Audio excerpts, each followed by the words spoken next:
I have changed my class to the hidden profession of necromancer, but I can't even summon a low-level skeleton. As a result, I was mocked by the dungeon monsters, but what they didn't know was that I could take them down with just one punch. It was only because I discovered upon successfully changing my class that the most important stats for a mage, intelligence and spirit, were both at 0. This meant I would be the weakest necromancer. But just as I was feeling disappointed, I drew an unknown level talent, the Brave Heart of the Mage. Passive: whenever I kill an enemy in melee combat, I gain free attribute points. Active: raises all attribute values to match a chosen attribute. I was thrilled by this incredible talent for 2.5 seconds, because others would only gain free attributes by leveling up, but I could earn them by defeating monsters. I immediately allocated all the rewarded points to strength, and looking at my stats panel, I nodded in satisfaction. When I raise my strength to 10,000 or even 100,000 and then use the active talent, I will become a necromancer with all attributes at 100,000. Just thinking about it is terrifying. At this moment, I had just entered this world, and only by completing the beginner quest could I fully register for the game. Then I approached the NPC to receive my quest, but Eileen gave me a set of beginner gear instead. I put on the robe and waved the staff in my hand. It felt solid and would definitely be effective for bashing. As for summoning spells, I didn't even glance at them. With my intelligence at 0, I wouldn't be able to summon anything accurately anyway. Then Eileen smiled and said, "Your beginner quest is to escape the Misty Cave," and as soon as she finished speaking, a portal appeared before me, and without a second thought, I stepped through. "Be careful not to kill any skeleton soldiers. Escape as quickly as possible," Eileen began explaining the quest's precautions. But I didn't hear a word she said. Crack! I had just entered and already stepped on a piece of bone. Entering this world for the first time made me very excited, and I deliberately stepped on bones as I walked. Soon, I encountered my first monster, a skeleton soldier wielding a rusty iron sword, with hollow eyes burning with ghostly blue flames. As soon as the skeleton soldier spotted me, it charged forward with its iron sword raised. Seeing this, I quickly pulled out my beginner's staff, swung my arm around, and struck the skeleton soldier solidly on the head. With a -20 displayed in a blood-red number floating up from the skeleton soldier, its head exploded. Detected: player Chao Chen has rescued the skeleton soldier through melee combat. Reward: 1 free attribute point, experience +3. I immediately allocated the point to strength, bringing my strength to 21. Congratulations, player Chao Chen, for killing your first wild monster in melee combat. Reward: passive skill Mighty Miracle. And there's this bonus. I immediately started checking out the Mighty Miracle skill. Each point of strength translates to 2 points of attack power for the player. A level 1 beginner player has only 10 HP,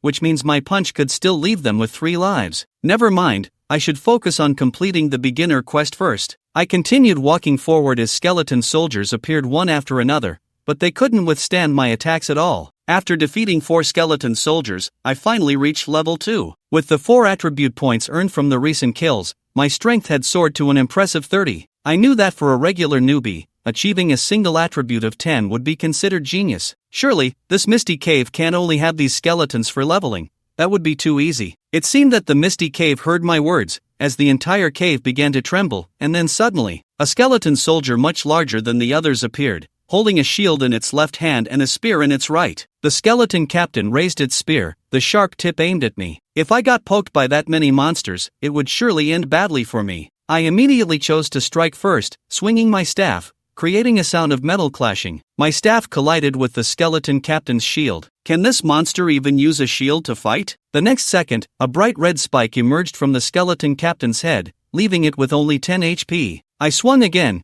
and this strike shattered the skeleton captain into pieces. What a powerful foe! But at that moment, the fallen skeleton captain transformed into a skeletal gauntlet, a D-grade consumable item that guarantees a critical hit on the next attack. Why is it a consumable? If only it were permanent. I shook my head in disdain, but my body honestly tucked the gauntlet into my inventory. At that moment, the entire Misty Cave began to tremble again, and this time, a skeleton captain appeared, leading 5 skeleton soldiers. I immediately became serious. Even at level 2, I had a pitiful 20 HP. After 10 minutes of intense effort, I managed to clear all the skeletons, and my staff was nearly smoking from all the swinging. I successfully leveled up to level 3. I checked my stats panel, my strength had risen to 46. Not bad. I had killed all the skeletons, so why hadn't I been notified that the quest was complete? I curiously kicked at the bones on the ground, and suddenly a hoarse and eerie voice echoed through the Misty Cave. Too many skeletons, the voice said. Countless bones slowly gathered in one direction,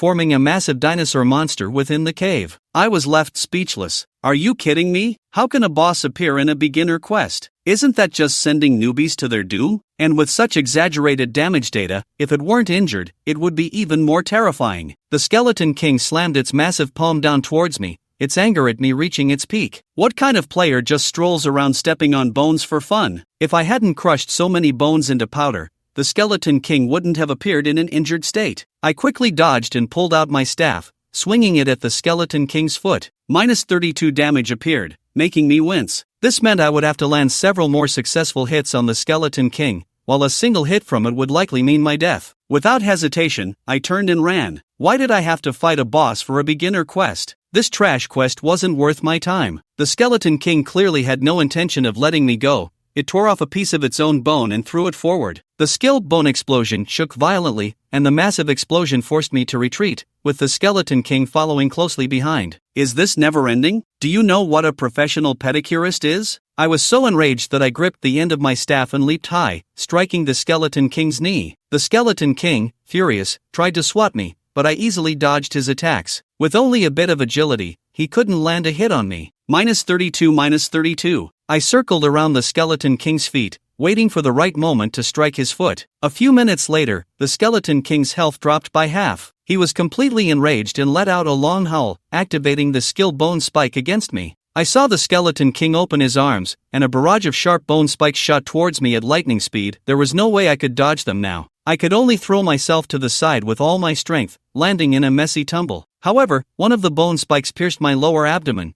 and the incredibly real pain made me grimace. My health instantly dropped to just 5 points. The Skeleton King was ready to pursue me, but he found only a pool of blood on the ground, with no trace of me left. Just as he passed by, a figure appeared behind the Skeleton King. With my left hand covering the wound and my right hand wearing the skeletal glove, I leaped high, delivering a critical strike, 132 damage. If it weren't for the Skeleton King's 60 points, my punch would have dealt 184 points of damage, instantly draining his health. Following up with a regular attack, this once mighty Skeleton King met his demise at my hands. Although I almost got killed by the Skeleton King, my rewards were plentiful. I earned 20 points of free attributes and leveled up to level 5. Skeleton King, you better drop something good for me. I reached out to rummage through his remains and found some ordinary potions and a round, smooth ring. Wearing the Skeleton King's sword increases the damage of a player's first normal attack by 50%. I was overjoyed. If I could sell such valuable gear in the real world, it would fetch at least hundreds of thousands. I really struck gold this time. After that, I didn't encounter any more skeletons along the way. It seemed all had been cleared out. Seeing the light gate I had entered through again gave me a sense of having survived a disaster. Just as I stepped out of the light gate, I, along with all the other players, heard an official world announcement. Congratulations to the mage player Chao Chun for defeating the boss of the Misty Cave, King Brolo. I've done that quest too. Wasn't it just about finding a way to escape? How did this person manage to defeat it? This guy is like a little cow entering a bullpen, absolutely impressive. At this moment, I was completely bewildered. Well, let's check my attribute panel. Strength 76 after completing the beginner quest. This is quite the panel. That should be considered pretty good among my classmates. I controlled the chip in my mind and slowly exited the inner world, returning to reality. A plump face came into view. Xiao Chen, what's going on? Why did it take you so long to finish a beginner quest? Did you all finish the beginner quest and come out early? Yeah, it's been over half an hour since the last person came out. You're so slow. Since my classmates all came out before me, no one should have seen that world announcement. I secretly breathed a sigh of relief. At this moment, the teacher on the podium, Xue Jinlong, spoke up. Alright, I believe all of you have completed the registration for Li World. Tomorrow, during the team trial for the beginner test, let's aim for every student to pass. After discussing their professions, the students were dismissed. Then, I returned to my empty home. I had already gotten used to life after my parents went missing. When I arrived in class the next morning, everyone was already discussing the beginner trial. After all, the beginner trial is no different from college entrance exams. It can almost determine one's future. Many girls in the class came to greet me. Upon learning that I was a hidden profession, the necromancer, my presence significantly increased. The class monitor, Ma Fei, who had just awakened, looked furious. I had stolen his spotlight. Xue Jinlong quickly arrived at the podium as well. During today's beginner trial, make sure not to die in the inner world. Although you can be resurrected, that feeling of true death can trick your brain. It might make you think you're truly dead, and even if you are resurrected, you could end up as a vegetable. The once loud classroom fell silent instantly. Generally speaking, the danger level of beginner dungeons is low and usually doesn't result in player deaths. But there are always exceptions. Everyone got ready, and the beginner trial began. With a twist of space, everyone's figures disappeared. At this moment, the 44 students of Class 4 appeared at the entrance of a village. At that moment, a mechanical voice announced, "Welcome to the beginner trial, Nightmare Village. Difficulty, beginner S level. The trial requirements are 1. Survive and leave, 2. Discover the core secret of Nightmare Village." Just kidding, the beginner S level is the hardest beginner dungeon. Unless you're one of those exceptionally gifted prodigies, no one else can possibly pass. "I want to go home, I'm done with this." A pale-faced male classmate panicked and tried to use his chip to exit, but to his horror, he found it had malfunctioned. He couldn't exit, and everyone in Lee World noticed. They hurriedly began trying to exit as well, only to despairingly discover that everyone was in the same situation. This Nightmare Village dungeon didn't allow players to exit, explaining why the previous class had been completely wiped out here. Ma Fei realized this was his moment to establish authority. "Everyone, don't be afraid. I, Ma Fei, will lead you out of Nightmare Village. Instead of waiting to die, let's fight our way out." With his encouragement, everyone finally gathered the courage to follow him. I thought with a name like that, it would be filled with terrifying monsters. However, the first villager that appeared was a sprightly old man. "I am the village chief of Nightmare Village, Wogan. There are 2 rules for living here. By nightfall, you must return to your home and securely close all doors and windows. If Ultra Mantiga comes, you must not open the door." As the sun set, darkness was approaching. Chief Wogan began to roam about, shaking a bell to urge everyone to take shelter indoors. All the students of Class 4 decided to heed the chief's advice and find a house to hide in, splitting into 4 groups of 11. I, along with my close friends and the class beauty, were assigned to the same house, while Ma Fei was in the neighboring one. As night slowly fell, the entire Nightmare Village was shrouded in darkness. Xiao Chen and the other 11 sat in the brightly lit 3rd floor hall. Zhao Ziyue blushed and leaned closer to me. "Xiao Chen, if there's danger later, remember to protect me. My class is healer, also known as a nurse. I can restore a lot of health for you." However, I saw through her intentions and coldly glanced at Zhao Ziyue. If she thought she could trick me into being her free healer, she was mistaken. Zhong Tianyu, sitting by the window, slowly moved closer because he saw his grandmother outside. "Ah, you, it's so cold. Can you open the window so Grandma can give you a hug?" His grandmother extended a wrinkled hand, trembling as she touched the glass. "Grandma, I miss you so much." Zhong Tianyu couldn't help but reach out to open the window for a hug. "Stop, this is the 3rd floor. Can your grandma fly?" I finally noticed what was happening with Zhong Tianyu and quickly shouted. But it was too late. Zhong Tianyu suddenly threw the window open. Outside the window, the once kind grandmother's hands suddenly sprouted dark claws. In the next second, Zhong Tianyu and his grandmother transformed into a grotesque nightmare,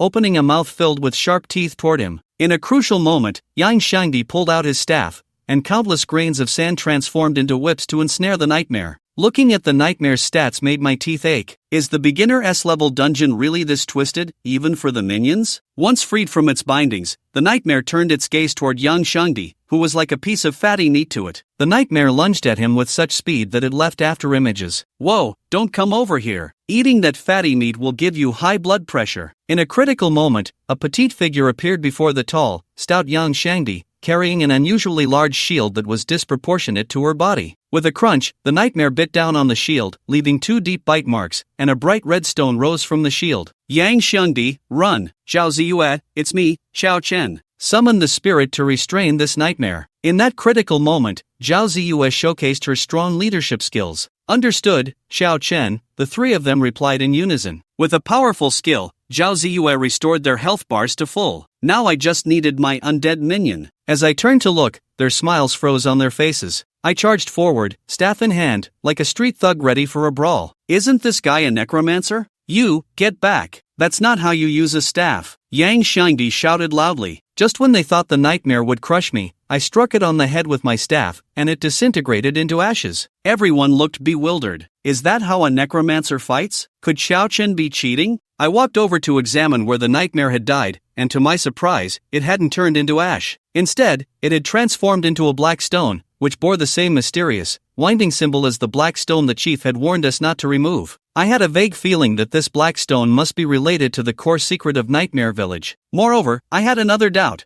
Why didn't I receive any free attributes for defeating a nightmare in melee combat? Could it be that all of this? Xiao Chen, did you find anything? Zuiyu saw Xiao Chen hurrying down from the third floor, fearing he might encounter some mishap, and quickly followed him. It's nothing, maybe I'm just overthinking, Xiao Chen said, putting the black stone into his pocket and shaking his head. After a night of silence, the morning sunlight tore through the lengthy night. The classmates who shared a room with Xiao Chen, after last night's ordeal, stepped out to see the sunlight again, feeling a sense of rebirth. My God! Last night, it was really thanks to Zuiyu and Xiao Chen. That was close. I almost lost my life. Yeah, I still feel terrified just thinking about that nightmare. Enough. I think clinging to Xiao Chen's leg was definitely the right choice. He's so strong. He took care of that nightmare in no time. Not just that. Earlier, Zuiyu used her shield to directly withstand the nightmare's attack. Zuiyu is amazing too. Ma Fei, who had just walked out from the next room, slightly twitched his ears as the discussions of several classmates reached him. After eavesdropping for a while, he finally understood what had happened in the neighboring room last night and immediately spoke up. If I were there, I definitely wouldn't let a girl like Zuiyu take the damage. Hiding behind a woman is not the act of a true man. A mere nightmare can be defeated with a single sword. After Ma Fei finished speaking, he pulled out the novice long sword issued by the inner world and performed a flashy sword flourish. Coincidentally, at that moment, Xiao Chen and the others also walked out of the house, looking at Ma Fei striking a pose in surprise. Class monitor, practicing in the morning so early? Truly hard-working. Yang Shangdi's chubby face was full of admiration, and Xiao Chen secretly nodded. Otherwise, how could he be the class monitor? Just this effort surpasses many people. Ahem, I was just practicing casually. Ma Fei awkwardly coughed twice, sheathing his sword and quickly walking up to Zuiyu. Zuiyu, stay in the same room with me tonight. I absolutely won't let you take any damage, Ma Fei said, throwing a provocative glance at Xiao Chen. Zuiyu looked puzzled, but my profession is a heavy tank. If I don't take the damage, are you going to take it? Ma Fei's expression instantly stiffened, and he hurriedly explained, no, what I mean is that I can handle the nightmare on my own without needing you to step in. In Ma Fei's view, if even Xiao Chen, a mage, could win in close combat against a nightmare, then as a swordsman, it would be a piece of cake for him. Ma Fei. Zuiyu's expression became serious. Your thinking is wrong. Teacher Shui said we must unite and help each other. Individual strength can never compare to the strength of a group. You can't always think about going solo. You should learn more from Xiao Chen. Ma Fei felt a wave of frustration at being lectured, and when he turned to see Xiao Chen's indifferent expression, he couldn't help but feel very aggrieved. Just as he was about to say something to salvage his image, Village Chief Wagon suddenly charged over with a large group of villagers. The villagers were armed with pitchforks, hoes, and machetes, clearly not coming with good intentions. Wagon, leading the way, had a fierce look on his face. Take them all down. Later, we'll tie this group to the pyre and cleanse their sins with flames. Anyone who dares to resist will be killed on the spot. With Wagon's command, countless simple villagers revealed fierce expressions, ready to use their farming tools as weapons to take down Xiao Chen and the others. Xiao Chen silently counted the number of villagers and found that they were only slightly more than the number of people in their class, and the villagers were all about the same age. Wait, Village Chief Wagon, is there some misunderstanding? Ma Fei stepped forward boldly. Misunderstanding? Ha! Wagon's face was shrouded in gloom as he coldly laughed. What good deeds did you do last night? Don't you count for yourselves? Last night? Are you saying we killed a nightmare? Ma Fei thought for a moment. The only unexpected event last night was that a nightmare was killed in Xiao Chen's room. Shut up! That was the guardian spirit of our nightmare village. Wagon exclaimed, spitting with excitement. You must have broken the rules of Nightmare Village last night, and that's why the guardian spirit punished you. And you actually killed a guardian spirit. You deserve to die 1,000 deaths, 1,000 deaths. Wagon glared at them with bloodshot eyes, as if he had a deep-seated grudge against them. After hearing Wagon's words, the classmates in the room looked at Zhong Tianyu with a hint of blame. If it hadn't been for Zhong Tianyu opening the window last night, the nightmare wouldn't have rushed into the room and wouldn't have been killed by Xiao Chen and the others. At that moment, Ma Fei couldn't care less about opposing Xiao Chen. He couldn't just stand by and watch his classmates fight with the villagers of Nightmare Village. He hurriedly asked, Village Chief, is there any way to remedy the accidental killing of the guardian spirit? Wagon, the village chief, sneered. Ha, of course there is. The person who angered the guardian spirit must stay outside when night falls. Can you do that? Ma Fei's expression changed unpredictably. No one knew how many nightmare creatures were in Nightmare Village, and there might be even more dangers hidden in the night. Staying outside when night fell would be like sending someone to their death. Just as Ma Fei hesitated, Xiao Chen's voice came from behind him. I killed the guardian spirit Nightmare, I will wait here for nightfall. Ma Fei rushed over and covered Xiao Chen's mouth. Are you crazy? That's not how you show off. You're looking for death. Ma Fei turned to the village chief and said, Village chief, I'm sorry, my classmate isn't very bright, please don't take him seriously. Don't worry, class monitor, I'm not crazy. I have something I want to verify. It might help us leave this instance, Xiao Chen whispered. Xiao Chen had already guessed most of the core secrets of Nightmare Village, but being someone who usually acted cautiously, he still needed to verify something. Humph. Good. You've got guts. Hong Diao, Hong Mao, lock this kid up. With Wagon's command, the other two burly old men took a large iron chain and locked Xiao Chen's leg to a stone pillar. Seeing someone being punished, the villagers finally left satisfied. Once Wagon and the others were gone, Ma Fei hurriedly asked, Xiao Chen, what do you mean by being able to help us leave this instance? Have you found the core secret of Nightmare Village? Most likely, Xiao Chen nodded. Ma Fei felt a bit frustrated. He had done nothing but sleep last night, while Xiao Chen not only killed a nightmare but had also come into contact with the core secret. No way. I refuse to believe I'm worse than Xiao Chen. Xiao Chen, can you share your speculation with us? Zuoyu asked. Have you ever thought that everything we are experiencing right now is virtual? Xiao Chen said. Virtual? The others exchanged confused glances, and Yang Shangdi couldn't help but say, but we are in a virtual world right now. Xiao Chen felt a headache coming on. What I mean is, we are in a virtual world within a virtual world, which is like a dream within a dream. It's similar to being in a hallucination. Are you saying the secret of Nightmare Village is that all of this is fake? Zuoyu asked. Xiao Chen nodded, looking at the rising sun. This is just my speculation, we won't know for sure until tonight. Slap. Zuoyu suddenly slapped Zhao Ziyue on the chest, causing a ripple that almost made Xiao Chen and the others spray blood. What are you doing at the airport? It hurts, you know? Zhao Ziyue, filled with anger, wanted to slap back, but found that Zuoyu was not there, so she could only curse out loud. Does it hurt? Zuoyu showed a thoughtful expression. But it shouldn't hurt in a hallucination. Xiao Chen awkwardly touched his nose. Well, Zuoyu, I just meant it's similar. We are in the inner world now, and we can't judge using real-life experiences. Oh, so that's how it is. Zuoyu nodded and casually walked away. Airport, stop right there. The more Zhao Ziyue thought about it, the angrier she became. Why are you taking pictures of me if you won't take pictures of yourself? What's wrong with taking a picture of a cow? I milk your grandma's leg. Airport. Big cow. Airport. Big cow. The night erased the last trace of the setting sun, and the night curtain fell slowly like a velvet drape in a theater. The moonlight flowed over Xiao Chen like mercury as he opened his eyes, fully alert to his surroundings. Here it comes. Xiao Chen turned his head to look into a deep darkness, where an ugly nightmare crawled out. It opened its foul-smelling mouth wide towards Xiao Chen. Just as Xiao Chen was about to make a move, a figure holding a long sword descended gracefully before him like a celestial being under the moonlight. Ma Fei, shrouded in moonlight, revealed half of his stern profile. At that moment, Zuoyu and the others arrived just in time. Sand entanglement. Yang Shangdi sang, directly using a skill to control the nightmare. Ma Fei, hurry up. I can only hold that nightmare for 1 second. Yang Shangdi urged. However, Ma Fei remained motionless, even tossing his flamboyant bangs.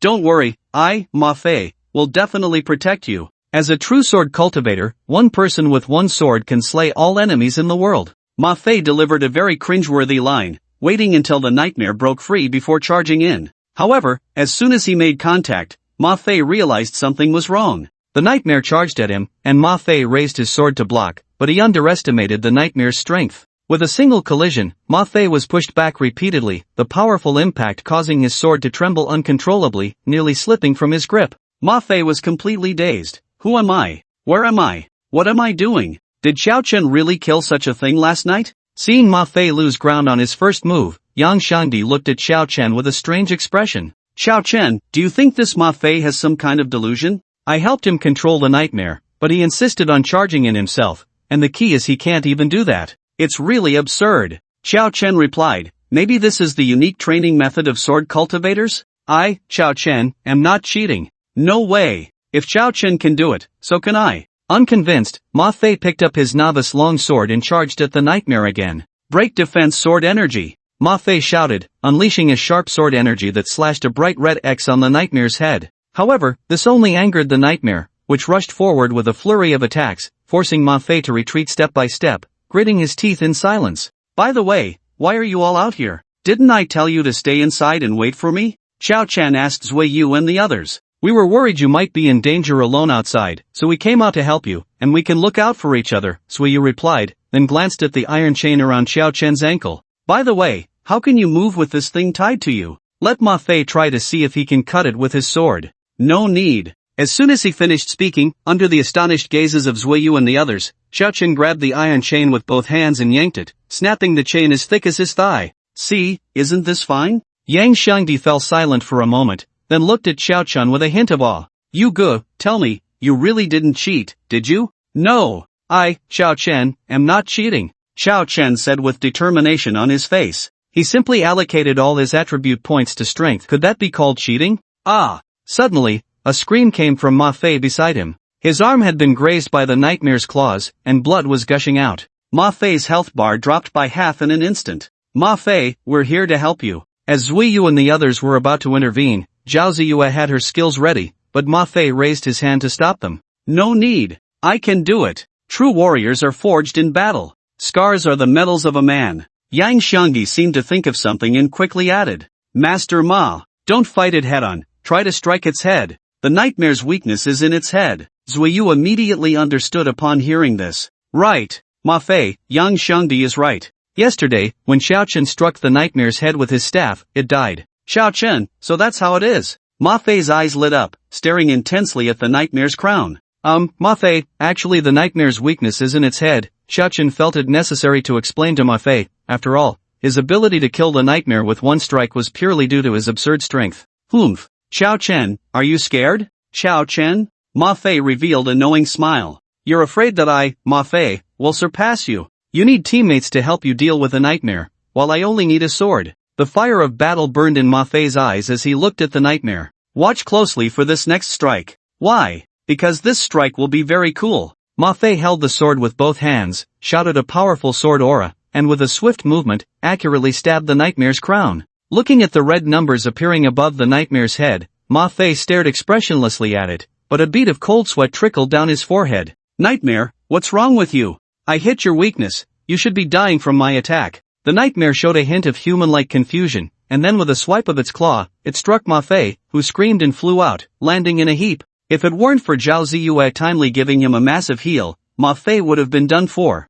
Yang Xiangdi, are you sure the nightmare's weakness is its head? You're not trying to trick me, are you? Ma Fei, covered in dirt, got up and cursed at Yang Xiangdi. That's not right. Xiao Chen attacked the nightmare's head and it was killed. Yang Xiangdi pondered for a moment, then suddenly clapped his hands and jumped up. I understand. It's because you didn't use a staff. You need to strike the nightmare's head with a staff to trigger the instant kill. Here, let me lend you my staff. Xiao Chen, so you all didn't hear what I said? The nightmare's weakness isn't its head. Okay, I'll trust you one more time. Ma Fei gritted his teeth and picked up the staff Yang Xiangdi handed him. Class monitor, why don't we help you instead? Zuiyu asked. No need. The best ally of a sword cultivator is his sword. But you're currently holding Yang Xiangdi's staff. Ma Fei, having no sword in hand is better than having one. This is a deeper level of understanding for sword cultivators. You wouldn't understand. Watch closely, I'm going to kill this nightmare. Just now, I didn't get it right. Watch me again. Ma Fei charged at the nightmare with the staff. Xiao Chen had already covered his forehead, shaking his head helplessly. He had guessed Ma Fei's fate. Sure enough, when Ma Fei struck the nightmare's head with the staff at the right moment, the damage dealt was only 5 points this time. It was even less than his own sword. Bang! Ma Fei screamed again, once more sent flying by the nightmare, and Zhao Ziyue quickly healed him again. Yang Xiangdi, you tricked me! Ma Fei cursed angrily, his white robe tattered and torn under the assault of the nightmare, hanging on him like rags, making him look like a beggar. Impossible! Yang Xiangdi leaned on his hand, deep in thought. I understand. Since it's not a head issue, nor a staff issue, there can only be one possibility. What? Ma Fei asked. Yang Xiangdi cast him a lingering glance. It's a personal issue, you're not as good as Xiao Chen. Upon hearing this, Ma Fei exploded. His eyes turned red, and he pointed a trembling finger at Xiao Chen. I'm not as good as him? I'm a sword cultivator, and I can't outshine a necromancer in farming? The facts are right here, excluding other possibilities. The only explanation is that Xiao Chen is stronger than you. Yang Xiangdi spread his hands. Bullshit. I can't be worse than Xiao Chen, just watch me. Ma Fei picked up his long sword again and charged at the nightmare, feeling his pride wounded. Not as good as Xiao Chen? Impossible. Ma Fei, come back. With your health, you'll definitely die if you take another hit. Zhao Ziyue became anxious. Ma Fei's health was down to 1/10, and in this state, he would surely be killed instantly, and she wouldn't even have time to heal him. At this moment, Ma Fei could no longer hear the advice of others. Only one thought remained in his mind. I must kill this nightmare. I need to prove that I, Ma Fei, am not inferior to Qiao Chen. Break defense sword chi. Slash. Ma Fei pierced through the center of the nightmare's body, maintaining the posture of his strike. Seconds. A magnificent sword chi erupted from the nightmare's body, and a bright red one appeared above its head. Instant kill. Ma Fei truly killed a nightmare with one sword. Watching the nightmare slowly turn into a block of black stone, Yang Shangdi and the others were astonished. Zhao Ziyue's mouth was agape, wide enough to fit an egg. Although Ma Fei was a sword cultivator, he had only completed a novice quest, and his level was only that of a level 1 sword cultivator. Even with extraordinary attack power, it should only be around 20 points, right? How did he deal 25 points of damage? Swordsmanship of longevity? Ma Fei, how did you do that? The nightmare still had half its health when you killed it. Zhao Ziyue couldn't help but ask. Nothing special, just familiarity with the technique, Ma Fei replied nonchalantly as he sheathed his sword. In reality, Ma Fei was just as bewildered. He felt a twinge of fear when he thought back. He had simply charged in out of wounded pride, and unexpectedly, he had killed the nightmare with one sword. How did I do that? Xiao Chun, however, was not surprised. As a mage, he could have skills that added extra attack power, so it was even more reasonable for a sword cultivator like Ma Fei to have increased attack power. Don't worry, with me, Jin Shina Fei around, no matter how many nightmares come, there's nothing to fear. Ma Fei secured his long sword on his back, slightly tilting his head to let the breeze brush against his bangs, giving him a somewhat heroic look under the moonlight. Ma Fei, shouldn't you check behind you? Qiao Chen asked.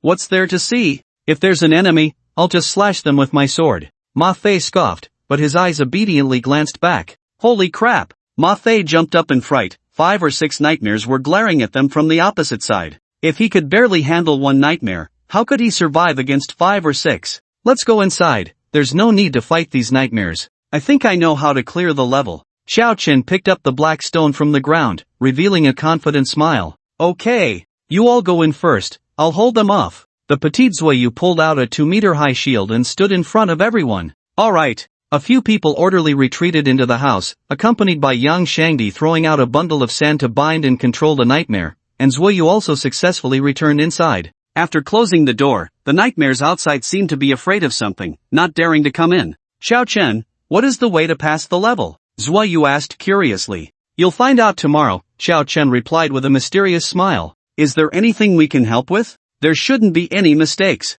You all come here. Xiao Chen gathered Ma Fei and the others, and they began to discuss quietly. Early the next morning, village chief Wagon once again charged in with a large group of villagers. They were brandishing their weapons, insisting on killing all the outsiders, including Xiao Chen. The 44 students from Class 4 and the 50 villagers from Nightmare Village were on the verge of conflict, ready to fight at any moment. Village Chief Wagon was the angriest. You despicable outsiders. I already gave you a chance for redemption yesterday, but you actually escalated things and killed another guardian spirit. You all deserve to go to hell, to hell. As soon as Yang Shangdi heard the words go to hell, his eyes lit up, and he quickly shouted, if you go to hell, you'll get 10 black-skinned, well-built succubi. 1, 1, 111, 111, 1111. I want 100. Talking about succubi made everyone wide awake. Going to hell was fine, but no succubi was unacceptable. Bah! A bunch of fools. Zhao Ziyue spat quietly. Exactly, what's the use of a good figure? Zuoyu nodded in agreement. No matter what you say today, you all must die. Despicable outsiders. Protect our nightmare village. Wagon raised his machete and was about to charge forward when Xiao Chen hurriedly stepped in front of everyone. Wait, Village Chief Wagon, are you sure you are really villagers of Nightmare Village? Xiao Chen stared into Wagon's eyes and asked. Nonsense. Our ancestors have lived in Nightmare Village for generations. Don't think you can buy time, you're all dead. Wagon retorted. I'm not buying time, it's time to unveil the truth of Nightmare Village. What do you mean by that? Wagon asked sharply. Xiao Chen pushed up his non-existent glasses and extended his hand, saying, the scheming frog has been touching your belly. There is only one truth. You, and you. Xiao Chen pointed at several villagers from Nightmare Village. Everyone in this village is not the original inhabitants of Nightmare Village. You 50 people are from the class that was previously wiped out in the Nightmare Village instance. Everything here is fake. Everything we see and experience is fake. This also explains why we can't exit the inner world, because we are currently in a huge illusion. Xiao Chen was very confident in his speculation. Whether it was the inability to exit the inner world or the fact that killing nightmares did not grant him freedom attribute points, all of this indicated that he was right. As soon as he finished speaking, a long silence ensued. Both the villagers led by Wagon and all the students from Class 4 found it hard to accept this truth for a moment. Ha ha ha ha ha ha ha ha ha. Wagon suddenly burst into wild laughter. I have to say, your storytelling ability is superb. I almost believed you. To put it bluntly, you're just afraid of dying. You want to use lies to deceive us. What you said is just your story. There is no evidence at all. Hee, of course I have evidence. After saying this, Xiao Chen took out a black stone from his pocket. As soon as village chief Wagon saw the black stone, his expression changed drastically, and he trembled as he said, Guardian Stone. You actually took down the Guardian Stone, you deserve to die 1,000 deaths. But it's not just him. Ma Fei, Zuiyu, Yang Shangdi, and Zhao Ziyue each pulled out a pitch-black Guardian Stone. Wagon was so frightened that he couldn't speak. In his memory, the Guardian Stone was the supreme sacred object that protected them from attacks at night. If someone tampered with the Guardian Stone, that great one would surely bring down divine punishment. This is not a Guardian Stone at all. The entire illusion is made up of these black stones and the mysterious symbols on them. As long as we shatter the black stones, this illusion will show flaws. Brothers, let's do it. After saying this, Xiao Chen punched the black stone, and Ma Fei and the others followed suit, striking their black stones together. The 5 black stones were instantly smashed to powder, and Xiao Chen looked at Wagon and the others with confidence, believing that his deduction was correct. Sure enough, as the black stones were crushed, the entire space of Nightmare Village began to shake violently. The originally picturesque village, resembling a peach blossom spring, slowly disappeared, transforming into a dilapidated old mountain village filled with remnants of broken dishes and scraps of food. A familiar yet strange memory surged into the minds of Wagon and the others. They remembered. They all remembered. They were not villagers of Nightmare Village at all. They were students. They were students who had entered the Nightmare Village instance for the first time. Ding! A player has discovered the core secret of Nightmare Village and successfully awakened the villagers. Task completed. Rewards will be calculated based on each person's task rating. After the task was completed, a flash of light passed, and Wagon along with 50 villagers and 39 classmates from Class 4 of Year 4 were teleported away. Hearing the prompt sound from the inner world, Xiao Chen smiled with satisfaction. As expected, relying solely on brute force to clear such a difficult instance was not enough. One had to depend on their endless wisdom. However, after a while, Xiao Chen realized he had not been teleported away, nor had Ma Fei and the other 3 who had smashed the black stones. Sisterly, I didn't get on the bus. I haven't gotten on the bus. Yang Shangdi shouted anxiously. At that moment, the prompt sound from the inner world rang out again. Congratulations to the 5 players for destroying the Nightmare Black Stones, triggering a hidden task, Steal the Heart of Nightmare. Task difficulty, level. Xiao Chen? Hidden task, Nightmare Village. Xiao Chen and Ma Fei stared at each other, momentarily at a loss for words. Hidden tasks were rare opportunities in the inner world, often yielding many precious equipment or skill books. Many players would spend lavishly just to seek information about a hidden task. Logically, triggering a hidden task should have made Xiao Chen and the others very happy. But there was one problem: their combined average level was still below. In other words, with their current weak strength, entering a hidden task was essentially a death sentence. Not to mention, just last night, 5 or 6 nightmares appearing together could probably kill them. Moreover, the task required stealing the Heart of Nightmare, but they had no idea what that was or where to steal it from. Xiao Chen, do you think there's a possibility that we only need to awaken Village Chief Wagon and the others, and we don't actually need to smash the black stones? Zuiyu glanced at Xiao Chen and finally managed to say this after holding it in for a long time. Cough, cough. Xiao Chen awkwardly coughed twice. He also didn't know what strange hidden instance would be triggered by smashing the black stones. I get it. Yang Shangdi slapped his thigh. Xiao Chen, you must have known all along that smashing the black stones would trigger a hidden instance, so you had us smash the black stones with you, right? Yang Shangdi excitedly hugged Xiao Chen, vigorously patting his shoulder. Brother you. I didn't call you brother for nothing. You didn't keep the hidden task all to yourself and were willing to bring us along to seize the opportunity. Woo woo. Zuiyu and Zhao Ziyue both suddenly realized upon hearing this. Zuiyu even lowered his head in some shame, realizing that he had just doubted Xiao Chen. He was truly being unreasonable. Humph. Although Ma Fei felt very unconvinced, he also greatly admired Xiao Chen's willingness to share opportunities. Xiao Chen, just wait. Although I did fall behind you in the novice trial, I will definitely complete this hidden task before you. I'm going to find the heart of nightmare right now." While Chao Chen and the others were busy figuring out how to solve the hidden task, the real world was already in an uproar.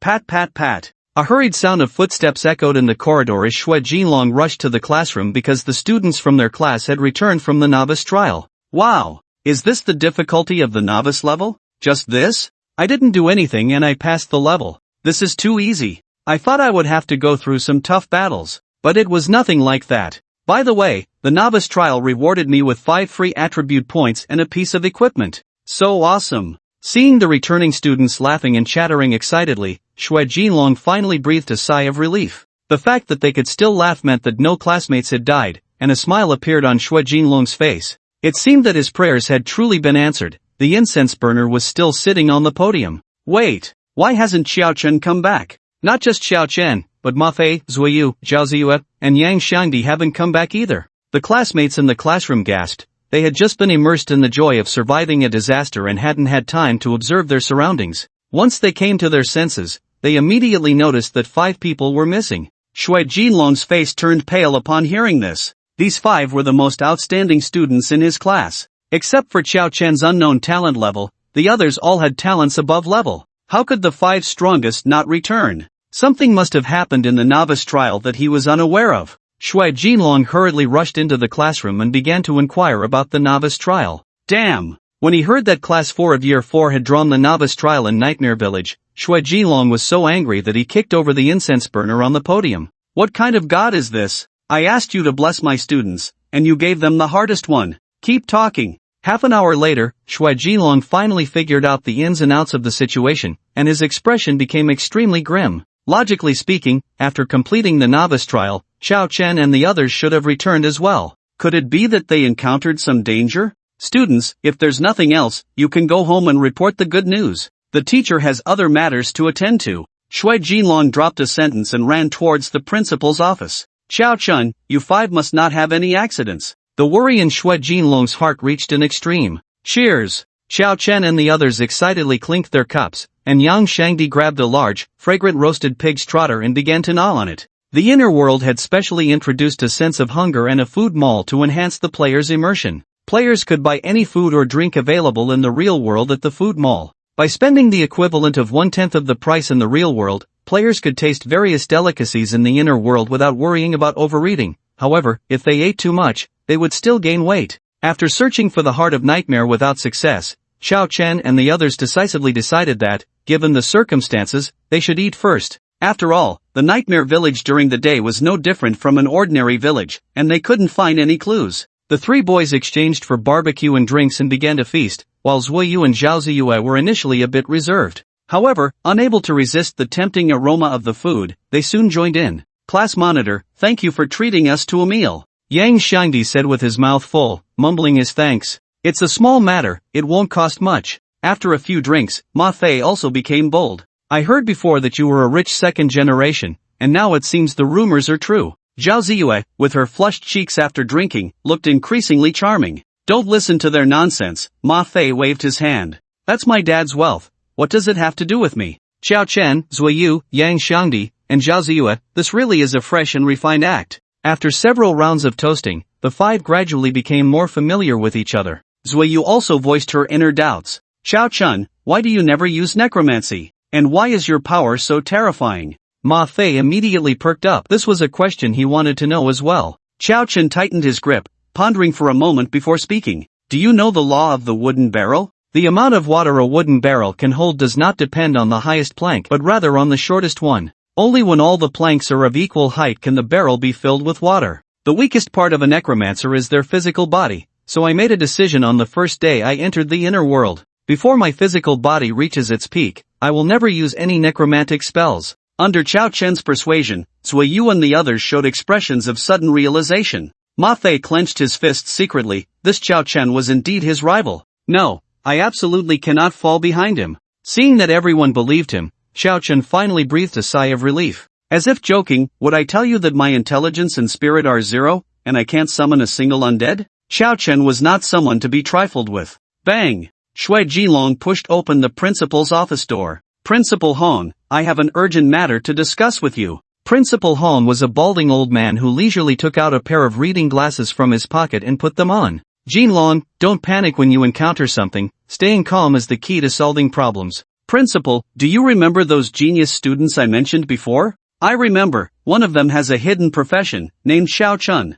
Principal Hong leisurely sipped his tea. None of those 5 have returned from the novice trial. What? Principal Hong slammed the table and stood up abruptly, spraying tea all over Xue Jinlong. He crossed the desk and grabbed Xue Jinlong by the collar, urgently shaking him and asking, "What's going on? Speak clearly, quickly. Hurry up." Xue Jinlong felt like his brain was being shaken evenly by Principal Hong. He blushed and patted Hong's hand. Realizing he had lost his composure, Principal Hong quickly withdrew his hand. But it was understandable. Ever since scientists successfully constructed the inner world of the metaverse, society had undergone tremendous changes. Any outstanding talent from the inner world would be fiercely sought after by prestigious universities. As long as Chao Chen and the others returned from the novice trial, not to mention Kyoto Hucking, getting into a key university would definitely be no problem. The disappearance of these 5 top students from the novice trial was a thunderbolt from a clear sky for Principal Hong. As Xue Jinlong recounted the events, Principal Hong's expression changed continuously, sometimes worried, sometimes surprised, sometimes applauding. You mean, they not only led the way in completing the novice trial with a high difficulty level but also rescued the previous 50 classmates? Principal Hong's old eyes sparkled with excitement. Yes, Principal, what should we do now? If I'm not mistaken, they must have triggered a hidden mission. Principal Hong's expression turned grim. Being well informed, he immediately guessed the situation of Xiao Chen and the others. What? Principal, you must save Xiao Chen and the others. They are all newcomers. How could they possibly complete a hidden mission? Xue Jinlong immediately became anxious. Principal Hong shook his head helplessly. This is beyond my capabilities. Aside from the core designer of the inner world, no one knows how to trigger or enter the hidden instance. Perhaps this is an opportunity for the 5 of them. All we can do now is pray for them. However, I can guarantee one thing. If those 5 can return, with such achievements, any university in the country would welcome them. Even the professors at those universities would fight to recruit them. After saying this, Principal Hong turned to Xue Jinlong and asked, "By the way, weren't you holding an incense burner earlier? Bring it over, and let's pray for their safety together." I kicked it over because I thought it was useless," Xue Jinlong replied. Principal Hong, just as Principal Hong and Xue Jinlong were discussing, Xiao Chen and the other 4 found themselves facing their first night in the hidden instance. "Be careful, I've observed that the black stones have disappeared. This means there won't be any safe zones tonight," Zuiyu said calmly, as if she were a natural commander. "According to the formation we discussed during the day, I'll be in front, Xiao Chen will be at my side, Ma Fei will cover the rear, and Xiangdi and Ziyu will be in the center." The 4 nodded and took their positions as Zuiyu instructed, ready for battle at any moment. They stood in the dark like 5 fools posing for ages, but there wasn't even a single mouse, let alone a nightmare. "What's going on? Is this hidden instance really not dangerous?" Zhao Ziyu asked. "I don't know, but everyone be careful, it can't be that simple." Zuiyu kept vigilant of their surroundings. "Can you help me?" A delicate voice rang out, and a ragged girl peeked out from the ruins of Nightmare Village. Her skin was fair and tender, radiating a pinkish glow, with a delicate face and a pair of standard apricot-shaped eyes that held a faint mist, like a pool of autumn water. The girl's figure was curvaceous, her white thighs bare, and her petite jade-like feet stepped on the sand, evoking a sense of pity. This suddenly appearing girl seemed to be a combination of Zuiyu and Zhao Ziyu, possessing Zuiyu's youthful aura and exquisite features, along with Zhao Ziyu's voluptuous charm. The stark contrast of these 2 different qualities made the girl exude a captivating allure that unsettled the men. The 3 men, Xiao Chun included, were transfixed. Who wouldn't like a girl with such contrasting traits? "Little sister, I am the sword cultivator Ma Fei. What difficulties are you facing?" Ma Fei flashed a smile he thought was quite suave. To be honest, Ma Fei wasn't bad-looking, with sharp brows and bright eyes. However, standing next to Xiao Chen, he appeared quite ordinary. "Little sister, let me help you." Xiao Chen rolled up his sleeves and walked over. "Really, big brother? Thank you." The girl smiled, revealing 2 adorable little tiger teeth. "Xiao Chen." Ma Fei instantly became displeased. "I was the first to greet this little sister. Do you understand what it means to be first come, first served?" Xiao Chen ignored Ma Fei and approached the girl, smiling as he asked, "Little sister, do you know what it means to hear the way in the morning and die by evening?" "I don't know," the girl said, shaking her head in a cute, naive manner, blinking her big, glamorous eyes. "I'll teach you today. If you hear that I'm coming in the morning, you'll die tonight." Qiao Chen suddenly punched the girl's abdomen, causing a large dent to form. Zuoyu and Zhao Ziyu instantly covered their own abdomens, feeling a pain that resonated deeply within them. Although they guessed it was a nightmare transformation, how could such a lovely girl be harmed by Qiao Chen? The two exchanged a glance and instantly understood each other's thoughts. Qiao Chen was not someone to be trifled with, he was serious when it came to cute girls. As Qiao Chen threw a punch, the originally adorable and alluring girl instantly transformed into an ugly and terrifying nightmare beast. Ma Fei's mouth dropped open in surprise. Among the five of them, he was the only one who had never seen a nightmare take on a different form to deceive humans. Is it true that if you keep a nightmare by your side, you can have many different wives? A bold thought inexplicably crossed Ma Fei's mind. A bright red X appeared above the nightmare's head, and its corpse transformed into a soul core. Detected that player Qiao Chen resolved the nightmare through melee combat, rewarded with 3 free attribute points and experience. Qiao Chen was still unaware that he had been sentenced to death by Zuoyu and Zhao Ziyue, nor did he know about Ma Fei's peculiarities. Hearing the familiar notification sound, he nodded in satisfaction. This was how it should be. Continue to increase strength. As Qiao Chen reached into the soul core, his expression instantly brightened. He had found a piece of equipment inside. As expected of a hidden dungeon, the drop rate was high. Little fairy necklace. Aside from Qiao Chen having a level 1 skeleton king ring, the others were using the initial equipment provided by the novice village. Even the lowest level gear didn't count, and there were no enhancement effects. So, whatever equipment dropped was a huge gain for them. Qiao Chen pulled the equipment out of the soul core. Little fairy necklace, level 1 effect, increases skill damage by 5, no cooldown, class restriction, mage. Qiao Chen's face fell, he couldn't even use skills. He directly handed the equipment to Yang Shangdi.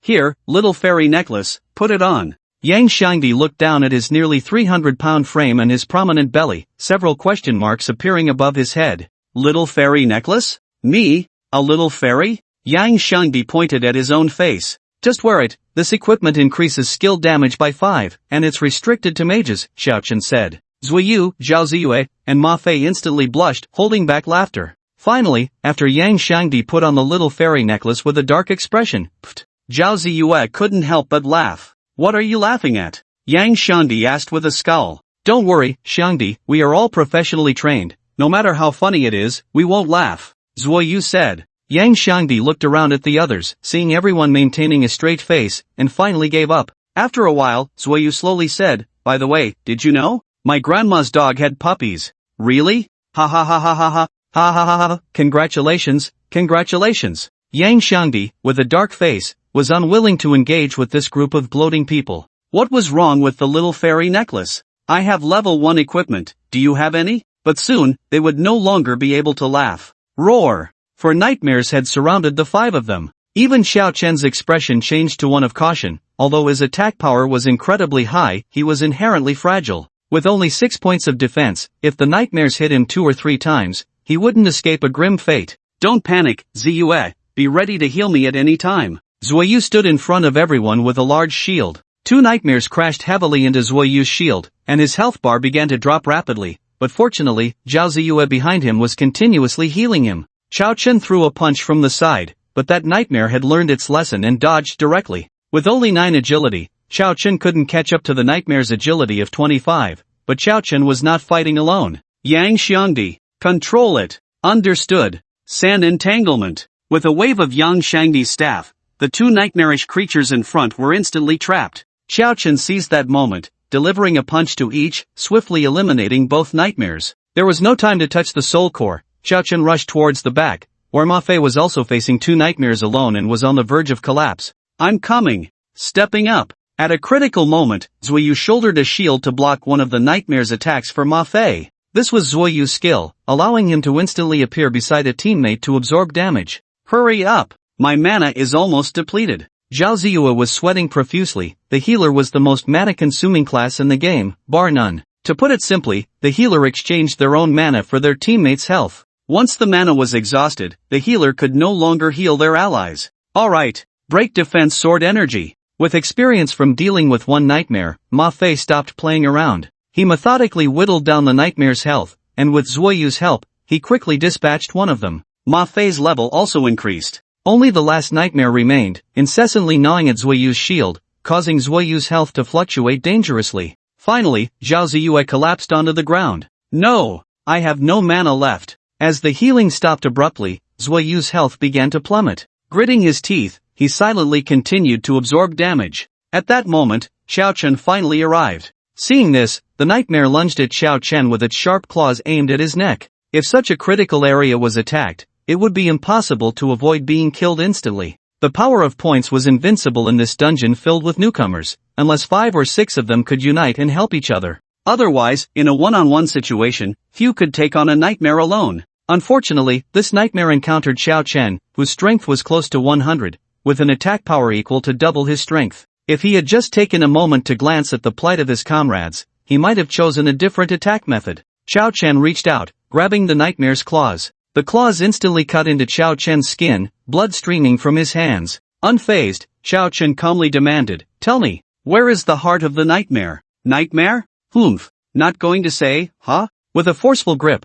Xiao Chen tore off the nightmare's claws, instantly having its health. Then, he seized the nightmare's head, lifting the last one into the air. "Quickly tell me, where is the heart of the nightmare? If you don't say, I'll crush your head." "Nightmare?" The nightmare felt wronged. It wanted to speak, but nightmares couldn't talk. The only one that could speak, the one with the seduction skill, had already been killed by you. "Fine, if you won't say, I respect you as a man." With a powerful squeeze, Xiao Chen, with nearly 80 points of strength, crushed the nightmare's head. The pitiful nightmare transformed into a small soul core. The village of nightmares fell into silence, and Ma Fei swallowed hard, asking, has anyone ever tortured wild monsters in the game before? "Probably not," Zuoyu replied uncertainly. Compared to that nightmare, they suddenly felt Xiao Chen resembled the big boss of this hidden dungeon. Xiao Chen walked over to the 4 soul cores formed from the nightmares and felt around, regrettably finding that nothing had dropped for him this time. But then again, if the drop rate for equipment was that high, everyone would have a divine artifact by now. "Come on, what are you all waiting for? Go kill the nightmares." After continuously killing 4 nightmares, Xiao Chen's power attribute had reached a terrifying 88 points, and his experience points had also risen to 40. As long as he killed one more nightmare, he would level up, and then he would receive a reward of 5 free attribute points. How delightful. Yang Shangdi stared at Xiao Chen for a moment, looking at him as if he were a monster. "Xiao Chen, if I remember correctly, the hidden quest seems to ask us to steal the heart of the nightmare?" "Of course I know that. The heart of the nightmare must be on the nightmare itself. Killing nightmares is definitely the right move, just trust me." Xiao Chen pulled a few people to search for solitary nightmares in Nightmare Village. However, no matter how they searched, they couldn't find a single nightmare in the village. The entire village was eerily silent, not even a mosquito was present, as if only the 5 of them were alive. "Damn it, where have all these nightmares gone?" Xiao Chen said angrily after failing to find any nightmares. As soon as he finished speaking, the expressions of Zuoyu and the others became somewhat strange. "Listen, does that make any sense? Since there are no nightmares, let's split up to look for the heart of the nightmare, but be careful, there might be other dangers, so don't stray too far," Zuoyu instructed. The 5 of them fanned out to search, and just as Xiao Chen furrowed his brows, pondering why they couldn't find any nightmares to gain experience, a scream suddenly rang out. "Ah!" Xiao Chen's expression changed. That was Zhao Ziyue's voice. The heart of the nightmare shattered. "What happened? What's going on?" Xiao Chen hurriedly rushed toward the direction of the scream, where Zuoyu and the others had already gathered. They couldn't see Zhao Ziyue's figure, only a dark hole in the ground that looked bottomless. "It seems she fell in there," Zuoyu said, worry etched on his face. "There are no clues in the village, the heart of the nightmare might be down there. I'll go down to help you scout the way." After saying this, Ma Fei jumped directly into the hole. "Hey, Ma Fei. Wait." Zuoyu stomped his foot in anger. They had no idea what was down there. What if there was danger? This Ma Fei was really reckless. Worrying about Ziyue didn't mean they could be so impulsive. "Forget it, let's go down too. If they are in danger, we can lend a hand." After Zuoyu finished speaking, he jumped down as well, and Xiao Chen and Yang Shangdi hurriedly followed. The long, dark walls of the cave were very smooth, and Xiao Chen slid down along the wall. He felt like he was playing on a slide as a child, the super long kind. "Ha!" The moment he landed, Xiao Chen let out a strange sound because the sensation under his feet was not that of a hard surface. Instead, it was soft, as if he were standing on a sponge. Curious, Xiao Chen poked at it with his foot. "Xiao Chen, can you get off my stomach first?" Yang Shangdi said. "Oh crap, I'm sorry. I was wondering why the ground was so soft," Xiao Chen said, feeling a bit embarrassed as he scratched his head. He turned his head to observe his surroundings. This was an underground cave. A foul, rotten smell permeated the dim underground, and occasionally a gust of stinky wind would blow by. Is everyone okay? Zuiyu's voice called from ahead, and Xiao Chen and Yang Xiangdi hurriedly followed. Soon, they found the unconscious Xiao Ziyue ahead and discovered that she only had some scrapes. Xiao Chen and the others finally breathed a sigh of relief. The 5 of them were once again gathered together. This place stinks too much. We didn't end up in the sewer beneath Nightmare Village, did we? Yang Xiangdi said. In such a place with no ventilation, it's normal for the feces and corpses of microorganisms to decompose here and create a foul smell, Zuiyu explained. No way. Look over there. Ma Fei's voice carried a hint of terror, and everyone followed his gaze. A nightmare, towering 3 stories high, was sleeping not far from them. The foul air they had just sniffed came from the nostrils of that Nightmare King. Rare, Nightmare King, sleeping state, level health, 1000 strength, 65 defense, 20 agility, 60 skills, seduction, realm of nightmares. Friendly reminder, waking the Nightmare King will result in a frenzied pursuit by the Nightmare King. Looking at this data, Xiao Chen couldn't help but gasp. As expected of a rare creature, this Nightmare King was so much stronger than the Skeleton King at the same level. In comparison, Xiao Chen instantly felt the Skeleton King was quite insignificant. Do you think the Heart of Nightmares is actually the heart of this Nightmare King? Yang Xiangdi asked, swallowing hard. Should we look for a way to forcibly exit the hidden mission? Zuiyu was also a bit scared. With an attack power of 65, a single hit could turn her and her shield into a meat sandwich. Since you all say so, then I'll let this Nightmare King off the hook. Ma Fei turned around and began to figure out how to escape this underground cave. No, there's a chance. Xiao Chen's gaze was intense as he looked at the Nightmare King. He had calculated that with his current strength of 88, combined with the miracle of strength, he would have a total attack power of 176.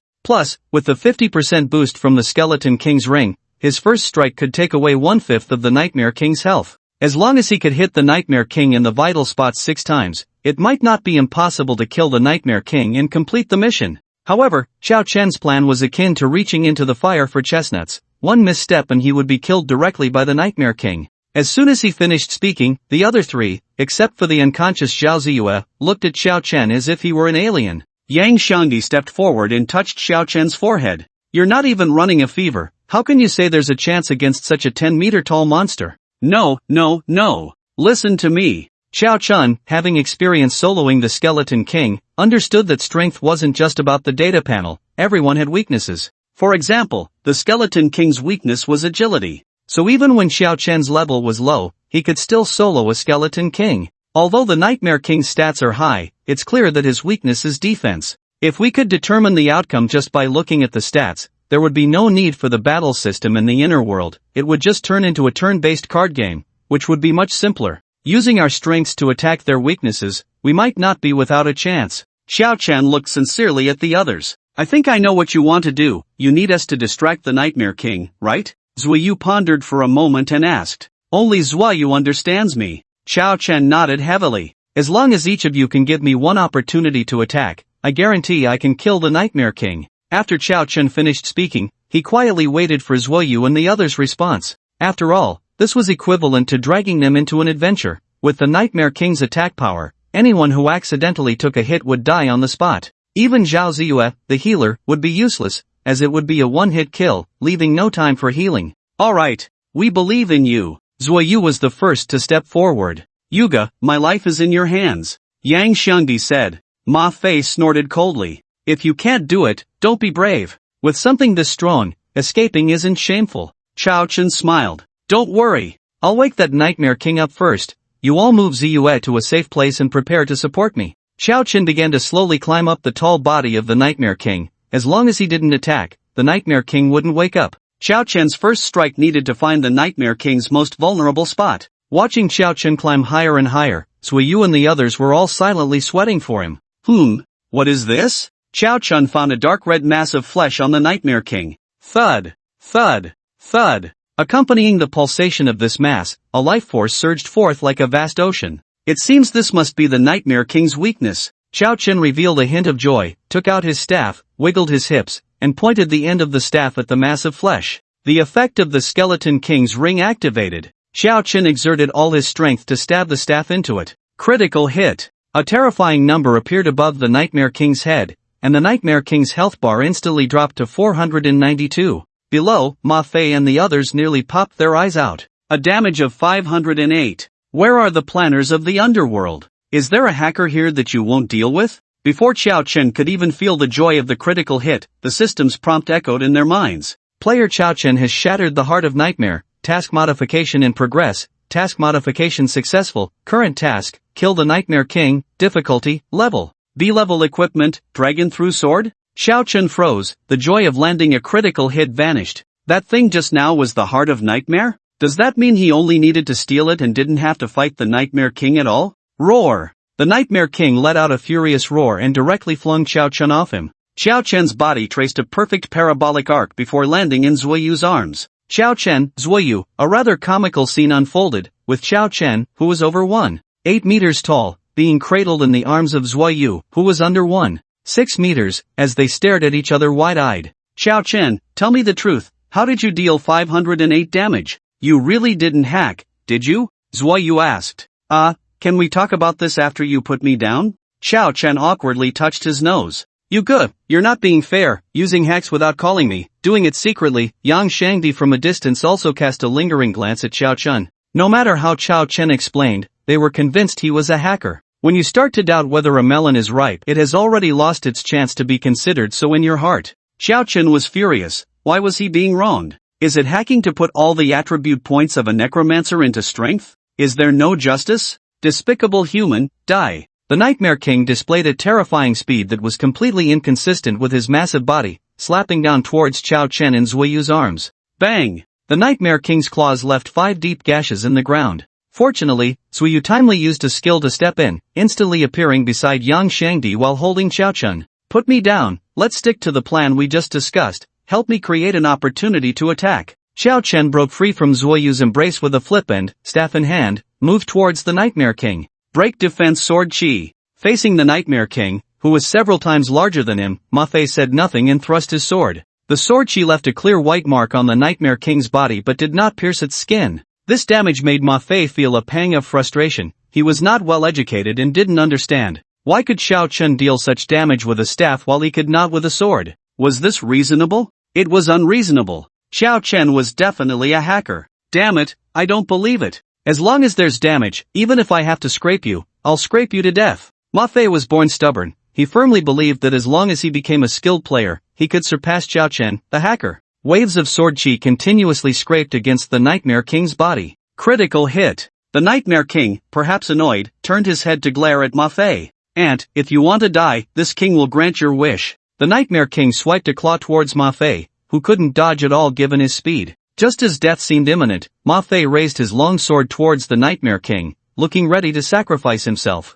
A true man should wield a 3-foot sword and achieve unparalleled feats. What do I, Ma Fei, fear from death? As the Nightmare King's sharp claw drew closer, Ma Fei could even see the lines on the Nightmare King's palm, and he finally couldn't hold back. "Xiao Chen, are you ready yet? I'm really going to die here." "Coming." Xiao Chen seized the opportunity and struck the Nightmare King's toe with his staff, allowing Ma Fei to escape in haste. The Nightmare King's health bar was down to a third, and a hint of joy appeared on Xiao Chen's face. Ma Fei and Yang Shangdi exchanged glances, both reading the same thought in each other's eyes. This kid Xiao Chen is definitely a cheat. As a necromancer, dealing 156 damage with a basic hit on the toe, what else could it be but a cheat? If the Nightmare King could hear their thoughts, he would surely agree. This kid really is a cheat. He broke my toe with just one hit. Just as Xiao Chen was about to press the attack, the Nightmare King suddenly let out a roar towards the sky. The Nightmare Realm was activated. Colorful lights radiated from the Nightmare King, but Xiao Chen would not give him a chance.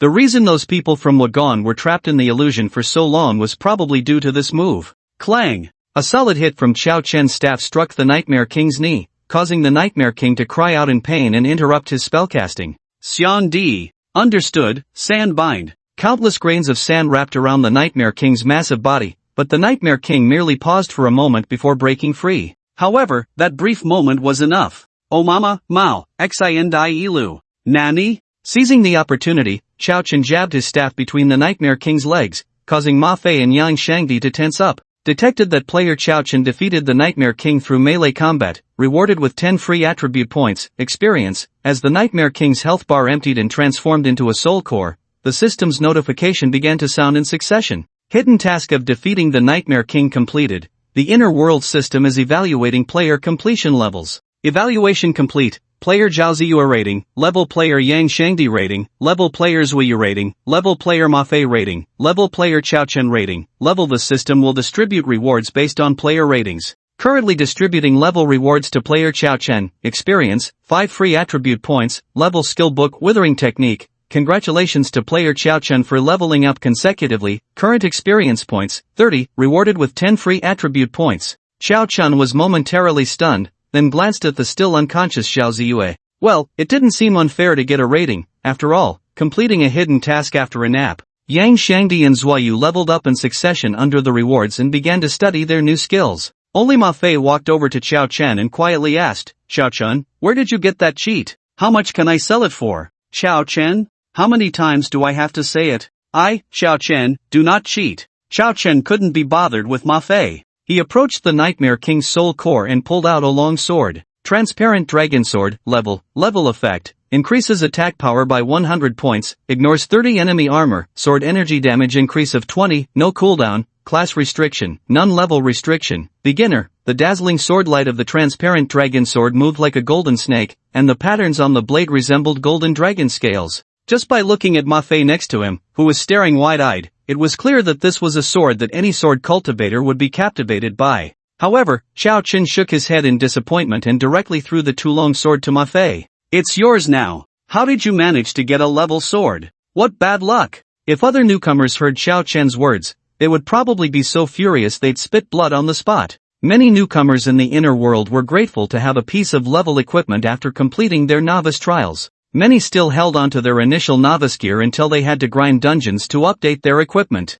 Level equipment was something they could only dream of, something that money couldn't buy. Ma Fei was also stunned at this moment. A level sword, you're just giving it to me? Anyway, I can't use it. Among the 5 of us, you're the only sword cultivator, right? If I don't give it to you, who else should I give it to? Chao Chen retorted. Don't you know the value of level equipment? If you sell it, you could buy a house in the capital. Ma Fei said, somewhat excited. I know, so what? Chao Chen looked at Ma Fei with some confusion. Ma Fei opened his mouth wide, looked at the Tulong sword, then looked at Chao Chen. His feelings were incredibly complex at this moment. This trash Nightmare King, what bad luck! Chao Chen had already figured it out. It really dropped a piece of level equipment, and nothing else. At this moment, the server announcement rang out again. Congratulations to the mage player Chao Chen for completing the first kill of the Nightmare King in Nightmare Village. Rewarded with 10 free attribute points. Hope other players will continue to work hard. What the hell? How is it again this guy named Chao Chen?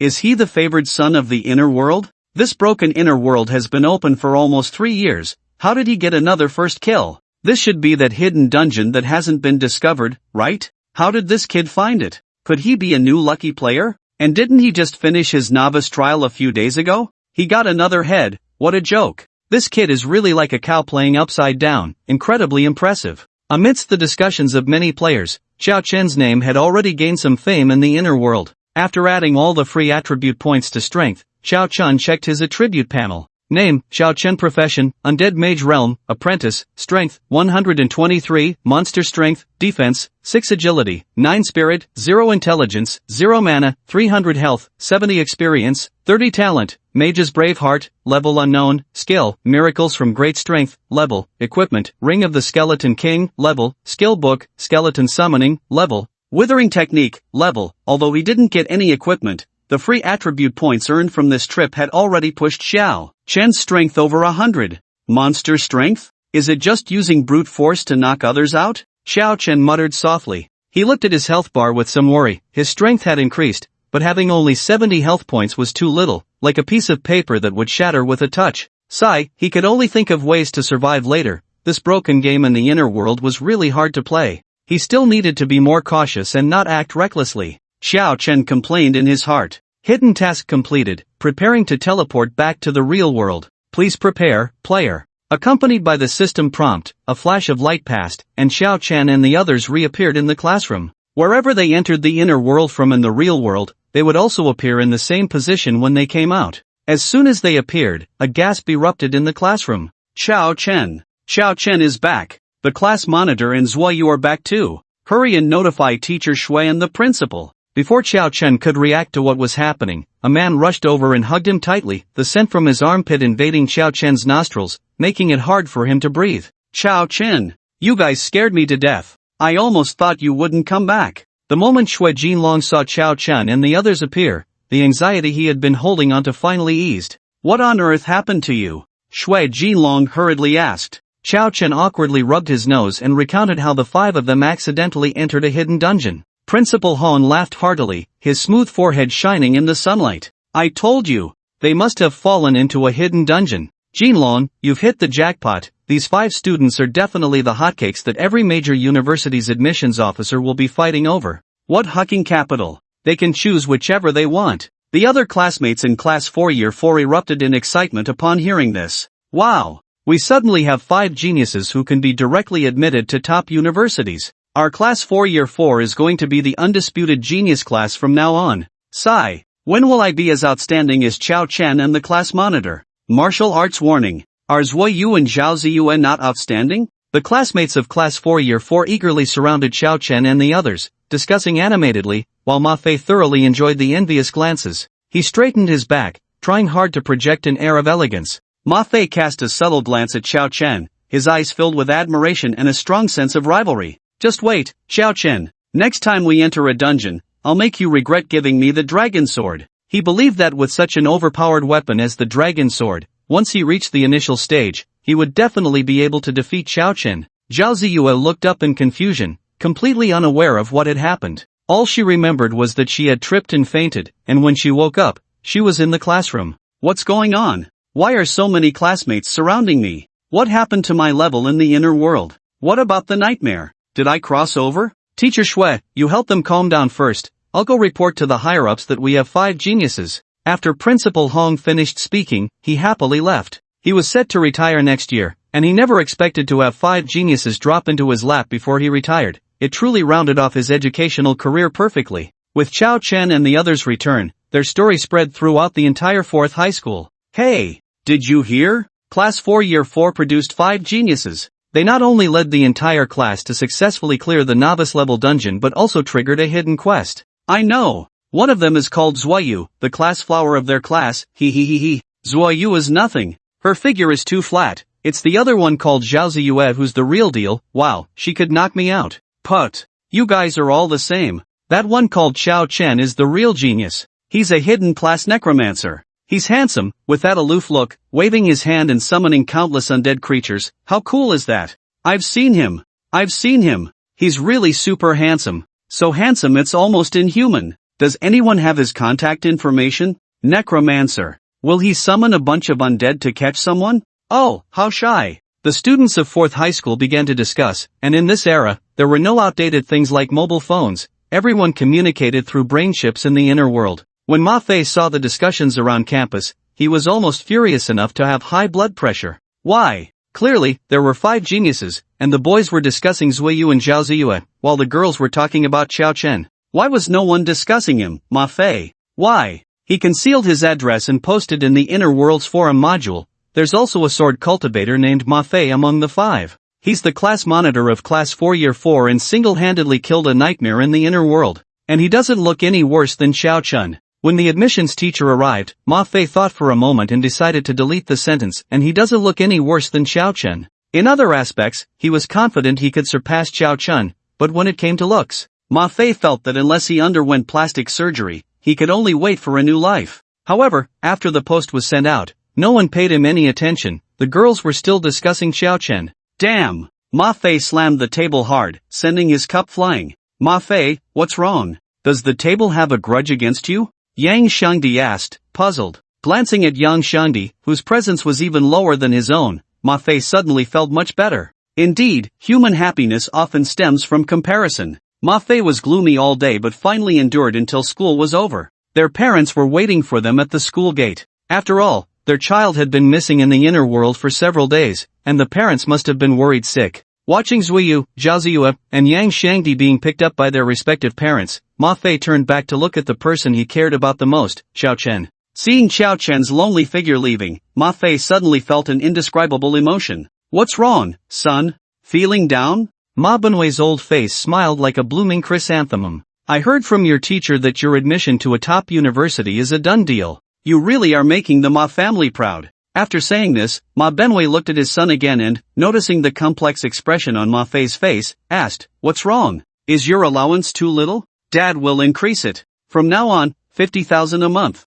Ma Benway waved his hand. 50,000 was just a drop in the bucket for his vast Ma group. Ma Fei shook his head. "Dad, I want to invite my classmate Xiao Chen over for dinner." Xiao Chen? Sounds like a girl's name, right? Ha ha ha, you little rascal. You've got your old dad's charm. Ma Benway was greatly pleased. "No, Xiao Chen is a boy."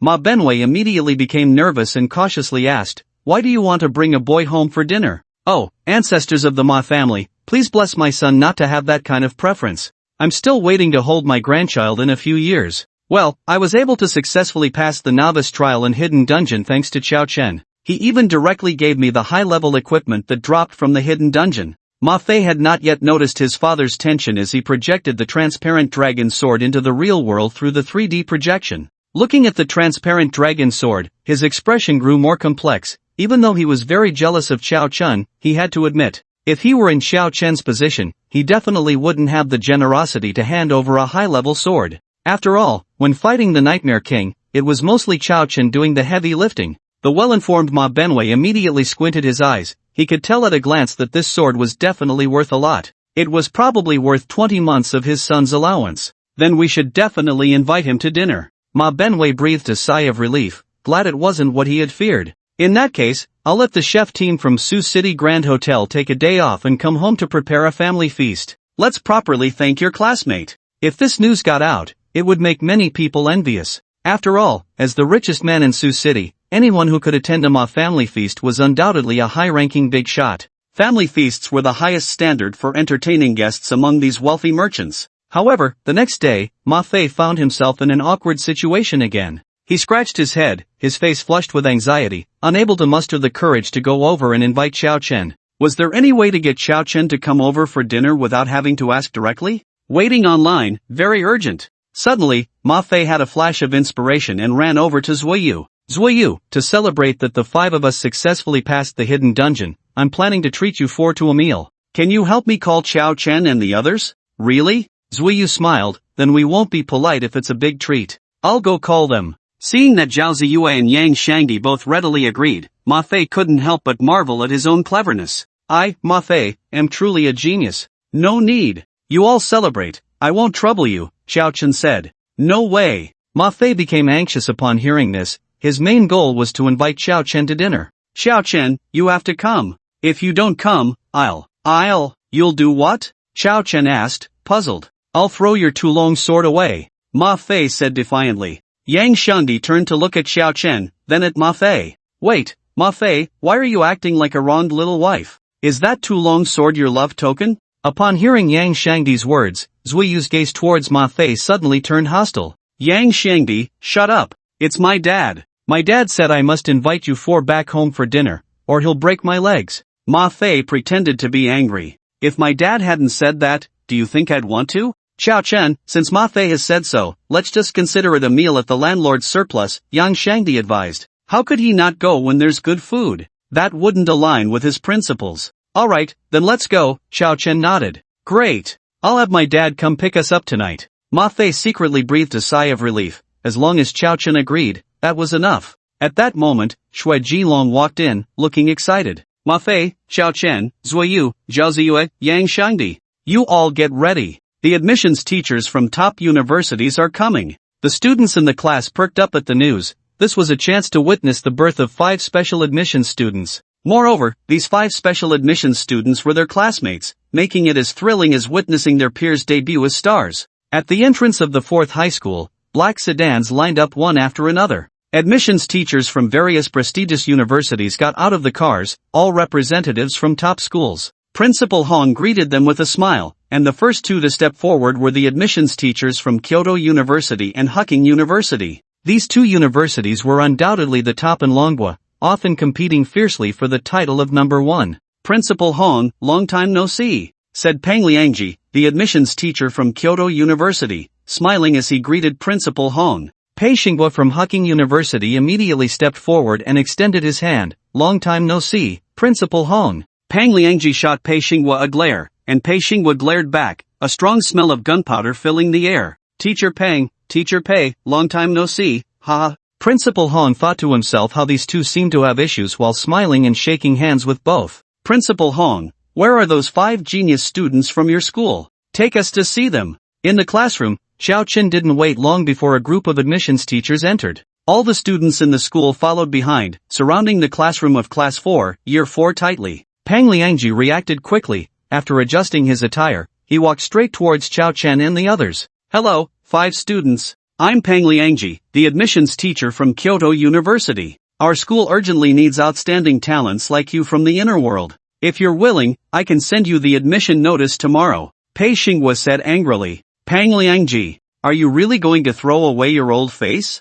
You're just going to start snatching people without even doing a test? Exactly. What you're doing at Kyoto University is really not fair. The admissions teachers from other prestigious schools were also unhappy. What if Xiao Chen and the others agreed right away? Pang Liangji also realized he was being a bit excessive, but naturally, he wouldn't back down. Since you don't trust these 5 students and insist on a test, then let's start the test. Upon hearing Pang Liangji's words, everyone was momentarily speechless. How did it turn into them insisting on the test? This Pang Liangji was really shameless. Teachers, any kind of test is fine. When do we start? Ma Fei said with a carefree expression. At this moment, all the faculty and students were present, making it the perfect opportunity for Ma Fei to show off. Pang Liangji looked at Ma Fei and nodded in satisfaction. Not bad, with his sharp eyebrows and bright eyes, and a tall figure, he clearly had a connection with Kyoto University. Pang Liangji patiently began to explain. The so-called test is to verify your professions and corresponding abilities in the inner world, and to collect your various data. There's no need to worry too much. Ma Fei was instantly excited. Zuiyu was a tank, Zhao Ziyue was a healer, and Yang Xiangdi was a mage with no strength to tie a chicken. Then as the only sword cultivator, he would definitely shine. By then, all the female students in the school would remember him, Ma Fei. Just as Ma Fei was getting excited, he caught a glimpse of Xiao Chen out of the corner of his eye. Cold sweat immediately broke out. How could he forget there was this burden? Xiao Chen, you shouldn't need physical strength for the test, right? After all, they're testing for corresponding abilities. Ma Fei deliberately emphasized the word corresponding. Don't worry, I will definitely get the admissions teachers to accept me. Xiao Chen nodded heavily. He had to go to Kyoto to pursue the clues left by his parents. Alright, that's the spirit. Ma Fei felt reassured. As long as this burden didn't take action, he, the sword cultivator, would definitely be in the lead. Teacher Pang, we are all ready. When do we start the test? Ma Fei said eagerly. Okay, then let's enter the inner world first. Pang Liangji took out a mysterious gray-black device and placed it in the classroom. The surrounding space immediately twisted, and Xiao Chen felt a powerful force surge into his body. Students, don't panic. Pang Liangji revealed a smug smile. This is the latest research achievement of Kyoto University. The inner world conversion device can directly materialize certain scenes from the real world into the inner world. Although you still see yourselves in the classroom, in reality, this is already the inner world. The surrounding students were immediately astonished. One student waved his hand, and a flame appeared out of thin air in his palm. It's real. We really entered the inner world. Does this mean I can blow up the school in the inner world in the future? Principal Hong's face darkened upon hearing this student's words. Wow! This invention from Kyoto University is amazing. It can actually materialize scenes from the real world into the inner world. With the development of technology, will the inner world and the real world merge in the future? Listening to the students' exclamations, Pang Liangji's expression grew even prouder. He wanted to see how other universities would compete for these 5 genius students with this trick up his sleeve. Pei Xinghua and the admissions teachers from other schools looked somewhat grim, but there was nothing they could do. After all, they had indeed developed something. No, they couldn't just sit back and wait. Pei Xinghua stepped forward. Let me introduce myself first. I am Pei Xinghua, an admissions teacher from Huaqing University. Who wants to take the test first? I'll go first. Ma Fei immediately jumped out. Ma Fei. Apprentice sword cultivator, talent level. The classmates all gasped in surprise. After passing the novice trial, Ma Fei truly lived up to his reputation as a genius. Very good. Pei Xinghua showed a hint of interest. Try to cut me with a sword. Teacher Pei, be careful. One sword separates the world. Ma Fei pointed the tip of his sword at Pei Xinghua. This was a high-level skill he obtained from the Hidden Dungeons rewards. As Ma Fei thrust his sword forward, Pei Xinghua casually waved his hand in front of him, and an orange light shield appeared before his eyes. Ding! Ma Fei's sword struck the light shield, producing a sound of metal clashing. Ha! Pei Xinghua was quite surprised because Ma Fei's sword tip actually penetrated his light shield. It should be noted that although his profession was not good at defense, he had a significant level. With a full 20 level difference, how could Ma Fei pierce through the light shield he had condensed? Very good. Pang Liangji, standing nearby, immediately saw through the trick. It seems that your one sword separates the world is a very rare skill that can amplify the attack power of the point of your sword. Quite impressive. Thank you for the compliment, Teacher Pang. Ma Fei smiled. Not just that. Even if it's a point breaking through a surface, your strength attribute should be quite high. At least 35 points. And judging by the speed of your strike, your agility is not low either. Pei Xinghua's eyes sparkled with excitement. He had to recruit such an outstanding student back to Hucking University. Wow! Having 35 points of strength, is this what it means to be a sword cultivator? Truly worthy of being called the profession with the highest attack power in the inner world. If I could draw a sword cultivator profession like Ma Fei, my deceased great-grandfather would be smiling in the afterlife. Don't you understand? The impressive one is Ma Fei, not the sword cultivator. That guy in the next class is also a sword cultivator, but he's not considered a genius. Oh my, if Ma Fei were to slash me with a sword, he could probably kill me in one hit, right? Why don't I have such talent? Spread the word, Ma Fei can kill ordinary people with one sword. Spread the word, Ma Fei is a one-hit wonder. The students of the 4th high school looked at Ma Fei with envy, wishing they could replace him. Some of them had just passed the novice trial, while others couldn't even get through it. Compared to Ma Fei, it was like the difference between a firefly and the bright moon. Ma Fei, amidst such flattery, began to feel a bit carried away. He excitedly walked over and put his arm around Xiao Chen's shoulder. In the past, the girls had discussed Xiao Chen, but now it was finally about him. Ma Fei, little Xiao, I hope we can meet at the same university. You have to work hard. That way, I can protect you and take you to conquer the world. Xiao Chen thought, you're the little Xiao, your whole family is little Xiao. He punched Pei Xinghua away. Ma Fei had clearly forgotten about Xiao Chen's impressive feat of defeating the Nightmare King with half his health using a staff in the inner world. He was now lost in a dream of surpassing Xiao Chen. At this moment, Pei Xinghua also asked with burning curiosity, Ma Fei, have you decided which university you want to join? The doors of Hucking University are always open for you. Teacher Pei, how about we test a few more people first? I want to think about it a bit more, Ma Fei replied. If possible, he still wanted to continue studying at the same school as Xiao Chen and the others. After all, if he couldn't see Xiao Chen, how could he find a way to surpass him? Alright, then let's continue the tests. Next, Pei Xinghua said. The tests for Zuoyu and Zhao Ziyue were quick since they were both support-type professions and not good at combat. However, Zuoyu did give Pei Xinghua another surprise. He discovered that the attacks hitting Zuoyu would actually bounce back a small portion. Is this your skill? Pei Xinghua asked. Yes, Teacher Pei, this is my high-level skill, reflective armor. I can reflect 20% of the damage I take back to the attacker. Zuoyu glanced at Xiao Chen and said. Like Ma Fei, this skill was also one she drew as a reward for clearing a hidden dungeon. Not bad. Very good. Pei Xinghua praised. Hitting me is like hitting yourself. For a tank class, nothing is more practical than this skill. When Yang Shangdi stepped out, Pei Xinghua looked at his 300+ pounds and suddenly realized. This student must also be a tank class, right? No, Teacher Pei, I'm a mage, Yang Shangdi replied. Pei Xinghua, the surrounding students were also somewhat silent. It was one thing for the delicately beautiful Zuoyu to be a tank, but now a 300-pound guy was telling him he was a mage? Did they mix up their scripts? Let's start the test. Yang Shangdi took out his staff and pointed it at the ground beneath Pei Xinghua. Brother, a rough one, next dig, Bakuhatsu. All the teachers and students were somewhat dazed. What was Yang Shangdi saying? Pei Xinghua showed a look of confusion. He didn't sense any magical fluctuations at all. Was this kid just posing? Only Xiao Chen calmly covered his ears. Yang Shangdi shouted, art is an explosion. Earth explosion technique. Boom! In an instant, a terrifying and violent force erupted from the ground beneath Pei Xinghua's feet. Pei Xinghua's expression changed, and he leaped up like lightning. However, the power of the earth explosion technique still deducted a bit from his health bar. Pang Liangji was also shocked. This skill had no casting prelude and erupted directly from under his feet.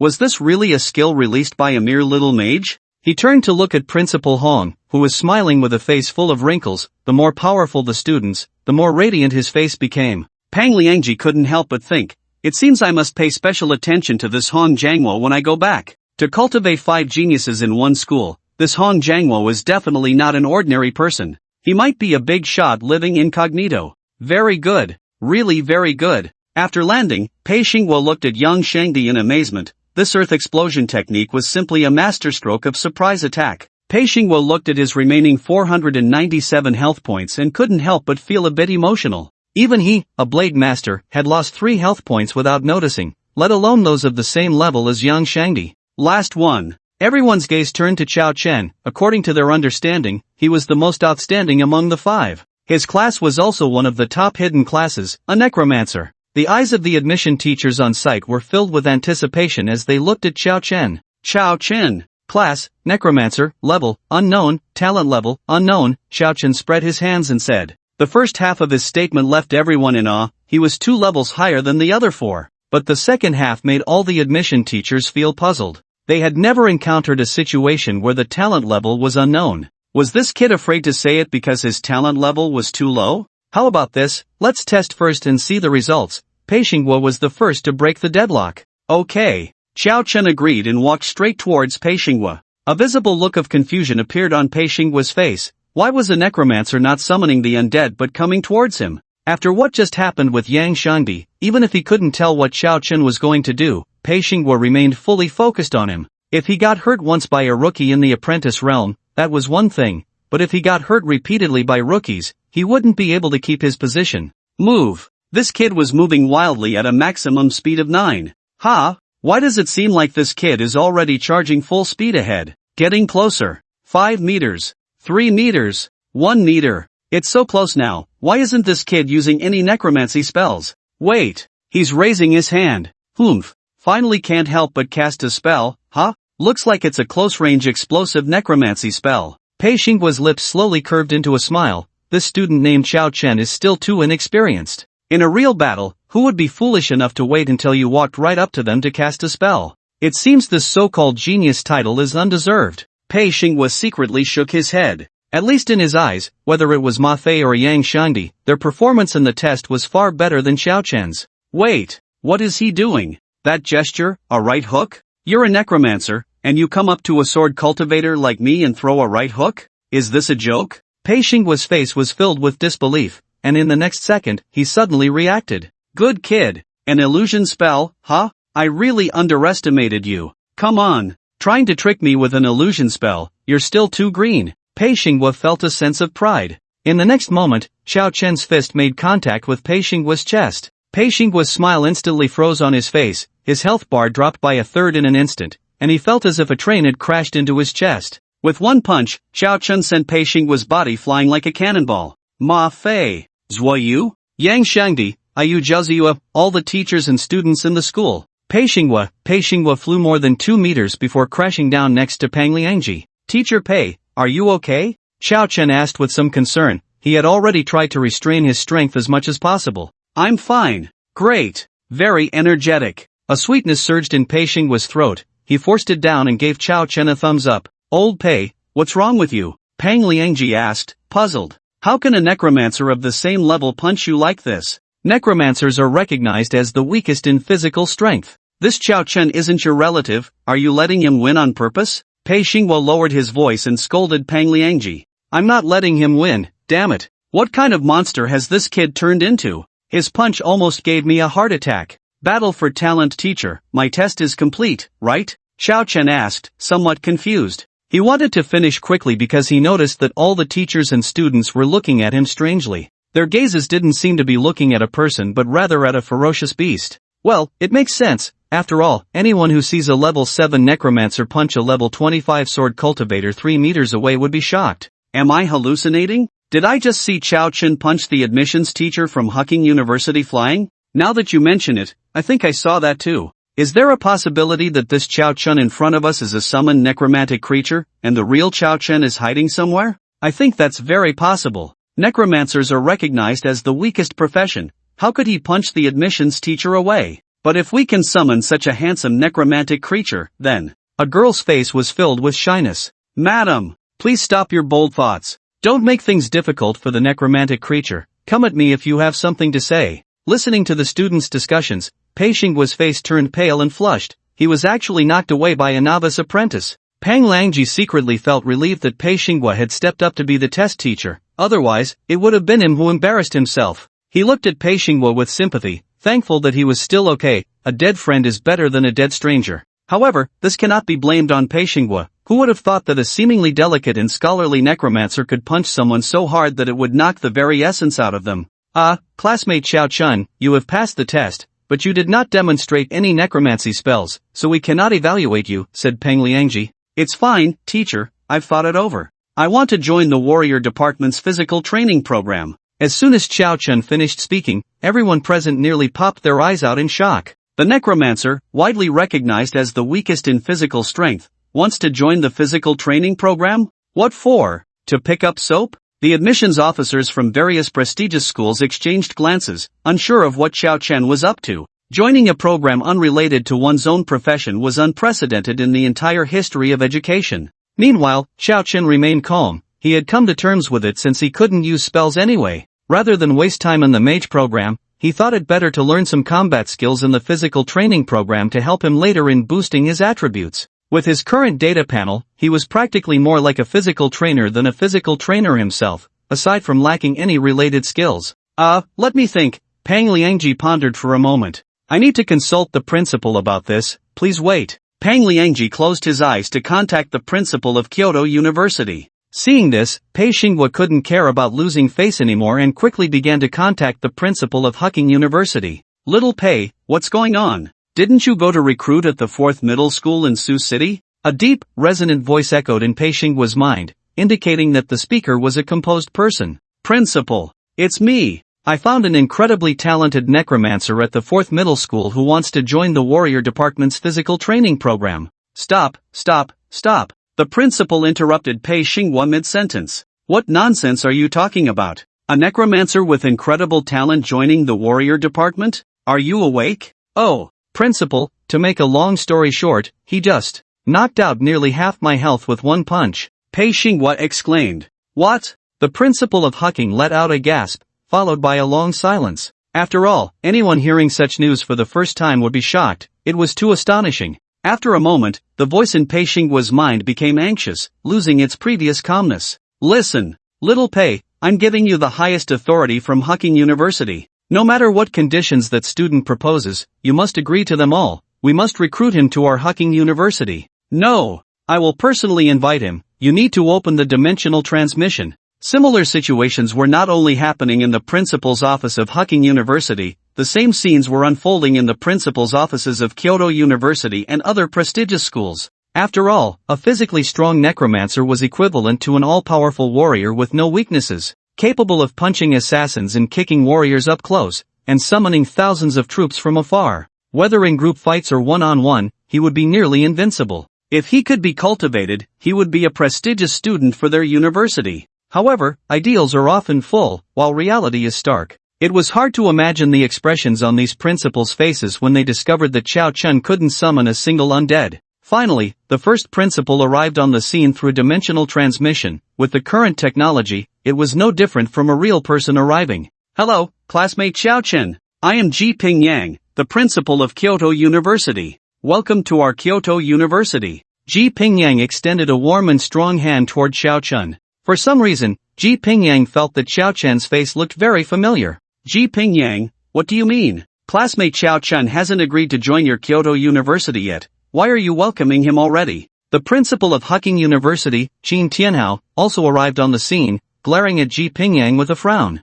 The metaverse has been successfully built for over 3 years now, and during this time, it has been fully proven what kind of changes an outstanding talent can bring to a university. Therefore, Xiao Chen's importance is self-evident, and at this moment, Ji Ping Yang is like a protective hen, shielding Xiao Chen behind her. So what? Xiao Chen never said he wanted to join your Hucking University. Humph. What makes Hucking University any worse than your Kyoto University? Don't forget that in the past 3 years of the metaverse competition, it was our Hucking University that won the championship. So what? Does your Hucking have a history as long as our Kyoto University? Listening to the two esteemed principals arguing fiercely, their faces flushed as they dug up old grievances, Xiao Chen's expression became somewhat strange, but he didn't know how to interject, because whether he went to Hucking or Kyoto, it made no difference to him. The only reason he wanted to attend Kyoto University was to trace the clues about his parents' disappearance. He believed that no matter which university he joined, he would surely learn a lot of beneficial knowledge. As more prestigious university principals arrived,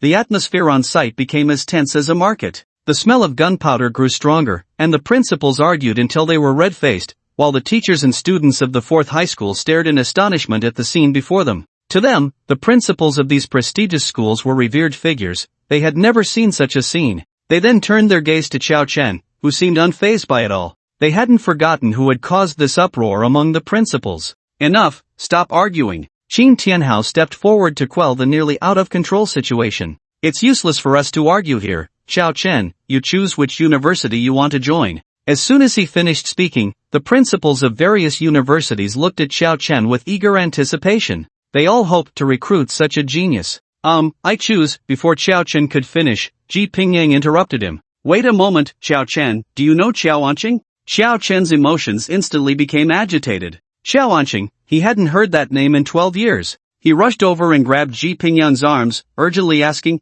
Principal Ji, have you seen my father? Do you know where he is? Ji Pingyang shook his head with a wry smile. Your father Qiao Anqing and your mother Lu Pingwan were both my students. I haven't seen them in over a decade. No wonder I felt a sense of familiarity the moment I saw you. You look so much like your father. It turned out that his parents had once attended Kyoto University, and a wave of emotions surged through Qiao Chen. In any case, he had finally found a clue about his parents. Principal Ji, I want to join Kyoto University, Qiao Chen said without hesitation. The other prestigious university principals exchanged glances, revealing a helpless smile. Ji Pingyang had the advantage of Qiao Chen's parents. How could they compete? With a blur of figures, they began to leave one after another. Their arrival was originally to compete for Qiao Chen, but since he had decided to join Kyoto University, there was no point in them staying any longer. Before long, only Principal Ji Pingyang remained on site. He looked at Ma Fei and the others. Since you all came from the same class, why not join us at Kyoto University together?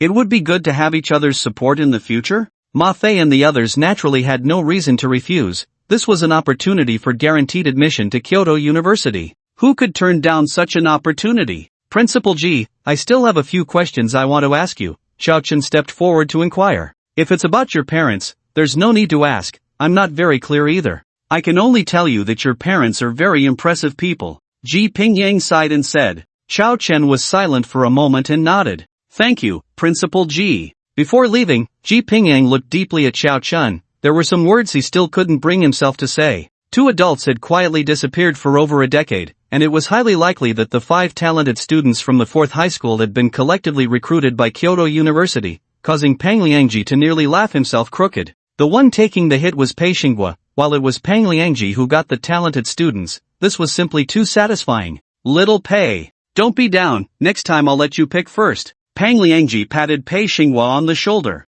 Get lost. Pei Xinghua was feeling incredibly frustrated at that moment, as if he had been force-fed a few mouthfuls of excrement. Pang Liangji walked over to Qiao Chen and the others, handing each of them a small booklet. This contains various career point allocation recommendations and training methods developed by our professionals at Kyoto University, along with detailed strategies for clearing exclusive dungeons. You'd better clear your respective careers' exclusive dungeons before school starts. This way, you'll be more valued in school in the future. At the end of the manual, there's a detailed route map from Sioux City to Kyoto University for your reference. Qiao Chen took his booklet and began to flip through it, his expression growing increasingly strange. Necromancer, recommended main attribute points in spirit, secondary in intelligence. Recommendation reason, necromancers are different from traditional mages. They rely on undead creatures to deal damage and share the burden, allowing them to focus on casting spells to adjust the battlefield. Therefore, a very high casting speed is not necessary. The strength of the undead creatures is what matters most.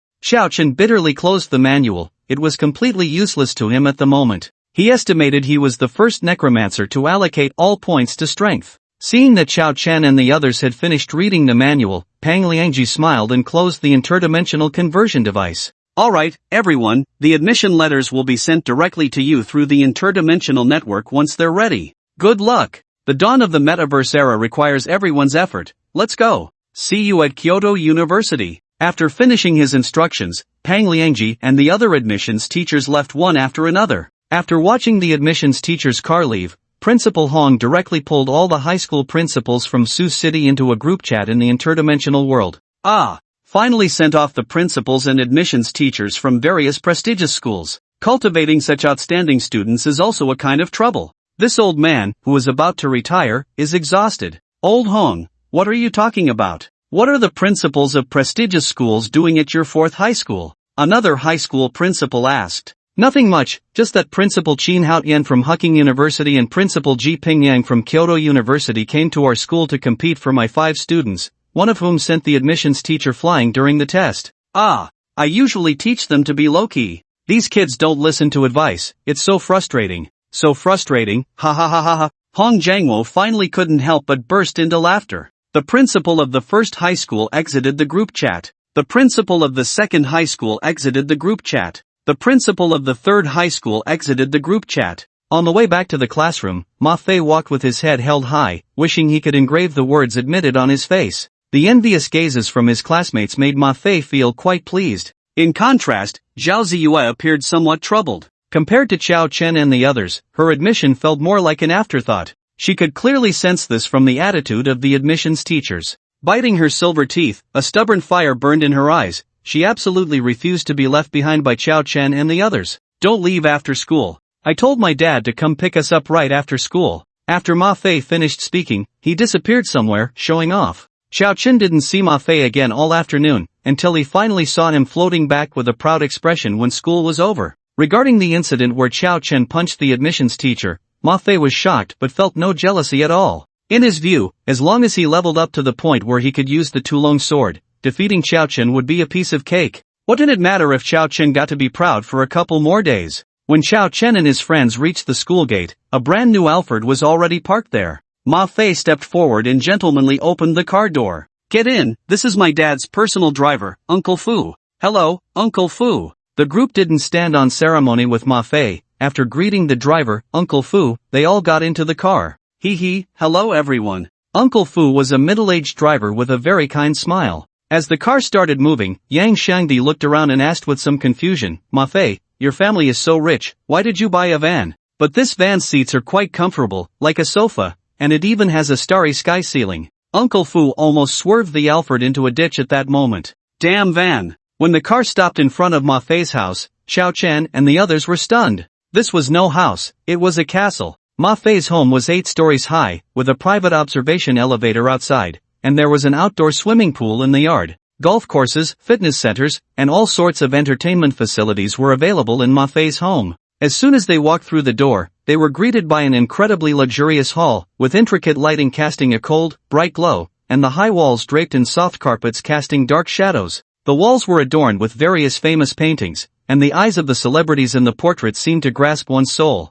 Chao Chen's throat tightened. He changed his impression of Ma Fei. He had always thought Ma Fei was a rich second generation, but he was wrong. Ma Fei was a mining second generation, and his family's mine was quite large. Ma Benwei had been sitting in the hall early in the morning. He had already received the news that his son was being recommended to Kyoto University. Today's family banquet was not only to thank Chao Chen and the others but also to celebrate his son's admission. You must be Chao Chen, right? Truly a talented young man. I often hear Ma Fei mention you. Speaking of which, I have to thank you for taking care of Ma Fei in the other world. Today, don't stand on ceremony with your uncle, eat your fill. Ma Benwei said with a smile. Hello, uncle. You're too kind. I haven't helped Ma Fei much, Chao Chen said, feeling a bit embarrassed as he scratched his head. He really wasn't good at dealing with elders. Ha ha ha. You all got recommended to Kyoto University together, so you'll be classmates. Once you get to Kyoto, it will be unfamiliar territory, so I hope you all can take care of my son Ma Fei. Ma Benwei laughed.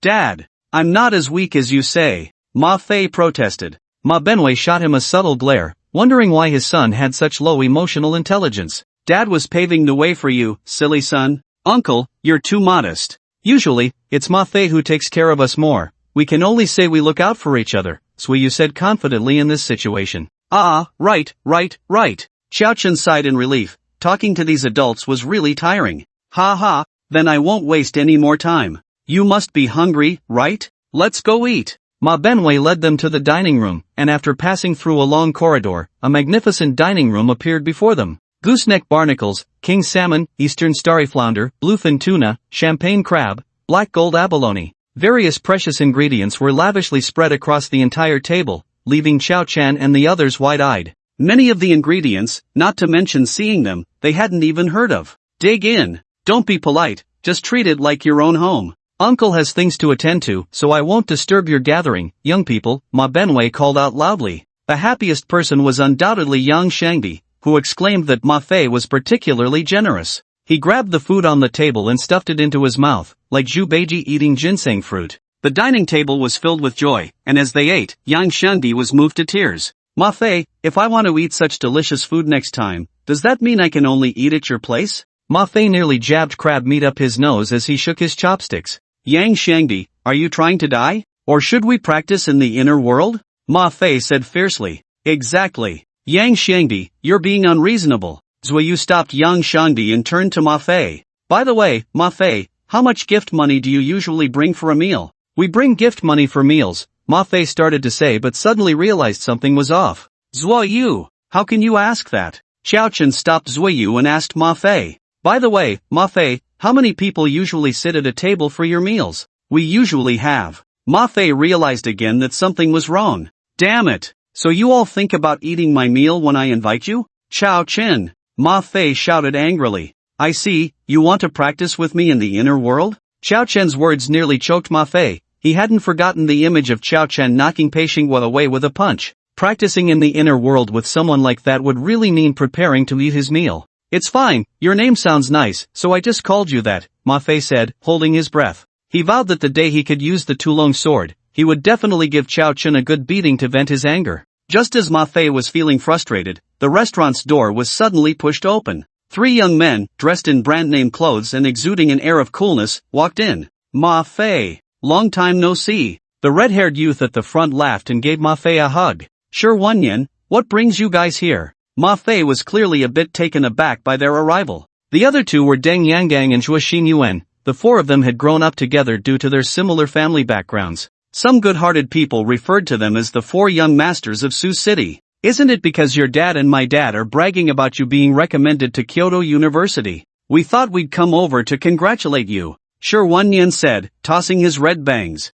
Ma Fei immediately perked up, but a trace of worry and sadness that didn't match his age appeared on his face. When I found out I was recommended to Kyoto University, I was very conflicted. I was thinking, go ahead, Kyoto is so far from Sioux City, far from home, far from you 3. But if I don't go, Kyoto University is still pretty good. Ah, it's so annoying. Sure Wenyan, what do you think I should do? Ma Fei sighed deeply with a sad expression. Sure Wenyan, Deng Yangang, and Zhuo Xinyuan, damn, he's really putting on an act. So who are these 4? Sure Wenyan, not wanting to pay attention to Ma Fei, turned to look at Xiao Chen and the others. When he saw Zuoyu and Zhao Ziyue, a glimmer of light clearly shone in his eyes. One cute and legal lowly, one tall and hot mature woman, simply exquisite. Deng Yangang and the others followed his gaze. When Deng Yangang saw Xiao Chen, a similar glimmer appeared in his eyes. 10 long and powerful fingers, a pair of melancholic peach blossom eyes, simply exquisite. Sitting at the table, Xiao Chen suddenly felt ants crawling on him.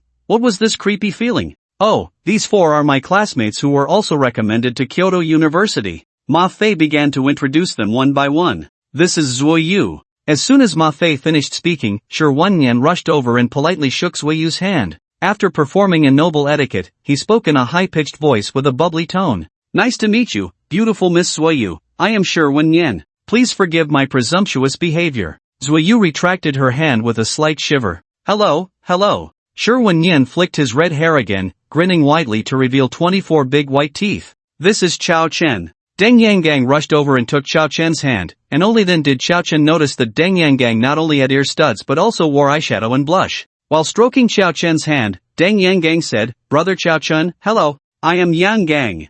I will work hard to get into Kyoto University with you, so you must take good care of me then. Xiao Chen, he hated this very much. Why was this the real world? If this were the inner world, he would start showcasing his impressive attack power of 246 points right now. Who has an inner world converter I can borrow? I'm waiting online, it's urgent. In the arena of confrontation, Deng Yangang, enough is enough. If you keep being this annoying, I will clear the way for the 4th young master of Sioux City right now. Zhuo Xian Yuan, who had not spoken until now, scolded. Deng Yangang pouted in grievance, looking sorrowful as he said, Brother Xan Yuan, I was wrong. Please don't be angry with me, boo-boo. Xiao Chen turned to glance at Ma Fei. Being among the so-called fourth young masters of Su City, Ma Fei didn't seem like a serious person either. No, he needed to reassess his relationship with Ma Fei. He, Xiao Chun, wouldn't be eating at his table. Let's sit down first. Let's sit down and talk. As the host, Ma Fei could only grit his teeth and invite the others. Deng Yangang swiftly sat down next to Xiao Chen, gazing at him with affection. Xiao Chen tensed up completely. Ahem, Ma Fei, your classmates are indeed quite talented. No wonder they can be recommended to Kyoto University. Shi Wenyan praised, but his eyes kept darting towards Zuoyu and Zhao Ziyu. Having been through many flower patches, he understood very well that whether it was a good impression or a bad one must make sure the girls remember you during the first meeting. If the girls don't remember you, no matter how much you do, it's all in vain. This classmate Ziyu looks delicate and weak. She must be a mage or an assassin, right? After all, only a damage dealer can match the beauty of classmate Zuoyu. Shi Wenyan remarked. No, I'm a heavy tank. Shi Wenyan, great, he had flattered her the wrong way. Why on earth would a girl who was barely over 5 feet be a tank? Tanks are great, tanks are great. Then we can team up to grind dungeons later. Shi Wenyan patted his chest and said, I'm a warrior-type physical cultivator. My attack power is currently at 30 points. In the future, if we join forces, you take the damage and I'll deal the damage. Wouldn't that be invincible? Put. Yang Xiangdi, who was showing off, couldn't hold back and laughed out loud. 30 points of attack power was still lower than Ma Fei's. Zuoyu's expression also turned quite strange as she discreetly glanced at a certain someone who had dealt a critical hit of 508 damage. Shi Wenyan thought they were shocked by his performance. After all, his stats were among the best in their first high school. Not to mention getting into Hucking Kyoto University, even entering an ordinary first-tier university shouldn't be a problem. Seizing the moment, Shi Wenyan flipped his red bangs and said flamboyantly, moreover, I haven't completed the exclusive dungeon for physical cultivators yet. Once I do, I will become even stronger. By then, we might even be classmates at Kyoto University. The so-called exclusive dungeon is a dungeon that every profession must go through, and the exclusive dungeons differ for each profession. Newbie task, newbie trial, exclusive dungeon.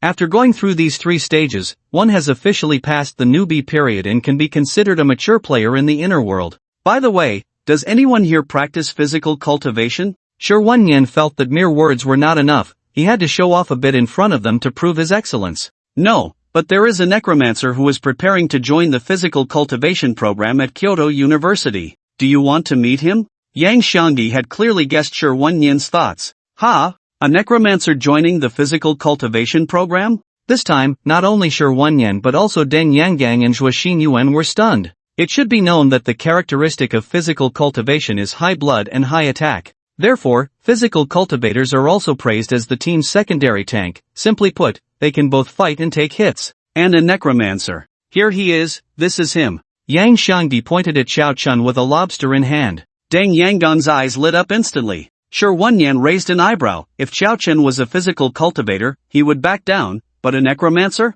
Xiao Chun, how about we practice in the inner world? If I can beat you, can I apply for a direct admission to Kyoto University? Shi Wenyan said. Ma Fei lowered his head, afraid he would burst out laughing. How had he never noticed how brave Shi Wenyan was before? Xiao Chun was taken aback. Why was this suddenly about him? No, let's just eat. With that, Shi Wenyan felt even more assured. He backed down. He was scared. It's fine. Xiao Chun, considering you're a necromancer, I won't use my full strength. If it really doesn't work, I'll let you use one hand, how about that? Shi Wenyan said nonchalantly. He couldn't wait to put on a perfect show.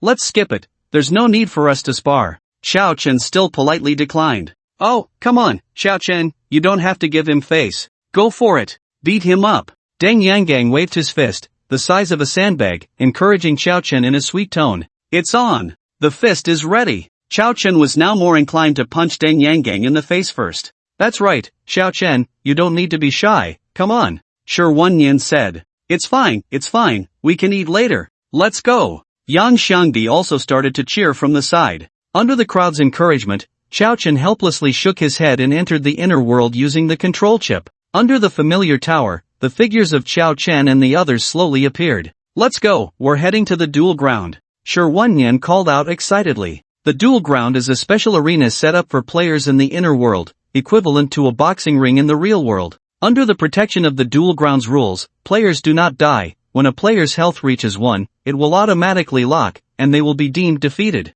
Therefore, many players choose to come to the dual ground to resolve conflicts or practice. This place is also a holy land for countless warrior-type players to train and grow stronger. Fight! Damn it! Get to it! Go! Beat him up! Hit him! Kill him! Hey, left hook, hit him, right there! Awesome! Amazing! As soon as they entered the dual ground, countless shouts filled their ears. The dual ground consists of numerous arenas, known as dual platforms, and above the platforms is a whole circle of stands. Where there are duels, there are naturally betting pools, and those shouts are coming from the stands. Congratulations to player Crazy Wolf for defeating Old Demon and achieving victory. Oh whoa! On one dual platform, a man with a buzz cut let out a wolf-like howl. He had a bloodied lone wolf tattooed on his body and was standing over a man who had been beaten to a pulp. That man's health was down to a pitiful 1 point. Well done, Crazy Wolf. I'm betting on you to win next time. Crazy Wolf, I love you, keep it up. Old Demon, you useless piece of trash. Why don't you just die? If you die, that would be great. Old man, I've lost my pants. Exactly, why bother going up to the duel stage? You might as well find a couple of turds to eat and commit suicide. The stands roared with anger, and it was clear who had won and who had lost. Seeing Xiao Chen fixated on the mad wolf on the duel stage, Sherwan Yan was afraid that the bloody scene would scare Xiao Chen, so he hurriedly comforted him. Don't worry. He reached out and patted Xiao Chen's shoulder, revealing a gentle smile. Classmate Xiao Chen, I won't beat you that badly, we'll just stop at a point. Xiao Chen ignored Sherwan Yan and continued to stare intently at the mad wolf on the stage. He turned to Yang Xiangdi and asked, Xiangdi, do you remember him? Yang Xiangdi's expression turned extremely heavy, his eyes flashing with deep-seated hatred. Even if he turned to ashes, I would remember him. It was him who robbed us of our pocket money at the elementary school gate. Yang Xiangdi gritted his teeth as he spoke. Xiao Chen's eyes also glinted with animosity. He had never suffered such humiliation in his life. This mad wolf was a few years older than them, had dropped out of school early, and made a living by robbing pocket money from elementary school students every day. Once, the strong mad wolf had robbed Yang Xiangdi and Xiao Chen, who were still in elementary school, and after robbing them, he even scolded them for being poor. Truly, how much can one endure? What do you think? Let's think of a way to take him down. Xiao Chen said. Sure, you go, and I'll cheer you on. Yang Xiangdi nodded. Hey, classmate Xiao Chen, aren't we here to duel? Sherwan Yan was unhappy. If Xiao Chen went to fight the mad wolf, how could he show off? Moreover, the mad wolf looked strong. If he directly injured Xiao Chen, it would be even more embarrassing for him to face Xiao Chen afterward. Little brother, you step aside for a bit, this isn't your business. After you watch Xiao Chen and the mad wolf's battle, if you still want to duel with Xiao Chen, I won't stop you, Yang Xiangdi said. Compared to Sherwan Yan, he was more eager to see Xiao Chen teach the mad wolf a lesson and take revenge for the pocket money incident.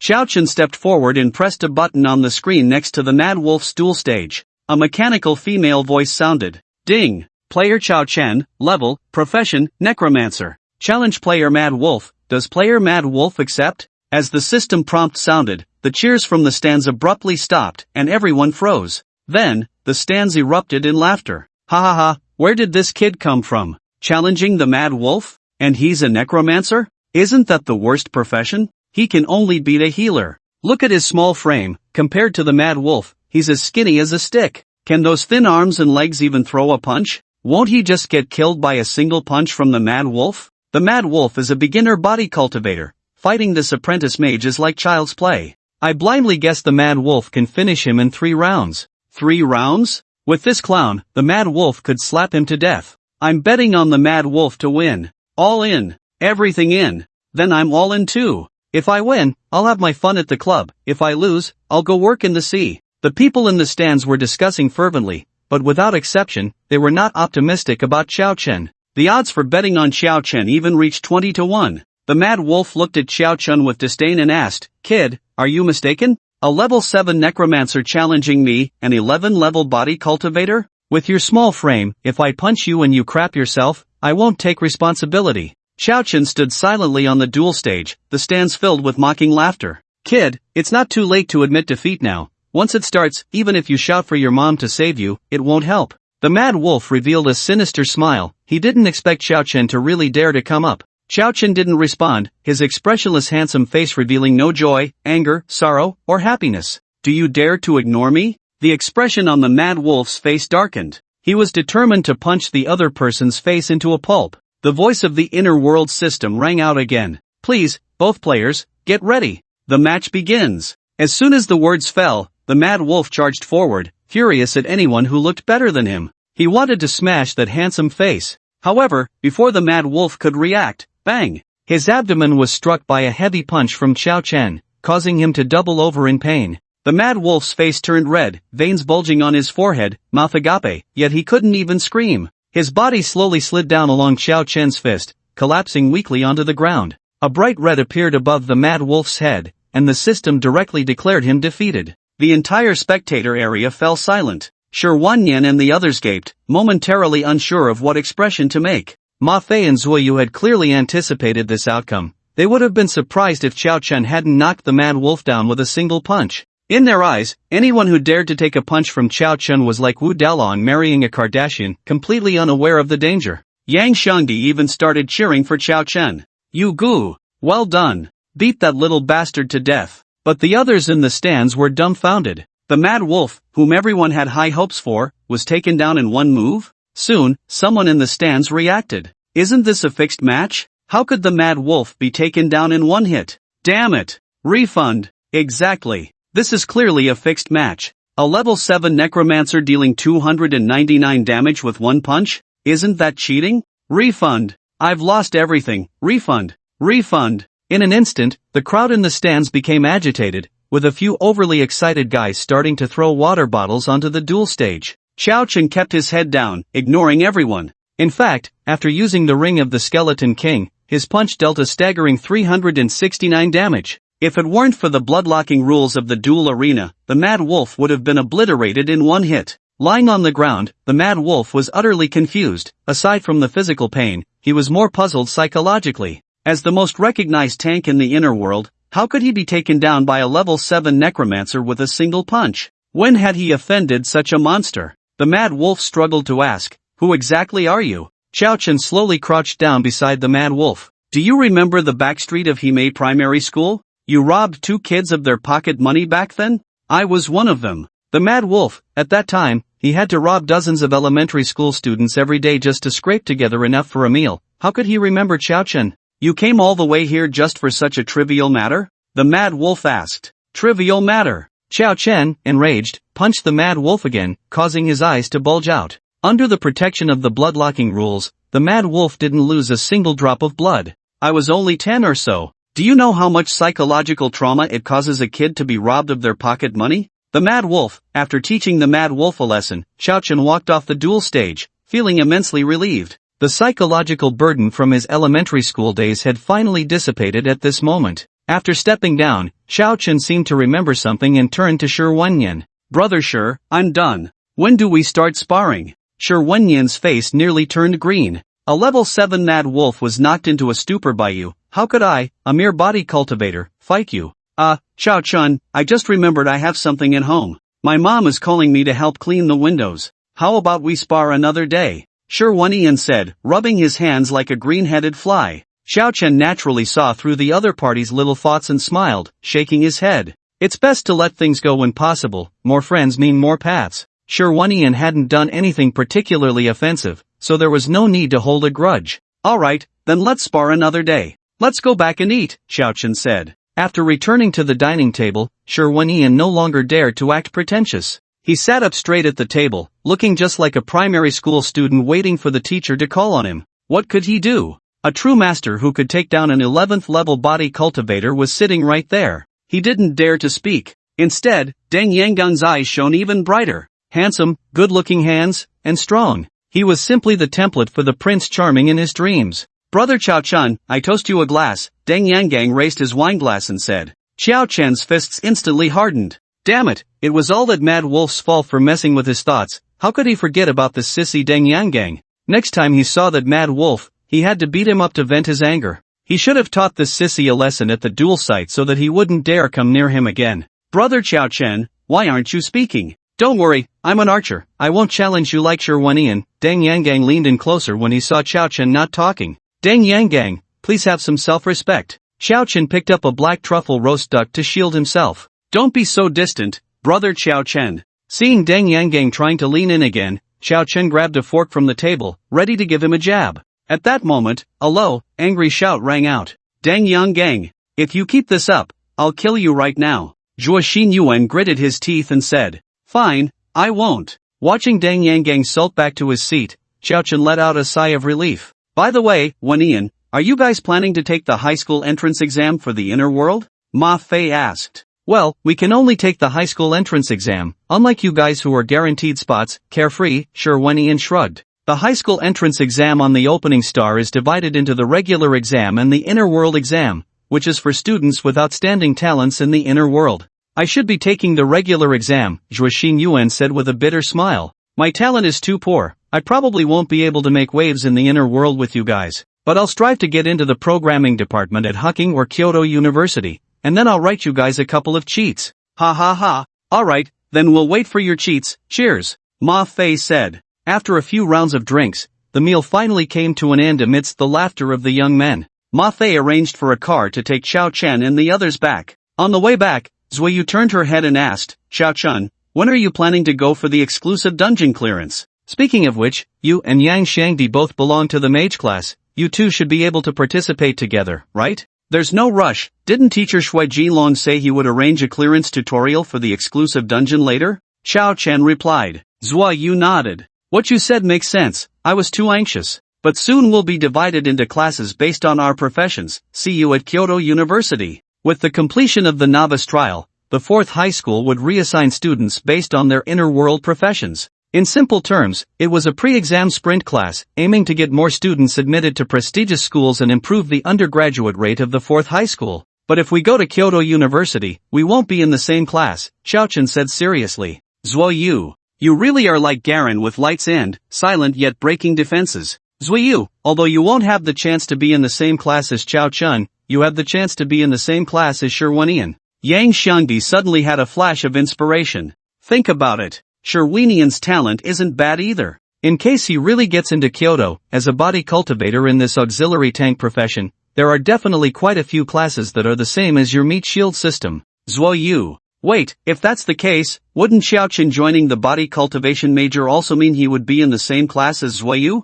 Zhao Ziyue couldn't help but ask. Why would a necromancer want to attend classes related to meat shields? To learn how to take damage? Yang Xiangdi looked at Zhao Ziyue with a dumbfounded expression. Then why don't you say why a necromancer would want to join the body cultivation major? Zhao Ziyue retorted. Because. Yang Xiangdi paused for a moment, then slapped his forehead and looked at Xiao Chen. Right, you gu. Why did you run off to the body cultivation major? How am I supposed to cling to your thigh in the future? Xiao Chen had long guessed that Zuiyu and the others would have questions, so he casually started to make things up. Do you still remember the barrel theory I mentioned in Nightmare Village? I joined the body cultivation major to strengthen my weakest shortcoming. When you have no shortcomings, no one can defeat you. Understand the applause. Xiao Chen's words left everyone deep in thought. Was this the reason their strength was inferior to Xiao Chen's? Seeing Zuiyu and the others once again believe his nonsense, Xiao Chen breathed a sigh of relief. He indeed had a talent for being a pyramid scheme leader.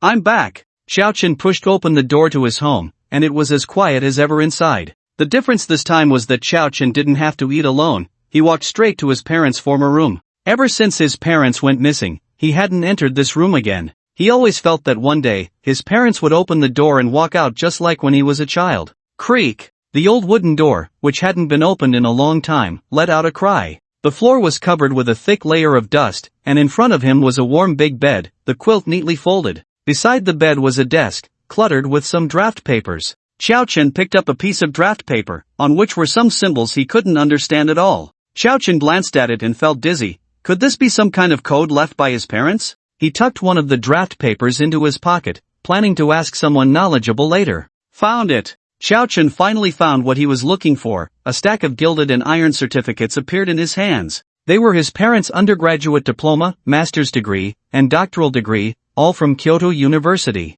Computer science major. Xiao Chen flipped through them one by one and discovered that his parents had studied the same major from undergraduate to doctoral level. Besides these certificates, Xiao Chen didn't find anything else useful. The rest were just some clothes or daily necessities left by his parents. It seems more clues will probably have to be found at Kyoto University, Xiao Chen murmured to himself. Wanduku, 4th High School. After a night, when he stepped back onto campus, the new class assignment list had already been released. Countless students gathered in front of the school's information bulletin board to check their new classmates. Wow! I'm in the same class as Xiao Chen. We're both in Mage class 2. Why am I in class 1? I'm crying. Damn it. Your class 1 isn't bad either. There's a Yang Xiangdi. He was also recommended to Kyoto University. Our class 3 is the worst. We don't have a single genius. It's okay, the exclusive dungeon should allow all 3 of our Mage classes to participate together. At that time, we can still cling tightly to those 2 big shots. Ding ding ding, as the class bell rang, everyone returned to their new classes with excitement.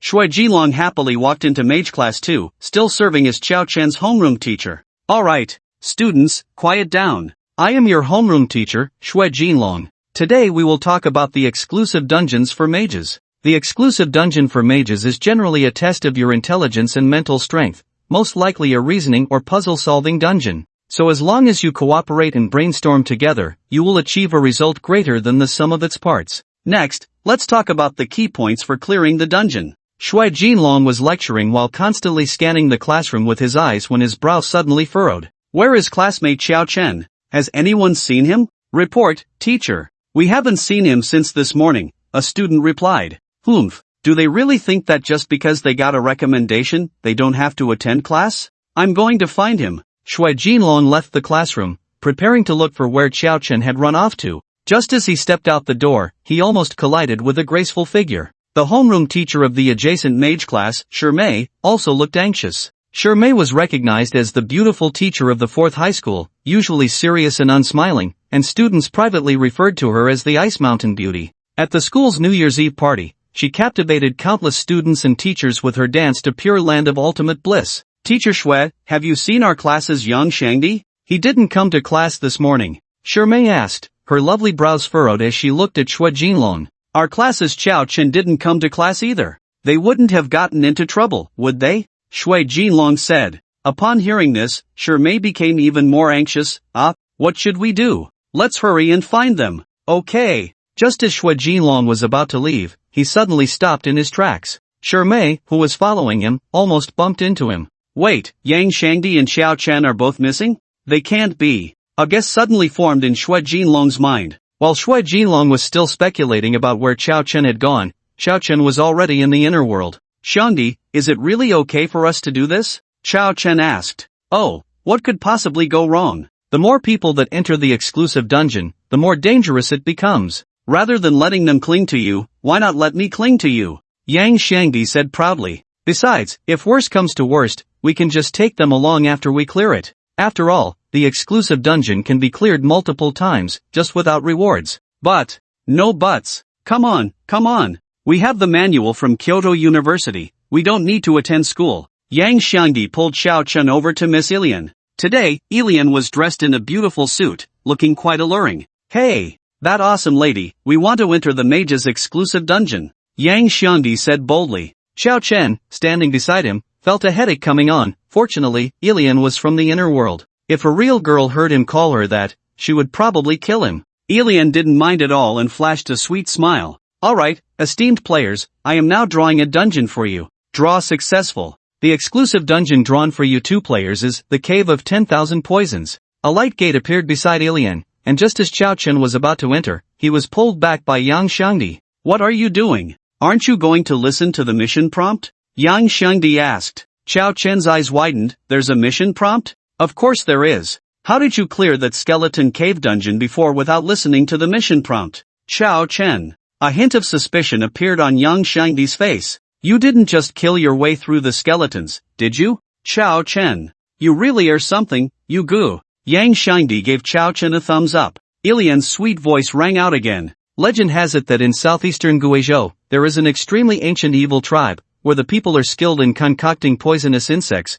with a cruel and violent nature, capable of poisoning without anyone noticing. The poison individuals all suffer unbearable pain, as the venomous creatures breed within their bodies, devouring flesh and blood until the host dies. Mission requirements: 1. Locate the legendary evil tribe. 2. Eliminate all venomous creatures. Mission rewards, dependent on the player's completion of the mission. Friendly reminder, the 10,000 Poisons Cave instance requires 5 players to unlock. the system will automatically match you with 3 teammates, so please be prepared. After finishing the mission prompt, Elian made a gesture inviting Xiao Chen and the others to enter the light gate. "See, I told you there would be a mission prompt," Yang Shangdi said as he stepped into the light gate. Xiao Chen hurried to follow. This time he was sure he had heard the mission prompt clearly. There would definitely be no mishaps this time. After passing through the light gate, Xiao Chen found himself in front of a large door shaped like a beast's head, with 2 large stone lions squatting beside it. At this moment, there were already 2 men and 1 woman in front of the door.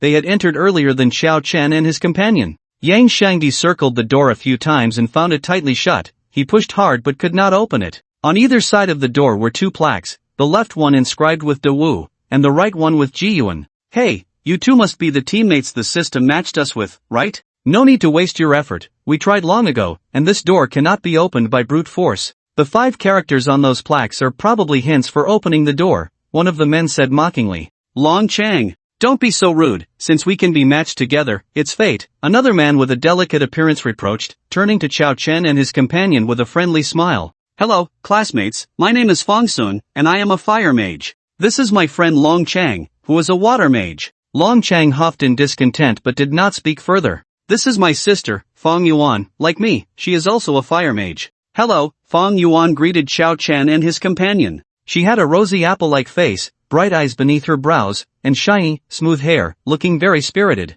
In the inner world, mages can generally be divided into 3 main categories: elemental mages, black mages, and white mages. Mages like Fong Yuan, who can summon natural forces, are collectively known as elemental mages, which include thunder, fire, ice, wind, earth, water, and light. Elemental mages are the most numerous among all mages. For example, Yang Shangdi is an earth mage. Xiao Chen, as a necromancer, belongs to the undead category of black mages. "Hello, I'm Yang Shangdi, and this is Xiao Chen," Yang Shangdi greeted with little enthusiasm. "Hello, Yang Shangdi, let me share what we know first. Through our experiments, this door has magical immunity properties. In other words, no spell can harm this door. So, trying to break it down by brute force is definitely impossible," Fong Sun said, casually casting a fireball at the door. Indeed, the massive fireball was absorbed by the beast-headed door, causing no damage whatsoever. "What about you? Do you have any clues?" Fong Sun asked. "We're not sure, we just arrived," Yang Shangdi replied, stepping aside to pick up the pamphlet from Kyoto University to start looking through it. Fong Sun could only sigh in disappointment, staring at the door, troubled by the meaning of Dawu, Jiyuan. What a strange way to pass through. Xiao Chen approached the beast-headed door and began to gently stroke it. The door exuded a strong woody fragrance that was quite pleasant. "Found it!" Yang Shangdi exclaimed as he rushed to Xiao Chen's side. "Look, there's a hint for this instance in the Kyoto University pamphlet." Xiao Chen glanced at the booklet, and there were indeed hints written on it. The 3 beside Fong Sun immediately brightened up upon hearing this. Such decryption-type dungeons needed various hints the most, so he hurried over. "Classmate Yang Shangdi, could you share the hints with us? After all, many hands make light work, and we can help too, right?" Yang Shangdi looked at him, feeling inexplicably that Fong Sun was very hypocritical, which made him dislike him. However, he didn't hide it and shared the booklet with the 3 of them. After all, they would need to cooperate to clear the dungeon later. It's the name of a bird, and also the name of a flower. There are a total of 2 characters, 2 pinyin combinations, and when read out, it gives the answer.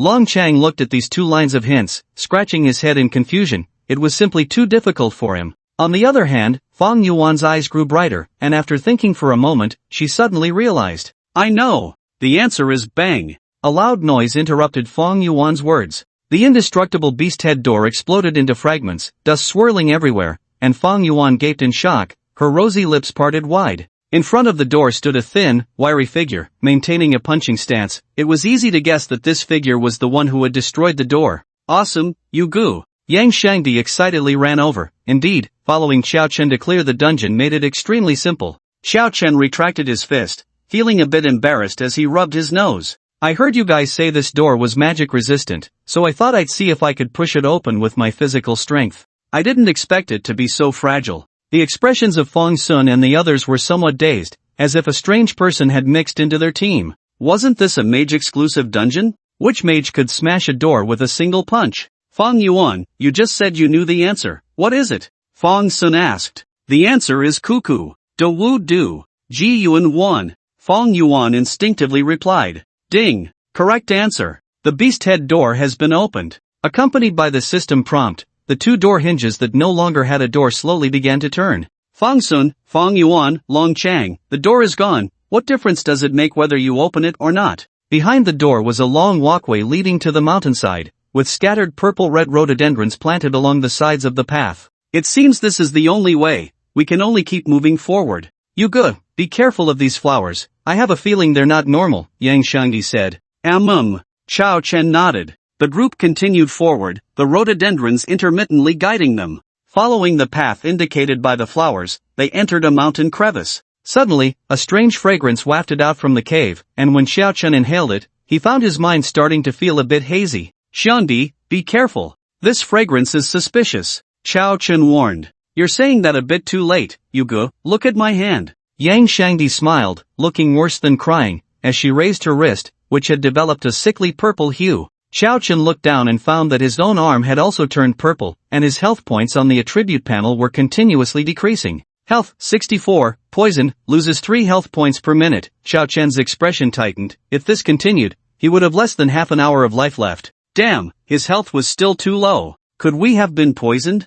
I remember the tribe the system wanted us to find is the best at poisoning, Fang Yuan said, staring intently at her wrist. Look here. It seems something is carved here. Fang Sun pointed to a wall inside the cave and said, heavenly silkworm poison, with an enchanting fragrance. Once it enters the body, it devours the 5 organs, and in a short while, it pierces through the body. My God, it really is poison. I've been poisoned by the worm. Long Chang was so frightened that he fell to the ground, cold sweat streaming down his forehead. Fang Sun and Fang Yuan's expressions also turned grim. The appearance of such a mysterious worm poison on them was enough to unsettle anyone. Brother Yu, what should we do now? Yang Shangdi asked with a mournful face. Let's keep moving forward. Staying in place is just waiting to die. After saying this, Xiao Chen walked straight ahead, believing that the inner world could not possibly set up an insurmountable dungeon. Wasting time by staying put was the dumbest thing to do. Watching Xiao Chen and Yang Shangdi's backs, Fang Sun and the others exchanged glances and could only grit their teeth and follow.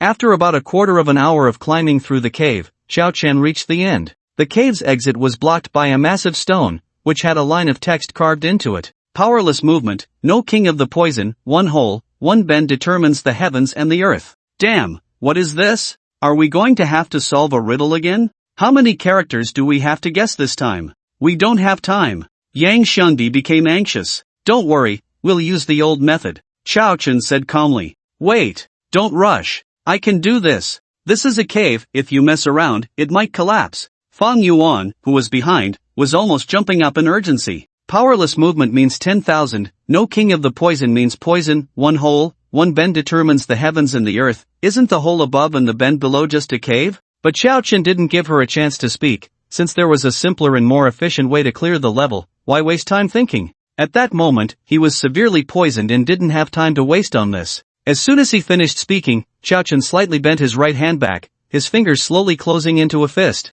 He leaned forward slightly, using his right foot as the core, and with a twist of his waist, he turned his whole body. Your father won't know this question. Bang! Boom! Xiao Chen punched directly against the cave's rock wall, and the terrifying force immediately caused the entire cave to collapse, burying Xiao Chen and the others in the mountain. Cough! Cough cough cough. After a little while, Xiao Chen finally emerged from the rubble, coughing and lifting his head. His face was covered in dust, but his bright eyes were filled with excitement, because a batch of very ancient buildings appeared before Xiao Chen's eyes. My goodness, where is this? It looks so magnificent. Yang Shangdi half crawled out from the pile of rubble. Cough cough. Cough cough cough. Fang Yuan and the others also crawled out from the rubble. Although Xiao Chen's method of clearing the level was very quick and effective, it was indeed a bit life-threatening. Congratulations, player, for completing Task 1, successfully finding the legendary evil tribe, the Cave of 10,000 Poisons. Hearing the system's prompt, Fang Yuan and the others' expressions became quite strange.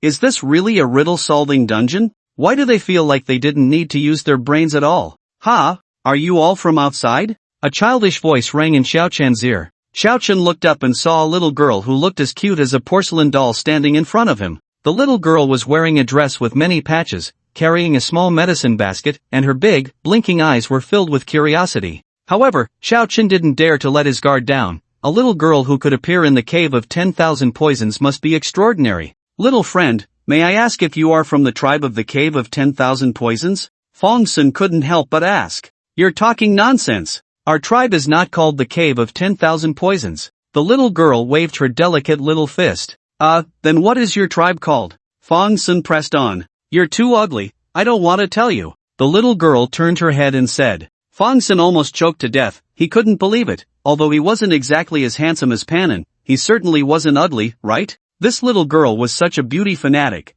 What would happen when she grew up? Little friend, what's your name, and what is your tribe called? Xiao Chen smiled like a bad uncle who abducts children. Beauty fanatics were just too good. He specialized in dealing with them. Sure enough, when the little girl saw Xiao Chen, her eyes lit up, and she happily said, My name is Sun Dong, you can call me Xiao Dong. Our tribe, Wanling Cave, is not far from here. Would you like to visit our tribe? Xiao Chen turned his head and exchanged a glance with Yang Shangdi, then said, Sure, then please take us to your tribe, Xiao Dong. Yay! Little Dong, with her ponytail, bounced ahead, and Xiao Chen and the others almost couldn't keep up with her pace. By the way, Xiao Dong, do the people in your tribe know poison techniques? Yang Shangdi tried to extract information from the little girl. Of course not. Our tribe leader would be angry if we used poison techniques casually. Xiao Dong replied. Fong Sun and the others exchanged glances, all thinking the same thing. Their tribe definitely knew poison techniques. So, Xiao Dong, do you know how to detoxify the heavenly silkworm poison?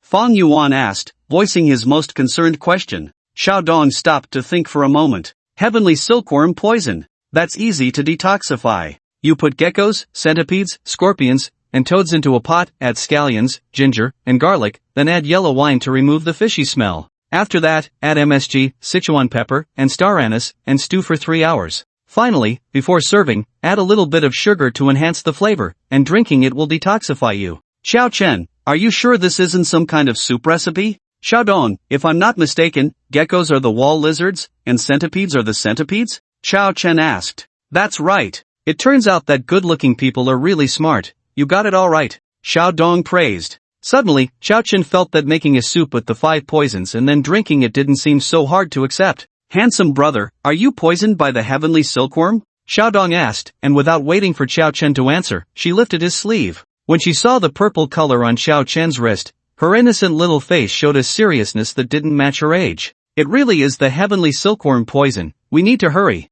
The antidote takes 3 hours to brew, and if we don't hurry, your 5 organs will be devoured by the heavenly silkworm poison. Xiao Dong's pace clearly quickened. The group of 6 soon approached the ancient buildings. Most of these buildings were constructed with blue stone slabs, featuring fireproof functions, forming a style of stone walls, stone doors, and stone windows. Several mountain villagers stared at Xiao Chen and his group with strange looks. When they saw the leading Xiao Dong, they silently withdrew their gazes. Xiao Dong stopped, pushed open the door of a blue stone house, and loudly called to a middle-aged couple. Dad! Mom! Come see what I brought back. The couple turned their heads, looking at Xiao Chen and the others with a mix of surprise and suspicion. The decorations inside the house were very simple. Apart from a stove, there was only a square dining table. May I ask who you are? The middle-aged man asked. They are the people I met while gathering herbs in the mountains. They are all outsiders. Quickly check if they have the 5 poisons and hurry to brew a pot of 5 poison soup. They are all poisoned by the heavenly silkworm.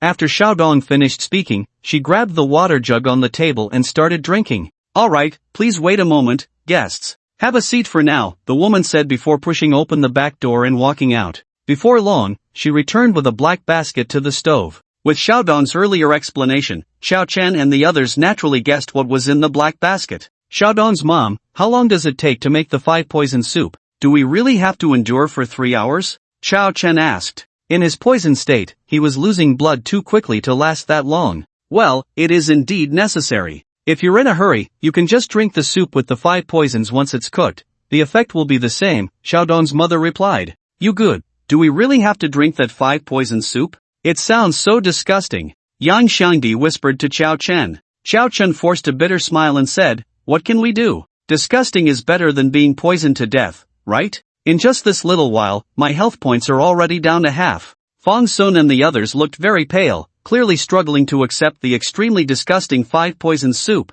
After a while, Xiao Dong's father came over carrying a large clay pot. Ha, here comes the 5 poison soup. A big pot of 5 poison soup was placed in front of Xiao Chen and the others, with a warty toad floating on top. Ugh! As the only girl, Fong Yuan couldn't help but cover her mouth and gag. What are you afraid of? These are all good things. Drinking this soup is a wonderful thing. After saying this, Xiaodong's father scooped up a bowl of soup and drank it down in big gulps. Watching his throat bob up and down, Fang Yuan could no longer hold it in and ran to the door to start vomiting. Oh dear, tsk, not too salty, the taste is really excellent. Drink up, quickly, while it's hot, Xiaodong's father said, smacking his lips in delight after finishing. Yang Shangdi, you're quite sturdy, why don't you drink first? Fang Sun asked. I can't. I'm just bloated. If I drink first, I'll probably end up sleeping on the toilet. Death isn't far off. You go first, Fang Sun. Yang Xiangdi waved his hands repeatedly. I think you're just burning paper at a grave, fooling the ghosts.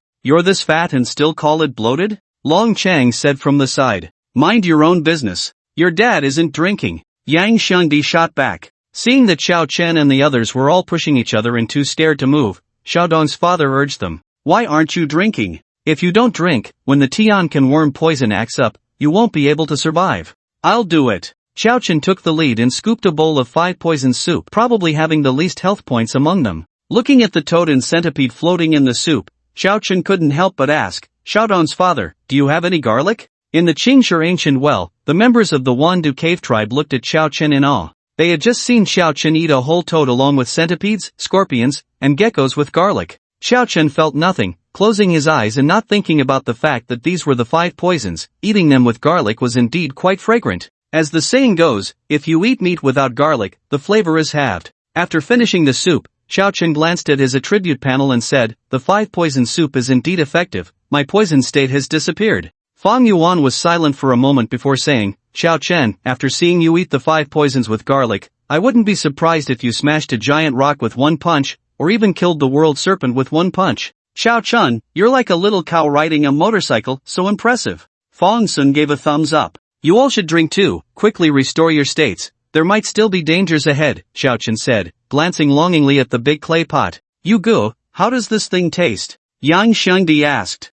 It's actually not bad. The toad and snake taste like very tender chicken, the centipede and scorpion are like crispy chicken fillets. As for the gecko, have you ever eaten jelly? It's about the same texture, Xiao Chen replied. Ugh. Hearing Xiao Chen's description, Fang Yuan couldn't help but cover her mouth and run outside again. After hearing this, Yang Shengdi's eyes lit up. So the 5 poison soup tastes this good? Xiaodong's father, I want garlic too. Yang Shengdi began to eat heartily, revealing his true nature as a foodie. You didn't lie to me, it really tastes good. Seeing Yang Shengdi enjoying his meal, Fang Sun and Long Chang exchanged glances, confirming that like attracts like. A perverse friend is unlikely to be a normal person. In the end, to detoxify, the other 3 had no choice but to pinch their noses and drink the 5 poison soup. They weren't as bold as Xiao Chen and Yang Shangdi, they could only swallow it down without daring to chew. Fang Yuan was even gagging while forcing himself to swallow. Little Dong, looking like a small adult, came over and, after carefully checking the wrists of Xiao Chen and the others, let out a sigh of relief.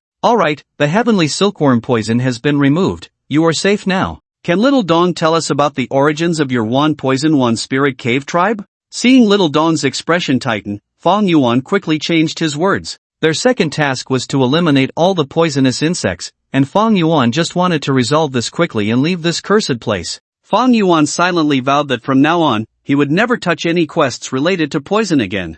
I don't know the origins of the tribe, I only know that the chief requires us to avoid the world and absolutely forbids us from casually using poison techniques, Little Dong said, spreading her small hands. Since you all have detoxified, you should leave quickly. Our One Spirit Cave tribe doesn't welcome outsiders, Little Dong's mother said somewhat apologetically. Oh, Mom, why are you like this? Little Dong said angrily. It's not easy to have a few people come from outside, and you want to chase them away. Little Dong's mother smiled awkwardly and didn't say anything further. Little Dong turned to look at Xiao Chen and the others, showing a smile with her little tiger teeth. Don't worry, don't listen to my mom's nonsense, you can stay as long as you want. Then we'll trouble your family. We just detoxified from a potent poison, and we really don't feel well, Xiao Chen said, kicking Yang Shengdi under the table. Right.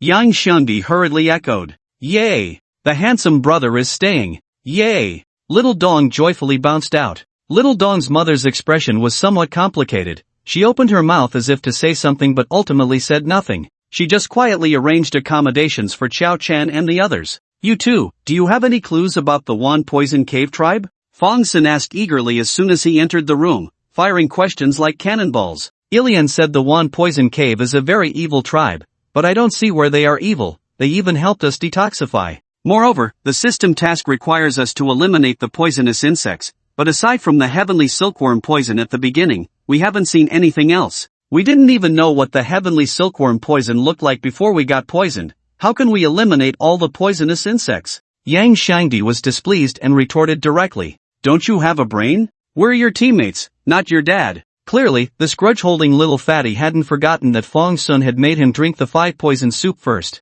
Before we got poisoned, didn't we smell something fragrant? This indicates that the poison techniques aren't that mysterious. The poisonous insects also need certain conditions to enter our bodies. Xiao Chen stroked his chin and slowly spoke. For more specific information, we'll have to go out tonight and investigate. The system said this was the Wan Poison Cave, but Little Dong said it was the Wan Spirit Cave. There must be some secrets they didn't know about. As night gradually fell, the moon appeared, shining exceptionally bright, draping the entire Wan Poison Cave tribe's buildings in a layer of silver gauze. Several sneaky figures appeared in the alleys between the buildings. Yuge, are you sure that covering your mouth and nose and blocking your ears will be fine? Wrapped up like a silkworm cocoon, with only a pair of eyes visible, Yang Shangdi asked, since the spread of poisonous insects requires a medium, as long as we don't expose our skin, it won't be so easy for the poisonous insects to enter our bodies. Xiao Chun had also wrapped himself in cloth strips. As for whether it works, Xiao Chen hesitated for a moment. I know very well, I can only say it depends on luck.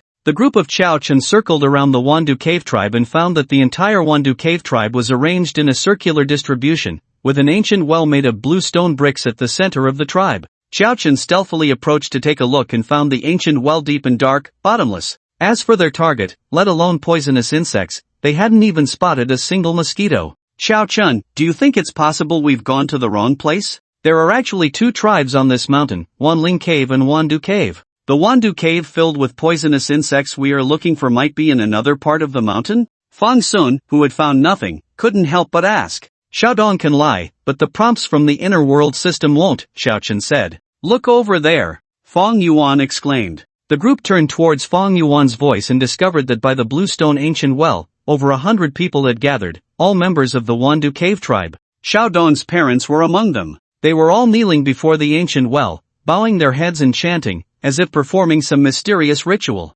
Leading them was an incredibly beautiful woman, dressed in a dark purple gown, standing in the night. With a slight smile, the night wind tousled her long hair, creating a chilling effect, and Xiao Chen keenly noticed that her fingertips were actually dripping blood. The woman let her blood drip into the well. The next moment, a swarm of poisonous insects surged out from the blue stone well. That ancient well was actually a nest for the poisonous insects. The terrifying swarm. Oh my god, Fang Yuan couldn't help but cover her rosy little mouth. There must be at least several million of these poisonous insects, right? With so many poisonous insects, how long would it take to kill them all? You good? Yang Shangdi stared wide-eyed at the direction of the well. Go ahead, Xiao Chen said, his expression serious. That woman is even more captivating than Ilian. She's got that mature, confident vibe, I really like her. Indeed, but what a pity, she's just like Ilian, Xiao Chen replied. What's wrong? Did you forget that all sensory experiences in the inner world are exactly the same as in the real world? Yang Shangdi said. Xiao Chen raised an eyebrow. Yang Shangdi's words seemed to make some sense. The inner world probably didn't have real-time surveillance, right? Hey, what are you two thinking about? Is this really the time to discuss how good-looking that woman is? Can't you see all those poisonous insects? Fang Yuan whispered sharply. But Fang Yuan, I think they have a point, Long Chang said, watching the stunning woman's graceful figure, his throat rolling. Indeed, there's a lot of truth to it. If we go around, we might get taken out in an instant. Fang Sun also stared, captivated. You men are such perverts. Pa! Fang Yuan spat. Clap, clap, clap. In front of the bluestone ancient well, the beautiful woman clapped her hands, and 2 strong men carried out a large vat of bright red chunks. They placed the vat in front of the ancient well, and the unknown substance inside was still wriggling, emitting a foul odor. Buzz! The swarm of insects instantly surrounded the vat, frantically devouring the bright red meat chunks. Half of the large vat of red meat was quickly consumed. Great swarm of insects, please bless my Wanling Cave tribe with good weather and protect the members of my Wanling Cave tribe from disease. We will offer you the freshest human blood and flesh. The woman's voice was melodious and graceful, yet her words sent chills down the spine. Ugh! Upon hearing that a large vat was filled with human blood and flesh, Fang Yuan couldn't help but cover his mouth and retch. Who's there? The stunning woman suddenly turned her head, her starry eyes flashing with cold light. As her gaze swept across, a swarm of poisonous insects flew towards Chao Chen and the others. In an instant, the sky was darkened, even the moonlight was blocked by the shadows of the insects. The villagers kneeling on the ground, upon witnessing this scene, buried their heads even lower.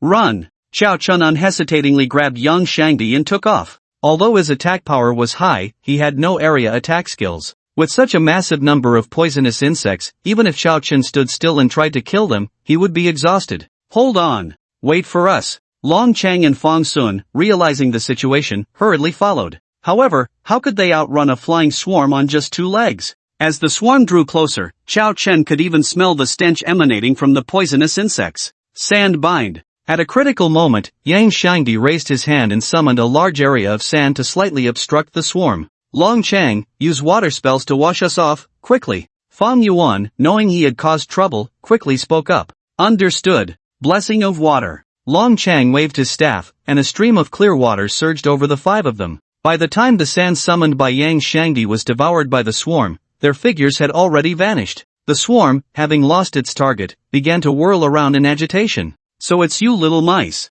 The woman lightly waved her hand, and the swarm quieted down. She gazed in the direction where Chao Chen and the others had left, revealing a strange smile. Brother Yang Shangdi, luckily you blocked that swarm of insects just now. Otherwise we would have been gnawed to bones. Fong Sun, having escaped, panted as he spoke, the original term of classmate now turned into brother. In the face of life and death, friendships warm quickly, yet they are also the easiest to shatter. Don't thank me, just make sure your sister doesn't cause any more trouble next time, Yang Shangdi replied irritably. Even with his good temper, the fact that Fang Yuan almost got him killed still weighed heavily on his mind. Fang Yuan's eyes reddened as he said apologetically, I'm sorry, I won't do that again. I had Long Chang wash away our scent, so we're safe for now. What's a big man like you arguing with a girl for? Aren't you ashamed? Can't you be a bit more tolerant of women? Long Chang rebutted from the side. I can't. Yang Shangdi stiffened his neck. You want to pursue her, but I don't. Why should I tolerate her? By the way, a simp deserves a bad end. What did you say? Long Chang, whose secret crush on Fang Yuan was exposed, angrily pulled out his staff. What, do you want to fight? Chao Chen, who had been standing aside, said coldly. Remembering the image of Chao Chen smashing a boulder with a punch, Long Chang shrank his neck and ultimately didn't dare to continue being stubborn. Let's put this matter to rest for now. The priority is to complete our exclusive mission. At least we now know where the poisonous insects in the 10,000 poison cave are hidden. Let's hurry back, otherwise, if Xiaodong's parents find out we're missing, tonight's operation will be exposed. After Chao Chen finished speaking, he continued to head back. Fong Sun and his sister were both fire mages, and fire magic was highly effective against insects. If these 3 teammates weren't useful, Chao Chen would have shown them mercy and physically sent them on their way long ago. Sure enough, they had barely returned to their room when there was a knock on the door. Creak! When the door opened, a youthful figure appeared before Chao Chen. Sorry, handsome brother, I hope I'm not disturbing your rest so late?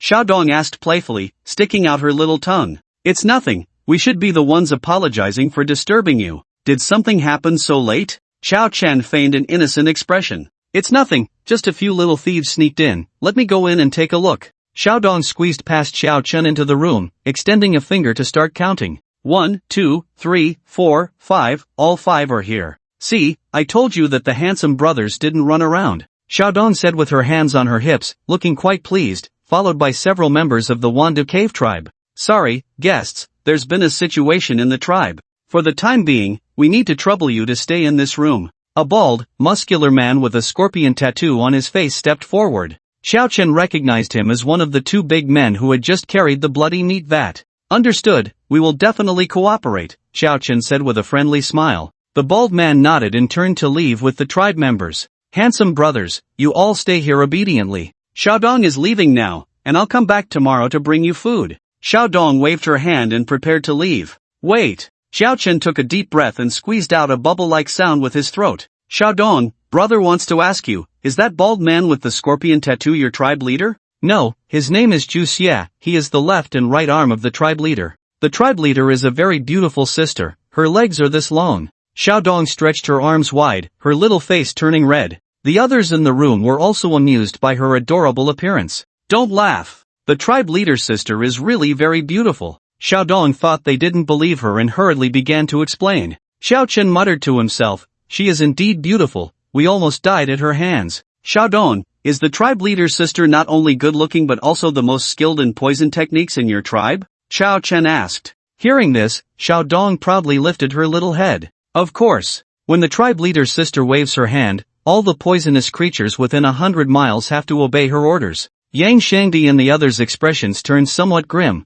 The stronger the beautiful woman's power, the more hopeless their chances of completing the mission became. Alright, I need to go gather now. If there's a chance, I'll introduce you to the tribe leader's sister, she's still single. A mischievous glint flashed in Xiaodong's eyes. As Xiaodong left, the room fell silent once again. Now that the location of the poisonous insects is confirmed, it seems we can't fight against the members of the Wanda Cave tribe, Fong Sun said with a bitter smile. Be more confident, remove the seams, Yang Shangdi said without holding back. The poisonous insects are easy to deal with, but the key is how devout those tribe members look. If we tell them we're here to eliminate all the poisonous insects, we'll probably be caught and fed to the insects immediately. But that shouldn't be the case. Xiao Chen rubbed his chin, deep in thought, feeling that something was off. Xiao Chen, did you think of something? Fong Yuan asked, raising his head. Xiao Chen nodded. Logically speaking, this is clearly a puzzle-solving instance. It shouldn't be this difficult. If it were to kill all the members of the Wanda Cave tribe, it wouldn't need to be designed so complexly.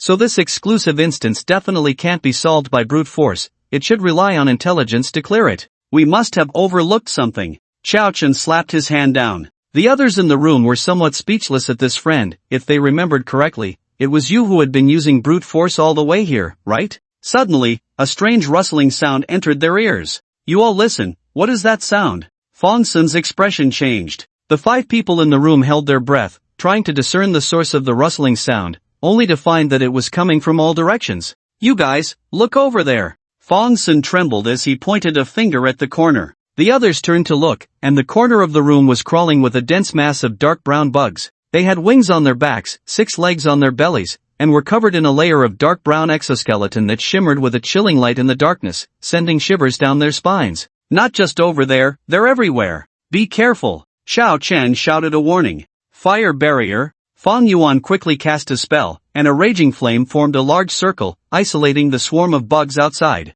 Just as Xiao Chen breathed a sigh of relief, a small bug fell onto his shoulder. He nervously swallowed, looked up, and sure enough, the ceiling was also occupied by a dense mass of bugs. Run! Don't stay in the house! Xiao Chen clenched his fist and punched forward, the force of his punch blowing away all the nearby bugs, and those that were close were crushed, splattering disgusting green juice everywhere. The target's strength is too weak to gain attribute points. Xiao Chen wasn't surprised. If killing bugs could earn attribute points, he would have been carrying a kettle of boiling water around looking for ant nests. Just as they escaped, the entire house suddenly collapsed, its outer shell wrapped in a thick layer of bugs. My God, where did these bugs come from? Long Cheng's face was filled with terror. He had just fallen to the back of the group, and if he had been a moment later, he would have become bug food. Don't worry about where they came from, just kill them first, Yang Shangdi said, pulling out his staff without hesitation. Sand binding. Earth explosion technique. Countless sands wrapped around the house along with the swarm of bugs, and the next second, a stunning beam of light shot up from the ground, exploding into an orange-red mushroom cloud in the sky.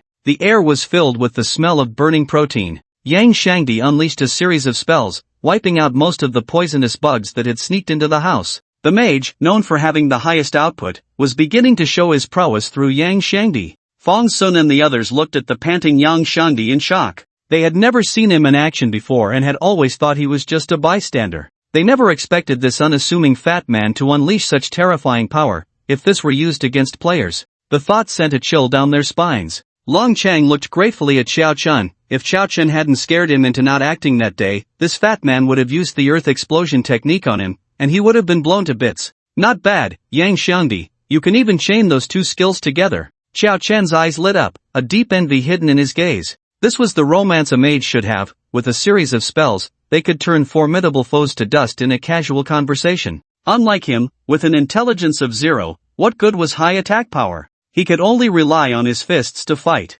Don't mention it, chaining those two skills almost drained my mana completely. Yang Shangdi quickly began to take potions to recover. It's you again. It seems the ones disturbing the 10,000 poison shrine are indeed you. A chilling voice rang out behind them, and from the darkness emerged a shiny bald head, with a black scorpion tattooed on his face. It was the giant scorpion who had just returned. You dare to use sorcery to slaughter the bugs of our 10,000 poison cave tribe? You will all become food for the larvae. suffering the torment of 1,000 bugs piercing your hearts to death. The giant scorpion's rugged face was filled with fury as he looked at the ground covered in bug corpses. These bugs had been painstakingly cultivated by their tribe and were of great use to them. Losing so many at once, even the giant scorpion would find it hard to explain to the tribe. He lunged at Yang Shangdi, the culprit behind it all, his tall and strong body creating a terrifying gust of wind as it bore down on Yang Shangdi. At that moment, Yang Shangdi was in a cooldown period, completely unable to resist, and his agility was not high enough to escape.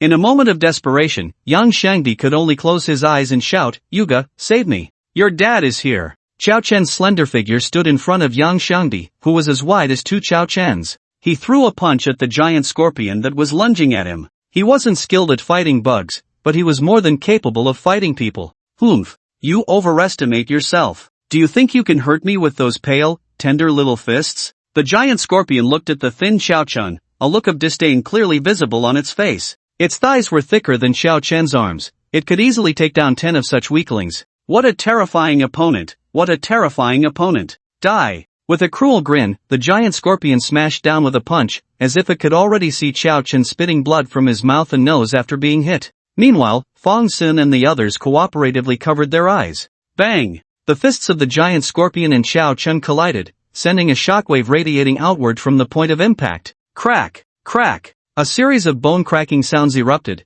and a smug expression appeared on the giant scorpion's face, as it seemed this overconfident kid would end up with a broken arm for life. However, the next second, its expression froze on its face, for the one whose bones were cracking was actually its own hand. Crack! Crack! Crack! As the sound of bones cracking continued, the giant scorpion's entire arm twisted at a bizarre angle, and a bright red X appeared on its forehead. Ah! Impossible! This can't be! What kind of sorcery are you using? The giant scorpion clutched its injured arm, veins bulging on its forehead, cold sweat trickling down its cheek. Fong Sun and the others looked at the giant scorpion with sympathetic eyes. Aren't you from the 10,000 Poison Cave, known for your mastery of poison? Why insist on fighting that freak with bare fists? At that moment, the giant scorpion's information appeared before Qiao Chen and the others. Normal, giant scorpion, level, health, 231, strength, 40, defense, 20, agility, 15, skills, insect devour, poison control. Unlike wild monsters, in the inner world, personal attributes are completely hidden unless injured. Moreover, they generally do not attack players proactively, they possess intelligence and share the same damage calculation mechanism as players. For example, Qiao Chen's attack power was clearly 246 points, but since he was attacking the giant scorpion's fist, a non-vital area, and part of his attack was offset by the giant scorpion's defense, he only dealt 69 points of damage. In other words, it can be understood that the indigenous people in the inner world, aside from being unable to return to the real world, are no different from players. When attacking players with normal attacks, only strikes to the torso can deal full damage. Of course, if the attack power is high enough, even hitting a toe can be lethal. Well done, Yuga. I'm useless. From now on, you're my real brother. Yang Shangdi grinned as he hid behind Xiao Chen, feeling no shame at all. Isn't it reasonable for a mage not to engage in melee and hide behind someone else? Yang Shangdi felt a twinge of fear in his heart. If it weren't for Qiao Chen saving him in time, he would have likely experienced the true death simulation of the inner world. You all use sorcery, you are monsters. The giant scorpion roared, clutching its arm, unable to believe that Qiao Chen had defeated it with sheer physical strength. Insect devour. The poisonous insects that Yang Shangdi had just mostly exterminated surged toward the giant scorpion, continuously flooding into its body. A bizarre scene unfolded as the giant scorpion's broken arm began to slowly heal, and its attribute values continuously rose. Ah! The giant scorpion let out a roar that was anything but human, its voice dry and eerie, sending chills down the spine of anyone who heard it. The poisonous insects on its body were gnawing at its flesh, merging with its body as they fed. Attack! Qiao Chen naturally wouldn't just stand by and watch. He dove towards the giant scorpion and landed a regular attack. Bang! The giant scorpion retaliated with a punch, and after colliding with Qiao Chen, both were forced back 3 steps. This time, the damage dealt was only 50 points. The spells cast by Fong Sun and the others only inflicted a pitiful single-digit damage on the giant scorpion. He, you can't stop me now. You few monsters are doomed to die today. The giant scorpion raised its head, its entire form shriveled and yellowed, resembling more of a walking corpse than a living being. The black scorpion tattoo on its face had turned blood red, and its eyes glowed with a crimson light. Its skin had been completely eaten away by the poisonous insects. Red, emaciated muscles clung to white bones, with black poisonous insects writhing and crawling all over. This terrifying sight sent a chill through everyone's hearts. Normal, giant scorpion, insect devouring state, level health, 444 strength, 60 defense, 35 agility, 20 skills, insect devouring, poison insect control. Seeing the giant scorpion's attributes after using insect devouring, despair rose in Fong Sun and the others' hearts. How is this even possible to defeat? This giant scorpion's attributes are almost on par. This poisonous cave mission is not something a newbie can complete. Fong Sun's face turned pale. Long Chang even collapsed directly onto the ground, looking as if he had eaten 10 green-headed flies. Watching their reactions, Yang Shangdi scoffed and turned his head away. Is that all it takes to scare you? Have you ever seen a rare nightmare king? Truly, you're easily frightened. Brother, you, same as before, I'll cover for you. After recovering, Yang Shangdi raised his staff. As long as the sand binding could hold it down, there was no enemy that a ground explosion spell couldn't handle. If there was, then let Xiao Chen give him a punch to make up for it. Be careful, it's not as dumb as wild monsters, Xiao Chen reminded. Relax, relax, Yang Shangdi confidently patted his belly, the fat on him jiggling. Seeing that Xiao Chen and the others actually looked down on him, the giant scorpion roared in anger. Bastards, I will use your blood to honor my swarm. The giant scorpion charged like a cannonball, and Xiao Chen immediately intercepted it. Xiao Chen focused intently, not daring to underestimate the enemy. After all, his body was still too fragile. Kid, I don't believe you can defeat me with your monster tricks. In hand-to-hand combat, only physical strength is true strength. The giant scorpion roared, throwing punches relentlessly. Xiao Chen refused to back down, throwing punches in return.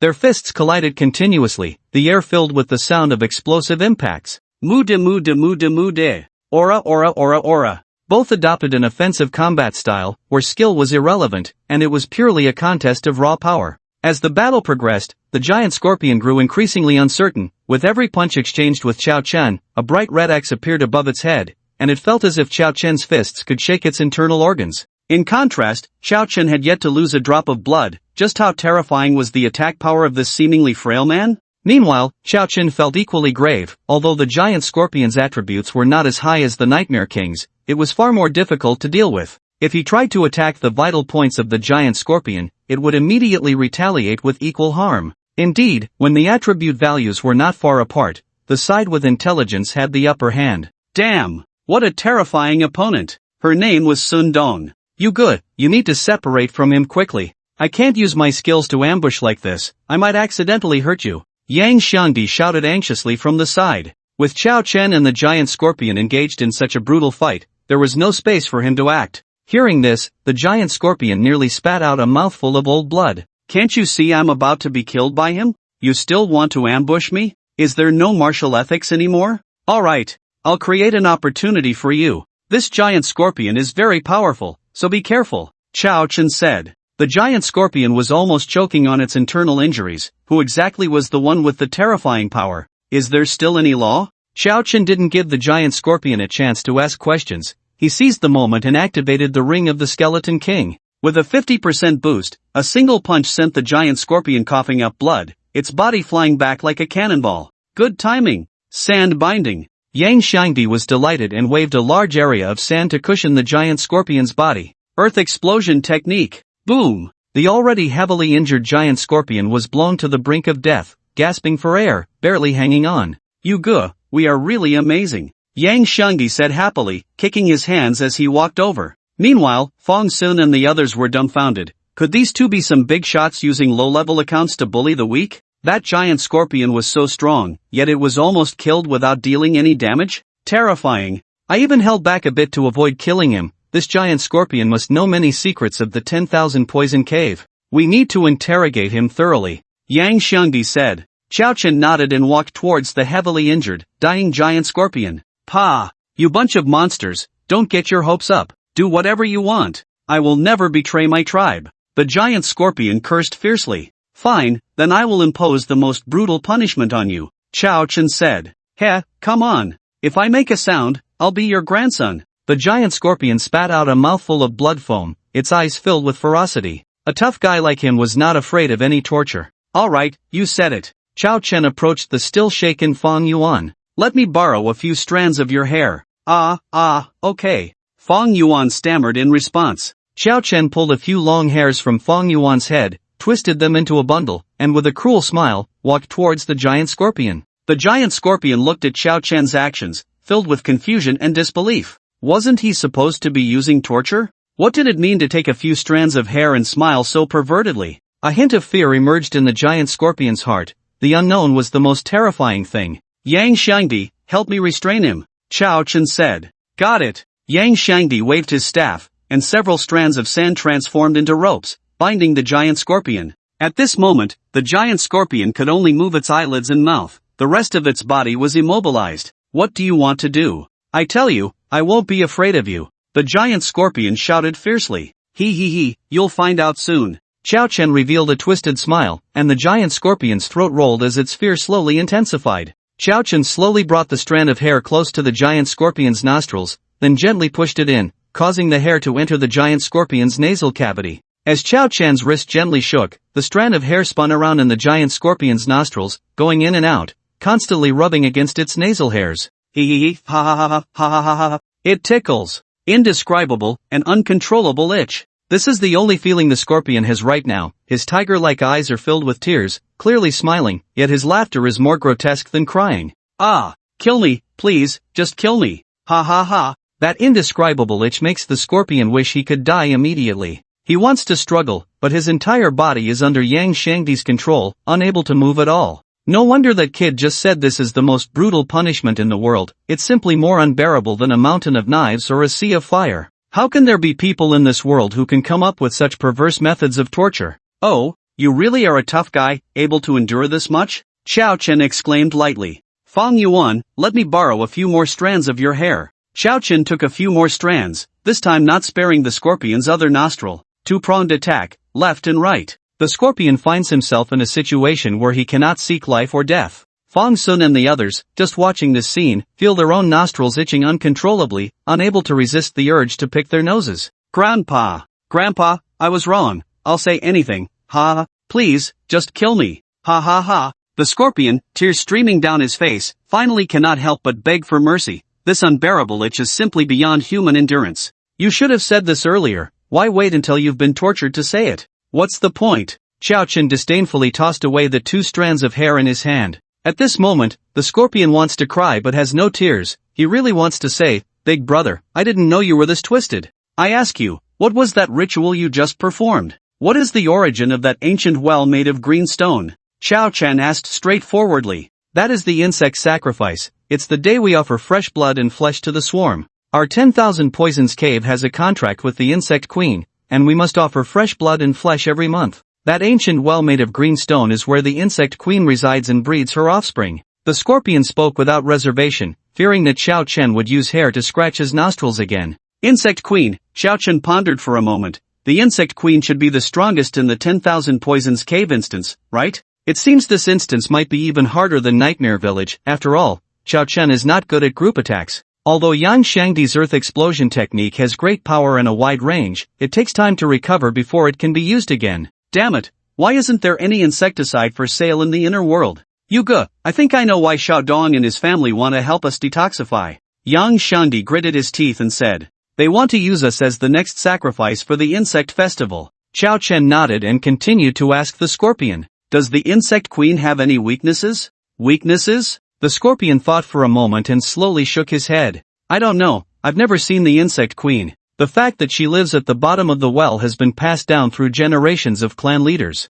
One last question, why does Xiaodong call the tribe the 10,000 Spirits Cave, while you call it the 10,000 Poisons Cave? Xiaodong? Who is Xiaodong? A look of astonishment appeared on the scorpion's face. In our entire 10,000 Poisons Cave tribe, there is only one name that has the character for winter, and that is our clan leader. What is your clan leader's name? Xiao Chen hurriedly asked. Her name is Sun Dong. S-rank item reward Sun Dong. This name sent shivers down the spines of Xiao Chen and the others. If the clan leader is Sun Dong, then who is the little girl who has been appearing before them all along? Who is lying? Then who was the little girl that brought you here before? Xiao Chen continued to press. Little girl? She is our clan leader Sun Dong. The scorpion's words were shocking, leaving everyone's scalp tingling. Xiaodong is the clan leader of the 10,000 Poisons Cave? Then who was that stunning woman standing at the front of the crowd during the insect sacrifice? Xiao Chen felt his mind was a complete mess. Could it be that everything Xiao Dong told them before was a lie? No! A flash of inspiration struck Xiao Chen's mind. Was there a possibility that Xiao Dong and the stunning woman were the same person? He looked at the giant scorpion, its body devoid of skin, only fresh red muscle fibers. Since the giant scorpion could transform into this grotesque form in its insect-eating state, why couldn't Xiao Dong take on the appearance of the beautiful woman? It seems that Xiao Dong has been deceiving us all along. The lies began the moment she met us, Xiao Chen said coldly. However, after he spoke, no one paid him any attention. Xiao Chen raised his head and found that Yang Shangdi and the others were looking at him with a hint of fear. You go, compared to that Xiao Dong, I'm more concerned about how you came up with such a terrifying punishment, Yang Shangdi hesitated to ask. As soon as he finished speaking, Fong Sun and the others nodded frantically. Whether it was slow slicing or beheading, those punishments couldn't last long. Even if they were painful, one would die after a short while. But pulling hair out of nostrils was different. If you didn't confess, that could go on indefinitely. This kind of punishment, which didn't harm the body but was incredibly torturous,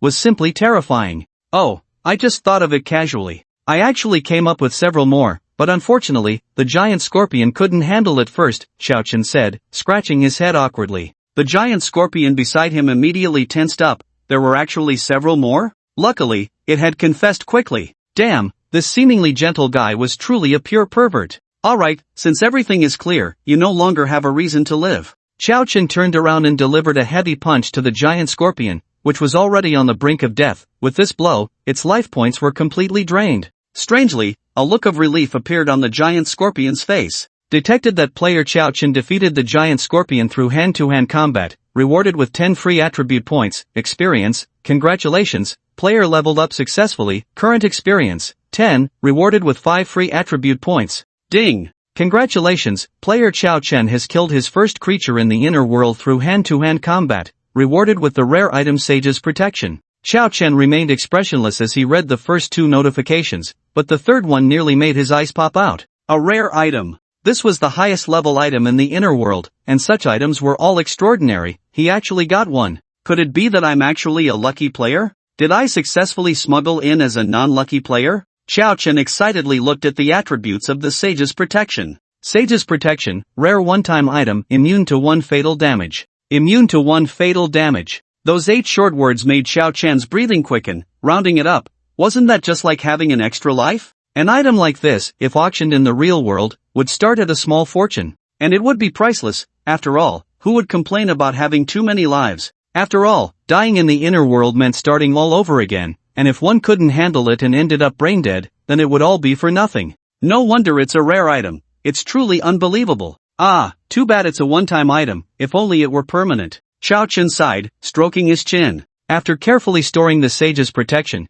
Xiao Chen reached into the soul core formed by the giant scorpion. Ha! It actually dropped something for me? Xiao Chen was very surprised. Could it be that torturing it first before killing it would increase the drop rate? No, he needed to find an opportunity to experiment and see. Xiao Chen pulled out the item from the soul core, and a pink wand appeared in his hand, with a beautiful, crystal-like bow on top. Fairy Staff, Level 1 effect, reduces mana consumption by 15% when casting skills, increases casting speed by 10% class restriction, Mage Puff. Xiao Chen's expression became strange. First, it was the little fairy necklace, and now the fairy staff. Would Yang Shangdi turn into a magical girl in the future? Yang Xiangdi, I found a level 1 staff, it's yours. Xiao Chen called out loudly. What? Really? Yang Xiangdi ran over excitedly, his chubby body shaking with joy. But when he saw the appearance of the fairy staff, his chubby face immediately fell. Brother, are you kidding me? This pink staff looks like it's for girls, okay? Even if I starve to death today, I absolutely won't use this staff. This staff increases casting speed by 10%. Yang Xiangdi's eyes lit up, and it reduces mana consumption by 15%. Yang Xiangdi snatched the pink fairy staff and tossed the plain beginner's staff into his storage space. Brother, good buddy, how did you know I love pink staffs the most? Come on, using a pink staff is super cool for a boy, okay? Just look at Fong Yuan next to him, he's practically drooling. Watching Yang Shangdi's excited demeanor, Xiao Chen's smile grew increasingly strange. He really looked forward to the day Yang Shangdi would turn into a magical girl. Soon after, Xiao Chen explained to Yang Shangdi and the others about Xiao Dong being the clan leader. What? You mean that beautiful clan leader is actually a little girl? Yang Shangdi, who was enamored with the fairy staff, nearly dropped his jaw. He patted his broad chest and said with relief, "Good thing I only thought about it and didn't take any action, or I would have been in big trouble." "Such trouble?" Yeah, really a case of being in prison but not being captured."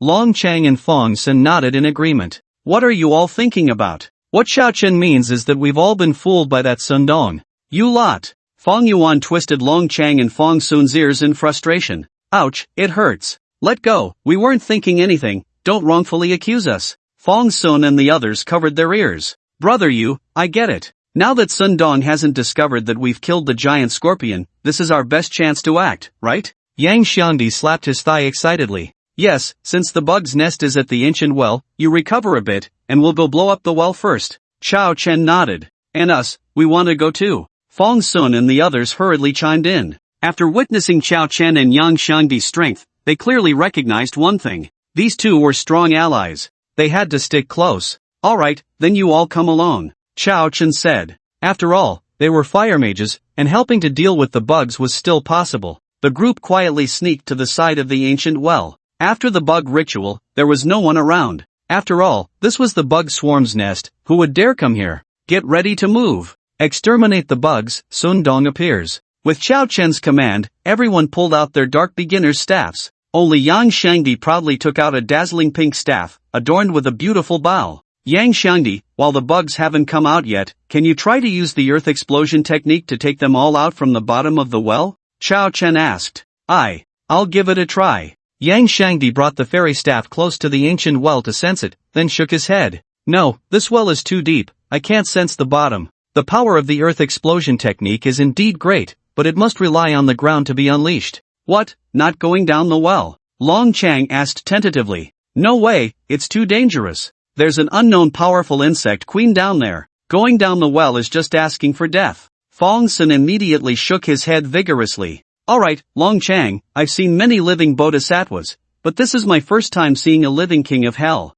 Yang Xiangdi gave a thumbs up. "If the insect queen hears you're going down the well, she might just perform a song for you. Thank you for being you, warming the seasons." Long Chang felt a bit embarrassed by the retort but didn't dare to argue back. After all, the chubby guy across from him, wielding a pink staff, could really kill him with just one set of skills. Just as the atmosphere became somewhat tense, Fong Yuan volunteered, "Classmate Xiao Chun, I can use the fireball technique to lure those swarms up, and then we can deal with them." "Alright, but we have to be quick," Xiao Chen nodded. Their task was simply to eliminate all the insects. There was no need to confront the tribesmen of the 10,000 poison cave head-on. "No problem." Fong Yuan waved her staff and began to chant slowly, a flicker of fire appearing at the tip of her staff. "Ka dun, do ka do now gz." Yang Xiangdi's Chunibya flared up, suddenly shouting from the side, nearly startling Fong Yuan into interrupting her spell. Fortunately, Fong Yuan steadied her breath, and a massive fireball erupted from the tip of her staff, crashing towards the mouth of the ancient well.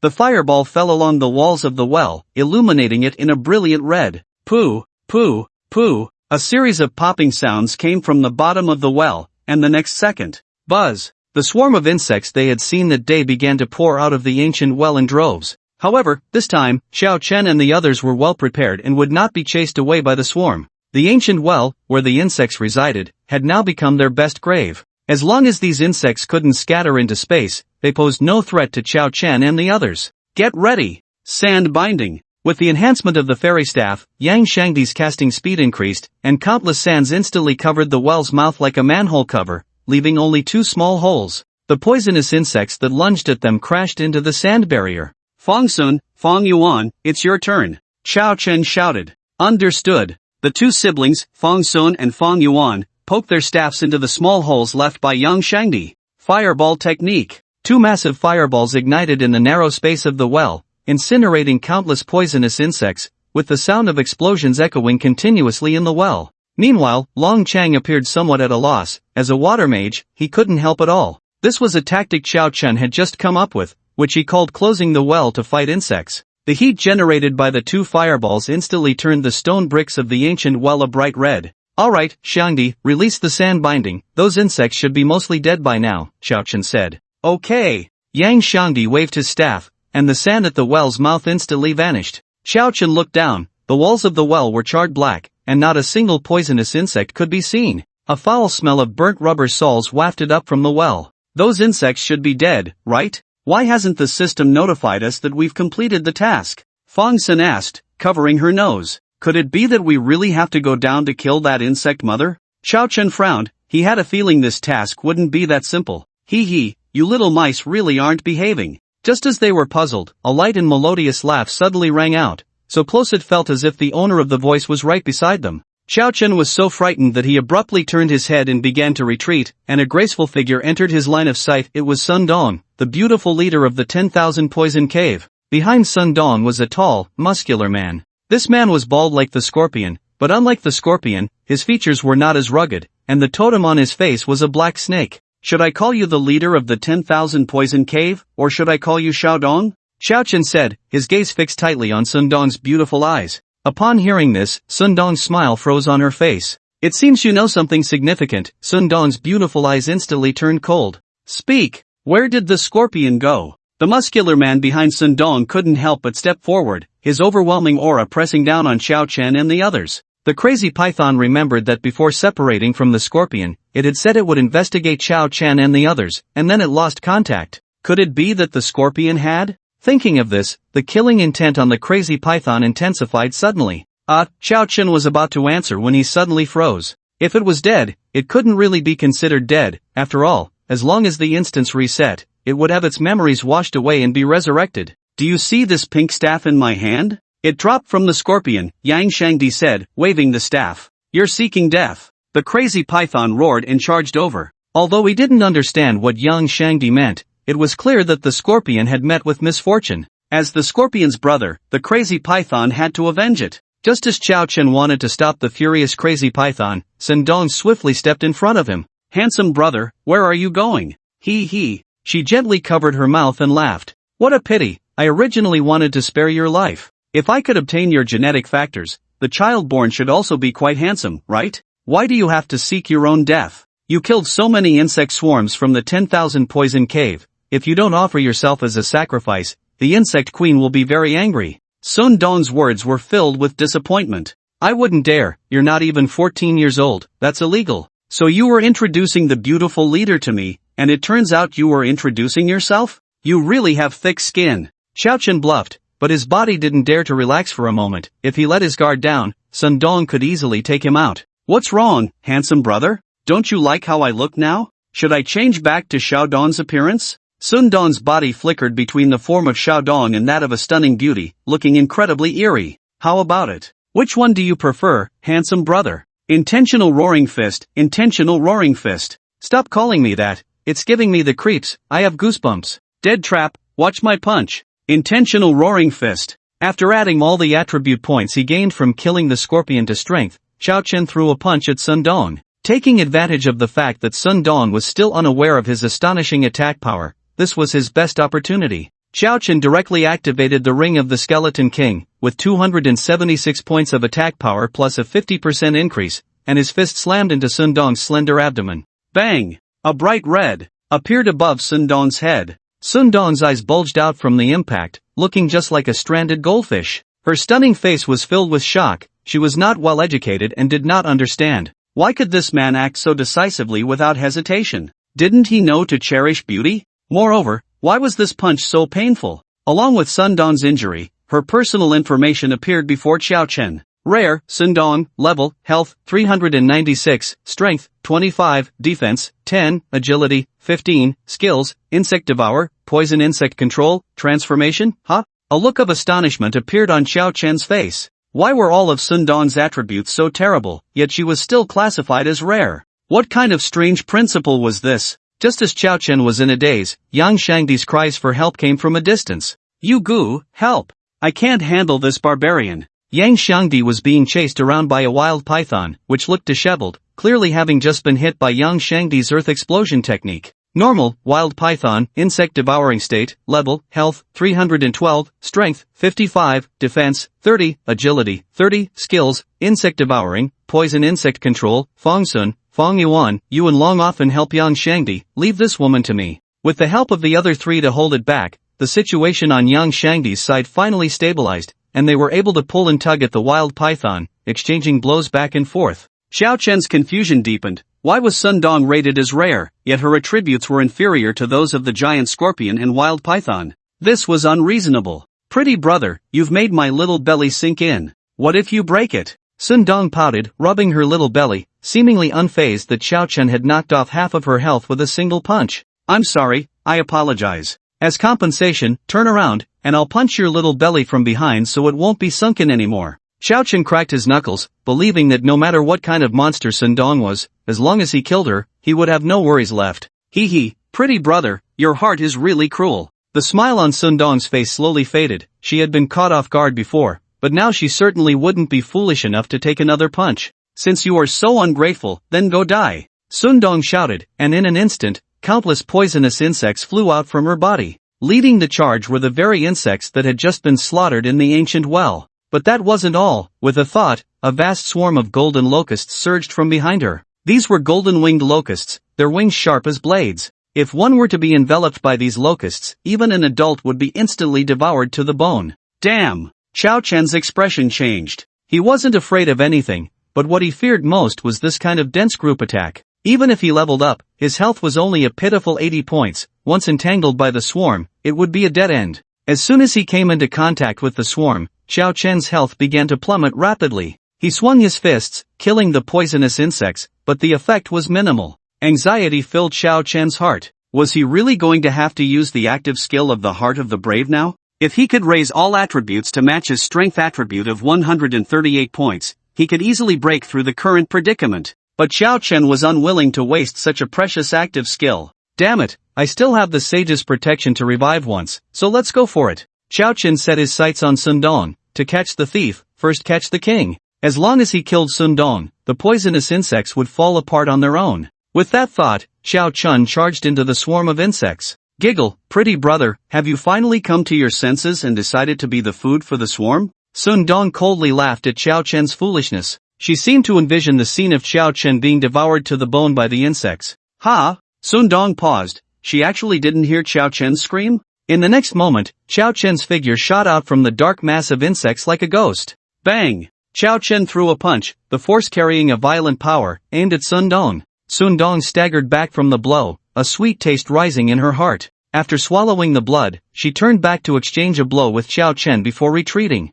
wanting to summon the swarm of venomous insects again, but Xiao Chen gave her no chance at all. Taking advantage of her weakness, Xiao Chen charged forward, not allowing Sundong a moment to call for help from the insect swarm. His furious punches and kicks rained down on Sundong, leaving her unable to defend herself. Xiao Chen had shown a talent for beating women back in Nightmare Village. Tribe leader. The nearby python saw Sundong being overwhelmed and immediately wanted to rush over to help, but a barrier made of sand blocked his path. Don't run around, your opponent is me. Yang Xiangdi waved his pink staff and said, anyone who stands in my way will die without mercy. The python roared and continued charging towards Sundong. Fireball technique. A massive fireball shot from Fong Sun's hand toward the python. You're looking for death. The python did not dodge, raising his hand to shield his face and charging directly into the fireball. The intense flames ignited the python's body, and he simply tore off his outer garment, revealing his muscular physique. Kill! The python faced the fireball and punched Fong Sun in the chest.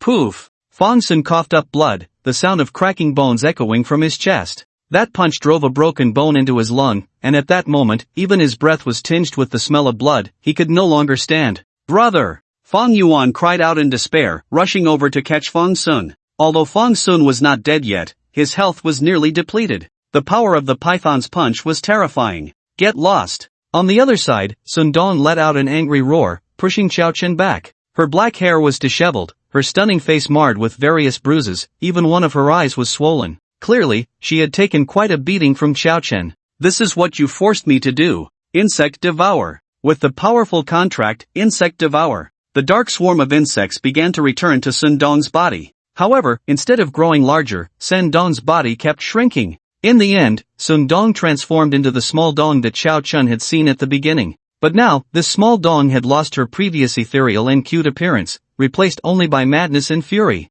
Rare, Sundong, Insect Devour State, Level, Health, 1000, Strength, 30, Defense, 20, Agility, 50, Skills, Insect Devour, Venomous Insect Control, Transformation. Looking at Sundong's attributes after Insect Devour, Xiao Chen was even more puzzled. Is this it? Is this really considered rare? Although strong, it was still very limited. Xiao Chen couldn't help but be wary. This Sundong must have some issues. Die! After Insect Devour, Sandong's speed was incredibly fast, and in a flash, she appeared right in front of Xiao Chen. She raised her hands, sharp as blades, and lunged toward Xiao Chen's face. Clang! The novice staff clashed with Sundong's claws, producing a sound of metal meeting metal. Crack! Crack! Crack! Xiao Chen's novice staff had already been battered from the battles with the Skeleton King and Nightmare King. Now, after a heavy blow from Sundong, this staff, which had accompanied Xiao Chen through 3 dungeons, finally could not hold up any longer, with mottled cracks spreading across its surface. After all, a staff was not meant for close combat.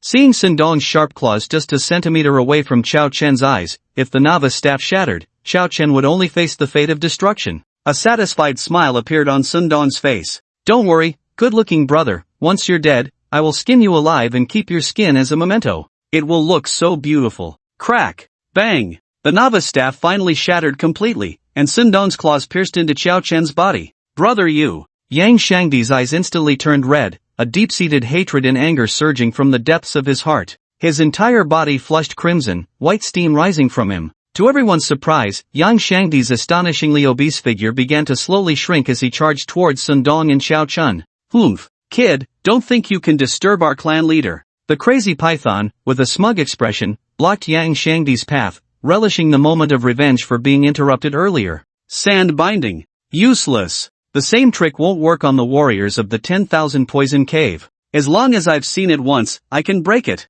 The crazy python swung his fist forward. Bang! The tremendous recoil sent the crazy python staggering back, as if he had struck not sand, but a solid steel wall. What's going on? Why is the sand this kid summoned red? The crazy python's face was filled with astonishment. Go ask the programmers developing the underworld. Earth explosion technique. At this moment, Yang Shangdi had completely shed any trace of his former obesity, his cold, stern face sharp as if chiseled from stone. The fat on his body had transformed into solid muscle. If Xiao Chen's handsomeness was refined and elegant, then Yang Shangdi's current charm was that of a hardened steelman. Well, it would have been even more perfect if he weren't holding a pink bowtie staff. Boom! The ground beneath the crazy python erupted with a thunderous roar, a crimson beam of light shooting skyward. The diameter of this beam was a full 3 meters, enveloping the crazy python at its center. Ah! The crazy python let out a wretched scream, his entire being melting away from the terrifying explosion. Brother you!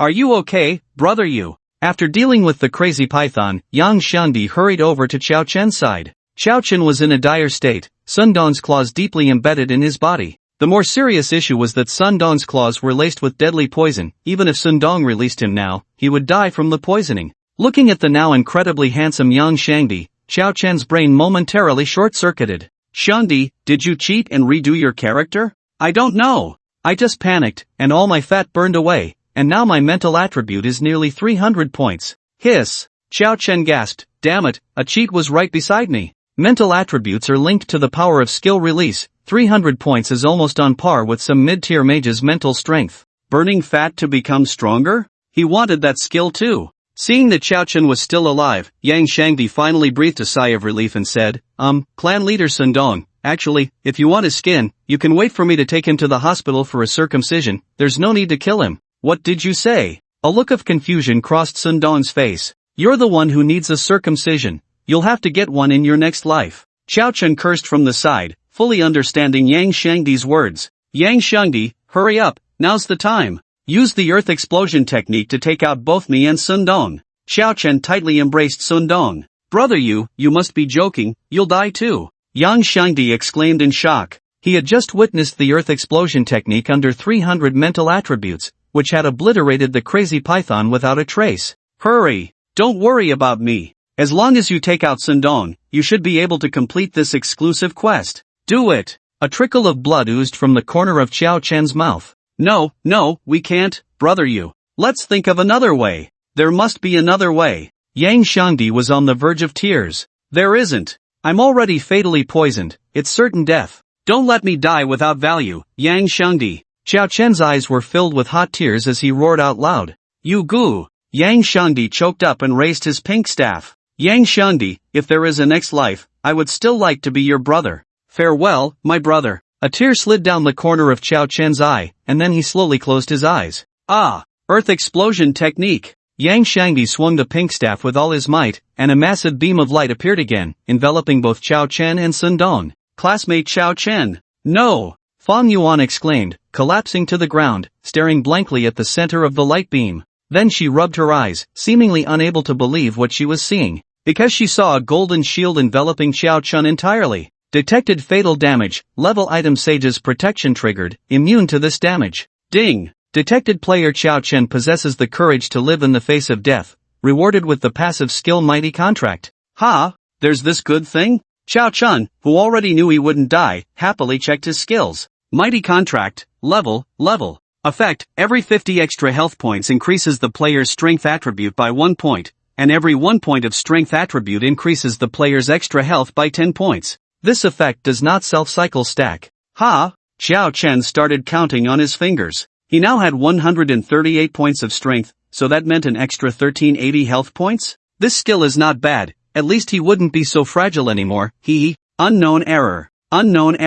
Yang Shangdi seemed to have his spine pulled out, collapsing to the ground. He felt as if his worldview had shattered. He had just, with his own hands, killed his best friend. Chao Chen had saved him several times, but he had no ability to save Chao Chen. Why? What on earth? Yang Shangdi clutched his head and cried. Chao Chen Yugu, I want to create a world where you exist again. It's okay, Shangdi, don't be sad, come on, wipe your tears. A tissue was handed to the sobbing Yang Shangdi. Thank you. Yang Shangdi sniffled, taking the tissue to wipe his nose. Ha! Yang Shangdi suddenly realized something was off. Why did this voice sound so familiar? He looked up sharply, and a familiar handsome face came into view. Yugu! Yang Shangdi jumped up excitedly and hugged Chao Chen. Yugu, I'm so glad you're not dead, woo. Hey, get away from me, your snot is on me. Chao Chen made a disgusted expression, but inside he felt a bit warm. When you die, someone will cry for you, that feeling is not bad. After crying for a while, Yang Shangdi scratched his head in confusion. Yugu, with my 300 points of mental power, why didn't I blow you up? You didn't really cheat, did you? What? Are you sad that I'm not dead? Who said you can't be resurrected after dying? Chao Chen said irritably. Oh, I get it. You have a skill that revives. Yang Shangdi nodded in realization. It seemed he wouldn't have to avoid Yugu when using skills next time since he would revive anyway. Yang Shangdi, you really are a little genius. Chao Chen ignored the silly smiling Yang Shangdi and checked his attribute panel. Name, Chao Chen. Occupation, Necromancer. Realm, Apprentice. Strength, 138, Freakish Strength, Defense, 6 Agility, 9 Spirit, 0 Intelligence, 0 Mana, 300 Health, 1460, Experience, 10 Talent, Mage's Brave Heart, Level Unknown, Skills, Mighty Miracles, Level, Mighty Contract, Level, Equipment, Skeleton King's Ring, Level, Skill Books, Skeleton Summoning,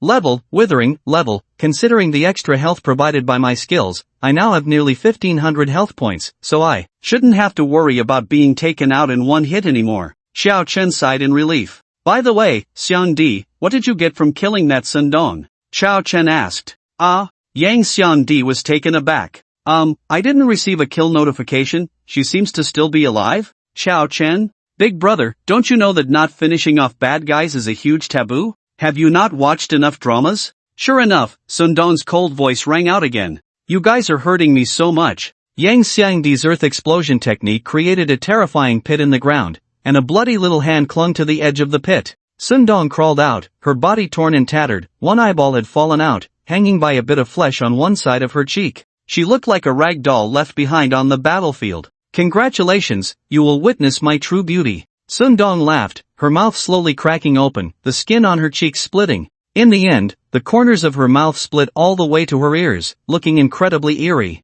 Her entire spine seemed to bulge out, forming 8 lumps on her back. Clang! A long leg shot out from Sun Dong's back like a dark blade. The second, third, and finally a total of 8 spider legs propped her up. In the blink of an eye, the 8 spider legs grew to nearly 3 meters long. Meanwhile, Sun Dong's body transformed into a writhing white worm. This worm looked like a maggot magnified dozens of times, except it had a human face. Now, Sun Dong had completely turned into a giant spider with a human face. Damn, Yang Xiangdi, hurry up and hit her with another earth explosion technique, she's heavily injured. Chao Chen urged. I can't, Yugu, my spirit attribute has dropped to 48 points. The spirit boost from burning fat doesn't seem to be permanent, Yang Xiangdi said awkwardly. So fast? Are you a one-hit wonder? Chao Chen cursed. Stop saying that. this Sundong's true form is actually a spider. I can't believe I just fought a spider demon, it's so disgusting, ugh. Yang Xiangdi, the person involved, was feeling very regretful at this moment.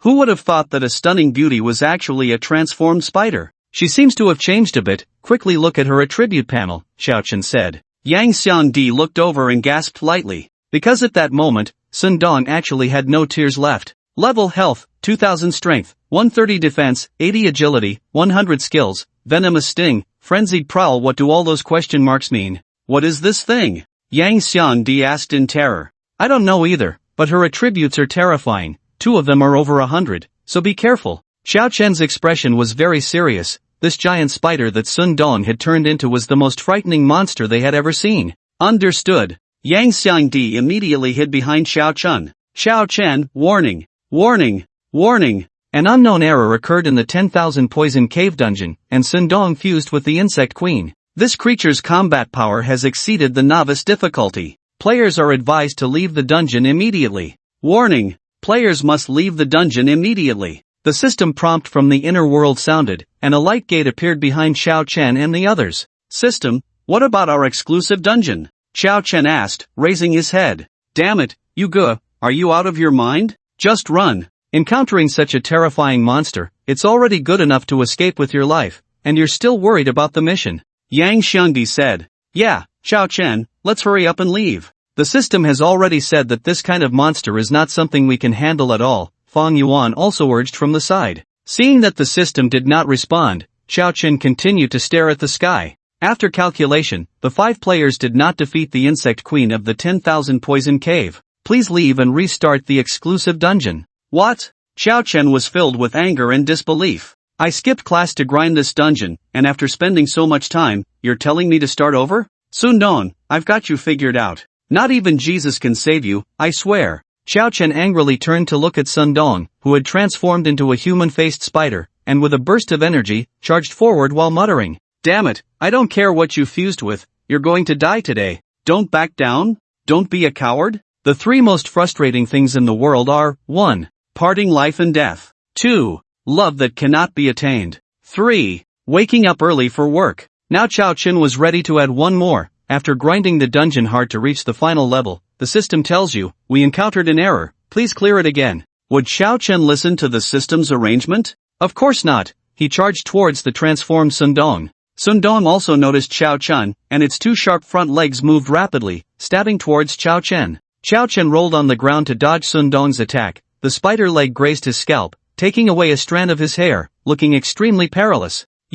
Don't act like a fool. This monster has high attack and high agility, you definitely can't win. Don't go to your death. Yang Xiangdi was anxiously stamping his feet beside him, unable to abandon Xiaochen and run away. Just after rolling on the ground, Xiaochen was dazed and only heard the last sentence, a hint of confusion flashing in his eyes. What? Don't be a coward? Xiaochen turned his head, staring intently at Sundong's massive body, its 8 spider legs like black blades easily piercing the ground, incredibly sharp. With an agility of 100 points, it also meant that Sundong must possess astonishing speed, while Xiaochen, with only 9 points in agility, could not possibly match Sundong. At this moment, the only possibility of defeating Sundong seemed to be what Yang Xiangdi said, don't be a coward. Yang Xiangdi was actually reminding himself. He had already seen the way to defeat Sundong. Xiaochen gave Yang Xiangdi a thumbs up. Don't worry, Xiangdi, I won't back down. Thanks for the reminder. Yang Xiangdi, what did I remind you of? Amidst the confusion of the others, Xiaochen charged towards Sundong like a moth to a flame.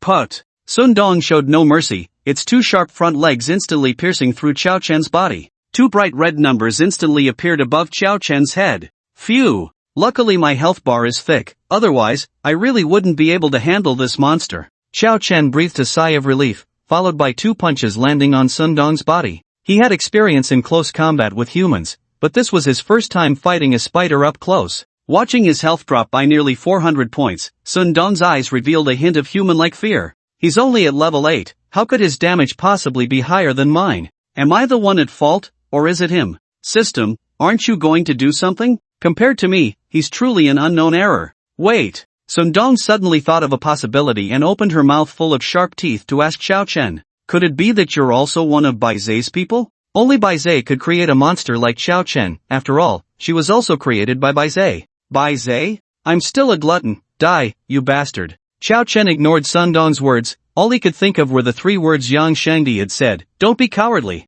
Kill. Xiao Chen clenched his fists and kept hitting Sun Dong. Forced to retaliate, Sun Dong began to fight back while explaining. You stop. Let me explain. If you're also one of Bai Zai's people, then we're not enemies. I won't listen. I won't listen. I just won't listen. Sun Dong, what's with this inexplicable couple's quarrel atmosphere? Ravaging fury. Venomous sting. Seeing that Xiao Chen was unwilling to communicate, Sun Dong became ruthless and activated her skills, revealing her violent side. 8 sharp long legs stabbed forward madly, targeting various vital points on Xiao Chen's body. Xiao Chen didn't dodge at all. He didn't care about being pierced by Sun Dong's spider legs, as he already had several large transparent holes in his body. If it weren't for the powerful contract providing him with over 1,000 extra health points, even 10 lives wouldn't be enough for him. Thud. Bang. Thud. Bang. Both sides unleashed their fury, exchanging blows in a relentless cycle of injury for injury. This brutal fighting style would only stop when one side was completely dead.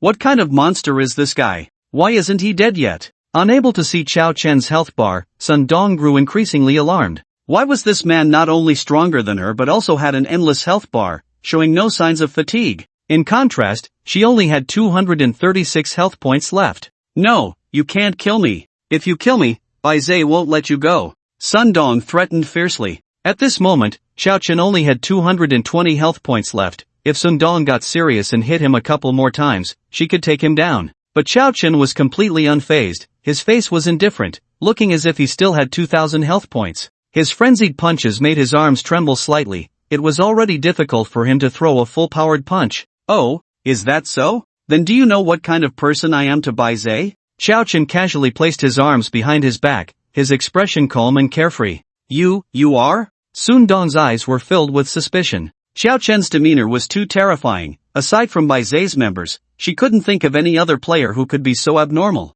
Just a friendly reminder, my name is Xiao Chen. Xiao Chen, with the surname Xiao, could it be that you are that esteemed one? Sun Dong's face was filled with shock. Before she could continue, Xiao Chen interrupted her directly. You've been tricked. A look of triumph spread across Xiao Chen's face as his arms had now fully recovered. He clenched his fists and shouted, "Subdue the mighty." Then, 2 punches landed on Sun Dong, instantly reducing her health to 0. Even as her body slowly faded away, Sun Dong's face was filled with endless confusion. If he was surnamed Xiao, shouldn't he be a descendant of that esteemed one? Then why did he want to kill me? Why? Why the hell? Sun Dong transformed into a soul core, filled with infinite confusion in her mind. Detected that player Xiao Chen resolved the situation through hand-to-hand combat? Congratulations, you have been awarded 15 free attribute points and experience. Congratulations player, you have successfully leveled up. Current experience points, 5, awarded 5 free attribute points.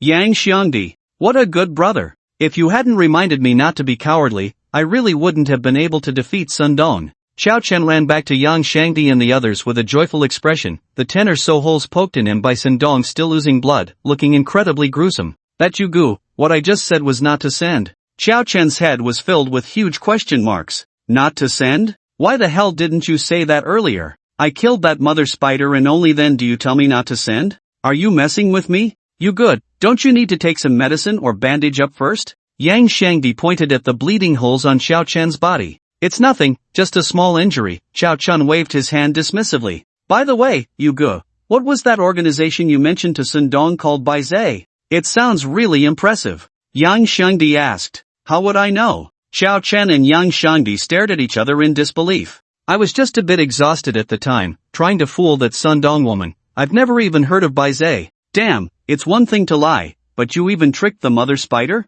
You go, you're really something else, no wonder you're my bro. Yang Shangdi finally reacted with a mischievous smile. Right? Hee hee, if it weren't for that mother spider being so foolish, I really might not have been able to beat her. Xiao Chen chuckled.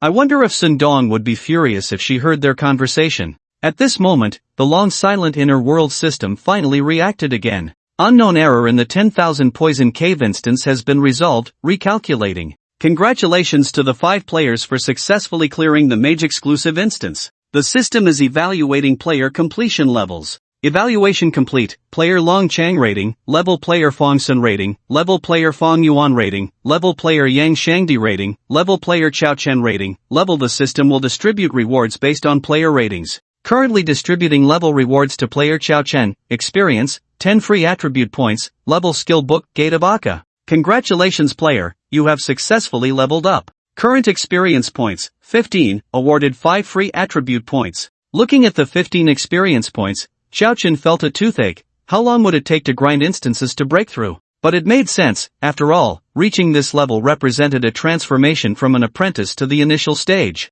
Only after entering the initial stage could one be considered a capable player in the inner world. Xiao Chen walked over to Sun Dong's soul core, just about to reach in, but quickly pulled back. Long Chang. Ha? What's wrong? Long Chang looked confused. Give me a water-type spell, I need to wash my hands. Xiao Chen said seriously. Long Chang, finally, after Xiao Chen got to wash his hands as he wished, he began to unlock Sun Dong's soul core. Xiao Chen's handsome face was filled with shock because he actually touched 3 pieces of equipment. Frenzied Spider Armor, level effect, increases player's health by 800 points. Class restriction, none. Level restriction, initial stage, wow, not bad. Looking at the completely black Frenzied Spider Armor, Xiao Chen's expression brightened. This equipment was simply perfect for his strength contract skill. Moreover, an additional 800 health points would undoubtedly make his health bar thicker. Now even if his agility wasn't high and he was prone to getting hit, he wouldn't be instantly killed. The only downside was that he had to wait until the initial stage to use this equipment. After putting the Frenzied Spider Armor into his storage space,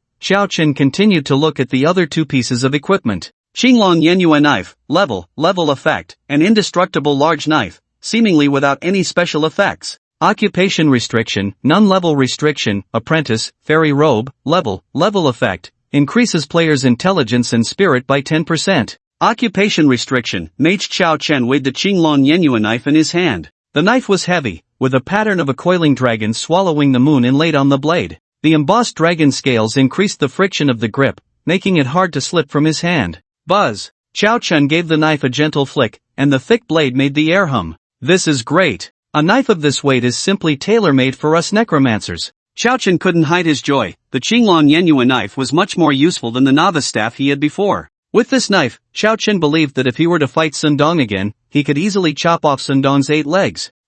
Fairy robe. Xiao Chen turned to Yang Shangdi. Shangdi, how about you? What level skill did you draw? Based on his previous rating experience, it seemed that a level rating could yield a level skill book. In the world of skills, there were mainly 2 ways to obtain them, monster drops and system rewards, or through trading in the shop. I didn't get a level skill, but it gave me 3 level skills. Yang Shangdi said. 3 levels? Xiao Chen was surprised. It seemed that the rating rewards in this world were not fixed. What skills do you have? Wait a moment, let me check. Earth Shield Wall, Earth Dragon Bullet, and a level skill called Yellow Spring Mud Swamp. Yang Shangdi's face was filled with ecstasy. The Yellow Spring Mud Swamp was a control skill similar to sand binding, but stronger. Don't get too excited yet, I have something good to give you. Xiao Chen revealed a mischievous smile. Ding ding ding. Fairy robe. Xiao Chen pulled out a pink robe, adorned with a cute design. Got it, I understand, it's for me again, right? Come on, beast. Yang Shangdi cooperatively took the robe and draped it over himself. Without any excess fat, Yang Shangdi looked quite unique in the robe, holding the bowtie staff. Looking at Yang Shangdi's tall and sturdy figure, Xiao Chen felt quite unaccustomed. He preferred Yang Shangdi's chubby and adorable appearance. By the way, are you going to look like this from now on? Xiao Chen asked. No, brother let me tell you. Yang Shangdi's eyes sparkled. I found out that burning fat not only temporarily makes me stronger, but about 10% of the spirit attribute is a permanent boost. So when I go back, I must eat more to get fatter. I want to strive to be the fattest man. If I eat up to 500 pounds and then burn fat. Yang Shangdi's eyes were filled with longing. Just by eating, he could become stronger, which was like a dream come true for him. Xiao Chen's eyes were also filled with envy. Why did he have to struggle to become stronger through hard work, while Yang Shangdi just had to eat? Moreover, he could instantly lose weight after eating. It was absurd. Is the system in this world even real? There's a cheat here. After tallying their gains, the group left the Wanda cave dungeon through the light gate, where Ilian had been waiting for them. Ilian smiled sweetly and said, "Congratulations to the 5 players for completing the Wanda cave dungeon and resolving an unknown error in the world. As an extra reward, I will increase both your spirit and intelligence attributes by 20%. Ilian waved her hand gently, and 5 beams of light fell upon Xiao Chen and the others, instantly boosting their spirit and intelligence attributes by 20%. Wow, brother you, this reward is amazing. A 20% increase. Yang Shangdi exclaimed in delight. Yeah. Brother you, what's wrong? Are you sick? Why does your face look so dark? It's nothing, I just drank too much black-hearted soy sauce. Xiao Chen's face was as dark as the bottom of a pot, but he couldn't say it directly. His intelligence and spirit were both 0, a 20% increase was still 0, right? This reward was equivalent to nothing for him. No way. The more Xiao Chen thought about it, the angrier he became. Clearly, he was the one who had put in the most effort, yet he gained nothing. He had to take advantage of Yilianan somehow, otherwise, it would gnaw at him. Under Yang Shangdi's puzzled gaze, Xiao Chen slowly leaned towards Yilianan's glistening earlobe and whispered as if sharing a secret, I am your father. Returning to the real world, whoosh. Instantly, the entire place fell silent. Yang Shangdi and the others widened their eyes, completely dumbfounded. Stunned, what kind of performance was this? Is anyone there? What would happen if one insulted the person responsible for opening the dungeon in the inner world? Waiting online, very urgent.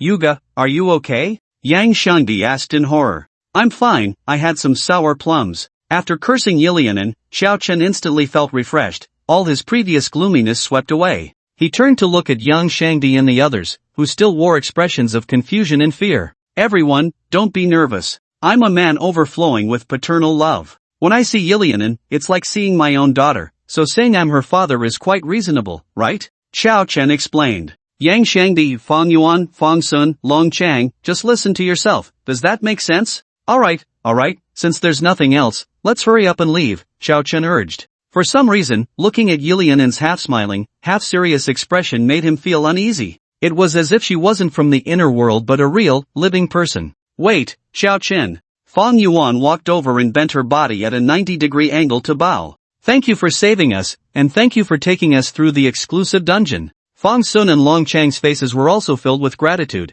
They knew very well that without Xiao Chen, they wouldn't have cleared the poisonous cave this time. It's nothing, no need to thank me. The famous character Spider-Man once said, with great power comes great responsibility, Xiao Chen said. Ha! Fang Yuan was taken aback, she had never heard that saying before. However, she didn't forget her purpose and asked Xiao Chen, which university are you planning to take the college entrance exam for? Kyoto University, I got a guaranteed admission. Kyoto University? A shadow of gloom appeared on Fang Yuan's face. Even though she had cleared the exclusive dungeon, with her qualifications, it would still be very difficult to get into Kyoto University. Should she give up? No, I won't. A stubbornness surged in the girl's heart. She didn't understand what was happening to her, but the thought of not seeing Xiao Chen in the future made her inexplicably anxious. Xiao Chen, wait for me. I will definitely go to Kyoto University to find you. Fang Yuan mustered her courage and shouted before immediately leaving the inner world.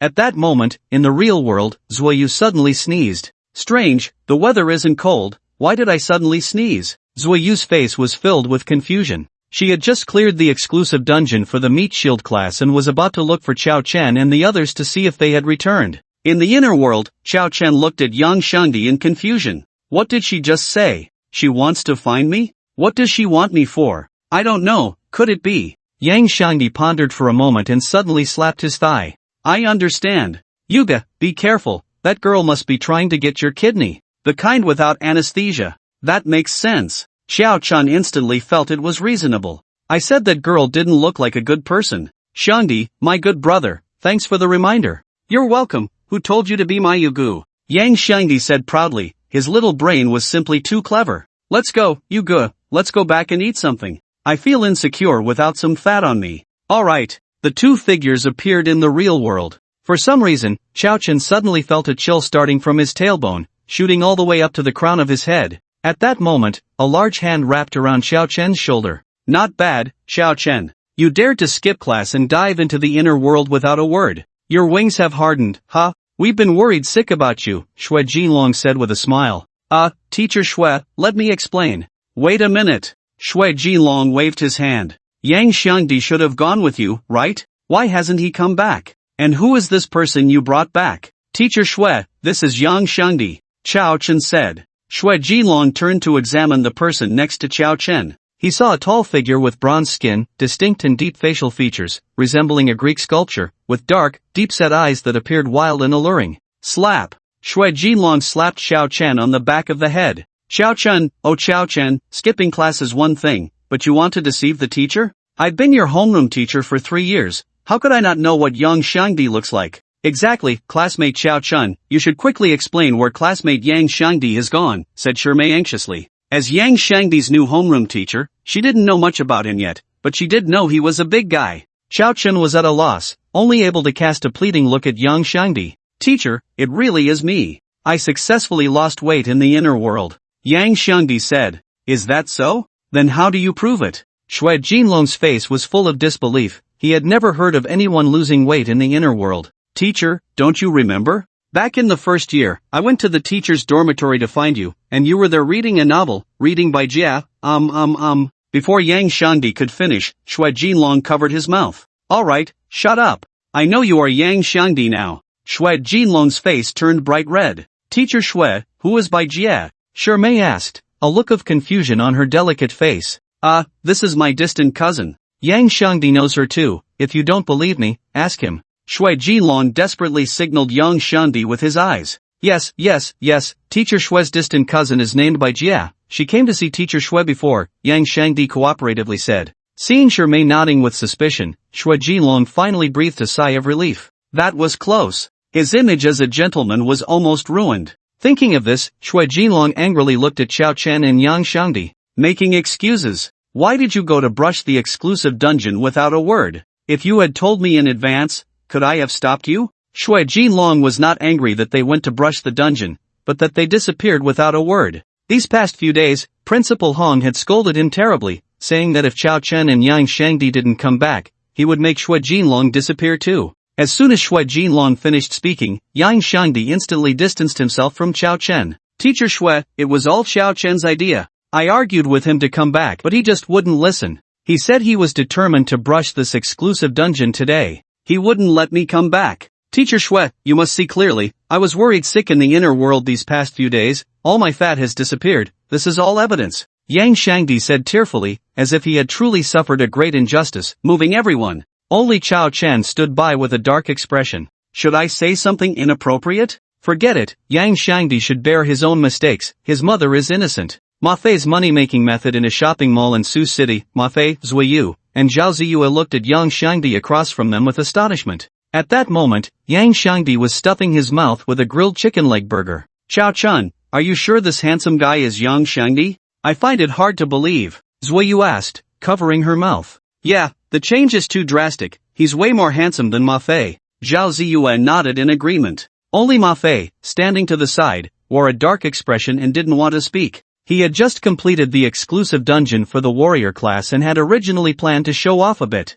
But he discovered that not only he, but the other 4 had also completed their exclusive dungeons, and Yang Xiangdi had become even more handsome than him. Yang Xiangdi, who had previously been inconspicuous, had received hundreds of love letters in the past few days. This made Ma Fei grit his teeth in frustration. What good is being good-looking? I still need to gain weight quickly, otherwise, I won't feel safe at all when I enter the inner world next time, Yang Xiangdi mumbled with a mouthful of burger. Hey, if you can maintain this look, what worries do you have about girls not liking you? Zhao Ziyue shook her head with a hint of regret.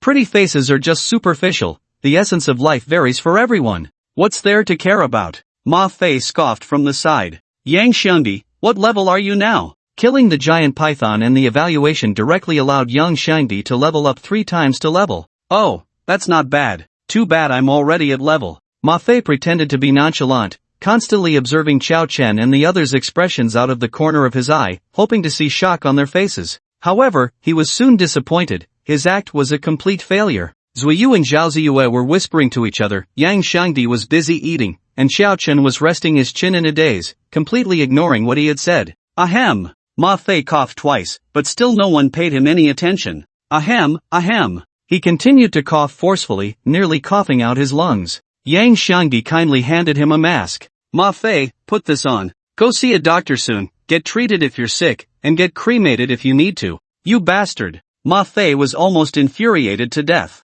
Xiao Chen. Ha? What's up? Xiao Chen turned his head slowly, still thinking about Baizé that Sun Dong had mentioned before dying. What level are you now? Ma Fei asked. Xiao Chen looked at his attribute panel. Name, Xiao Chen Realm, Apprentice, Strength, 173, Monster Strength, Defense, 6 Agility, 9 Spirit, 0 Intelligence, 0 Mana, 500 Health, 1830 Experience, 15 Talent, Mage's Braveheart, Level Unknown, Skills, Miracles from Great Strength, Level, Great Strength Contract, Level, Equipment, Skeleton King's Ring, Level, Qinglong Crescent Blade, Level, Skill Books, Skeleton Summoning, Level, Withering Technique, Level, Gate of Akka, Level, I'm at level. Xiao Chen said after reading. What? You're also at level? Ma Fei's pupils constricted as he pounded his chest. You really deserve to die. How could you be at level? You're too much. The exclusive dungeon for the warrior class had far more wild monsters than that of the mage class, so normally, warriors would level up faster than mages in the early stages.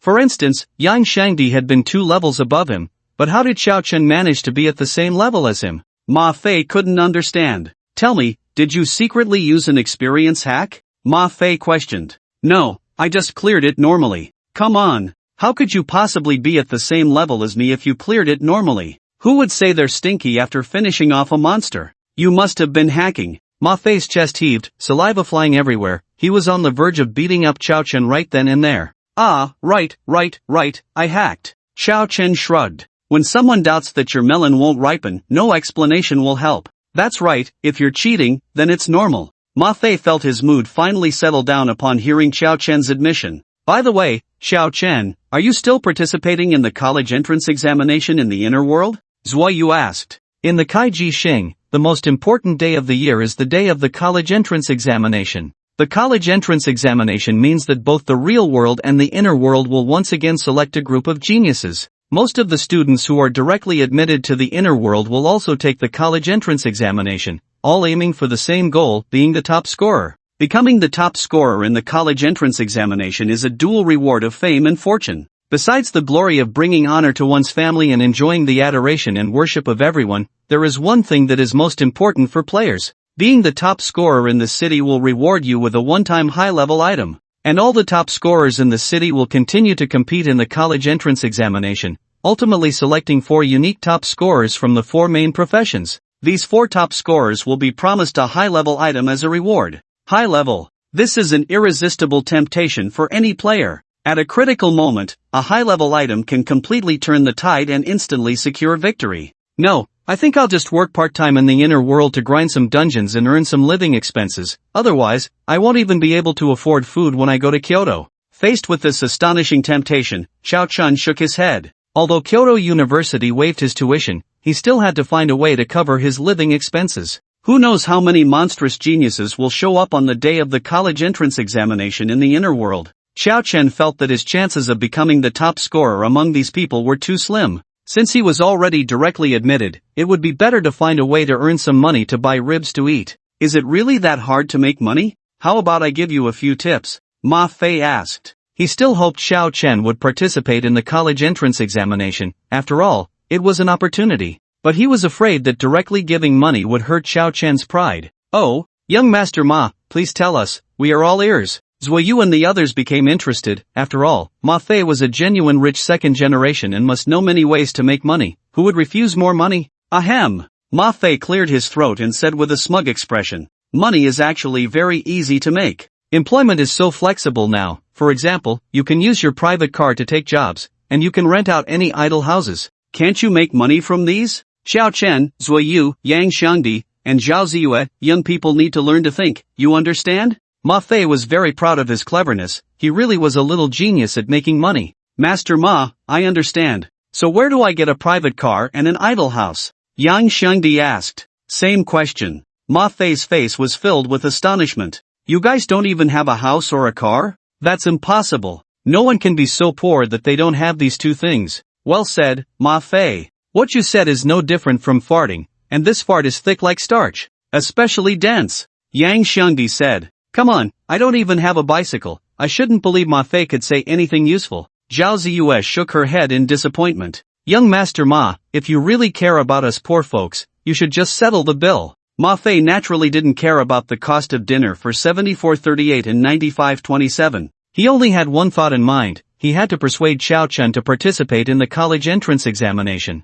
However, just after Ma Fei settled the bill, he noticed that Xiao Chun had disappeared. "Where's Xiao Chun? Where did he go?" Ma Fei asked anxiously. "He said you spoke so well that he went to use his private car to take jobs," Yang Shangdi replied. "What? On the planet of Kaiki, after humans achieved human-machine interaction, the chips in their brains could directly connect to the network of the inner world, allowing them to find whatever they wanted with just a thought. Activate the inner world network." As Xiao Chun walked home, he began searching for information related to Bai Zai. Bai Zai, a mythical beast from legends, pure white all over, with a long, slanted head resembling a lion, and limbs adorned with fiery patterns. Bai Zai knows the names, appearances, and exorcism spells of all the ghosts and monsters in the world, so it has been worshipped as a divine beast and auspicious symbol for exorcism since ancient times. Xiao Chen's brows gradually furrowed as he scrolled through one piece of information after another on the inner world network. Yet, he found nothing he was looking for.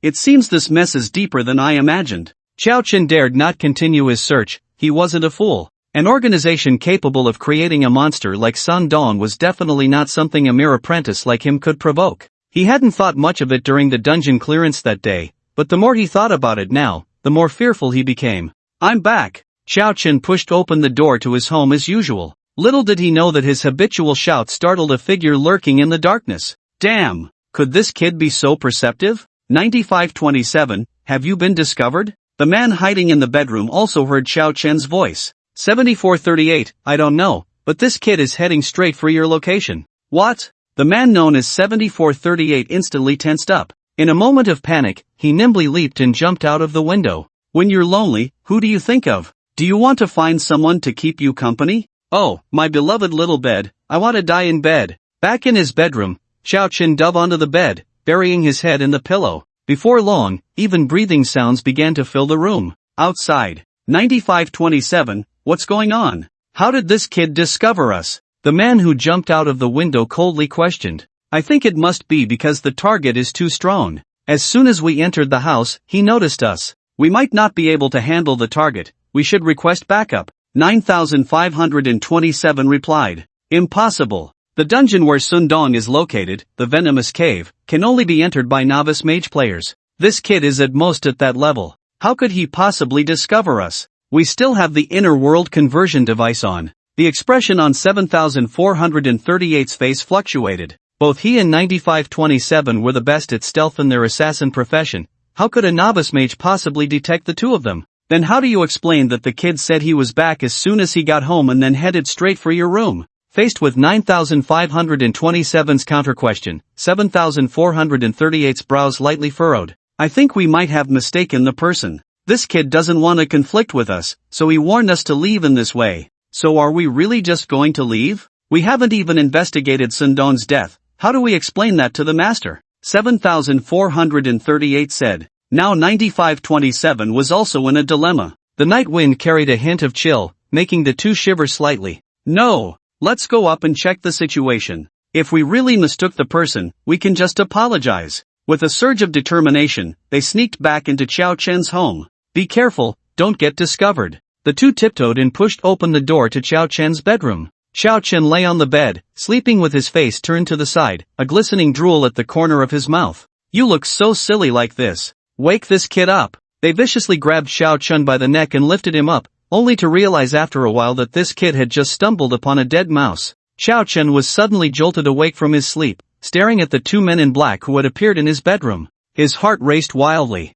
Kidnapping? Assassination? Burglary? Was it robbery or something worse? Countless thoughts flashed through his mind. Kid, are you Xiao Chen? 9527 asked fiercely. No, you have the wrong person. My name is Ma Fei. Ma Fei? The anger within him surged even more. After all this, they not only had the wrong person but had also been scaring themselves. Get lost. He kicked Xiao Chen, who was sent flying against the wall, a bright red mark appearing on his forehead. Is this the inner world? The inner world transition device? Xiao Chen quickly realized, after all, getting kicked in the real world wouldn't cause bleeding. 9527, this kid might not be telling the truth. Get him. If he's a mage, bring him back directly. 4438 said. Understood. Drawing two long knives from their storage space, it would be easy to tell if Xiao Chen was a mage just by engaging him. After all, a highly agile assassin like him was the greatest nemesis of mages. Whoosh! The figure vanished like a ghost, and Xiao Chen couldn't catch a glimpse of his opponent.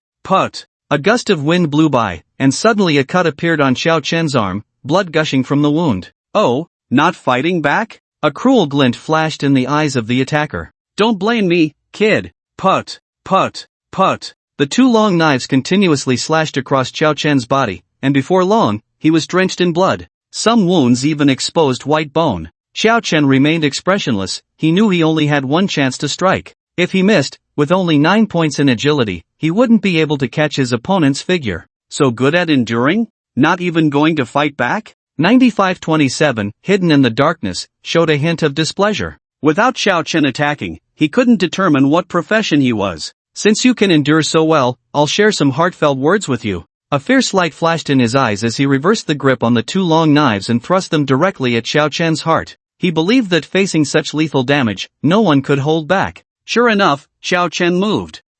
Kid, are you finally going to show your true colors? I want to see if you're a mage. Under the cold gazes of 9527 and 7438, Xiao Chen pulled out a 2-meter-long Qinglong Yenyue knife from his storage space. Damn! He wanted to stop, but with too much force, he couldn't halt, looking as if he was charging straight at Xiao Chen's big knife. You've slashed me so many times, now it's my turn. Today, I'll let you know what it means to show off a big knife in front of a mage. Xiao Chen activated the Ring of the Skeleton King, and the 50% boost made the Qinglong Yenyue knife gleam even more coldly. Gripping the knife with both hands, he swung it in a full arc and chopped down at the diving 9527. The powerful and mysterious bays. The two long knives clashed with the Qinglong Yenyue knife, shattering their blades. Under the enhancement of the Ring of the Skeleton King, Xiao Chen's attack power broke through 500. That terrifying strike was something 9527 couldn't withstand. After all, an assassin's high agility didn't equate to strong defense.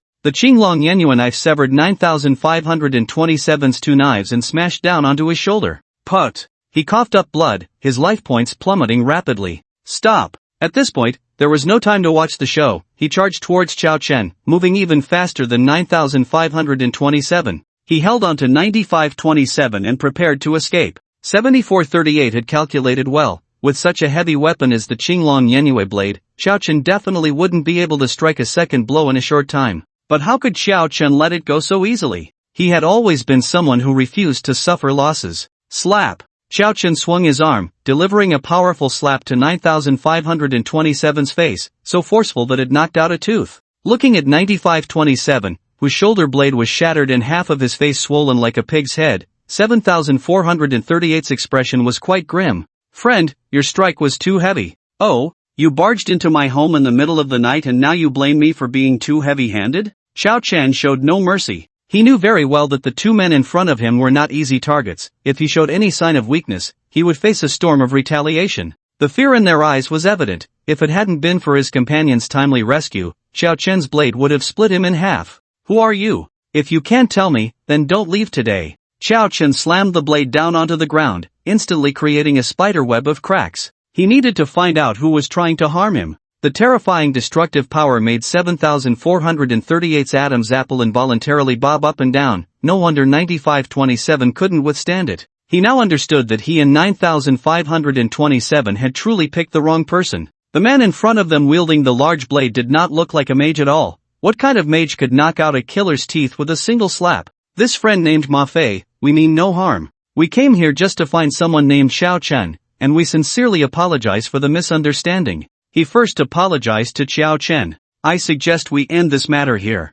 Otherwise, he didn't continue but instead directly manifested his attribute panel. This was a blatant warning. Name, 7438 Realm, Beginner, Strength, 105 Defense, 30 Agility, 195 Spirit, 5 Intelligence, 25. Although he didn't know Xiao Chen's attributes, he believed Xiao Chen couldn't be very strong either. Otherwise, he wouldn't have taken so many blows from 9527 for nothing. Oh, do you want to see who will die first? Xiao Chen's expression was emotionless. Do you know why I'm called 7438? Because my strength ranks only 7438 in the organization. He licked his crimson lips. Friend, I just don't want to complicate things. If you think you're strong, I don't mind playing with you. Organization. Those two words instantly raised Xiao Chen's spirits. The only organization he knew was Bei's. Aha, aha ha ha. Xiao Chen displayed a wave of Sichuan opera face-changing and burst into laughter. Don't be nervous, we won't know each other without a fight. I'm just joking with you too.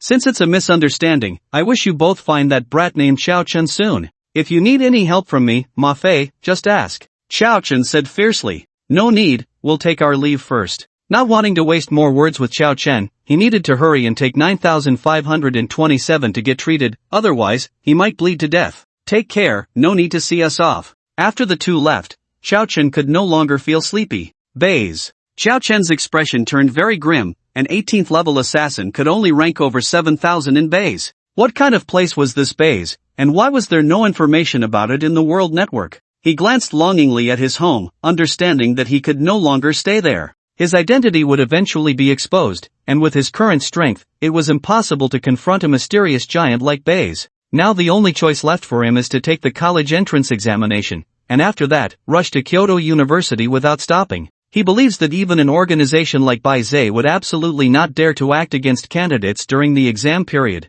That would be a grave mistake. As for Kyoto University, if he remembers correctly, the principal he met before, Ji Pingyang, is the #1 sword cultivator in the inner world, known as the sword god of Pingyang. If Kyoto University is not safe, then there is no safe place in the world. On the other side, 7438 is hurrying back to the base with 9,527 on his back, muttering as he goes. Just look at you, why don't you listen to advice? I told you we had the wrong person, that kid warned us to leave, and you still didn't listen. 9,527's face is flushed red. If he hadn't had all his good teeth knocked out and couldn't speak, he would definitely argue with 7438. These words were clearly mine, okay? He skillfully walked into a small alley. After several twists and turns, he squeezed through a small door. After passing through a long, dark corridor, the scene suddenly brightened. Master! He knelt before a charming woman who had her back to him, his face full of reverence. The woman turned around, her alluring figure igniting a primal desire.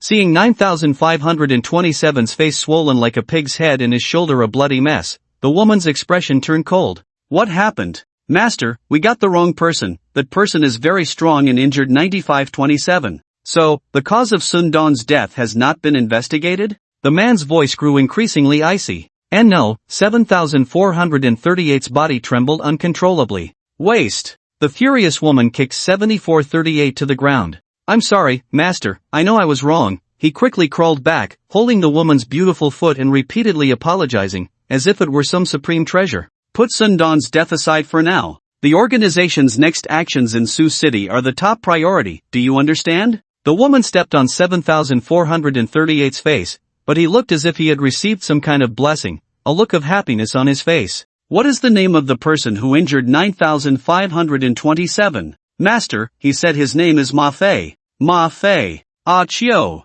At home, Ma Fei suddenly sneezed. Strange, could it be that I caught a cold from kicking off the blanket last night? He was pondering how to get Xiao Chen to agree to take the college entrance examination, and now he finally had a rough plan. To think you could come up with such a method, Ma Fei, you really are a genius. He. Ma Fei fell into a pleasant sleep. The next morning, after finishing his morning routine, Xiao Chen headed to school. Only half a month remained until the college entrance examination in the inner world. The entire Sioux City was preparing for the exam, with various slogans and banners related to the college entrance examination hanging on both sides of the street. This year, if you don't work hard for the college entrance exam, next year you'll be working in a factory. The king covers the ground tiger, all take 985, the pagoda suppresses the river demon, all enter 211. The universe is not yet determined, you and I are both dark horses. Scores determine the bride price your future mother-in-law wants. If you can't pass the college entrance exam, then go to the factory with food and accommodation. The electronics factory is hot for recruitment. Xiao Chen walked to the familiar breakfast shop. He was already a regular customer there. The sign reading Old Peng Breakfast Shop had turned black from the oil smoke, and the warm, smoky aroma enveloped the entrance, rich and unyielding. Uncle Peng, the usual, a cup of soy milk and a basket of soup dumplings. Alright, coming right up. Uncle Peng was a vendor who looked a bit weathered. After being forced to dismantle his stall when he was young, he finally decided to open his own small shop, and it had been nearly 20 years since. Thank you, Uncle Peng. As soon as Xiao Chen received the soup dumplings, a large group of reporters armed with cameras surrounded him. Congratulations to this friend for purchasing the 100,000th soup dumpling from Old Peng's breakfast shop, winning our special grand prize. What are your thoughts? A female reporter thrust the microphone into Xiao Chen's face. Xiao Chen? Hey, what are you doing? Honest Uncle Pang looked puzzled, wondering when his little shop had a special grand prize. Could these people be scammers? The female reporter exchanged glances, and an assistant-like person immediately pulled Uncle Pang aside. When the two returned, Uncle Pang's face was glowing with excitement. Yes, indeed, Xiao Chen, our shop really does have this special grand prize. There was no way around it. Honest Uncle Pang didn't want to deceive anyone, but the offer was just too generous. Xiao Chen, our special grand prize is a cash reward of up to 200,000. Congratulations to this lucky friend. The female reporter stopped asking for thoughts and pulled the microphone away from Xiao Chen's mouth. Immediately, the assistant stuffed a large bundle of cash wrapped in a snakeskin bag into Xiao Chen's arms. A crowd of people rushed in and out like they were trying to catch a subway, leaving behind a dazed Xiao Chen clutching the money. Did these people not even draft a lie? 200,000 could buy Uncle Pang's shop. How could a breakfast shop owner offer that as a special prize for the 100,000th soup dumpling? From a distance, Ma Fei saw Xiao Chen holding the money and a satisfied smile crept across his face. Ma Fei, you truly are remarkable. This difficult problem was solved so easily by you. He turned gracefully and got into a Rolls-Royce Phantom. After the matter was settled, he left quietly, hiding his achievements and name. Now Xiao Chen should be ready to sign up for the college entrance examination, right? Sure enough, Ma Fei soon found Xiao Chen's name on the college entrance examination list at 4th High School. Xiao Chen, it's time for us to have a good competition. I will definitely take first place in the warrior department of Sioux City, and I hope you won't disappoint me. Ma Fei's eyes burned with determination. For fairness, the college entrance examination in the inner world was divided into 5 examination halls: the warrior department, the tank department, the assassin department, and the mage department, which conducted martial examinations. Sioux City would compete for the first place in each department to participate in the battle for the top scorer of the college entrance examination. Finally, a separate examination hall for the support department was established, which did not differentiate between professions and only conducted written examinations. After all, professions like healers or exorcists participating in martial examinations were simply a joke. Young master, something's wrong. Ma Fei received a new message in his mind. What's the rush? Your classmate Xiao Chen didn't take the money. He gave the 200,000 entirely to that breakfast shop owner. What? Ma Fei was taken aback. Xiao Chen didn't take the money? Then why was he participating in the college entrance examination? No, he had to figure out what unexpected event had occurred. His plan should have been flawless. Ma Fei quickly found Xiao Chen in Mage Class 2. As he reached the classroom door, Ma Fei hesitated. If he asked directly, wouldn't he expose himself? He needed to be more subtle in his inquiry. Xiao Chen, did anything special happen this morning? Ma Fei asked as he approached Xiao Chen. Yes, I helped an old lady cross the street this morning, Xiao Chen replied with a half-smile. He was still puzzled about why someone suddenly gave him money that morning, especially with such a clumsy excuse. But upon seeing Ma Fei, everything made sense. After all, during the Nightmare Village incident, Xiao Chen had seen that Ma Fei was a late-stage Chinibyu. Besides that, is there anything else? Ma Fei pressed on. He was anxious, very anxious. Other things, huh? Xiao Chen rubbed his chin. Oh, I remembered. The breakfast shop. Ma Fei cast a hopeful glance, urging Xiao Chen to continue. The owner of that breakfast shop sold me a basket of soup dumplings this morning. There were only 7 inside, it used to be 8. What a scammer. Bang! Ma Fei slammed his fist on the table, nearly bursting with frustration, his face looking as if he had eaten 10 green-headed flies. What's wrong, Ma Fei? Not feeling well? Xiao Chen said, suppressing a laugh. No, it's nothing. That familiar feeling returned. Ma Fei always felt stifled when facing Xiao Chen. He decided to get straight to the point. Xiao Chen, didn't you say you weren't going to take the college entrance exam? Why the sudden change of heart? As Confucius said, learning without thought is labor lost, thought without learning is perilous. So it's still necessary to take the exam, Xiao Chen replied. Ziyu?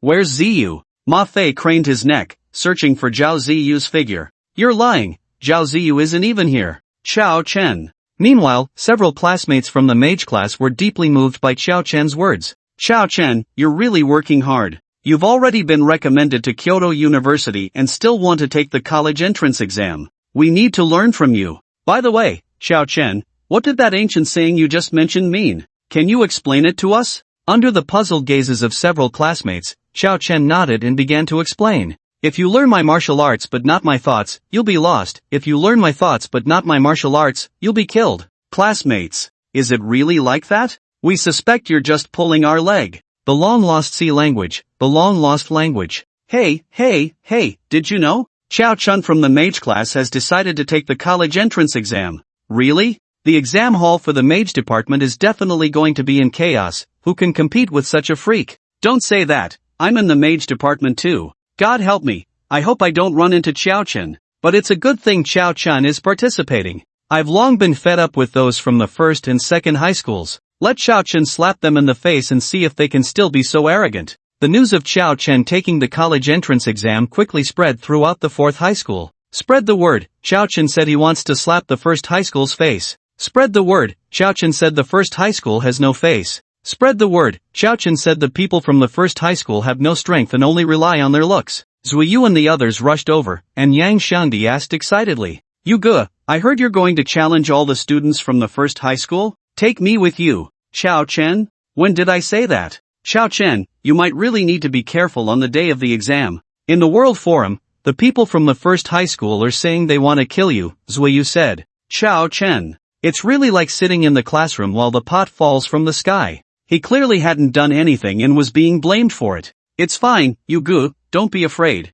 Brothers are in heart. If my brothers are in trouble, I'll go missing. Yang Shangdi said while munching on a grilled chicken leg burger, his figure gradually becoming rounder. It wouldn't be long before he turned into a little chubby kid again. By the way, Xiao Chen, since you're preparing to take the college entrance exam, how about we go clear a dungeon together while the countdown is on? It would be good to gain some more experience, Zuiyu suggested. Almost all examinees would clear a dungeon before the college entrance exam, which was also known as a pre-exam sprint dungeon. After all, it only took a few experience points to level up in the apprentice realm, and leveling up would increase the chances of achieving good results. Xiao Chen felt a bit tempted, but after thinking it over, he still declined Zuiyu's offer. On one hand, he had already reached the pinnacle of the apprentice realm, and it was certainly impossible to break through the initial stage relying solely on a single instance. On the other hand, he had more important matters to attend to. No, you guys go ahead, I have something to do. Xiao Chen shook his head. Well, okay, Zuiyu seemed a bit disappointed. Humph, Xiao Chen, humility leads to progress, while pride leads to setbacks. You haven't even reviewed the pre-exam materials, just wait and see how you fall behind. As soon as he finished speaking, Ma Fei directly entered the inner world. Hey, shouldn't we inform the teacher? Zhao Ziyue asked. Don't worry, Teacher Shui will help us cover up. If he doesn't help us, I'll expose his secret crush on Bai Jia. Yang Shangdi pulled Zuiyu and Zhao Ziyue and disappeared from the spot. After sending Yang Shangdi and the others off, Xiao Chen also left the school. He tidied up a few things at home and headed straight for Bihua Tianfu. Bihua Tianfu was the most upscale luxury community in Sioux City, where over 80% of the wealthy residents owned their homes. Hello, sir, may I ask what brings you here? As soon as Xiao Chen arrived at the entrance, he was stopped by the security guard of Bihua Tianfu, who wore a gentle smile. He did not look down on Xiao Chen just because he was dressed plainly. In fact, at the entrance of such a high-end community, the security guard wouldn't dare to act condescendingly. After all, those who could live in Bihua Tianfu were either rich or noble, and he couldn't afford to offend anyone. If he ever crossed the wrong person, he could be out of a job in an instant. I'm looking for someone, could you please wait a moment? Xiao Chen found someone through the communication network of the inner world. I'm at the entrance of your community, the security guard won't let me in, can you come down and bring me in? Okay. After a while, a tall and thin figure walked out from the community. Xiao Chen, long time no see. The newcomer showed a friendly smile. Long time no see, Zhuoxin Yuan. The person Xiao Chen was looking for was indeed one of the 4 young masters of Sioux City, Zhuoxin Yuan. Let's go, we'll talk upstairs. Xiao Chen followed Zhuoxin Yuan, feeling amazed as he walked. Bihua Tianfu truly lived up to its reputation as a place for the wealthy. Upon entering the community, dense and lush bamboo lined the path in 2 orderly rows, with the green bamboo leaves gradually arching at the top, forming a rounded roof. Zhuoxin Yuan's house was hidden among the tall, green bamboo. So, Xiao Chen, what can I help you with? Zhuoxin Yuan got straight to the point. Naturally, he was very willing to befriend a genius like Xiao Chen, who could be directly admitted to Kyoto University. It's not a big deal, I just want you to take a look at this piece of paper. Xiao Chen handed the draft paper he found in his parents' room to Zhuoxin Yuan. After checking in the inner world, he confirmed that the paper contained knowledge related to programming. Xiao Chen had thought of Zhuoxin Yuan right away, he had intended to find him last time, but was pulled away by Yang Shangdi to grind a special instance, which delayed him until now. Oh, Zhuo Xinyuan took the draft paper, and just one glance made his entire body freeze. This is a language. This is an ancient computer language. Zhuo Xinyuan's face couldn't hide his excitement. But this language has been lost for a long time, hardly anyone uses it now. Where did you get this draft paper? Zhuo Xinyuan tightly grasped Xiao Chen's arms, his knuckles turning a bit white. Calm down, I found it in my parents' room, Xiao Chen said. Only then did Zhuo Xinyuan realize he had lost his composure, but he still couldn't hide his inner excitement. After the ancient eras war over the opening Dawn Star, many things were lost, and language was one of them. Legend has it that a language can combine the advantages of high-level languages and assembly languages, which is simply unimaginable today. For someone like Zhuo Xinyuan, a coding fanatic, discovering an ancient language from the primordial era is no different from a cultivator finding the techniques of an emperor. Damn it, is this all you found in your mother's room, Xiao Chen? Is there nothing else? Zhuo Xinyuan pressed on. There is. Look at these. Xiao Chen pulled out all the draft papers from his parents' desk. Yes. That's right, these are all long-lost languages. Zhuo Xinyuan was ecstatic, taking the draft papers and becoming completely absorbed in them. What seemed like celestial scripts to others was even more enticing to Zhuo Xinyuan than a stunning beauty in the nude. Mechanical Kingdom. Zhuo Xinyuan, can you tell what these writings on the draft paper mean? Seeing Zhuo Xinyuan lost in thought, Xiao Chen couldn't help but interrupt. I can, but I need your help. Zhuo Xinyuan's face was filled with excitement. How can I help you? Xiao Chen asked. This language has been lost since ancient times. To compile all the codes on the draft paper would be like starting from scratch to write this language. With the computing power of the human brain, it's impossible to accomplish. I need a mechanical heart. Mechanical heart? Xiao Chen asked, puzzled. Yes, the mechanical heart is a treasure from ancient times. It is said that those who possess a mechanical heart can compute with the strength of artificial intelligence. Zhuo Xinyuan explained. Alright, tell me where I can find one? When Yang Shangdi and the others opened their eyes again, they were greeted by a massive gear. The gear slowly turned, and a strong smell of machine oil filled their nostrils. Is this the mechanical kingdom of the level dungeon? Ma Fei looked around with curiosity. This was their first dungeon after leaving the novice phase. Normally, most players would choose a level of difficulty when they first left the novice phase, as taking too big a step could lead to trouble. But for Ma Fei and the others, who had already cleared the Nightmare Village dungeon, this was not a concern. At this moment, they found themselves on a street filled with a cyberpunk style, as described in the background setting provided by Elian. In the mechanical kingdom, intelligent robots had become an important part of society. After many years of loyal service to humanity, the machines began to awaken their consciousness. The creations demanded freedom and independence from their creators. Naturally, humans would not allow this. A new civilization challenged the old order, and war was imminent. The ultimate result of the war was a peace agreement between humans and robots, granting robots their own independent territory. The area they inhabited was called the Mechanical Kingdom. This place is so cool. It's filled with mechanical punk style. Yugu will definitely regret not coming with us. Yang Shangdi gazed obsessively at the slowly rotating giant gears, touching and looking around. This mechanical style had an unparalleled appeal for boys. To put it another way, it would be like a girl arriving in a kingdom built entirely of lipstick. At this moment, other players entering the Mechanical Kingdom for the first time were just as captivated by the mechanical style architecture as Yang Shangdi. The Mechanical Kingdom was an open dungeon, meaning players not only had to be wary of dangers within the dungeon but also had to watch out for other players. Alright, Yang Shangdi, stop playing around. We're here to complete a mission. Zuyu shook his head helplessly. Boys always seem like they never grew up. Oh right. What was the mission again? Yang Shangdi looked at the system panel. Mission requirement, destroy the Tiger Ben Legion to the north of the Mechanical Kingdom. Difficulty, level, mission reward, based on the number of kills. Wow, this dungeon is too evil, isn't it just inciting players to kill each other? Yang Shangdi complained. We must be cautious of others while completing our task. Let's be careful, Zuo Yu said. Don't worry, with me, Ma Fei around, if anyone dares to have ill intentions, my sword will teach them a lesson. Ma Fei was eager to try. He was just one level away from being able to use the dragon sword, just 1,000 experience points short.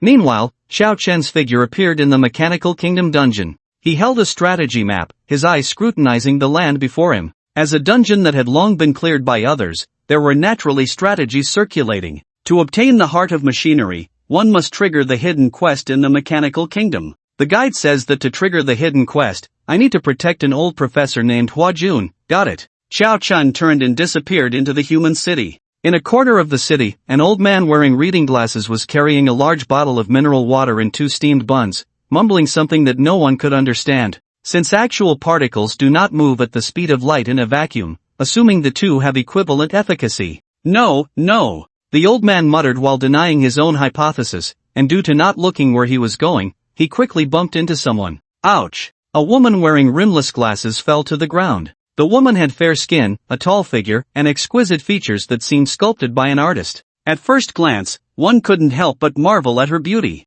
The gentlemen on the street immediately displayed their gentlemanly demeanor and began to defend the woman. What's wrong with you, old man? How can you bump into someone while walking? He must be an old pervert, trying to take advantage. I bet that's exactly it, old lecher. Bah! Faced with the crowd's accusations, the old man looked embarrassed and quickly apologized to the woman. I'm so sorry, are you alright? The old man reached out to help the woman up, causing the onlooking men to feel a pang of jealousy. This old man actually touched the beautiful woman's hand. I might have sprained my ankle, could you take me to the hospital? The woman showed a hint of grievance, looking truly pitiful. The old man was just about to agree when a foul odor wafted from the woman into his nostrils. You're not human. The old man's expression changed. How could a normal human smell like oil? Hee, no wonder you are a top artificial intelligence expert in the human world, Professor Huajun. You can tell at a glance that I'm not human. With her identity exposed, the woman no longer concealed it. She instantly transformed into a robotic form, her beautiful face turning sinister and terrifying, her blood-red eyes radiating a chilling murderous intent. Ah, a ghost. Help! Mom, save me! The men who had just defended the woman fled in panic upon seeing her true form. Hello, Professor Huajun, allow me to introduce myself. You can call me the mechanical girl. I am a mechanical spy infiltrating your human society. Our king in the mechanical kingdom greatly admires your high intelligence and strong academic prowess, so I was sent to invite you to join our mechanical kingdom. The mechanical girl performed a standard human gesture towards Huajun. Ridiculous, I am a flesh and blood human, and you want me to betray my own kind to join the kingdom of machines? Dream on. The old man clearly looked down on this idea. Professor Huajun, flesh is weak, machinery is eternal, why cling to this fragile human shell? The mechanical girl laughed as she swung a steel wire that wrapped around Professor Huajun's neck, blood instantly seeping from the skin on his throat. If Professor Huajun refuses to comply, I can only take your head back as a report. The thick sense of suffocation made Huajun's face turn red. At this rate, he would die from lack of oxygen in less than 3 minutes. No, perhaps before the lack of oxygen could take him, the mechanical girl's wire would sever his head. A bloodthirsty and cruel expression appeared on the mechanical girl's face. Seeing that Huajun still refused to bow down, she finally lost her patience. Since you, old man, are so stubborn, then you can go die. Third uncle, I'm your big nephew. The mechanical girl tightened her grip, ready to snap Huajun's neck. A tremendous force came from behind her, and the mechanical girl felt as if she had been hit by a train. The terrifying impact instantly tore her apart, revealing the iron bones and steel muscles beneath her flesh. The mechanical girl didn't even have time to scream before she exploded into a pile of scrap metal, black-red oil spilling everywhere, emitting a foul stench. After the mechanical girl fell, a fist the size of a sandpot appeared. This fist was solid and powerful, providing a strong sense of security. Detected that player Chao Chen solved the mechanical girl through hand-to-hand combat, rewarded with 3 free attribute points, experience. The person was Chao Chen. Huajun was his protection target. How could he let him be killed like this? Professor Huajun, are you okay? Are you cold? Hungry? Thirsty? Chao Chen stepped forward to inquire about his well-being. The codes on the draft paper were related to his parents. He had to obtain the mechanical heart. Cough, cough, cough, I'm fine, who are you? Huajun looked at Chao Chen's young face, filled with confusion. When did he get to know such a powerful young man? It should be known that the bone density of robots is hundreds of times that of humans, and even firearms are difficult to affect robots. Yet this young man could shatter a robot with a single punch? Professor Huajun, have you forgotten me? Chao Chen's eyes were filled with tears. I'm your big nephew, Huajun. No, you are my third uncle. Don't you remember? When you couldn't afford to eat during the harsh winter when you were young, it was my grandmother who gave you a sweet potato to help you survive that bitter winter. Big nephew, I've finally found you, woo woo woo. Huajun hugged Chao Chen and began to cry uncontrollably. This memory had been buried in his mind for a long time, and the only person who would know about it was definitely his big nephew. Chao Chen breathed a sigh of relief. The strategy he bought hadn't deceived him. Professor Hua Jun indeed had a big nephew. With this, he had finally gained Hua Jun's initial trust. Xiao Chen couldn't help but complain in his heart about the person who first triggered the hidden quest in the mechanical kingdom. What kind of brain did they have to actually call the world a third uncle? Big nephew, how did you end up here? Also, how are you so powerful that you could explode a robot with a single punch? After recognizing each other, Hua Jun asked his questions. I met a blind fortune teller who said my third uncle would face a disaster today, so I rushed over. As for how I'm so strong, Xiao Chen raised his right hand. Third uncle, to be honest, I was born with divine strength. When Hua Jun noticed that Xiao Chen's fist was smooth and unblemished, he was even more amazed. Great! My Hua family truly excels in both literature and martial arts. Wonderful! Come on, third uncle, let me take you to the academic seminar. Let you broaden your horizons. At this moment, the security forces of the human kingdom had already arrived. The subsequent matters could be left to them to handle. On the rooftop of a distant high-rise, two men, one tall and one short, were intently watching the scene below. It seems the mechanical girl has failed. As a robot, she can't even defeat a human.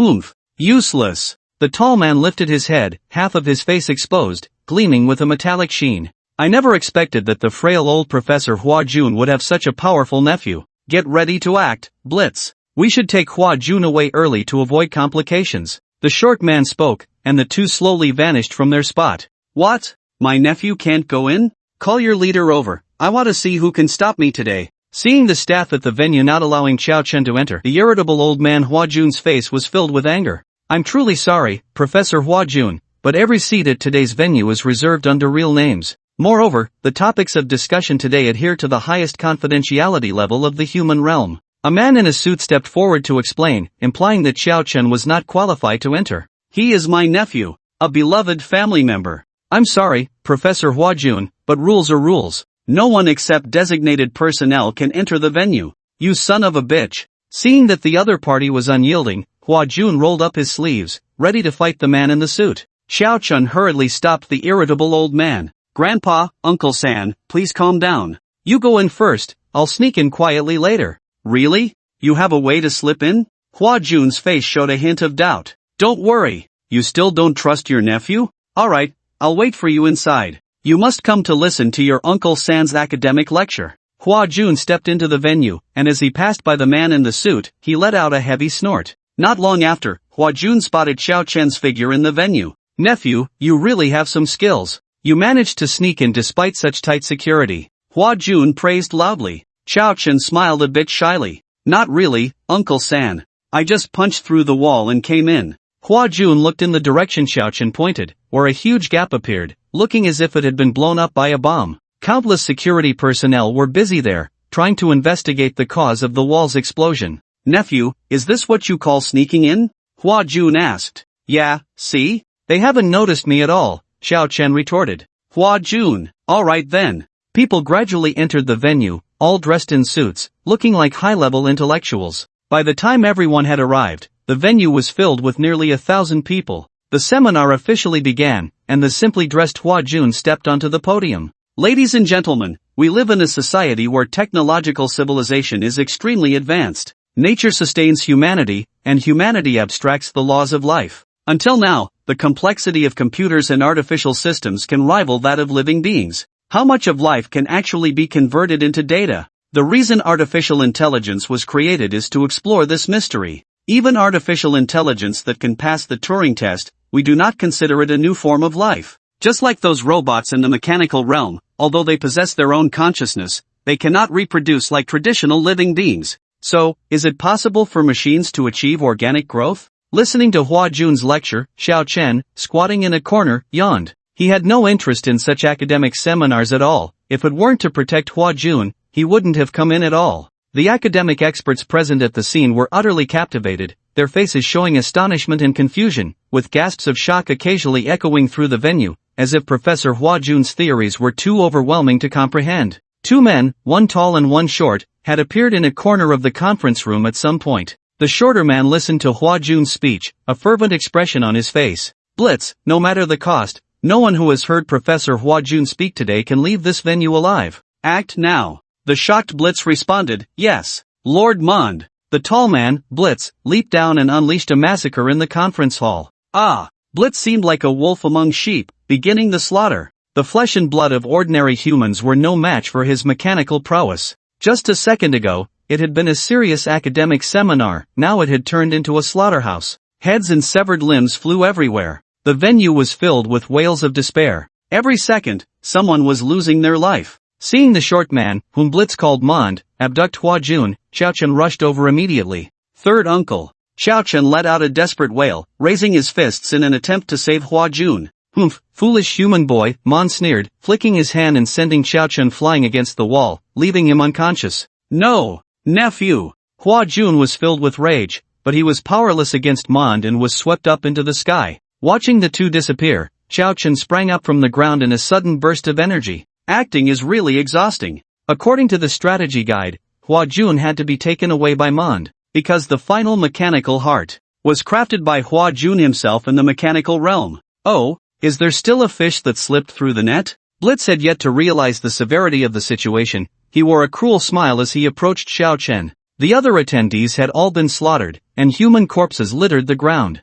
To ensure there were no survivors, Blitz even casually decapitated everyone, his cruelty appalling. What puzzled Blitz was that he couldn't detect even a hint of fear from this kid before him. It was as if the boy was completely unafraid of him. Human, aren't you afraid of death? Blitz coldly questioned. You're called Blitz, right? Can you fly? Xiao Chen did not respond to Blitz's question but instead asked one that left him baffled. Humph. Go die, foolish human. Blitz activated his thrusters, propelling himself into the air, using gravitational potential to deliver a punch down at Xiao Chen. He intended to smash this human boy's head. Oh, you can fly? Then I should hold back a bit so I don't kill you, Xiao Chen muttered softly. Bang! Blitz's hand struck Xiao Chen's shoulder, blood gushing from the wound, pouring out like a fountain, looking quite terrifying. Humph. Pretending to be mysterious, I thought you were some kind of expert. Blitz sneered, confident that with such severe injuries, this human boy would surely die. Kid, waiting to die must feel terrible, right? Blitz mocked. Xiao Chen glanced at his health points, 1750.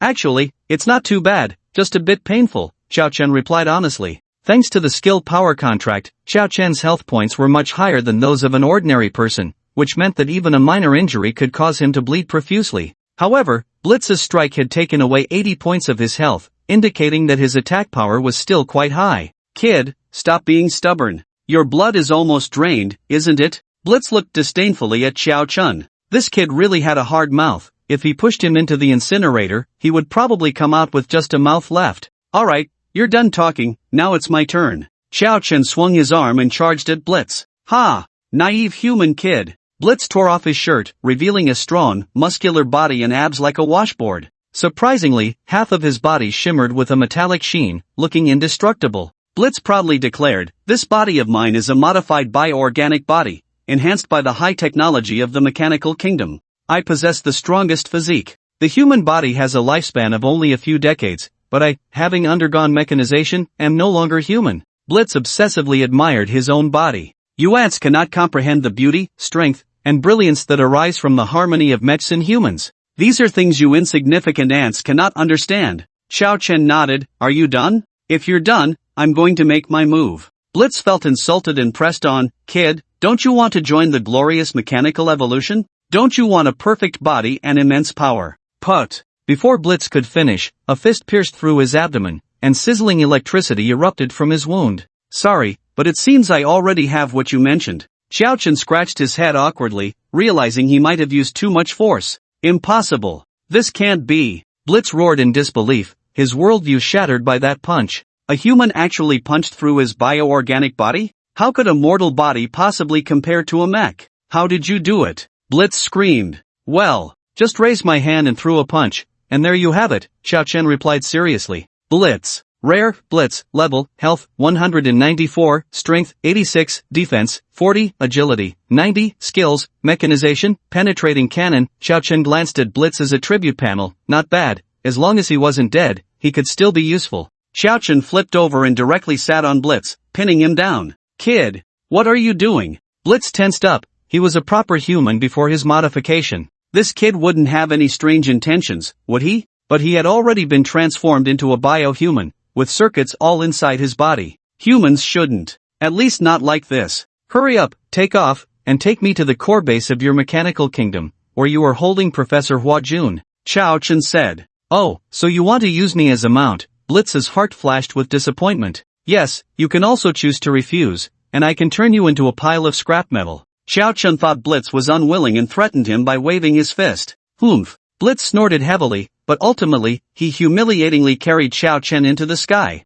"Kid, can you at least bandage your wounds?" Blitz said angrily. "What's wrong? Your blood is all over me. I'm soaked. If I drop you later, I won't take responsibility." Blitz cursed. Chao Chen looked at his shoulder. Sure enough, blood was still oozing out, and Blitz's body was stained red with it. "Don't worry, I'm the ancient sacred body of the human race. My blood is a great tonic," Chao Chen casually lied. Blitz's powerful body trembled. No wonder this kid could punch away half of his life. The human race has actually produced an ancient holy body. No, I must report this news to that esteemed person. With this thought, Blitz's flying speed increased once more. Mechanical heart, Marta. Mechanical heart, Marta, mechanical kingdom. Hua Jun slowly opened his eyes. He was now in a secret chamber, surrounded by impenetrable walls. As soon as he woke up, he heard Mon's voice. "Professor Hua Jun, I sincerely apologize for bringing you here in such a rude manner." Mon bowed to Hua Jun. Hua Jun kept his eyes closed, his face pale, completely ignoring Mon.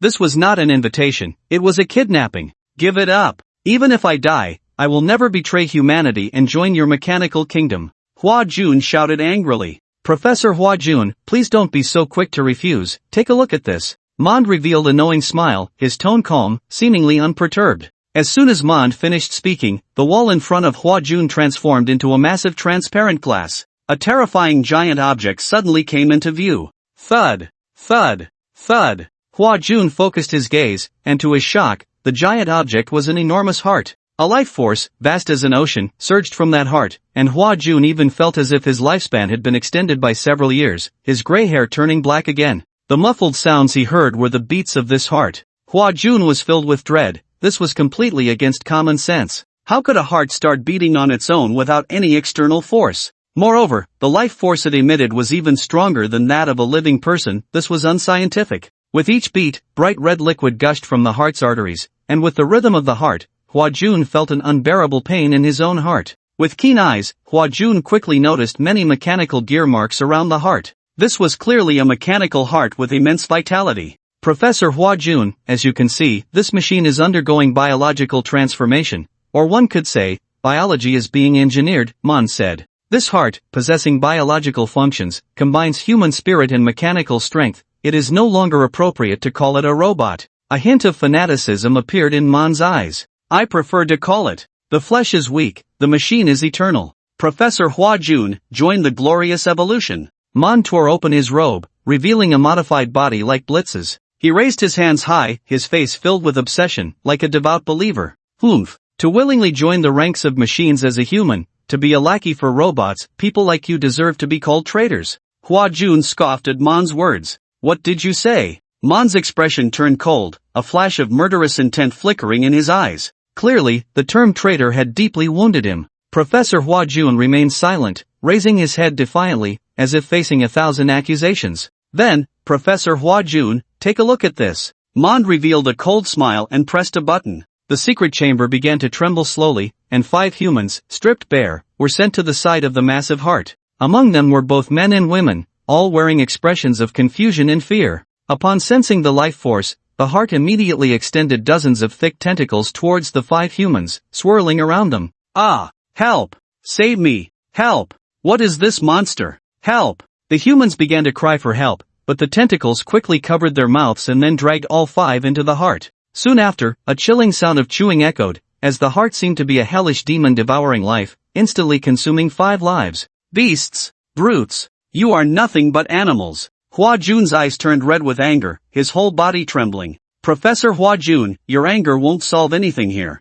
Mengde turned his gaze to the heart. "It's called Tamarta, it's actually a failure. Our original intention was to allow the robot to undergo organic growth, but as you can see, the result is quite different. We accidentally created a monster that devours life, and its appetite is growing. From initially consuming 1 person to now 5, even I don't know where its limits lie." Mengde looked at Hua Jun with a cold smile, revealing his purpose. "I asked you here to solve the problem of Marta. Of course, Professor Hua Jun, you could choose to turn a blind eye, but the cost will be that every day, fresh humans will perish in Marta's jaws. Hua Jun's face was a mix of emotions. The kind-hearted old professor couldn't bear to see his fellow humans die, but helping the mechanical kingdom. Urgent report! Urgent report! Colonel Meng, humans are attacking the Northern Tiger Ben Mechanical Legion. A small reconnaissance drone interrupted Meng De, bringing him bad news. Humans? Attacking the Tiger Ben Mechanical Legion? How many are there? Meng De frowned and demanded.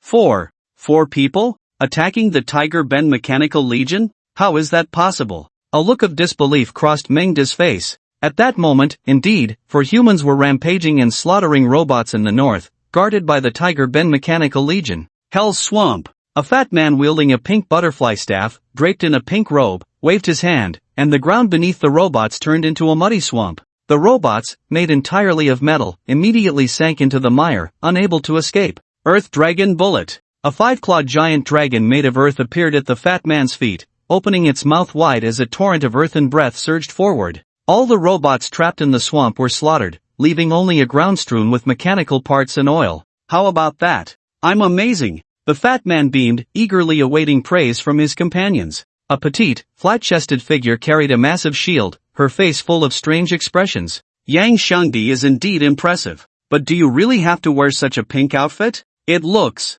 good. Exactly. Yang Shangdi, what kind of bad taste is this? Both Zuoyu and I don't wear as much pink as you do. Zhao Ziyue rarely aligned with Zuoyu on this issue. Yang Shangdi, why don't you stop pretending to be a mage and become a magical girl instead? Not far away, Ma Fei, after slicing a robot in half with his sword, also began to mock. There was no helping it. Yang Shangdi's outfit, combined with his protruding belly, was just too eye-watering. Humph, what do you know? Do you see this pink staff? Top-tier equipment. Do you see my robe? Top-tier equipment. The kind that's level 36. I think you're just jealous. Yang Shangdi proudly flaunted his pink gear, unashamed. So what if it's level 36? As if no one else has it. I have level 36 too. Zhao Ziyue puffed out her chest proudly, while Ma Fei was so busy looking at her that he almost got hurt by a robot. Zuoyu. She vaguely felt she had suffered psychological trauma. Yang Shangdi squinted slightly, looking curiously at the sky. Look up. It seems like someone is riding on another person. Whether it was Yuga who shot it down would soon be known. Yang Shangdi's mouth dropped open in surprise. Zuoyu and the others looked up and indeed saw someone riding on another person soaring above their heads. Is this the legendary man on top of man? Zhao Ziyue exclaimed in surprise, covering her mouth. Wait, have you all noticed that the figure on top looks very familiar, like Xiao Chun? Zuoyu said. Ma Fei immediately began to scrutinize. Now that you mention it, Zuoyu, it does look a bit like him. Oh, from this distance, how can we see clearly? Let's take him down and we'll know if it's Yugu. Come on, move aside, don't accidentally hit him. Yang Shangdi waved his staff. Earth Dragon Blast. Xiao Chen, flying in the sky on Blitz, suddenly sensed a dangerous aura. The next moment, a torrent of Earth Dragon breath engulfed him and Blitz, and the severely injured Blitz died in the air without even seeing the enemy. Before dying, Blitz exerted his last bit of strength to relay the information that Xiao Chen was a human ancient sacred body to the nearest Tiger Ben army commander. Xiao Chen, lacking flying ability, fell straight down from the sky after losing Blitz as his mount. Holy crap! It's Yugu, it really is Yugu. Yang Shangdi excitedly waved his arms. Yugu, how did you end up here? Did you come specifically to find us? Xiao Chen. Yugu, why aren't you speaking? Yang Shangdi began to feel puzzled. Xiao Chen. Yugu, are you not happy? Xiao Chen. At this moment, Xiao Chen found it hard to find suitable words to describe his feelings. He glanced at his health bar. Blitz hadn't taken much of his health, but Yang Shangdi's Earth Dragon Blast had knocked off over 100 points. Good buddy. Ultimately, due to gravitational potential energy, half of Xiao Chen's body was buried in the ground, leaving only his upper body above the soil. He looked just like a green onion sprouting from the earth. Yugu, that's great. I can't believe we saw you in this dungeon. Yang Shangdi squatted down next to Xiao Chen. Yeah, Xiao Chen, how did you suddenly appear in this dungeon? Zuoyu and Zhao Ziyue also looked curious. Xiao Chen said somewhat speechlessly, how about you pull me out of the ground first before we chat? 1, 2, 3, lift. Whoosh. Yang Shangdi and Ma Fei pulled Xiao Chen out of the ground from either side, leaving a big pit. Xiao Chen's feelings were indescribably complex. He hadn't expected that Yang Shangdi and the others had also chosen the Mechanical Kingdom dungeon. What surprised him even more was that young Shangdi, this fool, had directly knocked him down from the sky. If he had known, he would have let Blitz fly a little higher. You go, hurry up and tell us how you ended up here. Yang Shangdi still hadn't realized something was off and was relentlessly questioning Xiao Chun. It's a long story. Xiao Chun had just started to speak when he was directly interrupted by Ma Fei. Ha ha, I think he's just afraid we'll surpass him, so he sneaked into the dungeon. This way, he can create an image of being strong without grinding dungeons. Just like those top students playing on their phones in class, secretly studying for the college entrance exam at night. Xiao Chen, I've already seen through your dark psychology. Ma Fei had a look of I've seen through you long ago. Xiao Chen. He was now very curious about one question. Why was there not a single normal person among his friends? Ma Fei. Don't say that about Xiao Chen. Zuoyu glared at Ma Fei, then turned to look at Xiao Chen gently. Xiao Chen, since you're here, let's complete the mission together. I'm afraid that's not going to work. Xiao Chen looked at his system panel, where the mission had already changed. Hidden mission, obtain the heart of machinery and escape the pursuit of the mechanical kingdom. Difficulty, level, mission reward, depends on player performance. Compared to the task of clearing the Tiger Ben Mechanical Legion with Yang Shangdi and the others, Xiao Chen's task was clearly more difficult. He began to explain to Zuiyu and the others. What? You actually triggered a hidden quest by yourself? You're insane. You're so dead. Ma Fei was almost about to explode on the spot. The benefits from the hidden dungeon in Nightmare Village were obvious, and now Xiao Chen was going to hog a hidden dungeon all to himself? Xiao Chen smiled wryly and rubbed his nose. How could he be blamed for this? He didn't know that Zuiyu and the others were in the dungeon. Quick, tell me, how did you trigger the hidden dungeon? Ma Fei's eyes were turning red with urgency. Find someone called Professor Hua Jun and protect him. Where is that Professor Hua Jun now? In the core base of the Mechanical Kingdom. Ma Fei. They were already struggling to clear the Tiger Ben Mechanical Legion in the north. Wouldn't going to the core base be a whole new level of difficulty? Forget it, you go. There's no hidden dungeon. Ma Fei, can still defeat you. Kill. Ma Fei vented all his frustration on the Mechanical Legion, and many robots were left in disarray after being killed by him. Yeah, Xiao Chen, since our tasks are different, you should go first. Zuoyu nodded, urging Xiao Chen. I can't go. Why not? My mount was killed by Yang Shangdi. Xiao Chen pointed at Yang Shangdi. It's unfair, you goo. It was all Ma Fei who told me to act. At that time, I said there was someone in the sky who looked a lot like you, and Ma Fei told me to quickly take him down. It's all Ma Fei's fault. Yang Shangdi protested repeatedly. Alright, shut up. Xiao Chen rolled his eyes. He knew very well what kind of person Yang Shangdi was. This fat guy seemed simple-minded but was actually very scheming. It's okay, you go, let's go touch the soul core of your mount. The carefree Yang Shangdi reached out to touch Blitz's soul core and actually found a piece of equipment. Moonlight Regenerator Level, effect, increases healing effects on others by 30% class restriction. None thank you, handsome Yang Shangdi. Zhao Ziyue happily took the equipment. Hey, why isn't it equipment for mages? You go, your mount isn't that great. Yang Shangdi complained. Shut up. Xiao Chen wanted to punch Yang Shangdi when this topic came up. Xiao Chen, what will you do next? Zuoyu asked. There's no way, I can only follow you in from the north. Xiao Chen shrugged helplessly. He originally planned to use Blitz's identity to infiltrate the core base of the Mechanical Kingdom and steal the heart of the machine before making a getaway. Unfortunately, plans didn't go as expected, and now he could only enter on foot because of Yang Shangdi. Alright, then we'll fight side by side. Zuiyu shouldered a huge shield, a flash of joy crossing her eyes. With Xiao Chen, this human bulldozer, joining in, the already crumbling Tiger Ben Mechanical Legion retreated even more. These robots couldn't understand why these 5 humans were so abnormal. In their memories, humans were weak, fragile like paper, and would shatter at a touch. Yet at this moment on the battlefield, it was the robots that shattered at a touch. Fortunately, at this time, Mon finally arrived. What's going on? Why have 4 humans turned you into this miserable state? What kind of commander are you? If I put a piece of meat on the ground, even a dog would command better than you. Mond, upon seeing the defeated legion, was furious and directly scolded the commander of the Tiger Ben Legion, Ishud. Colonel Mond, it's not just 4. There's an even more abnormal one coming from behind. It seems to be the ancient saint body of the human race that Lord Blitz mentioned before he died. Mond was taken aback. Blitz was one of the top warriors of the Mechanical Kingdom. Yes, Lord Blitz said that a primal holy body has appeared among the human race, capable of knocking him out with a single punch. Lord Blitz also left behind his final 12-character message, Primal Holy Body, unparalleled in ancient times, invincible in the world. The second sentence was purely fabricated by Ashud. Now that his Tiger Ben army had suffered such a defeat, the more powerful he exaggerated the primal holy body, the less responsibility he bore. Who said robots couldn't be cunning?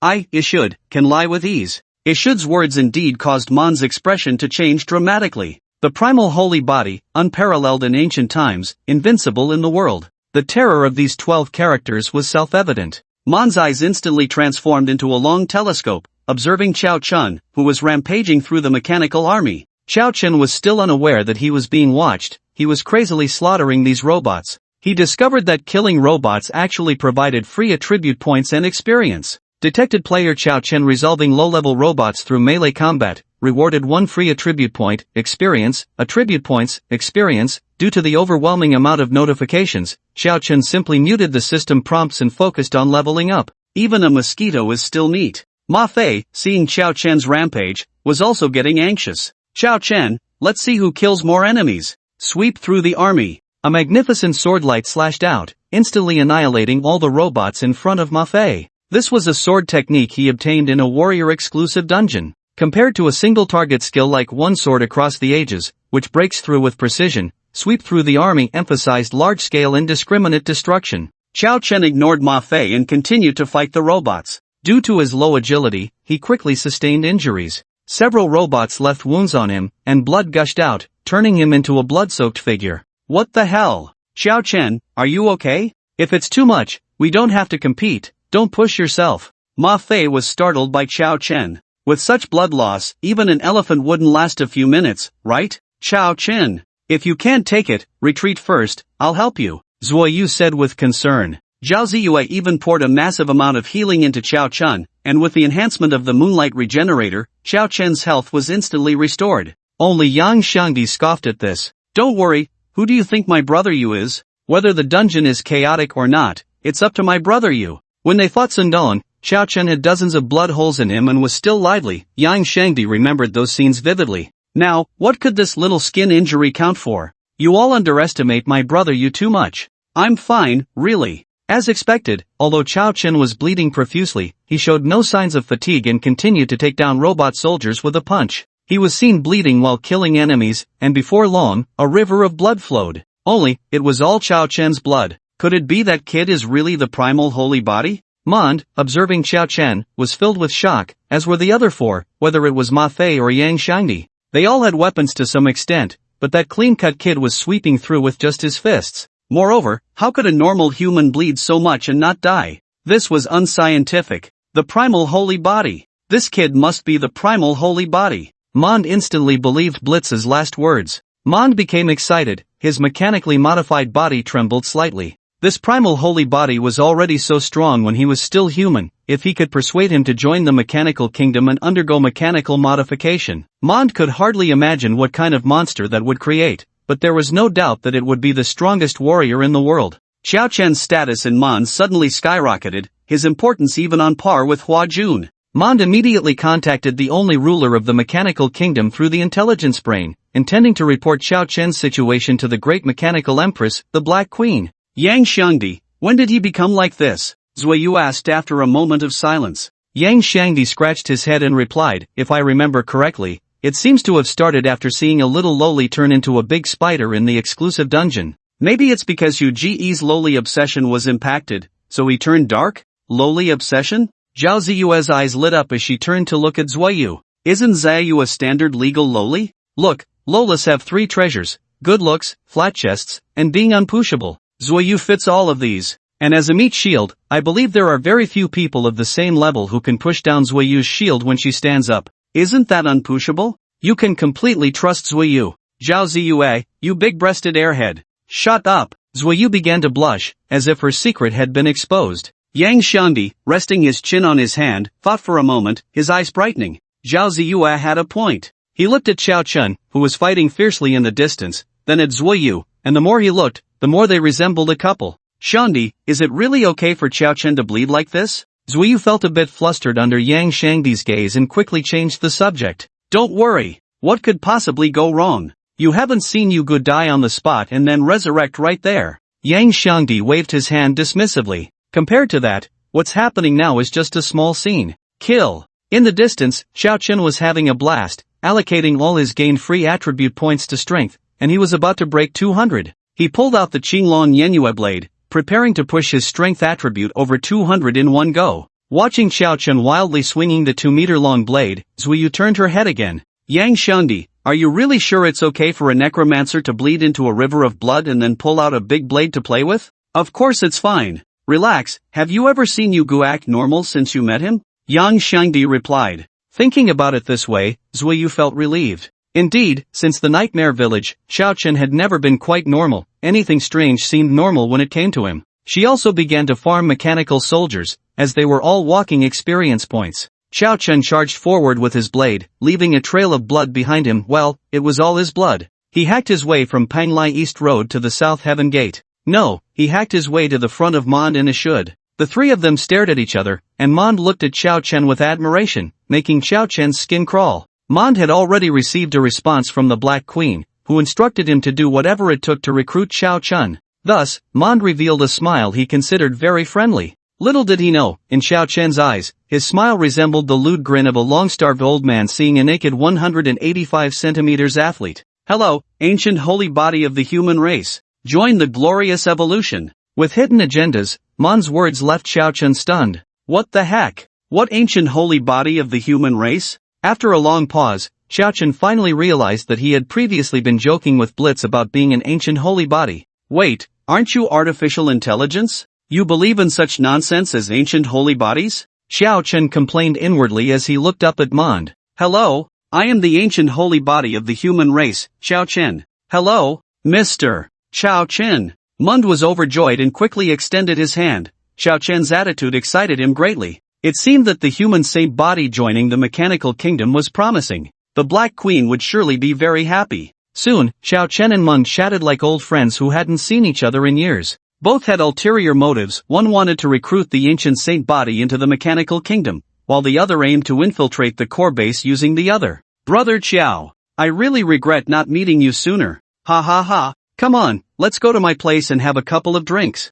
Brother Meng, you're too kind. Then I shall gladly accept your invitation. Let's go, let's go. Xiao Chen and Meng walked arm in arm, leaving the bewildered tiger General Yishid behind. What was going on? Why were the ancient saint body of the human race and our Colonel Meng so close, like real brothers? Yishid felt his intelligence was insufficient to comprehend this. Oh no, did you see that? Brother Yu has defected. Yang Shangdi pointed at the two figures. Yang Shangdi, Xiao Chen must have his own plans. Don't worry, Zuiyu explained. Oh my, Zuiyu, are you already protecting your little husband so quickly? Zhao Ziyue teased from the side. Zhao Ziyue, do you want to die? Zuiyu revealed a small tiger tooth, giving off a fierce yet cute vibe. I'm scared.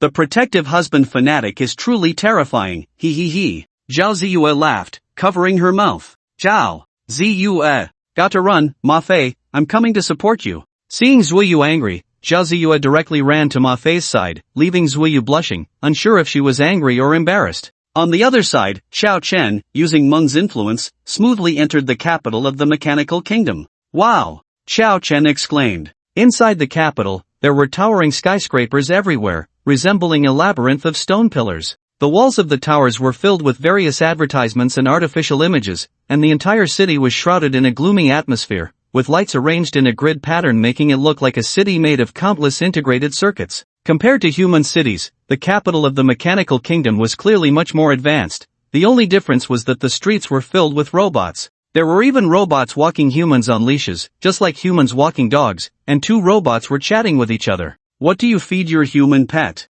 Their waste smells so bad after eating meat. I don't even want to be a poop scooper anymore. You should try this type of human food. Not only does it not smell after they go, but it also makes their skin smoother. Really? I'll try it when I get back. Hey, is your human pet pregnant? Yes. Once it gives birth to little human pets, I can sell them to the pet store for a good price. I'm so envious. Where did you get the breeding stock for your human pet? Is the male good looking? The two robots discussed freely, while the two humans they were leading on leashes looked dazed. This scene was incredibly ironic. In the mechanical kingdom, humans either accept mechanical modifications or become human pets. There is no third option. Meng seemed to sense Xiao Chen's confusion and explained. So that's how it is. Xiao Chen nodded in agreement, but his heart was deeply shaken. Would the future, when artificial intelligence became sufficiently advanced, really resemble the scene in the Mechanical Kingdom? In a world of robots, humans had become lower beings, no different from pets like cats and dogs. I tell you, some humans voluntarily come here to be pets.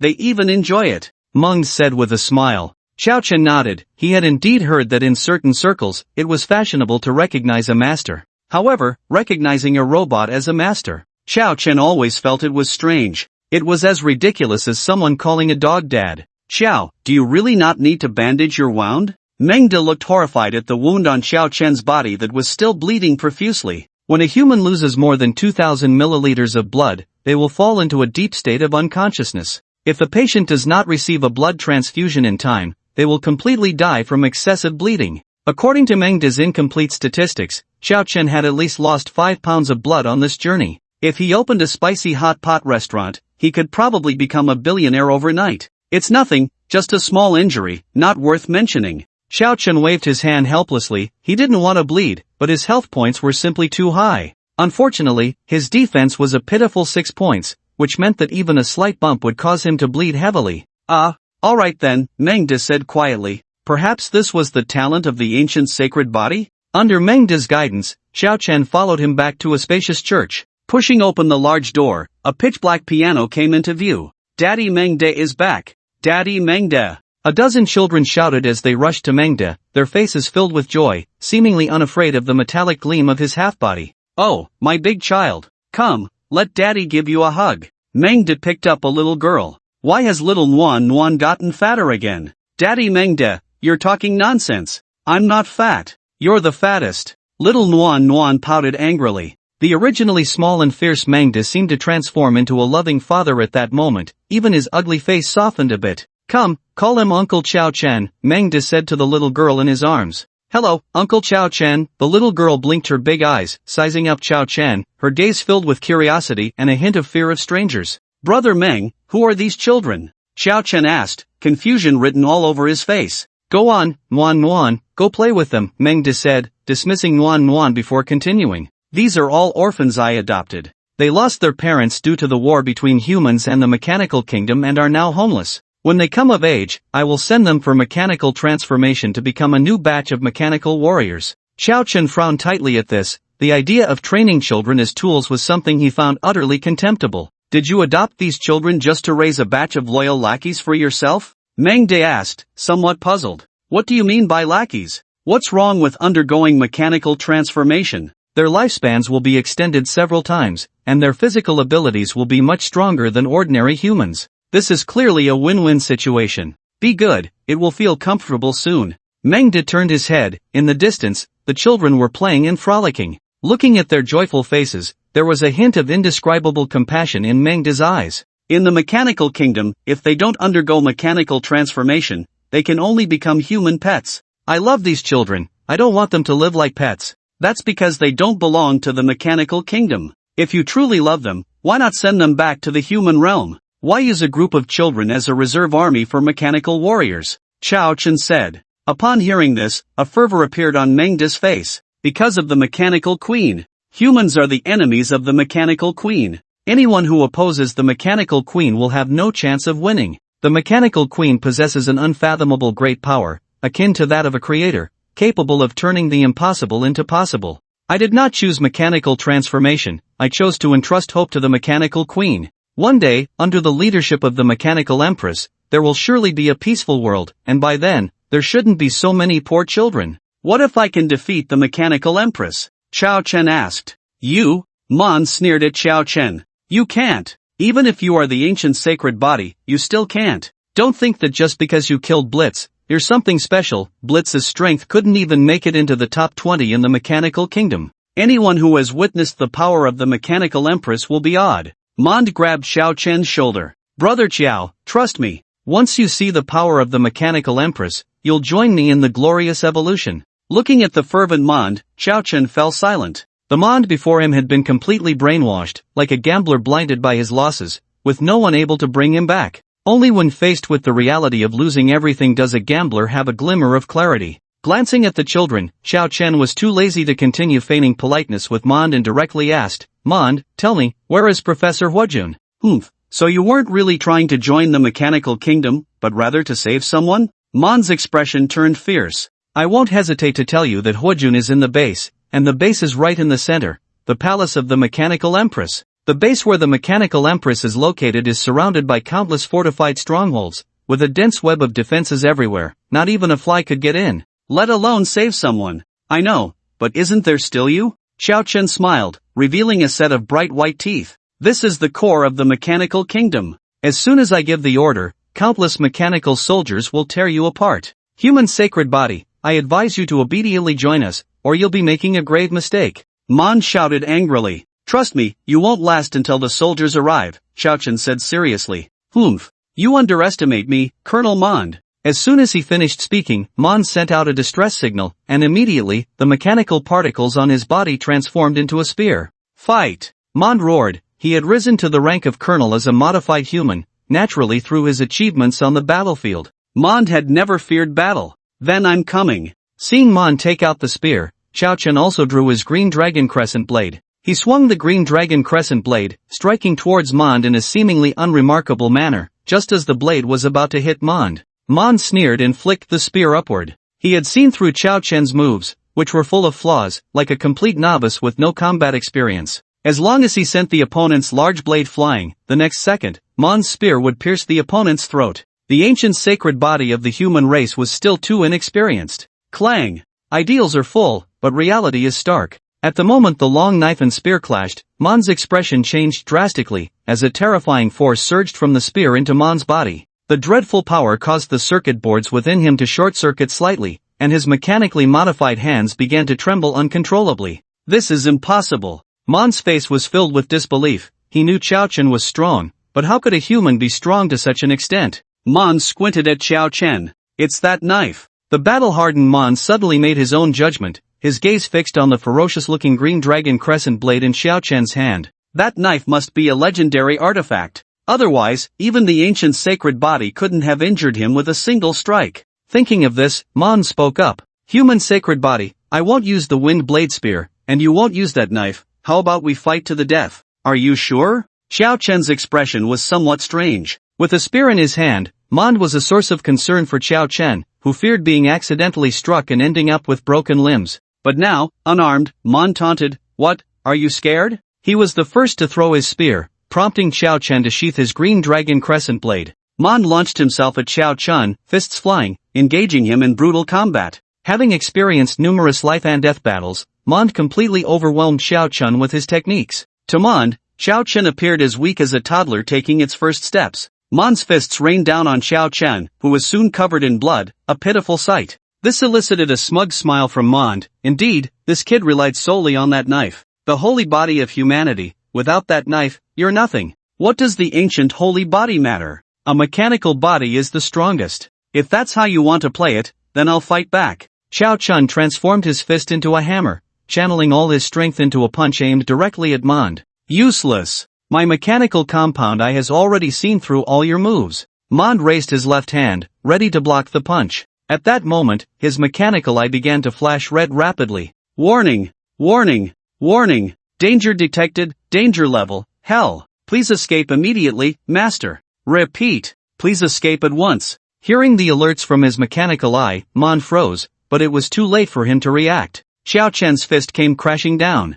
Sizzle! Mon's left hand flew up, the wound smooth and clean, as if cleaved by a sharp axe. A crackling blue arc of electricity erupted from the wound, illuminating Mon's bewildered face. Who am I? Where am I? What just happened? So, Mon, is the mechanical body still the strongest? Xiao Chen asked. Mon's expression fluctuated between dark and light. He simply closed his eyes and raised his neck, adopting an attitude of indifference. To the victor go the spoils, this is an eternal truth. I have nothing to say, kill me or torture me, do as you please. What are you doing? Mon's expression changed as he prepared for death, realizing that Xiao Chen wasn't killing him but instead had sat down on top of him. Xiao Chen smiled, his white teeth appearing menacing to Mon. Be good, it won't hurt much, it might sting a little at first, but then it will feel better. The mechanical general, Tian Shu. Xiao Chen straddled Mon. According to the intel, the passage in the lab where Hua Jun was located required iris recognition. As long as he obtained the eyeball of someone in a high-ranking position, he could easily find Hua Jun and acquire the heart of machinery.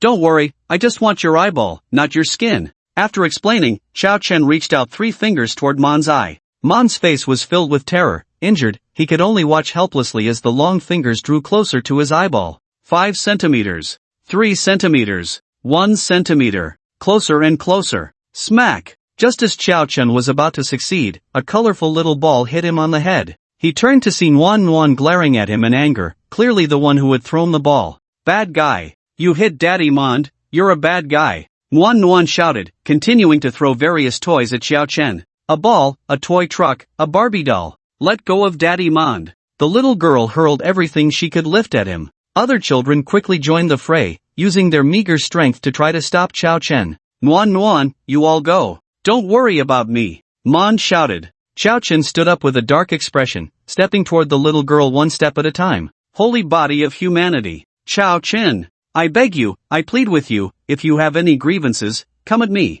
They are just children. Mengde dragged his battered body and begged for mercy, but Xiao Chen remained unmoved. He walked steadily in front of the children, his expression as cold as ice that had never melted. Xiao Chen reached out his hand towards Nuan. With just one move, this adorable little girl could be reduced to a pile of flesh. I beg you, please don't hurt them. Mengde pleaded frantically, his heart filled with fear. He regretted deeply why he had trusted a stranger, why he had brought a stranger before Nuan and the others. In Mengde's pleading gaze, that hand ultimately landed on Nuan's head. It's okay, nothing's wrong. Uncle Xiao Chen is just joking with your dad. Xiao Chen smiled as he ruffled Nuan's hair, making it all messy. Really? You really won't hurt Dad Mengde? Nuan's voice trembled slightly. Really, I promise, Xiao Chen replied with a smile. Then let's make a pinky promise. Nuan extended her chubby little hand. Okay, pinky promise. The 2 pinky fingers linked together, and with their thumbs pressed together, Nuan's anxious heart finally relaxed.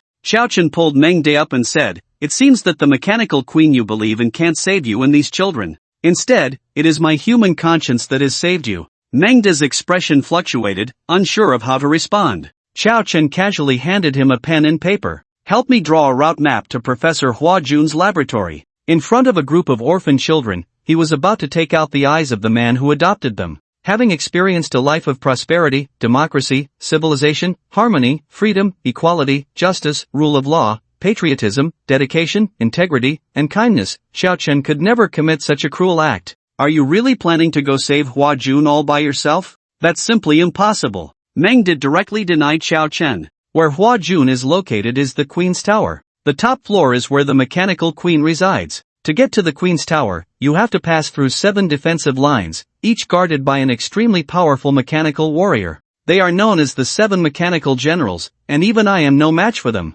Charging in recklessly is tantamount to seeking death. Mengde tried his best to persuade him, and after what had just happened, his mindset had shifted slightly. He didn't want Xiao Chen to die. Xiao Chen pondered for a moment and asked with some confusion, are you very strong? Mengde. He had something in his heart that he didn't know whether to say or not. You don't need to say so much, just draw me a route map. Hurry up and finish this task. I still have to go back to take the college entrance exam, Xiao Chen said. Mengde suppressed the curse that had risen to his throat and drew the route map of the mechanical kingdom for Xiao Chen. When Xiao Chen took a look, his eyebrows immediately raised. Oh, how thoughtful, you've even figured out the escape route for me. By the way, doesn't this count as betraying your mechanical queen? I just don't want you to die out there and implicate me. Mengde turned his head away in a huff. Alright, thanks, then I'll be on my way. Xiao Chen turned to leave. Mengde watched Xiao Chen's departing figure, feeling an indescribable sensation from this human youth, something akin to sunlight. Perhaps. This human saint body really can change some things, Mengde murmured to himself. Just as Xiao Chen was heading towards the Queen's Tower, on the other side, Yang Shangdi and the others ran into trouble. Bang! Zuoyu, carrying a large shield, was kicked back repeatedly. Her large shield was covered in cracks, this novice shield was clearly on the verge of breaking, and Zuoyu herself was panting heavily. Ma Fei, are you okay? Zuoyu asked with concern. I'm fine. Ma Fei leaned on a broken sword, a terrible scar running from his back to his chest, blood staining his shirt. Damn it, who is this newly appeared man? His strength is terrifying, Zhao Ziyuas said. They had been advancing triumphantly, on the verge of defeating Ishud to complete their mission. But at that moment, a tall man in a black trench coat suddenly appeared. He wielded a long sword, injuring Ma Fei with a single strike,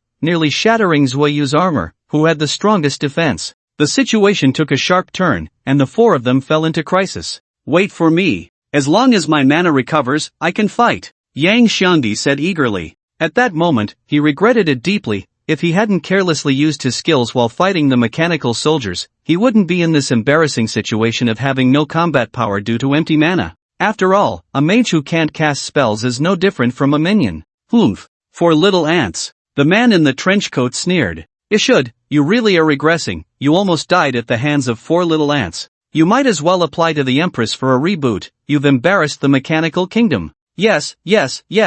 Your Excellency is right. It's Ishud's incompetence. Ishud said submissively, not daring to retort. Because the man before him was General Tian Shu, one of the 7 generals of the mechanicals. As the first line of defense guarding the Empress's tower, Tian Shu was immensely powerful, ranking among the top 10 in the entire mechanical kingdom. Humph. Tian Shu coldly snorted. If it weren't for Meng De telling him that the Tiger Ben army in the north was in serious trouble and that he had urgent matters to attend to, he wouldn't have appeared in such a place. Tian Shu threw off his trench coat and pointed his long sword at Ma Fei and the others. For little ants, come over and die. Ma Fei's strange talent, who dies is still uncertain. Under Zhao Ziyue's healing, Ma Fei quickly stood up again. Although his physical injuries had healed, his sword had just been cleaved in two by Tian Shu. Heh, you little ant plan to fight me with that broken sword? Tian Shu's face was full of disdain. Ma Fei's heart sank. Damn! Just 1 level short. If he had it now, he could use the Tulong sword.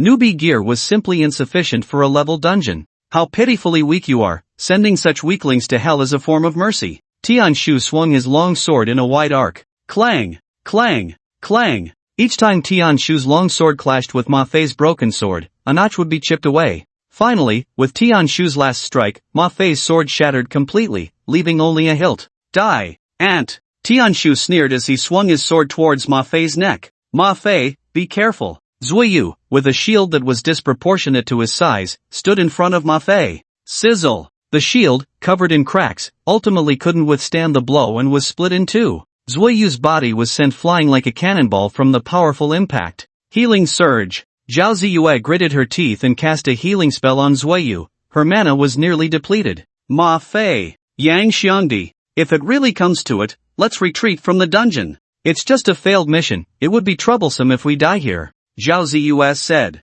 Yang Xiangdi said nothing, closing his eyes to meditate, desperately trying to recover his mana. Ma Fei's expression fluctuated. He gritted his teeth, filled with reluctance. Was he really going to give up? But what else could they do if they didn't give up? Yang Xiangdi and Zhao Ziyue were already empty-handed, and Zuiyu's shield was shattered, his longsword also broken. The 4 of them were truly at the end of their rope. Heh, you are far inferior to that human saint, Xiao Chun. Ishioda, seeing the miserable state of Ma Fei and the others, immediately began to mock them. Just moments ago, he had been beaten badly by the 4 of them. Yang Xiangdi and Ma Fei's combination of skills had nearly knocked the overnight waste out of him, but fortunately, he had held on tight. Now that he had the chance, how could he not vent his pent-up frustration? If it weren't for that Xiao Chun, you would have been killed by my Tiger Ben army long ago. The leg you are relying on has already joined our mechanical kingdom, and you are still stubbornly clinging to your delusions. Bah! You deserve to be beaten to this state. Trash! The more Ishioda cursed, the more excited he became, completely oblivious to the increasingly dark expression on Ma Fei's face. Ma Fei's eyes were filled with rage. Me? Cling to a leg? Do I, Ma Fei, need to cling to Xiao Chen's leg? Ma Fei felt his pride had been severely wounded, that he was actually seen as someone who needed to rely on Xiao Chen to survive. At that moment, he suddenly recalled the feeling of enlightenment he had when he had slain the nightmare in Nightmare Village with a single sword strike. Oh, Xiao Chen? That human saint? Tian Shu raised an eyebrow, clearly very interested in Xiao Chen. I look forward to facing him. Such an opponent is worthy of my attention. Unlike these few ants, who can't even warm me up. That one with the sword is even more clueless. Such a person has no qualification to wield a sword. Using a sword is an insult to the sword. Tian Shu looked at Ma Fei with disdain. Pride wounded 100, damage increased 10,000, a prompt sounded in Ma Fei's mind, but at that moment, he had no mind to pay attention to what the prompt was saying. He picked up the sword hilt that had no blade and stepped forward toward Tian Shu. Heh, kid, you aren't really planning to use a sword hilt against me, are you? An ant shaking a tree, utterly clueless. Tian Shu looked at Ma Fei as if he were a jumping clown. Clang! Fast! Incomparably fast! Tian Shu's throat rolled up and down, He didn't even see how Ma Fei drew his sword before Ma Fei appeared behind him. This feeling of being out of control made cold sweat break out on Tianshu's forehead. Kid, I have to admit, your speed is indeed very fast. But it's useless. What can you do with just a sword hilt? Tianshu continued to mock Ma Fei. Ma Fei turned around indifferently and coldly said, who told you that only a sword hilt can't kill? Break! Accompanied by Ma Fei's furious shout, countless sword lights emerged from Tianshu's body. What? Impossible. This can't be. How could someone kill without a sword body, only with a sword hilt? Tianshu's face was filled with disbelief, and the next second, his body was sliced into countless fine pieces by the neatly arranged sword lights. What the hell? Yang Shangdi gaped, staring blankly at the scene before him. What's going on? Did Ma Fei's external aid just come through? Zuoyu, have you noticed that this scene seems a bit familiar?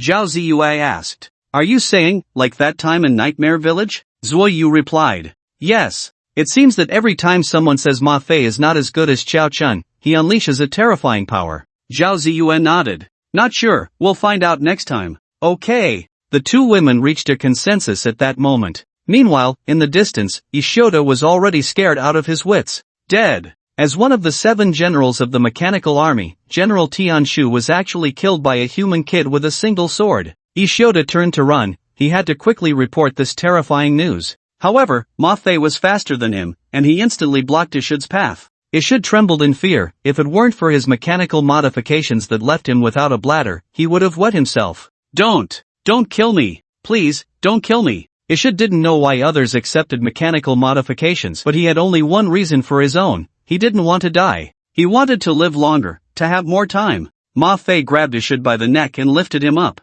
Ma Fei's grim face slowly leaned closer to Ishod, the fierce look in his eyes making Ishod shiver uncontrollably. Now tell me, who is stronger, me or Qiao Chun? Ha? What? Ishod was momentarily stunned. What was going on? Speak quickly. Who is stronger, me or Qiao Chun? Ma Fei barked. You split the general of the Tiger Ben army into pieces with a single sword just to find out who is stronger between you and that Qiao Chun? Are you insane? You're strong, you're the strongest. You're much stronger than that Qiao Chun. Although he cursed inwardly, Ishod hurriedly flattered him. Ma Fei nodded in satisfaction. Alright, as a reward, you will help me unseal my new sword. Ma Fei excitedly drew the Tulong sword. The mechanical soldiers he had killed earlier had accumulated a lot of experience points for him, and the experience points rewarded for killing the general of the Tianshu had allowed him to break through. Now, Ma Fei could finally wield this high-level Tulong sword. My lord! Spare me! Ishod began to plead for mercy. It is your honor to offer your blood to unseal my new sword.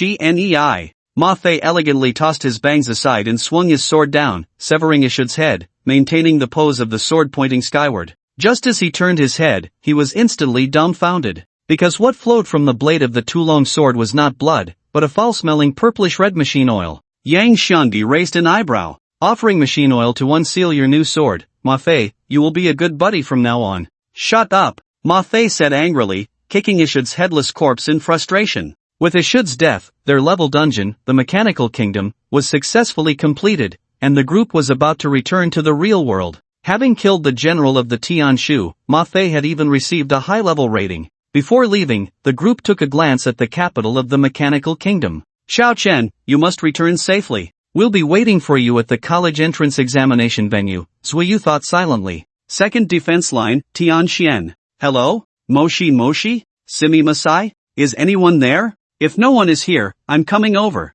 At this moment, Qiao Chun had also arrived at the first defense line of the Empress Tower, and what puzzled him was that there wasn't a single enemy in sight. Strange, didn't Mon say that each defense line has an extremely powerful mechanical warrior guarding it? Why is there no one here? Qiao Chen scratched his head in confusion. Could it be that the mechanical warriors are slacking off at work? Qiao Chen shook his head and didn't think much of it. It was better that no one was blocking him, allowing him to continue forward. Soon, the second defense line appeared before Qiao Chen's eyes. As he approached, a long whip lashed out towards him. Crack! The barbed whip struck Qiao Chen, tearing his skin. A human? The owner of the whip sounded a bit surprised. How did a mere human get past the first defense line? Tianshu didn't kill you? A graceful figure wielding a long whip came into Qiao Chen's view. The newcomer was dressed in black leather, with an alluring figure that had nearly perfect proportions. However, the downside was that the person's face was obscured by a mask, making it impossible to see their features.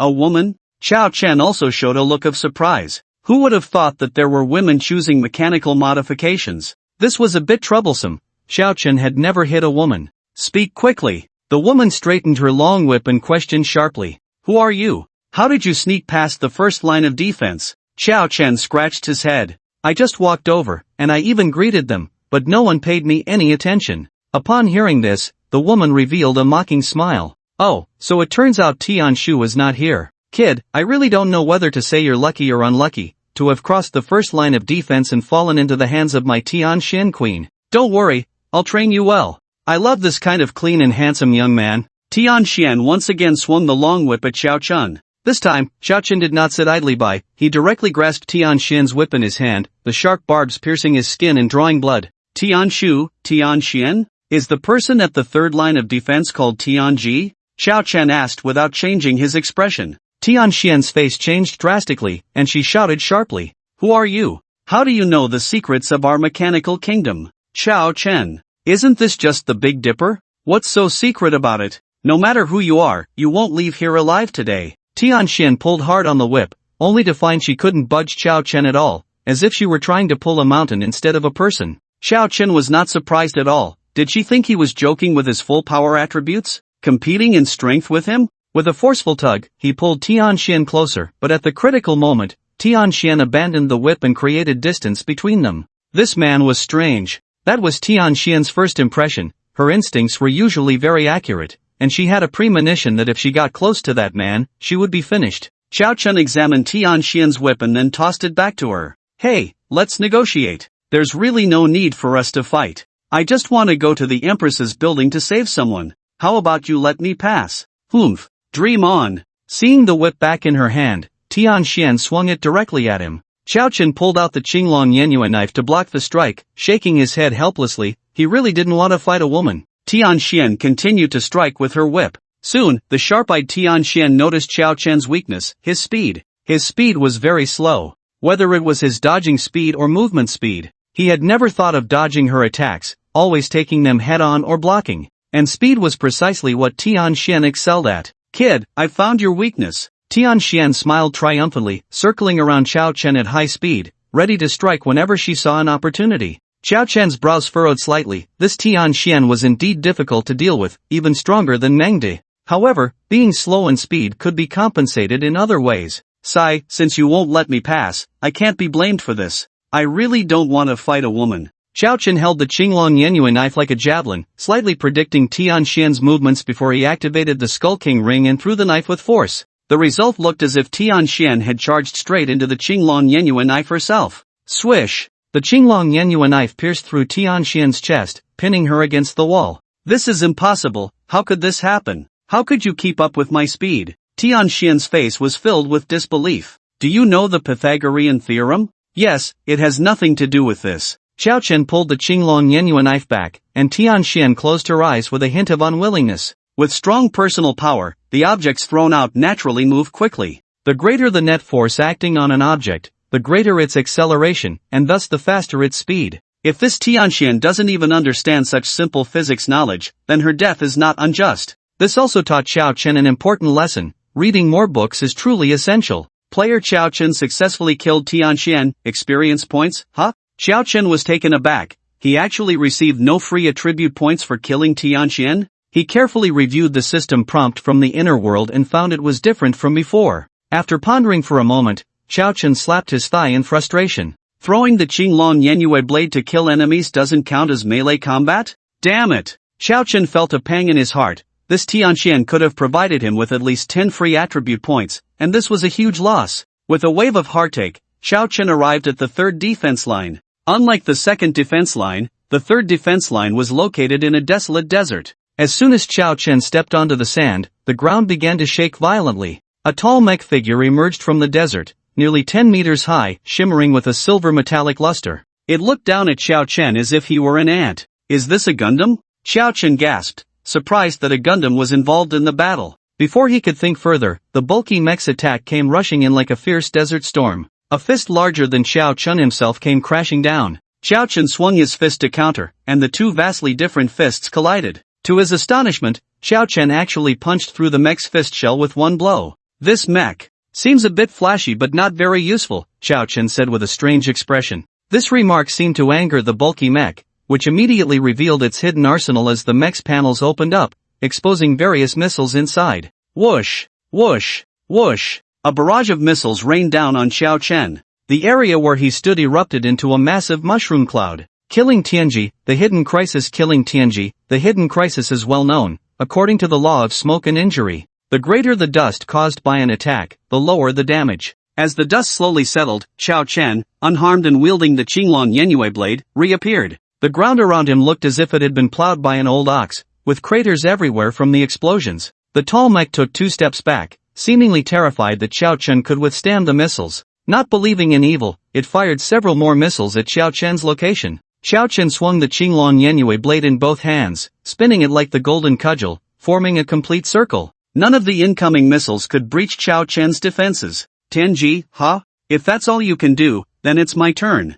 Xiao Chen charged forward with his blade. Swish! Swish! Swish! With 3 strikes, the 10-meter-tall mech was directly dismembered into a pile of scrap metal. Ah! It hurts! A small boy's voice cried out, trapped beneath the broken mech parts. Xiao Chen moved the debris aside and lifted the boy with one hand. You're Tianji of the 3rd defense line? How come you're just a little kid? Xiao Chen asked. Moreover, Tianji's strength was too weak, far inferior to the previous Tianxian. Just as Xiao Chen was puzzled, the entire desert trembled again, and a cloud of yellow sand swirled around. Xiao Chen looked in the direction of the sound. A powerful explosive force drove the sand waves rolling away, and a figure appeared as if walking through the sea, approaching like a sea beast. Trespassing the 3rd defense line is a death sentence. A stern voice echoed, and the figure in the sandy sea revealed itself. He was a thin, gloomy man, and beneath his feet lay a mechanical centipede stretching 10 meters long. No, not just beneath his feet. Xiao Chen squinted slightly, realizing that the man had actually merged with the mechanical centipede beneath him.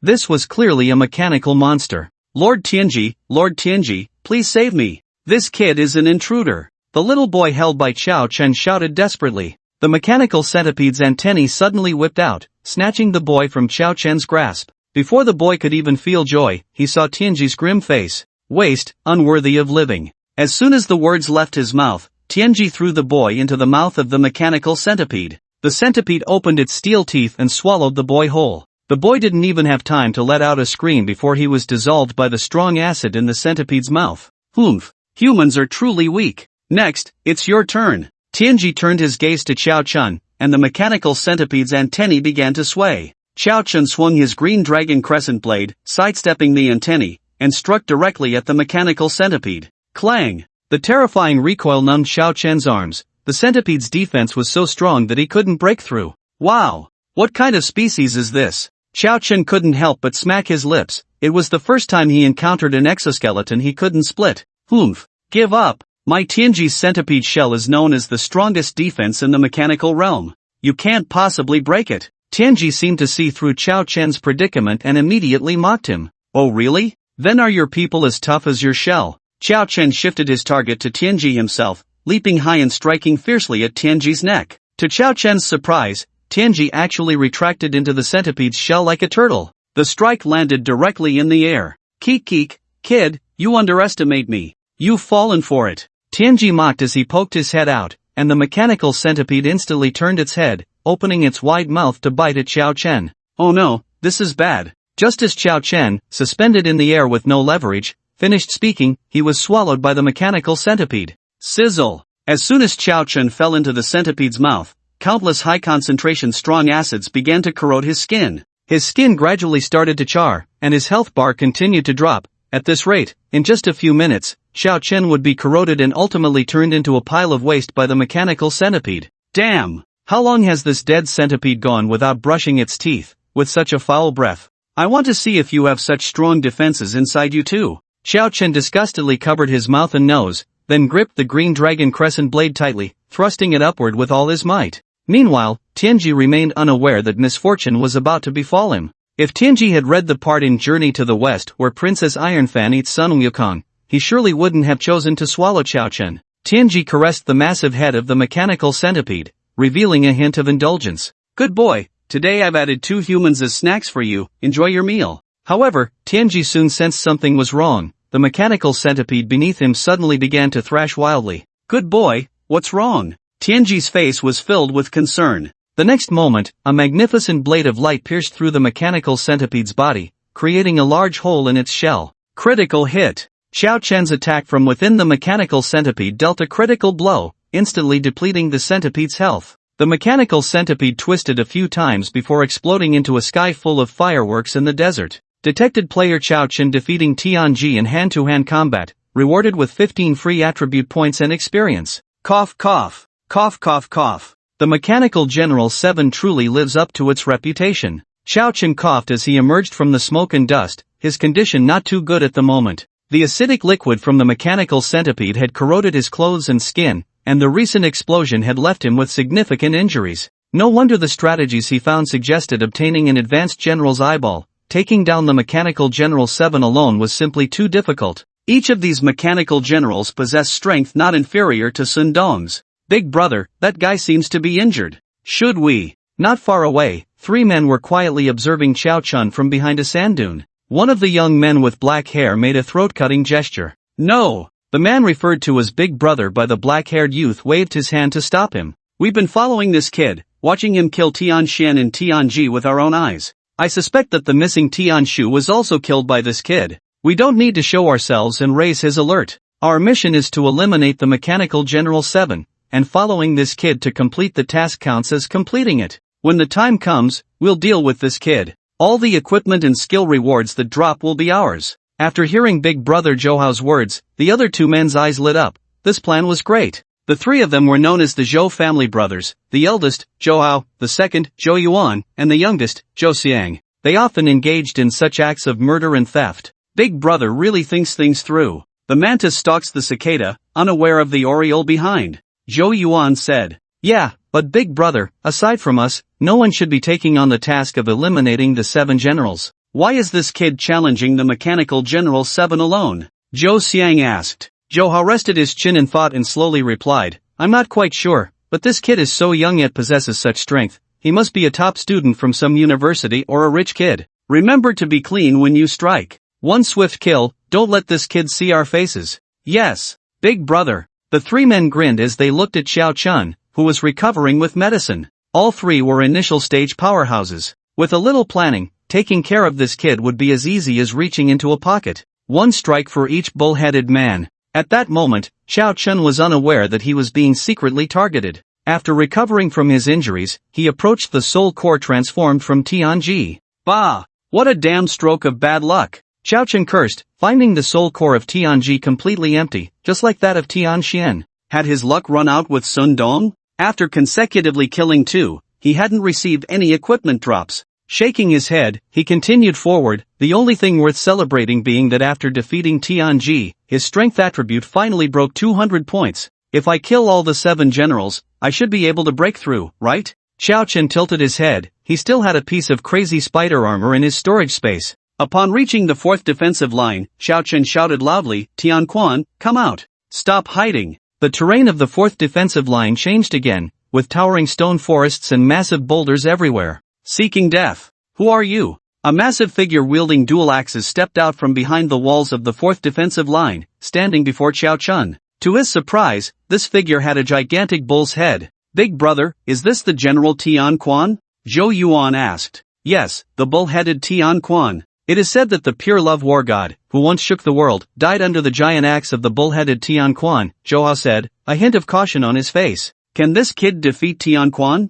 Zhou Xiang asked. "Just watch." Xiao Chen was also startled by Tian Xuan's appearance. "What the hell? A minotaur? I hate minotaurs the most. 1/1 minotaur." Without further ado, Xiao Chen raised his Qinglong Yenyue blade and slashed towards Tian Quan. In truth, he didn't really hate them. Xiao Chen's philosophy was that he could be strong, but others couldn't be stronger than him. Looking for death, Tian Quan was enraged and swung his giant axe in retaliation. The immense destructive power easily split a boulder in half. Tian Quan was incredibly fierce, and for a moment, even Xiao Chen was suppressed. "I don't know about Tian Shu, but Tian Xian is good at speed, Tianji is good at defense, and Tian Quan is good at strength. Could the Mechanical 7 generals each have their own specialties?" Xiao Chen pondered silently. "You dare to be distracted while fighting me? You're looking for death." Seizing the opportunity, Tianquan swung his axe and sent Xiao Chun flying, embedding him heavily into a boulder, the violent impact leaving Xiao Chun a bit dizzy.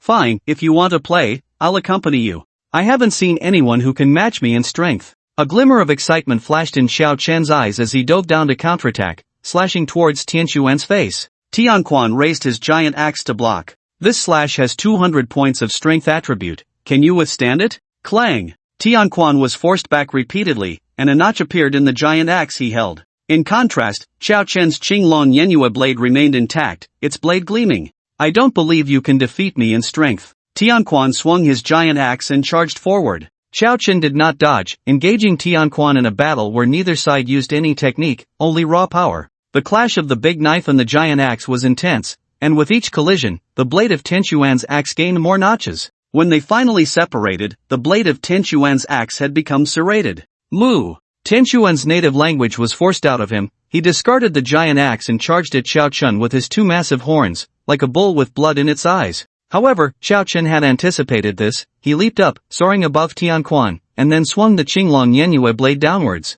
My big knife has been itching for action. Whoosh! A mechanical bullhorn flew high into the air, spinning continuously before plunging into the ground with a buzzing tremor. Tianquan covered his severed horn, letting out a mournful moo. Under the watchful eyes of the Zhou brothers, Tianquan, Yuheng, and Kaiyang, the 7 generals fell one after another under Xiao Chen's blade, leaving only the last one, Yaoguang. What frustrated Xiao Chun was that after killing so many, nothing had dropped. Could it be that he had really become a non-lucky player? Third brother, did you see clearly? That kid's combat ability, Zhou Hao asked his brother Zhou Xiang. I saw it clearly, big brother. That kid's reliance is that big knife. Zhou Xiang nodded excitedly. That kid has been fighting with that knife from start to finish, and he gets heavily injured and drenched in blood all the time, so the strength lies in that knife, not in the kid. Big brother, that knife must be a divine weapon. If we get our hands on it, we'll be rich. Zhou Hao and Zhou Yuan's faces were equally filled with excitement, completely agreeing with Zhou Xiang's view.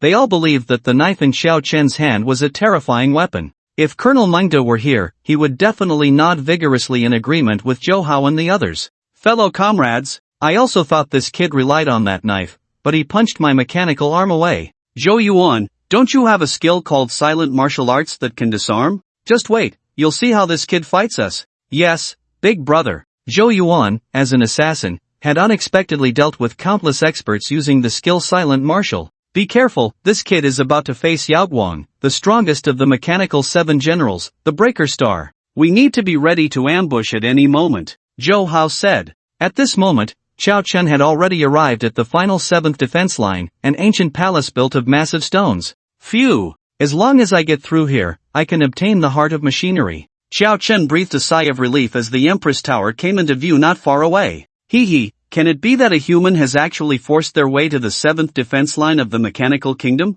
How interesting. Pat pat, pat pat, pat pat. A steady sound of footsteps approached, and a man walked out from the palace's main gate. Allow me to introduce myself, I am Yaoguang, one of the 7 generals guarding the 7th defense line. Yaoguang was extraordinarily tall. Standing there, he resembled a half-section of city wall. An oppressive aura rushed towards Xiao Chen. Hello. Yaoguang's politeness left Xiao Chen at a loss. Throughout his journey, the 7 generals had either shouted to attack or kill him. How could there be a gentleman among the 7 generals? Well, I won't bother with pleasantries, because you are about to die, and I don't have the habit of greeting the dead, Yaoguang said with a smile. Xiao Chun, damn it, I just praised you for being polite, and now you start acting all high and mighty. This is absurdly ridiculous. Yaoguang took out 2 tiger claws and gently asked Xiao Chun, are you ready? I'm coming. Defeating Yaoguang, ambushed. Just as Yaoguang's words fell, he lightly tapped the ground with his toes, and in an instant, he vanished from his spot. The ground where Yaoguang had stepped exploded into a large pit. Xiao Chen's pupils constricted. This speed was no less than Tianqian. His eyes couldn't capture Yaoguang's figure at all. Suddenly, a sound of wind broke past his left ear. Xiao Chen knew there was no time to dodge now. He raised his Qinglong Yenhua blade and forcefully blocked the strike. Clang! Not only was the speed terrifying, but Yaoguang's strength was also shockingly frightening. Xiao Chen was swept away like a cannonball, blood gushing out. Being able to break through the previous 6 defense lines proves your strength is quite formidable, but why don't you just leave? The sound of Yaoguang's footsteps grew closer. As a personal guard of the mechanical empress, I am not the same as those 6 useless ones. Yao Guang's speed was like lightning, and with the enhancement of the tiger claws, each punch was heavy and powerful. Unable to keep up with Yao Guang's speed, Xiao Chen could only passively take the hits, his health rapidly declining, soon dropping below 1,000. If this continued, it would only be a matter of time before Yao Guang beat him to death. No! Dragging this out is just a slow death. Xiao Chen steeled his heart and faced Yao Guang's punch head-on without dodging. Bang! Critical hit! Bright red numbers appeared above Xiao Chen's head as Yao Guang's punch landed solidly on Xiao Chen's chest, leaving him somewhat stunned. What happened? Why did it look like this kid voluntarily took my punch on his chest? Soon, Xiao Chen provided Yao Guang with an answer through his actions. Seizing the moment Yao Guang was momentarily dazed after landing the hit, Xiao Chen grabbed Yao Guang's arm. So you think you're fast, huh? Now that I've got you, let's see how fast you are. Following that, Xiao Chen delivered a violent headbutt to Yao Guang's forehead. In an instant, Yao Guang felt a buzzing in his head. He realized he had underestimated Xiao Chen. He never expected to be injured. At that moment, Yao Guang's attribute panel finally appeared before Xiao Chen. Rare, Yao Guang level, health, 1900 strength, 118 defense, 100 agility, 180 skills, mechanical giant force, mechanical overlord fist. Xiao Chen's heart leaped with joy. His headbutt actually dealt 100 points of damage. At this rate, if he headbutt 20 times, he could take down Yao Guang. Before Yao Guang could react, Xiao Chen delivered another headbutt. Stop! Let go of me! Yao Guang struggled to break free, but found Xiao Chen's hands locked onto him like iron clamps. Another headbutt struck down, and Yao Guang's mechanical brain was already feeling dizzy. He suspected his gyroscope had been damaged. Another headbutt came, and although Xiao Chen was already bleeding from his own head, he continued to charge at Yao Guang relentlessly. Get lost! Yao Guang activated his skill, Mechanical Giant Force, and pushed Xiao Chen away. His forehead was a bloody mess from Xiao Chen's attacks, exposing the mechanical components inside. Both of their health points had dropped significantly. I have to admit, you are indeed the strongest enemy I have ever encountered. To show my respect, you will witness my strongest secret technique. Yao Guang brought his fingers together, tightly gripping his finger tiger. He couldn't afford to delay any longer. He needed to finish off this human in one blow. Is that so? Then you will also witness my strongest secret technique. Xiao Chen gripped the Qinglong Yenhua blade in his hand. Mechanical Overlord Fist. Yao Guang unleashed a punch, condensing it into a golden fierce tiger that roared towards Xiao Chen. Song Tian Overlord Blade. Xiao Chen randomly named his attack and swung the large blade towards Yao Guang. His opponent had given up the advantage of speed to clash head-on. This was his best opportunity. The fierce tiger collided with the long blade, sending sand and stones flying, sparks flying everywhere.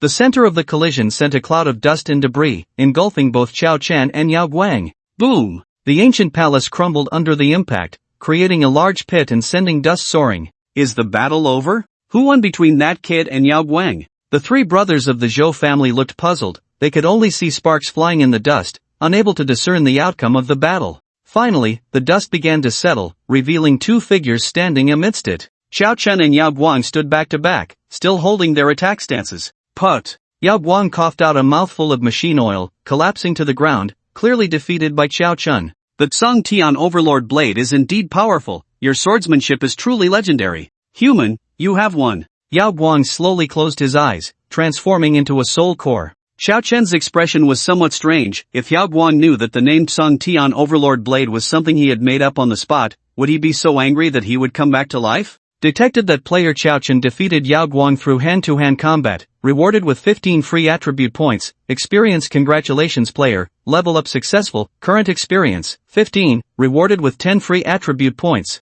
The notification sound of the inner world system rang out, announcing that Xiao Chen had officially broken through to the beginner level, becoming a novice mage. Xiao Chen began to check his attribute panel. Name, Xiao Chen. Occupation, Necromancer. Realm, Beginner. Strength, 270, Superhuman Strength, Defense, 6 Agility, 9 Spirit, 0 Intelligence, 0 Mana, 1000 Health, 140 Experience, 15 Talent, Mage's Braveheart, Level Unknown, Skills, Miracles from Great Strength, Level, Great Strength Contract, Level, Equipment, Skeleton King's Ring, Level, Azure Dragon Crescent Blade, Level, Skill Books, Skeleton Summoning, Level, Withering, Level, Gate of Akka, Level. Phew. That was close. I almost got killed by that Yao Guang. Looking at his remaining 140 health points, Xiao Chen felt a sense of relief. Fortunately, all 7 generals had been dealt with, and there were no more battles ahead. He just needed to obtain the mechanical heart to finish this dungeon. Xiao Chen reached out towards Yao Guan's soul core and was instantly delighted because there was something inside. It seemed that his luck had finally turned. Just as Xiao Chen was about to pull it out to see what treasure it was, he suddenly felt every hair on his body stand on end. It was the terrifying sensation of death approaching. Put! Xiao Chen didn't have time to react as a sharp long knife pierced through his chest in an instant. His first kill. Wow! Xiao Chen gasped, coughing up a mouthful of blood, a bright red X appearing above his head. Caught completely off guard, he took the hit squarely. His health was reduced to a pitiful 1 point. At this moment, even a mosquito bite would be enough to kill him. Ignoring the soul core of Yao Guang, Xiao Chen quickly distanced himself from the person behind him. He immediately pulled out the frenzied spider armor and donned it. The 800 health points it provided gave him a bit of confidence. With the boost from the Great Strength contract, his strength attribute also increased by an additional 16 points. He turned his head grimly and discovered that the one who ambushed him was not a warrior from the Mechanical Kingdom, but 3 human players. Yo, big brother, this kid actually didn't die from your stab, he's quite resilient. Zhou Xiang stepped out from the shadows, a mocking smile on his face. To him, the injured Xiao Chen looked like a turtle in a jar, with no chance of resistance or escape. Who are you? Why did you ambush me? Xiao Chen asked coldly. Ha ha ha, kid, what a silly question to ask. Of course, it's for your life and your skills and equipment. Zhou Yuan also stepped forward, licking his crimson lips, his lewd face filled with greed. Xiao Chen's expression darkened, a hidden glint of killing intent flickering in his eyes. He had been in this world for so long, treating others amicably, never having conflicts with other players, yet he never expected to be targeted by these 3 lowlifes. It seemed that whether on Earth or Kaishi Star, there would always be scum around. Xiao Chen tightened his grip on the Azure Dragon Crescent blade. A prompt sound entered his mind. This weapon has reached its attack power limit, please change weapons in a timely manner. Attack power limit? Xiao Chen was taken aback and looked at the system panel, finally understanding the reason. With the enhancement of miracles from Great Strength, Xiao Chen, with 286 points of strength, had an attack power as high as 572 points. However, as a level weapon, the Azure Dragon Crescent Blade had an attack power limit of only 500 points. This meant that if Xiao Chen continued to use the Azure Dragon Crescent Blade without changing weapons, no matter how high his personal attack power was, he could only exert 500 points of attack power. Truly, when it rains, it pours. A glint of determination flashed in Xiao Chen's eyes. But killing these few scum, 500 points of attack power should be enough. In a dungeon like the Mechanical Kingdom, mid-level players wouldn't even bother to come in. Xiao Chen had already killed quite a few low-level monsters and wild beasts when he was an apprentice, not to mention that he was now at the initial stage, much stronger than before. He pointed his long knife at the 3 Zhou brothers. Ha! Do you still think you can rely on that artifact to deal with us? Second brother. Zhou Hao sneered. Understood. Silent weapon. With Zhou Yuan's skill release, Xiao Chen instantly entered a disarmed state. Negative status, disarmed. During the disarmed period, the player cannot use any weapons, duration 3 minutes. Ha ha ha, kid, without that knife, let's see how you fight us. Third brother, attack. Zhou Xian waved his staff, unleashing 3 skills in quick succession onto Xiao Chen. Negative status, silence. During the silence period, the player cannot use any active skills, duration 1 minute. Negative status, slow. During the slow period, the player's agility decreases by 30%, duration 1 minute. Neutral status, yin-yang conversion. During the yin-yang conversion period, the player's defense decreases by 100%, attack increases by 100%, duration 10 seconds. Zhou Xiang's profession was actually the rare cursed black mage. Big brother, I've used all my skills, you guys hurry up and attack. Zhou Xiang shouted angrily. His curse skills combined with his second brother's disarmament had caused countless experts to die in frustration under their combo. Especially his third skill, yin-yang conversion, was a godly skill that directly emptied the opponent's defense. This meant that for the next 10 seconds, the damage dealt by his older and second brother would be true damage. Raging Flame Slash. Hearing this, Zhou Hao charged forward with his knife aimed at Xiao Chen. Zhou Yuan also drew 2 short blades, and the 2 attacked Xiao Chen fiercely. Xiao Chen calmed down, calculating the current situation. He still had a little over 800 health points left, and with the 3 negative statuses, he couldn't use the Qinglong Yenyue knife, but his attack power increased by 72 points. His agility dropped from 9 to 6, and as for the silence preventing him from using active skills, Xiao Chen couldn't use them anyway, so this negative status was effectively meaningless to him. As for the last yin-yang conversion, that was powerful. A red glow ignited in Xiao Chen's eyes, his meager 6 defense was reduced to 0, while his attack power soared to a terrifying 1144 points. Chao Chen felt that he could now punch through the barrier between the inner world and the real world. This kid could withstand so many poison hits from General 7 and still survive my strike. His defense must be very high. We only have 10 seconds. Seize the opportunity. Zhou Hao reminded his second brother.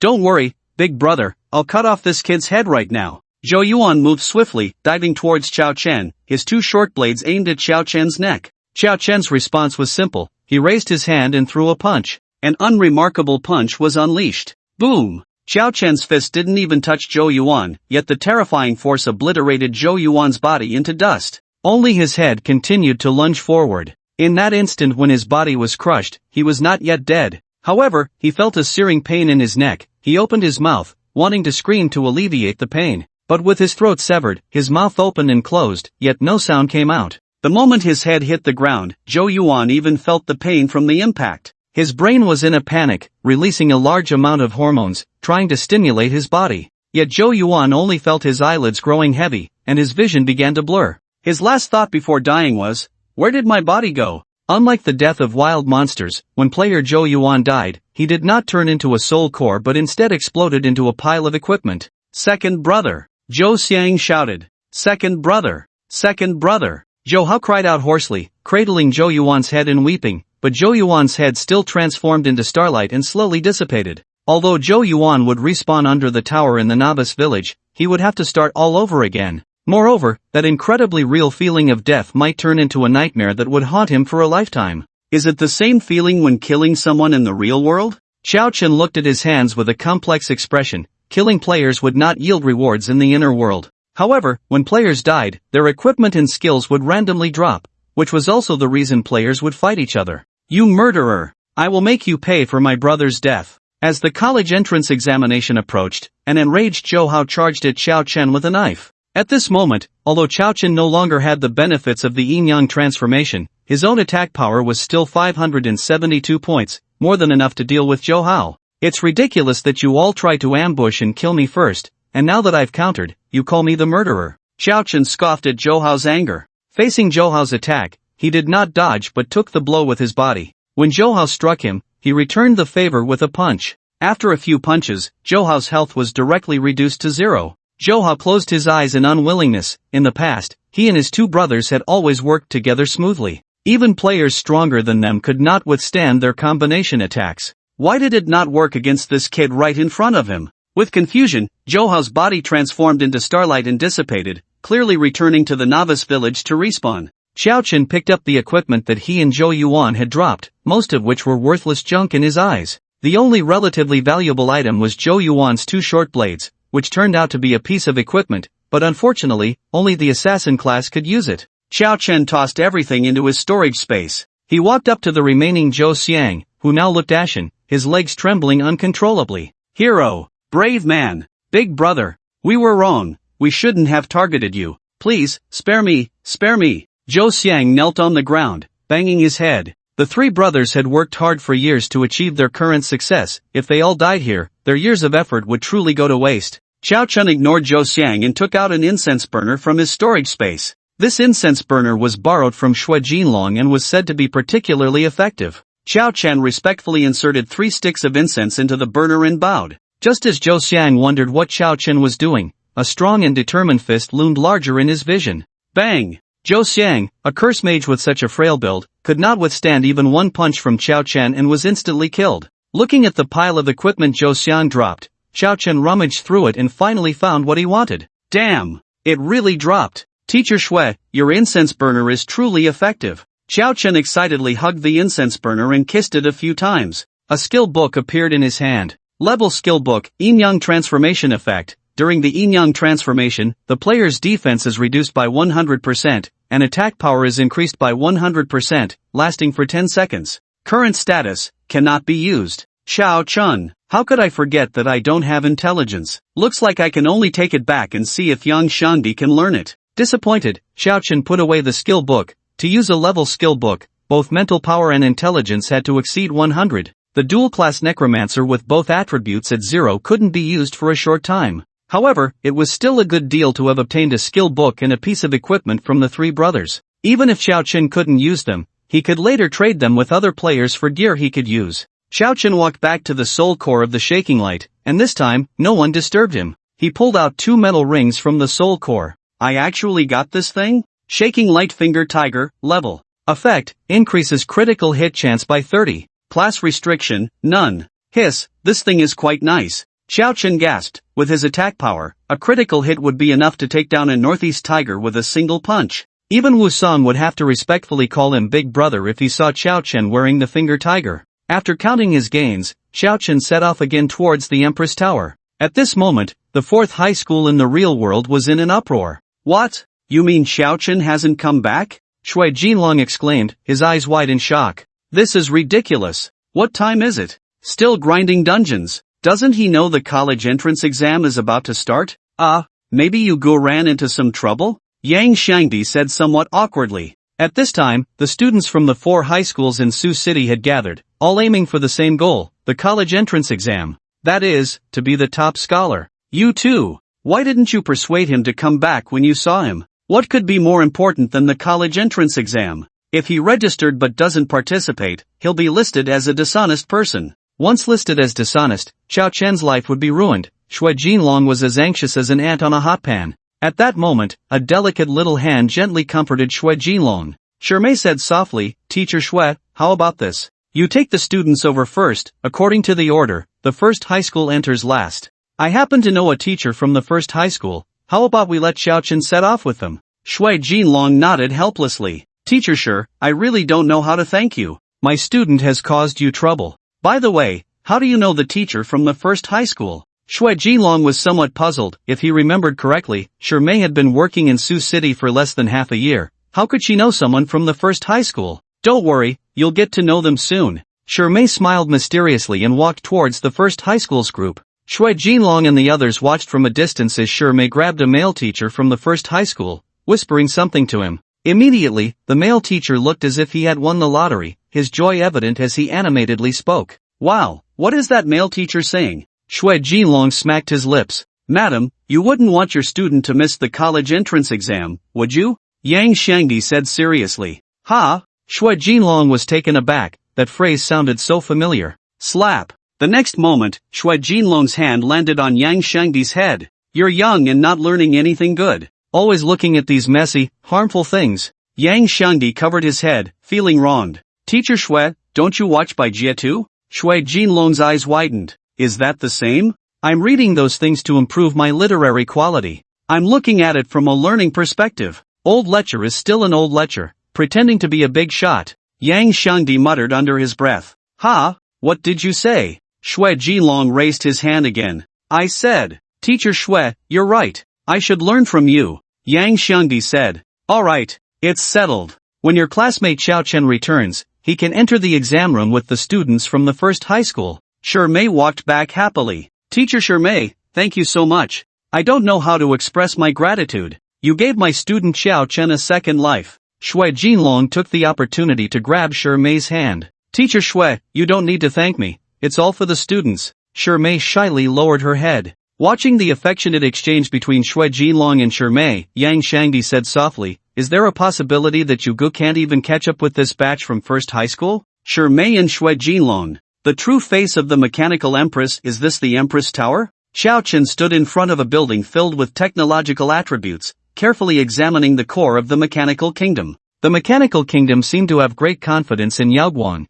as Xiao Chen had not seen any guards after defeating Yaoguang. Xiao Chen walked to the front door and gently pressed a button. Ding! Please enter the password. 143-3223 password incorrect. 383-8438 password incorrect. Bang! The precision door often only requires the simplest unlocking method. After 2 minutes of effort, Xiao Chen smashed the door open with a punch and walked into the Empress Tower. At the entrance, besides 4 elevators, there was nothing but a cold, empty corridor, with metal walls reflecting Xiao Chen's distorted image. Oh no, I forgot to ask about Hua Jun's specific location. Xiao Chen slapped his forehead, realizing that Meng De probably didn't expect him to actually defeat the mechanical 7 generals, so the map he received only led to the Empress Tower. Even the escape route on the map was drawn more clearly. I can only grab someone to ask. Xiao Chen glanced at the 4 elevators, 3 of which were silver gray, and 1 was golden. It's you! Just as Xiao Chen stepped into the golden elevator, at the top of the Empress Tower, a girl slowly opened her eyes. Her pupils were a golden hue, and her slightly chubby face was filled with confusion. Why would a human step into the elevator leading to me? According to past experience, they should leave after defeating Yao Guang, right? The girl murmured to herself. If Meng De were here, he would immediately recognize that this girl was the only ruler of the mechanical kingdom. The mechanical empress. The golden elevator had no buttons, and Xiao Chen passively followed it up to the top of the Empress Tower. Stepping out of the elevator, he was greeted by a vast starry sky, and in the center of the sky sat a girl on a mechanical throne. Wow, finally see a living being, Xiao Chen exclaimed excitedly. Hello, miss, I'm not a bad person. I have a question for you. Do you know which laboratory Professor Hua Jun is being held in? The Mechanical Empress. Can you talk? The Mechanical Empress. What a beautiful girl, too bad she's mute. Xiao Chen scratched his head and said. Hua Jun is in the laboratory in Malta. You can take the golden elevator down and then take the silver one elevator to find him. The Mechanical Empress's heart was incredibly complex at this moment. She was no longer ordinary. In the long reset of the instance, she had developed a trace of her own intelligence. She realized she was in a virtual world. By cracking the inner world, the Mechanical Empress could escape every time the instance reset. In her long memory, she had never seen a human come before her, especially such a peculiar one. Oh, so you can talk, got it. Thank you. The Mechanical Empress. By the way, what's your name? Xiao Chen asked impulsively. Mechanical Empress. Xiao Chen's heart tightened, nearly popping his eyes out. He hadn't thought of the other party as the Mechanical Queen before. After all, this girl in front of him looked so innocent and cute, not intimidating at all. The title of queen didn't suit her at all. She was more like a mechanical cute girl. Is this for real? The Mechanical Queen is actually a cute girl? The Mechanical Queen didn't waste any more words and directly revealed her attribute panel in front of Xiao Chen. Epic, Mechanical Queen, level, health, 100,000, strength, defense, agility, skills, Mechanical Puppet, Piercing Ray, Deathstorm, what the hell? Xiao Chen's Adam's apple couldn't help but roll up and down. Wasn't it said that the hardest task in the Mechanical Kingdom dungeon was at the level? An epic with 100,000 health, isn't that comparable to a high-level dungeon? Damn, if you're that powerful, why bother with the Mechanical 7 generals to protect you? The 7 of them together wouldn't be enough for you to handle alone.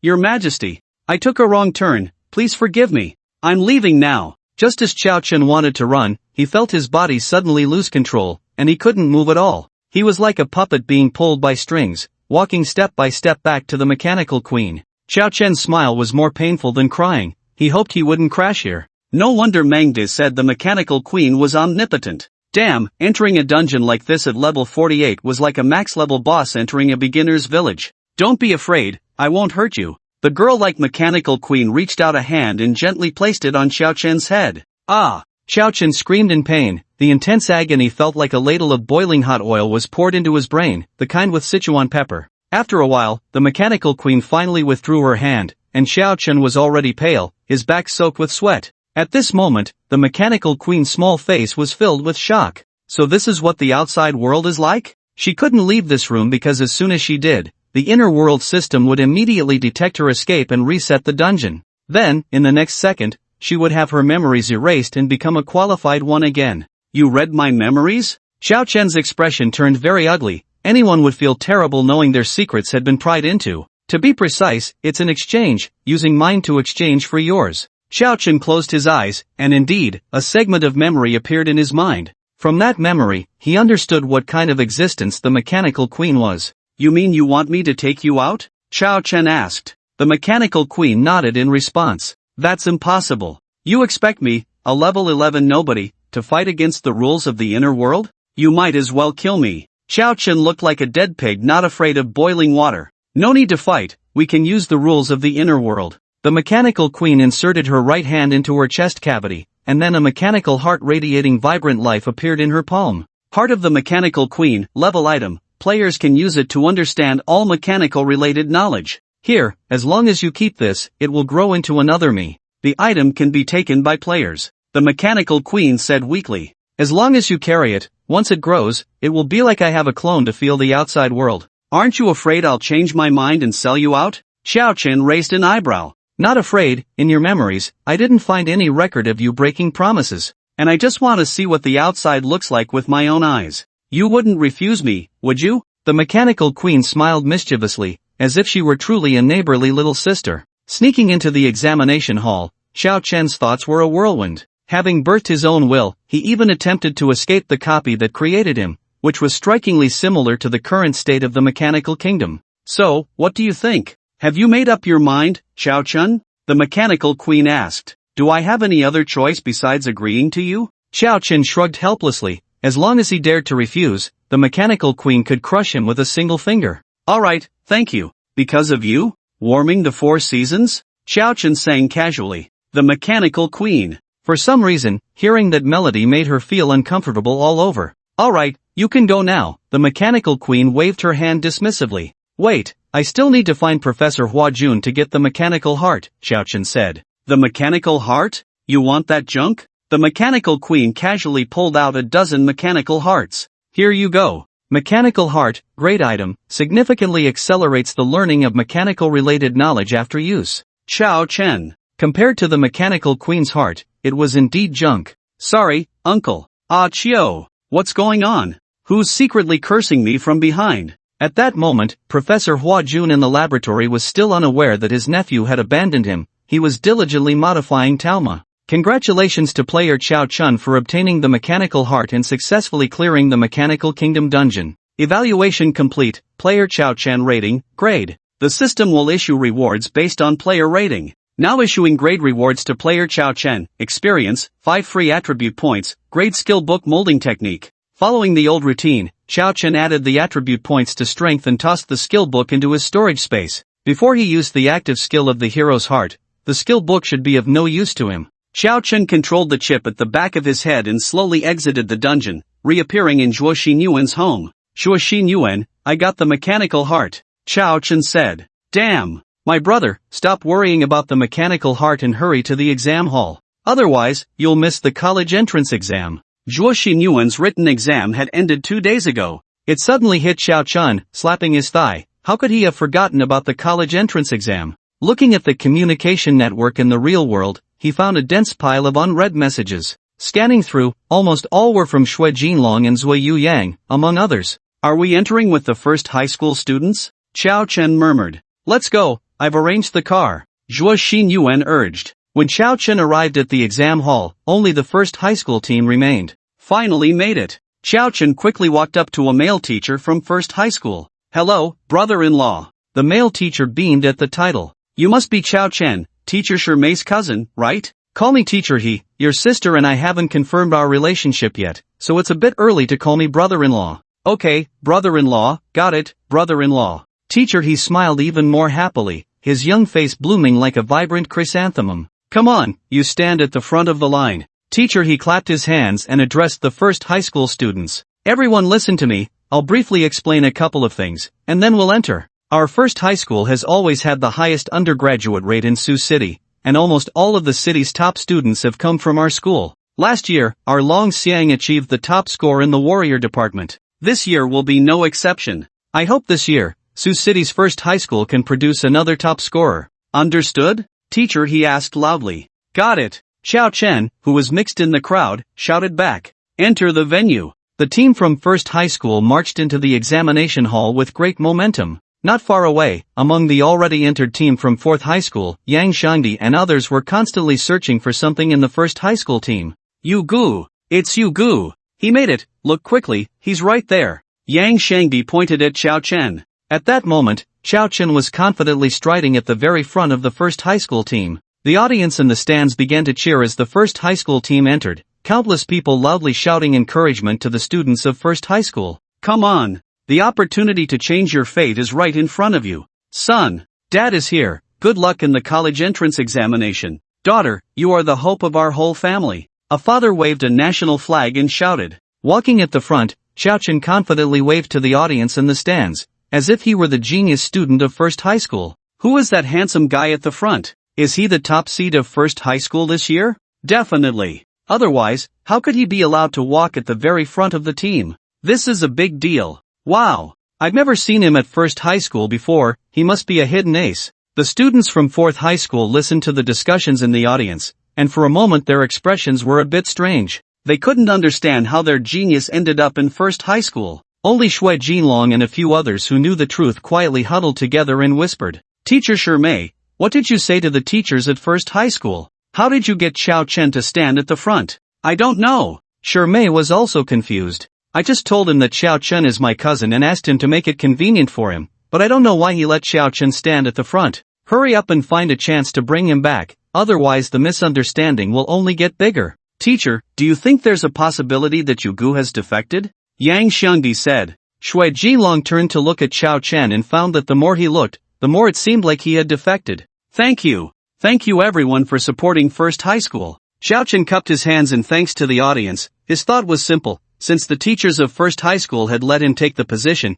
he certainly couldn't embarrass them. "Look quickly, that's Long Xiang, last year's top scorer in the warrior department." Everyone turned to look. A young man in his 20s sat next to the 4 high school principals, his tall figure and demeanor resembling a sword soaring into the sky. At that moment, Long Xiang was watching Xiao Chen at the front of the team with great interest. "Principal, is he this year's top seed from our alma mater?" Long Xiang asked. "Maybe. Probably, yes," the principal of First High School said, somewhat puzzled, as he had no impression of Xiao Chen at all. "I really hope our alma mater can produce another top scorer this year," Long Xiang said with a smile. Excuse me," Principal Hong of 4th High School spoke up. "If I'm not mistaken, the one standing at the very front of your team is a student from our 4th High School." The college entrance examination began. As soon as Principal Hong's words fell, the scene suddenly fell silent. Principal, our school has a pretty good relationship with 4th High School," Long Xiang said somewhat awkwardly. "Ahem, yes, the principal of First High School was also confused. How did a student from 4th High School end up in their First High School team? This doesn't make sense." The principals on stage didn't know what was going on, and the students of First High School were even more clueless. They all thought Xiao Chen was some secret ace cultivated by the school. Regardless of their thoughts, the college entrance examination candidates from the 4 high schools in Sioux City were already in position. The 4 teams were neatly arranged in the examination hall, with 4 designated areas in front of them, corresponding to the 4 main professional categories. Each area had countless platforms, and in front of the platforms stood a podium where a middle-aged man in formal attire stepped up. "Good morning, candidates of Sioux City." The candidates' gazes fell upon him, for this middle-aged man was the mayor of Sioux City, Fang Biaoji. "It is a great honor to stand here once again, watching a new batch of talents participate in the annual college entrance examination. To be honest, no matter how many times I participate, I feel just as excited, because this means I will once again witness the birth of geniuses from Sioux City, and see our city contribute another batch of talents to the nation. 3 years of hard training sharpens a sword, calm and composed, the battle is still fierce. Everyone, your era has begun." As Fang Biaoji's words fell, thunderous applause erupted from below, and the eyes of the young candidates burned with intense fighting spirit. There are many opportunities to change one's life, and the college entrance examination is clearly the greatest opportunity. After Fang Biaoji stepped down, a serious-looking elder took his place. Behind the elder was a huge, covered object. "I am the chief examiner for this college entrance examination, Jintong. Mayor Fang has already said the formalities, so I won't waste time. This examination will adopt a point elimination system. Win a round, gain 2 points, lose a round, lose 1 point, consecutive wins grant an additional 1 point, consecutive losses do not incur extra penalties. After 10 rounds, the 10 candidates with the highest points will compete in a platform match for the first place.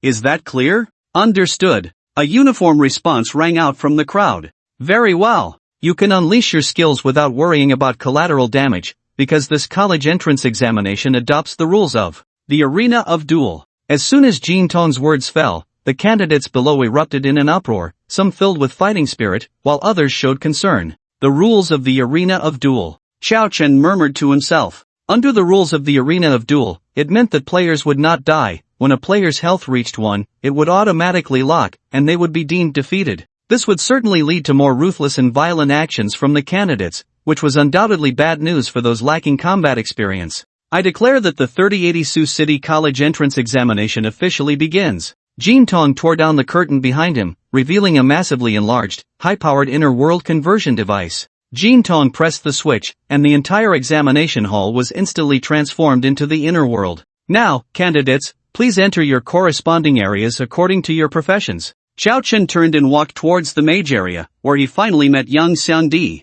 Yugu, you're amazing. How did you become the top student of No. 1 high school? So cool. Teach me, I want to show off next time too. Behind Xiao Chen, the candidates from No. 1 high school turned green with envy upon hearing this. It turned out that the person who had been stealing the spotlight all along was actually from another school? This was intolerable. A few candidates from No. 1 high school directly threatened him. Kid, just wait. Don't let us run into you in the examination hall. Otherwise, you're dead meat. Yeah, how dare you play us like this? Just wait for a beating. Yang Xiangdi stepped in front of Xiao Chen, saying provocatively, loved, hated, suffered, and even been castrated. When has my Yugu ever been afraid? If you have the guts, just kill him. Xiao Chen. Sure enough, as soon as he finished speaking, a few hot-headed candidates from No. 1 high school rolled up their sleeves and rushed over, ready to fight. If they weren't hot-headed, would they still be called young? Stop. No more fighting.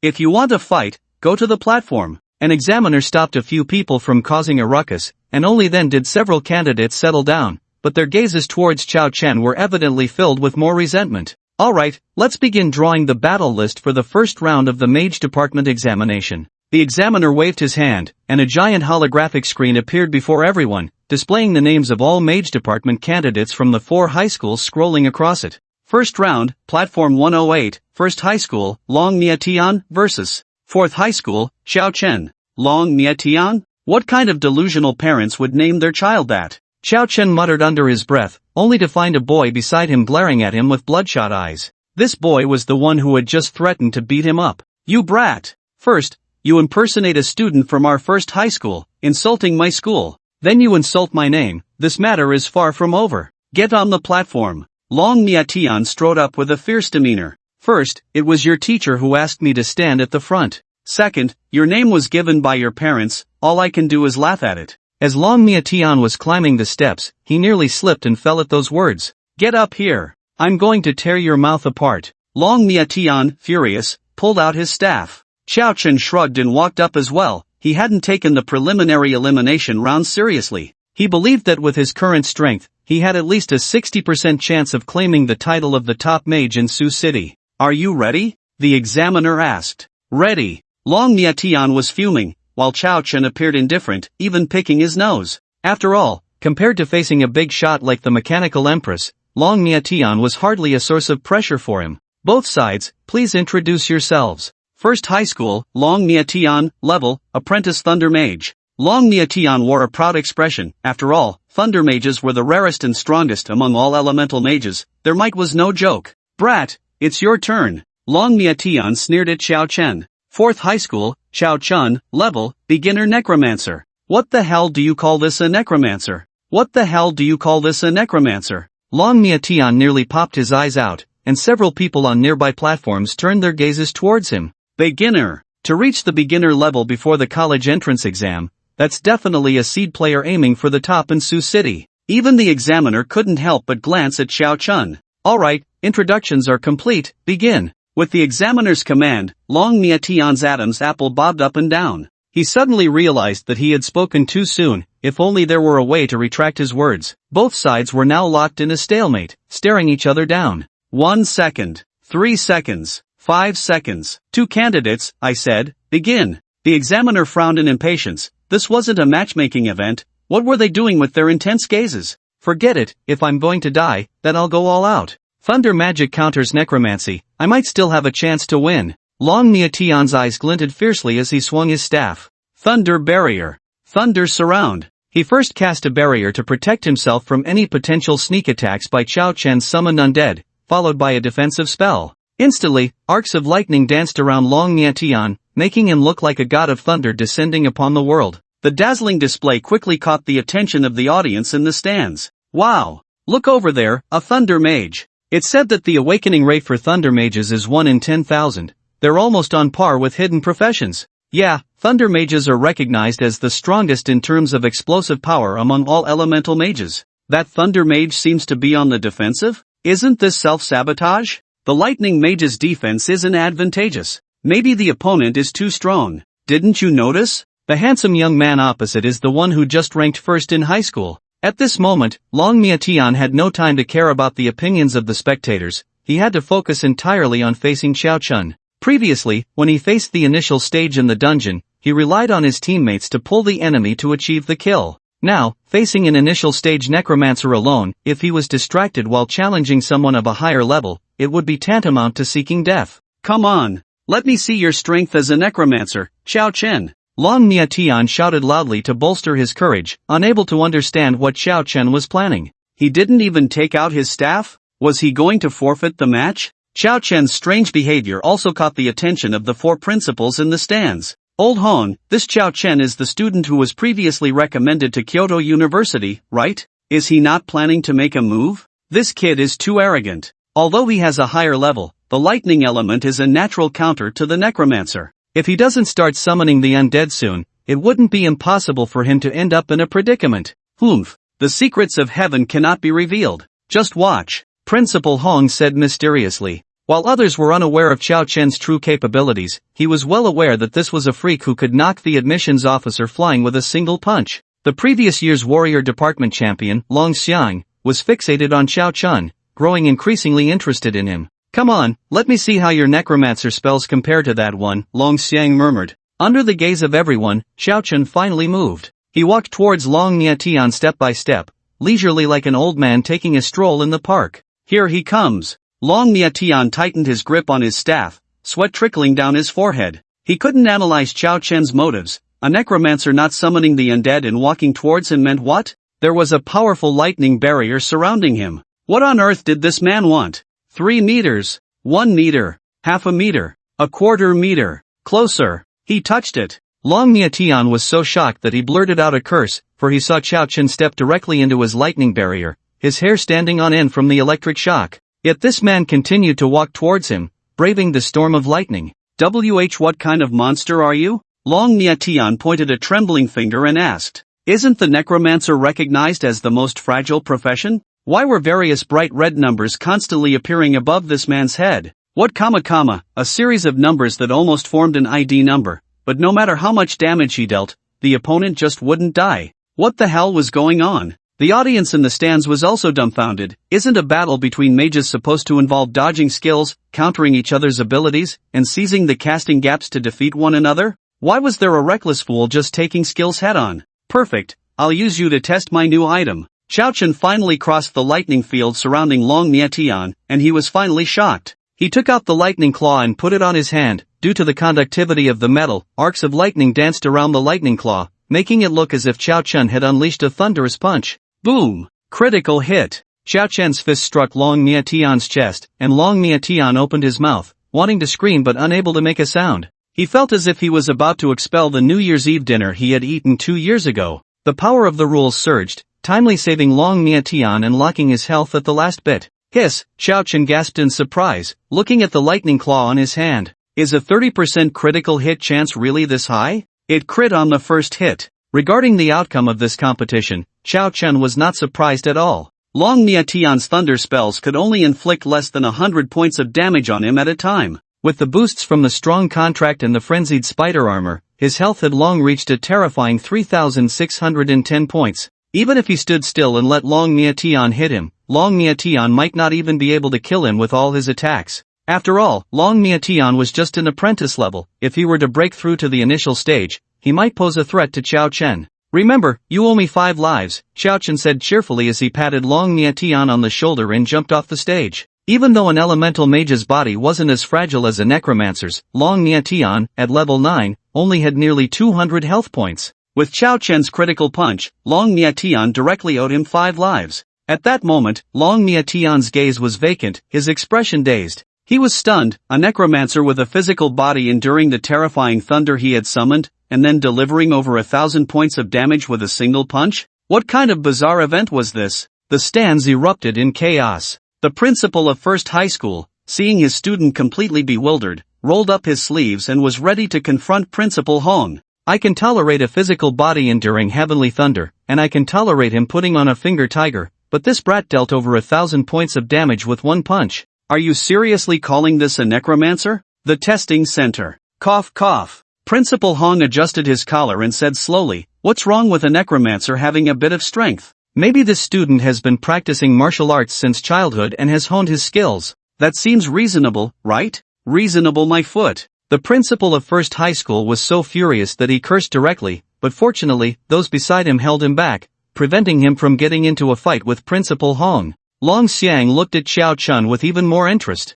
Dealing over 1,000 points of critical damage was not difficult for him, but he was a warrior. Moreover, he was the top student in the warrior category for the college entrance examination, the undisputed leader among all warriors of his generation. And Xiao Chen's profession was a necromancer. If your physical body is this terrifying, how strong must your necromantic spells be? This is truly exciting. A surge of battle intent rose within Long Xiang. Even these big shots couldn't sit still, let alone the audience in the stands. This is a physical cultivator mixed into a mage's examination, right? Ridiculous. The key is that he took the thunder summoned by a thunder mage without any protection. Even a jack could not withstand that. Is that the key? The key is that this kid dealt over 1,000 points of critical damage. That's way more outrageous than enduring thunder. Excuse me, is that young man named Saitama? The examination committee acted swiftly, and a dozen burly men quickly surrounded Xiao Chun. The leader was none other than the chief examiner, Jin Tong.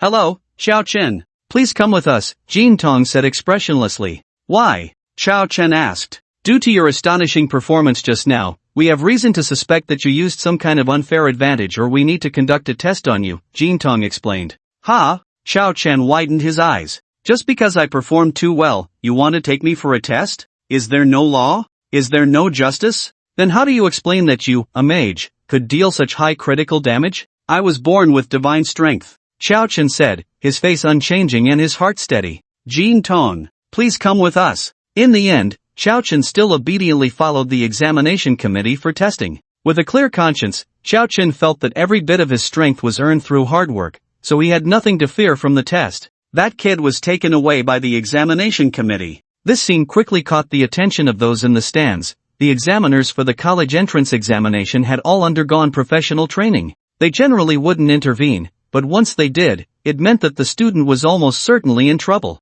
I said, how could a necromancer have such high critical damage? He must have secretly used some kind of cheat or modifier. I'm just guessing, but I bet this kid didn't have a drop of urine in his drug test, just all stimulants. No need to guess, just wait. Once the tests are done, there will be an announcement saying that this kid has been disqualified for cheating. Just wait and see. Everyone was convinced of their judgment. After all, a necromancer dealing over 1,000 damage with a single punch was as absurd as Lin Daiyu pulling up a willow tree. They all firmly believed that Xiao Chen would be disqualified for cheating. Even Ma Fei and Zui Yu, who were familiar with Xiao Chen, looked worried. Xiao Chun, I know you have cheats, but please don't be foolish enough to use them during the college entrance exam, Ma Fei muttered to himself. At that moment, Xiao Chun had already been taken to the examination center for testing. Several masked testers were waiting for him there. For some reason, Xiao Chun felt like he had seen the two leading testers somewhere before. Don't be nervous, we won't falsely accuse any candidate, nor will we let any cheater go.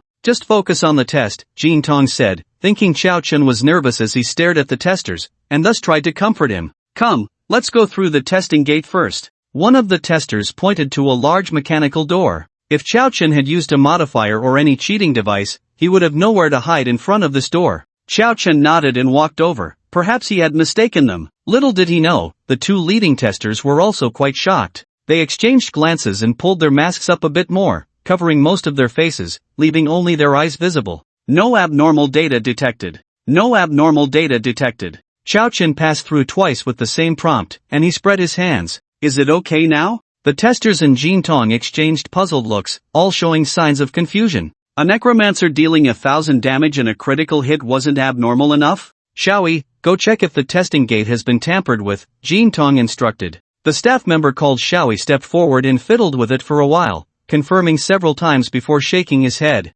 Jin Lao, the testing gate, is fine. Now even Jin Tong, who was usually known for his maturity and composure, couldn't sit still. He rushed to the testing gate. Step aside. After personally checking it twice, he couldn't help but feel a bit of a headache. The testing gate was indeed functioning properly, which meant Xiao Chen was truly without issues. But if that was the case, how should they define this kid? A necromancer tank? A melee mage? Such a playstyle had never existed since the inception of the underworld. Everyone knew that melee mages were useless. Who would draw a mage class and then go for melee? Jin Lao, what should we do now? Should we let this candidate go back to take the exam? Xiaoyi asked Jin Tong. Jin Tong rubbed his head, feeling a bit of a headache, and after thinking for a moment, he said, "There's no problem with the data. Let's test him personally. If he has no issues in the urine test and hasn't taken any banned substances, then let him go back to take the exam." After all, Xiao Chen's class was indeed a mage. Moving him to another testing site might cause more problems. Understood, Jin Lao. I'll take care of it right away. Xiao Chen, please come with me for a moment. Examiner Xiaoyi led Xiao Chen to the restroom, handing him a test tube and a funnel. Xiao Chen, you go to the bathroom first, then put the waste into the test tube. Go to the bathroom? Big or small? Xiao Chen raised an eyebrow. Small, by the way, what do you mean by big? Xiaoyi couldn't help but ask. Wet fart. Xiaoyi. Alright, I shouldn't have asked that. Xiaoyi's heart was filled with regret. Next time, just say to put the urine in. Saying waste is easy to confuse. Xiao Chen took the test tube and walked into the bathroom. Just as he was pulling down his pants, Xiaoyi's voice suddenly rang out beside him. In biology, excretion only includes the formation of urine. Feces are not part of excretion. The correct term for defecation is defecation. And also, just say urine, it's more civilized. Old Jean, do you know what means? Old Jean, do you know what means? Wow. Xiao Chen, halfway through pulling down his pants, was startled. What are you watching me for? Xiaoyi remained unfazed and said naturally, according to regulations, the examiner must supervise the candidate throughout the sampling process to prevent the candidate from mixing up the urine. Xiao Chen, maybe you should turn around. I'm afraid I might scare you. Don't worry, I've had professional training. I generally won't be easily frightened. And I've been an exam proctor for 2 or 3 years, so I've seen countless things. Just pretend I'm not here. Xiaoyi waved his hand. Alright then. Xiao Chen stopped hesitating and began to urinate. Xiaoyi. He didn't speak, silently turning around, his fists tightly clenched, as if suppressing his inner frustration. The only word in his mind now was, even though he had seen countless things, this was the first time he had encountered something so exaggerated. This is outrageous. They are both men. Why is this happening? So infuriating. After Xiao Chen finished urinating, he noticed the examiner had turned around, his body still slightly trembling. Hey, bro, what's wrong? Are you feeling unwell? Xiao Chen asked. Nothing, just thought of something sad. Xiaoyi, being a professional examiner, quickly suppressed his complex emotions. Let's go, I'll take you to the testing area. Before long, the test results came out, and there were no issues. Xiao Chen was soon allowed to return to the examination room. Watching Xiao Chen's departing figure, Jin Tong's lips curled into a smile. He had just sent someone to investigate Xiao Chen's background. Xiao Anqing's son, a mage with an attack power over 500, a guaranteed student of Kyoto University, TSK. Xiaoyi, I have a feeling this kid will bring us many surprises in the future. What do you think? After Jin Tong finished speaking, he turned to look at Xiaoyi beside him, only to find that the usually sharp-witted Xiaoyi now had a dazed expression, lost in thought. Xiaoyi? Ha? Old Jean? What's wrong, old Jean? The dazed Xiaoyi hurriedly asked. What's wrong with you? Why are you so distracted? Jin Tong asked. Xiaoyi was a bit silent. He tried hard to forget the scene in the bathroom, but the image in his mind became clearer. He felt he had to talk to someone about it, otherwise, he would go crazy. Old Jean, do you know what means? Jin Tong. As Xiao Chen returned to the examination room, there was an uproar. Wow! That kid actually came back to continue the exam? Is that true? No issues with the test? Did this kid do it with his own strength? Critical damage over 1,000, so this kid's base attack power must be over 500, right? Is he a mage? Did he allocate his points wrong? Not necessarily. Someone in the crowd who understood quickly expressed his opinion. Did you notice the tiger claws he was wearing? That must be a rare grade artifact, or even a higher grade. Otherwise, it wouldn't be possible to deal such high damage. Then how do you explain him withstanding the thunder with his body? Someone next to him asked. This. Donggu pondered for a moment. Right. The corpse flesh technique. Donggu clapped his hands instantly. The corpse flesh technique allows a necromancer's skin to have the toughness of corpse flesh for 1 minute. During this time, any potentially fatal wounds become much less dangerous. Did you notice? When he was just resisting the thunder, he wasn't uninjured. He was struck and his flesh was torn, but he was completely unaffected. That's right, it must be the corpse flesh technique. After analyzing, Donggu wore a self-satisfied expression, as if no one understood better than him. The audience in the stands, after hearing his analysis, exclaimed that it made sense. This explanation could clarify the incredible scene just witnessed. So, that very handsome young man not only didn't cheat but was, in fact, a rare genius. The audience's attention on Xiao Chen instantly heightened. Not just the audience, but the mage candidates were even more focused on Xiao Chen, all secretly hoping they wouldn't encounter him too soon. Xiao Chen was still unaware that someone in the audience had already explained everything for him. At that moment, he was preparing to face his second opponent.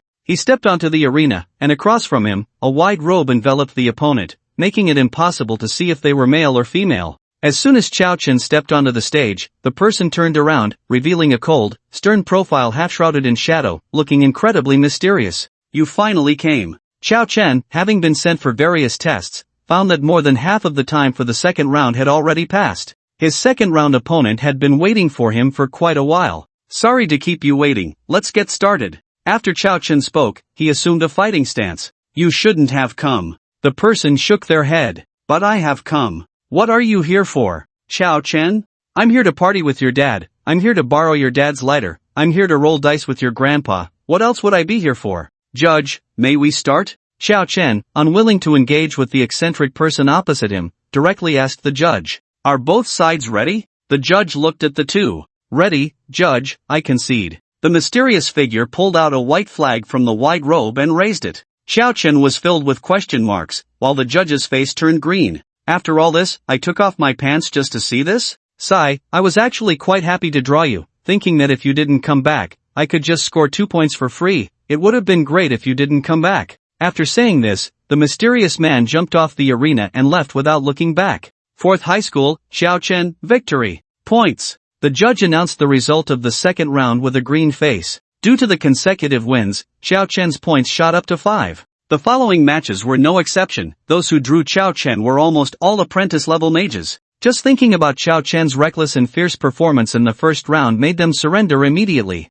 Challenging a higher level was one thing, but challenging a prodigy at that level? Wasn't that seeking death? It was better to conserve energy for the next match. 3rd round, 6th round, 8th round. In the subsequent matches, Xiao Chen didn't even have a chance to strike. As soon as the judge announced the start, his opponents directly conceded. Having only fought one match, he achieved an 8-game winning streak, and his points rose to 23, placing him first overall. The candidates who could tie with Xiao Chen at 23 points, across all 4 regions and all professions combined, didn't exceed 10 people, and without exception, they were all at the beginner level. Bored out of his mind, Xiao Chen even had the time to observe the battles in the other 3 areas. At that moment, Ma Fei furrowed his brows, engaged in a fight with a gunner opposite him. This was his 8th opponent, who also had initial stage cultivation, but their marksmanship was skilled and ruthless, clearly indicating they were also a genius. As the saying goes, an inch longer is an inch stronger, and the moment the opponent seized on his flaw, they struck with a thrust that left him defenseless. Just as Ma Fei was struggling to think of a way to break the deadlock, a familiar voice came from behind him. Master Ma, don't clash with him head-on, try to cut through his center. The two of them, caught off guard, turned to see Xiao Chen leaning over the railing of the mage area, stretching his neck to look at him. What was going on? Shouldn't Xiao Chen also be participating in the 8th round at this time? Could it be that he had resolved his opponent so quickly? Xiao Chen, you finished your 8th round so fast? Ma Fei asked. Yeah, it's like this every round. As soon as my opponents see me, they just surrender. It's so annoying, I'm almost bored to death, I haven't even had a chance to make a move, Xiao Chen replied helplessly. Ma Fei. He felt as if his heart had taken a critical hit. He had worked hard to defeat several opponents to achieve 7 consecutive victories and reach the 8th round. And now, he was being told that Xiao Chen's opponents surrendered the moment they saw him? He hadn't even had a chance to fight? Was he even speaking human language? This was infuriating. Whoosh! Just as Ma Fei was distracted, a flash of cold light appeared first, followed by a spear that shot out like a dragon. The gunner opposite seized the opportunity and lunged at him with a thrust. Fortunately, Ma Fei dodged in time, avoiding a fatal blow to his throat. Humph! You dare to be distracted while fighting me, Zhao Ting? You've already chosen your path to death. Zhao Ting missed his strike and swung his spear in a wide arc. Clang! Ma Fei struck the spear with his sword, causing Zhao Ting to feel a painful shock in his hands. Zhao Ting's eyes widened in confusion. Why had Ma Fei suddenly become so much stronger? At that moment, Ma Fei seemed like a different person, facing the incoming attack without flinching, charging forward with his Tulong sword. You really deserve to die. You deserve to die even more. With bloodshot eyes, Ma Fei cursed as he swung his sword, not even blinking. Chop, slash, lift, intercept, stab, stir, press, hang, cloud, one move after another, he gave Zhao Ting no chance to catch his breath. Zhao Ting was so frustrated he felt like he might vomit blood. He hadn't even had a chance to fight back. Wasn't it just a sneak attack followed by some showboating? Did he really need to be this furious? If it came to it, he could apologize, right? Overwhelming the army. With one sword strike, Ma Fei forced Zhao Ting to stagger back, his hands trembling uncontrollably around the spear. Just as Zhao Ting was about to retaliate, he realized he had lost sight of Ma Fei. A sword across the ages. The chilling words rang out from behind him, making his hair stand on end. The next second, a small section of the sword tip pierced through his heart, the icy pain signaling his defeat. 4th High School, Ma Fei, victory. Points. With the examiner's announcement, Ma Fei also achieved 8 consecutive victories, tying with Xiao Chun for first place with 23 points. Ma Fei turned around proudly, ready to bask in Xiao Chun's envious gaze. He was quite impressed with his own series of moves. However, disappointment was in store for Ma Fei. His face turned green in an instant. Because Xiao Chun wasn't even looking at him but was instead leaning over the railing on the other side, watching the match in the meat shield area. The feeling of having put in so much effort to show off only to have no one notice was as uncomfortable as throwing a powerful punch into cotton.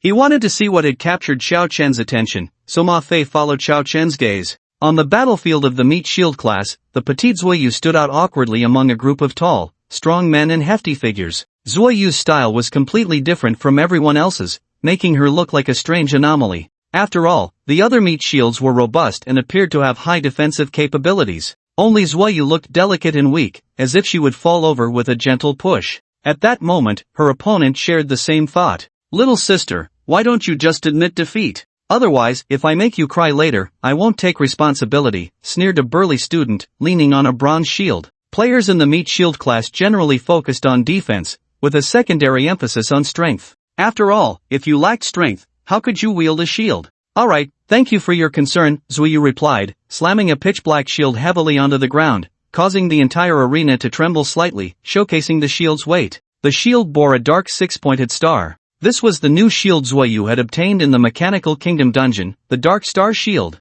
Although the Dark Star Shield was only at a basic level and had quite ordinary attributes, it was still much stronger than a novice shield. Zuoyu swung the shield and charged at the burly man, a common tactic among meat shield players in one-on-one duels. The one with the harder shield, the stronger defense, and the greater endurance would win. There was no technique in the confrontations of meat shield players, it was all about brute force. The burly man laughed when he saw the petite Zuoyu daring to take the initiative. Little girl, you don't know the heights of heaven or depths of earth. He swung his shield back in retaliation. To his surprise, when their shields collided, Zuoyu only took a step back, while he stumbled back 3 steps. In their first clash, he was the one at a disadvantage. I was careless just now and didn't use my full strength. Let's go again. The burly man's face turned red. At 18, he was at an age where pride mattered. As a tall young man, if he were to be defeated head-on by a delicate girl, how could he show his face in the world afterward? The burly man dared not be careless again, and the two of them swung their shields together, producing a series of metallic clangs. Since all of Xiao Chen's opponents had directly admitted defeat, the audience in the stands turned their attention to others, with Zuoyu being the first to catch their eye. After all, a beautiful girl would always attract attention. How could such a delicate girl be a meat shield? Yeah, she better not get hurt, or I would feel so sorry for her. Wow, this is so novel. A little lowly is actually a meat shield tank. What's so surprising about that? Look over there, there's a big guy dressed as a mage. The oddity of the scene was not limited to Zuoyu alone. What the hell? Why is that fat guy still wearing a robe and holding a bowtie staff? That entire pink outfit is just too eye-watering. Many in the stands were drawn to Yang Shangdi on the other side. Ha ha, classmate, are you a monkey's jester? Playing around during the college entrance exam? Is this Sailor Moon? Yang Shangdi's opponent had yet to realize the seriousness of the situation and burst into laughter, clutching his stomach. Dressed in a luxurious and expensive suit, he looked like an aristocratic heir.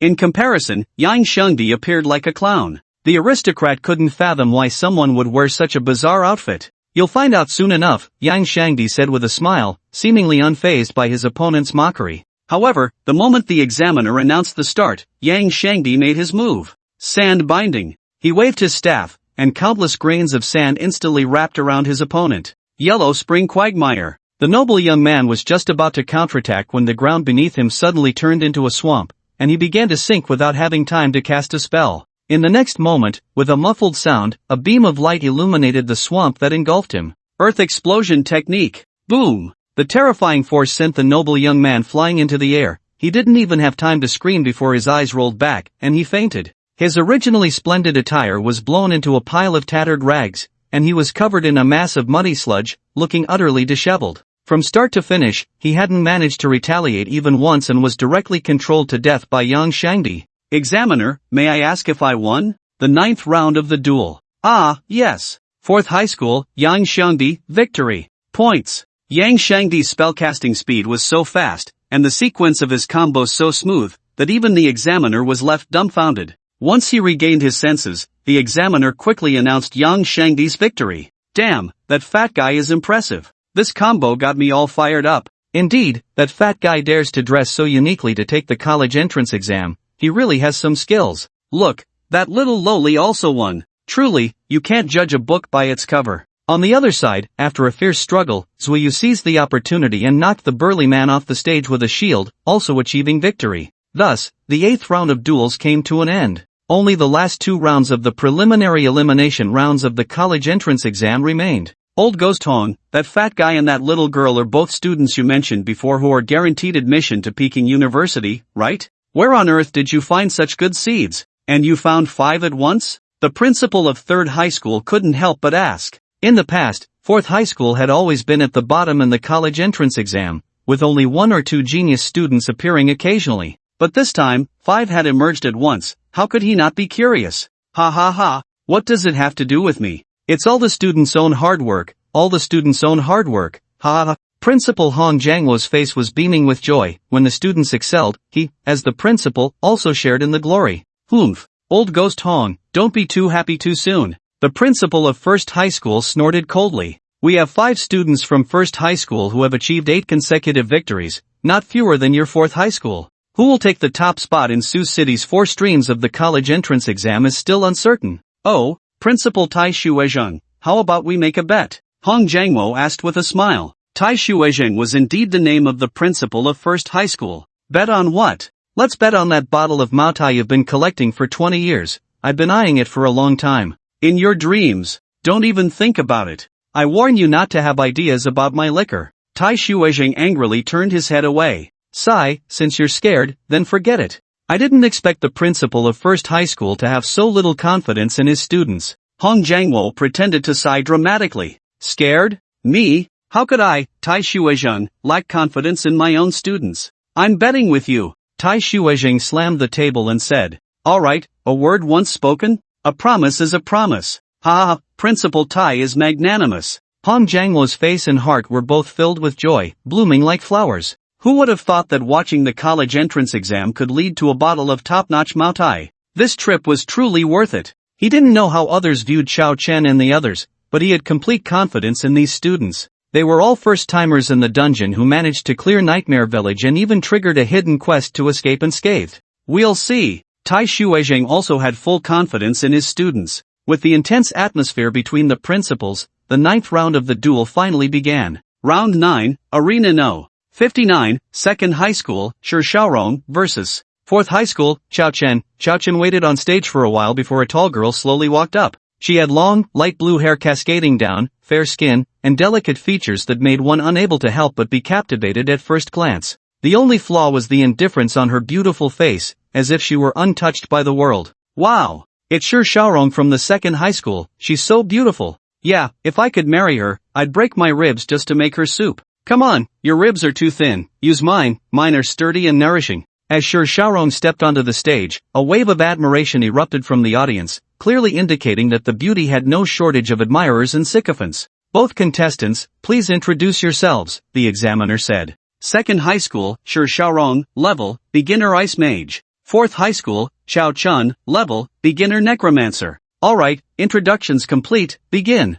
At the examiner's command, Shi Xiaorong immediately raised her staff, ready to defend against Xiao Chun. In her ranking, Xiao Chun posed enough of a threat to be in her top 3. After a moment, she noticed that Xiao Chun wasn't making a move but was standing there in a daze, and the two began to stare at each other as if on a blind date. Ha! Aren't you going to admit defeat? Xiao Chen asked curiously. Why should I admit defeat? Shi Xiaorong's voice was as cold as her expression. Wow! Finally, someone who won't admit defeat. Xiao Chen excitedly took out his glimmering tiger claw, and the admirers of Shi Xiaorong in the audience gasped in shock. No way, this kid isn't planning to use that method from the first round against Shi Xiaorong, is he? He dares. If he dares to hurt Shi Xiaorong, I'll fight him to the death. That's too much. How can he use such a terrifying weapon against such a beautiful girl? Typical clueless guy. It seemed Xiao Chun heard those shouts and put away the glimmering tiger claw. No, how can I use such a violent method against a beauty?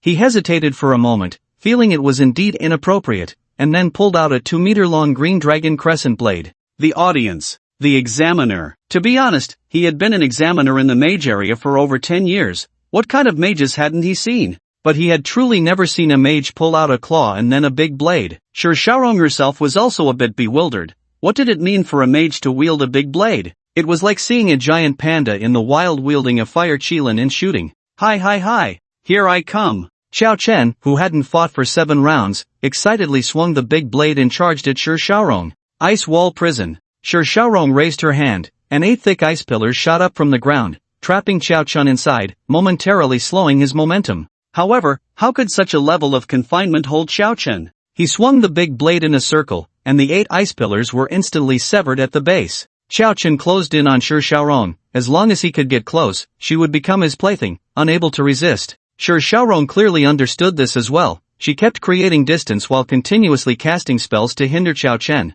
But what terrified her was that no matter what skill she used, it could only trap Xiao Chen for 1 or 2 seconds at most. The next moment, Xiao Chen would directly smash through and cut apart her ice walls. You can't escape. Xiao Chen leaped high, rapidly closing the distance to Shi Xiaorong, swinging the crescent blade down towards her. A hint of triumph appeared in Shi Xiaorong's beautiful eyes, and her rosy lips involuntarily curled up slightly. Finally, I've waited for you to leave the ground. She had been setting up various ice walls and ice pillars on the ground to force Xiao Chen to leave the surface. No matter how great the power, without the ground to leverage, one would be like a rootless duckweed. Xiao Chen, you are strong, but you are too arrogant. Your 8 consecutive victories end here. Eternal ice wall. With a slow-motion gesture of her left and right hands, Master Xiaorong's staff struck the ground, and a terrifying blizzard brewed behind her, rushing towards Xiao Chen. Creak, creak, creak. Frost condensed on Xiao Chen, quickly forming a massive ice coffin that completely froze him inside. A lifelike ice sculpture stood on the arena. Wow! Master Xiaorong is amazing. She effortlessly dealt with her opponent. There's no suspense left in this duel. Being sealed in an ice coffin by an ice mage is no different from death. As a beginner, she managed to successfully freeze her opponent without taking any damage. Master Xiaorong truly deserves the title of Ice Goddess. That Xiao Chen doesn't seem that impressive. If I had known, I wouldn't have surrendered just now. I regret it. The spectators had various expressions, but they all shared the same understanding. Xiao Chen was bound to lose. Master Xiaorong on the stage let out a sigh of relief, her high chest slightly heaving. Clearly the series of spells she had cast had also taken a toll on her. Fortunately, she had finally led Xiao Chen step by step into the trap. She, Master Xiaorong, was the ultimate victor. No one of the same rank had ever escaped from her eternal ice wall. After waiting for a while, Master Xiaorong noticed that the examiner still hadn't declared her victory, so she asked the examiner, "Sir, haven't I already won?" According to the rules, a party is only deemed to have lost when they surrender or their health drops to 1 point. But look, the examiner pointed awkwardly at Xiao Chen, who was encased in ice. He is still losing health, which means his health hasn't hit bottom yet. Master Xiaorong looked up and indeed saw that Xiao Chen's health was still showing a decreasing number. She waved her hand, and the ice block freezing Xiao Chen's head began to slowly melt. Xiao Chen's body below the neck was completely frozen in ice, making him shiver uncontrollably. "Surrender, you have already lost," Master Xiaorong said coldly. "No, I won't surrender." Xiao Chen's teeth chattered, and he struggled to form a complete sentence. Master Xiaorong's delicate brows furrowed slightly. "What good does it do to hold on? It only adds to your torment. At this rate of frostbite and health loss, your health should be nearly depleted." Xiao Chen shivered as he glanced at his health, 3450. It seemed he was indeed close to the bottom. He regretted being careless and getting frozen by this woman. The damage might not be high, but it was really cold. This kind of woman was indeed more dangerous the prettier she was, Xiao Chen thought to himself. "Kid, surrender. Losing to my goddess is nothing to be ashamed of." "Exactly, what's the point of holding on? Just look at how frozen you are." The people below the stage scoffed at Xiao Chen's persistence. To them, it was merely a struggle for survival. Could one expect a good outcome after being frozen by an ice mage? "Hold on?" Xiao Chen's eyes lit up, The words from the spectators suddenly gave him a breakthrough idea. Today, I, Xiao Chen, will see whether my health bar is thicker or your mana bar is thicker. He struggled with all his might, and the ice coffin that Master Xiaorong had formed instantly developed cracks. Master Xiaorong's expression changed. What kind of man was this? How could someone still have the strength to struggle after being frozen by her? She hurriedly waved her staff to reinforce the ice coffin, and just as the cracks appeared, it was smoothed out again. Xiao Chen's struggle and Xiaorong's reinforcement formed a strange balance. Both of their states were rapidly declining. However, Xiao Chen was losing health points, while Xiaorong was losing mana. Xiao Chen was betting that Xiaorong's mana pool was empty. Xiaorong gritted her silver teeth. At this moment, she was in a difficult position. After much effort, she had managed to freeze Xiao Chen, and she certainly did not want to let him out. However, maintaining the ice coffin consumed her mana, and a bead of cold sweat slowly trickled down her smooth forehead, crystallizing into ice shards at her chin. Xiao Chen! What? Why are you fighting so hard? Even if you admit defeat, with your current points, you can still secure a spot in the top 10, Xiaorong said. Ha? What are you talking about? Why don't you admit defeat? Xiao Chen retorted. Because I have reasons not to lose. Xiaorong's delicate face was filled with determination. Oh really? Well, I have reasons not to lose too. What are they? The dog next door just had a litter of puppies, and I want to get a 9-game winning streak to celebrate.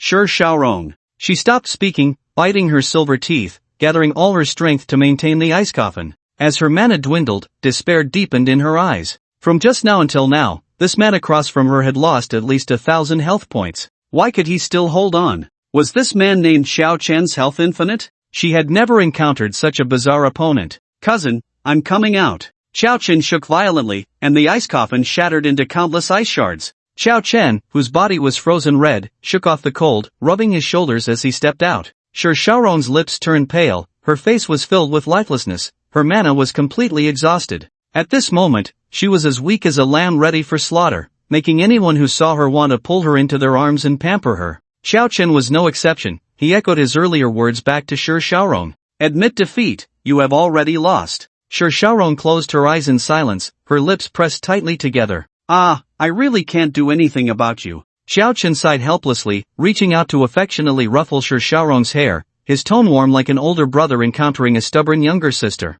His action immediately drew gasps from a group of girls below who loved to ship them. Wow! So sweet! Lock them in for me! This is too sweet! The key is, one is super handsome and the other is incredibly beautiful, they match perfectly. The domineering young master and his stubborn little wife, sisters, I'll ship them first out of respect. So sweet, I want a soul switch with senior sister Xiaorong. I also want to experience Xiao Chen's head pat attack. Even Xiaorong herself instantly stiffened. She had never been this close to a boy in her life. This sudden head pat made her heart race. In the next second, Xiaorong's heart raced even faster. Because Xiao Chen directly grabbed her hair and swung her into the air. Xiao Chen held onto Xiaorong's light blue long hair, and with a strength attribute of 286 points, he easily lifted her up. Bang! Xiaorong's body traced a perfect semicircle in the air, crashing into the arena and creating a human-shaped pit. Then Xiao Chen switched hands and swung her back. Bang! Another pit.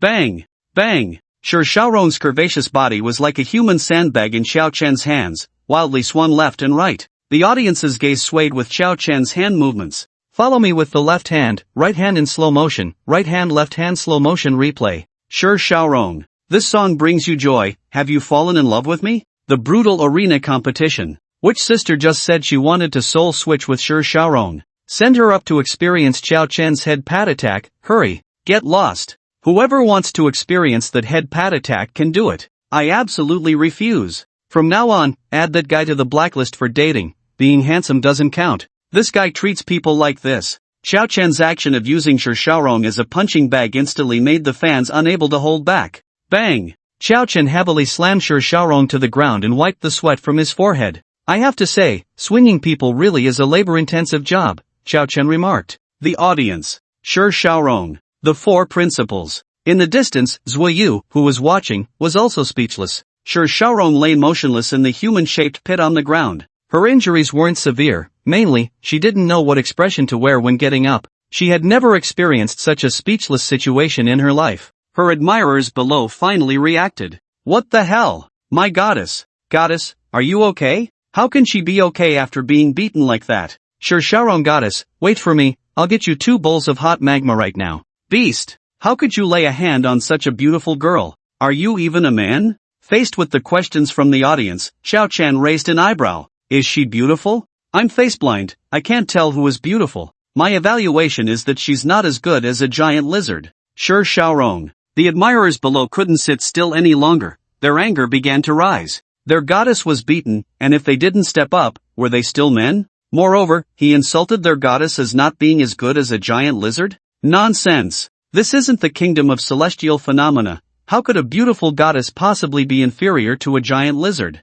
Sure, Shaorong expressionlessly stood up from the pit, with 2 streaks of bright red blood in her nostrils. When she was lying in the pit, she had already figured it out. She shouldn't have thought about sealing Xiao Chen but should have directly used her powerful skills to deplete Xiao Chen's health points. If she had realized this sooner, perhaps the outcome of this battle would have been different. Next time, I won't lose to you again. Sure, Shaorong turned and walked towards the audience, her expression as cold as an iceberg. Ha! You don't want to shave your head so I can't grab your hair next time, do you? Xiao Chen asked. Sure, Shaorong stumbled, almost falling to the ground. She really wanted to turn around and curse at Xiao Chen, but her upbringing wouldn't allow her to do so. 4th high school, Xiao Chen, victory. Points. As the examiner's voice rang out, Xiao Chen had a hard-won 9 consecutive victories. The last match had no suspense. The opponent he drew was a cute girl, who, upon seeing it was Xiao Chen, cried out, "Don't pull my hair," and surrendered immediately. After all, she still vividly remembered the scene from the last match. Xiao Chen successfully achieved 10 consecutive victories, with a streak score of 29 points far ahead of everyone else. In the entire Mage area, only one other student named Gu Su, from 1st high school, also achieved 10 consecutive victories. At that moment, Gu Su was resting with his eyes closed in the break area. And his last opponent was Yang Shangdi. What happened? How did you lose a match? Xiao Chen asked, puzzled. Yang Shangdi, holding 3 advanced skills, should have had no trouble against other mages. Don't mention it, that guy is really strange. Yang Shangdi looked frustrated. My skills hit him, but all the damage triggered on me. I ended up killing myself with my own skills. Ha! Xiao Chen raised an eyebrow, stroking his chin. Such a bizarre ability likely meant that Gu Su was probably a curse-type mage. You good, be careful when you encounter him in the arena later. Otherwise, if your attack hits you, Yang Shangdi warned. Xiao Chen instantly shivered. He did not want to experience the feeling of being struck by a critical hit himself. Don't worry. I'm a person who values harmony. I'll try not to draw him. Xiao Chen said. Gu Su seemed to know that Xiao Chen and the others were discussing him. He lifted his eyelids and provocatively glanced at the 2 of them. Fuck your mother. Xiao Chen rolled up his sleeves and was about to go after him, but fortunately, Yang Shangdi pulled him back just in time. You go, forget it, don't be impulsive. Let's talk after the competition starts. Fighting in the rest area will get you disqualified. Only then did Xiao Chen angrily turn his head away. As all the matches of the 10th round concluded, Jin Tong returned to the podium. Only 40 students remained in the audience, the strongest 10 selected from the 4 major regions. After 10 intense rounds of competition, the top 10 of the 4 professions have been determined, and they are. Now, all the qualified contestants have an hour of rest. After 1 hour, the arena competition will begin. The rules of the arena competition are very simple. Jin Tong smiled and said slowly, the last person standing on the arena will be the first in Sioux City for that department. The first person to step onto the arena is called the defender, and the second is called the challenger. Each challenger has 1 opportunity to challenge the defender on the stage, and if the defender wins, they get a 10-minute rest. If the challenger wins, they become the defender. This rule should be easy to understand, right? The expressions of the 40 people in the audience instantly became serious. This rule meant they had to defeat the other 9 people besides themselves. Under such a cruel rule, it would lead to high-intensity continuous battles. This was a significant test of both mental and physical stamina. After all, mana and health could be restored with potions, but the energy consumed could not. It was like someone who had been playing online for 20 rounds. Their skills would definitely start to deteriorate. Xiao Chen was also somewhat silent. He knew it was difficult to achieve first place in the college entrance examination, but he didn't expect it to be this hard. This was simply hell mode. When Sher Xiaorong heard this rule, she gritted her teeth and fixed her gaze on Xiao Chen. This time, she would not lose again. Seeing the silence in the venue, the chief examiner Jin Tong smiled. Since you all understand the rules, then rest well. What awaits you will be a grand stage. The media and reporters are all ready. Your battles will be live-streamed in full. This is your era. Are you a genius or a fool? It's in your own hands. Isn't being impetuous what young people are about? Half an hour passed. Xiao Chen casually ate a little something to replenish his energy and squatted in a corner with Yang Xiangdi, zoning out. Compared to others who were starting to devise strategies and study their opponents, they seemed quite dazed. You good, don't you really need to study the other 8 people? Yang Xiangdi asked. It's useless, it doesn't matter whether we study or not, no strategy will work. Xiao Chen shook his head. Under such cruel rules, the only way to achieve first place is to carve out a bloody path. Bloody path? Yang Xiangdi was taken aback for a moment, then he thought of the scenes within the mechanical kingdom. Yu Ge, is it your blood or someone else's blood? Xiao Chen. If given the chance, he would definitely sew Yang Xiangdi's mouth shut. Are you Xiao Chen? Following the voice, Xiao Chen looked up to see a boy with a cold expression looking down at him. It was Gusu. No, I'm Ma Fei. Gusu, that joke isn't funny at all. Come on, what are you trying to show off? Xiao Chen shrugged helplessly. You have 2 charges against you. First, you have insulted the profession of necromancer. Second, you hit Shi Xiaorong. I will seek retribution for these 2 charges in the arena. I hope you don't hide like a coward beneath the stage as a challenger. Gusu glared coldly at Xiao Chen. According to the rules, challengers are not allowed to fight each other. Ha? What do you mean I insulted the profession of necromancer? Xiao Chen asked. Humph. You are not worthy of this profession. You are far inferior to him. Gusu's face showed no concealment of disgust. The him Gusu referred to was also a necromancer? Xiao Chen was somewhat surprised. He had never seen anyone with the same profession as him. After all, hidden professions are indeed very rare. As for the second charge, are you going to help that woman? The matter of Shi Xiaorong is my business, Gusu's. Just as Gusu was about to say something else, a cold female voice interrupted. Gusu, thank you for your kindness, but my affairs do not require your intervention. I will settle this myself. Shi Xiaorong's injuries had already healed, and she had changed out of the dirty clothes that Xiao Chen had knocked her around in. Wrong, don't misunderstand. I just want to help you teach this arrogant kid a lesson. Gusu, please have some self-respect, and I am not called Rongrong, my name is Shi Xiaorong. Shi Xiaorong's expression was cold, showing no respect for Gusu. This made Gusu's face turn extremely ugly. Xiao Chen suddenly understood why Gusu had provoked him at first sight. This person was an old sycophant, and still the kind that couldn't get anywhere. Xiangdi, what animal do you think Gusu belongs to? Xiao Chen poked Yang Xiangdi and asked. Yang Xiangdi instantly understood what he meant. I guess he belongs to the boiling sheep, or maybe a 2-faced turtle. What? Is my tomcat and black little tiger so unremarkable in the sycophant world?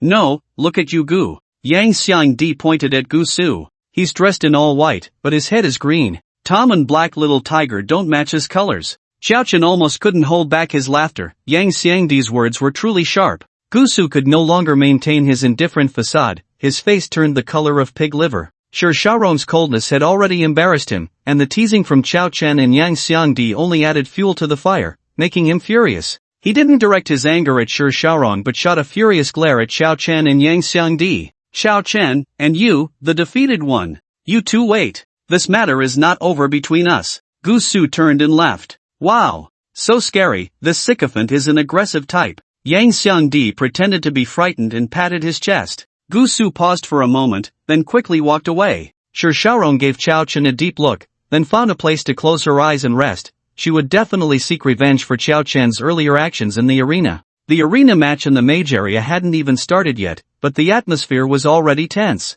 The break time quietly passed, and the 40 advancing candidates who had finished resting were gathered again. Ma Fei and Zui Yu were in the warrior and tank teams next to Xiao Chen. In contrast, Xiao Chen didn't see a single familiar face in the assassin team. Unbeknownst to him, his familiar assassin was watching him from not far away. 9527, we were all tricked by that kid. He is Xiao Chen. He is not Ma Fei at all. 7438 whispered to 9527. Both he and 9527 were dressed in white protective suits, wrapped tightly from head to toe. Yeah, I noticed. 9527 seemed somewhat taciturn compared to when he was at Xiao Chen's house last time. He was staring at us during the test just now. Do you think he might have discovered us? Impossible, otherwise we would have been caught long ago. What you said makes sense. After all, if they knew that Bai Zhe had infiltrated the examination hall, they would have been on high alert long ago. Nodding, a sinister smile appeared beneath the mask. The organization's actions are what matter.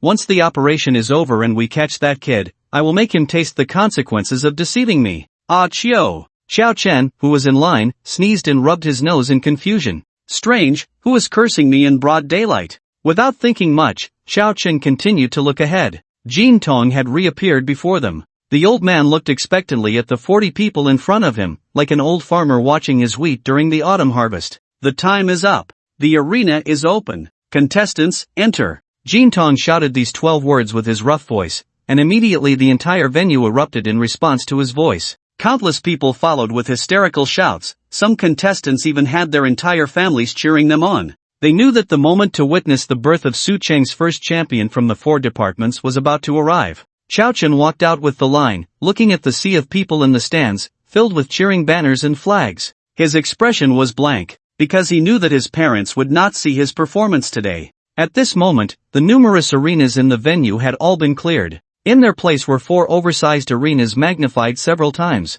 The Mage Department's arena was located in the upper right corner. The first to step onto the arena would become the first defender. You all know the rules of the arena match. I won't waste words. Good luck to you all. I declare, the arena match begins. As Jin Tong's roar fell, none of the contestants from the 4 departments dared to step onto the arena. They understood the principle of the first bird gets shot. All 40 of them had emerged from thousands of contestants in Su Cheng, who would be significantly weaker than the others. The first person to step onto the arena would undoubtedly bear the greatest pressure. Jin Tong's brows furrowed slightly. This was not the result he wanted to see. At that moment, a figure in white, carrying a long sword, finally stepped onto the arena. With his back to the crowd, his white clothes fluttered. Since you are all afraid, let me, be the first defender. As soon as the words fell, the figure drew the long sword from his back, the dazzling sword light moving like a golden snake, the patterns on the blade resembling golden dragon scales. My sword longs for a worthy opponent. Who will grant me a defeat? The man in white slightly turned his face, asking in a very pretentious manner. Young man, don't be too arrogant. Isn't being arrogant what it means to be young? Xiao Chen vs. Yang Xiangdi. Wow. It's like Spider-Man on a horse. What the? So eye-watering. Yang Xiangdi covered his eyes as soon as he saw the man in white. It was none other than Ma Fei. Yang Xiangdi just wanted to pay a fortune for a pair of eyes that hadn't seen that scene. This was too pretentious. Xiangdi, what do you mean by that? I didn't quite get your pun this time, Xiao Chen asked, puzzled. Think about what Spider-Man is called. Peter Parker. What the heck, Peter? Xiao Chen's expression was strange. Wow, Yang Xiangdi's pun was a perfect blend of Chinese and Western. Ma Fei's pretentious behavior quickly drew the dissatisfaction of other contestants from the warrior department. A burly contestant jumped onto the arena, wielding 2 large axes. Kid, being pretentious comes with a price. The burly man swung his axe with great force, aiming a heavy blow at Ma Fei.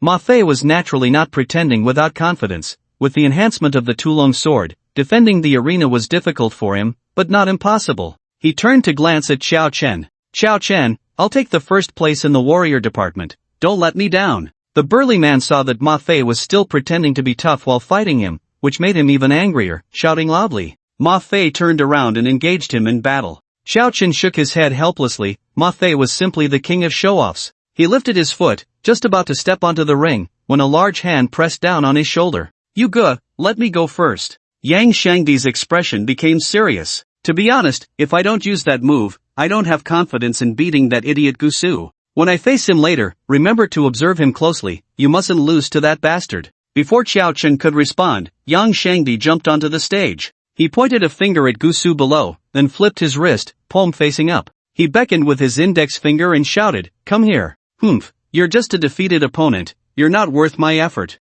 Gusu glanced coldly at Xiao Chen, then closed his eyes, unmoved, clearly having seen through Yang Xiangdi's trick. "What's wrong? Are you scared?" After Yang Xiangdi said this, he noticed Gusu's expression changed to one of surprise. He turned around in confusion, only to find Xiao Chen standing right behind him. "What the hell, you Gu, what are you doing? Don't mess around." "I'm not messing around. Anyway, according to the rules of the tournament, we will face each other sooner or later. We have to fight, so why not let me take your first match?" Xiao Chen shrugged indifferently. "If you win, you can take your revenge. If I win, I'll help you beat up that little bastard Gusu." Yang Xiangdi paused for a moment, his gaze slowly becoming resolute. "Alright, then let's have a serious match." Yang Xiangdi pulled out a pink staff. He knew Xiao Chen well, and Xiao Chen knew him just as well. For Yang Xiangdi, Xiao Chen was definitely a more terrifying opponent than Gusu. "You Gu, I'm coming." Sand binding. Countless grains of sand surged from the cracks in the ring, wrapping around Xiao Chen.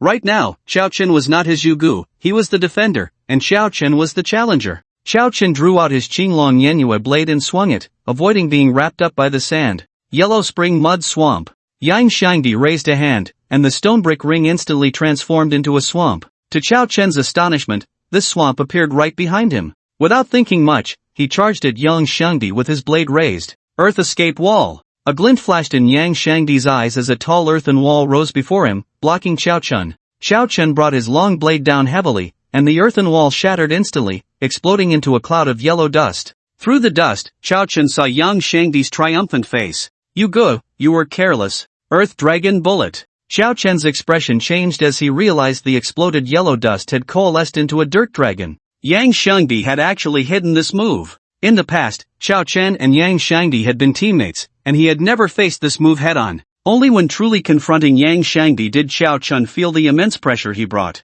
Roar! The dirt dragon opened its mouth and spewed out a murky breath, sending Xiao Chen flying backward. Blood gushed from his body, and he landed squarely in the yellow spring mud swamp that Yang Shangdi had just summoned. The blood pouring from Xiao Chen even stained the swamp red. Earth Explosion Technique. Yang Shangdi dared not relax for a moment, following up with an earth explosion technique. A blood-colored beam shot up from the swamp. Others might not understand Xiao Chen, but Yang Shangdi understood him all too well. I absolutely cannot give Yugu a chance to catch his breath. Yang Shangdi thought to himself. Earth Explosion Technique. Earth Explosion Technique. Earth Explosion Technique. Yang Shangdi frantically bombarded the blood-colored swamp with earth explosion techniques, and the blood-colored beam continued to rise. Although Xiao Chen's figure was not visible, the blood color of the swamp grew increasingly intense. After unleashing 6 consecutive earth explosion techniques, Yang Shangdi's mana was completely depleted. He seized the opportunity to recover his mana, believing that Xiao Chen would not be so easily defeated.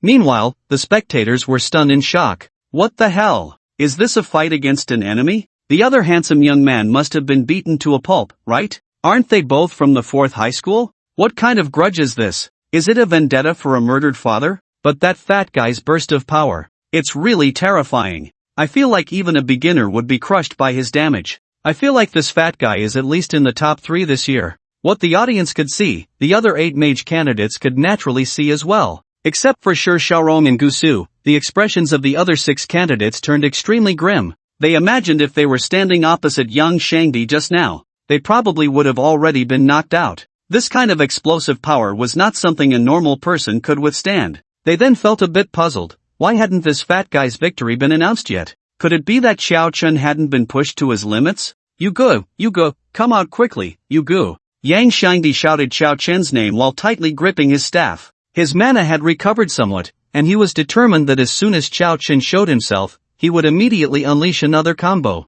Xiao Chen could make countless mistakes in this battle, but he can only afford to make one. Yang Shangdi had seen too many times what the consequences were when Xiao Chen landed a hit. Bubbles kept rising from the blood-red swamp, but Xiao Chen's figure was nowhere to be seen. Could it be that Yugu really is out of it? The thought just crossed Yang Shangdi's mind before he quickly dismissed it. How could it be that easy? Sure enough, the next second, a dark golden patterned broadsword flew out from the bottom of the blood-red swamp. Whoosh! The long sword shot straight towards Yang Shangdi's face, causing him to tense up in fear. I knew it! Back to battle with Shi Xiaorong. Back to battle with Shi Xiaorong on the college entrance examination stage. The long sword shot towards Yang Shangdi's face, and he hurriedly dove to the ground, barely avoiding the incoming blade. Clang! The long sword did not stop, speeding towards another stage. The examiner, seeing this, calmly reached out to grab the tail of the green dragon crescent blade. The next second, the examiner's expression changed. He was sent flying by the immense force of the green dragon crescent blade.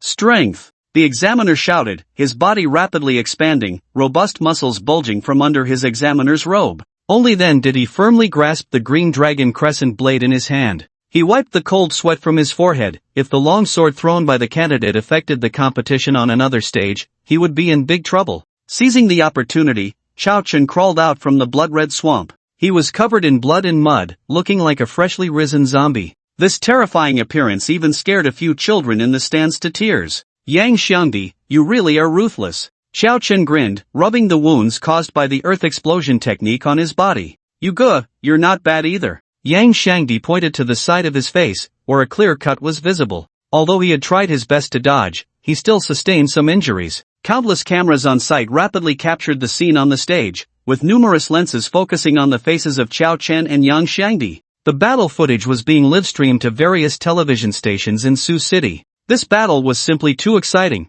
The intensity of this fight was comparable to that of a top scorer competition in the college entrance examination. Both were injured, but there was not a trace of malice in their eyes, only a strong fighting spirit. After all, the sparring between brothers is basically equivalent to a father-son match. Chao Chen smiled and charged at Yang Shangdi with bare hands. Yang Shangdi hurriedly summoned an earth wall to defend, but having already suffered once, Chao Chen would not fall for it again. He directly ignored the yellow earth wall and crashed into it. Boom! The earth wall summoned by Yang Shangdi was smashed into a human-shaped pit and Chao Chen's figure emerged from the hole, lunging towards Yang Shangdi. What the hell? Yang Shangdi exclaimed, seemingly not expecting Chao Chen to be so fierce. He still held a strange hand gesture, as if he wanted to cast some spell. But it was too late, because the distance between Chao Chen and him was already less than 1 meter. I give up. Yang Shangdi shouted with a hoarse voice. At the critical moment, Chao Chen's fist stopped, his punch just a hair's breadth from Yang Shangdi's face.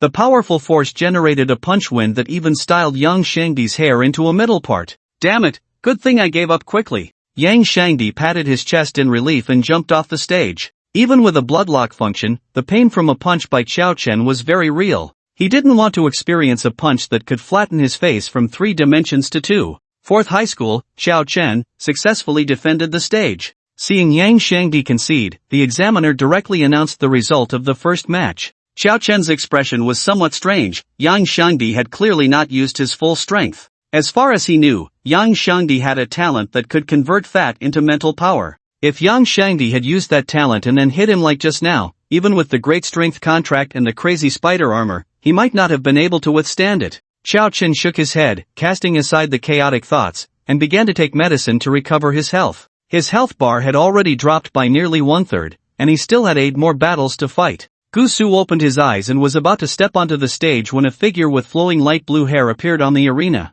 Wow! It's Master Xiaorong. Is she here to take revenge for the points elimination match? Isn't that obvious? If someone grabbed your hair and swung you around, would you not seek revenge? But she has already lost to Chao Chen once, can she win this time? The people below were discussing animatedly. On the stage, Master Xiaorong stood quietly, waiting for Chao Chen's response, like a sculpture of ice and snow. 10 minutes later, Chao Chen stood up again, fully recovered. The arena, once stained with his blood, had been cleaned by the staff. I said, this time I won't lose to you again. Master Xiaorong's expression was cold, her light blue hair moving as if blown by the wind. Gradually, ice flowers began to appear behind her. 1 petal, 2 petals, 3 petals. This is. The chief examiner, Jin Tong, changed his expression. Crash! Countless ice flowers surged from behind Master Xiaorong, engulfing the entire arena. The audience instantly erupted, all standing to watch the situation on the Mage's arena. Is this a domain-type skill? The spread is so wide?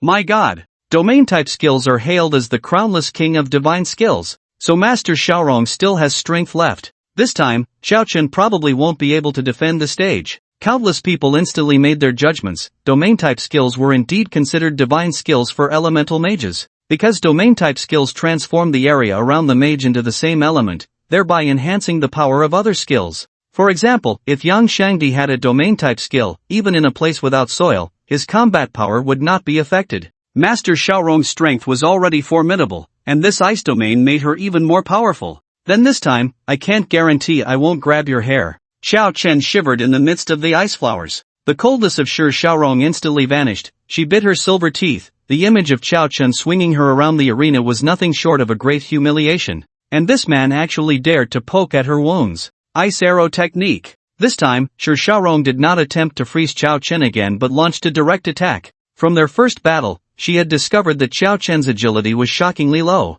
After observing Yang Shangdi fight Chao Chen, she was even more certain of her judgment. Under the heavy snowfall, countless sharp ice shards gathered above Shi Xiaorong's head. With a wave of her staff, numerous ice shards shot towards Chao Chen, the air even crackling with sonic booms, showcasing the speed of the ice shards. Puff puff puff puff. A series of meaty sounds echoed as the ice shards pierced through Chao Chen's body, leaving several wounds that went through from front to back. Blood stained Chao Chen's shirt, and a string of bright red numbers appeared above his head. Ah! Some girls couldn't bear to watch such a bloody scene, gasping and covering their faces. Unlike when he had just fought Yang Xiangdi, when Xiao Chen had been pressed into the Yellow Springs mire, no one could see his injuries then. When he emerged, he was wrapped in a layer of mud. But now, Xiao Chen's wounds were vividly displayed before everyone's eyes. With such serious injuries, this young man was surely on the verge of collapse, right? Prepare to save him. The examiner shouted sternly, rushing onto the stage to rescue Xiao Chen. Xiao Chen was about to lose.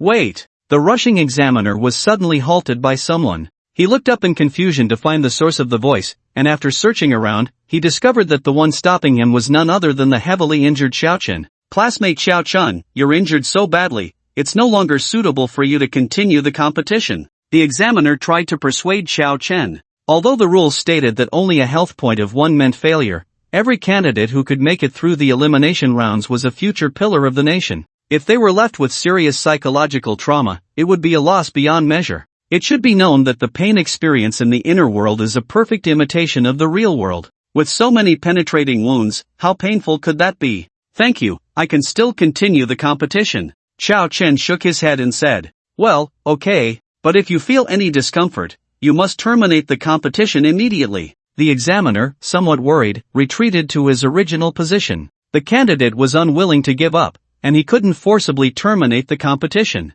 Meanwhile, the situation quickly drew gasps from the audience in the stands. He's still insisting on competing with such serious injuries. This is the spirit of perseverance. Classmate Xiao Chen, go for it. As the first cheer rang out, rhythmic cheers quickly filled the venue. Xiao Chen, go for it. Xiao Chen, go for it. Countless people cheered for Xiao Chen's actions, while Xiao Chen's expression was somewhat strange. Due to the excessive blood loss, the penetrating wounds felt to him almost like just getting a shot. It was similar to having a small cut on your hand, and then a crowd surrounding you urging you to hurry to the hospital, while also cheering you on from the side. That was how Xiao Chen felt right now. If you don't admit defeat, I won't hold back. Shi Xiaorong's expression was icy. Having learned from her mistakes, she saw that Xiao Chen had no intention of surrendering and raised her hand again to summon a pile of ice shards, giving Xiao Chen no chance to catch his breath. Puff puff puff. Again, countless meaty sounds rang out, and Xiao Chen's body bore several more wounds, eliciting another round of gasps from the audience.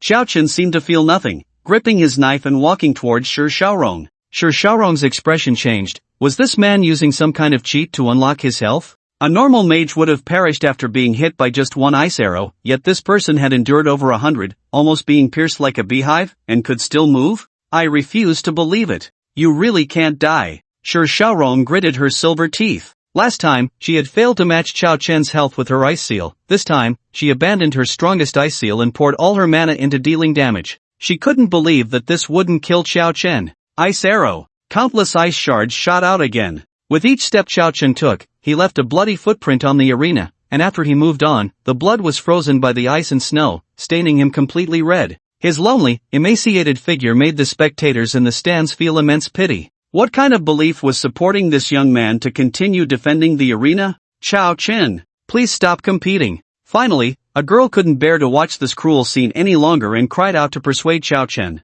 The cheers from the stands fell silent. Not far away, the principals were also somewhat silent. They had never seen such a determined student. With such severe injuries, he must be enduring intense pain every second. How was this boy holding on? Just look at his heavy footsteps. He clearly had almost no strength left. Damn it, my agility at 9 is becoming increasingly insufficient. Xiao Chen cursed inwardly. His slow pace was entirely due to his low agility, with no relation to his injuries. Moreover, the swirling ice flowers had a significant impact on his already slow speed. He still had over 2,000, nearly 3,000 health points. Shi Xiaorong's spell output was far inferior compared to Yang Xiangdi. After all, Shi Xiaorong was originally skilled in ice control, and even with the enhancement of the ice domain, there was still a gap compared to Yang Xiangdi's earth explosion technique used as a basic attack. It seems you really have a reason not to lose. Shi Xiaorong's expression was somewhat complex. She had never seen anyone fight so desperately. Sorry, Xiao Chen. I also have a reason to win at all costs. Shi Xiaorong's gaze sharpened.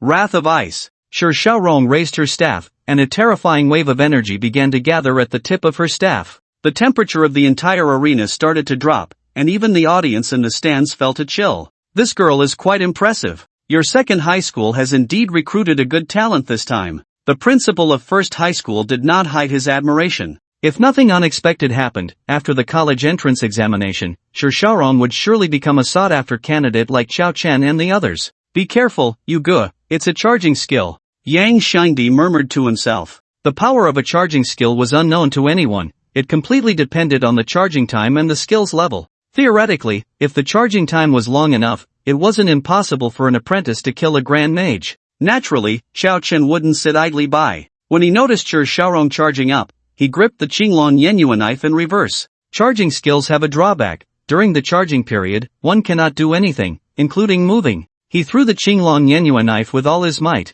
and it shot towards Shi Xiaorong like a long rainbow. However, he still underestimated the terror of the cold. When the Qinglong Yenyue knife reached Shi Xiaorong, its speed gradually slowed down. Frost covered the blade, and then a thin layer of ice formed on the surface of the crescent blade. Clang! When the crescent blade fell to the ground, it was already frozen in a pile of ice. Chao Chen's expression changed. He was still a distance away from Shi Xiaorong, and with his current agility, he couldn't catch up. Chao Chen, it's not too late to admit defeat now. Shi Xiaorong's face was pale, even her lips had lost their color, and countless ice shards hung from her long eyelashes. Clearly, using this move, the Wrath of Ice, took a significant toll on her. You can still shave your head now. Chao Chen's eyes were fixed on the tip of Shi Xiaorong's staff. He couldn't determine if he could withstand this attack. Stubborn and unyielding, Shi Xiaorong shook her head and pointed her staff forward. A chilling and terrifying wave of cold rushed towards Chao Chen, and he could even hear a roar in his ears. The outcome is decided. Long Xiang shook his head. He was the top scorer in the last warrior department entrance exam, with an incredibly sharp gaze. Even if he were to step in, he could only choose to interrupt Shi Xiaorong's spellcasting in advance or avoid the attack. If hit directly, even he, Long Xiang, would be in trouble. Chao Chen was going to lose. If you win, you'll be my boyfriend. If you win, you'll be my boyfriend. Boom! The entire arena was enveloped in a terrifying chill, snow and ice swirling, momentarily blinding everyone. Who won? Does it even need to be said? With such terrifying power, the inner world probably can't handle it. The younger generation is formidable. The younger generation is formidable. Everyone craned their necks to see the scene within the ice and snow. Gradually, a standing figure emerged. It was Shi Xiaorong. On the stage, Shi Xiaorong's face was pale, gasping for breath. That last strike had exhausted all her magical energy. In contrast, Chao Chen was nowhere to be seen, only a swirling mass of cold air remained. I said, this time I won't lose. Shi Xiaorong tied up her hair, a stunning smile appearing on her cold face. In an instant, many male spectators in the stands were mesmerized. Some even forgot that their girlfriends were right beside them. You can look, but don't drool. Tell me, is Shi Xiaorong prettier or am I? A girl tugged at her boyfriend's ear and asked. You're pretty, you're pretty. The boy replied meekly, but his eyes couldn't help but glance at the stage. The next second, he was completely stunned. Even the pain from his girlfriend tugging his ear vanished. From the icy mist, a pale hand suddenly reached out. The hand instantly grasped Shi Xiaorong's delicate ankle, causing her to shiver. It was too cold. She felt as if the hand gripping her ankle was not a person's hand, but a piece of frozen ice. Whoosh! Shi Xiaorong was lifted upside down by that pale hand, her light blue hair trailing on the ground. As the cold air dissipated, the scene on the stage became clear to everyone. Silence. The entire venue fell into silence. My God! My great-uncle has been dead for 3 months and isn't as pale as him. An audience member couldn't help but murmur. The reappeared Chao Chen had no color in his skin, looking as pale as a corpse. Even his black hair was covered in frost, resembling a body that had just crawled out of a grave. Ah Chiao! Chao Chen sneezed, and what came out was all white ice shards. The bone-chilling cold even made Chao Chen's joints crack. Let go of me! Shi Xiaorong's face turned red with anger. She was wearing a pleated skirt today, and being upside down made her skirt flip upwards due to gravity. Although she was wearing safety shorts, the position was simply too indecent. Chao Chen, let her go. Otherwise, I will not let you off. Gu Su, sitting below, spoke with a dark face, his eyes filled with warning towards Chao Chen. Let go? Sure, no problem. Chao Chen grabbed Shi Xiaorong's leg and swung her around. This time, he didn't swing her side to side but lifted her over his head and began to spin. Invincible wind fire wheel. Shi Xiaorong. Chao Chen's speed increased as he spun faster, and Shi Xiaorong's whole body began to rotate like a compass needle, her vision spinning wildly. The entire examination hall was so quiet that a pin drop could be heard, and many people had blank expressions. He seems to have done this to Shi Xiaorong for the second time, right? Playing like this might ruin her. Does he really have no compassion? He's so harsh on such a beautiful girl.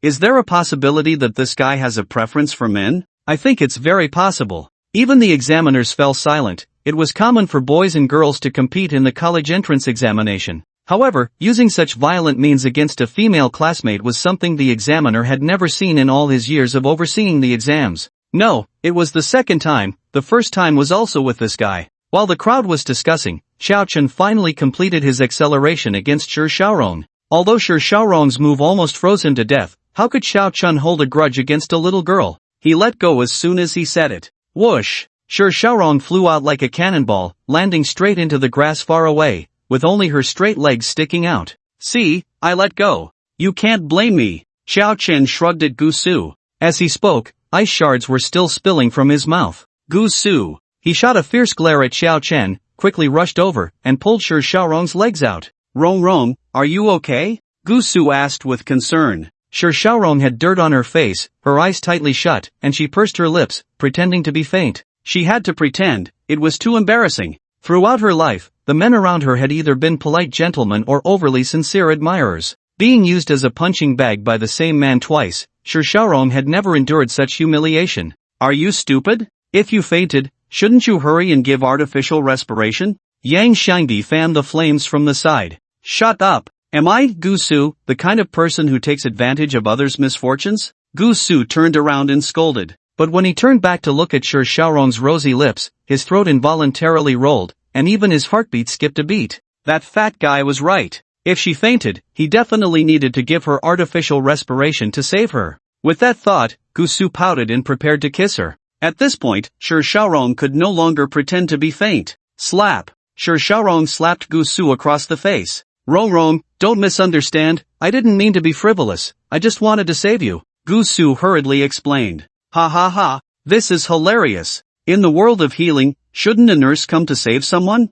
Relying on artificial respiration? What, does kissing you heal or cure? As soon as Yang Shangdi said this, Gu Su knew things were going to go wrong. Sure enough, Shi Xiaorong's expression darkened to the point where water could drip from it. The audience in the stands, enjoying the spectacle, began to cheer. Kissing can cure? Young man, do you think you can cure my 10-year-old hemorrhoids? And me?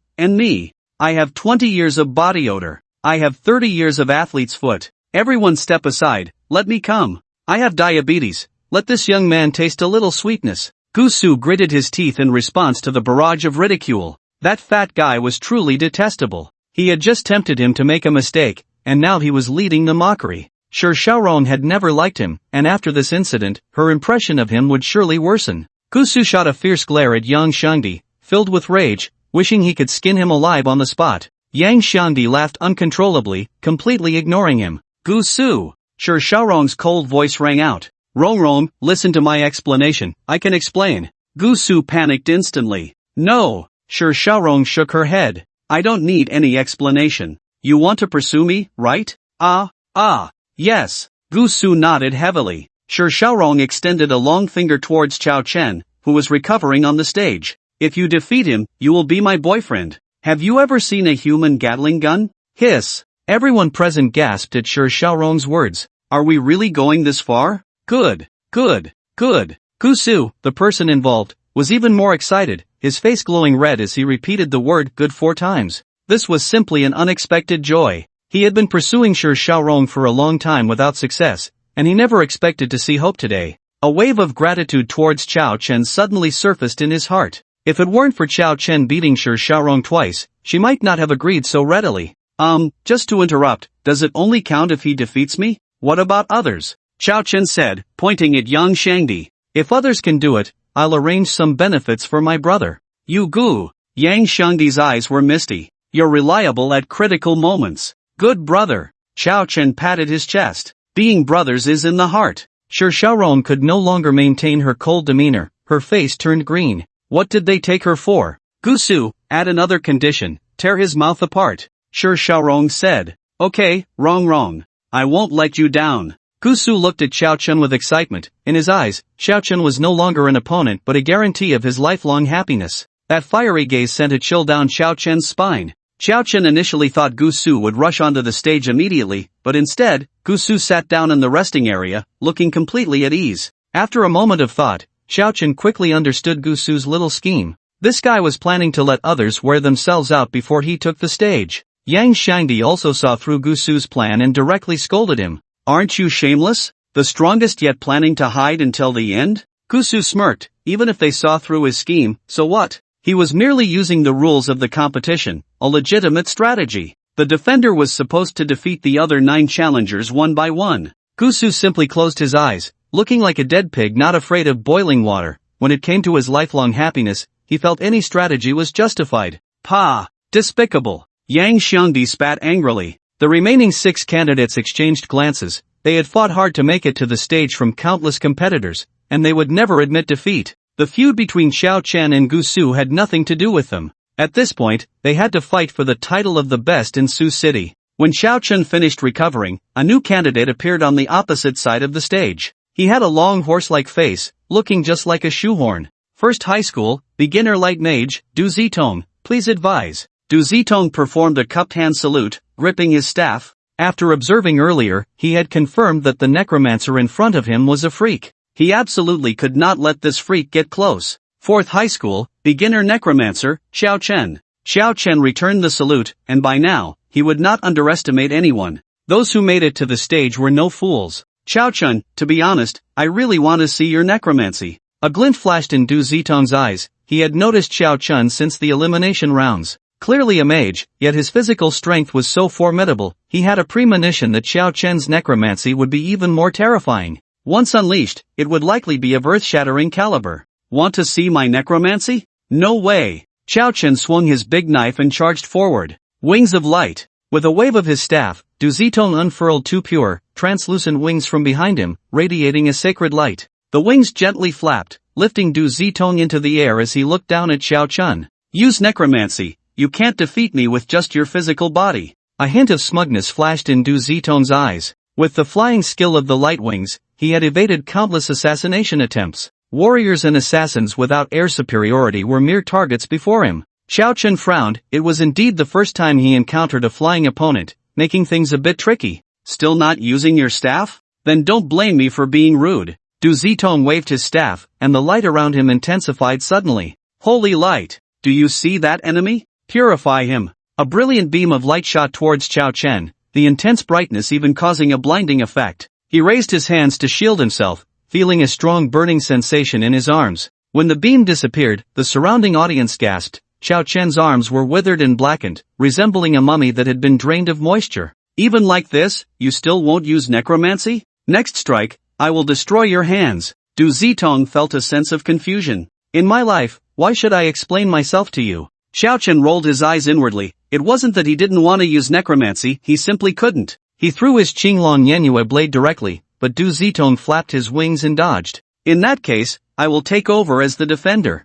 Du Zitong moved without hesitation, another beam of light beginning to coalesce. Xiao Chen's expression darkened. He indeed lacked effective means to counter aerial attacks. If only I had a few more Qinglong Yenue blades to throw. Just as he was in a bind, Xiao Chen suddenly spotted the ground of the arena, and his eyes lit up. Sure enough, the heavens do not close off my path. Boom! Xiao Chen punched the ground of the arena, and in an instant, dust and stones flew, the ground shaking. A large pit was created in the arena, and the stone bricks shattered into a pile of small stones. Du Zitong, right? You're about to have a stomachache. A look of confusion appeared on Du Zitong's face. He hadn't yet understood what Xiao Chen was planning. Xiao Chen picked up a few stones and threw them at Du Zitong. Whoosh! Whoosh! Whoosh! Dodging a few stones, Du Zitong was horrified. What the hell was this? Was this a child's game? Why was a necromancer using such a childish attack? Du Zitong looked down on this behavior, yet he had to do his best to dodge. With over 500 points of attack power, the stones Xiao Chen threw were as powerful as a sniper rifle. Du Zitong had a premonition that if he got hit even once, he would be done for. Examiner! Isn't this a foul? Du Zitong was both angry and shocked. Examiner, destroying the arena isn't a foul. At most, it's considered damaging the examination property. Du Zitong, have you ever seen a human Gatling gun? Xiao Chen's excited voice made Du Zitong's expression stiffen. He turned his head and found Xiao Chen holding a pile of stones in his left hand and 2 stones in his right. Whoosh! Whoosh! Whoosh! Whoosh! Whoosh! Whoosh! Whoosh! Whoosh! Whoosh! Xiao Chen was so excited he couldn't stop. He felt like a child again, using a slingshot to shoot birds. Except this time, he was shooting at a birdman. A torrential rain of stones shot towards Du Zitong, turning a serious examination into a stone-throwing battle. And he couldn't dodge. Damn it! Are you playing or not? What kind of mage throws stones in a fight? How dare he? How dare he? This year's examination was destined to be different from the past.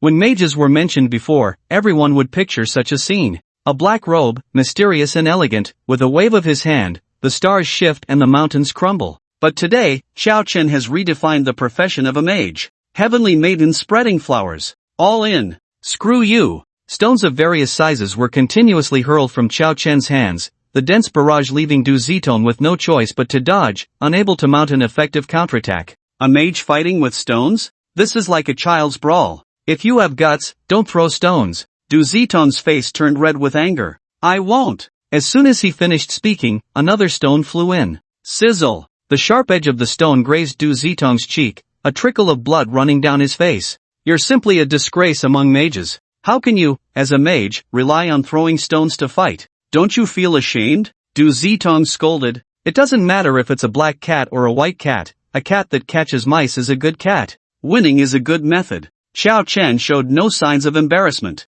Besides, if you can't even beat someone throwing stones, what kind of mage are you? The audience, who had initially looked down on Xiao Chen, suddenly felt a spark of realization. What he said actually made a lot of sense. They cast strange glances at Du Zitong. Isn't it embarrassing to be unable to defeat someone who only throws stones? Doesn't that mean your spells are weaker than a thrown stone? Feeling the change in the audience's gaze and glancing at the dozen cameras surrounding the arena, Du Zitong's face turned pale and flushed. You have to know, the competition was being broadcast live. By then, wouldn't everyone in Sioux City know he was defeated by a few stones? But the power of those stones was truly terrifying. Du Zitong was now in a dilemma. He couldn't fight back, and if he forced himself, he would eventually be shot down by Xiao Chen. Just as Du Zitong hesitated, Xiao Chen was already making new moves. He crouched down and directly lifted a piece of the arena's floor tile, squinting one eye to examine it. This floor tile was manufactured to standard dimensions of 1 meter by 2 meters, long and rectangular, perfectly flat.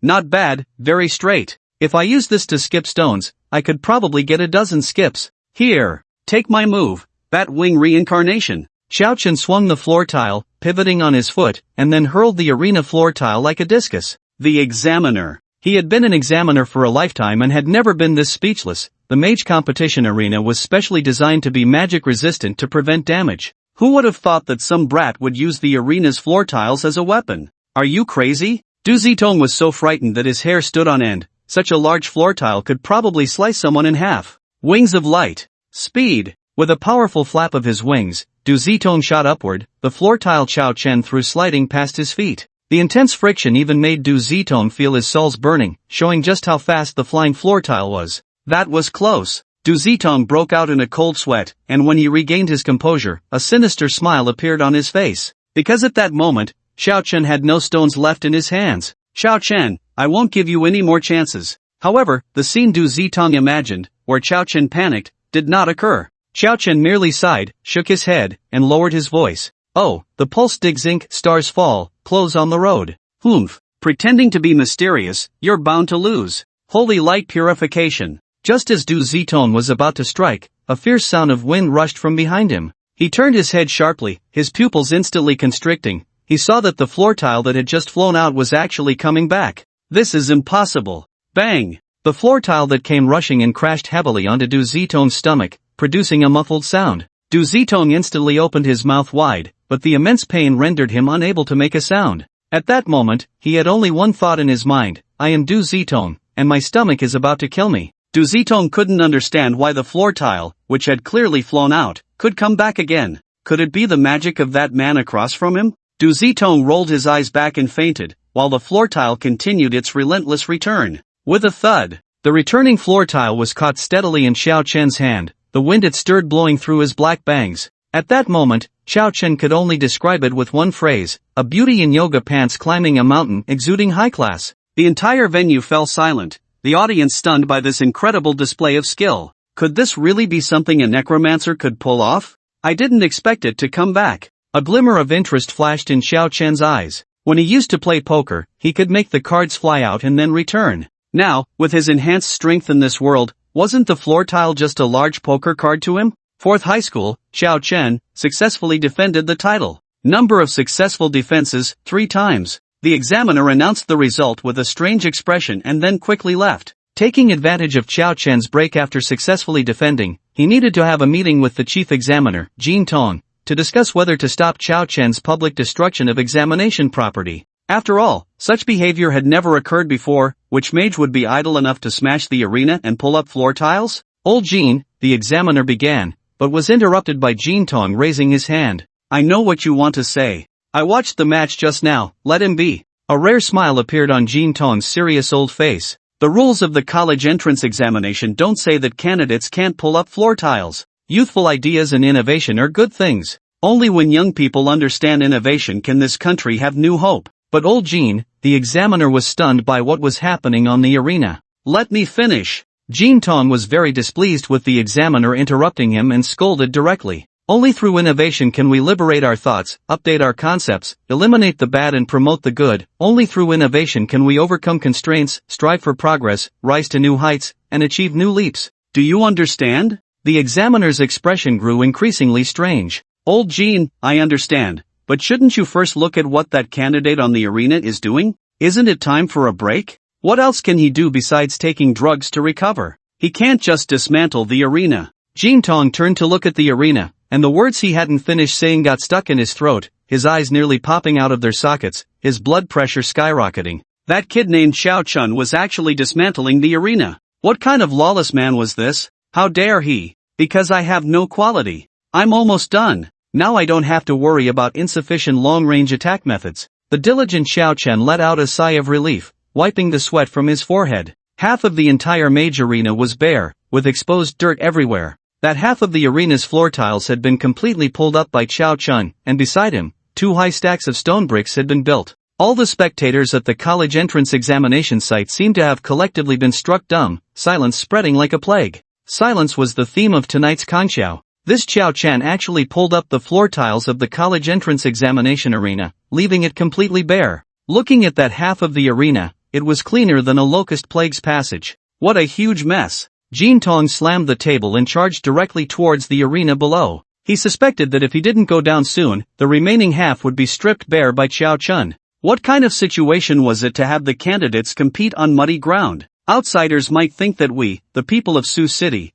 couldn't even set up a decent arena. Not far away, sitting next to the principals, Sioux City Mayor Fang Biaoji also smiled wryly and spoke up. Principal Hong, your school has really produced a remarkable student. Fang Biaoji thought for a long time but couldn't find the right adjective to describe this student named Xiao Chen. This student was indeed strong, but he was also truly bizarre. Thank you for your kind words, Mayor Fang. This has nothing to do with me, it's all the student's own efforts. Hong Jiangwo quickly deflected the praise. What a joke. What if he had to pay for the arena? The cost of 1 square meter of this arena was more expensive than the housing prices in the center of Kyoto. It wouldn't be appropriate for a mayor to ask a student like Xiao Chen for compensation, right? You little beast. Stop it. Put down the floor tiles in your hands. Jin Tong was both angry and shocked. He had just come down from above, and Xiao Chen had already stripped the arena's floor tiles down to a third. At that moment, the camera that had been live-streaming Xiao Chen's actions instantly turned to Jin Tong. The reporters nearby brightened up,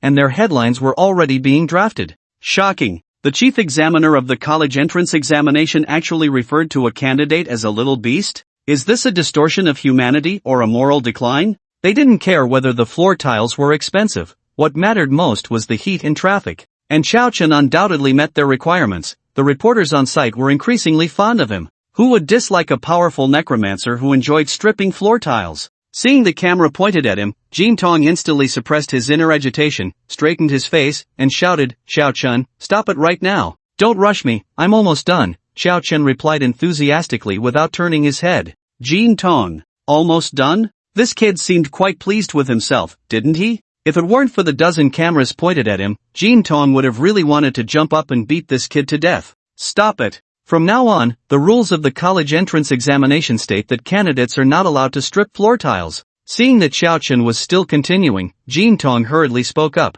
Ha? When was that rule made? Xiao Chen turned around with a confused expression. When did such a rule exist for the college entrance examination? It wasn't written in the examination manual. Just now. Xiao Chen. He suspected he was being targeted, but he had no evidence. Now please leave the arena, staff, repair the arena as quickly as possible. Jin Tong calmly directed, and under the work of the professionals, the arena that had been stripped by Qiao Chen was quickly being repaired. Something's not right. This is really not right. Long Xiang in the stands looked at Qiao Chen standing nearby, his expression inscrutable. The top student of this year's Mage department was also a necromancer, but that person's combat methods were completely different from Qiao Chen's. How could a necromancer have such a powerful physique? How did he achieve this? Long Xiang muttered to himself, puzzled. He certainly wouldn't believe in nonsense like innate divine strength. He was sure that Qiao Chen must have some treasure. If a necromancer could make his body so strong, wouldn't he, a top student in the warrior department, be able to take the treasure from Qiao Chen and soar into the sky?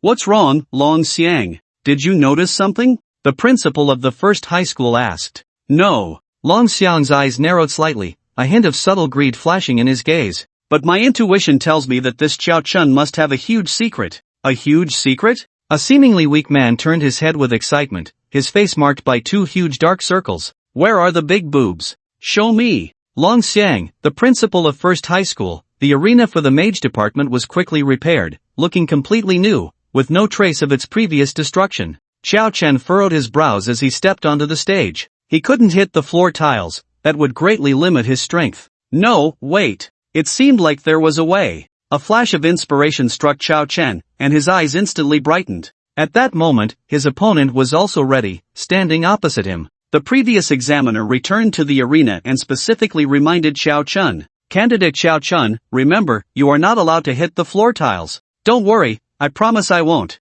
Qiao Chen replied cheerfully. The examiner's brows furrowed into a shape. He couldn't understand why this kid was so eager to agree. It felt off to him. Alright, both contestants, please prepare. Wait, what is it? The examiner asked. Why are you only reminding me? Aren't you going to remind the person opposite me not to hit the floor tiles? Qiao Chen pointed at his opponent. The examiner fell silent for a moment, countless curses swirling in his mind. Don't you have any common sense? Besides you, who else would do something so insane? The examiner took a deep breath and turned to the other contestant. This contestant, remember, you are not allowed to hit the floor tiles. Okay, rest assured, examiner, I won't do something so uncouth like some people. The contestant's mouth twitched, and he patiently cupped his hands toward Qiao Chen. First high school, beginner fire mage, Wan Yoshi, please give me your guidance. Qiao Chen raised an eyebrow. Was that a jab at him? Calling his dad uncouth? Fourth high school, beginner necromancer, hard and rough, please give me your guidance. Wan Yoshi was momentarily stunned, then his entire face turned red. Once the audience in the stands caught on, they burst into laughter. Ha ha ha. Ruan Yoshi, soft and thin, what kind of clueless parents would give their child such a name? No need to compete, just looking at the name, we know who will win. I declare that Ruan Yoshi has lost his right to choose a partner for life. Ruan Yoshi gritted his teeth, glaring at Qiao Chen with red eyes. How can you be like this? How can you use my name as a joke? Qiao Chen shrugged. Because I have no class. Ruan Yoshi was stunned. How could someone be so brazen? No class. Does that mean you can mock others' names? Ha? Then what do you think is the reason I have no class? Qiao Chen pouted. Ruan Yoshi fell silent. What he said made so much sense, I couldn't find a way to refute it. Examiner, may I ask if we can start? Ruan Yoshi realized he couldn't spar verbally with Qiao Chen. His name was already a disadvantage from the start. Are the defenders ready? The examiner asked. Qiao Chen, ready. Begin. Ruan Yoshi instantly distanced himself from Qiao Chen. He absolutely could not let Qiao Chen get close. This had become a consensus among all the candidates. As a candidate who had never lost, Qiao Chen was naturally the subject of intense study by the other candidates. A few candidates from first high school, led by Gu Su, reached a unanimous agreement after some research. As long as they kept their distance and bombarded him with skills, they could defeat Qiao Chen. After reaching this conclusion, the candidates from first high school felt a bit strange. To deal with a necromancer, one must quickly close in and eliminate the opponent to prevent them from summoning too many undead creatures. This was almost a consensus among everyone. Yet, this Qiao Chen was an anomaly. He had to go against the grain. Qiao Chen, your fighting style has been thoroughly studied by us. Ruan Yoshi raised his staff. Du Zitong has shared all his experiences in dealing with you, you have no chance. A glimmer of joy flashed in Ruan Yoshi's eyes. If he couldn't use the floor tiles, the opponent wouldn't be able to use the same methods against him as he did with Du Zitong. Really? Qiao Chen slowly raised his head, his face expressionless, and he gradually lifted his left foot. Since you think you have me figured out, let me show you my true strength. Ruan Yoshi's muscles tensed, and his hand gripping the staff broke out in a cold sweat. This Qiao Chen was actually hiding his strength? He narrowed his eyes cautiously, observing Qiao Chen's every move. Boom! Qiao Chen stomped down with all his might, and the entire arena shook violently. Dozens of freshly repaired floor tiles were sent flying into the air. Ruan Yoshi, watch closely, I didn't break the floor tiles, they flew up on their own, Qiao Chen explained while making his move. Jin Tong, the examiner. Quick as a flash, Qiao Chen swung a piece of floor tile. Let me show you just how much pain Du Zitong felt in his stomach. Whoosh! Thud! Gag! Bang! Before Ruan Yoshi could react, he was knocked off the arena. He clutched his stomach and began to retch violently. He experienced firsthand just how much pain Du Zitong had endured. The heavy stone tile, weighing 100 pounds, was flung by Qiao Chen with terrifying force. It could have shattered the void in some continents. Fourth high school, Qiao Chen successfully defended the arena. Number of successful defenses, 4 times. The examiner announced the result and gave Qiao Chen a deep look. If nothing unexpected happened, the examination rules would surely change again soon. Sure enough, not long after, the chief examiner Jin Tong announced the latest regulations. Candidates are not allowed to actively damage the arena, otherwise, it will be considered a violation. Halfway through, Jin Tong paused and ran back to the podium. Passive damage is also not allowed. He was genuinely afraid. This kid completely disregarded the rules. Isn't it just an arena? You guys are really stingy. Qiao Chen pouted from below. A bold idea was directly nipped in the bud. Isn't it the first time in the entire history of the Sioux City College entrance examination that a candidate has set temporary rules twice in a row? Mayor Fong Biao asked, his square face revealing no expression. Mayor Fong, I will definitely teach Qiao Chen a lesson when I get back. This is outrageous, Principal Hong quickly stated. Principal Hong need not be nervous. Fong Biao smiled. I actually hope this student Qiao Chen can bring us a top mage from Sioux City. If this kid enters the competition for the top scorer, he will surely surprise many people from other cities. Fong Biao chuckled. Hearing this, Hong Jiangwo's mouth twitched. By then, the top mages from other cities would be in their robes holding staffs, while Sioux City's top mage would be charging in with a big knife, shouting loudly. Whether it would be surprising, he wasn't sure, but there would definitely be some shock. Mayor Fong, it's still too early to say that. Our school's Gusu hasn't even taken the stage yet, said Tai Shuizhen, the principal of First High School. Clearly, he had great confidence in the yet-to-appear Gusu. Gusu? With the surname Gu, could he be from the Gu family in neighboring Jiang City? Fong Biao showed a hint of interest. Yes. Gusu wants to prove that he is no worse than his brother, so he ran from Jiang City to Sioux City. Tai Shuizhen nodded. That might be a bit difficult. After all, his brother was last year's top mage. After saying this, Fong Biao looked at Long Xiang. Long Xiang, as last year's top scorer, you should know Gusu's brother, right? A rare flicker of apprehension crossed Long Xiang's eyes. That person is very strong. Too strong. If he has time to summon the undead in advance, even 10 of me wouldn't be his match. Long Xiang, you don't need to belittle yourself. The specialties of the warrior and mage classes are inherently different. Fong Biao laughed as he spoke. Mayor Fong, just wait and see. Gusu's strength and talent are not at all inferior to his brother's. He will definitely claim the top spot in Sioux City. Tai Shuizhen patted his chest in assurance. Tai Shuizhen, I think you should consider when to hand over your Matai, Hong Jiangwo sneered, then pointed to the arena. In the 4-class arena, 3 of the guardians are students from our 4th high school. Hearing this, Tai Shuizhen looked over, and it wasn't just the mage arena that was occupied by Qiao Chen. On the warrior arena, that student from 4th high, who loved to show off,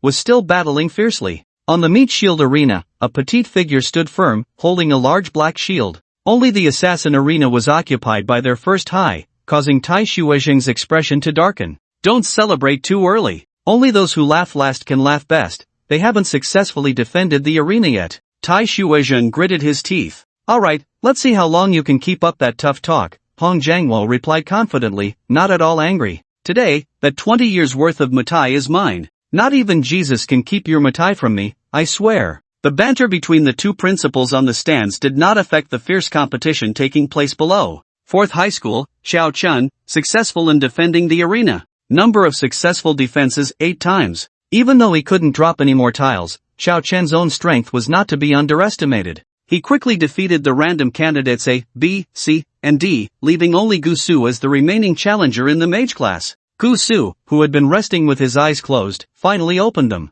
Xiao Chen turned his head, and their gazes intertwined in the air. The atmosphere instantly became tense, a strong smell of gunpowder filling the examination hall. Xiao Chen smirked. "Where's your dad?" Gu Su squinted, ignoring Xiao Chen's provocation. "Gu Su, be careful, that kid's power is terrifying." "Right, and his ability to withstand injuries is outrageous. I suspect he really used the flesh technique." "Gu Su, you are our last hope from First High, you must take that kid down." "Exactly, my stomach still hurts. Brother Su, you have to avenge me." Beside them, Du Zitong and Ruan Yoshi chimed in, offering Gu Su advice. Gu Su raised his right hand to stop them, saying calmly, "Don't worry, I won't lose. I'm confident, and Rong Rong is still waiting for me." Gu Su turned and cast a deep glance at Shi Xiaorong, then leaped directly onto the arena with a frog jump. "Both competitors, prepare." The examiner was in a very good mood because Xiao Chen's subsequent matches were very cooperative, and the arena had not been damaged at all. "Wait," Gu Su interrupted the examiner.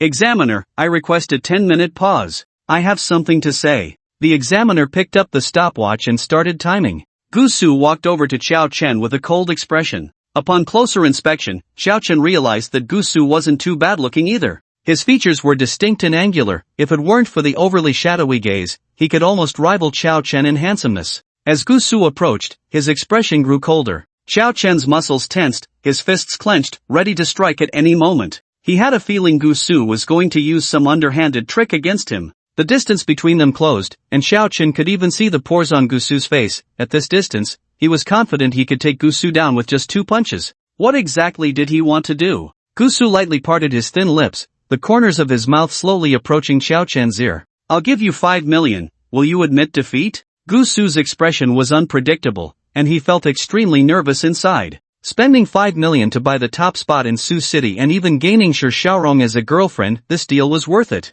He was just afraid that Xiao Chen wouldn't agree, so he quickly lowered his voice to add, "I've investigated you. You're an orphan, aside from an old house left by your parents, you have no assets and have to rely on welfare. What do you think? 5 million could set you up for life." Xiao Chen lifted his eyelids. "You mean, let me intentionally admit defeat?" Yes.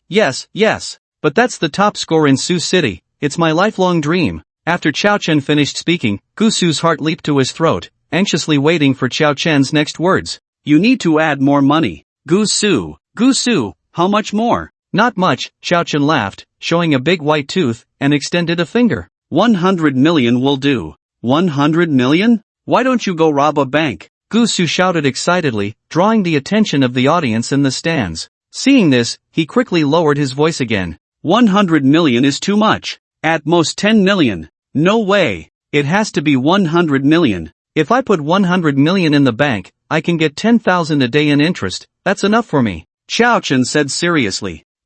Gu Su's mind started cursing, imagining a pleasant scene with Shi Xiaorong, but he still gritted his teeth and continued negotiating. 20 million, really can't go any higher, you're making it hard for me. Hard? Then don't do it. Xiao Chen flipped the table, and their negotiation officially broke down. "Xiao Chen, since you refused to drink the toast, don't blame me for being heavy-handed." Gu Su's face was so dark it seemed like water could drip from it. The examiner beside them glanced at the stopwatch in his hand and raised his hand. "Time's up." Both contestants returned to their positions. First high school, beginner Shadow Mage, Gu Su, please advise. Gu Su gritted his teeth and squeezed out these words. Xiao Chen's heart tightened. Shadow system? Previously, Yang Shangdi had said that when his set of skills hit Gu Su, all the damage was borne by himself. Xiao Chen had even speculated that Gu Su might be a curse mage. Although both curse and shadow mages were considered dark mages, the combat ability of shadow mages was much stronger than that of curse mages. Like Zhou Xiang he encountered before, after leaving his 2 older brothers, he was just a weakling. After all, curse mages lean towards support. Xiao Chen. The examiner called back the dazed Xiao Chen. "Here, please introduce yourself before the match." "No need." A voice interrupted the examiner directly. "He's introduced himself so many times that I'm about to get calluses from it." Gu Su was already eager to make a move. "Alright then, the duel begins." As soon as the examiner's voice fell, Gu Su immediately released his skill. Shadow Servant. 4 shadows surrounded Xiao Chen from 4 directions. Many spectators looked at the mage arena with eager eyes. A necromancer versus a shadow mage, this was going to be exciting. After all, these were 2 of the few professions that had summons. Shadow summoning versus undead summoning, who would be superior? However, Xiao Chen grabbed the Qinglong Yenyue blade and charged towards the 4 shadow servants. What undead summoning! The necromancer himself was warming up. Clang! The Qinglong Yenyue blade struck the shadow, producing a sound of metal clashing. To Xiao Chen's shock, the shadow merely swayed a few times before standing upright again. What the hell is this? So tough? This was the first time Xiao Chen had seen a creature from the inner world able to take his strike head-on. Shadow servants, forged of steel and iron. Do you like the first feast I've prepared for you? Gu Su revealed a cold smile. The servant that Xiao Chen had struck with a blade lunged at him once more. Clang, clang, clang, clang. Xiao Chen swung his crescent blade in a full arc, sending 4 servants flying. Is that all? The servants you summoned aren't that impressive. Xiao Chen noticed that the combat power of the shadow servants was not strong. Their tough skin and bones were the main issue. Every time he tried to get close to Gu Su, the 4 shadow servants would desperately block him, leading to a stalemate. However, with just these 4 shadow servants, Gu Su could never defeat him. He must have some hidden tricks. With this thought, Xiao Chen became even more cautious. The 4 shadow servants had been knocked down countless times, only to rise again and again. Finally, one of the shadow servants could no longer hold on and collapsed weakly to the ground. A hint of terror flickered in Gu Su's eyes. He had already overestimated Xiao Chen's hand-to-hand combat ability as much as possible before stepping onto the stage. But facing him directly, he truly felt the horror of Xiao Chen. Even the shadow servants were being obliterated by this man, and in Gu Su's eyes, Xiao Chen had become indistinguishable from a humanoid beast. Once it became 3 against 1, the originally impenetrable siege suddenly had flaws. Seizing the opportunity, Xiao Chen swung his blade again, and another shadow servant fell as if its spine had been pulled out. The remaining 2 servants were no match for him and were quickly dealt with. It's your turn. Rainbow Pineapple Slash. Xiao Chen raised his blade and struck down at Gu Su. The shadow servants I summoned are not for fighting. A glint of brilliance flashed in Gu Su's eyes as he raised a hand, drawing a long-dead shadow servant into his grasp. Sacrifice to assimilate the shadow. A real man, when he says he won't dodge, he definitely won't dodge. Sacrifice to assimilate the shadow. As Gu Su's cold, sharp voice rang out, the shadow servant in his palm disintegrated into powder. A flash of green light vanished, disappearing into Xiao Chen. Put! A sound of flesh being pierced echoed as Xiao Chen's crescent blade struck down on Gu Su's shoulder. The blow nearly cleaved Gu Su's body in half, and one could even vaguely see his beating heart. The audience in the stands collectively gasped. With this strike, it seemed he had directly sent him to his ancestors. Xiao Chen was too ruthless. Wow! Just as Xiao Chen struck, he suddenly clutched his shoulder and coughed up blood, retreating. A bright red X appeared above his head. In contrast, Gu Su wore a smug expression, blood still oozing from half of his body, looking eerily strange. Then, the wounds on Gu Su's body began to heal at a visible speed. Damn, this move again. You good, be careful, all your attacks will rebound onto yourself. Yang Shangdi cursed and began to loudly warn Xiao Chen. This candidate, please do not disrupt the order of the examination. The examiner shot a cold glare at Yang Shangdi, who shrank his neck, unable to hide his worry. He had confidence in Xiao Chen's strength, but Gu Su's abilities were simply too bizarre. Xiao Chen's heart sank, his gaze flickering uncertainly. Gu Su's ability must have some limitations. If it were unlimited rebound damage, Gu Su would have been invincible long ago.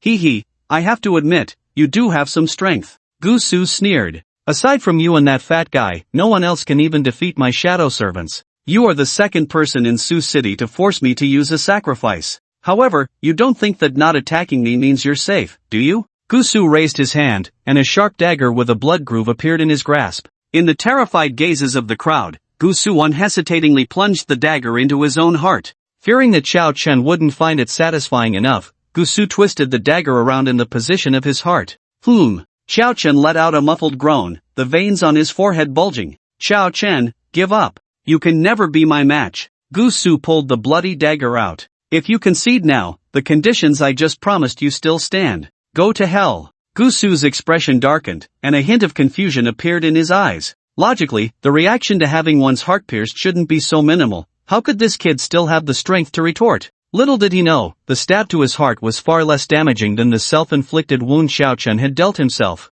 Since you're so stubborn, don't blame me. Gu Su shook his head and stabbed the dagger into his own kidney. Hiss! Xiao Chen inhaled sharply, a wave of pain shooting through his lower back. Then, for the first time, terror appeared in Xiao Chen's eyes. He saw Gu Su across from him, actually making a gesture to castrate himself with the knife. You beast, stop! Xiao Chen swung his blade towards Gu Su's right arm, which held the dagger. Sacrifice to assimilate the shadow. Gusu immediately raised his hand, absorbing a shadow servant into his grasp, while another shadow servant was reduced to dust. Xiaochen coughed up blood and retreated. For the first time, he felt that having too much attack power wasn't a good thing. He stared intently at Gusu, thoughts swirling in his mind. It seemed that every time he attacked Gusu, Gusu would immediately sacrifice a shadow servant. What limitations did this skill have? If it could only rebound one attack, how could it explain Gusu stabbing himself afterward, with all the damage taken by himself? To verify his suspicion, Xiaochen didn't hesitate to swing his blade at Gusu again.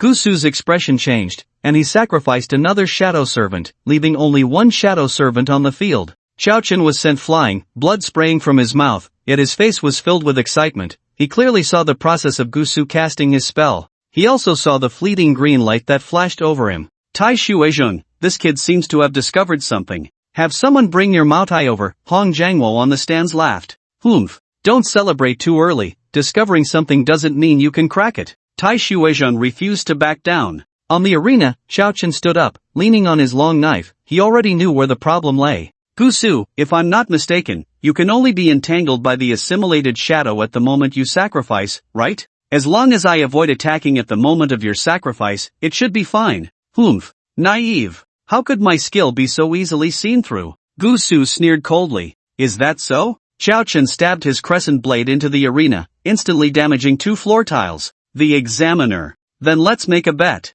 If I'm wrong, you win. Xiaochen put on the shaking light finger tiger, his gaze fiercely fixed on Gusu. If I'm right, you might die from this punch. This kid actually wanted him to experience the pain of being castrated. Not giving him a critical hit would be hard to resolve Xiaochen's deep-seated hatred. Oh, if you're not afraid of death, feel free to try. Gusu remained calm, casually placing his hands behind his back while secretly absorbing the last shadow servant into his hand. Xiaochen wasted no words and charged at Gusu with a speed of up to 9 points. Xiaochen swung his fist with all his might. The airflow generated was as fierce as a gale. Sacrifice to assimilate the shadow. Gusu silently chanted in his heart, and a green light flashed onto Xiaochen once more. But what made Gusu feel tense was that Xiaochen's punch stopped right in front of his face, blowing his hair into a center part. You don't think I can't see you hiding behind your butt while casting spells, do you? Xiaochen revealed a friendly smile. Now, it's time to test the hypothesis. If you have the ability, don't hide. Hide?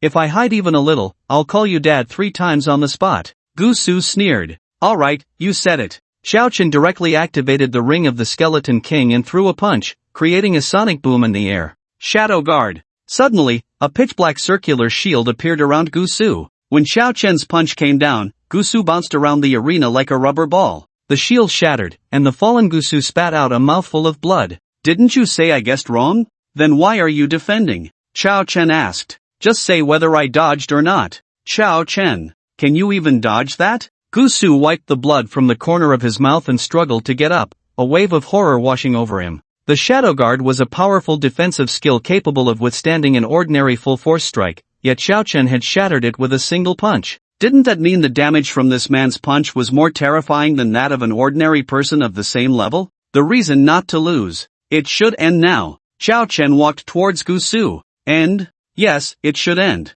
Gusu raised his head, his eyes blood-red, glancing at Shi Xiaorong in the audience. Xiaochen, I will not lose this duel. I have a reason I cannot lose. Xiaochen pointed at Shi Xiaorong below. She said she had a reason too, but she still lost to me. Shi Xiaorong. Ha, you don't understand at all. Gusu's state was vastly different from before. Thousands of days and nights of longing. I even secretly wished every day for her not to like other boys. Now that this iceberg finally has a chance to become my ice cream, I absolutely won't miss this opportunity. For this, even if it costs me my life, I won't hesitate. I am already prepared to die. What about you, Xiaochen? The red light in Gusu's eyes intensified. Is that so? Xiaochen stroked his chin. Then if she and your mom fell into the water at the same time, who would you save first? Gusu. And besides, she only said she would defeat me to be with you. She never said she wouldn't break up with you afterward. What are you after? Gusu. Even if you really got together, can you guarantee that the child will be your own?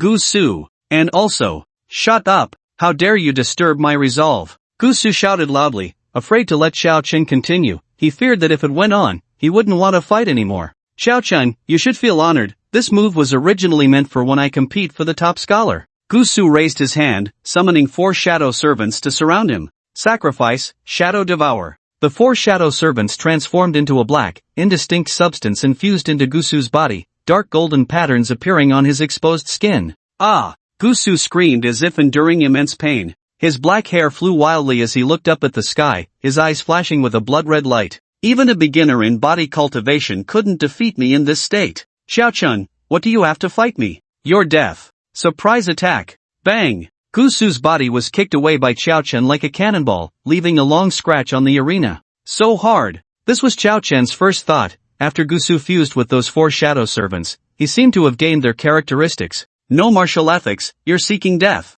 Gusu kicked hard against the ground, creating a large pit on the arena, and his whole body shot forward like a cannonball. Bang! The 2 fists collided, sending a gust of wind that blew away the surrounding dust. With a missed strike, Gusu twisted his body and swung a whip-like kick towards Xiao-chun's head. Xiao-chun raised his hand to block, but the immense impact sent him flying. Gusu, seizing the advantage, grabbed Xiao-chun's ankle and pulled him back. Xiao-chun used the momentum to punch Gusu in the chest, forcing him to stagger backward, while he himself fell to the ground of the arena. All the spectators were stunned. That's the Mage Arena, right? Why are 2 mages fighting in close combat on the Mage Arena? Is it possible that mages are now trending towards melee combat? What a revelation, this really opened my eyes. Seeing 2 mages brawling in the Mage Arena, they were unsure if there would be any follow-up, but it was certainly unprecedented. This is impossible. What kind of demonic technique did you use? Gusu's crimson eyes were filled with horror. He had absorbed 4 shadow servants and could only fight Xiao-chun to a standstill. It should be noted that his Shadow Devour had a time limit. Realizing this, Gusu seemed to have made a firm decision. You forced me to do this. Sacrificing Shadow Devour. He summoned 2 more shadow servants for himself to devour. The dark golden patterns on his body began to turn red, as if they were about to bleed. Stop this nonsense. Gusu, stop. Tai Shuezhen shouted from the stands. The patterns were bright red, indicating that Gusu's body had reached its limit. This would cause irreparable damage to his body. I can't stop. Gusu gritted his teeth and forcibly devoured the 2 servants. I have something to fight for, even if it costs me my life. Xiao-chun turned his head to look at the stands. Sure Xiaorong, right? Gusu said you're a thing. Sure Xiaorong. Shut up, she's not a thing. Gusu quickly explained. What? Xiao-chun was taken aback. Gusu said you're not a thing. Sure Xiaorong. You die for me. Gusu charged forward, wanting to tear Xiao-chun's mouth apart. Bang! Without any technique, the 2 exchanged blows, landing a punch squarely on each other's faces. Gusu's face caved in at one spot, while Xiao-chun bled profusely. With no defense and merely health points, he was at a disadvantage in close combat. Lightning 5 whips. Gusu aggressively pursued, swinging his arms and rapidly delivering 5 whip-like strikes to Xiao-chun. Xiao-chun was sent flying high into the air before crashing heavily to the ground. Boom! The battered and fragile arena was directly smashed into a large pit by Xiao-chun's body. Blood gushed from Xiao-chun, quickly filling the entire pit, drowning him in a pool of blood. It even formed a small fountain of blood. Seeing Xiao-chun lying motionless in the blood pool, Gusu, panting heavily, finally breathed a sigh of relief. His body was also nearing its limit, but fortunately, he had one. There was no way that after losing so much blood, Xiao-chun could still stand up, right? He turned to glance at Sure Xiaorong in the stands and smiled. The spectators were all shocked. Where had there ever been such a bloody scene in past college entrance exams? A young woman covered her child's eyes and nervously asked, with so much blood, that Xiao-chun won't die, will he?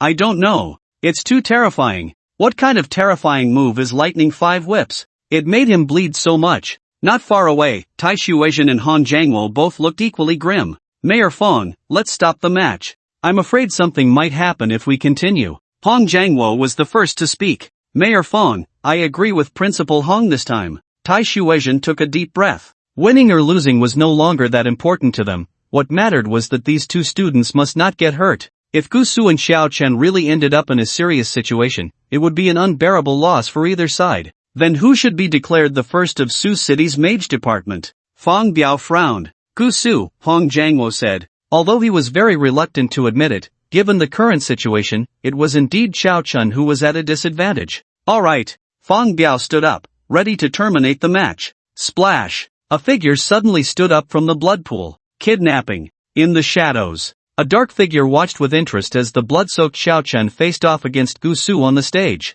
The shadow raised a hand to press against its ear, murmuring as if to itself. Remember to take both of these candidates away. Are you all ready to act? Listening to the feedback in its ear, the dark figure's eyes sparkled with intensity. Xiao Chen on the stage was still unaware that he had been targeted. He grabbed the edge of the pit and stood up. Thick blood continued to flow down his body. Seeing Xiao Chen stand up again, Fang Biao in the stands showed a troubled expression. Now, it would be difficult to declare a winner fairly. Xiao Chen, you're too injured. It's no longer suitable for you to continue the match, the examiner urged. Don't be afraid, it's just a minor fatal injury. It's nothing. The examiner, are you sure you want to continue the match? Absolutely. The examiner turned to look at Jin Tong, and upon seeing Jin Tong nod, he said, the Mage Department's arena match continues. Thud, thud, thud. With each step Xiao Chen took, he left a bloody footprint on the stage, the sound echoing like a death knell in Gusu's ears. Gusu's throat tightened.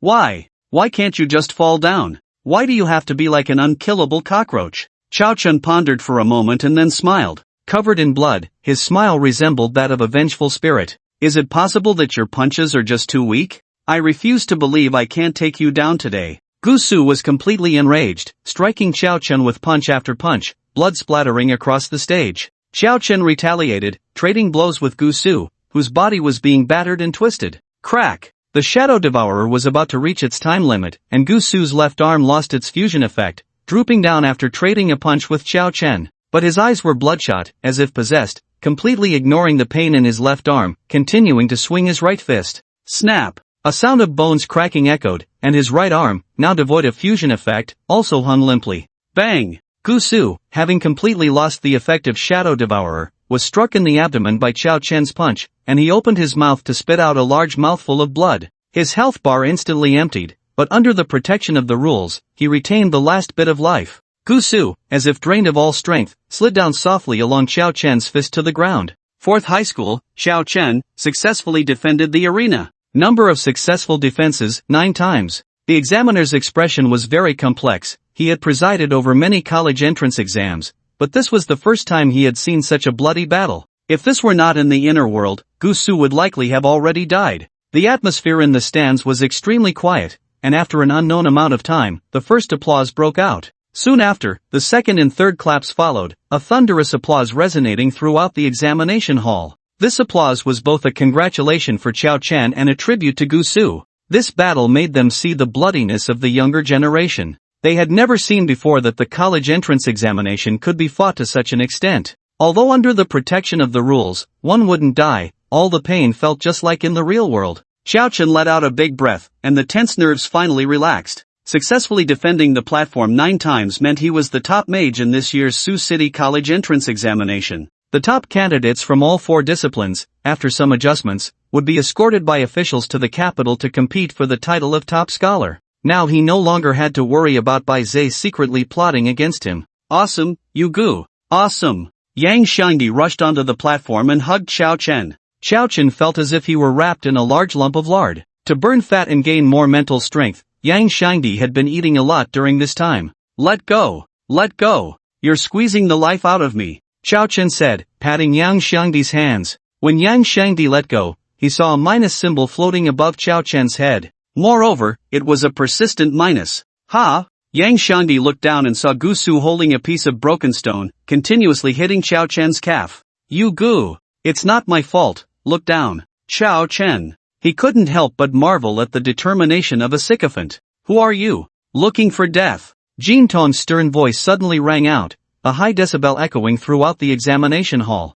This serious old man had a longbow in his hand, and a terrifying aura spread out. Just as Xiao Chen was about to turn around, he felt a darkness before his eyes, and then he knew nothing. Click! Boom! Tap tap tap! A jolt woke Xiao Chen up. When he opened his eyes again, he found himself in a dimly lit carriage. He had shackles on his hands and chains on his feet. Judging by the situation, if nothing unexpected happened, he should have been kidnapped. Xiao Chen struggled hard but found he couldn't break free from the shackles. Is this the real world? Xiao Chen muttered to himself. But what use was it to kidnap him in the real world? He was an orphan, and no one would pay a ransom. If they were going to kidnap someone, it should be someone like Ma Fei, the rich young master. Xiao Chen raised his head and scanned the area, discovering that Ma Fei was also unconscious and tied up. Then it's fine. Not only Ma Fei, but Xiao Chen also found Gusu, Yang Shangdi, Shi Xiaorong, Zuiyu, and 4 other people he didn't recognize in the carriage. If he remembered correctly, when he finished, the other 2 platforms with Ma Fei and Zuoyu were still defending.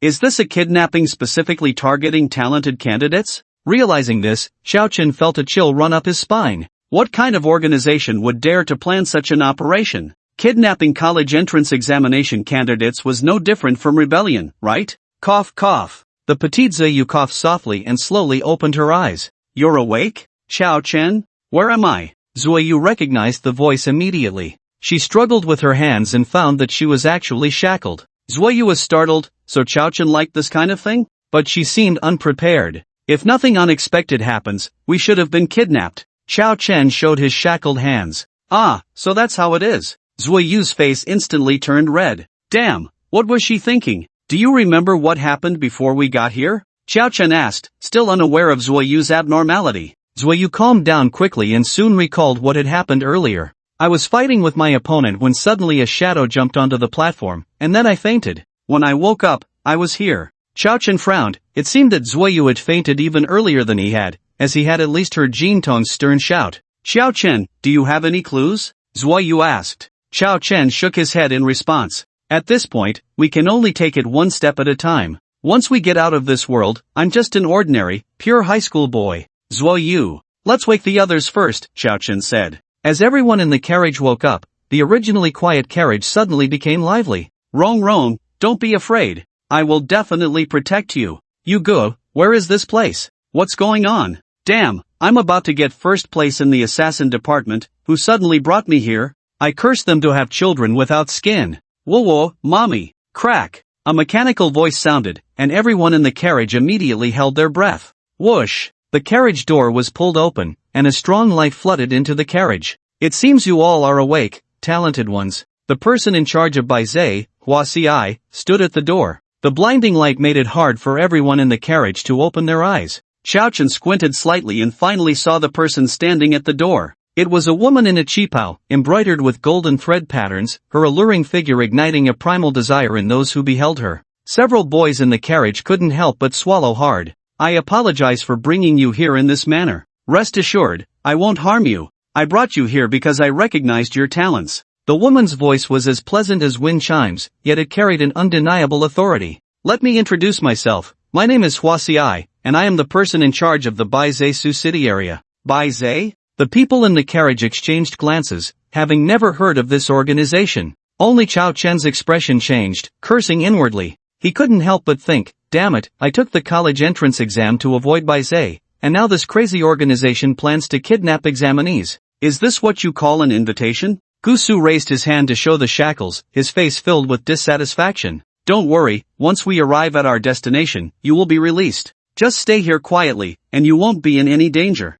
As soon as she finished speaking, Hua Ci's cheerful expression suddenly turned cold, and the temperature in the carriage dropped by 3 degrees. However, if anyone tries to escape, I can only send you to your deaths with tears in my eyes. Then why did you bring us here? Zuoyu asked. Major universities need fresh blood, and we Baizhe naturally need it too. We invited you here to join Baizhe. After all, selecting talents ourselves is too troublesome. It's better to wait for you at the college entrance exam site. Hua Ci resumed her cheerful demeanor. Impossible. A sharp-faced boy shouted. Xiaochen recognized him as the one who had just claimed he would get first place in the assassin department. We've never heard of any damn Baizhe. Why should we join? Let me go. Slap. Just as the sharp-faced boy finished speaking, a loud slap landed on his face. Hua Ci admired her delicate hand and said, you have no choice. Once you understand Baizhe's strength, you will naturally want to join. As for those who are adamantly unwilling to join, there is only one way out: death. Think it over.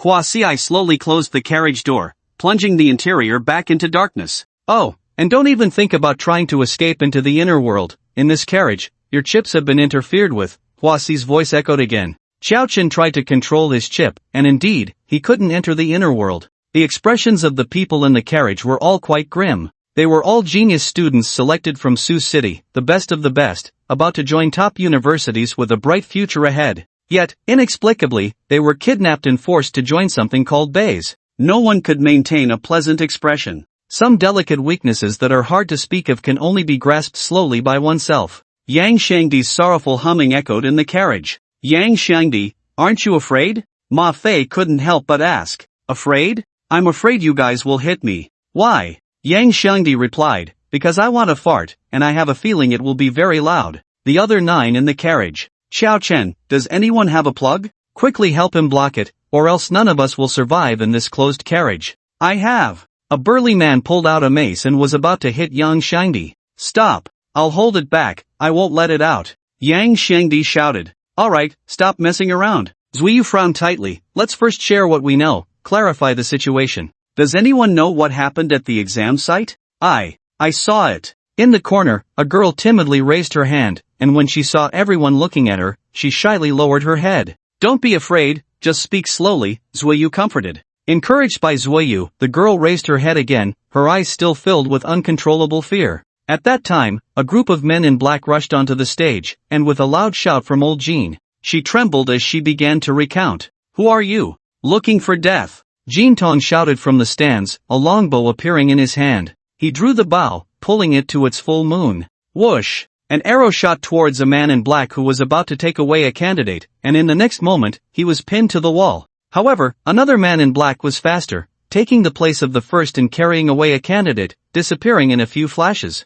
Jean Tong's eyes widened in anger. He drew the bow again, this time with 5 arrows knocked. Just as he was about to release, a gust of wind struck the back of his head. Sizzle! Jean Tong didn't dare to turn around and fell forward, 2 cross-long knives brushing past his scalp. The sharp blades cut off dozens of his white hairs. It was as if he had eyes on the back of his head. He turned and shot an arrow, directly nailing the person who had ambushed him. Impersonating examiners? Looking at the body in the examination uniform, Jean Tong's brows furrowed into a shape. The fact that they could impersonate examiners indicated that there was a mole on their side. However, Jean Tong had no time to consider this now. The urgent task was to rescue the candidates. The principals and teachers from the 4 high schools also joined the fight. Just as Jean Tong turned his head, a long-haired man with a ponytail appeared before him. Level 35 high-tier archer Jean Tong. I never expected the chief examiner of Sioux City would be you. Who are you? Why are you targeting the candidates? Jean Tong shouted, drawing his bow and aiming at the man's forehead.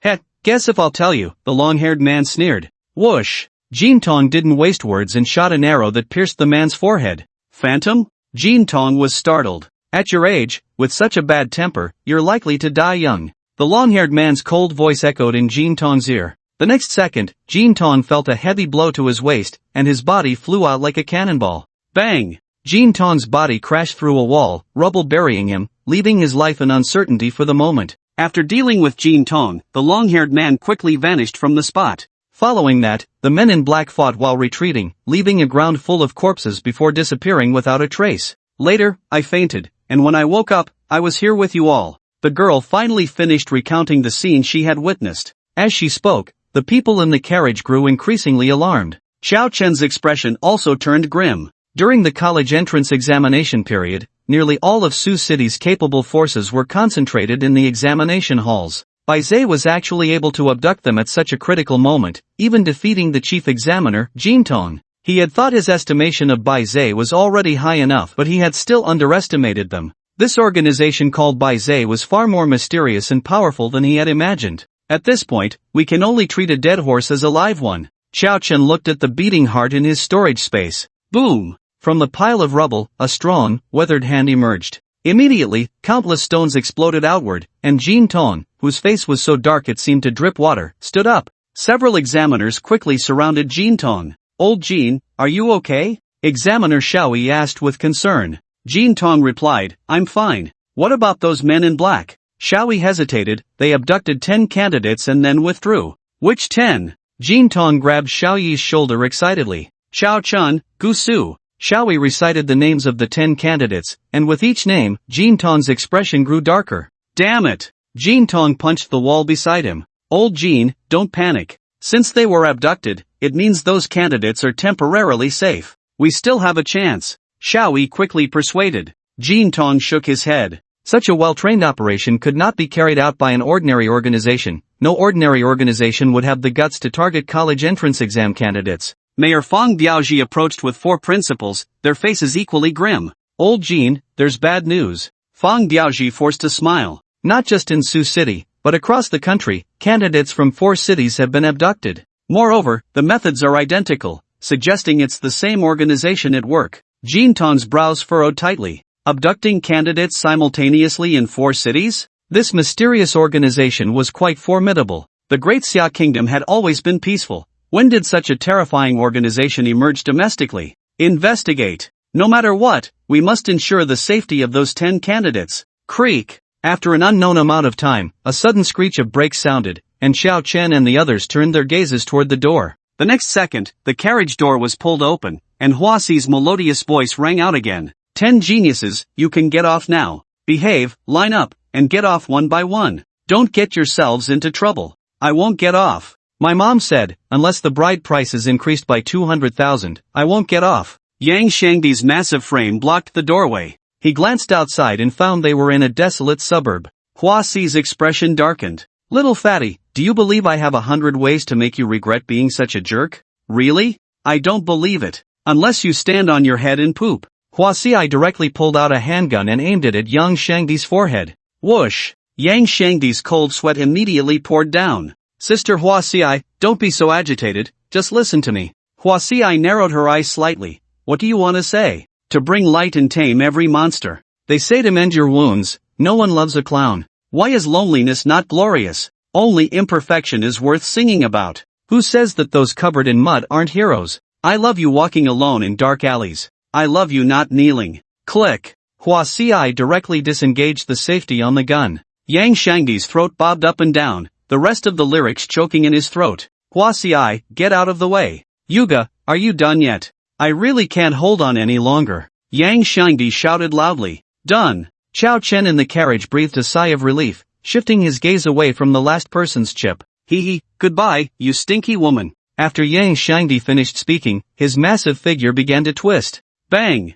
Bang! Bang! Hua Xi did not hesitate and fired several shots directly. However, Yang Shangdi's figure had already vanished. Hua Xi looked into the carriage. Where were Xiao Chen and the others? Hua Xi's expression darkened, a bone-chilling killing intent emanating from her. Lord Hua Xi, don't be afraid. We have to exit from where we entered the inner world. If we wait here, they won't be able to escape. Someone said with a fawning expression. Slap. Hua Xi slapped him, sending him tumbling. Fool! We're right outside Sioux City. Are we just going to wait here for Fang Biao and the others to catch us all in one net? Xiao Chen, Yang Shangdi, I will remember both of you. Hua Xi's eyes glinted coldly. Let's go. Day. The sound of helicopter rotors whirred above by Zay and the others, and they boarded the helicopter. The long-haired man who had previously defeated Jin Tong frowned. Why are there only you few? What about the 10 candidates? Those kids somehow cracked the chip's interference and escaped into the inner world, Hua Xi said coldly.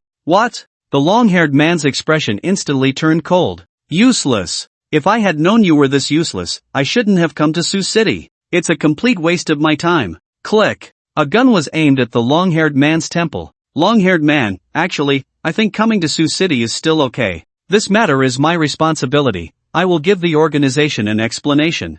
Hua Xi took a deep breath, her deep gaze looking down at the empty carriage below. The familiar tall tower came into view. Crack. As soon as they entered the inner world, Xiao Chen easily broke free from his shackles. Yuga, how did you do it? I didn't know you had researched the inner world chip. Yang Shangdi asked. The few who had just escaped also turned their eyes to Xiao Chen. Well, it's a long story. Xiao Chen smiled bitterly. He had to use the heart of the mechanical queen to escape into the inner world. After merging countless mechanical knowledge, he finally had the ability to crack by Zay's interference with their chips. Just now, Yang Shangdi had blocked the door and babbled nonsense to buy him more time. After going to Kyoto University, I need to find a way to make up for some foundational knowledge. Although the heart of the mechanical queen had filled his mind with all mechanical knowledge, Xiao Chen didn't know how to apply it. To put it simply, it was like someone who hadn't learned addition, subtraction, multiplication, or division suddenly having countless advanced math formulas in their head. Taylor's theorem, L'Hopital's rule, Maclaurin's series, all were crammed into his mind.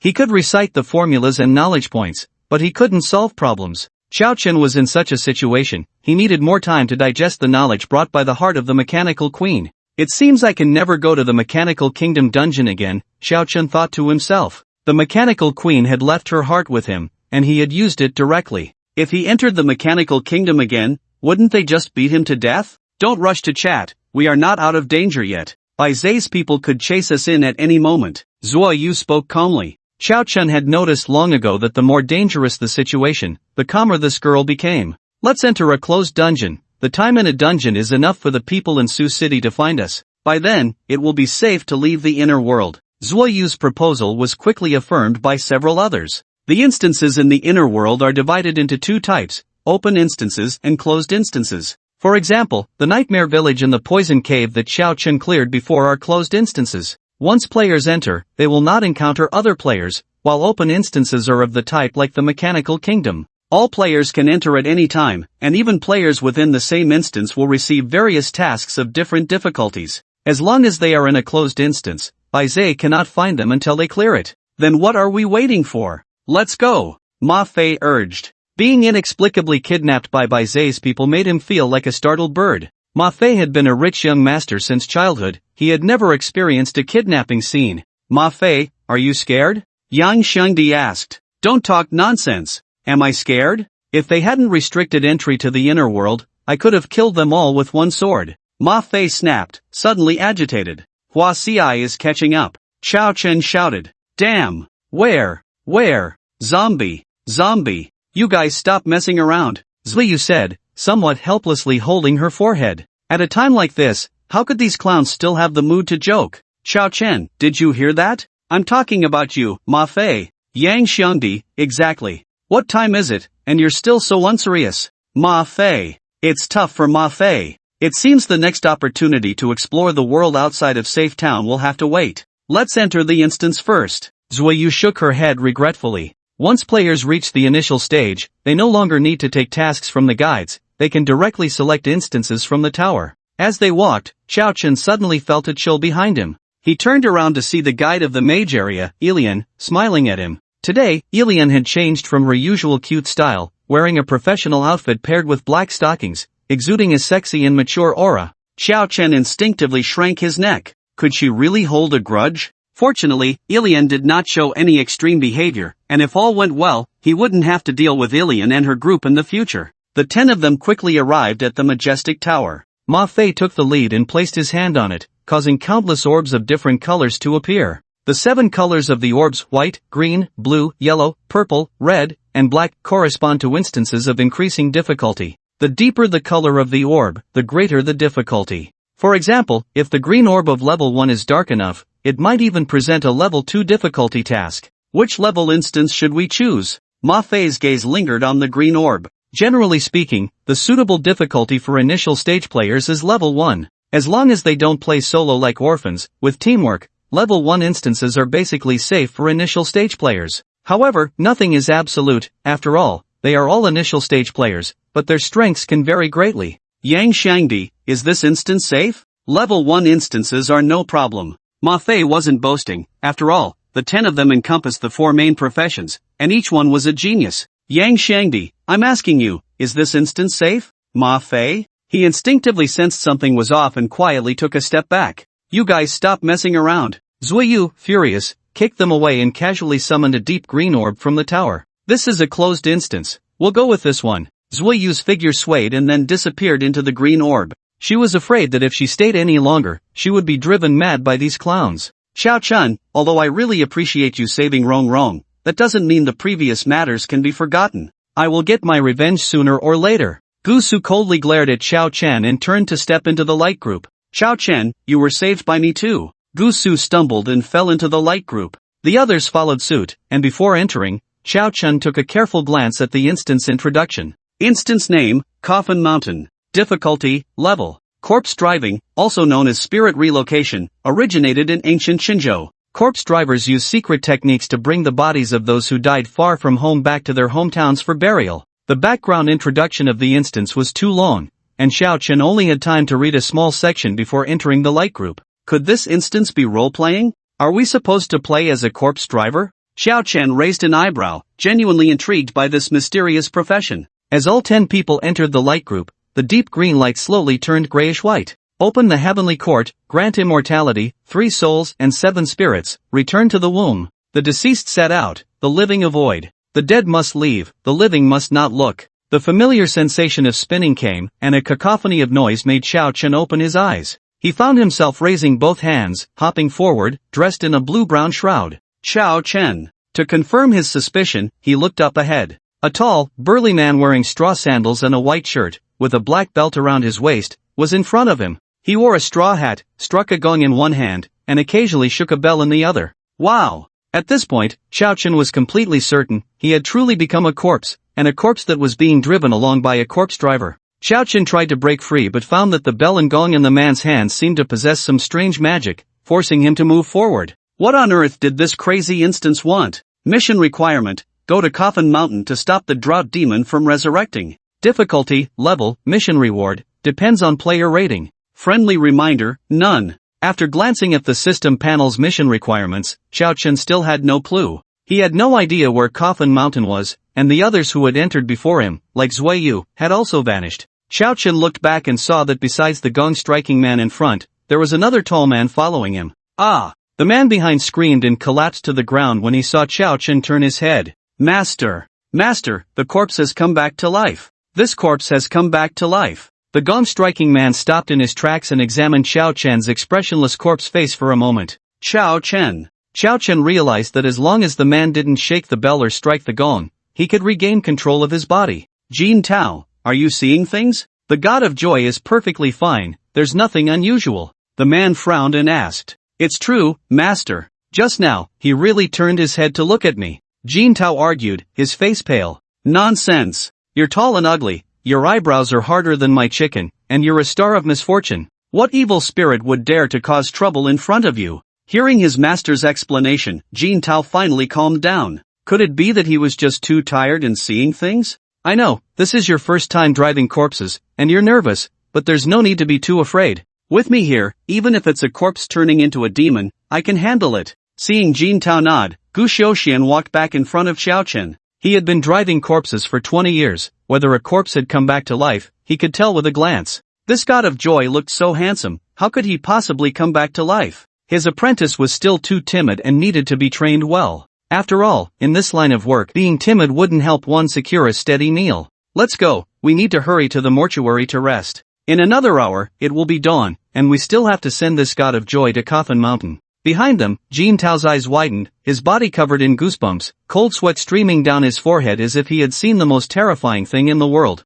After stammering for a while, Jin Tao finally shouted loudly, Master, be careful. The God of Joy has taken a big cleaver to chop you. The coffin bearer appeared. Jin Tao was sure this time he wasn't seeing things. The God of Joy they were escorting suddenly pulled out a 2-meter-long cleaver and swung it at his master's head. Immediately after, the God of Joy stood back in place, and the cleaver vanished without a trace. This was truly bizarre. Gu Xiuxuan frowned and turned his head upon hearing this. He found Xiao Chen still standing there with hollow eyes and a dazed expression. Unable to tolerate it any longer, Gu Xiuxuan scolded Jin Tao directly. What are you going on about in the middle of the night? How could the God of Joy wield a knife? If a corpse rises as a malevolent spirit, the God of Joy would first grow fur, then have long nails, and possess immense strength. Have you learned all this knowledge only to forget it? Jin Tao rubbed his eyes and realized that Xiao Chen, transformed into the God of Joy, was indeed still standing there, and the big knife had disappeared. But Master, I really saw it just now. Shut up. When a person dies, it's like a light going out. Even if it really were a malevolent spirit, even the most terrifying black spirit couldn't make a knife-wielding motion. The joints of a corpse are stiff. Do I really need to teach you such a simple principle? Understood, Master. Jin Tao lowered his head. Gu Xiuxuan shook his head inwardly. Perhaps he really should find another apprentice, as Jin Tao might not be suitable for corpse escorting. The master and disciple shook the soul-capturing bell and struck the gong as they continued forward. In fact, Jin Tao hadn't been mistaken. Just now, Xiao Chen had indeed intended to make a move. His original plan was to deal with Gu Xiuxuan first, then Jin Tao. After that, he would smash the gong and crush the soul-capturing bell, leaving him with nothing to restrain him. However, Gu Xiuxuan's mention of Coffin Mountain had instantly changed Xiao Chen's plan. It seems I can only unlock the main storyline by following these two. Xiao Chen speculated inwardly. This was also the reason he had suddenly sheathed the Qinglong crescent blade. After all, he didn't even know where Coffin Mountain was.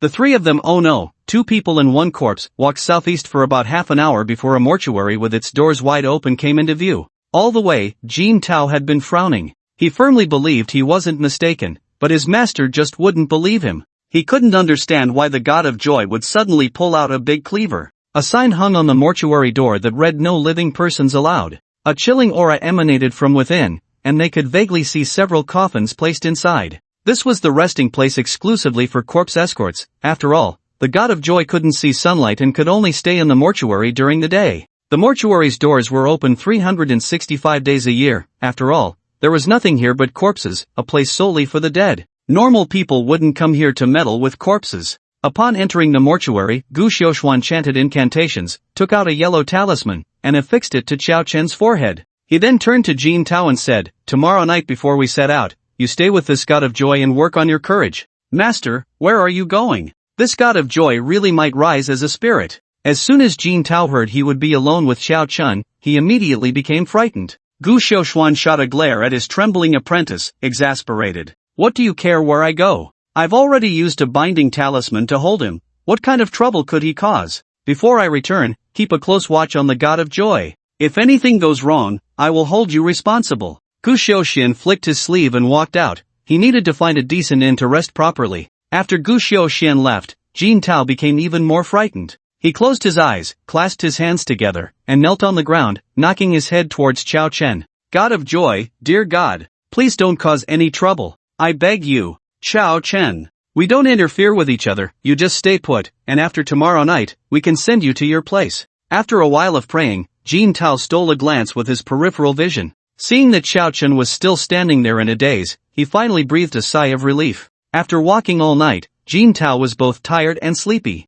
He leaned against the wall and unknowingly fell asleep. A gust of cold wind blew in from outside, startling Jin Tao awake. As he turned over to continue sleeping, a voice gently whispered in his ear, "Don't sleep, someone is coming." Jin Tao instantly lost all drowsiness, his body covered in goosebumps. Who else was alive in the ancestral hall besides him? "Was that you speaking just now?" He sat up in shock, fearfully looking at Xiao Chun, whose forehead was still plastered with a yellow talisman. Even the fiercest of spirits wouldn't speak, right? What on earth was this god of joy? The silence of the ancestral hall made Jin Tao acutely aware of his own heartbeat. He felt like he was about to wet himself. A binding talisman? What kind of technique is this? What is your relationship with Gu Xiaoxian? A sharp, hoarse voice came from outside the ancestral hall, pushing Jin Tao's heart back down from his throat. A frail old man, little more than a skeleton, walked in, holding a smoking pipe and puffing away. His eyes constantly scrutinized Jin Tao, and behind him followed a young man. The young man carried a dark red coffin adorned with strange carvings on his shoulder. "Jin Tao, Gu Xiaoxian is my master. Who are you? A coffin bearer? Ha ha ha, Gu Xiaoxian's disciple has some insight, huh?" The old man's laughter was sharp, sounding as if he had sand hidden in his throat. "Where is your master?" "Jin Tao, my master went out for something, he'll be back soon." "Oh?" A strange glint flashed in the old man's eyes as he stepped forward and tapped Xiao Chen with his smoking pipe. "Not decayed, still warm, the body retains elasticity." The old man then reached out and began to feel around Xiao Chen's chest. "Xiao Chen, this corpse should have just died not long ago?" The old man asked Jin Tao. "Senior, you must not disrespect the god of joy. If you offend him, the consequences are unimaginable." Seeing the old man's offensive actions, Jin Tao rushed forward to stop him. Bang! The young man behind the old man slammed the coffin heavily onto the ground, then pulled out a pitch-black object, startling Jin Tao into halting his steps. "Humph! What god of joy? Just a corpse. What consequences could there be for disrespecting him? Only you corpse-bearers would call a corpse a god of joy. If he dares to cause trouble, my morning stick isn't for show." After saying this, Fengli swung the morning stick in his hand fiercely, producing a dull thud. Only then did Jin Tao see that the black morning stick in Fengli's hand was actually made of cast iron. If he were to be hit with it, not to mention a corpse, even a living person would lose half their life. You are wrong. What you are doing is a great disrespect to the god of joy." Jin Tao weakly argued. On the first day his master brought him in, he had warned him. The first taboo for a corpse-bearer was to never offend the god of joy. But now that his master was absent, the weak Jin Tao could only watch helplessly as the old man acted recklessly towards the god of joy. This young man is quite handsome. If sold to a wealthy family, to match him with a rich young lady who passed away too soon, it would surely fetch a good price. Looking at Xiao Chen's sharply defined face, a hint of greed appeared in the old man's eyes. "Fengli, take this corpse away." "Yes, master." Fengli put away his morning stick and was about to act, but Jin Tao could no longer sit still. He stood up and blocked Xiao Chen's path. "Don't move. What's the difference between you and a robber? My master won't let you go. Get out of the way." Fengli reached out and slapped Jin Tao's face with a big shove, causing him to stagger back. Yet he stubbornly stood in front of Xiao Chen. If you dare to take another step forward, I'll fight you to the death. Jin Tao's eyes were bloodshot. If even the god of joy was taken away from him, he would truly have no place in the profession of corpse transporters. Such an event would also be a significant blow to his master's reputation. Ha ha ha, fight to the death? With you? Feng Li laughed as if he had heard something amusing, patting Jin Tao's face. How much did your master give you? 500? 800? A few hundred a month, and you want to risk your life? Ah! Jin Tao could not bear such humiliation and shouted as he prepared to fight Feng Li. However, Feng Li showed no mercy, kicking Jin Tao squarely in the chest, sending him flying. The intense pain shot from Jin Tao's chest to his head, accompanied by a strong sense of suffocation. He felt that this kick had likely broken his ribs. Feng Li approached Jin Tao with a sinister grin, kicking him repeatedly. Jin Tao could only protect his head, the relentless kicks making him wish for death. At that moment, the old man smoking a pipe stopped Feng Li. Alright, put this corpse in the coffin and take it away, lest Gu Xiaoshuan returns and complicates things. Only then did Feng Li stop, spitting a mouthful of dark green phlegm onto Jin Tao. Pa! You dare to stick your neck out with such little skill, you worthless trash. Jin Tao coughed up a mouthful of blood, his consciousness becoming somewhat hazy. Vaguely, he saw a terrifying scene. The god of joy. It was actually reaching up to remove the talisman from its forehead, calmly folding the talisman and putting it in its pocket. Hey! A faint sigh echoed in the mortuary. Who? The old man tensed up instantly, scanning the surroundings with full concentration. Feng Li also drew out the morning stick made of cast iron again. After searching around, the old man focused his gaze on Xiao Chen, for he noticed that the talisman on the corpse's forehead was missing. Immediately, the old man's pupils constricted. The corpse in his eyes had somehow pulled out a 2-meter-long big knife and was performing a beautiful flourish with it. Xiao Chen shook his head and said, I didn't want to make a move, but if you take me away, I won't be able to go to Lingqi Mountain. You can talk? You're not a corpse, you're a living person? The old man asked, bewildered. Well, to be precise, I should still be considered a corpse. Xiao Chen touched his heart and neck. Indeed, he had no heartbeat or pulse. Humph. Pretending to be a ghost. The old man had traveled far and wide over the years and had seen many grand scenes. He turned the direction of his smoking pipe and struck it towards Xiao Chen. Clang! The pipe collided with Xiao Chen's crescent blade, causing the old man's wrist to ache. At that moment, Feng Li seized the opportunity and swung the morning stick down at Xiao Chen's head. With a crisp sound, Feng Li's stick struck Xiao Chen's shoulder. What shocked Feng Li and the old man was that despite the blow, Xiao Chen remained completely unharmed. Are you human or a corpse? The old man was stunned by this scene. Xiao Chen was equally filled with confusion. He hadn't lost any blood? Ding! Corpse state has been activated. Corpse state? What is this? Xiao Chen looked at his attribute panel, where there was a strange status bar. Corpse state. In the corpse state, the player gains an additional 100 points of defense, and all corpse repelling techniques are effective against the player. Friendly reminder, players in the corpse state cannot recover health or mana. Xiao Chen raised an eyebrow. An extra 100 points of defense? That's a good thing. As for the inability to recover health and mana, this negative status had almost no impact on Xiao Chen. He had plenty of health, and as for mana, Xiao Chen had never used that stuff. The only troublesome part was that the corpse repelling techniques would be effective against him. For example, the previous Gu Xiaoshuan could use the soul bell to control him to jump around. Feng Li, you hold him off first, I'll use the corpse repelling technique to subdue this monster. The old man shouted. Yes, master. Feng Li steeled his courage, picked up the morning stick, and swung it at Xiao Chen again. Xiao Chen did not dodge or evade, completely ignoring the incoming morning stick, and struck directly at Feng Li's chest with his knife. He had already verified that Feng Li couldn't break through his defense. Seeing this, Feng Li could only sidestep, and then swung the stick towards Xiao Chen's side. Xiao Chen ignored it, swinging his knife directly down at Feng Li, who instantly switched from offense to defense, raising his hand to block the morning stick in front of his face. Thud! The moment the long knife came down, the immense impact caused Feng Li to kneel on the ground. Blood flowed from his knee. Master, are you okay? I can barely hold on. Feng Li's voice was clearly lacking strength. However, when he turned to look, where was his master's shadow behind him? That old man smoking a pipe had already run 4 or 5 meters away. Pu Tianrui, you old bastard! I curse your ancestors! Feng Li was so angry that his vision turned black. The master he trusted had actually abandoned him and fled. Don't worry, he can't escape. Xiao Chen reversed his grip on the crescent blade and threw it forcefully at the fleeing old man Pu Tianrui. Clang! Pu Tianrui hadn't run far before he was directly pinned to the ground by a knife, his eyes wide open, looking as if he couldn't die in peace. No matter how he thought about it, he couldn't understand why he was killed by a corpse when all he wanted was to rob a body to make some money.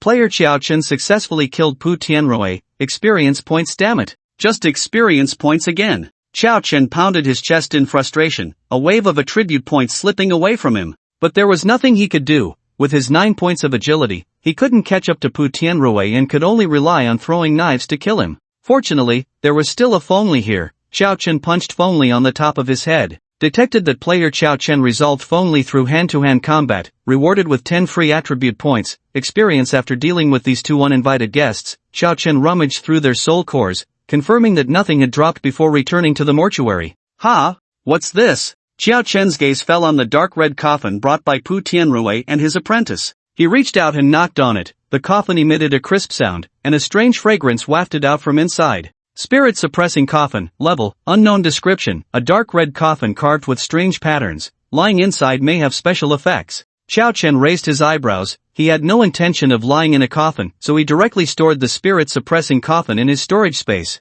Then he took out a binding talisman and stuck it to his forehead, slowly walking back to his original position to stand firm. In the corner, Jin Tao, whose consciousness was somewhat hazy, watched the entire process. This time, he was very sure that he must have hallucinated just before dying. After all, if this god of joy was so powerful, how could he let him and his master leave so obediently? Jin Tao let out a bitter laugh, muttering a few words to himself before directly fainting. Ah, there's no such thing as a deity killing Pu Tianrui and his apprentice. This is merely a fantasy of mine before I die. Master, you have to believe me. Master, you have to believe me. Jin Tao, wake up. Jin Tao, wake up. In his daze, Jin Tao felt a familiar voice calling out to him. He struggled to lift his eyelids, and the face of his master, Gu Xiaoshuan, came into view. Outside, the sky had darkened again, with only a bright moon hanging high. Cough, cough, cough. Jin Tao couldn't help but cough, his mouth filled with a salty, fishy taste.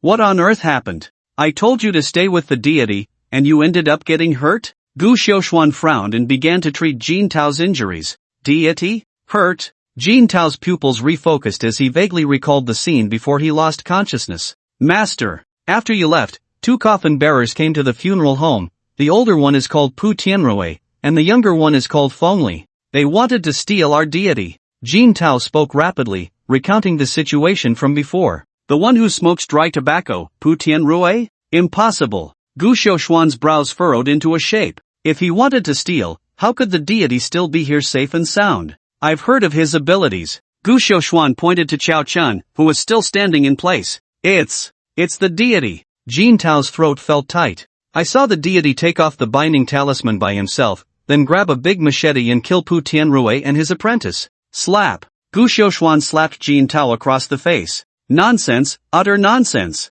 How could the deity take off the binding talisman by himself? That's simply absurd. And the deity killed Pu Tianrui? If the deity had such great abilities, I, Gu Xiaoshuan, would gouge out my eyes and give them to you as light bulbs. Moreover, if Pu Tianrui is dead, where are their bodies? Jin Tao was also confused. Ever since he saw the deity turn around yesterday, nothing he experienced had been normal. But the pain in his body was undeniable. He was sure that Fengli and the others had indeed come. Coffin. Jin Tao's eyes lit up. He remembered that Fengli had come carrying a coffin. Master, there's a coffin that can prove Pu Tianrui and the others came. Oh, where? Gu Xiaoshuan's expression was indifferent. Jin Tao forced himself to stand up, scanning the funeral home, and cold sweat instantly broke out. Where was the dark red coffin? This, Jin Tao stammered, unable to speak. Alas! Gu Xiaoshuan sighed deeply. It hasn't been long, and you've already learned to lie to me. Once this corpse transporting is over, you should go back to the village.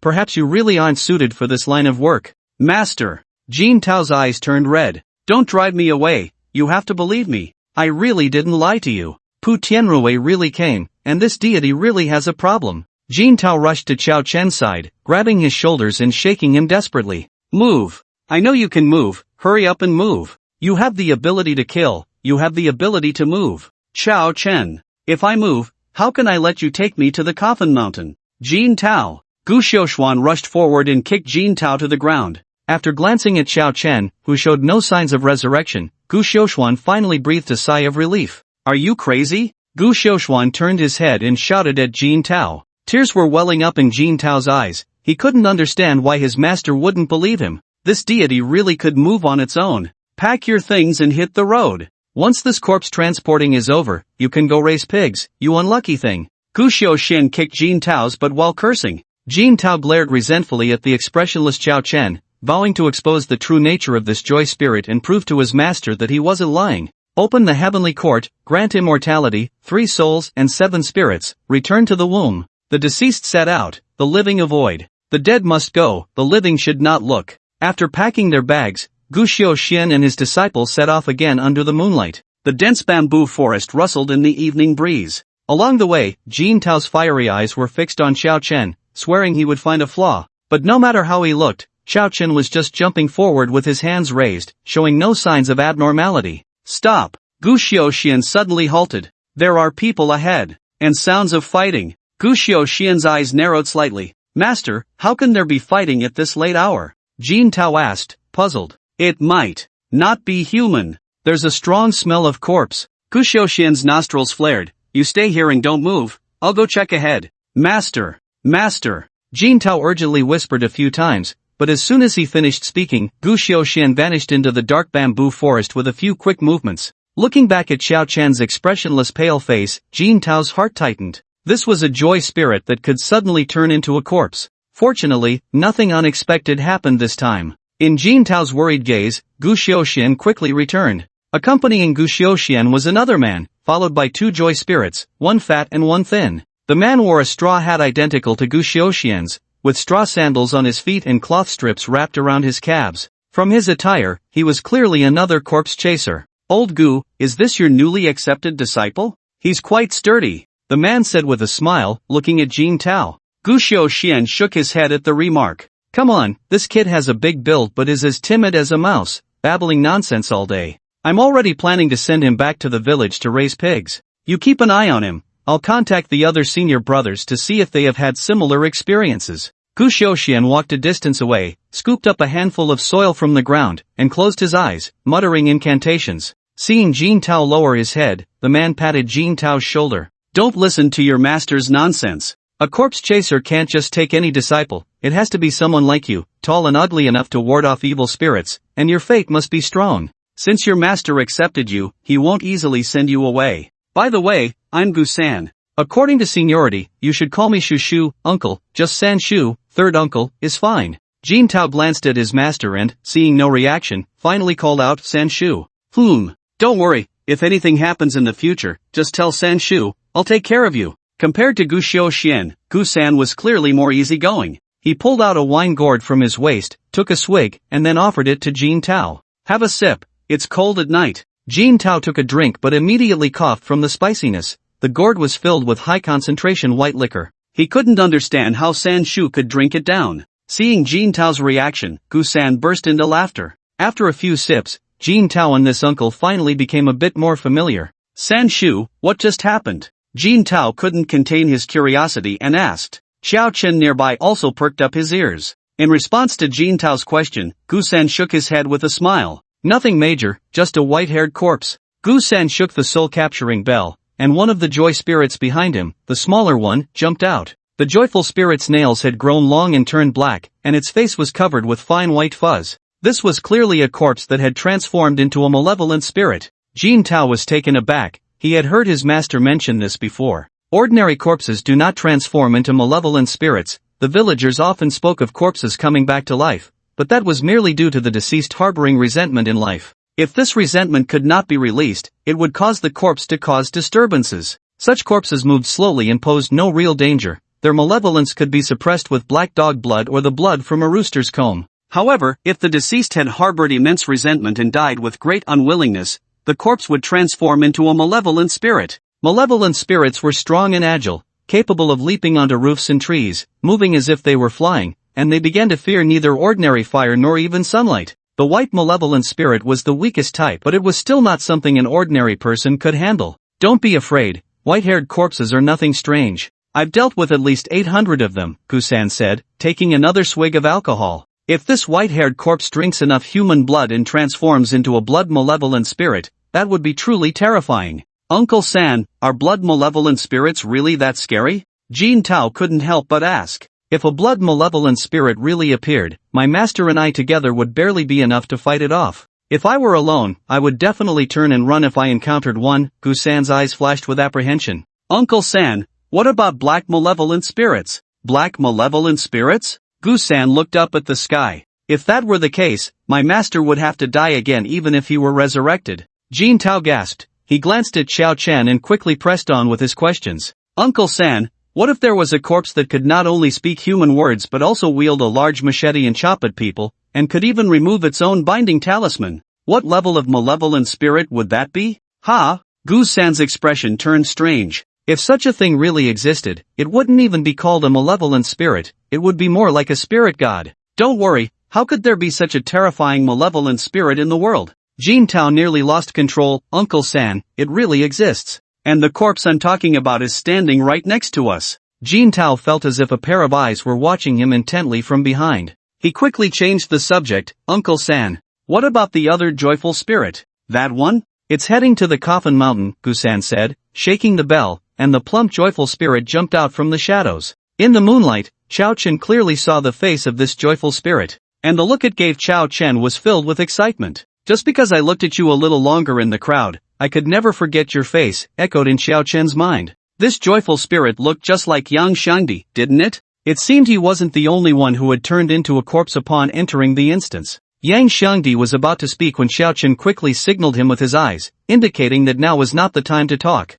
Yang Shangdi then managed to calm his restless heart. Jin Tao rubbed his eyes. He thought he had just seen the plump joyful spirit's lips move slightly. What's wrong? Gu-san asked. Nothing, Uncle San, I might have just imagined it. Jin Tao shook his head. One terrifying joyful spirit was already frightening enough. How could there be a second one? He must have been too scared and was seeing shadows. Senior brother, have you contacted the other senior brothers? Gu-san looked at Gu Xiaoshuan. Gu Xiaoshuan, who had been keeping his eyes closed, opened them again, his brows furrowed into a shape. In his hand stood a parrot made of clay. I've contacted them. The other 7 have encountered the same situation as us. Someone found them, offered a high price, and gave them a corpse to take to Coffin Mountain. Gu-san's expression darkened upon hearing this. So, that person contacted all 9 of us brothers separately? What is his purpose? Gu Xiaoshuan shook his head and looked at Yang Shangdi and Xiao Chen. I checked the joy spirits, and there are no issues. That person is likely targeting the 9 of us brothers. He might be an enemy of our master from his lifetime.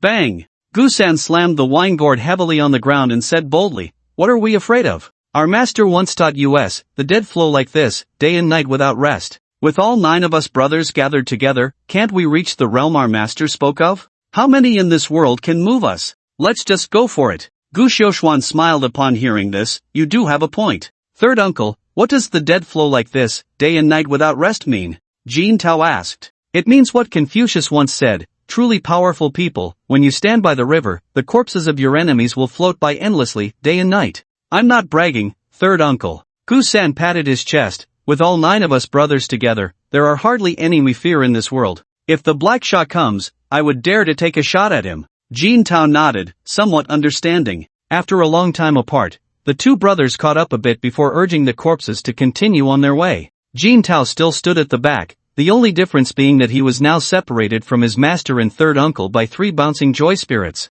You Gu, I finally found you. I opened my eyes and found myself in a coffin. It scared me. Yang Shangdi whispered to Xiao Chen in front of him. Jin Tao looked ahead in confusion, feeling as if he vaguely heard someone speaking. It was probably his master and third uncle quietly discussing something ahead, so he refocused on the journey, completely unaware that it was 2 joy spirits communicating. Xiao Chen, don't panic, your task is also to stop the Hanba from resurrecting? Yang Shangdi, yes. This corpse state can't restore mana. I haven't dared to use a bit of mana. Xiao Chen's mouth twitched. This instance was hellish difficulty for mages. Once the mana was depleted, it basically meant the end. Yu Gu, what should we do next? Yang Shangdi asked. Just follow them for now. I have a feeling they are very important in this Coffin Mountain instance. Okay, then Yu Gu, can I discuss something with you? Yang Shangdi asked, a bit shyly. Go ahead. Can we switch places? Having a jumping corpse behind me makes me feel uneasy. Xiao Chen was puzzled. You're a corpse too.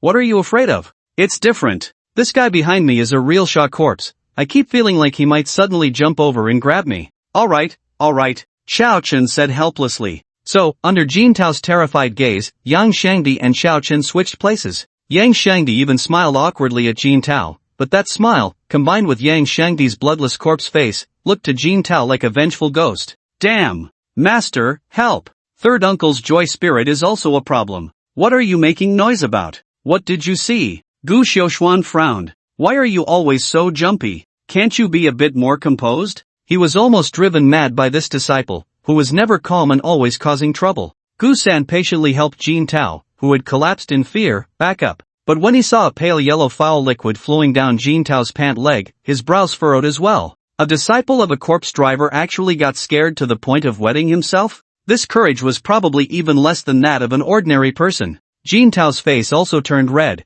but he couldn't care less about wetting his pants. Third uncle, there's something wrong with this fat joy spirit. It just turned its head and smiled at me. Gu-san stepped forward to check Yang Shangdi. The corpse shows no signs of malevolent energy, not even a hint of it. What could be the problem? Gu-san asked, puzzled. Junior brother, don't mind him. He's always spouting nonsense. Last time he even said the joy spirit would wield a big cleaver. It's simply ridiculous. Gu Xiaoxian directly reprimanded. Gu-san's expression indeed became strange. A joy spirit can smile? And wield a cleaver? Even storytellers wouldn't dare to make that up. A joy spirit is essentially just an ordinary corpse, animated only by the secret techniques of a corpse driver. How could it possibly perform an action like smiling? Master, third uncle, I'm telling the truth. You have to believe me. Jin Tao was nearly in tears, especially since every time his master and uncle could see, the two joy spirits remained completely still. Although Gu-san didn't believe Jin Tao's words, he thought of a compromise.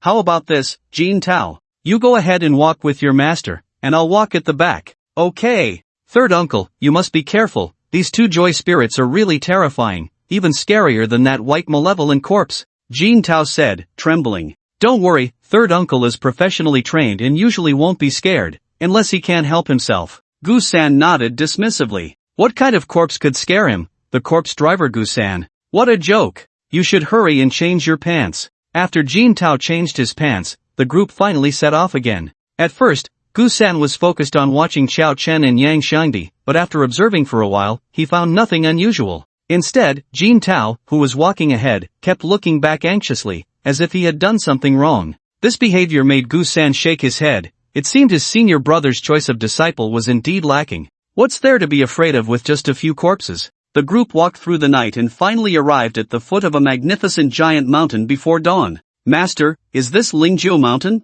Jin Tao asked. Gu Xiaoxian nodded. Let's go. There's a small village called Xing Village at the foot of Lingjiu Mountain, and that's our destination. Xiao Chen also looked up to observe Lingjiu Mountain, which appeared to consist of dozens of peaks, its grandeur even palpable in the dead of night. The mountain was densely forested, looking eerie, as if a ferocious beast was lurking in the darkness, waiting to pounce. As they continued along the foot of the mountain, a long line of people appeared in their line of sight. The people in the line were holding torches, forming a long fire dragon in the night. Strangely, no one in the line spoke. The silence was terrifying. They could vaguely see that the people were holding funeral supplies like wreaths, paper figures, and paper money. Master, what's going on? Jin Tao turned to look at Gu Xiaoxian in surprise. Senior brother, could this be? Gu-san stepped past Xiao Chen to the front, his eyes equally filled with suspicion. Indeed. This is a yin lighting. Gu Xiaoxian's expression grew serious. Hiss. Gu-san immediately gasped. The person who had us come here to drive the corpses, could they be planning to use these corpses for a yin lighting? Hard to say. We'll know when we see that person. Let's move a bit closer to get a clearer view, but don't disturb the yin lighting procession ahead, and let Jin Tao broaden his horizons, Gu Xiaoxian said. Master, what does yin lighting mean? Jin Tao scratched his head in confusion. Xiao Chen and Yang Shangdi behind him also craned their necks, waiting to listen. What was said sometimes held crucial clues for their journey. Unexpectedly, Gu Xiaoxian shook his head and said, just be patient and watch, you'll find out. A few people leaned in to take a look, and the procession ahead had come to a halt, accompanied by the sound of a suona. An old man in a brown robe stepped to the front, holding a staff, and began to recite loudly. At the end of the dragon god lies a sudden knot, pressing the sand forward reveals the cave, its energy does not gather, the rear dragon mound comes. Grass snake gray line, the pulse is clear, the cave must retreat and be high-staked, take the dragon down, deep well for the coffin, fill the bright hall, to complete the creation. After finishing, the old man moved forward, and the procession followed him onward.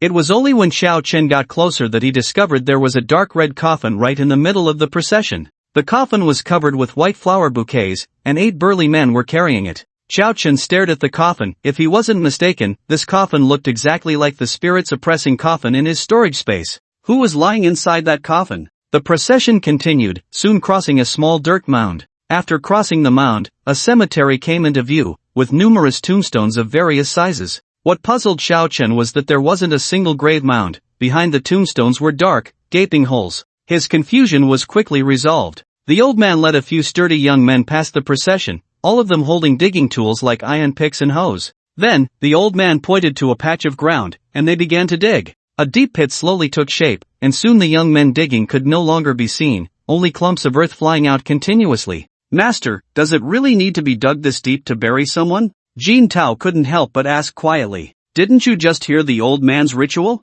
Deep well for the coffin, naturally, it needs to be dug deeper. Oh, Master, so does that mean pointing to the yin is the same as pointing to the grave? Jin Tao suddenly realized. Yes, and no, Gu Xiaoshuan replied with a mysterious smile. Do you see that dark red coffin? That is the spirit-suppressing coffin. No matter how fierce the corpse is, as long as it lies in the spirit-suppressing coffin, it will never cause trouble again. The spirit-suppressing coffin can suppress all corpses in the world. Gu Xiaoshuan's words made Jin Tao gasp. So the spirit-suppressing coffin was this powerful? Damn! In the quiet night, a sudden friendly greeting broke the silence, causing Gu Xiaoshuan to tense up immediately. Junior brother, did you just hear that? Gu Xiaoshuan asked. Senior brother. I heard it. A cold sweat trickled down Gu San's forehead. They turned to look around but found no source for the sound. After we finish pointing to the yin, we must leave immediately. There must be something unclean here. Gu Xiaoshuan's expression was uncertain. What kind of fierce entity could sneak up on him?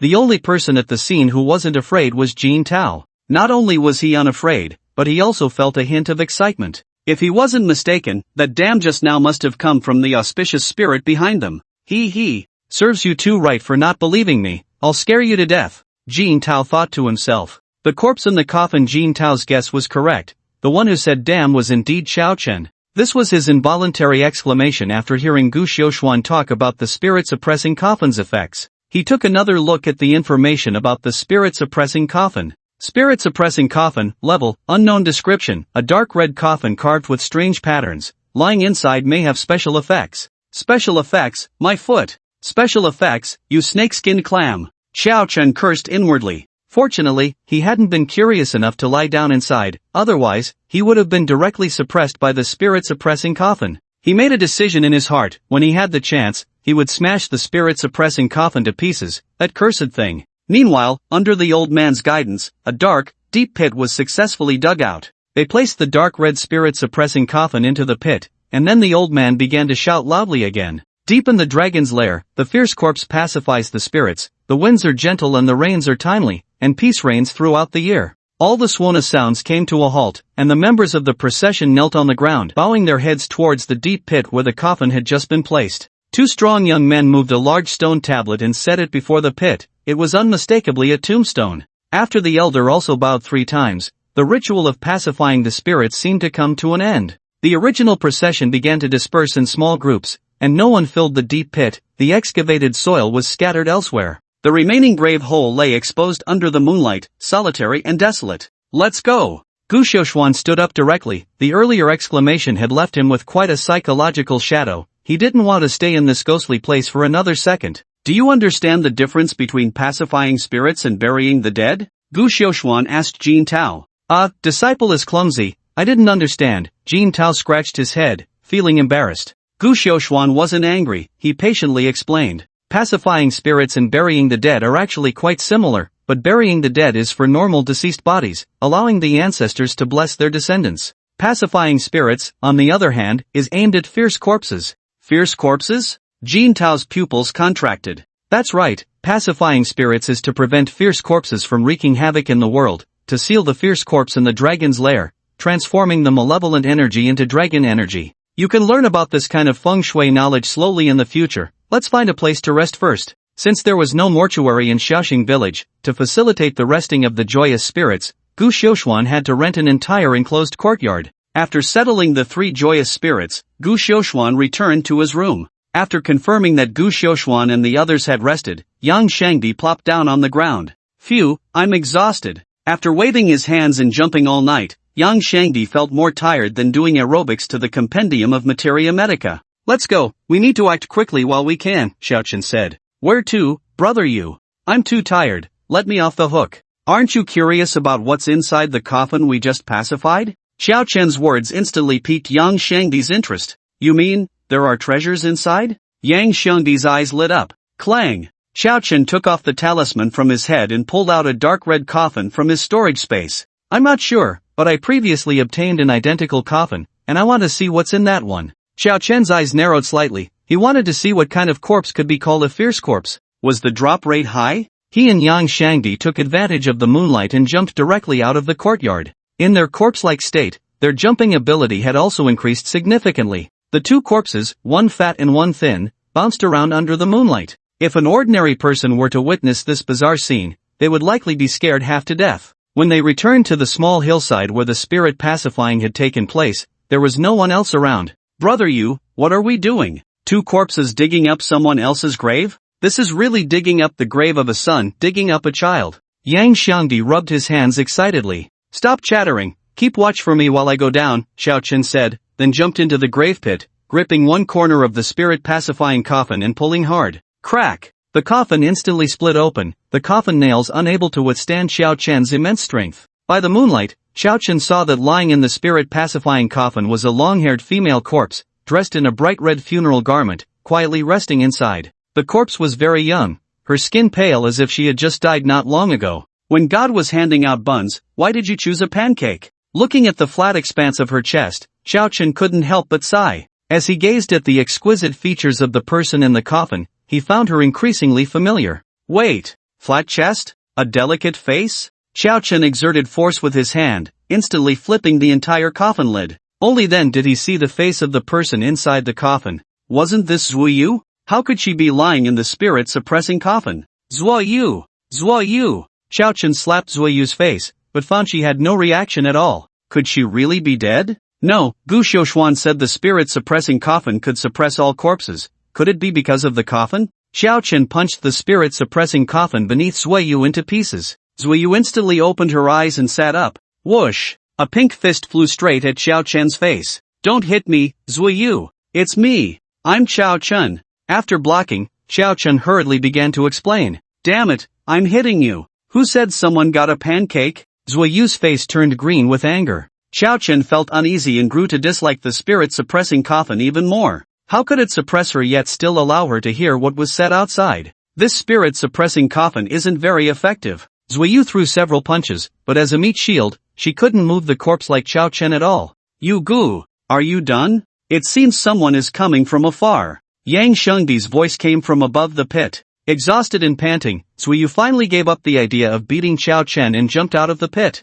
Feeling wronged, Xiaochen directly pulled out the spirit-suppressing coffin from his storage space and swung it against the pit wall. Trash, useless. Looking at the two smashed spirit-suppressing coffins, Xiaochen finally jumped out with satisfaction. Outside the grave pit, Yang Shangdi glanced at the panting Zuoyu and then at the breathless Xiaochen swinging the coffin lid. His expression suddenly became lively. Yang Shangdi elbowed Xiaochen and said with a wink, You good, you're something. Others are dancing on graves, but you're going all out, firing cannons on the grave. Zuoyu? Xiaochen? Bang! Bang! After experiencing a mixed-gender brawl, Yang Shangdi, now sporting two panda eyes, finally settled down, timidly hiding to the side and not daring to speak. Xiaochen also felt a bit jittery. He steeled himself and forced a smile he thought looked good as he asked Zuoyu, Zuoyu, how did you end up in the spirit-suppressing coffin? The supreme ruler, the imperial tomb. Zuoyu shot Xiaochen an annoyed glare and suppressed her temper as she said, I don't know either. When I entered the instance and opened my eyes, someone next to me was shouting about a zombie. Then an old man appeared, and as soon as he made a move, he suppressed me. When I woke up again, I saw you. Xiaochen and Yang Shangdi exchanged glances. It seemed that compared to them, Zuoyu had it worse. At least they hadn't been suppressed the moment they opened their eyes. You Gu, what should we do next? Yang Shangdi asked. Xiaochen replied, we need to go back to Gu Xiaoshuan and the others. The subsequent plot should be related to them. Otherwise, with such a large spirit coffin mountain, who knows where the drought demon is buried? What about her? Yang Shangdi pointed at Zuoyu. Xiao Chen raised an eyebrow. Isn't there still a white Sha in the yard? Oh, I get it. Hee.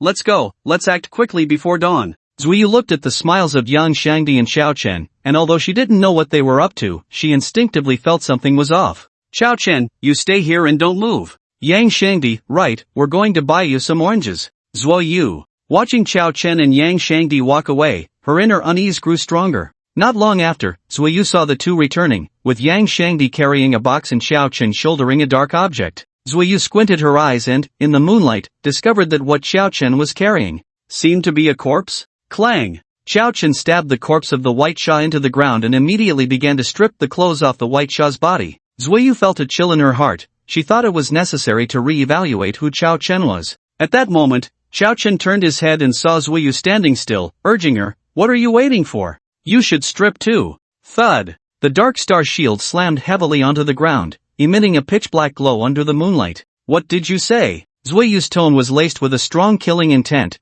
causing even the white fur on the white Sha's corpse to wilt a bit. Xiao Chen immediately realized she had misunderstood. "No, don't be anxious, I meant for you to wear the clothes of this white Sha." After explaining the whole situation, Zuiyu finally calmed down. Zuiyu said, "You and Yang Shangdi, get the hell away from me, I need to change clothes." "Oh, what's there to be afraid of seeing when there's nothing to see?" Xiao Chen muttered under his breath. Zuiyu. She felt the primal power within her was about to spiral out of control. Once Zuiyu changed into the clothes of the white Sha, Xiao Chen and Yang Shangdi returned. Yang Shangdi opened the box he had brought and took out a full set of manicure tools. He then handed Xiao Chen a bottle of glue and tweezers. "Brother, I'll do the nails, you handle the white fur." "Alright." Xiao Chen plucked the fur from the white Sha's body one by one and glued it onto Zuiyu's face. "Oh, it grows back immediately after being plucked? Then we don't have to worry about running out." Xiao Chen exclaimed in delight. The white Sha corpse. Under the moonlight, with the efforts of Xiao Chen and Yang Shangdi, a lifelike new white Sha corpse appeared. Anyone who saw Zuiyu now would not doubt that she was a transformed corpse. Xiao Chen said, not bad, turns out being flat-chested has its advantages. Look, now there are no flaws in playing the male corpse." Yang Shangdi replied, "There are still some, you're a bit short. When have you ever seen a guy who's only about 1.50 meters? Zuiyu." Thud! The dark star shield appeared again, and Xiao Chen and Yang Shangdi immediately knew to shut their mouths. There's one last step. Xiao Chen peeled off the talisman from the forehead of the white Sha and stuck it onto Zuiyu's head. Ah whoa! The white Sha let out a roar. It was the witching hour, the time when the Yin energy was at its peak. Under the moonlight, the malevolent energy of the white Sha intensified by another 3 points. As soon as the talisman was removed, the Sha corpse began to show its ferocity. Its attribute panel appeared in Xiao Chen's eyes. Normal wild monster, white Sha, level, health, 80, strength, 20, defense, 40, agility, 5, is that it? Get lost. Xiao Chen casually slapped the white Sha's face, and its head spun around before falling to the ground. No wonder even Gusan completely disregarded the white Sha. With such strength, they could send as many as they wanted. Detected that player Xiao Chen solved the white Sha through hand-to-hand combat, rewarded with 5 free attribute points, experience. After obliterating the white Sha, the 3 of them returned to the courtyard under the cover of night. The awakened Gu Xiaoshuan and the others did not notice that the white Sha had been swapped. They had called over a few chefs from Shaoxing village. Soon, a large round table was set up in the courtyard, and after a busy morning, a dozen delicious dishes were served. Ha ha ha! I could smell the aroma from far away. Second junior brother, you really know how to treat us. The courtyard door was pushed open, and 7 middle-aged men of various heights and builds walked in. They all looked to be about the same age as Gu Xiaoshuan, and the one who spoke had deep-set eyes, short and thick eyebrows, and lips that resembled 2 sausages. Senior brother is joking. It's not easy for us to gather like this. How could we neglect you? Gu Xiaoshuan said with a smile. Behind the 7 middle-aged men were 6 figures of the god of joy, all wrapped in black cloth.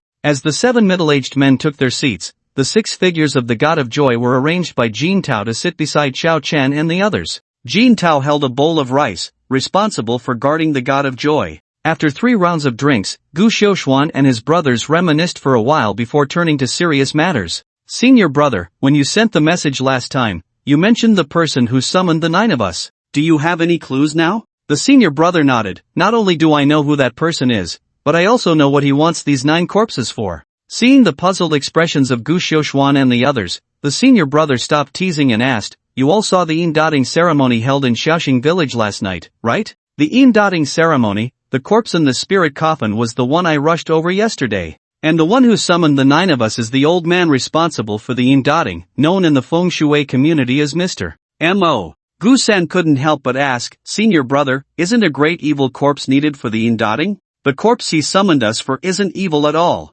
Moreover, how could a small village like Shaoxing withstand the immense dragon energy generated from 9 rounds of indotting? Aren't they afraid of being backfired by the dragon energy?" The senior brother looked at Gu-san with satisfaction. "Third brother, it seems you haven't made no progress over the years. Do you know what Shaoxing village was previously called? Sholing village." Gu-san and the others exchanged glances. Sholing?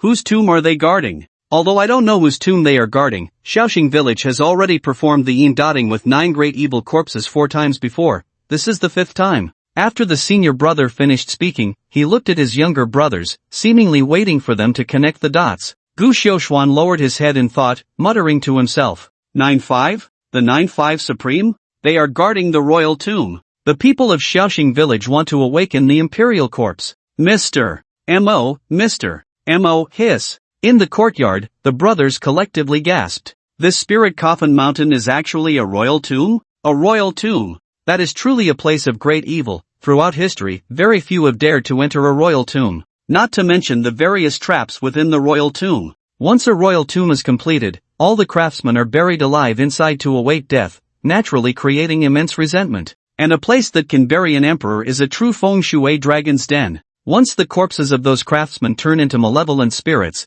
they would at least be blood malevolence. Hundreds of blood malevolence mixed with black malevolence, even the Tiancher from Longhu Mountain would likely perish inside. And this group of madmen from Shaoxing village actually wants to awaken the most terrifying imperial corpse. Do they want to seek death? Senior brother, once we deliver the corpses, let's get out of here quickly. This is not something we can get involved in. Gu-san waved his hands repeatedly. The name of the royal tomb had even frightened this tough man who feared nothing. I'm afraid we can't leave. Gu Xiaoshuan shook his head with a bitter smile. Ha? Why? Can a mere Mr. M.O. stop the 9 of us? Gu-san's eyes widened. Junior brother, it's not Mr. M.O. who is stopping us, but the karma in the dark. The senior brother sighed. We are the ones delivering the corpses. If we just leave like this, once the imperial corpse awakens, it will bring disaster to the living, and this karma will fall upon us. The expressions of the 9 brothers turned uncertain. The once delicious food now seemed tasteless. Damn it! What are we afraid of? Gu-san gulped down some wine and wiped his lips, saying indignantly, when I was still an ordinary person, I once severed the head of a white malevolent corpse with a single strike. Now that I have skills, why am I being so timid? What about the imperial corpse? Isn't it just a dead body? Gu-san's words greatly boosted morale. Third senior brother is right. Do nobles and high officials have any real courage? At worst, we fight to the death. When people die, they return to the sky, and if we don't die, we live for countless years.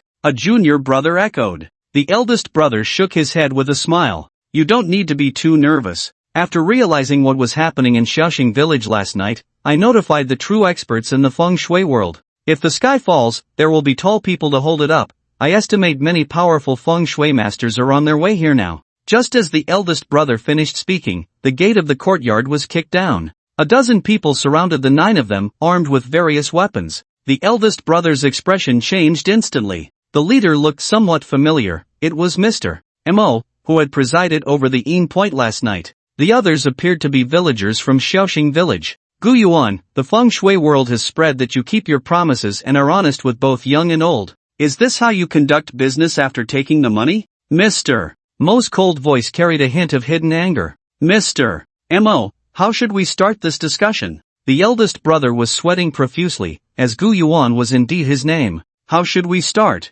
I should be asking you that. Clang! 2 badly damaged dark red coffins were thrown in front of Gu Yuan and the others. Digging up the corpse buried at the Yin Point in Shaoxing village, Gu Yuan, is this how you do business? Faced with Mr. Mo's questioning, Gu Yuan looked even more confused. He turned to his fellow brothers and found their faces equally bewildered. Mr. M.O., there must be some misunderstanding. How could we possibly steal the corpse from Shaoxing village's Yin Point? Gu Yuan quickly denied it. Exactly. Stealing corpses is something that would bring down divine punishment. Xiao Chen and Yang Xiangdi said in unison. Mr. M.O. pointed at Xiao Chen in the corner of the courtyard. Then how do you explain that there are 9 corpses here? Upon hearing this, Gu Yuan turned around and saw that there were indeed 9 joy deities in the courtyard. His face turned pale. This was it, he was in deep trouble. The villagers of Shaoxing could drown them with just a mouthful of spit each. Mr. M.O., there is indeed one corpse that has already transformed into a malevolent spirit.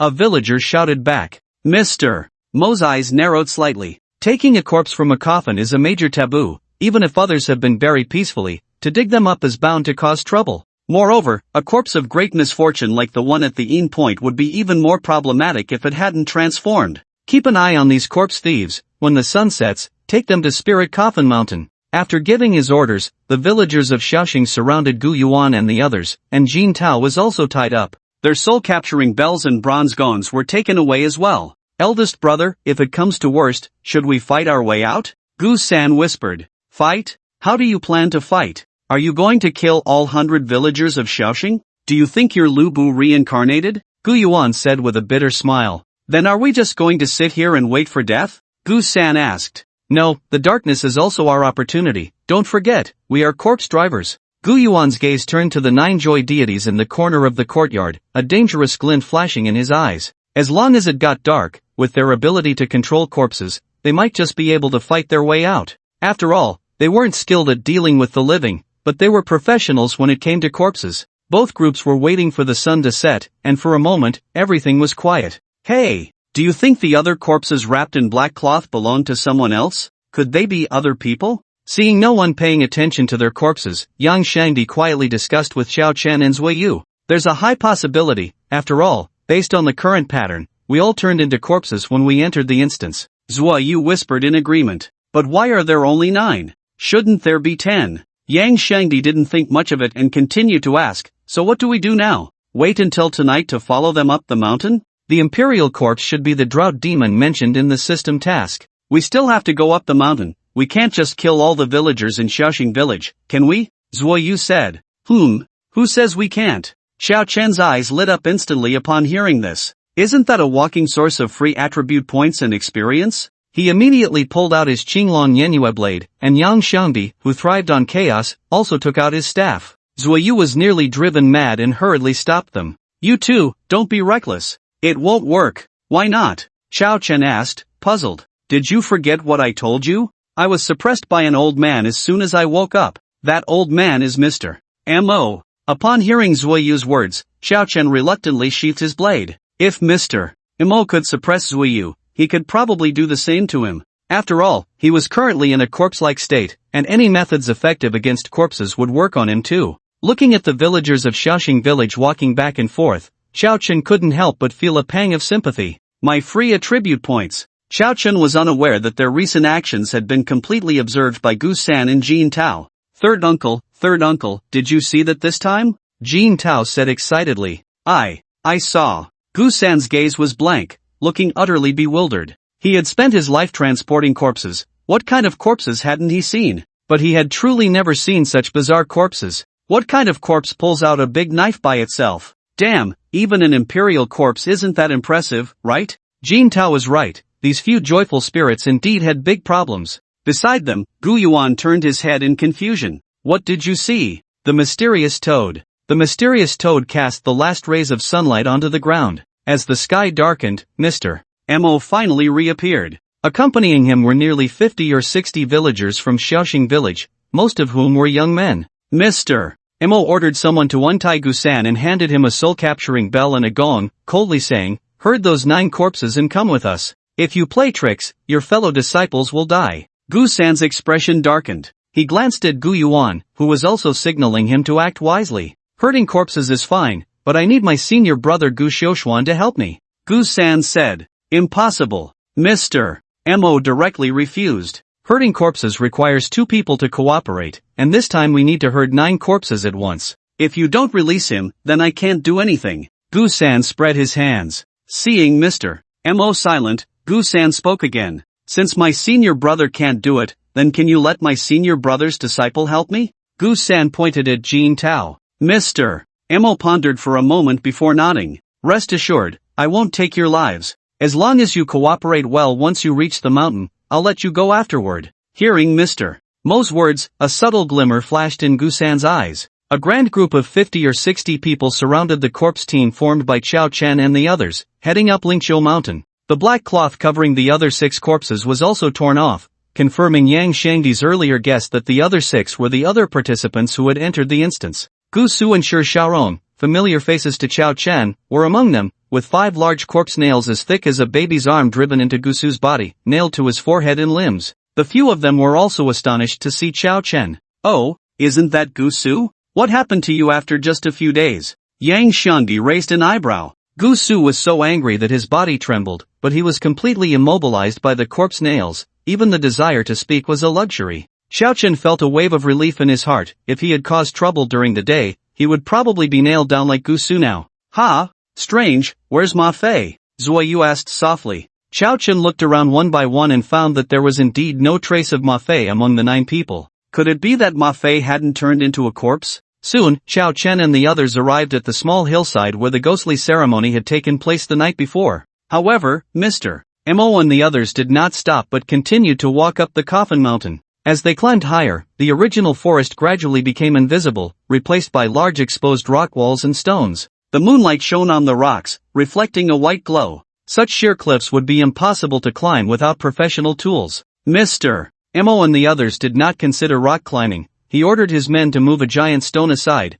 revealing a narrow passageway. The passage had steps that slanted upward, clearly a small path leading up the mountain. What was chilling was that right in the middle of the passage stood a toad the size of a fist. The toad seemed almost human-like, squatting in the passage and staring blankly at the group. Mr. Mo frowned slightly. This bizarre scene puzzled him as well. He had led people to open this passage, so why was there a toad blocking the way? "Go, chase that toad away, Mr. Mo instructed a villager. Unexpectedly, as soon as the villager took a step forward, the toad croaked and jumped into the shadows, disappearing from sight. The group continued forward, and Mr. Mo kept a wary eye. After passing through the passage, a peak appeared before everyone. This peak was taller than the others, giving an impression of being surrounded by them. Whether it was an illusion or not, Xiao Chen felt that all the moonlight was concentrated on that peak. "We've arrived." After an unknown amount of time climbing, Mr. Mo's voice finally rang out again. Xiao Chen and the others felt no fatigue after turning into corpses,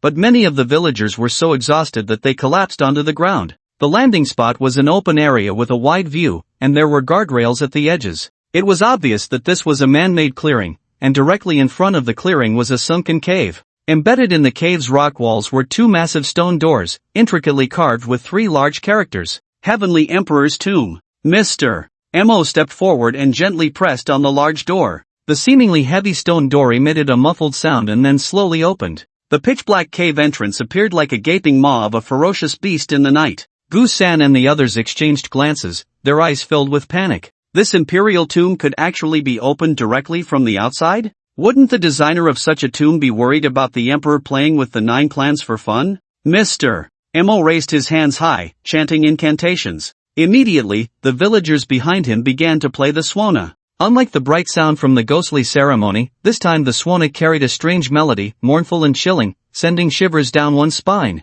"Dawn!" Mr. Mo knelt straight down, the force so great that it made Xiao Chen's eyelids jump. Mr. Mo shouted loudly, his voice becoming sharp, like a eunuch reading a decree. "The 1,000-year period, the supreme ruler. The ghostly corpses have arrived, the heavenly emperor descends. With ghostly corpses as the medium, with human blood as the offering, we respectfully welcome the heavenly emperor to rule the world." Mr. Mo heavily knocked his head against the stone ground, and the villager playing the swana became even more fervent. The moment his head struck the ground, a series of footsteps suddenly echoed from within the opened heavenly emperor's tomb. "Make a move." Gu Yuan could no longer hold back and jumped up directly. The sound of footsteps coming from the tomb, who knows what might emerge. What left Gu Yuan feeling uncertain was that Mr.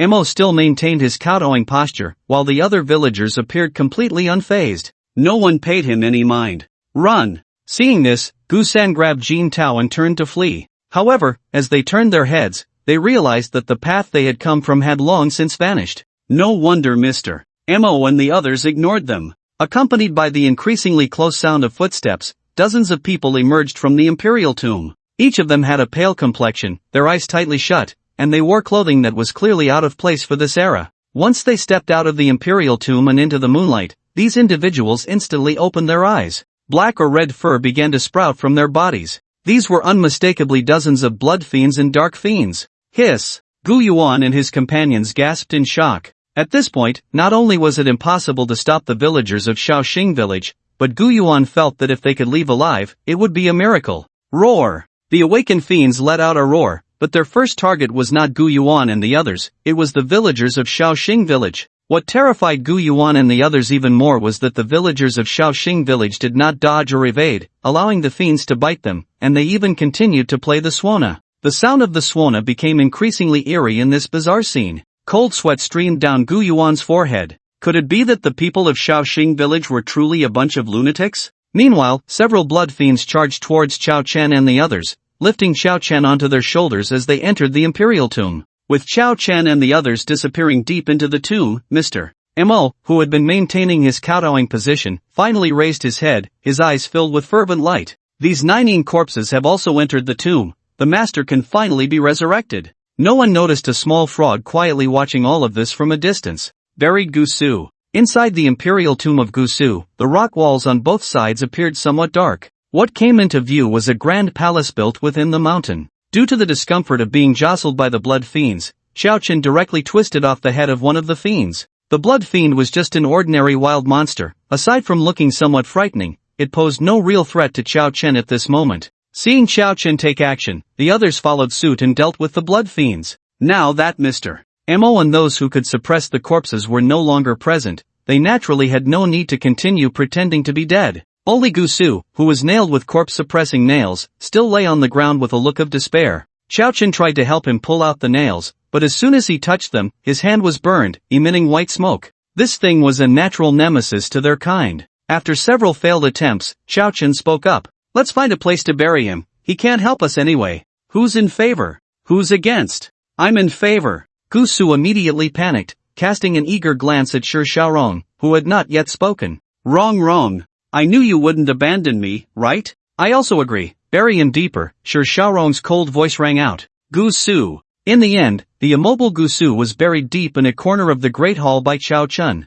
Qiao Chen's actions were not entirely for revenge, he held no grudges. First, Gusu couldn't move, and if he followed the group, everyone would have to split their attention to protect him. Second, burying Gusu deep underground could prevent him from being accidentally harmed by those fiends. Lastly, he simply found Gusu unpleasant to look at. After burying Gusu, Xiao Chen finally had time to carefully observe the interior of the imperial tomb. Besides the Great Hall, there were 9 doorways surrounding the hall, leading to unknown places. In the center of the grand hall stood a massive rack, above which lay countless treasures of gold and silver, clearly intended as burial goods. At the very center of the rack was a magnificent stone coffin. The coffin was about 2 meters long, with a 5-clawed golden dragon intricately carved on its walls, so lifelike that it seemed ready to burst forth at any moment. Wow, is this the Emperor's coffin? A boy with a sharp face and monkey-like features couldn't help but exclaim. His name was Shuri Min, and he, along with another girl named Shensi, were both from the assassin division.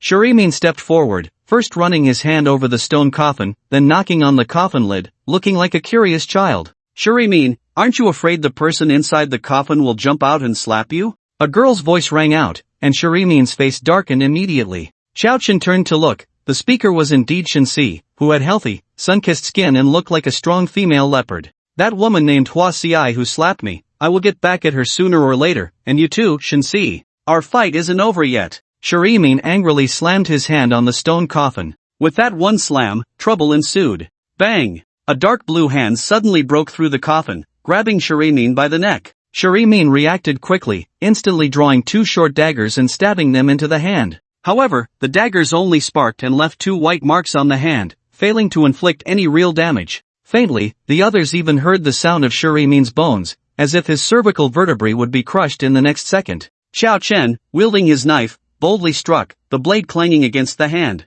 In pain, the hand retreated back into the coffin. An angry roar echoed from within the stone coffin. Shuri Min, his face pale with fear, clutched his neck and backed away, distancing himself from the coffin. Cough, Xiao Chen, thank you so much. From now on, if you ever need me, just say the word, cough.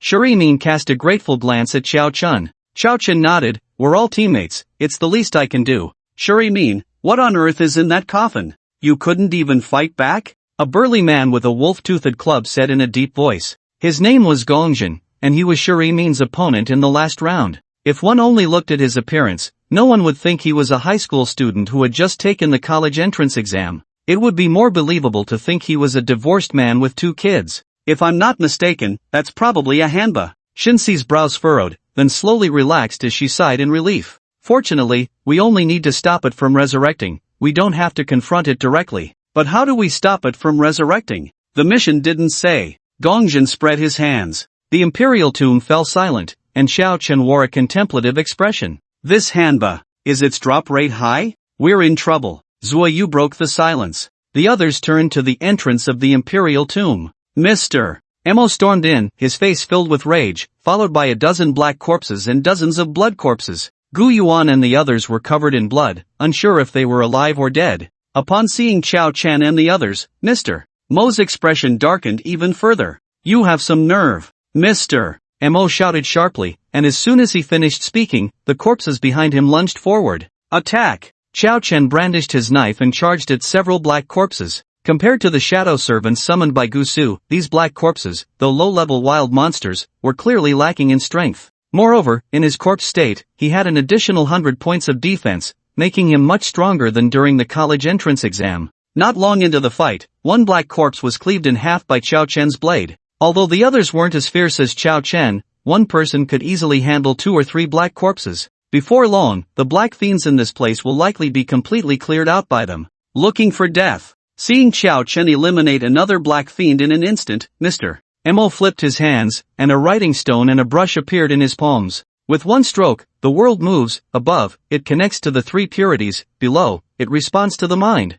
He used the brush to draw a strange talisman towards Qiao Chen, who immediately felt his movements slow down. His expression changed, and he gripped the crescent blade tightly, throwing it at Mr. Mo. A blood fiend corpse instantly blocked in front of Mr. Mo, absorbing the fatal blow. Mr. Mo, seeing this, moved even faster. With the second stroke, the ancestor creates, summoned the great deity, mobilized the great army. With the third stroke, the fierce fiends avoid, which corpse dares to appear, which fiend dares to block. I command the strokes, 10,000 corpses lie hidden. After Mr. Mo finished his 3 strokes, Qiao Chen felt a strange force binding him all over. Then, following the same method, Zuoyu and the others were also instantly controlled. The situation reversed in an instant. The 8 of them became fish ready for slaughter, thrown beside Gu Yuan and the others. Mr. Mo's aged chest rose and fell continuously, clearly showing that the continuous use of this technique was quite taxing on him. He no longer had the calm demeanor he had at the beginning. He grinned at Qiao Chen with a sinister smile. Rest assured, I won't kill you. You are the best food for the master. After dealing with Qiao Chen and the others, Mr. Mo knelt back down in front of the stone coffin. He mumbled to himself, seemingly performing some new ritual. Accompanied by his voice, the lid of the stone coffin began to tremble, as if something inside was waking up. We're done for, you go. What do we do now? We're all controlled. Who will stop that old man? Yang Shangdi said anxiously. Not necessarily. Zuoyu raised his head to look at Gu Yuan and the others beside him. Their appearance beside us at this moment indicates that the turning point may lie with them. Qiao Chen's eyes lit up. He elbowed the nearest Gu Xiaoshuan. Hey, still alive? Gu Xiaoshuan. Gu Xiaoshuan's mood was quite complicated at this moment. After a lifetime of dealing with corpses, it was the first time he encountered a corpse that actively spoke to him. It was like a proctologist being looked at by a skin swallow. Gu Xiaoshuan, you speak, I can hear you. Compared to the bloodied Gu Yuan, Gu Xiaoshuan's state was clearly much better.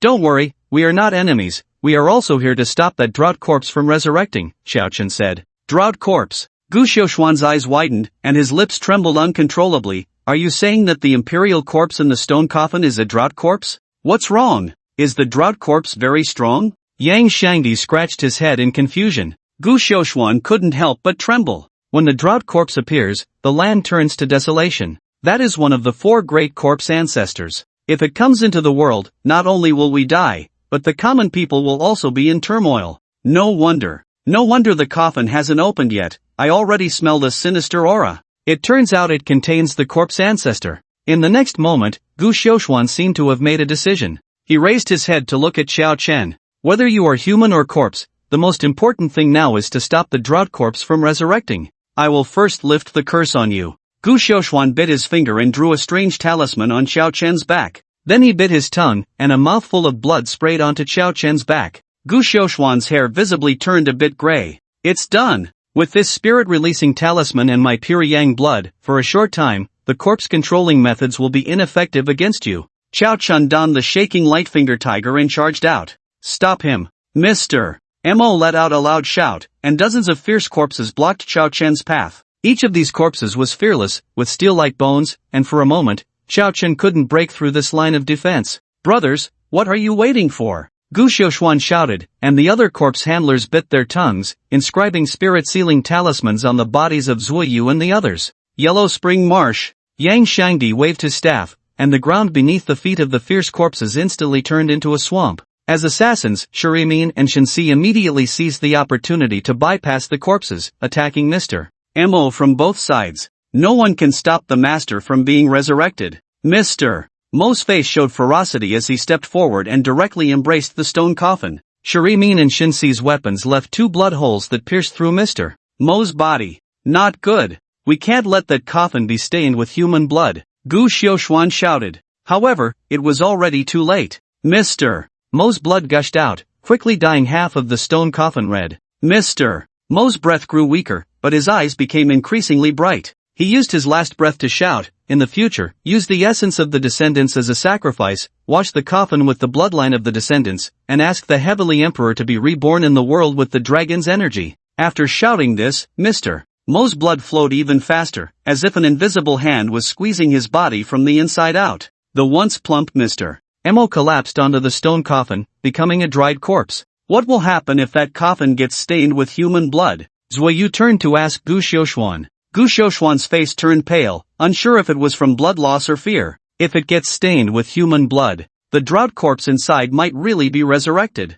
Zuoyu asked, is there any way to remedy this? Gu Xiaoshuan pondered for a moment, his eyes lighting up before he slowly shook his head. If there were a spirit-sealing coffin here, perhaps we could seal the drought corpse inside it, supplemented with black dog blood and other suppressive items. But at this point, where can we find a spirit-sealing coffin? Xiao Chen, who had just dealt with the corpse, suddenly had a strange expression. Sure enough, as soon as Zuoyu heard this, her eyes lit up. There is a spirit-sealing coffin. Zuoyu turned to look at Xiao Chen. Quick, Xiao Chen, take out the spirit-sealing coffin. Xiao Chen blinked innocently. What spirit-sealing? The spirit-sealing coffin. What coffin? The spirit-sealing coffin. What spirit coffin? Seeing the visible surge of malevolent energy rising from Zuoyu, Xiao Chen awkwardly scratched his head. The spirit-sealing coffin. I smashed it. Zuoyu, why did you smash it? Xiao Chen, I thought, you see, this thing can suppress all corpses. What if we got sealed inside? If I smashed it, wouldn't we be safe? Zuoyu, did you not think that the drought corpse is also a corpse, and the spirit-sealing coffin is meant to deal with the drought corpse? Xiao Chen spread his hands. No. So what now? Because of your mistake, have we suffered in vain these past few days? Was the mission for nothing? Shurimin began to question Xiao Chen. Although Shensi and Gongjin didn't speak, their expressions were also grim. Instead, Shi Shaorong, who had a grudge against Xiao Chen, stood quietly to the side. Perhaps there is another way. The previously unconscious Gu Yuan finally woke up at this moment. What way? Hurry up and tell us. Shurimin pressed. Open the coffin first. Gu Yuan said. What? Shurimin's face changed dramatically. Are you crazy? You know it's a drought corpse inside and you want to open the coffin? Only while the drought corpse hasn't awakened do we have a chance to reseal it. Otherwise, once the drought corpse awakens, it will break out of the coffin. Gu Xiaoshuan's expression was complex. He had already guessed what the senior brother was planning to do. You lunatic! Whoever loves to open it, go ahead. Shurimin cursed, and as soon as he got close to the coffin, he was grabbed by the neck, leaving him with a psychological shadow. Let me do it. Xiao Chen approached the stone coffin, and there was no change. The hand that had just reached out from the coffin did not emerge again. Zuoyu stood beside Xiao Chen with the Dark Star Shield, ready to respond to any sudden situation. Boom! Xiao Chen pushed hard, and the stone coffin instantly opened halfway, causing everyone's nerves to tense. The entire imperial tomb was so quiet that even breathing could not be heard. After pushing the coffin lid aside, Xiao Chen looked inside, and his pupils instantly shrank to the size of needles. Is this the true face of the drought demon? Task changed, the insidious Shurimin. Before opening the stone coffin, Xiao Chen had imagined many appearances of the drought demon. Without exception, they were all fierce and brutal. But now, lying in the stone coffin was a person with a face like a crown jade, dressed in a golden robe, with a Qilin-patterned belt tied around his waist. Apart from being relatively tall, he looked no different from an ordinary rich young master. If it weren't for the prior knowledge, no one would think this was the drought demon. After realizing there was no danger, Shurimin and the others hurried over to observe the drought demon in the coffin. Wow, I thought the drought demon would look like a green-faced monster with fangs, Gongjin remarked with some emotion. Old man, now that the coffin is open, how do we reseal the drought demon? Shurimin turned to ask. Gu Yuan, supported by Jin Tao, stood up again. First, cut off the drought demon's head, Gu Yuan said. Understood. Shurimin licked his lips, and 2 short daggers appeared in his hands. But when Shurimin turned around, he suddenly froze. What's wrong? Shinsi asked from the side. The eyes. The drought demon's eyes are open, Shurimin said in terror. As soon as he spoke, Xiao Chen and the others looked into the coffin, and the drought demon, who had just had his eyes tightly closed, now stared with eyes wide open like copper bells. The originally peaceful face now faintly revealed a hint of ferocity. What do we do now? Shurimin turned to ask Gu Yuan. Don't be afraid. The drought demon is still only in a semi-conscious state. Cut off his head. Gu Yuan shouted. Yang Shangdi, which head do we cut? Gu Yuan. Fatty, stop causing trouble. Shurimin, feeling a surge of determination, turned and thrust the short dagger into the stone coffin. Clang! The short dagger collided with the bottom of the coffin, producing a sound of metal clashing. But where was the drought demon's figure in the coffin? What the hell? Where's the body? Where did the body go? Shurimin felt a chill down his back. Such a large drought demon had vanished without a trace. On the ground, Mr. Mo's corpse had a slight smirk at the corner of its mouth, as if mocking everyone. The scene was terrifyingly quiet, and one could even hear the sound of their own heartbeat. Everyone's nerves were taut because no one knew where the drought demon had gone. A few minutes later, Shinsi's slightly twitched. She raised her head in terror and shouted, "It's above." As an assassin, Shinsi indeed surpassed everyone in her perceptive abilities. Bang! As soon as Shinsi's words fell, a tall corpse fell from the sky, shaking the ground as the drought demon landed. The girl who had not made a move was directly sent flying by the drought demon. At this moment, the drought demon no longer resembled the jade-faced figure from before. His long black hair was wildly dancing, looking like a demon god descending to the world. The system prompt also echoed in everyone's minds. The drought demon has been resurrected. Task modification in progress. Modification successful. Task requirement, kill the drought demon, difficulty, level epic, drought demon level health, 4000 strength, 223 defense, 177 agility, 158 skills, crimson flame corpse poison, ancestors pressure. It's over. The drought demon has resurrected. Looking at the drought demon's attribute panel, Shurimin quietly retreated behind the others, already prepared to run. However, the drought demon twitched its nostrils and lunged directly at Shurimin. It smelled the scent of Shurimin, the prey it had just failed to capture. The drought demon pushed off the ground, shooting towards Shurimin like a sharp sword. Damn! Why are you chasing me? Shurimin didn't expect to be targeted even after hiding so far back. He dodged and began to evade the drought demon. As the distance between him and the drought demon closed, a sinister glint flashed in Shurimin's eyes. He directly hid behind Yang Shangdi, using Yang Shangdi's massive body as a shield. Damn you! Yang Shangdi wanted to escape, but as a soil mage, how could he possibly match the speed of Shurimin, the assassin? Sorry, dead friend, but I won't die. Shurimin and the drought demon began to circle around Yang Shangdi like King Qin around a pillar, except this pillar was Yang Shangdi. The drought demon, furious after missing several times, saw Yang Shangdi blocking its path and extended its claws to slash down at him. Sand binding. Earth escape wall. Yang Shangdi quickly cast spells to block the drought demon's attack. Yang Shangdi, come over here, Zuoyu shouted loudly. Only then did Yang Shangdi roll and crawl behind Zuoyu's large shield. At this moment, the drought demon let out a furious roar, its immense strength crashing through the earth escape wall, continuing its assault on Shurimin. Shurimin remained hidden behind Yang Shangdi, refusing to show himself.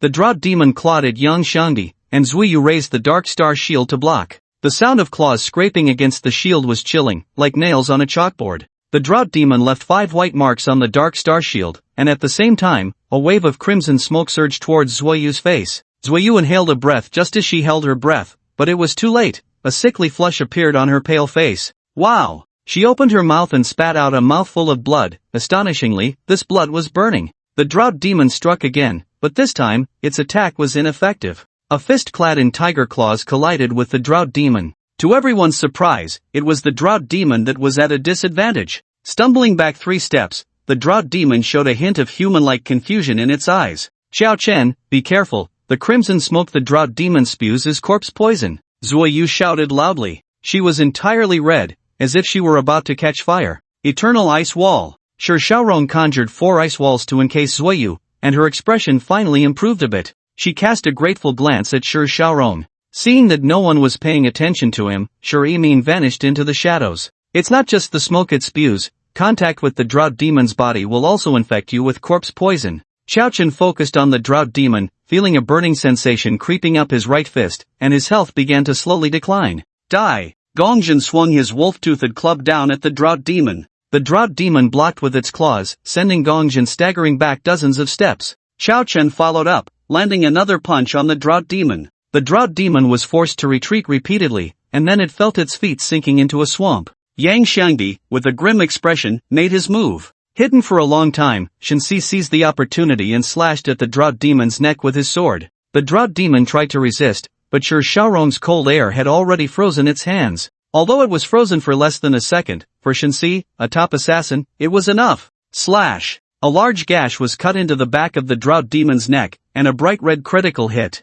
appeared above its head. Shenxi turned out to be a rare critical hit assassin. Roar! The injured drought demon let out a roar, its reopened eyes filled with even more resentment. Immediately, it swung its arms, and a terrifying force spread out from its body. Shenxi, who was closest to it, was directly knocked back, and a dreadful pressure surged towards Xiao Chen and the others. Corpse ancestor pressure. Under the corpse state, all player attributes are halved by this skill. Seeing this negative status, Xiao Chen's face turned green. For others, only their strength and agility were halved, but his health would also be halved. No wonder the task turned into a high difficulty level as soon as the drought demon woke up. The real challenge was here. Damn it, if I had known, I wouldn't have buried that brat Gusu so deep. The thought of digging Gusu out to fight the drought demon flashed through Xiao Chen's mind. Although Gu Yuan and the others could remove the corpse nails, the frenzied drought demon wouldn't give them a chance to dig out Gusu. The drought demon exerted its legs and charged towards Shenxi. It was clearly a petty drought demon.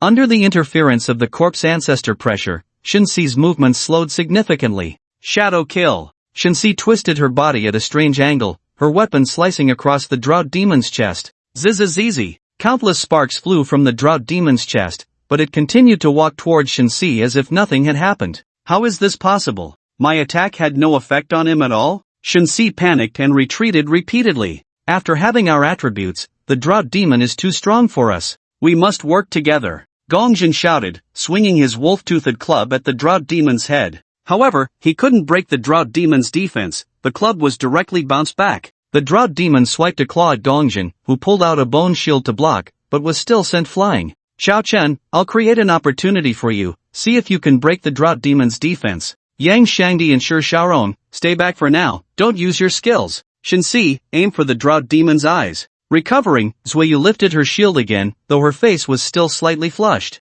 She raised the Dark Star shield and charged at the drought demon, taking advantage of the moment it attacked her. Xiao Chen slipped behind the drought demon and struck its back heart with his fist, wearing the shaking light tiger ring. Critical hit. What the hell kind of undead mage are you? Gongjin, just getting up, nearly popped his eyes out. The terrifying damage left the others gasping, but they also saw a glimmer of hope for victory. However, the next second, the drought demon turned around and swiped a claw, and with a loud smack, Xiao Chen was sent flying. He slid across the ground for over 10 meters before spitting out a mouthful of black blood. Hope was dashed. Xiao Chen, are you okay? Zuoyu asked with concern. I'm fine, just a bit of pain, Xiao Chen said as he stood up and spat out another mouthful of blood. How do we fight this? No one but you can break the drought demon's defense. Shenxi was already feeling like retreating. There should be 2 more who can. Xiao Chen looked at Yang Xiangdi and Shi Xiaorong. Give me some time. Shi Xiaorong's cold voice rang out. She raised her staff, and a terrifying wave of energy continuously gathered at the top of her staff.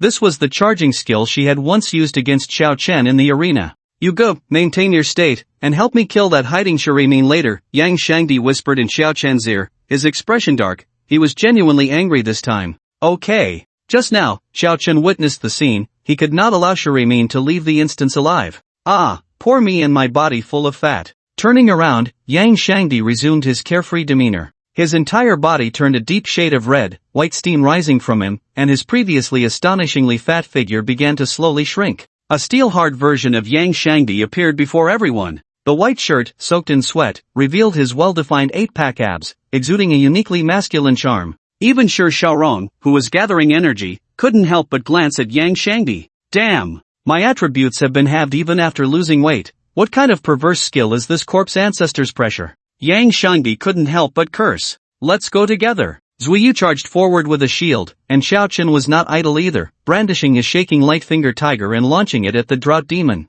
Sand binding. After losing weight, Yang Shangdi's attack was terrifying. The red sand tightly wrapped around the drought demon, immobilizing it. I don't believe I can't smash your head this time. Gongjin leaped high, using all his strength to smash the wolf fawn club onto the drought demon's head. Bang! A loud crash echoed, but the drought demon's head was unscathed. Instead, Gongjin's wolf fawn club broke into two. Gongjin's face turned green as he looked at the drought demon's crimson eyes, his throat involuntarily rolling. Brother Ba, I have some family matters. My mom asked me to go home for dinner, so I'm leaving now, okay? Roar! The drought demon couldn't move, but it opened its mouth and sprayed a mouthful of corpse poison at Gongjin. Gongjin hurriedly tried to retreat, but as a meat shield, his speed was too slow, and a thick cloud of corpse poison enveloped him. Gongjin's eyes rolled back, and he fell silent, clearly having fainted. Xiao Chen felt a chill. How long had it been since this drought demon brushed its teeth to knock someone out with just a breath? Shadow kill, break. Shinsi launched a sneak attack from the side of the drought demon,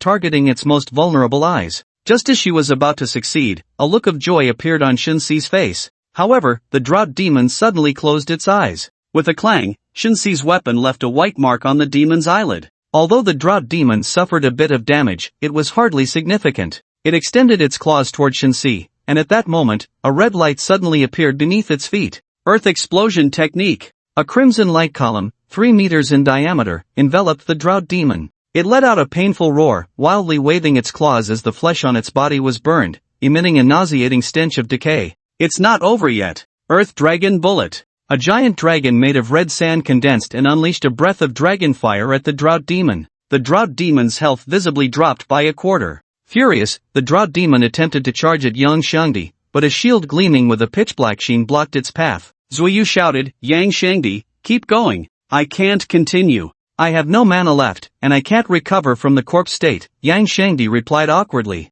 Zuiyu, help me. Shinsi cried out in alarm as the drought demon had already grabbed her ankle. Bang! Shinsi's body was slammed heavily to the ground, and the drought demon followed up with a punch aimed at her head. If that punch landed solidly, her entire head would explode. Zuiyu, raise the shield. Xiao Chen shouted. Zuiyu didn't realize what Xiao Chen was planning, but out of trust, she raised the shield. The next second, she felt a pair of scorching hands wrap around her waist. Zuiyu's entire body tensed up. What was he doing? This wasn't the time. Zuiyu felt her heart racing like a startled deer. Let's go. Xiao Chen picked up Zuiyu and threw her out. With the power of Xiao Chen behind her, Zuiyu, holding the shield, crashed into the drought demon like a cannonball. Zuiyu. However, although she saved Shinsi, the battered Zuiyu had already lost her fighting capability. Thank you, Shinsi said weakly. Xiao Chen's heart sank. At this point, only he and Zuiyu still had any combat strength left. Master Xiaorong, how much longer do you need to charge?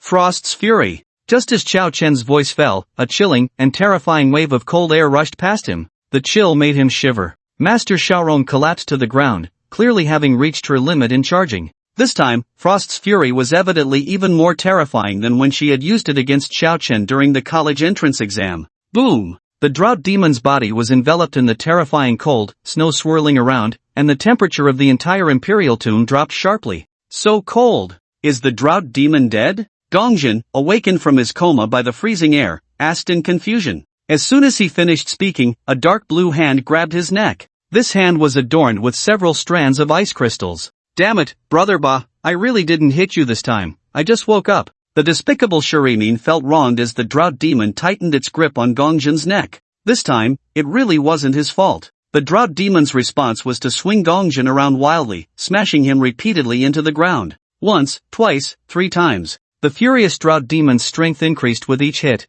and the burly Gongjin was like a rag doll in front of the drought demon. The charge skill was indeed the most powerful skill in the underworld. Master Xiaorong's fully charged Frost's Fury directly took away more than half of the drought demon's health. The severely weakened drought demon vented all its anger on Gongjin. Brother you, this Gongjin is really a man. Besides the first hit when he cried out, he hasn't made a sound after being smashed so many times by the drought demon. Yang Shangdi couldn't help but praise. Is there a possibility that he has already passed out? Xiao Chen's expression was strange. He stepped forward and punched the drought demon back. Gongjin, who had been held by the drought demon, fell down as well, and the poor Gongjin indeed passed out again. After being pushed back, the drought demon immediately lunged at Xiao Chen again. But this time, Xiao Chen was not panicked. The drought demon's health bar was only 8 or 900 left. Even if he exchanged injuries, he could still take down the drought demon. As for dodging, what was there to dodge with agility? Xiao Chen directly grabbed the drought demon's hair and punched it in the face.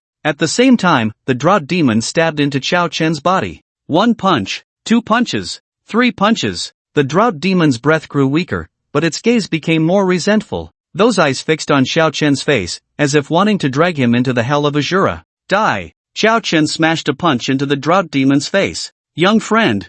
Wait, you can't kill the drought demon, let me do it! Gu Yuan shouted anxiously from the side. Upon hearing this, Xiao Chen immediately tensed up. After fighting for so long, did this old man want to take his credit? No way! This punch was even faster, directly knocking the drought demon's skull off, and its body fell heavily to the ground. Detected that player Xiao Chen defeated the drought demon through hand-to-hand combat, rewarded with 20 free attribute points, experience. Congratulations to player Xiao Chen for killing the drought demon and successfully clearing the Ling Coffin Mountain dungeon. Evaluation complete. Player Xiao Chen rating, level player Yang Shangdi rating, level player Master Xiaorong rating, level. Player Shirimin rating, level player Gusu rating, level player Mafei rating, level. The system will distribute rewards based on player ratings. Player Xiao Chen has received level up rewards, experience, 5 free attribute points, and the skill book voice of the drought demon. Congratulations to player Xiao Chen for leveling up. Current experience points, 10, reward of 10 free attribute points.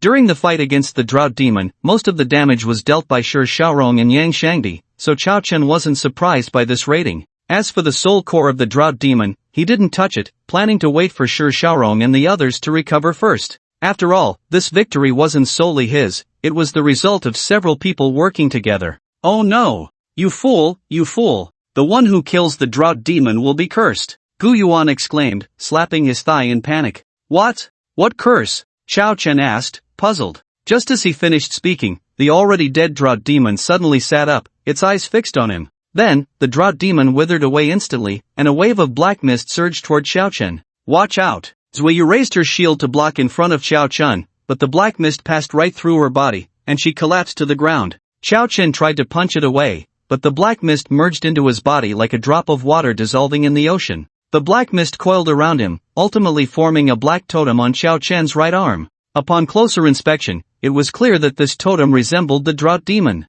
Congratulations to player Xiao Chen for being cursed by the drought demon. In 30 days, player Xiao Chen will die. Xiao Chen, congratulations, my ass. Is there any way to lift this curse? Xiao Chen asked Gu Yuan. Just eat whatever you want, don't deprive yourself in your final days, Gu Yuan sighed. According to historical records, no one has survived the drought demon's curse. Xiao Chen nodded, not letting it get to him. Just because it couldn't be solved in the dungeon doesn't mean others can't solve it. Surely, a large institution like Kyoto University could handle a level 20 curse, right? Are you okay? Xiao Chen helped Zuiyu up. I'm fine, just feeling weak. Zuiyu's expression suddenly changed. Xiao Chen, the soul core. Xiao Chen turned his head and saw a shadow dart past, directly snatching the drought demon's soul core. Hee, thanks a lot, you bunch of fools. Shirimin, who had been hiding in the shadows, revealed a smug smile as he pulled out a ring glowing with red light from the drought demon's soul core. This was clearly a piece of high-level equipment. Shirimin couldn't contain his excitement and immediately slipped the ring onto his finger. Shirimin, how could you do this? You didn't help during the fight against the drought demon, and now you want to steal our loot? Xunxi shouted furiously. Exactly. Xiao Chen just saved you, this is too despicable. Dongjin, who had just regained consciousness, couldn't help but speak up. Saved me? Did I ask him to save me? He insisted on saving me, what can I do? Shirimin sneered. Faced with the temptation of high-level equipment, Shirimin had already made up his mind to go all the way. How can you be like this? It's one thing to borrow money and not pay it back, but how did you turn into this? From Gongjin's level of anger, it seemed he and Shirimin had a past. Humph. Blabbering. Shirimin kicked Gongjin down, his figure blurring as he prepared to leave the dungeon. Yellow Spring Swamp. You Gu, hurry up. Yang Shangdi shouted, having secretly saved some mana just for this little villain, Shirimin. Shirimin felt his feet sink, half of his body getting stuck in the swamp. Just then, a lean, sturdy figure charged toward him. Shuri Min's expression darkened. I just don't want to conflict with you. You don't think you remnants can still fight me, do you? As Chao Chen rushed over, Shuri Min's figure vanished from the spot. Chao Chen, be careful. He, like me, is a shadow assassin and is very skilled at hiding. Shen Si shouted loudly. Do you think knowing the characteristics of a shadow assassin will help him defeat me? Naive. Shuri Min's voice echoed from all directions. Since you're seeking death, I'll use you to test my new equipment. Corpse Ancestor Ring. A wave of black energy surged, and Xiao Chen instantly felt his already slow speed become even slower. Unbeknownst to him, Shuri Min, hidden in the shadows, was momentarily stunned. Only stole 4 agility? Damn, is this kid a turtle? For the first time, Shuri Min felt that the effect of high-level equipment was actually just SOSO. Xiao Chen's figure suddenly seemed to carry a mysterious aura in his eyes, and he decided to end this quickly. Shadow kill. 2 shadows rushed towards Xiao Chen, with Shuri Min's short dagger accompanied by a sonic boom, fast as lightning.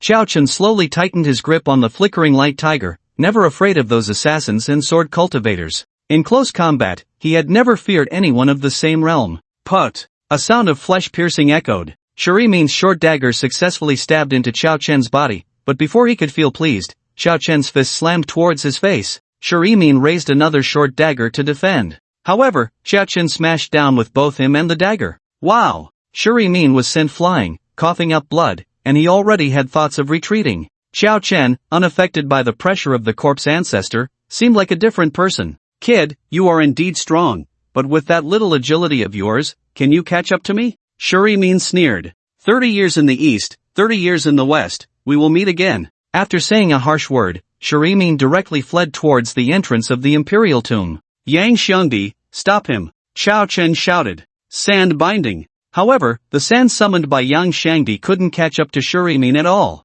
As an assassin, under full sprint, Shuri Min's speed was so fast that he even left after images. Xiao Chen's expression turned extremely grim. Once Shuri Min escaped the imperial tomb, it would truly be a free-for-all. But with his agility, it was impossible to catch up to Shuri Min. Still want to stop me? Dream on. Goodbye. Shuri Min taunted as he fled. However, as he turned around, he saw a frog blocking his path. Where did this dead toad come from? Get lost. Shuri Min lifted his foot, wanting to kick the frog away. Rib bit. The frog suddenly croaked, and then a magnificent sword energy instantly slashed towards Shuri Min. What the hell is this? Shuri Min's face turned pale. How could a frog use a sword? Behind him, Xiao Chen and Yang Xiangdi had strange expressions, as they had already guessed who this frog was. Shuri Min immediately went all out to defend, raising his short dagger in front of his chest to block the frog's sword force as much as possible. Unfortunately, the frog's swordsmanship was exceptionally rare and superb. Each strike found Shuri Min's flaws, drawing blood with every hit. In a moment of desperation, Shuri Min could only protect his head and vital organs, leaving other areas to fend for themselves. However, the frog's strikes became faster and faster. Shuri Min's body accumulated more and more sword wounds, blood soaking him until he was a bloody mess. Ah, damn frog, you're seeking death. Shuri Min realized he couldn't continue like this, otherwise, he would surely become the first player from the underworld to be killed by a frog. Shadow instant kill. Shuri Min's figure instantly disappeared, then reappeared behind the frog. 2 short daggers lunged towards the palm-sized frog. Little frog, be careful. Shenshur shouted loudly. It's over, you shouldn't have spoken, girl. Yang Xiangdi shook his head at Shenshur. Why? Shenshur was a bit confused. Yang Xiangdi, as soon as you open your mouth, that frog is going to start showing off. Ha! Shenshur looked over in confusion, and then she almost popped her own eyes out. That frog actually stood up on 2 legs like a person. The frog stretched out a front paw and patted its non-existent bangs. Quack quack quack quack quack quack quack. Quack quack quack quack quack quack quack. The frog turned around and struck with a sword, the speed of which was extreme, instantly slicing across Shuri Min's neck. Critical hit. Shuri Min had already been punched by Chao Chen and was severely injured. Now he was directly killed by this sword. This is impossible. You're just a frog. The soul core of the drought demon fell, and Shuri Min's body even took 2 steps forward before collapsing, then turning into specks of starlight. Only a ring was left at the spot. Xiao Chen stepped forward to pick up the ring, and his brows instantly raised. Corpse Ancestor Ring, level, effect, steal 5-0 agility from the target, lasting 10 seconds. Cooldown, 20 seconds. Class restriction, none. Steal? I accelerate while the opponent decelerates. doesn't that roughly equal to the opponent being immobilized? This is a control skill. Xiao Chen's eyes lit up. No wonder when Shurimin used it on him just now, he felt his speed slow down instantly. Quack quack, quack quack quack. The frog on the ground croaked, seemingly expressing dissatisfaction that Xiao Chen had snatched its loot. Ahem. Yang Shangdi pretended to cough. Brother you, look at how much this frog has helped us, how should we thank it? You're right. Xiao Chen stroked his chin. How about we find 20 female frogs for it to have a good time? The frog took a step back upon hearing this. Yang Shangdi, let's find 50 female frogs, so it can experience what it means to be ugly and have fun. Xiao Chen, and let's find 100 foreign female frogs, so it can experience foreign girls. The frog took another step back. Yang Shangdi, forget about distinguishing between male and female, let the little frog experience what a big brawl is like. Xiao Chen, sure, that's safe, I think giant lizards would be great too. The frog could no longer hold back, it croaked angrily, not knowing what it was cursing, and ran outside the imperial tomb. Its speed was even comparable to that of Shurimin, who had just fled. Xiao Chen, that frog just now should be Ma Fei? Zhuo Yu asked. Otherwise, do you really think a sword-fighting frog would appear out of nowhere in the inner world? Xiao Chen said with a smile. You all can divide the remaining items in the soul core, I don't want anything in there, I just want this ring. Xiao Chen looked at the corpse ancestor ring, growing more and more pleased. No problem, I have no objections. If it weren't for you and that little frog, all these things would have been taken away by that little man Shurimin. Gongjin patted his chest. The others naturally had no objections either. While they divided the drought demon's soul core, Xiao Chen checked his attribute panel. Name, Xiao Chen. Profession, Necromancer. Realm, Beginner, Strength, 320, Monster Strength. I'll skip the parts that haven't changed, or else you'll say I'm padding the word count. Health, 4120, Experience, 15. Equipment, Skeleton King Ring, level, Qinglong Yenue Blade, level, Mad Spider Armor, level, Corpse Ancestor Ring, level. Phew! This dungeon run was worth it. Xiao Chen was overjoyed. With the Corpse Ancestor Ring, which steals agility, he wouldn't have to worry about being kite for a while. No, how could the matters of scholars be called stealing? It should be called borrowing. Xiao Chen, are you ready? Let's go back. Left Yuzu reminded.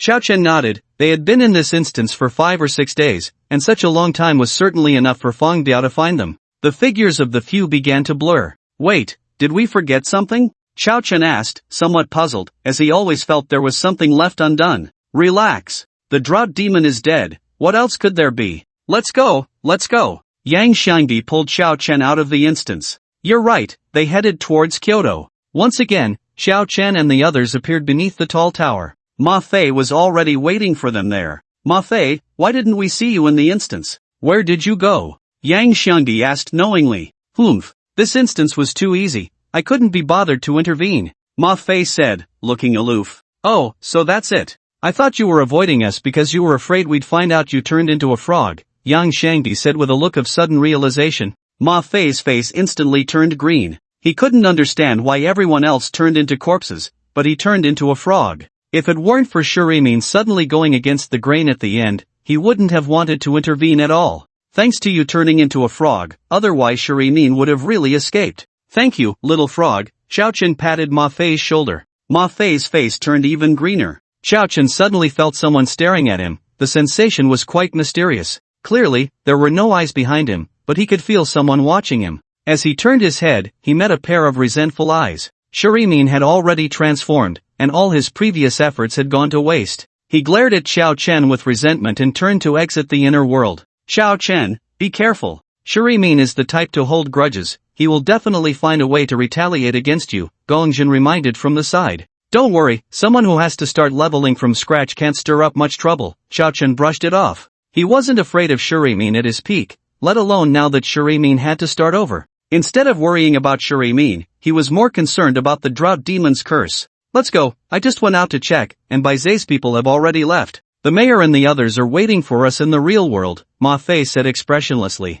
Xiao Chen felt a bit moved. If he returned to the real world alone and Baize's people hadn't left, it would undoubtedly be walking into a trap. Ma Fei's action was indeed a risk he took for them. Sorry, Ma Fei, I shouldn't have called you little frog, Xiao Chen said earnestly. Thank you, frog hero. Ma Fei's face turned even greener, looking as if he had used a fluorescent face mask. He silently exited the inner world. You guys are finally back. Seeing Xiao Chen and the others return safely, Fang Biao finally breathed a sigh of relief and rushed forward to hug them. Xiao Chun glanced around and instantly gasped. Dozens of military armored vehicles were parked around, and a group of fully armed soldiers with real guns and ammunition had set up a security line, surrounding them tightly. The officials of Sioux City were truly furious this time. Don't worry, this time, Sioux City will definitely give you an explanation. I won't let a single one of those people go. The mayor, Fang Biao, had a glint of icy killing intent in his eyes. 1, 2, 3, 4. Wait. Including the just exited Shuri Min, there are only 9 people. There's still one missing? Tai Shuizhen asked in confusion. Fang Biao's heart tightened. If he lost a student, his tenure as mayor would be over. Ha? Is one missing? Xiao Chen scratched his head, somewhat troubled. Who was missing? 3 seconds later, the gazes of the few instantly locked onto each other, and they saw a name in each other's eyes. Gu Su. Xiao Chen quickly explained what had happened in the instance. Tai Shuizheng's face darkened instantly as he turned and dove into the inner world. After a while, Tai Shuizheng emerged with a dark figure in tow. At this moment, Gu Su, having been buried for a long time, looked visibly weak, yet he still fixed a fierce gaze on Xiao Chen. He had clearly felt Xiao Chen stepping hard on his grave after filling it with dirt. Phew! It's good that everyone is here, Fang Biao said, letting out a sigh of relief. Since everyone is here, I will tell you some things. Fang Biao cleared his throat and began to speak. In addition to you, 3 other cities' candidates have also been taken away by an organization called Baise, and there has been no news from them. This incident of abducting candidates is particularly severe and has alarmed the top officials of the Great Xia Ancient Kingdom. Therefore, this year's college entrance examination champion competition has been announced as suspended. Moreover, for safety reasons, official personnel will soon escort you to your respective universities. Apart from Xiao Chen, the others' expressions changed. Uncle Feng, can I say goodbye to my dad first? Ma Fei asked. As the son of the richest man in Sioux City, Ma Fei naturally knew Fang Biao. Ma Fei, it's not that Uncle Feng is unsympathetic, but Sioux City right now is not safe. Fang Biao narrowed his eyes slightly, agreeing with Jin Tong's thoughts. There must be an insider in Sioux City that he hadn't uncovered. I will arrange for someone to notify your parents. You all should head to your respective universities with peace of mind. As soon as he finished speaking, several of the latest military helicopters slowly approached. The roar of the rotors shook everyone's hearts. This is a military-armed helicopter Wuji, equipped with a Gatling gun. It can also carry Red Arrow missiles, various calibers of rocket launchers, and can even carry 500-kilogram bombs. Gongjin exclaimed excitedly. As a fervent military enthusiast, he never expected to see an armed helicopter up close like this. He could even feel the chilling aura emanating from the helicopter's body. Looking at the gleaming gun barrel ahead and the beautifully crafted gun body, Xiao Chen couldn't help but feel a surge of excitement. Which boy could resist the allure of a Gatling gun spitting blue flames? Students from Kyoto, come here. A soldier in camouflage waved to Xiao Chen and the others. After they boarded the helicopter, the rotors began to spin. Instantly, the surrounding lawn was whipped into a frenzy, pressing the grass flat against the ground. The military helicopter slowly ascended, roaring towards Kyoto. Not far from Sioux City, there was a small manor. No one would expect that beneath this manor lay a massive base. Hua Xiai knelt on the ground, her body covered in wounds. In front of her sat a man in a suit, with a white divine beast embroidered on his cuff. Oh, they've all escaped from the inner world? The man extended a finger, gently tracing the tips of Hua Xi's hair, his eyes filled with an inscrutable meaning. Hee, Xiao Chen, huh? I've met him once. I didn't think he was anything special at the time. But now it seems he truly is the son of Xiao Anqing. I'm becoming more and more interested in him. The power of money in Kyoto. As the capital of the Great Xia Ancient Kingdom, the strongest in the Eastern Alliance, Kyoto boasts a rich historical culture. At the same time, as the city with the most universities in the Great Xia Ancient Kingdom, Kyoto is a place that countless students yearn for. During their student years, they strive desperately to get into Kyoto, and after graduation, they work tirelessly to stay in Kyoto. Countless people have differing opinions about Kyoto, but it cannot be denied that Kyoto is the absolute center of the ancient Great Xia Kingdom. The helicopter slowly landed in a military district courtyard. As Xiao Chen stepped off the helicopter, Pang Liangji, an admissions officer from Kyoto University, came over to greet him. Xiao Chen, long time no see. Teacher Pang, long time no see, Xiao Chen replied with a smile. Pang Liangji waved to the side. Pei Xinghua, aren't you coming over to say hello? Go to hell. I wish you a full payout on your accident insurance. Pei Xinghua's face darkened. Seeing Xiao Chen reminded him of the moment he was punched and sent flying. Pang Liangji was clearly doing this on purpose to irritate him. Pang Liangji replied, then I wish you a guaranteed reduction in your prison sentence. Pei Xinghua shot back, then I wish you success in catching someone cheating. Pang Liangji countered, then I wish you a cremation that definitely produces relics, for at once. Pei Xinghua retorted, then I wish you, Teacher Pei. Gu Su awkwardly interrupted Pei Xinghua. Pei Xinghua snapped back to reality, almost forgetting the main business. Let's go, I'll take you back to school to rest. After giving Pang Liangji a furious glare, Pei Xinghua led Gu Su and the others outside. Gu Su, Shi Xiaorong, and Gong Zhen were all guaranteed students from Huqing University. Xiao Chen, just wait, next time we meet, I will definitely get my revenge. Gu Su shot a cold glance at Xiao Chen before leaving. Then I wish you would definitely be caught with your pants down in class at Huqing University, Xiao Chen quickly replied. Pang Liangji's eyes lit up at this, and he patted Xiao Chen on the shoulder. Good kid, no wonder you're a new student at Kyoto University, your learning ability is impressive. Oh, it's all thanks to Teacher Pang's good teaching, Xiao Chen said somewhat shyly. Yang Shangdi chimed in, Teacher, how about this, Gu Su? I wish you would definitely see your wife when you open your browser. That's not bad. Very good. Pang Liangji nodded. Humph. What is this? Ma Fei immediately protested, Gu Su, I advise you to wear a green hat that is definitely thick and plush. Fortunately, Gu Su had already walked far away, otherwise, with his personality, he would surely come back to fight. Very good. We have successors.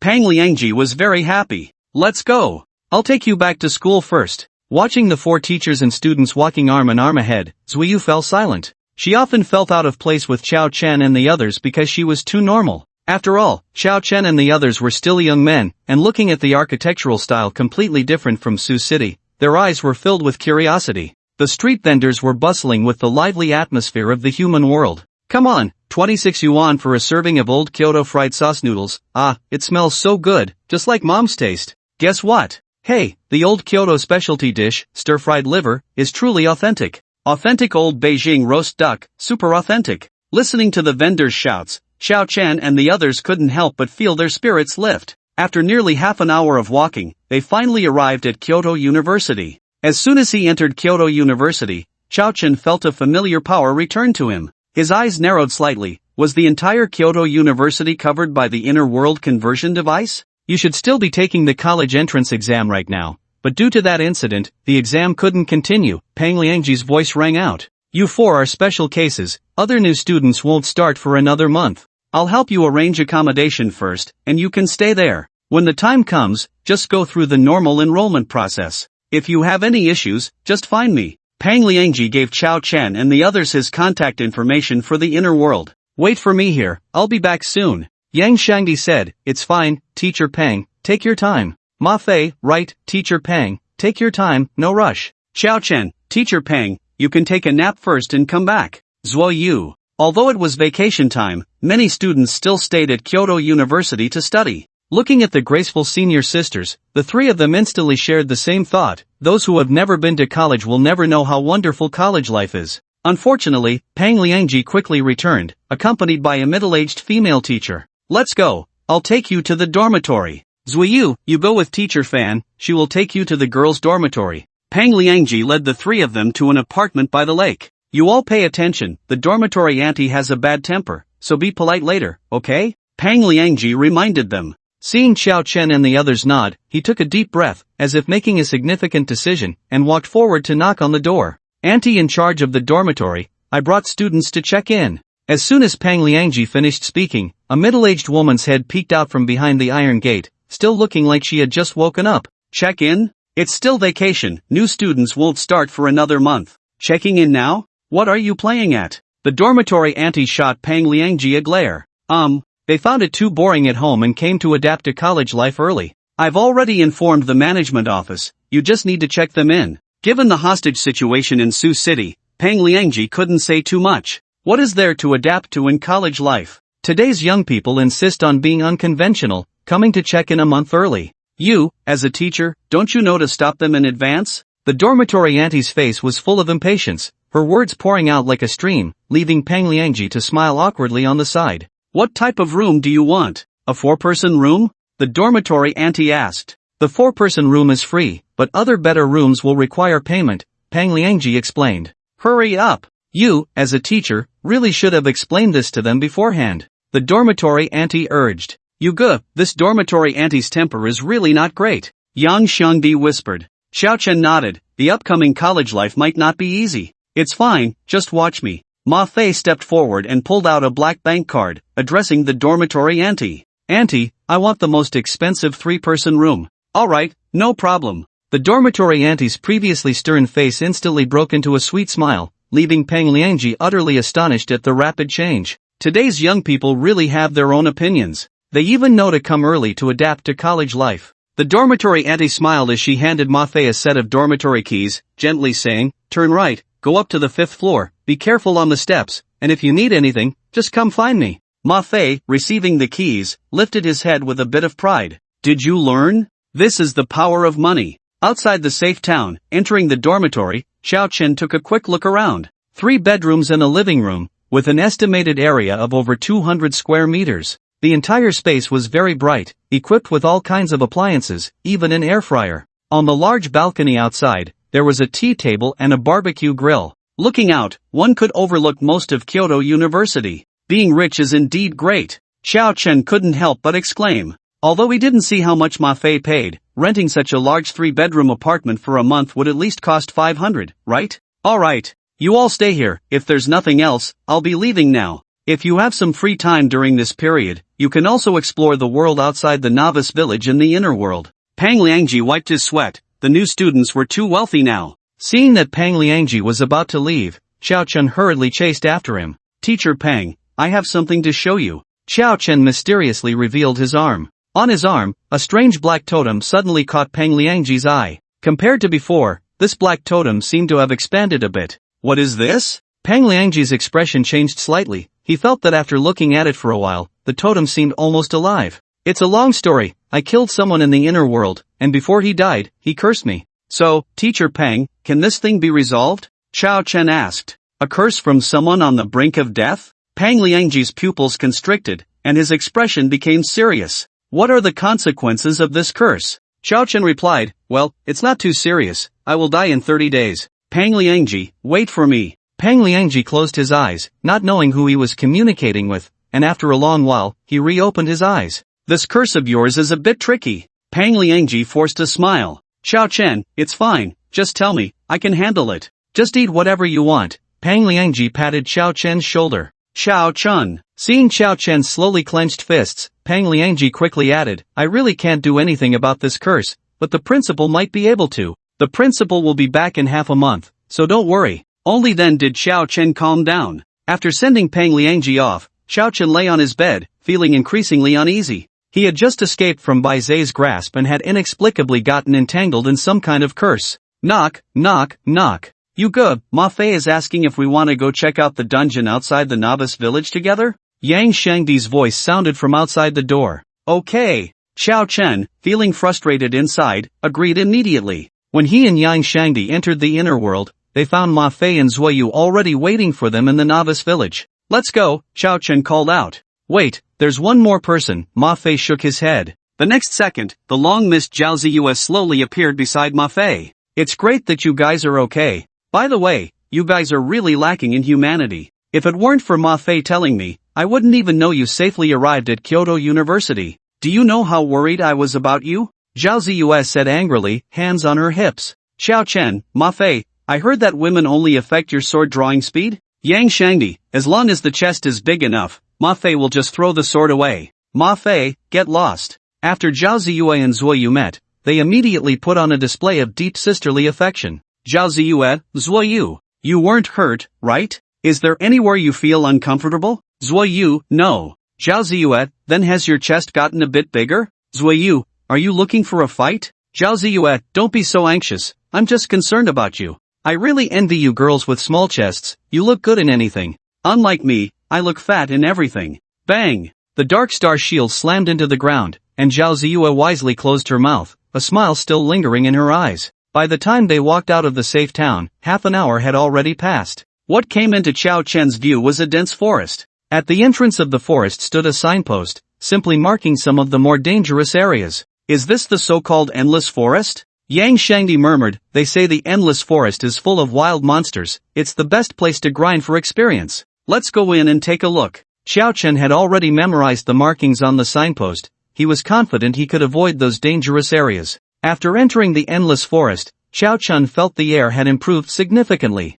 He couldn't help but marvel at how realistic the simulation technology of the inner world was. If someone grew up in the inner world, they might think it was the real reality, right? Whoa! While Xiao Chen was still reflecting on the realism of the inner world, he heard a beast's roar. He looked up just in time to see a gigantic bear paw coming down towards him, blocking out the sun. The ring on his hand flickered with light, and Xiao Chen quickly sidestepped, rolling to the right to evade the attack. Bang! The massive bear paw slammed into the ground, causing the earth to tremble. A giant bear, covered in scars, came into Xiao Chen's view. Rare wild monster, Earth Fury Bear level health, 1250 strength, 108 defense, 101 agility, 85 skills, Fury Palm, Earth Pulse. The Earth Fury Bear, injured from somewhere, became even more frenzied upon seeing Xiao Chen and the others. After missing its first strike, the Earth Fury Bear charged at Xiao Chen again. Xiao Chen immediately equipped the Shaking Light Tiger Ring, with 1250 health points. If he got lucky and landed a critical hit, combined with the amplification from the Skeleton King's ring, he could take down this foolish bear with a single punch.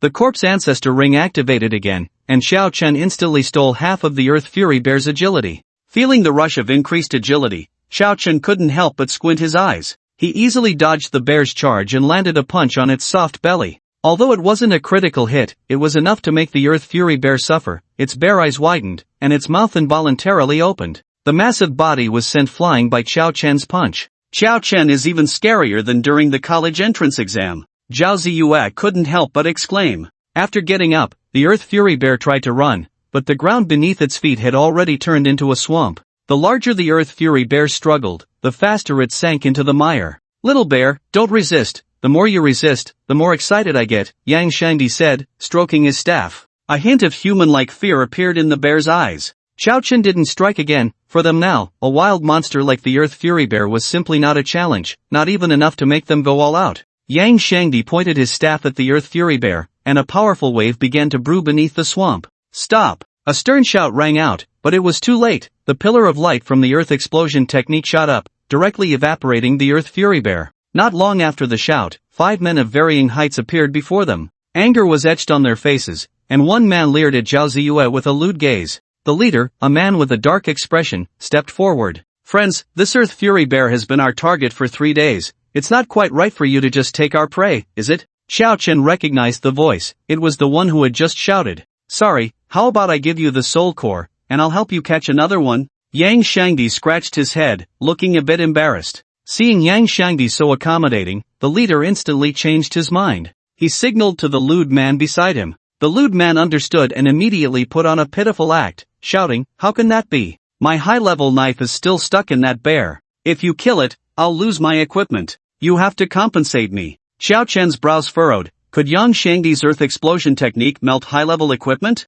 What nonsense. Little brother, you see, I can't let my brother suffer. The man at the forefront revealed a hypocritical smile. How about this, you compensate me with a piece of level equipment, and we'll let this matter go, alright? He greedily eyed the pink robe on Yang Shangdi, clearly recognizing it as a piece of level equipment. No way, if you keep pushing, don't blame us for being rude. Xiao Chen stepped forward to block Yang Shangdi. Ma Fei's response was even more direct. A long sword like autumn water appeared in his hand, and everyone vaguely heard the sound of a dragon's roar. Get lost! Ma Fei shouted sharply, unexpectedly causing the expressions of the 5 men to change instantly, their faces filled with intense greed. Level equipment. This enormous temptation made it impossible for them to continue pretending. Old 5, go back and inform the president. Tell him there's a beginner kid here with a piece of level equipment. The rest of you, hold these kids back. The leading man decisively took action and immediately attacked. Yes. The lewd man glanced at Xiao Chen and the others, then turned and disappeared into the forest. This scene left Ma Fei stunned. He had only been around students on campus before. Were the people outside the safety town this ruthless? They wanted to rob him as soon as they saw his dragon sword. But they were too weak. Earth Dragon Bullet. One sword across the ages. Dark Star Shield. Ordinary punch. In just the blink of an eye, they had dealt with the 4 men. The entire battle process took less than 3 seconds. The greed on the leading man's face was gone, replaced by a look of terror as he realized he had kicked a steel plate. You guys are college students? With the same beginner cultivation level, only those genius students from universities could take them down in one encounter. Brother you, how should we deal with these guys? Yang Shangdi asked. Chao Chen narrowed his eyes slightly, recalling the Zhou family's 3 brothers who had almost killed him before. He parted his lips and uttered a single word, kill. The expressions of the 4 men changed again, and they hurriedly begged for mercy. Little brother, we're sorry, we were just bewitched. Let us go, and we promise we won't trouble you again. Yes, spare us, we really know we were wrong. Chao Chen remained silent. These 4 men were essentially the same kind of people as the Zhou brothers, like bloodthirsty wolves, always wanting to take a bite out of you at the first opportunity. Their pleas for mercy now were not because they realized their mistakes, it was merely crocodile tears. Yang Shangdi and Ma Fei felt uneasy. If we don't kill them, when the Killing God Guild comes, they'll still kill us, Chao Chen said. But Chao Chen, they don't have any major grievances with us, Ma Fei hesitated. Right.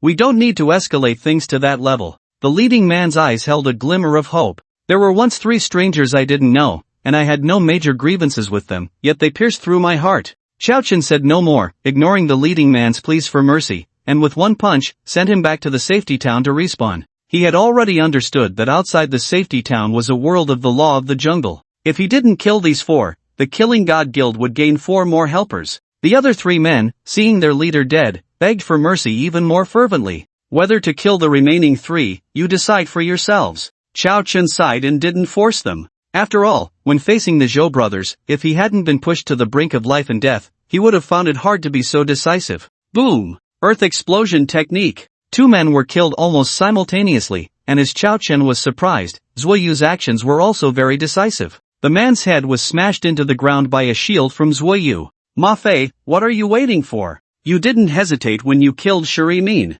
Yang Shengdi said, somewhat confused. It's different. Ma Fei shook his head. Shuri Min used you as a shield, he harmed you first. But these men are weak. They haven't done anything truly bad, just momentarily blinded by greed. Oh, why are you so rigid? Yang Shengdi was interrupted by Zuoyu. Let me handle this. Zuoyu said, Ma Fei, I just heard that guy say you're far worse than Xiao Chun. Ma Fei? Zuoyu, he also said not only are you weaker than Xiao Chun, but you're also uglier. Ma Fei? Zuoyu, he even said that if all the women in the world married Xiao Chun, they wouldn't marry you. Self-esteem hit 100, damage increased 10,000 in the next moment. Countless sword energies crisscrossed, turning that man into a beehive. That guy felt bitter. He clearly heard the one with the sword say he wouldn't kill him, and then suddenly went mad and started stabbing him. With a heart full of grievances, he followed the footsteps of the other 3, turning into starlight. Did you learn? This is the correct way to open up Ma Fei, Zuoyu said to the others. Yang Shengdi's eyes lit up, so this is how Ma Fei could be used.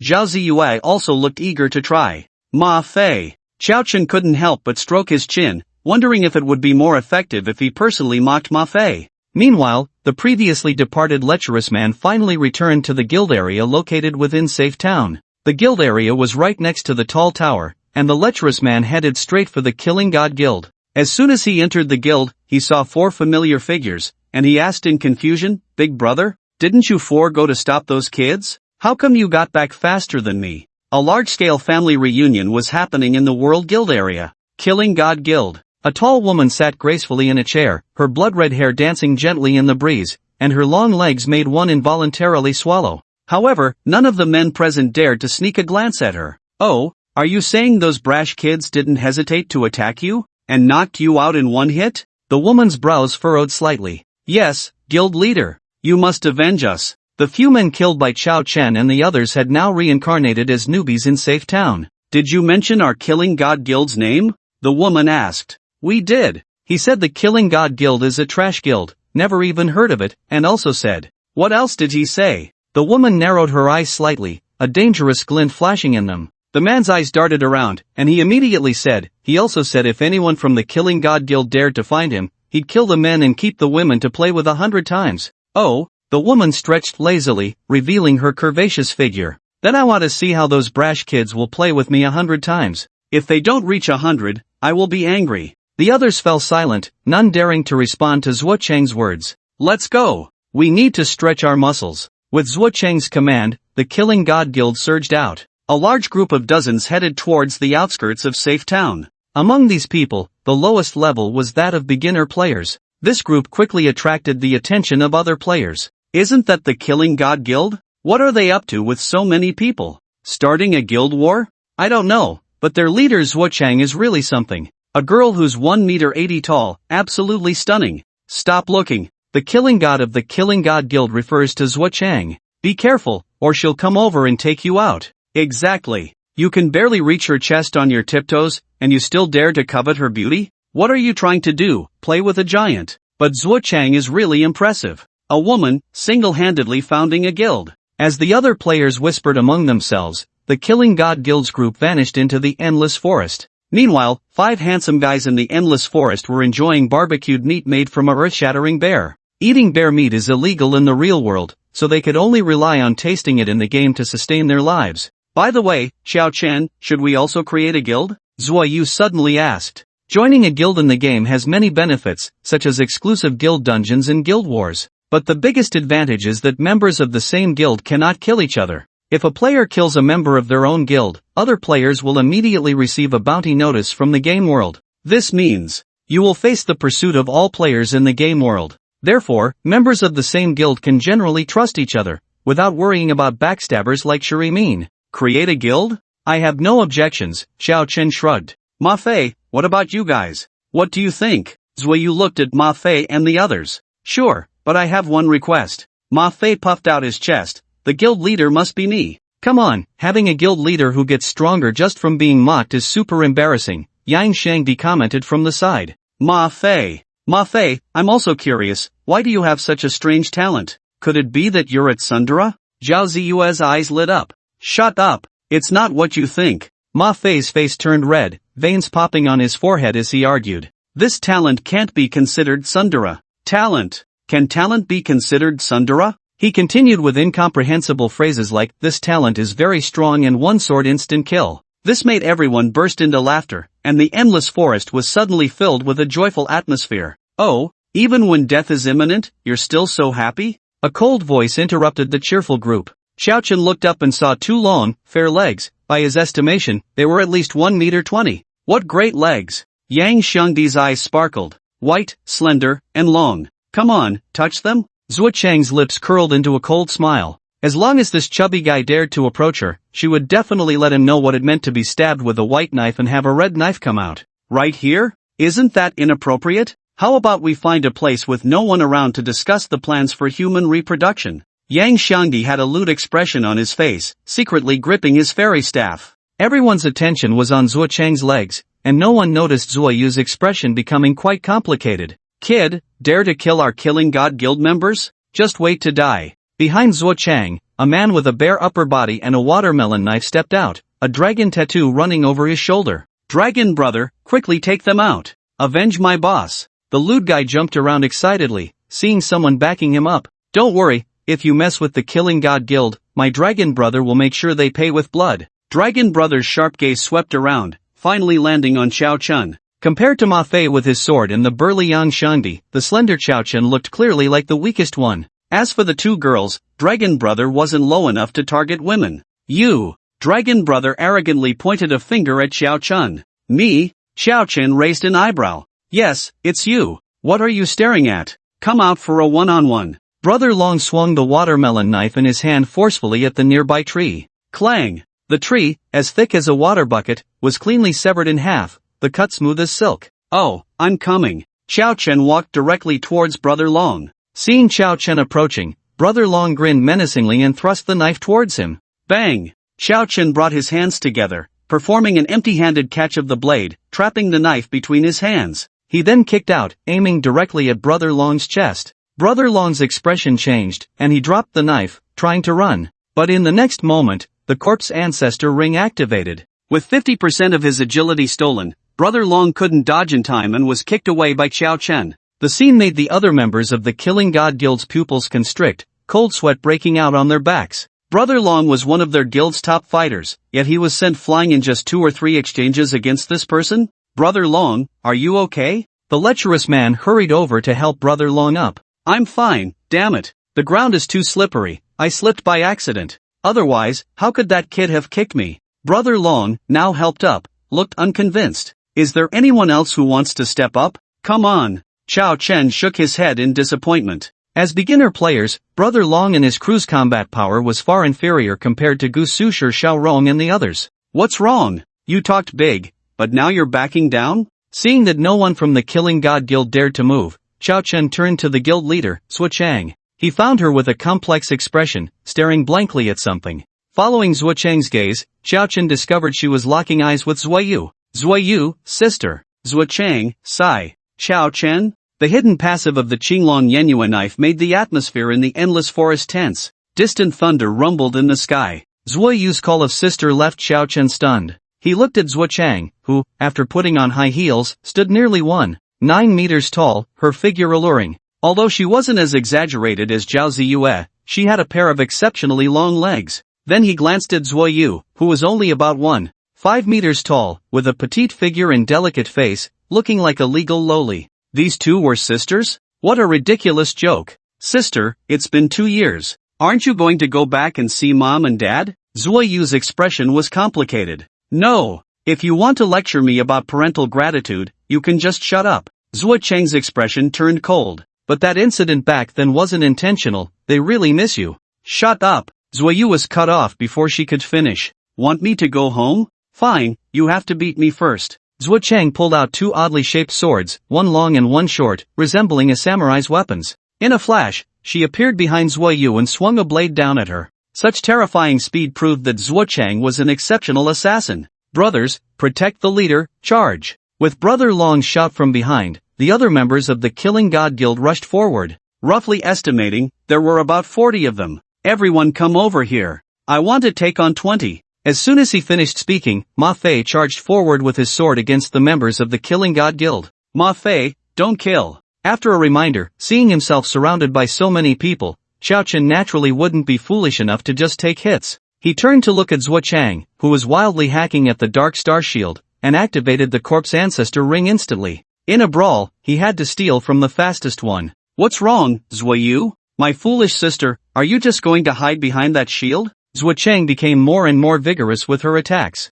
With her speed and overwhelming level advantage, Zuoyu had no way to defend herself in front of her. Zhuo Chang, don't underestimate me. The shield in front of Zuoyu glowed with a dark light, and all the damage Zhuo Chang had just inflicted on her was rebounded back. Zhuo Chang was taken aback at first, then a cold smile crept onto her lips. How could she possibly hit her with such slow speed? However, in the next second, she couldn't smile anymore. Her speed suddenly faltered, and the dark light that should have swept over her head was now heading straight for her face. What's going on? Why is there an old six? Zhuo Chang couldn't dodge in time and could only raise her long knife in front of her. She was sent flying by Zuoyu's direct hit, and Zuoyu finally had a moment to catch her breath. Some were happy while others were worried. On the other side, the old six that Zhuo Chang mentioned was almost laughing crookedly. Xiao Chen looked at his attribute panel. Agility, 108. Just stealing half of Zhuo Chang's agility had pushed his agility attribute over 100. Xiao Chen felt a surge of excitement. He could finally experience what it was like to have over 100 agility. I've never fought such a rich battle in my life. As soon as he finished speaking, Xiao Chun charged towards the members of the Killing God Guild, arriving in an instant. Longo was so shocked by Xiao Chen's speed that he was left dumbfounded. He clearly remembered this man kicking away half of his health. By all accounts, this man should be a body cultivator or a berserker, right? How could a beginner body cultivator or berserker have such speed? Before Long Ji's brain could catch up, Xiao Chen had already rushed into the crowd of the Killing God Guild. Fast, high attack, thick health. In this state, Xiao Chen was like a wolf charging into a flock of sheep. Before the 10 seconds of the Corpse Ancestor Ring's added effect were up, Xiao Chen was truly a war god. In less than 5 seconds, Xiao Chen knocked down 5 members of the Killing God Guild, carving a bloody path straight towards Long Gu and the lecherous man hiding at the back. Don't be afraid, go. Long Gu pushed the lecherous man in front of him. The lecherous man, seeing this, could only brace himself and step forward, pulling out a long spear to stab at Xiao Chen. Although he looked lecherous, he was indeed a genuine spear cultivator. As the saying goes, an inch longer is an inch stronger. He believed that Xiao Chen, who was empty-handed, could never withstand his spear. But would Xiao Chen really be empty-handed? A 2-meter-long broadsword appeared in Xiao Chen's hand. The Qinglong Yenyue blade had rarely been used by Xiao Chen due to its attack power limit. However, considering the relationship between Zhuo Chang and Zuoyu, Xiao Chen still held back a bit when he made his move. He only incapacitated the members of the Killing God Guild without getting any kills. The Qinglong Yenyue blade came down hard, and the lecherous man raised his spear to block it. At the same time, the enhancement time of the corpse ring had arrived, and Xiao Chen's agility returned to 9 points. Clang! The Yenyue blade was blocked, producing a faint dragon's roar. Triggered hidden passive of Qinglong Yenue Blade, Dragon Roar Chain Slash. Dragon Roar Chain Slash. Trigger chance 1, when the player's attack is blocked, the next attack will automatically trigger and increase damage by 5. This skill can stack infinitely. Just as Qiao Chen read the skill description, he felt the Yenue blade in his hand move uncontrollably.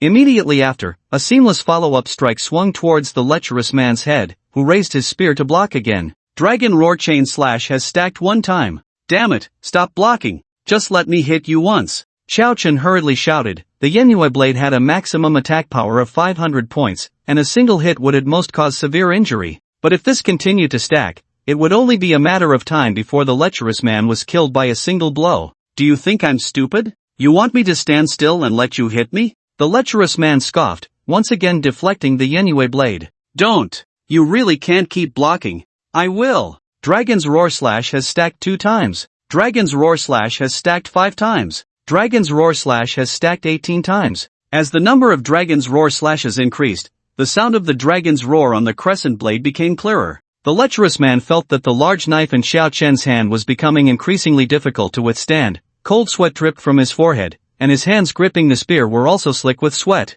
Qiao Chen did not try to persuade the lecherous man any further. With a base damage of 500, now stacked 18 times, this strike would likely leave the lecherous man in pieces. As the saying goes, good words are hard to persuade the dead. I'm tired of this, let it be destroyed. When the dragon's roar slash stacked to the 23rd time, the lecherous man and his spear could no longer hold on. The Qinglong crescent blade, stacked 23 times, cleaved the lecherous man and his spear in half. Bright red numbers appeared above the lecherous man's head, not because the damage of this strike was only 999, but because that was all the health he had left. The lecherous man's split face was filled with confusion. He couldn't understand why he had been blocking so well. How could he suddenly not withstand it? After dealing with the lecherous man who sought his own death, Qiao Chen rushed towards Longgu, raising one hand. Not far away, Zhuo Cheng had half of her agility stolen again. Damn it, which bastard has been stealing endlessly? Do not underestimate the middle-aged poor. Zhuo Cheng angrily turned her head. There had been a sneaky thief stealing her agility all along. How was she supposed to play like this?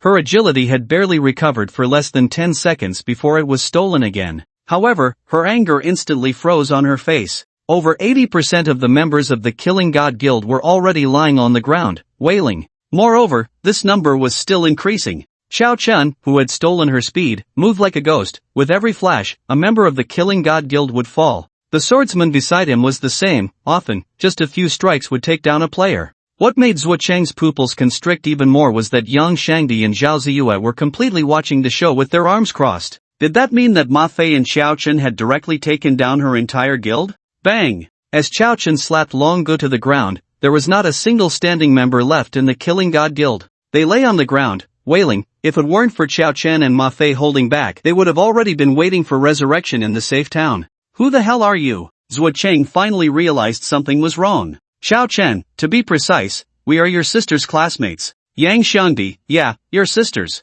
Zhuo Cheng, Yang Shangdi, you choose, will you take us on one-on-one, or will we take you on 5-on-1? Zhuo Cheng, what's the difference? Yang Shangdi, there is, choosing to take on 5 will make you look super brave. Zhuo Cheng instantly fell into an awkward situation, unable to back down. Boss, the opportunity to take over the Killing God Guild has come. On a large tree nearby, a man looked excited. Yes, they've messed with someone they shouldn't have. Now the entire guild, except for that little girl Zhuo Cheng, has lost their fighting ability. Good, boss, I'm waiting for you. After reporting, he looked at Long Gu and the others lying on the ground, his eyes flashing with excitement. You go, weren't we just talking about creating a guild? It seems we don't need to anymore. We can just take over this Killing God Guild, right? Yang Shangdi said. No way, that name is too stupid. Let's change it to Sword God Guild. And I want to be the president. Ma Fei chimed in. Sword God? Why don't you just fly to the sky? Yang Shangdi rolled her eyes, but the name Killing God Guild is indeed stupid.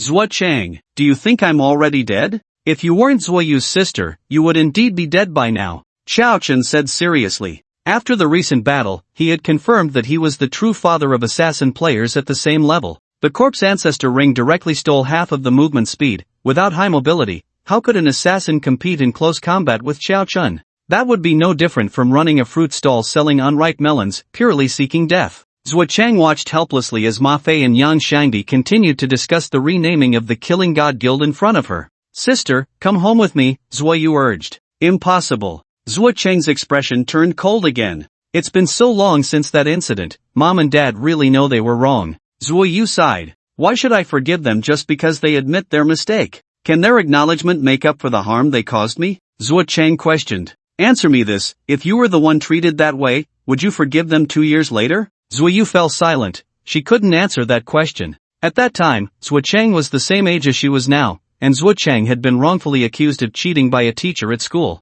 When their parents arrived at the school and saw Zhuo Cheng arguing loudly with the teacher in the office, their first reaction was to make Zhuo Cheng apologize. They chose not to believe their child but to trust the teacher instead. This choice directly led to a night when Zhuo Cheng hugged Zhuoyu and then ran away from home. For 2 whole years, Zhuo Cheng never returned home and had no contact with her. The sister who used to dote on her in Zhuoyu's memories had completely vanished from her world. Do you not understand such a simple principle as do not impose on others what you do not desire for yourself? Zhuoyu. Seeing Zhuoyu's silence, Zhuo Cheng shook her head. Fine, if you won't come home, then let me join your guild. Zhuoyu lifted her head, her eyes filled with determination. This time, you can't leave me behind. That's no longer something I can decide. Zhuo Cheng pointed at Yang Xiangdi. Your friend has already thought of a new name for my guild. At that moment, Yang Xiangdi was slapping his thigh and shouting. Oh right. Let's call it the Super Invincible Cool Dragon Guild. That name sounds way cooler than the Killing God Guild. Zhuo Cheng. Chao Chen, that name is too long. Let's shorten it to Dragon Guild.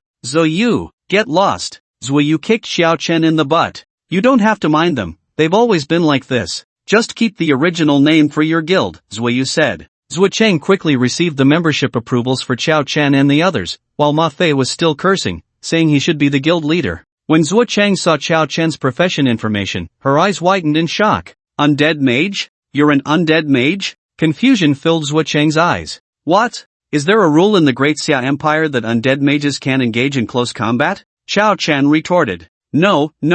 Zhuo Cheng felt her worldview shaken. After completing the membership procedures for Chao Chen and the others, Zhuo Cheng strode over to the members of the Killing God Guild who were wailing on the ground. Guild leader, I'm sorry, we embarrassed you. Long Ji's face turned red. With his fierce dragon tattoo, he looked like a child who had done something wrong. There's nothing to be embarrassed about. Anyway, they joined the Killing God Guild, so rounding it off, it's like losing to our own people, Zhuo Cheng said nonchalantly. Ha ha ha. Looks like haven't arrived too late. A rough laugh came from a man in his 30s leading a large group of people to the scene. He first cupped his hands toward Xiao Chen and the others. Several little brothers, Zhigao, have always had a grudge against the Godslayer Guild. Today, I have come specifically to take them down. Here, I thank you all for your assistance. Next, it will be up to me, As Zhigao spoke, his shifty eyes kept darting towards Zhuoyu and Zhao Ziyue. He then turned to look at Zhuo Cheng, his eyes now greedily unmasked. He appraised Zhuo Cheng's graceful figure and long legs, and said, Zhuo Cheng, when you drove me away back then, I said that 30 years in the east and 30 years in the west, do not bully the middle-aged poor. Now you have fallen into my hands. Give up, Zhuo Cheng. There are hardly any of you left standing in the Godslayer Guild. You can't possibly win against our Dragonclaw Guild. Surrender obediently, and you might avoid some pain. Zhigao's face was filled with lewdness, as if he believed Zhuo Cheng was already his possession. The Godslayer Guild has really taken a tumble this time. Wasn't it only a matter of time for the Godslayer Guild to fall? Besides their leader Zhuo Cheng, they have no one capable. If it weren't for Zhuo Cheng, the Godslayer Guild would have been wiped out several times already. Zhigo has been coveting Zhuo Cheng for so long, and after being kicked out of the guild by her, he has finally found a chance for revenge. Apart from the members of the Dragonclaw Guild, many onlookers had also gathered nearby. Although both the Dragonclaw Guild and the Godslayer Guild were just small guilds, such a brawl involving hundreds of people was quite rare. Among those present, the onlookers were the most eager for the fight to start. I thought it was someone important, but it turns out to be the stray dog kicked out of the Godslayer Guild. Zhuo Cheng smiled, her flirtatious demeanor catching the attention of many men.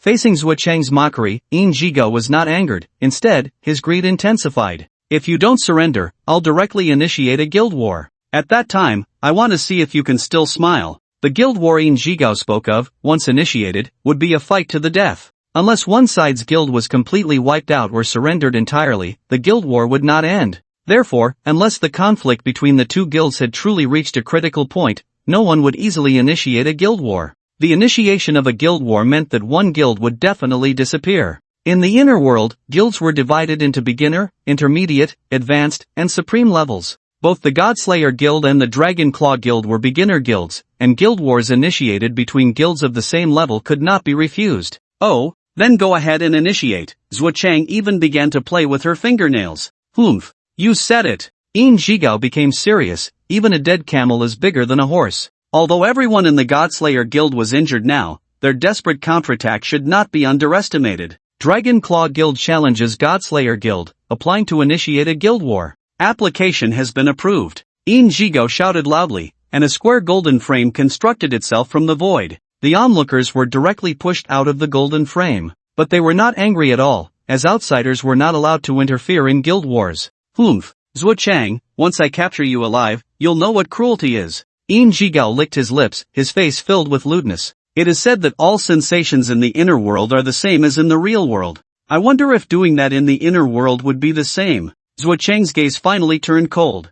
I don't know about other things, but you'll soon experience whether castration feels the same as in the real world. Zhuo Chang swung her long sword towards Yin Zhigao's groin, causing many male players to feel a chill in their loins. Dragon Claw Hand. At the critical moment, Yin Zhigao clawed at the long sword swung by Zhuo Chang with both hands. Cold sweat broke out on his forehead. If he had been a second late, he would have said a final farewell to Xiao Zhigao. You filthy woman. Seeking death. Recovering quickly, Yin Zhigao threw a punch at Zhuo Chang's chest. Zhuo Chang's toes tapped on the edge of Yin Zhigao's fist, using the force to create distance between them. With the two guild leaders taking action, the guild battle was about to erupt. Although the members of the Killing God Guild fought fiercely, they were all injured and soon showed signs of fatigue. In an instant, the Killing God Guild was retreating step by step, while the members of the Dragon Claw Guild grew more excited with each strike. They were increasingly convinced that today was the day to eliminate the Killing God Guild. This Killing God Guild is pathetic. They've barely engaged and are already being beaten like this.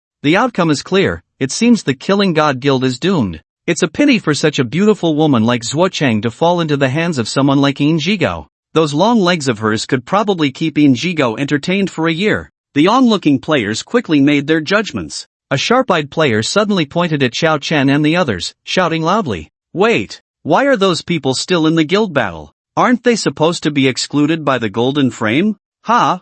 I didn't notice that until you mentioned it. Could those people be the secret weapon of the Killing God Guild? Impossible. Then why are they still attacking the Killing God Guild? I bet they were invited by the Dragon Claw Guild. At this moment, Yin Zhigao also noticed Xiao Chen and the others nearby. Cold sweat drenched his back. He knew for sure that these people could not be from the Dragon Claw Guild. If they were standing on the battlefield and were not from the Dragon Claw Guild, they could only be from the Killing God Guild. Why aren't you guys making a move? Zhuo Chang questioned loudly. If Xiao Chen and the others didn't act, the Killing God Guild had no chance of winning. Hearing this, Yin Zhigao's mind suddenly became active, and while attacking, he shouted at Xiao Chen and the others. Friends, what conditions did the Killing God Guild promise you? My Dragon Claw Guild offers you double. Yang Shangdi's eyes lit up. She promised to find me an 18-year-old beautiful wife. Yin Zhigao gritted his teeth, a pained expression on his face as he shouted loudly. Alright, no problem, I'll find you a 36-year-old.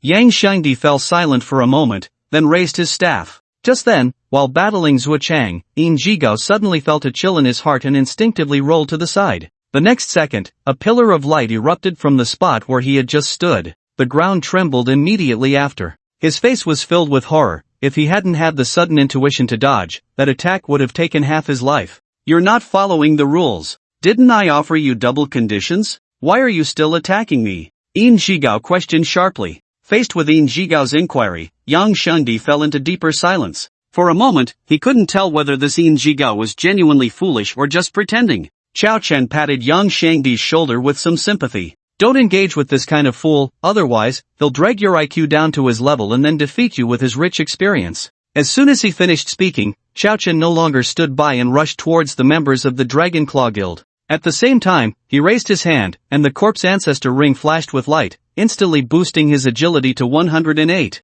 Not far away, Zhuo Chang's face turned as dark as a rag. Are you kidding me? You're my teammate now, and you're stealing my agility? What exactly is your profession? What exactly is your profession? Your agility is high enough, it's useful. Xiao Chen scratched his head a bit awkwardly, then casually swatted down a member of the Dragon Claw Guild who charged at him. Don't be afraid, just stand back and let me steal, these people are mine. As soon as the words left his mouth, Xiao Chun charged into the crowd of the Dragon Claw Guild, instantly knocking several people aside. Bold! Accompanied by a stern shout, an elder from the Dragon Claw Guild swung 2 large axes at Xiao Chun. That's Rong Gaochao, the vice president of the Dragon Claw Guild. He's a berserker, a beginner-level expert. A bystander recognized the elder's identity. At the same time, Rong Gaochao had already rushed in front of Xiao Chen. Die! Rong Gaochao shouted, bringing both axes down directly at Xiao Chen. Clang! The axes collided with Xiao Chen's Qinglong Yenue blade, creating a sound explosion in the air.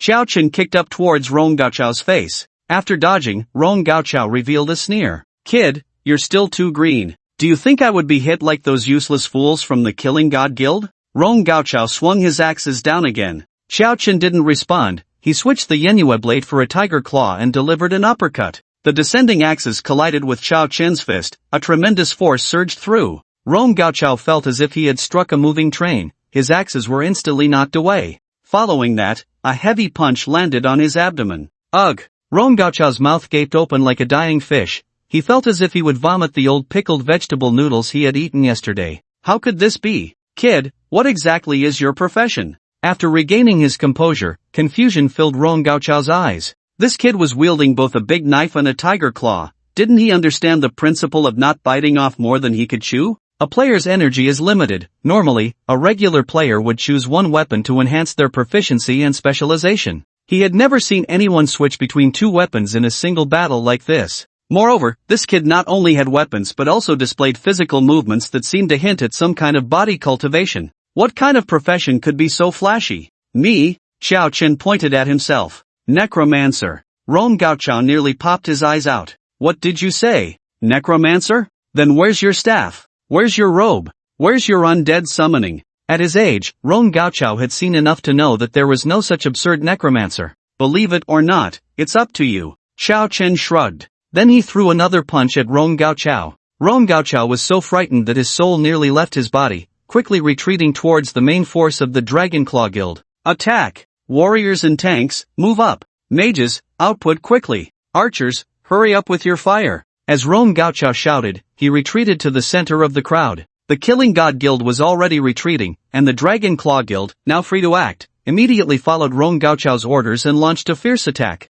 A torrent of spells rained down on Xiao Chen, occasionally mixed with a few arrows. Humph, Zhuo Chang, are you still stubborn? Is that kid your reliance? Let me tell you, facing so many people attacking, that kid is dead for sure. Yin Zhigao, who was fighting Zhuo Chang, also noticed the situation and paused to look at Xiao Chen. Zhuo Chang's face was indifferent, but her heart was filled with worry. She counted, there were a total of 17 mages attacking Xiao Chen at the same time. Even she, facing such overwhelming attacks, would be in grave danger. Could this kid really be done for? Boom! All the mages unleashed their spells. Although they were just ordinary skills, the sheer volume created a qualitative change, causing the ground to tremble. Xiao Chen's figure was completely engulfed in the storm of skills. Rong Gaochao revealed a smug smile, that terrifying skill, and that kid couldn't dodge it. It seems he's already gone back to the safe town to wait for resurrection. On the other side, Ma Fei and Yang Xiangdi didn't even glance this way, continuing to focus on their own battle. This left Zhuo Chang feeling a bit disheartened, and she couldn't help but frown and speak up. Isn't that Xiao Chen your teammate? Aren't you worried at all that he's being besieged? Ma Fei swung his sword again, forcing the person in front of him to retreat repeatedly. He rolled his eyes, worried? Worried that the people on the other side will all be killed by Xiao Chen? 17 people can take him down in an instant? If those 17 can kill Xiao Chen, I'll eat this tree right here on the spot. Ma Fei's tone was as firm as iron. As one of the few who knew Xiao Chen best, he had witnessed too many outrageous moments from him. Zhuo Chang looked at Zhuo Yu with a pleading expression, not understanding why no one was worried about Xiao Chen being overwhelmed by skills. Zhuo Yu, at a loss for words, thought for a moment before speaking. Don't worry, sis, that guy is a cheat, he won't be in any danger. Won't be in any danger? Ha ha ha. As soon as Yin Zhigao heard this, he burst into laughter. If he won't be in any danger facing this kind of attack, then I, Yin Zhigao, will stand on my head and eat. Shit. Yin Zhigao's expression froze on his face. Amidst the swirling dust, a figure leaped high, directly bypassing the meat shield and warriors in front, landing in the center of the mage group. You guys are hitting me a bit hard. It's my turn now to return the favor with a disappearing health bar performance. Xiao Chen smiled amidst the crowd, but the smile looked quite sinister. He was covered in blood, with some wounds still gushing blood. Quick! Stop him! Rong Gaochao shouted, but it was already too late. Even a genius mage like Shi Xiaorong was beaten up by Qiao Chen when he got close, let alone the ordinary mages of the Dragonclaw Guild. Slash! Qiao Chen swung his Qinglong Yenyue blade, and those little mages were as fragile as paper in front of him, shattering upon contact. In just 2 swings, nearly 10 mages were killed, and the nearby healers and priests of the Dragonclaw Guild didn't even have time to heal them. Damn it! What are you all dawdling for? Hurry and get those mages healed, don't let them all get killed. Rong Gaochao shouted angrily. A few healers and priests exchanged glances, momentarily stunned. Are you kidding? That guy swings once, and the health bar is instantly empty. How can we heal? Come on, you healers and priests, you show me how to heal. With agility akin to Zhuo Chang, Qiao Chen swiftly took down the 17 mages, with only one realizing the danger and fleeing early. The rest all fell under Qiao Chen's blade. Qiao Chen, drenched in blood, was like a killing god crawling out of the Shura hell. The members of the Dragonclaw Guild showed signs of fear. My goodness, there's someone crazily spraying blood while swinging a knife at you, wouldn't you be scared? Honor points. The fear of honor points spread like a plague in the hearts of the Dragonclaw Guild members. They were all players from the same world. Why was this young man in front of them so terrifying? At this moment, Yin Jigao felt a twinge of regret. He never would have thought that just moments ago, Qiao Chun and his group were embroiled in a fierce battle with the Killing God Guild, and now they had all joined the Killing God Guild. Could it be that they had Italian blood in them? But now that the guild war had begun, aside from defeating the Killing God Guild, he had no other path to take. Others might be accepted if they surrendered, but if he, Yin Jigao, surrendered, Zhuo Chang would physically castrate him. That woman had earned her reputation as a killing god by slaughtering her way through numerous players.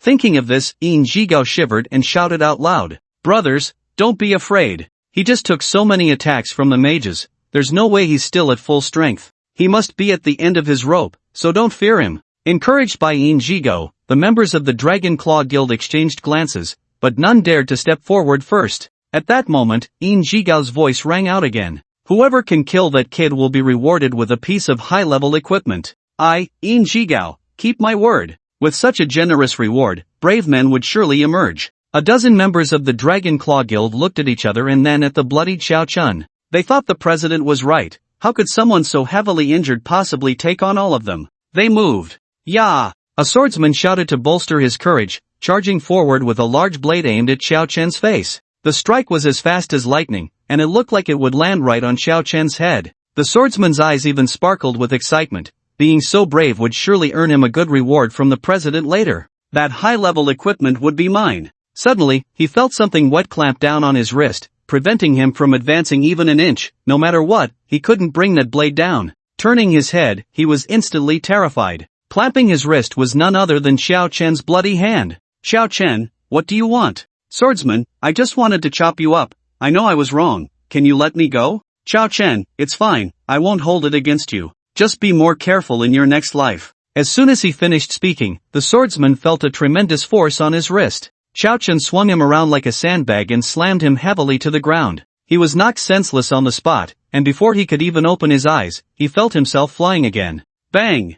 Bang! Bang! Watching Qiao Chun swing the swordsman around like a rag doll, the members of the Dragonclaw Guild were drenched in cold sweat. High-level equipment was tempting, but one had to be alive to claim it. The courage they had mustered vanished in an instant before Qiao Chen's brutality. "Don't send yourselves one by one. Are you playing the role of the Calabash brothers saving their grandpa? Even delivery guys aren't as good at delivering as you. All of you, come at me together. I don't believe he can handle so many of you at once." Yin Jigao was exasperated, but he was entangled by Zhuo Chang and couldn't break free. "You should worry about yourself," Yang Shangdi's voice rang out, and then Yin Jigao noticed the ground beneath him turning into a swamp. His expression changed drastically, and he hurriedly tried to pull away. But the harder he struggled, the faster he sank. "Want to get out? Let me help you." Earth explosion technique. Boom! A terrifying pillar of light shot into the sky, blasting Yin Jigao into the air. In midair, Yin Jigao tried to twist his body to maintain balance.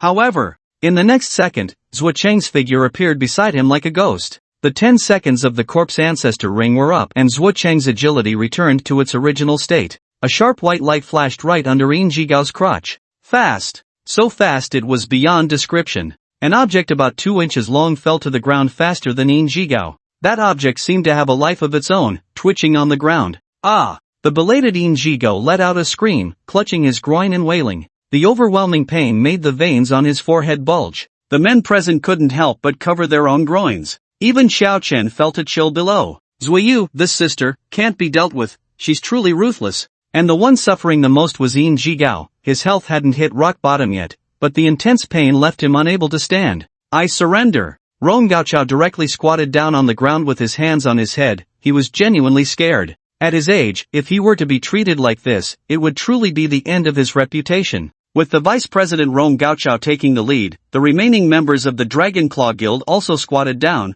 holding their heads in understanding. As the Dragon Claw Guild surrendered, the golden barrier slowly dissipated. The Killing God Guild has won the guild war, the Dragon Claw Guild is disbanded, and all loot and honor points from the Dragon Claw Guild belong to the Killing God Guild. Xiao Chen looked at the guild panel. Guild, Killing God, level, beginner, status, ordinary member, experience pool, 10 points, experience value, honor points, 5210. Seeing the experience pool, Xiao Chen was somewhat astonished. No wonder so many players would immediately look for a guild to join after passing the novice period. Aside from other benefits, joining a guild allows one to earn 5 points of experience every hour, which adds up to 120 points in a day. And there's no danger involved. Isn't this much better than running dungeons? As the voice of the inner world system sounded, a hint of joy appeared on Zhuo Cheng's face. Honor points? What are honor points for? Yang Shangdi asked, somewhat puzzled. To upgrade the guild, Zhuo Cheng explained. To upgrade from a beginner guild to an intermediate one, you need 10,000 honor points, and to upgrade from intermediate to advanced, you need 100,000.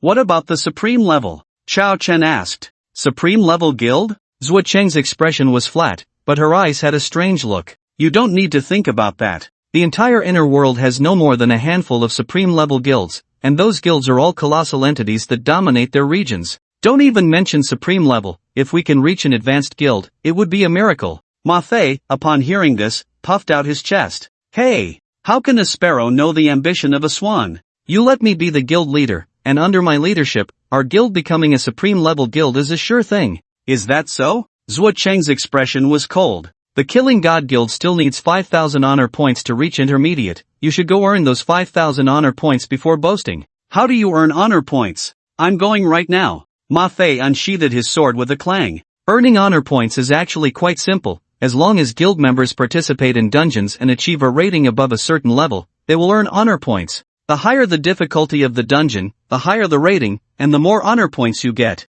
That's the first method. Zhuo Cheng leaned leisurely against a tree, a faint look of fatigue on her face. What about the second? The second method is to plunder from other guilds. After understanding how to earn guild honor points, Yang Shangdi kicked the writhing Yin Jigao, who was squirming like a maggot. Puff! Just as Yang Shangdi finished speaking, Zhuo Cheng's blade pierced through Yin Jigao's throat, and his body transformed into starlight, slowly dissipating. Just kill him. What else can we do? Keep him for the new year? Zhuo Cheng glanced at Yang Shangdi. She sheathed her blade, her expression as indifferent as if she had just killed a chicken. That look made Yang Shangdi involuntarily tense up. On the way back to the safe town, Zhao Ziyue couldn't help but feel a bit emotional. I feel like ever since you guys were taken away during the exam, you've all become so much stronger. I hardly have any space to showcase my skills. I originally wanted to show you my new skills, but it seems I can only do that next time. In the recent battle, her only role as a healer was to be a spectator. This made her feel somewhat dejected. She didn't want to just be a decorative vase.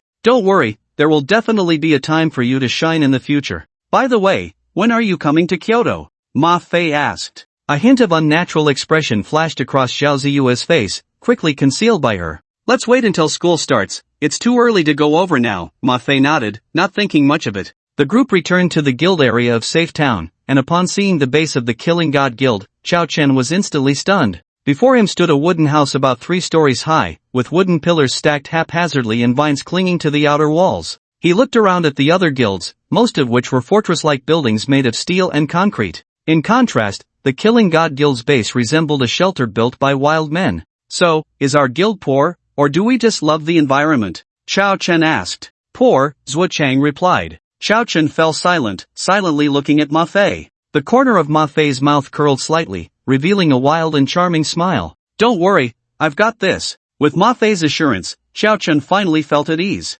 Although Ma Fei loved to show off, he was reliable most of the time when it came to getting things done. In the inner world, aside from not being able to grow stronger, everything else, whether it was land or clothes, could be bought. Some people even became wealthy by flipping properties in the inner world. So, how do we rebuild the guild base? Ma Fei asked Zhuo Cheng. The cheapest way is to pay a wood mage to summon a treehouse, like the one you see now. Zhuo Cheng cleared his throat. If you want something a bit more expensive, you'll need to hire a professional construction team. How much is a bit more expensive? Ma Fei asked hesitantly. He had never bought property in the inner world and wasn't clear on the market. If it was too expensive, he would have to ask his dad, Ma Benwei, for money. Building a normal base costs around 2 million, Zhuo Cheng glanced at him. Ma Fei let out a sigh of relief upon hearing this. Only 2 million? That's much cheaper than the prices in the center of Sioux City. Zhuo Cheng? What do you mean only 2 million? She looked at Zhuo Yu, her eyes filled with shock at Ma Fei. Zhuo Yu explained, his family has a mine, a big one.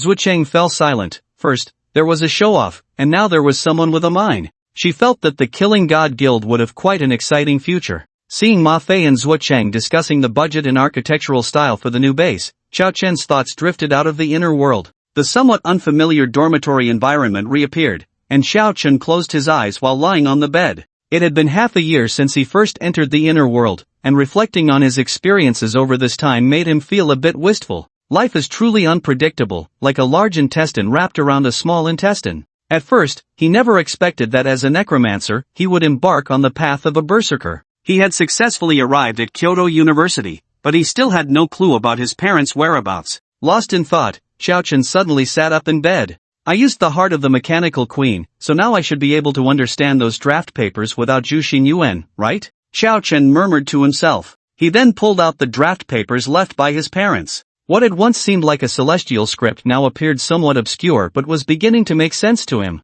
Xiao Chen first picked out the simplest page. Looking at the content, Xiao Chen furrowed his brows, combining it with the knowledge in his mind. Because the variable of life is static, if we perform an assignment operation, then the original initialization is useless, and it is replaced by a new value, so the value during the second operation is 8. Xiao Chen's eyes instantly brightened. Then the output after this program runs is 16, 19. Xiao Chen excitedly grabbed the draft paper, feeling as if he were sitting on a toilet, experiencing a refreshing release. His speculation was correct. After using the heart of the mechanical empress, he could indeed understand the contents of the draft paper. For the next period, Xiao Chen lost track of time and forgot about the curse of the drought demon. Aside from the most basic needs of eating, drinking, and relieving himself, every moment was spent delving into the draft papers left by his parents. The knowledge in his mind was now validated and put into practice, and Xiao Chen absorbed the contents left by his parents on the draft paper like a thirsty sponge. In the blink of an eye, more than half a month had quietly passed. During this time, Zhuo Yu had come to find Xiao Chen, but he was so immersed in his own world that he didn't respond at all. This strange behavior naturally worried Yang Shangdi and the others. Ma Fei, do you think Yu Gu is really okay like this? He's been talking nonsense for over half a month, mumbling something about languages from entry to burial, Yang Shangdi asked, a bit scared. I don't know, he even said he wants to extract my source code. He can't be going crazy, right? Ma Fei's face also showed fear. Yang Shangdi suggested, should we tell the teacher Pang and have him come to sort this out? Ma Fei replied, I think that's a good idea. Otherwise, if he doesn't go crazy, we both will. The two of them decided to contact Pang Liangji, but in the next moment, bang! Xiao Chen burst out of his room, hair disheveled, with an uncontrollable excitement on his face. I understand. I understand. I understand everything. The secret's on the draft paper. Xiao Chen rushed out and grabbed Ma Fei's shoulder, shaking him vigorously. Ma Fei, do you know? Do you know? I understand. I figured it out. He then tightly hugged Yang Shangdi, squeezing him so hard that his face turned red. Yang Shangdi, do you know? I understand. I really understand. Ma Fei and Yang Shangdi exchanged a glance amidst the chaos. They both confirmed one thought, it was over, Xiao Chen had truly gone mad. Only Xiao Chen himself could comprehend how excited he was at that moment. After more than half a month of sleepless nights, he finally understood the meaning of all the draft papers left by his parents. These draft papers were entirely about the research on the same project, how to awaken self-awareness in the inner world. When it came to awakening self-awareness, Xiao Chen immediately thought of the mechanical empress, followed closely by Sun Dong. Both of them possessed self-awareness. Among them, Sun Dong was a member of Bai Zai, and if he could confirm that the mechanical empress was also related to Bai Zai, Xiao Chen had a bold guess in his heart. Perhaps his parents were not dead, and they were within Bai Zai. However, he still couldn't understand why his parents wanted to awaken self-awareness. After awakening self-awareness, they would surely not want to continue being endlessly refreshed and reset, as evidenced by the mechanical empress. If all beings in the inner world awaken self-awareness, their first action would definitely be to unite and gain freedom. In that case, the inner world would surely descend into chaos. Unfortunately, the contents recorded on these draft papers were only half-finished products, otherwise, he could have learned even more from them. He walked into the bathroom to wash his face, looking at the angular face, sparse stubble, and messy hair in the mirror. Xiao Chen took a deep breath. No matter what the truth was, as long as he found his parents, everything would become clear. Thinking aimlessly wouldn't yield any results. Whether it was verifying the relationship between the mechanical empress and Bai Zhe or going to Bai Zhe to find his parents, with his current strength, he simply couldn't accomplish it. After shaving and washing his hair, Xiao Chen walked out of the bathroom, having returned to his usual appearance. Seeing that Ma Fei and Yang Xiangdi were both staring at him, Xiao Chen raised an eyebrow. What's up? Are you so immersed in my handsomeness that you can't pull yourself away? Yang Xiangdi stepped forward, reached out to check Xiao Chen's forehead, and then touched his own forehead. No fever, so what's wrong with you, Hugo? You've been making me feel so unfamiliar and scared lately. Have you been possessed by a powerful being? Or has a time traveler been reborn in you? Don't worry, I'm perfectly normal, Xiao Chen replied. I don't believe it, unless you burn a few with magma, Yang Xiangdi said seriously. Xiao Chen. The next second, Yang Xiangdi had a panda eye. You hit too hard. Yang Xiangdi rolled an egg around his eye and noticed that Xiao Chen was ignoring him, instead frowning at his own arm. Yang Xiangdi walked over to take a look, and upon seeing it, his pupils instantly shrank to pinpoints. Is this that curse? On Xiao Chen's arm, a face of a drought spirit was vividly clear, as if it were about to crawl out from beneath the skin at any moment. Moreover, the drought spirit's face wore a strange smile that sent chills down Yang Xiangdi's spine in broad daylight. Teacher Pang said there would be a solution when the principal returns in half a month. I'll go find the principal. Xiao Chen also realized the seriousness of the situation. He had been so immersed in his research on draft paper that he completely forgot about this matter. Alright, we'll go with you. Ma Fei also stood up. With less than 10 days left before the start of school, Kyoto University was much livelier than when Xiao Chen and the others first arrived. Many fresh-faced new students had appeared on campus, curiously observing every detail of Kyoto University and also eyeing the hurried trio of Xiao Chen. They quickly arrived at the principal's office door, which was half ajar. After knocking and receiving no response, Xiao Chen pushed the door open and walked in. His gaze fell upon a desk, behind which sat a young man with his legs crossed, looking arrogant, while Principal Ji Pingyang was not in the office. Hello, do you know where Principal Ji has gone? Xiao Chen asked politely. The young man glanced at him out of the corner of his eye and coldly replied, if you want to see Principal Ji, go wait outside. Don't you understand the principle of first come, first served? Country bumpkins from out of town really have no manners. You, a local, are quite well-mannered, but I'm curious, do all locals fart with their mouths? Xiao Chen responded politely, only to be met with a rude retort. Naturally, he wouldn't continue to be courteous with such a person. The young man slowly stood up, glaring at Xiao Chen. What? Do you think getting into Kyoto University makes you special? To me, you're not even worth a fart. I advise you not to provoke me. Do you know who my father is? Xiao Chen scoffed. Why do you ask me? Didn't your mother tell you who your father is? The young man was momentarily stunned, and then his face visibly darkened. You country bumpkin, you're asking for death. He swung his fist at Xiao Chen. The entire Kyoto University was covered by the world conversion device, and his punch tore through the air, creating a series of sonic booms. Xiao Chen responded with a straight punch. Bang! The two heavy punches collided, causing a violent shockwave that overturned a poor cactus on the desk. Both Xiao Chen and the young man stepped back 3 paces. Xiao Chen was somewhat surprised. This person in front of him could actually hold his ground in a direct confrontation. This strength was likely comparable to that of Gu Su after absorbing the Shadow Servant. Little did he know, the young man opposite him was even more shocked than Xiao Chen at that moment. He struggled to suppress the trembling of his hand that had just clashed with Xiao Chen's. Although the confrontation seemed evenly matched, he was the one at a disadvantage. For the first time since becoming a player, he found himself on the losing end in a direct confrontation. He began to scrutinize Xiao Chen, his eyes seemingly trying to see through him. Are you the top scorer from a certain city? The young man asked. Seeing that Xiao Chen remained silent, he was not angered. When he spoke again, his tone had noticeably softened. I understand, geniuses all have their own pride. Let me introduce myself, my surname is Qin. When he mentioned his surname, a hint of arrogance flashed across the young man's face. My name is Qin Xian, and Ji Pingyang, the president of Jing University, is my uncle. The method to resolve the curse? The method to resolve the curse, uncle? Ji Pingyang's nephew? Xiao Chen was taken aback, although he didn't know what it meant to have the surname Qin in the capital. Just the identity of being Ji Pingyang's nephew was already impressive enough. It should be noted that Ji Pingyang was not only the president of Jing University but also the #1 sword cultivator in the inner world. With such a powerful figure as a backing, it was no wonder Qin Xian was so arrogant. Don't worry, I'm not telling you this to pressure you. Seeing Xiao Chen's reaction, a satisfied look flashed in Qin Xian's eyes. On the contrary, I'm here to give you an opportunity. An opportunity to follow me. Follow me, and you'll have women, power, and money. Qin Xian's words were undeniably arrogant, and before Xiao Chen could respond, Ma Fei exploded. Being a lackey is one thing, but following you?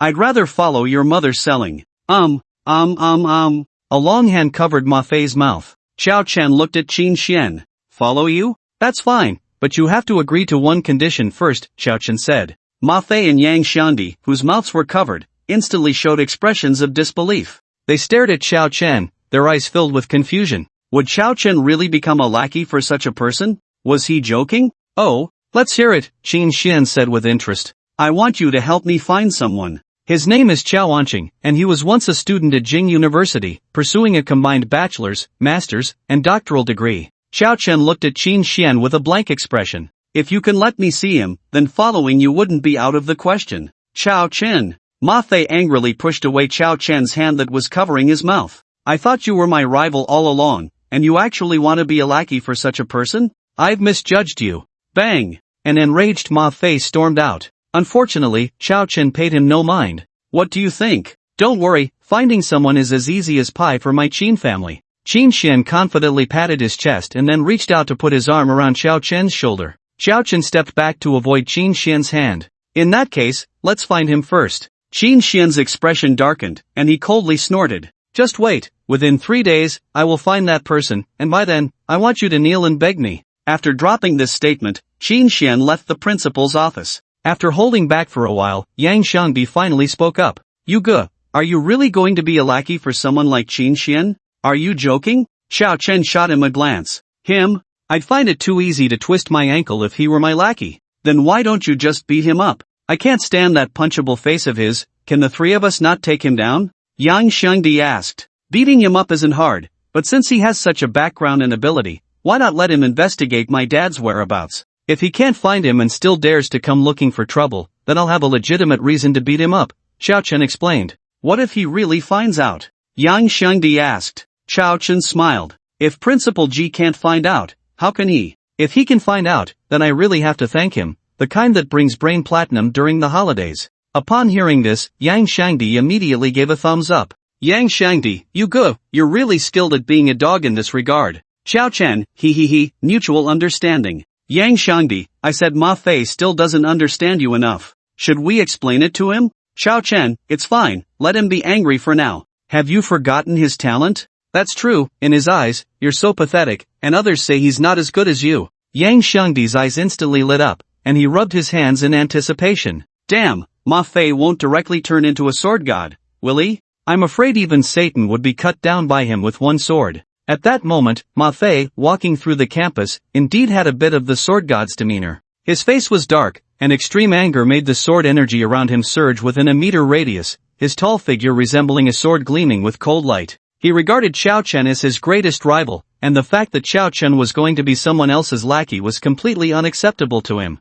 It was like your idol, whom you had always followed, suddenly collapsing. This sword energy. Ji Pingyang, who was about to return to his office, seemed to sense something. He suddenly turned around and stared intently at Ma Fei's departing figure. Principal, is something wrong? A nearby teacher asked. It's nothing, maybe I sensed it wrong. How could a student have sword energy that makes even me feel palpitations? Ji Pingyang shook his head with a smile and walked into the office, while Xiao Chen and Yang Xiangdi immediately stood up from their chairs. Hello, Principal. You must be Xiao Chen? Don't be nervous, I've already heard about your situation from Pang Liangji. Let me see your arm. Upon hearing this, Xiao Chen extended his arm. Ji Pingyang first stared at Xiao Chen's arm for a while, then his brows slowly furrowed into a shape. How is it, Principal? Is there still hope for you, Gu? Yang Xiangdi asked nervously. If it was right after the curse was cast, I might have had a way, but now that it's dragged on. Ji Pingyang shook his head with a frown. Xiao Chen's expression also turned somewhat grim.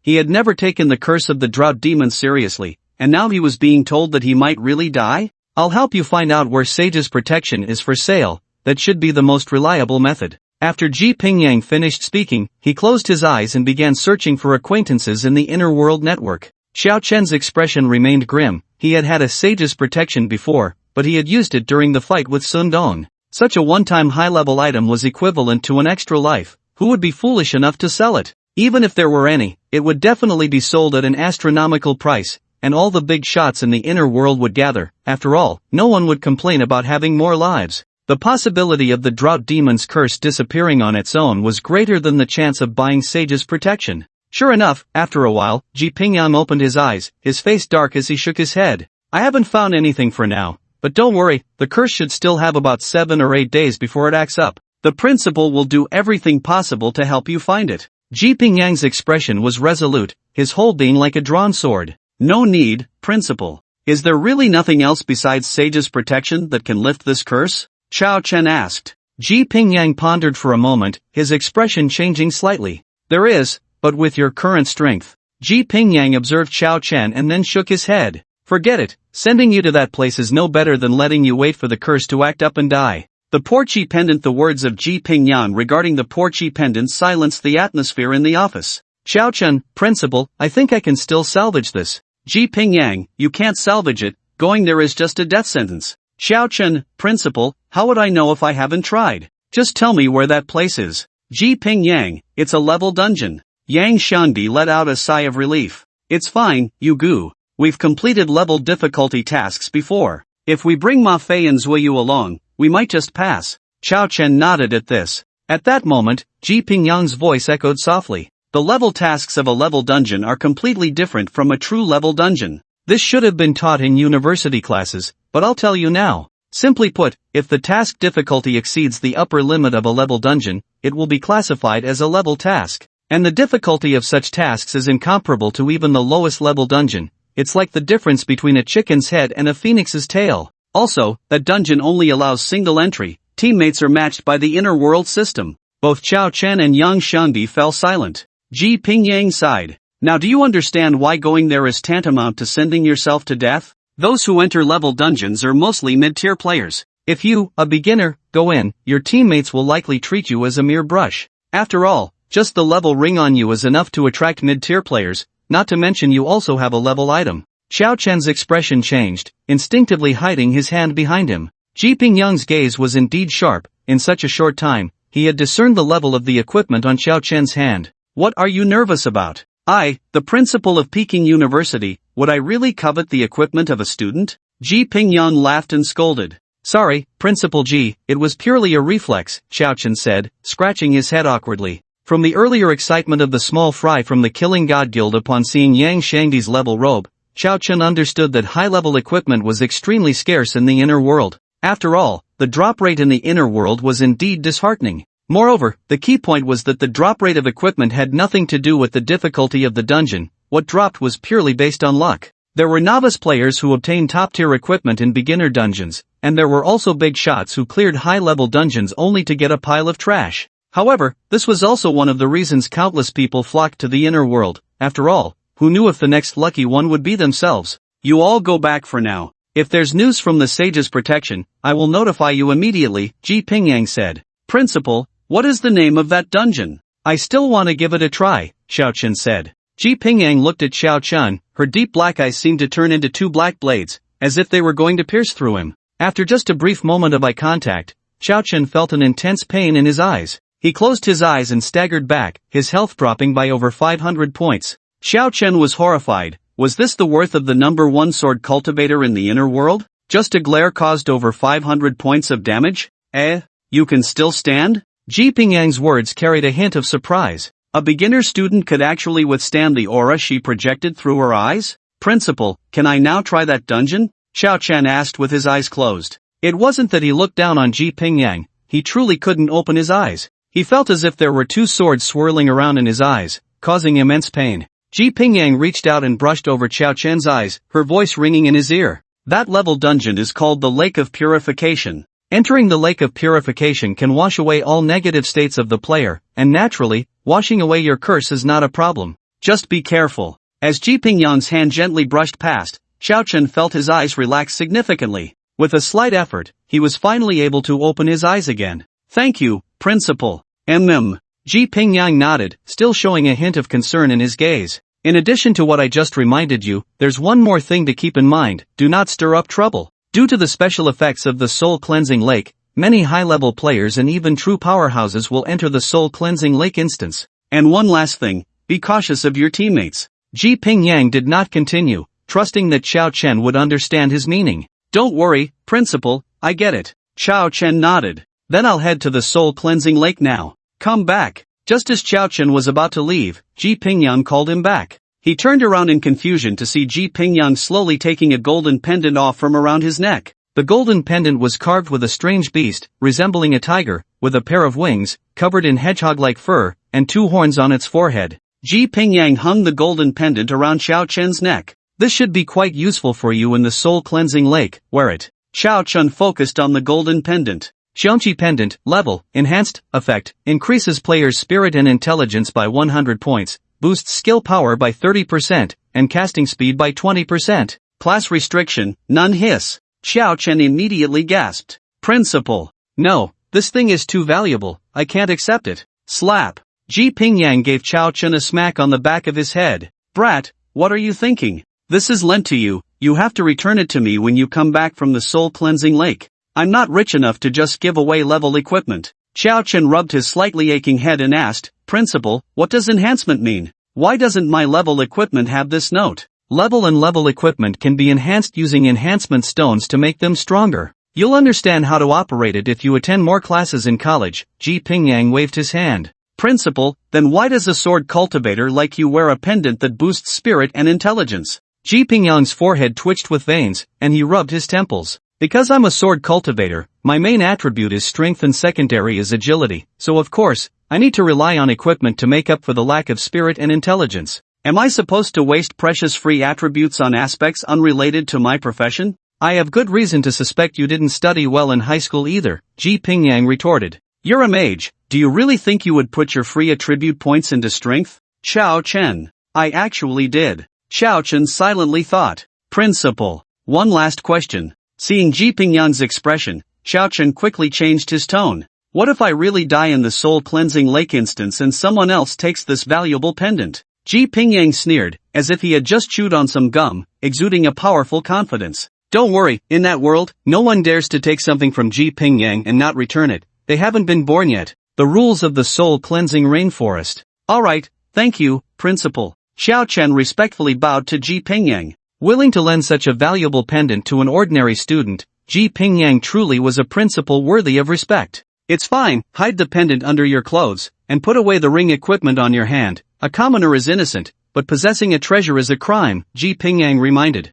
Okay, Principal, I'm off. Qiao Chen took a deep breath. He had never entered a level instance before. However, the curse of the drought demon was imminent, and he could only give it a try. After bidding farewell to the principal and Yang Xiangdi, Qiao Chen arrived at the front of the tower in the inner world. He carefully searched in front of the blue light orbs, looking at them one by one. Found it! Qiao Chen's face lit up as a sky blue light orb appeared in his palm. However, just a glance at the detailed information of the instance made his brow furrow. Instance name, Soul Cleansing Lake. Difficulty, level. No further detailed information is available for this instance. Even though Ji Pingyang had already told him many precautions and strategies for clearing the instance, Qiao Chen still felt a bit anxious. He extended his hand, and in the next second, he disappeared in front of the tower. The sound of leaves rustling in the gentle breeze echoed in Qiao Chen's ears. He opened his eyes to find himself in a dimly lit area, and the imagined lake did not appear. After taking off the corpse ancestor ring and the skeleton king's ring and placing them in his storage space, he began to survey his surroundings. He was now in a humid and hot rainforest, with green vines hanging everywhere, and the stifling weather had already made him start to sweat. Soon after, with a twist of space, people were continuously being teleported in. 1, 2, 3. Qiao Chen counted. There were 2 men and 3 women, making a total of 6 people, and the other 5 were all mid-level players without exception. As the 6 of them gathered, the voice of the inner world system rang out. Welcome to the soul cleansing rainforest. Please adhere to the rules of the soul cleansing rainforest. 1. If you hear someone calling you from behind, please do not turn around. 2. If your companion is out of sight for more than a minute, be cautious of them. 3. Please familiarize yourself with and remember your companion's behavioral language habits as soon as possible. 4. If you suddenly hear strange singing or murmuring in your ears, immediately curse in the most vicious language until the sound disappears. 5. When other strange people in the rainforest ask you questions, do not answer them. 6. According to feedback from other players, the soul cleansing rainforest is very safe and no accidents will occur. Finally, we wish you all a joyful time in the soul cleansing rainforest. Damn, safe my ass, because everyone who encountered trouble here ended up dead, and there's no way to report back. A middle-aged man wearing glasses cursed directly after reading the rules. In the hot and silent rainforest, his voice sounded as unpleasant as an owl at night. Alright, stop messing around. The system task also said we need to get to know each other first. A fair-skinned young woman stepped forward, beads of sweat sliding down her long neck into her deep cleavage. This temptation made the glasses man swallow silently. Let's introduce ourselves. My name is Qin Xianxue, a level 22 mid-level water mage. It's your turn. After Qin Xianxue finished speaking, she displayed her information panel to prove she wasn't lying. The surname Qin? Xiao Chen's heart skipped a beat, but he didn't think much of it. There were plenty of people with the surname Qin in the world, it couldn't possibly mean she was related to Qin Xian, right? Xiao Xiao, level 21 mid-level knife master, the glasses man adjusted his glasses. As everyone finished their introductions, all 5 turned their gaze to Xiao Chen. Xiao Chen, level 13 beginner necromancer. Thanks to the experience gained from the guild's idle time, Xiao Chen had successfully leveled up to 13. As soon as he finished speaking, Xiao Xiao let out a strange cry. Damn! What the hell? A level 13 teammate for a level instance? Isn't this just asking for trouble? Yeah, what's the difference between this and a diamond tier mixing with a platinum player? Another male player, who was quite dissatisfied with Xiao Chen, spoke up. His name was Wu Qingfu, a mid-level assassin ninja. This task didn't specify that it must be completed by 6 people. How about? Wu Qingfu made a throat-cutting gesture. Wu Qingfu, right? I suggest you don't stir up trouble. Although he is a novice, a necromancer can potentially exhibit intermediate strength given enough time. Qin Xianxue's melodious voice rang out. So what? None of us here are meat shields, who can buy him time to summon the undead? Wu Chengfu's expression remained icy. Damn it, Qin Xianxue, are you looking at that kid because he's good looking, wanting an old cow to eat tender grass? Good looks don't necessarily mean he's useful. Xiao Xiao licked his lips, a lewd glint flashing in his eyes. Xiao Xiao, if you can't learn to respect women with that mouth of yours, I don't mind helping you cut your tongue out. The woman beside Qin Xianxue spoke up. Her appearance was definitely not ugly. A light yellow long dress paired with wavy long hair, her figure was not inferior to Qin Xianxue's. But at that moment, under the twisted aura of killing intent, her beautiful face appeared particularly cold. Xiao Xiao obediently shut his mouth upon hearing this, as this woman was the highest ranked among them during the self-introduction. A sword cultivator. If it weren't for the life and death situation, he wouldn't want to clash with this woman named Mi Yuan. Damn it, that stinking woman, just wait until I find an opportunity, otherwise, I'll play you to death sooner or later, Xiao Xiao thought viciously. While they were arguing fiercely, Xiao Chen focused his attention on the woman who had remained silent, as if the quarrel had nothing to do with him. The woman was wrapped in an oversized black hoodie, hiding her entire figure inside, with only her 2 fair calves exposed. Besides introducing herself as Tang Lan, a level 22 wood mage, she hadn't spoken again. Tang Lan stood in a dark corner, seemingly lost in thought. When she noticed Xiao Chen staring at her, her face revealed no expression. Alright, continuing to argue is meaningless for our progress, Qin Xianxue frowned prettily. Let that novice stay by my side, I guarantee he won't cause us any trouble. We're all intermediate players here, coming to the soul cleansing lake dungeon means we share a common goal, so there's no need to bicker endlessly. Qin Xianxue waved at Xiao Chen. Kid, come here. Sure thing, sis. Xiao Chen smiled and ran over eagerly. With someone willing to cover for him, he certainly wouldn't refuse, especially since it was a beautiful young woman. This scene made Xiao Xiao grit his teeth in hatred. Damn it, that kid is just a bit good-looking. What use is good looks with such weak strength? Qin Xianxue is really superficial. The soul cleansing lake is right in the center of the soul cleansing forest. Let's go, and remember not to violate the prohibitions stated by the system along the way, Qin Xianxue reminded them. After they determined the direction, they headed toward the center of the soul cleansing forest. Xiao Chen followed behind Qin Qianxue, silently checking his information panel. With the enhancement of the Qiangqi pendant, both his spirit and intelligence had surpassed 100, and he could finally use the skill books he had accumulated before.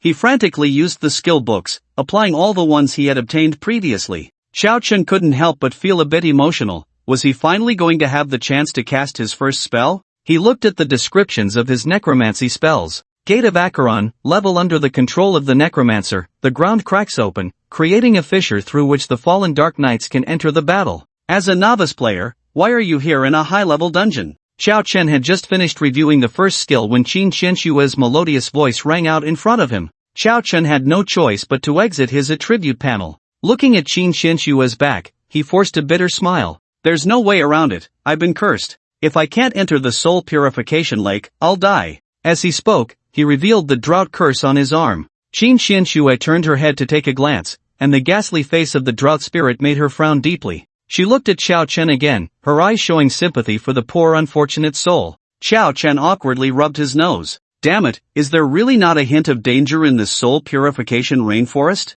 Xiao couldn't help but say. They had been walking in the soul purification rainforest for nearly half an hour, and not only had they not encountered any wild monsters, but they hadn't even seen a ghostly shadow. The entire rainforest was hot and silent, not even the sound of insects, which made one feel increasingly irritable. Isn't it good that there's no danger? Are you hoping for danger? Mi Yuan asked coldly. That's not it. It's just that it's too calm, which definitely isn't normal, Xiao replied somewhat awkwardly. Xiao does have a point this time. Everyone, be cautious, Qin Qianxue reminded. She herself felt a bit on edge. From the very beginning, she had the unsettling feeling that a pair of eyes was watching her from the shadows, making her uncomfortable all over. Wu Qingfu, upon hearing this, casually glanced around the group, but that one glance made the hairs on his body stand on end, cold sweat trickling down his back. His throat bobbed as he trembled and said, "Why are there 7 people?" Xiao Chen focused his gaze, and indeed, there was an extra person in their group that he didn't know when had appeared.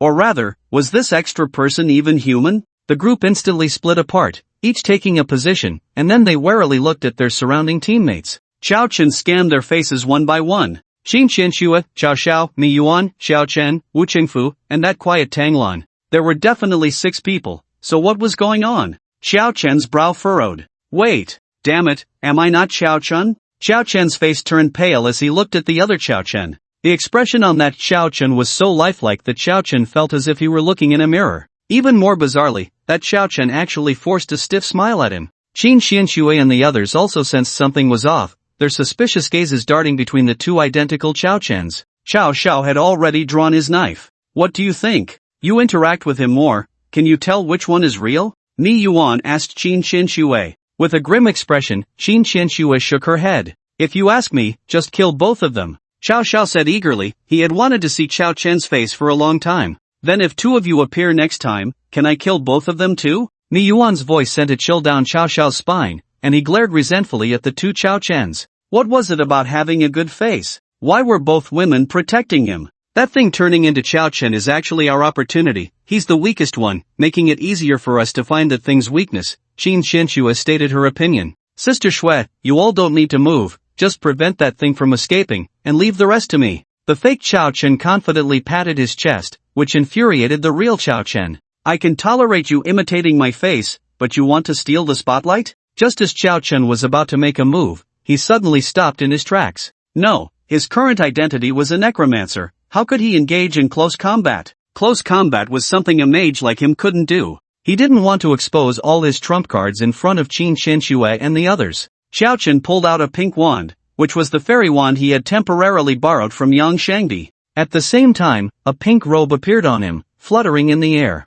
Xiao Chen's face turned red. He hadn't wanted to wear this, but he couldn't refuse Yang Shangdi's enthusiastic insistence that he must experience his feelings. Now, seeing the strange expressions and odd gazes from Qin Qianxue and the others, Xiao Chen deeply understood Yang Shangdi's feelings. Even the fake Xiao Chen across from him fell silent at the sight of this extremely pink outfit. This time, he didn't imitate, instead, he pulled out a black wand of his own. I think that pink one is real. Who agrees? Who disagrees? Mi Yuan said after a moment of silence. I agree. Qin Qianxue raised her hand. She believed that the monster, whatever it was, shouldn't have such a peculiar pink obsession. This kid, could he be a sister? Wu Qingfu's gaze towards Chao Chun had shifted from hostility to ambiguity, as if the person who had initially targeted Chao Chen was not him at all. Then I'll make my move. A huge broadsword appeared in Mi Yuan's hand, resembling a shield. Spirit Dragon Slash. As Mi Yuan swung her sword, a golden giant dragon, as if cast from gold, lunged towards the Chao Chun holding the black wand. The terrifying power snapped all the surrounding vines.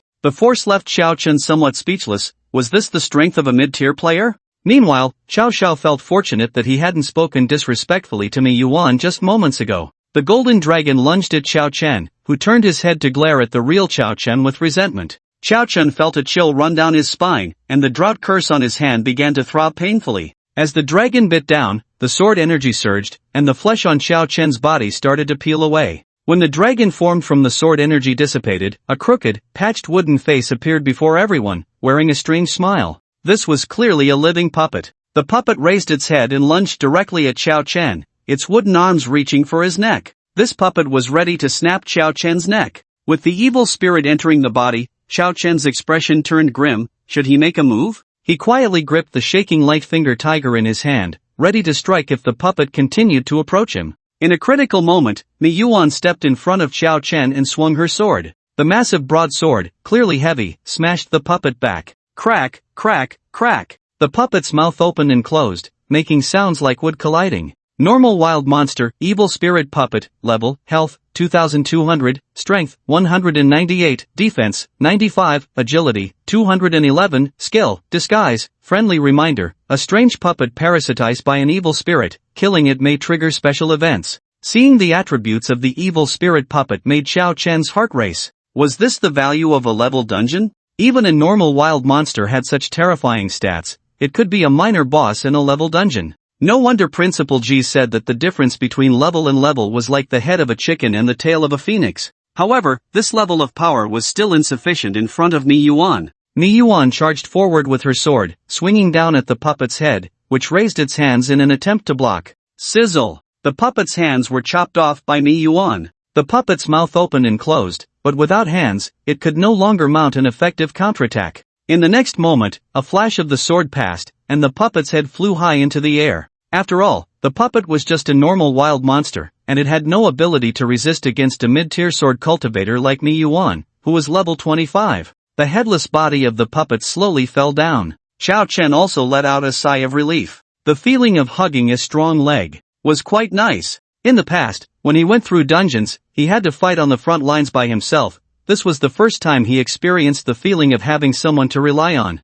Mi Yuan, be careful! Qin Xianxue exclaimed as a semi-transparent object rose from the broken body of the puppet. It then lunged directly at Mi Yuan. Mi Yuan had just turned her head when her rosy little mouth was stretched open. The semi-transparent object drilled straight into her mouth. Mi Yuan lowered her head, her long black hair covering her profile, making it impossible for anyone to see her expression. Mi Yuan, are you okay? Qin Xianxue asked tentatively. He. Mi Yuan let out a strange laugh, her voice sharp, like a scream before death, sending chills down people's spines. Mi Yuan suddenly lifted her head, staring at everyone. Xiao Chen found it hard to describe her eyes. They were evil, pure evil, without a trace of any other impurity. Luo Ling Longjun. The bewitched Mi Yuan swung her broadsword at the group, the golden dragon swooping down like a vengeful spirit. Attack, kill her, she's gone mad. Chao Xiao screamed loudly. He drew a simple knife and without hesitation swung it at Mi Yuan's neck. If that strike hit, Mi Yuan would definitely become a headless corpse. Clang! The broadsword clashed with the simple knife, and Xiao Xiao was forced to retreat repeatedly. Meanwhile, the golden dragon crashed down, sending Xiao Chen flying. A terrifying damage exploded above Xiao Chen's head, and he coughed up a mouthful of blood, his eyes filled with horror. The damage from a mid-tier sword cultivator was indeed terrifying. Just moments ago, when Mi Yuan was attacking the puppet, he hadn't felt it deeply, but now experiencing it with his own body was far more profound. No wonder Ji Pingyang had opposed him coming to the soul-cleansing lake so strongly. Zila! On the other side of the battlefield, the fighting grew more intense. Wu Qingfu, who had been looking for an opportunity in the shadows, struck with a knife, hitting Mi Yuan on the shoulder. However, facing the deep wound that exposed bone, Mi Yuan seemed to have lost all sense of pain, still swinging her sword in pursuit of Chao Xiao. Water Dragon Surround. Qin Xianxue waved her staff, and a robust water dragon coiled around Mi Yuan, significantly slowing her down. However, this couldn't restrain Mi Yuan at all. She spun her broadsword around herself, instantly shredding the water dragon summoned by Qin Xianxue. She continued to chase forward, as if determined to kill Cao Xiao. You crazy woman! Cao Xiao struggled to fend her off with his simple knife, already covered in numerous sword wounds. In the midst of battle, he caught a glimpse of Xiao Chen watching the scene, which only fueled his anger. Kid, hurry up and summon undead creatures to wear this woman out. What are you dawdling for? Cao Xiao shouted, but this distraction allowed Mi Yuan to swing her sword at his forehead. Cao Xiao quickly ducked, and the broadsword swept over his head, cleanly turning him into a bald man. Summon the undead, huh? Xiao Chen's expression was somewhat strange. Having been in the inner world for so long, he had never tried to cast an undead spell. Taking a deep breath, he slowly calmed his restless heart and began to wave his staff, as if performing some mysterious ritual. His voice became eerie and hoarse. Skeleton summoning technique. As Xiao Chen's voice fell, a gray-white skull emerged from the ground. It was soon followed by two hands pushing up from the earth, revealing its entire body. This was a towering 2-meter-tall skeleton warrior, holding a shield and a rusty longsword. Common undead, skeleton warrior, level, health, 100, strength, 50, defense, 36, agility, 28. According to the summoning rules of the underworld, the level of undead creatures corresponds to that of the necromancer. Looking at the attributes of the skeleton warrior, Xiao Chen couldn't help but twitch his mouth. This thing is nothing but pure cannon fodder. No wonder skeleton summoning is a low-level skill. Yes, kid, that's right, quickly let the undead wear this woman out. Cao Xiao was overjoyed. Xiao Chen commanded the skeleton warrior to charge at Mi Yuan, but the aftermath of the battle caused the skeleton warrior to disintegrate into a pile of bones, unable even to get close to Mi Yuan. Xiao Chen. Not just him, the others were also somewhat silent. Silence was the theme of Kanqiao tonight. Mi Yuan, whose mind was bewitched, didn't care about any of this. She swung her broadsword like a female war god. The terrifying waves of energy dispersed the stifling heat of the soul-cleansing rainforest. Xiao Xiao was so angry he wanted to curse, but Mi Yuan's relentless sword strikes left him unable to even open his mouth to speak. Wait a moment, I think I know how to play this now. Xiao Chen carefully reviewed the effects of his 4 existing skills. Skeleton summoning, level, withering, level, gate of Akka, level, voice of Van He, level, got it. Xiao Chen clapped his hands, and the next second, he continuously cast skeleton summoning. After a full 10 minutes, over 100 skeleton warriors rose from the ground. Cao Xiao could no longer hold back. Can't you summon something else? What's the point of summoning so many cannon fodder? They can't even withstand the aftermath of battle. The first time using necromancy. Who told you cannon fodder is useless? A glint flashed in Xiao Chen's eyes. He had almost used all his mana to summon the skeleton warriors, and now he had just enough mana left to cast one last skill. Voice of Van He. Xiao Chen began to chant, and a strange song echoed from his throat. The sound sent chills down the spines of the others. It was not a voice that seemed human at all. Damn! What the hell are you barking like a dog for? Cao Xiao cursed, feeling uneasy from the song. However, the next second, the skeleton warrior's bones instantly transformed from grayish-white to red. Their attributes began to rise continuously. Following this, at Xiao Chen's command, 100 skeleton warriors charged towards Mi Yuan. This time, the aftermath of the battle could not destroy them, it only left cracks on their bones. Whoosh! With each swing of Mi Yuan's sword, a skeleton warrior was cleaved, but soon more skeleton warriors fearlessly charged forward. At first, Mi Yuan had the momentum of a slaughter, but as time passed and with Wu Qingfu's sneak attack, her sword swings became increasingly sluggish. Excitement filled Xiao Chen's eyes. His idea was correct. Voice of Van He, level under the chanting of the necromancer, undead creatures will gain enhancement and enter a state of frenzy. When he saw the skilled description of Voice of Van He thought of this application. No wonder everyone says that as long as there is enough time, the necromancer is the most terrifying profession. A level 13 necromancer, after a period of summoning, could actually temporarily entangle a level 25 sword cultivator. This was something that was impossible for other professions, something they wouldn't even dare to think about. However, Mi Yuan's strength was also undeniable. Over 100 skeleton warriors could only hold out against her for less than 5 minutes. But that was enough for Wu Qingfu. He seized the moment and struck, choosing the exact moment when Mi Yuan's old strength had just been exhausted and her new strength had yet to arise. Mi Yuan raised her broadsword to block, but Wu Qingfu kicked her in the chest, sending her flying backward, and the sword fell to the ground. Good. Well done. Qin Xianxue was delighted at the sight and waved her staff. Green water cage. A greenish prison cage slowly rose from where the exhausted Mi Yuan had fallen, enveloping her completely. Mi Yuan struggled desperately inside, but she couldn't break free at all. Die! After being suppressed for so long, Xiao Xiao finally had the chance to vent his anger. He raised his knife and stabbed it toward Mi Yuan. With a squelch, the sound of the blade entering flesh echoed, and Mi Yuan's blood stained the green water cage. Her eyes rolled back, and she fainted. At the same time, a semi-transparent humanoid figure emerged from Mi Yuan's body. As soon as it appeared, it tried to flee into the soul-cleansing rainforest. "Kill that thing!" Qin Qianxue shouted. Wu Qingfu, hidden in the shadows, appeared like a ghost, swinging his katana and piercing the semi-transparent figure. The figure let out a dry, eerie scream, reminiscent of nails scraping a blackboard, sending chills down their spines. "What the hell is that thing?" Wu Qingfu was horrified and quickly struck again. The semi-transparent figure dissolved into black mist under his blade and slowly dissipated. "Is this the thing that controlled Mi Yuan's mind?" Qin Qianxue's expression was also grim. If this thing could control the strongest among them, Mi Yuan, did it mean it could control the others as well? What terrified her even more was how many of these things were lurking in the soul-cleansing rainforest. "So what do we do with her now? Kill her?" Wu Chengfu wiped his katana and pointed at Mi Yuan. "Of course we kill her. Otherwise, what if she goes crazy again later?" Cao Xiao cursed. Qin Qianxue frowned. "Let's release Mi Yuan first and see if she hasn't returned to normal." She didn't continue, believing everyone understood her meaning.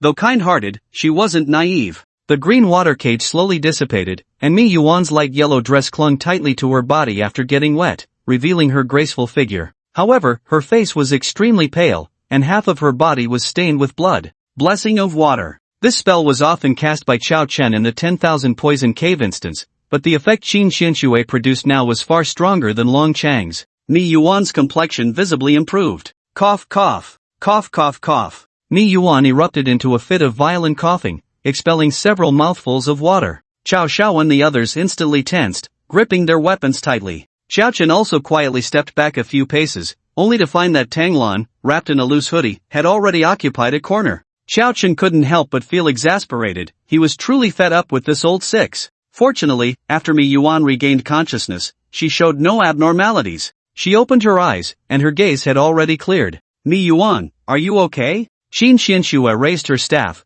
ready to act immediately if Mi Yuan's condition seemed off. "I should be not too good." Mi Yuan pointed to her lower abdomen, which was still oozing blood from where Cao Xiao had stabbed her. Hearing this, everyone let out a sigh of relief. Mi Yuan returning to normal was definitely good news for them. "What happened to you just now? Why were you suddenly controlled?" Qin Qianxue asked. Mi Yuan, while taking medicine to recover from her injuries, replied, "I'm not really sure. I only remember something entering my body, and then I lost consciousness. When I woke up, I was like this." Seeing them discussing, Xiao Chen quietly distanced himself from Tang Lan and found a place to sit down and study the remaining necromancy spells he had. He didn't know why, but he always felt that this Tang Lan was very dangerous, even more so than Mi Yuan. Withering technique, level, continuously siphoning the vitality of all living beings within a kilometer of the necromancer. If any creature dies as a result, it will be resurrected as an undead creature. Siphoning the vitality of other beings? Xiao Chen raised an eyebrow and couldn't help but stroke his chin.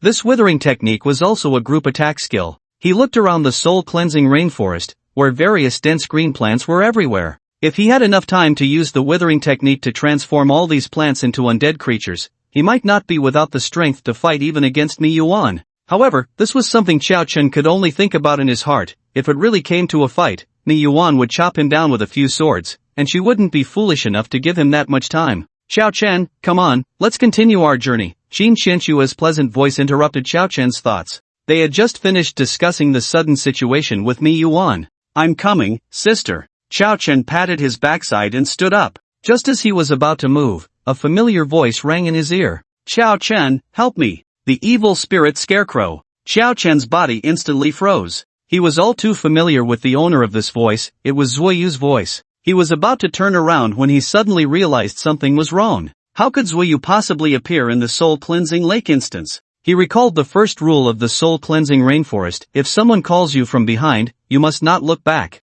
"Xiao Chen, please help me, I'm so scared." The voice of Zuoyu behind him began to tremble, as if she was suffering from some immense pain. Xiao Chen fell silent. Based on his understanding of Zuoyu, that girl would never say such things. If Zuoyu were truly facing an insurmountable danger, she would only tell Xiao Chen to run away quickly. "Xiao Chen, please help me." The voice behind him continued to cry out. "Ah, who are you? Let me go, let me go." Rip. A sound of clothing being torn reached Xiao Chen's ears. Ah, this little girl is really exciting, let me have some fun. A deep voice followed. Don't! No! Xiao Chen, please help me. After a long silence, Xiao Chen took a deep breath. He took out the corpse ancestor ring and the skeleton king's ring from his storage space and put them on, then donned the shaking light tiger. I don't know what you are, but you've really angered me. As soon as he finished speaking, Xiao Chen turned around. Where was Zuoyu's shadow? All that met his eyes was a tattered scarecrow. The scarecrow's face was adorned with a strange mask, and all the sounds were coming from that mask.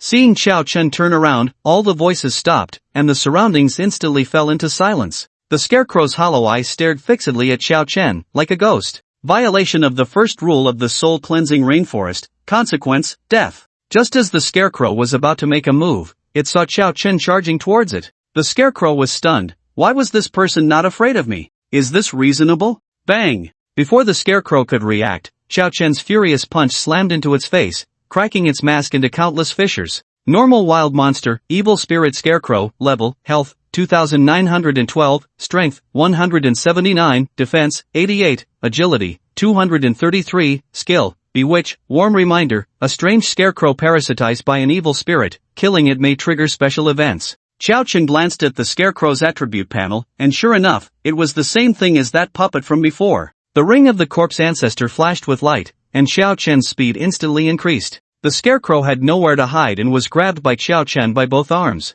Zila! The scarecrow's hands were directly torn off by Xiao Chen. The scarecrow wanted to struggle, but Xiao Chen didn't give him a chance at all. Xiao Chen seized the scarecrow's ankle and swung it around, smashing it down to the ground like a heavy burlap sack. Go! You! Motherfucker! Bang! The scarecrow's body created a large pit in the ground, one leg already broken, with only a few pitiful strands of straw connecting it. But the scarecrow's gaze remained fixed on Xiao Chen. After venting his inner anger, Xiao Chen found himself in a bit of a dilemma. Once the scarecrow died, that semi-transparent thing would definitely emerge again. What was worse, he realized he had lost track of Qin Xianxue and the others. This also meant that if he couldn't find Qin Xianxue, he would have to rely on himself to cross the soul-washing rainforest alone. Looking at the scarecrow staring at him from the pit, Xiao Chen suddenly had a bold idea. Withering technique. As Xiao Chen cast this spell, all the plants within a kilometer began to wither, and small animals and insects started to look sickly. The first to be affected was the scarecrow closest to Xiao Chen. It was already on the brink of death from Xiao Chen's earlier attack, and now, with the withering technique draining its vitality, its life force plummeted. Detected player Xiao Chen has killed a normal wild monster, experience gained. Immediately after, Xiao Chen saw the scarecrow slowly stand up on one leg. A look of joy appeared on Xiao Chen's face. His guess was correct. After being killed by the withering technique, the semi-transparent thing did not appear, and the scarecrow became a controlled undead creature. Don't worry, brother, I'll fix you up right away. Xiao Chen eagerly reattached the scarecrow's arms and stitched up its leg. Looking at the scarecrow, now standing beside him like a bodyguard, Xiao Chen nodded in satisfaction. Although it's a bit ugly, at least I've got a free mid-level fighter now. Evil spirit scarecrow. We need to catch up with them quickly. Qin Xianxue and the others shouldn't be far ahead. Let's go. Xiao Chen headed in the direction where Qin Xianxue and the others had left. Wait, where did that necromancer named Xiao Chen go? On the other side, Qin Xianxue finally noticed that Xiao Chen had not kept up with the group.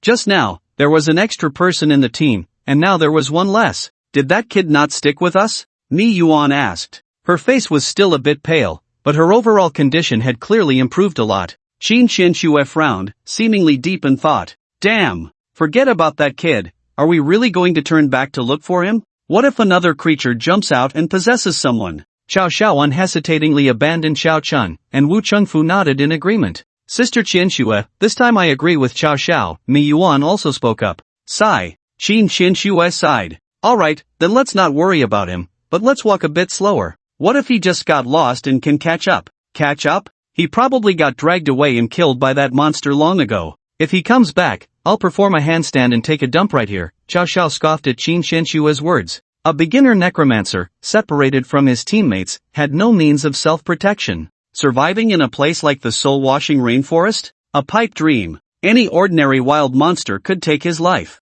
The group continued toward the center of the soul-washing rainforest, and to them, the lagging Xiao Chen was no different from a dead man. Damn! How much further is it? Can you walk a bit faster? At this rate, we'll reach Soul Cleansing Lake in the year of the monkey and horse. After trudging along for half an hour, Xiao Xiao finally couldn't help but frown an urge. Let's go, no more waiting. Qin Xianxue took a deep breath. In her heart, she felt that Xiao Chen was in grave danger. After nearly half an hour, Qin Xianxue felt she had been patient enough. Just as they were about to continue, a shadow appeared in front of the five of them without them noticing. A hoarse voice reached Qin Xianxue and the others' ears. Fellow villager, do I look like a human or a god? The words floated hauntingly through the soul-cleansing forest, sending chills down their spines. Damn, you look like a piece of trash. Xiao Xiao cursed directly. He had already been venting his frustration after being scolded by Mi Yuan and then attacked by the crazed Mi Yuan, so he had a lot of pent-up anger. Hearing this nonsensical question, he naturally had no kind words. The shadow seemed to stiffen at Xiao Xiao's words. Then it stepped out of the shadows, revealing a yellow weasel nearly the height of an adult. The weasel stood there, bowing with its hands, its cold green eyes glaring resentfully at Xiao Xiao, a cold smile appearing on its face, much like a human's. Damn! Why is this weasel so big? Xiao Xiao was startled and immediately drew his knife, his gaze fixed on the weasel. Rare wild monster, yellow weasel, in the process of seeking a title, level, health, 3500 strength, 245 defense, 106 agility, 264 skills, seduction, dazzle in the process of seeking a title? The legend of the yellow weasel seeking a title is actually true. Wu Chengfu was somewhat surprised. Chengfu, what does seeking a title mean? Qin Xianxue asked. Wu Chengfu began to explain. It is said that when a yellow weasel reaches a certain level of cultivation, it will seek a title from humans. There are rules to this seeking. If you answer that it looks like a human, its years of cultivation will be wasted, and it will kill you in revenge before it dies.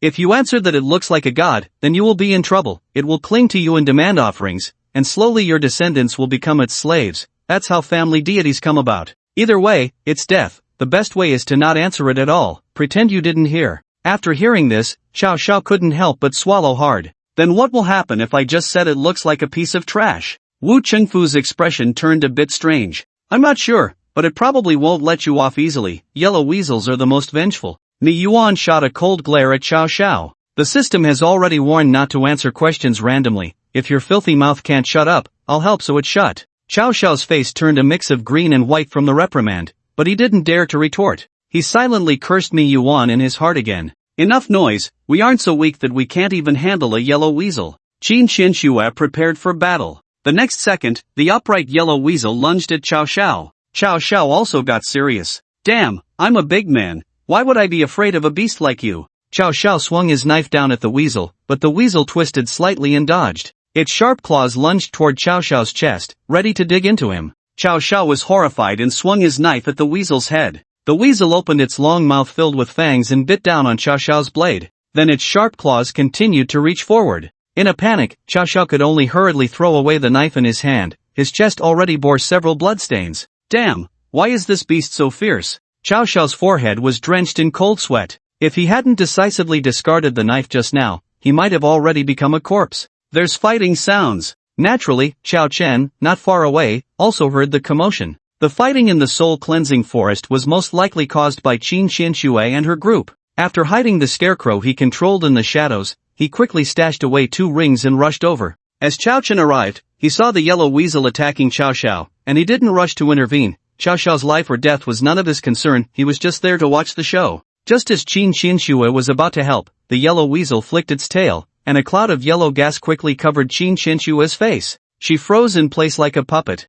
Be careful! That's the yellow weasel's gas, it has a mesmerizing effect. Wu Chengfu shouted loudly. Just as it seemed Qin Xianxue was about to perish, the yellow weasel completely ignored her and continued to pounce on Xiao Xiao. The weasel's grudge was evident. Damn! Xiao Xiao could only flee in a panic. Without his knife, his combat power was greatly diminished. The yellow weasel relentlessly pursued him, and he could even smell the foul stench from its mouth. Xiao Xiao was soon cornered, and the weasel's sharp claws lunged toward his chest. The sharp claws came at him like a blade, and seeing no way to evade, Xiao Xiao could only cry out for help. Help me! Put! At the critical moment, a flash of sword light appeared, and one of the yellow weasel's claws was severed, spraying foul blood all over Xiao Xiao's face. Holding a broad sword, Mi Yuan wore a cold expression, clearly indicating that this strike was her doing. The yellow weasel, clutching its severed claw, howled in pain and retreated, giving Wu Chengfu the opportunity to inflict several more wounds on it with his katana. Xiao Chun had been watching with great interest,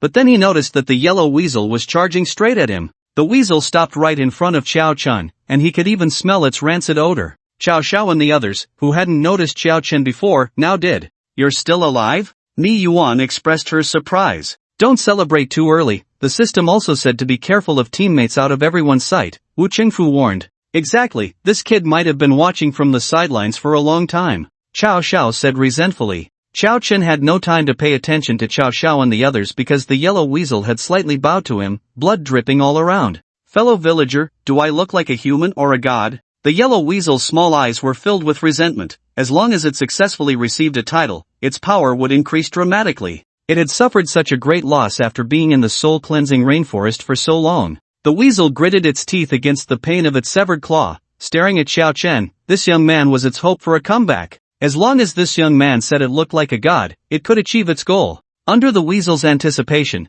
Xiao Chen finally spoke after a moment of silence. "Sorry, I don't understand what you said. Can you speak English?" The yellow weasel fell silent, then spoke in a perfectly fluent London accent. "Yes, I can. Young man, do I look like a human or a god?" The strange old man by the lake listened to the yellow weasel's impeccably standard London accent, and Xiao Chen was stunned. This damn thing was actually a yellow weasel that had read foreign books? Not far away, Qin Xianxue and Mi Yuan, who had just regained consciousness, were also dumbfounded. The fact that this yellow weasel can speak human language is already absurd, and now it can even throw in some English. The yellow weasel took another step closer to Xiao Chen, its small eyes filled with resentment. Xiao Chen paused for a moment, took a deep breath, and said, "I see you as a 1.50 meter tall, white-haired, red-eyed, frail little beast-eared black-skinned voice actress with a flat chest." Qin Xianxue, Mi Yuan, Tang Lan. Xiao Xiao and Wu Qingfu's eyes lit up at his words. "The yellow weasel? Are you treating me like a wishing well?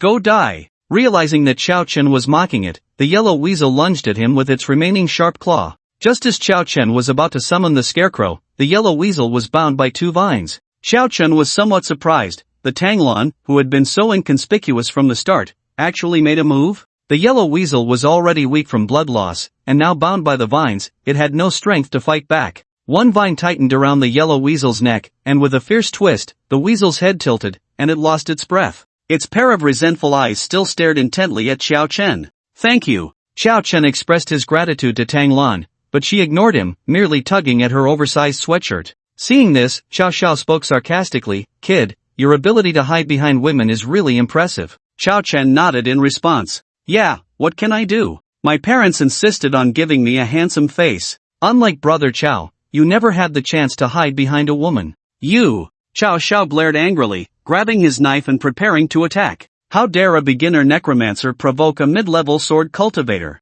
This was outrageous. "Xiao Xiao, do you want to stir up trouble?" Mi Yuan said coldly. Xiao Xiao, gripping his knife, glared at Xiao Chen, feeling trapped. He's been away from the team for so long, how could a beginner necromancer survive alone? He must have been possessed by some filthy thing. Xiao Xiao shouted. His words plunged the others into thought. "Xiao Chen, you don't mind explaining this to us, do you?" Qin Xianxue asked. Xiao Chen nodded. He had anticipated this scene. He needed to gain the trust of Qin Xianxue and the others, as it was crucial for him to enter the soul purification lake later. He clapped his hands, and a strange scarecrow wearing a mask emerged from the rainforest. Xiao Xiao immediately took a defensive stance, pointing his knife at the scarecrow and shouting, "Look! I told you this kid was possessed by something. I wasn't lying, was I?" Wu Chengfu took a step back, and Mi Yuan quietly tightened her grip on her broadsword. "Don't be nervous, this is just a necromantic creature I control," Xiao Chen said with a smile, and then he made the scarecrow dance. "I may be a cowboy, ordering milk at the bar, why don't I drink beer?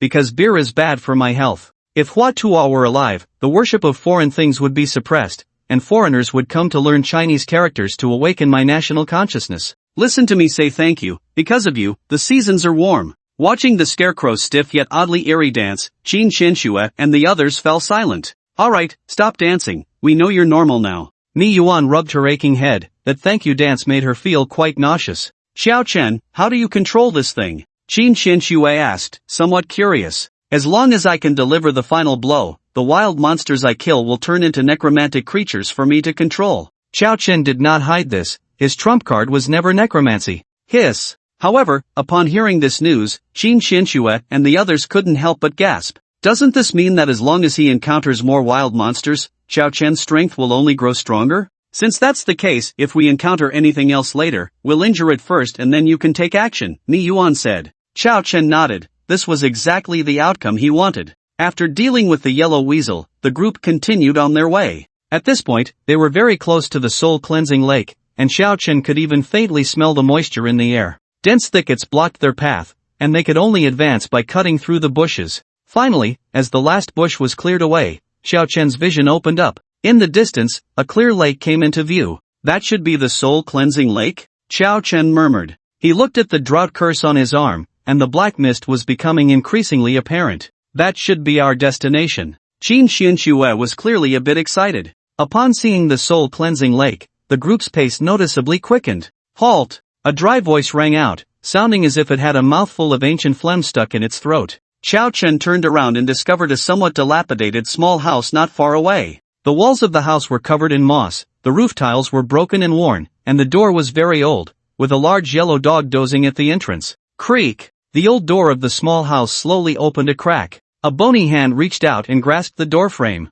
Then, a person emerged from inside the house. It was an old man, gaunt and with almost no hair left on his head, just a few sparse white strands fluttering in the wind. His eyes bulged out like a goldfish, staring intently at Xiao Chen and the others. If this were late at night, one might think they had encountered a ghost. Ha! The old man spat a mouthful of dark green phlegm onto the ground, and then his voice became somewhat more pleasant. You are all living people, you cannot go any further. Ahead lies the soul-cleansing lake, which breeds evil spirits. Once living people enter, they will be possessed by the evil spirits, and their souls will be forever lost, never to be reborn. The group remained silent, the lesson from the yellow weasel still fresh in their minds. Seeing that no one was responding, the old man grinned, revealing 2 large yellow teeth covered in plaque. I know you don't believe an old man's words, just look over there. The old man pointed a bony finger toward the lakeside. Xiao Chen turned to look and was instantly drenched in cold sweat. Hundreds of people had appeared by the lake, walking around in a daze. The skinned yellow weasels surrounded the soul-cleansing lake, their expressions vacant, their eyes hollow, looking as if they had lost their souls. What the hell is going on? Xiao Xiao exclaimed in surprise. Those are people who once wanted to enter the soul-cleansing lake but were instead bewitched by the evil spirits. The old man's eyes glimmered with a strange light. Good words cannot persuade a stubborn ghost. If you still want to go, then go ahead. The old man turned and went back into the small house, pretending to close the door. Old man, wait! Qin Xianxue called out to stop him. The old man turned around, a few strands of white hair blowing to one side, and stared intently at Qin Xianxue. What if we must enter the soul-cleansing lake? Is there no other way? Qin Xianxue asked. Oh, you must enter that lake? The old man slightly turned his body. Then come inside, it's too tiring to stand outside and talk, this old man can't take it. As soon as he finished speaking, the old man walked in on his own. For some reason, Xiao Chen felt that the dark doorway looked like a fierce beast with its mouth wide open, waiting for prey. Xiao Chen followed behind Qin Xianxue into the house, and once they entered, the previously listless large yellow dog at the door perked up energetically. The inside of the house was as dilapidated as the outside. Looking around, apart from a bed, a broken pot, a table, and 2 stools, there was nothing else. It was hard to tell what the old man usually did to pass the time. Make yourself comfortable, don't be polite, just treat it like your own home, the old man said with a cheerful smile. Qin Xianxue glanced at the 2 stools, which were dirty and stained with black marks. She thought it would be better to stand. It's fine, we'll just stand. Elder, please tell us about the soul-cleansing lake. The girl is quite impatient. The old man glanced at her, grinning, and then sat down on one of the stools, slowly beginning to speak. Haven't I made it clear enough? The soul-cleansing lake is a place that breeds evil spirits. Any living person who tries to enter the soul-cleansing lake will be collectively attacked by all the evil spirits and will ultimately become a lake slave, wandering by the lake forever. As he spoke, the old man raised his eyelids and scanned the faces of the 6 people, revealing a meaningful smile. The only way for a living person to enter the soul-cleansing lake is to sacrifice another living person to the evil spirits. As soon as he finished speaking, Qin Xianxue and the others clearly became alert. The 6 of them quietly distanced themselves from each other. Xiao Chen even quietly clenched 2 rings in his palm, knowing that if a fight broke out, Xiao Xiao and that Wu Chengfu would likely target him. Sure enough, the look in Xiao Xiao's eyes had already turned fierce. How can we trust that you're not lying to us? Mi Yuan asked the old man. Believe it or not, it's up to you. You can go directly into the lake, I'm not stopping you, the old man shrugged. Clang! A broad sword was pressed directly against the old man's neck. If it moved forward even a fraction, he would meet a gruesome end. You should count as a living person, right? So can I just sacrifice you directly? Mi Yuan said coldly. The old man showed no signs of panic. He calmly picked up a porcelain pot from the table and poured himself a large bowl of water. Do you know the process of sacrifice? I am the guardian of the lake for this generation.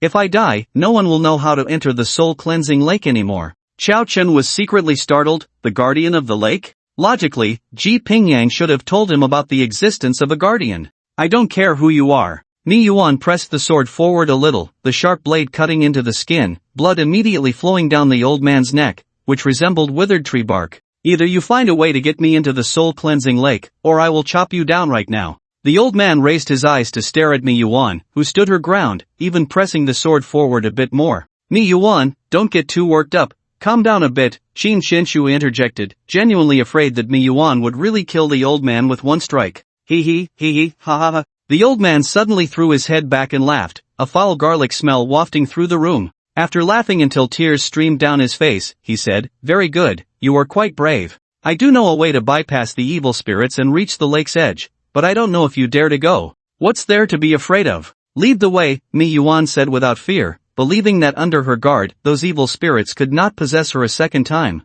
Don't be in a hurry. The old man stood up and walked to the only bed, groaning as he lay down. It's almost dark. Once it gets dark, the danger of that path will double. Let's rest first and gather our strength, and we can set off at dawn. Elder, where will we sleep? Qin Xinshu asked. The room was tiny, with only one bed. You can sleep wherever you like. If you want to sleep next to this old man, I don't mind, the old man said with a grin, lewdly patting the empty space on the bed. Qin Xinshu frowned as she walked out of the house, and Xiao Chen followed her. They had barely stepped outside when the old man lying in bed began to snore evenly. It was hard to tell whether to admire the old man's carefree nature or to think he was truly bold and skilled. So, what do we do now? Are we really just going to sit out here all night? Xiao Xiao asked, somewhat indignantly. He felt that Mi Yuan was making a big deal out of nothing. Rather than taking the old man's suggested path and facing unknown dangers, he preferred to deal with Xiao Chun. Let's make a fire, chop some vines and branches, and build a temporary shelter to get through the night, Qin Xinshu suggested.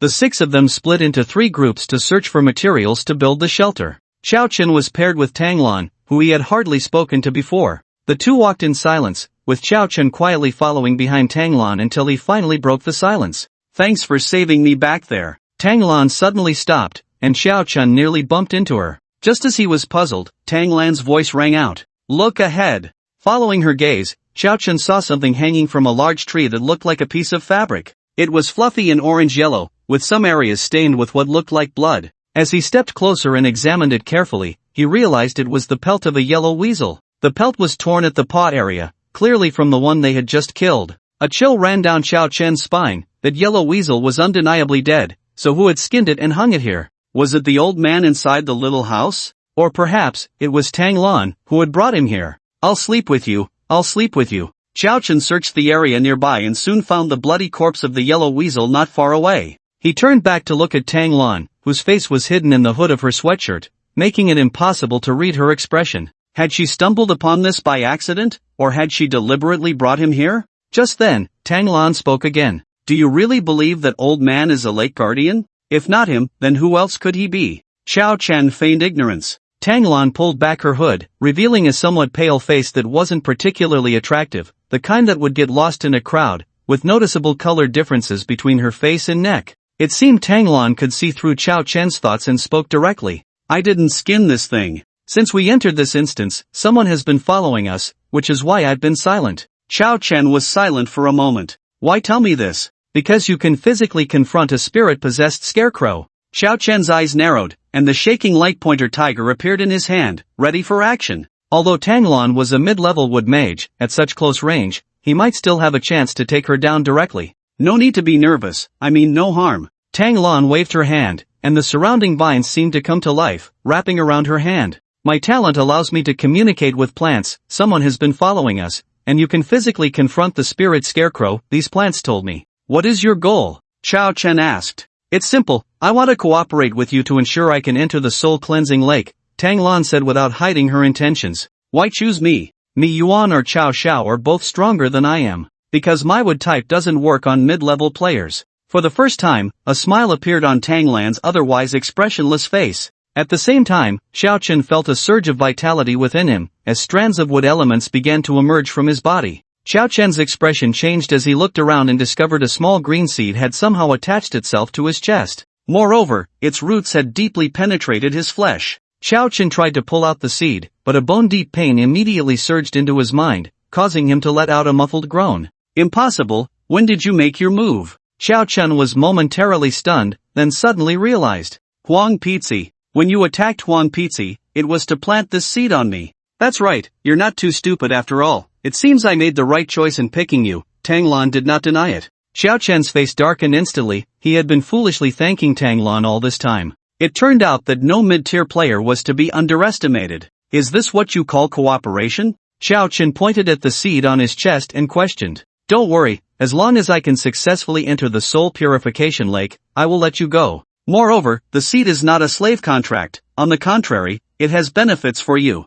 You can check your skill bar, Tang Lan said. Xiao Chen looked down, and indeed, a new skill had appeared in his skill bar. What absorption, level, depends on the concentration of plant aura. Current level is level. Effect, the player can absorb the vitality of surrounding plants to restore health points. The denser the plant aura, the better the health restoration effect. Looking at this new skill, Xiao Chen felt no joy at all. Let's go, we should head back. Tang Lan had already gathered enough vines to return to the camp. Be careful of that old man, he's the one who has been following us all along. Xiao Chen had been silent the whole way. This seed was definitely not as simple as Tang Lan claimed, otherwise, she wouldn't have gone to such lengths to plant it on him. The curse of the drought demon had yet to be resolved, and now he had to deal with a parasitic seed and that old man whose intentions were unknown. It was truly a case of wolves in front and tigers behind, with an angry crocodile in the middle. The difficulty of the level instance exceeded his imagination. No wonder Ji Pingyang initially thought he was walking to his death. After returning to the camp, Tang Lan set down the vines, still wearing her usual taciturn expression. Qin Xianxue and the others did not suspect anything, as Tang Lan had been like this since entering the instance. Instead, it was Xiao Chen's expression that worried Qin Xianxue. What's wrong, Xiao Chen? You look terrible. Are you feeling unwell? Xiao Chen replied, it's nothing, just encountered a very bad person who tricked me. That person is full of schemes. Tang Lan. She took a deep breath and quietly moved a little further away. Staying here, she feared she might not be able to resist killing Xiao Chen right now. It's fine, Qin Xianxue smiled brightly, like a friendly older sister, and reached out to ruffle Xiao Chen's hair. You're still young and have met few people. Once you meet more, you won't be tricked again. Speaking of which, my nephew is about your age. I can introduce you to each other when I have the chance. You should become good friends. Nephew? Xiao Chen had a bad premonition and cautiously asked, Sister Qianxue, what's your nephew's name? My nephew? His name is quite nice, he's called Qianxue. Mi Yuan's shout interrupted Qin Xianxue's introduction. Qianxue, come here quickly, check if the corn rib soup is made this way. Should we add cilantro? Coming. Qin Xianxue flashed an apologetic smile at Xiao Chen. I'll go help Mi Yuan first. Next time, I'll introduce you. Under the efforts of Qin Xianxue and Mi Yuan, a table full of delicious dishes was soon served. White-cut chicken, corn rib soup, sweet and sour tenderloin, twice-cooked pork. On the other side, Xiao Xiao and Wu Qingfu had also set up 2 simple shelters. The 6 people who had been tense in the soul-cleansing rainforest finally welcomed a moment of long-lost relaxation. Sister Qianxue, your cooking is really good. Xiao Chen praised while eating. Since he couldn't solve anything right now, he might as well relax and eat well. At least he could die full. If you like it, eat more, there's plenty, Qin Xianxue replied with a smile. As they ate, Xiao Chen suddenly felt a chilling killing intent and shivered. Looking up, he found Mi Yuan staring coldly at him. He hurriedly scooped a large bowl of rib soup, and seeing the deadly amount of cilantro floating in it, Xiao Chen closed his eyes and drank it down like Chinese medicine. Sister Mi Yuan, your soup is also delicious. Xiao Chen sighed inwardly. Indeed, one shouldn't just praise one woman. Good, if it's tasty, drink a bit more. Mi Yuan smiled and served him another bowl of soup, making Xiao Chen's face turn green. After dinner, they laid some dry fluff grass on the ground, and 2 simple large beds were completed. Qin Xianxue clapped her hands and said, all right, you gentlemen have 1 shelter, and we ladies have 1. We have things to do tomorrow. Good night. Qin Xianxue turned and crawled into the shelter on the right. Xiao Xiao said nothing, giving Xiao Chen a cold glance before walking into the shelter on the left with Wu Qingfu. In the blink of an eye, only Xiao Chen was left standing outside in the cold wind. How could Xiao Chen dare to sleep with Xiao Xiao and the others? He wouldn't even know if someone came to kill him in the middle of the night. Just as Tang Lan was about to enter the right shelter, Xiao Chen grabbed her. I'm sleeping with you. Isn't this bullying honest people? Do you want to die? Tang Lan's words were as cold as ice shards.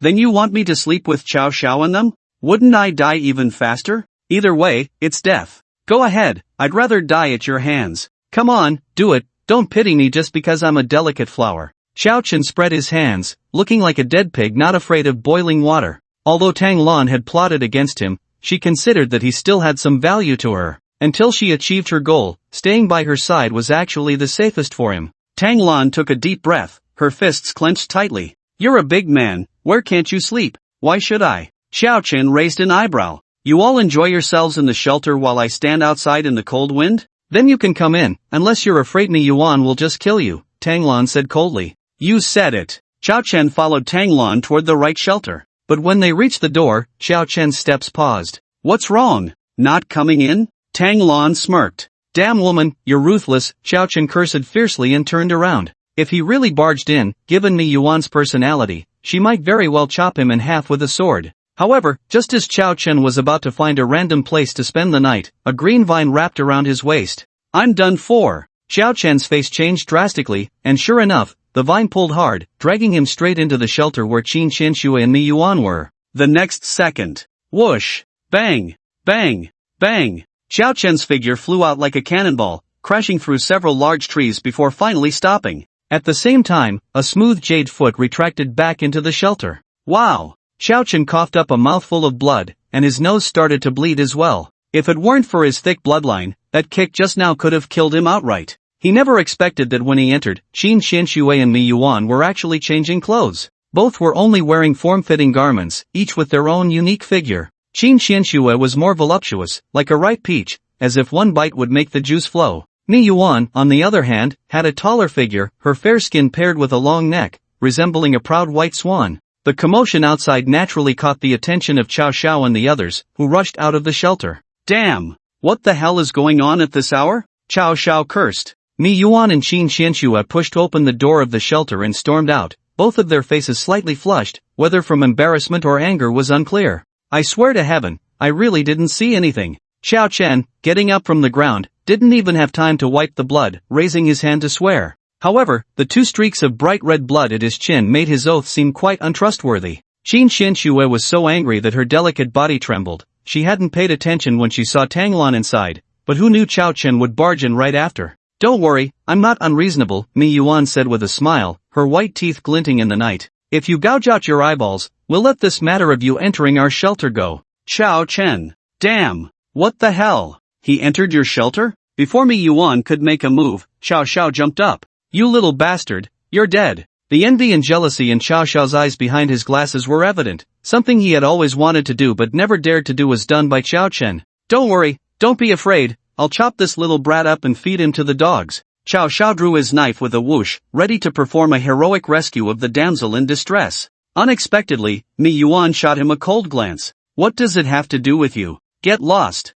Xiao Xiao was stunned, his face turning bright red, then shifting to a pig liver color. He felt as if a lump of pent-up frustration had lodged in his chest. Clearly, it was that brat who sneaked into their shelter to peep, yet she wouldn't let him go, but wanted him to leave? Is there any law? Is there any justice? Mi Yuan ignored the nearly blood-spitting Xiao Xiao and coldly asked Xiao Chen, Speak, do you want to gouge out your own eyeballs, or should I help you? Tang Lan behind Mi Yuan was watching Xiao Chen with a half-smile, her teasing expression making Xiao Chen wish he could punch her. Sister Mi Yuan, let me explain, I really didn't mean to barge in. Xiao Chen was about to explain when Mi Yuan interrupted him. What? You want to say someone set you up? That person specifically set you up to come in and watch us change clothes? Mi Yuan's gaze remained icy. There's no need to come up with such a boring excuse in front of me. Xiao Chen felt so wronged. Although it was very beautiful, he really didn't mean to look. What? You actually watched them change clothes? Xiao Xiao's eyes turned red with jealousy. He had long been drooling over Qin Qianxue and Mi Yuan, but had refrained from acting due to his lack of strength,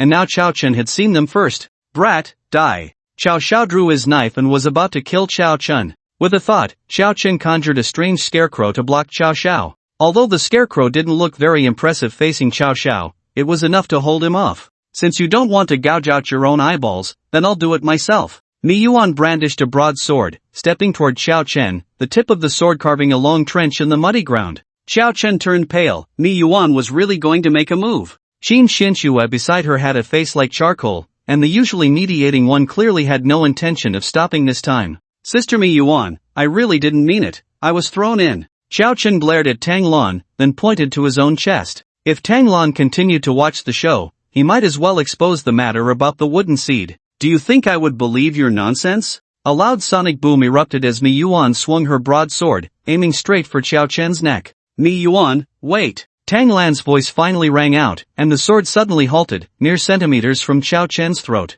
Xiao Chen's palms were sweating. He almost couldn't hold back from striking. Mi Yuan, Qin Shui, I can vouch for Xiao Chen. Something did indeed attack him just now, Tang Lan said. What was it? Mi Yuan frowned. I don't know, it was too dark to see clearly. Tang Lan shook his head. Mi Yuan turned her gaze sharply on Xiao Chen, who offered an awkward smile. Sister Mi Yuan, you see I'm not lying, I'm really not. Before he could finish, Mi Yuan kicked him, sending him flying. Stay far away, don't let me see you. Mi Yuan was furious, her chest heaving. Although Xiao Chen hadn't meant to, he hadn't spent a single cent on the gift money and had watched her 90% of the time, yet she couldn't hold him accountable. This feeling of frustration was like a word stuck in her throat, unable to come up or go down, making Mi Yuan feel extremely uncomfortable. Sizzle! A sound of fighting erupted as Xiao Chen's scarecrow was sliced in half by Xiao Xiao's knife. Kid, you think you can stop me, Xiao Yi, with just a scarecrow? Bring out whatever tricks you have. Xiao Xiao pointed the tip of his knife at Xiao Chen. Oh really? Since you want to fight so badly, I'll fight you. As soon as he finished speaking, Xiao Xiao suddenly felt a chill run through his body. He didn't care about his image anymore and quickly rolled forward. Just as Xiao Xiao rolled away, a sharp sword light struck the spot where he had just been standing. The attacker was Mi Yuan, who was already in a bad mood, and now Xiao Xiao had walked right into her line of fire. Xiao Xiao's face turned ashen, as if he had just lost his mother. He felt like he was about to suffer internal injuries from anger. You see that guy changing clothes? You don't cut him, you cut me? Aren't you just bullying honest people? Mi Yuan ignored Xiao Xiao and swung her broadsword at him. Previously, when Mi Yuan was possessed by an evil spirit, they had to join forces to restrain her. Now, it was one-on-one, and Xiao Xiao had no power to fight back. It was a one-sided beating for Mi Yuan. From time to time, Mi Yuan would kick Xiao Xiao, leaving numerous footprints on him. However, compared to the physical pain, the greater hurt was in Xiao Xiao's heart. He felt like he was about to have a heart attack from anger. It hurt. It hurt too much. Clearly, he had done nothing wrong. The one enjoying himself was Xiao Chen, yet he, Xiao Xiao, was the one getting beaten. Xiao Xiao couldn't understand why things had turned out this way. Why? Damn it, why? Even Wu Qingfu, standing nearby, couldn't bear to watch any longer and turned his head to look at the corner. After kicking Xiao Xiao dozens of times, Mi Yuan's anger finally dissipated. She let out a long breath and said to the lying Xiao Xiao, with this kind of strength, don't go looking for fights next time. Put. Xiao Xiao spat out a mouthful of blood, purely from anger. The resentment in his eyes grew stronger. He, Xiao Xiao, would make Mi Yuan and Xiao Chen, those two wretches, pay the price. After venting her anger on Xiao Xiao, Mi Yuan clapped her hands and walked back to the shelter, satisfied. When she saw Xiao Chen still there, her brows furrowed again. What are you still doing here? Sister Mi Yuan, you wouldn't make me stay with Xiao Xiao, would you? Xiao Chen forced a smile. Don't worry, I'll just guard the door for you, I won't go in. Mi Yuan turned her head to glance at Xiao Xiao, smiled lightly, and said, it's up to you, but if you dare to come in, I'll cleanse you and hang your treasure in the respect room. After saying this, Mi Yuan walked into the shelter. Respect room? Xiao Chen was momentarily stunned, and then he felt a chill in his groin. Goodness, is she going to castrate him? Mi Yuan is just like Zuo Chang. The night grew deeper, and the night wind blew the mist from the soul-cleansing lake, bringing a refreshing chill. Xiao Xiao and Mi Yuan had already returned to their respective shelters to rest. Xiao Chen sat by the campfire at the entrance of the shelter, his forehead veins bulging, cold sweat streaming down, unable to help but gasp for breath. He had just tried several methods to remove the wooden seed from his chest. He even resorted to directly cutting into the flesh, but it was all in vain. The roots of the wooden seed had already burrowed deep into his body, and every time he tried to remove it, he was met with excruciating pain. Xiao Chen, what's wrong? Is it too cold outside? You look so pale. Qin Xianxue came out after hearing the noise, looking at Xiao Chen with concern. I'm fine, Sister Qianxue. You go back to sleep,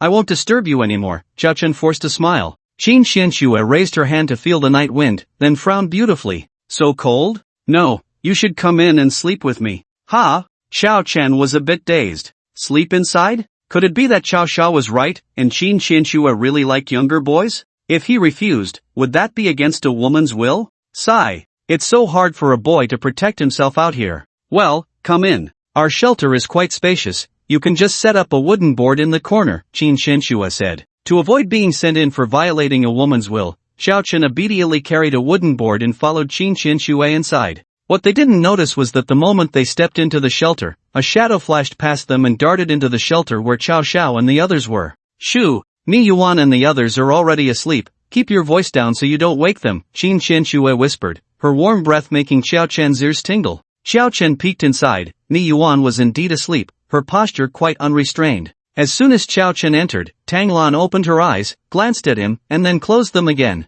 Xiao Chen quietly walked to the corner and set the wooden board down. A simple little partition was thus created. After lying down, Xiao Chen tossed and turned, unable to fall asleep, as a faint fragrance wafted into his nostrils from not far away. In this environment, Qin Qianxue shouldn't have had time to spray perfume, so this scent was Qin Qianxue's natural fragrance? Just thinking about it, the stunning image he had just seen flashed back into Xiao Chen's mind. His blood rushed to his head once more. After tossing and turning countless times, Xiao Chen finally fell into a deep sleep. He dreamed that he was in a strange environment surrounded by countless people, their eyes filled with disgust, as if he were some unforgivable existence. The person standing at the front was Qin Qianxue. She still looked beautiful, tears in her eyes, staring at him with disappointment. You lied to me. I want you dead. Accompanied by a piercing scream, a water knife pierced Xiao Chen's heart. Sharp, cold, and bone-chilling. The water knife under high pressure was sharper than a real sword. Even in the dream,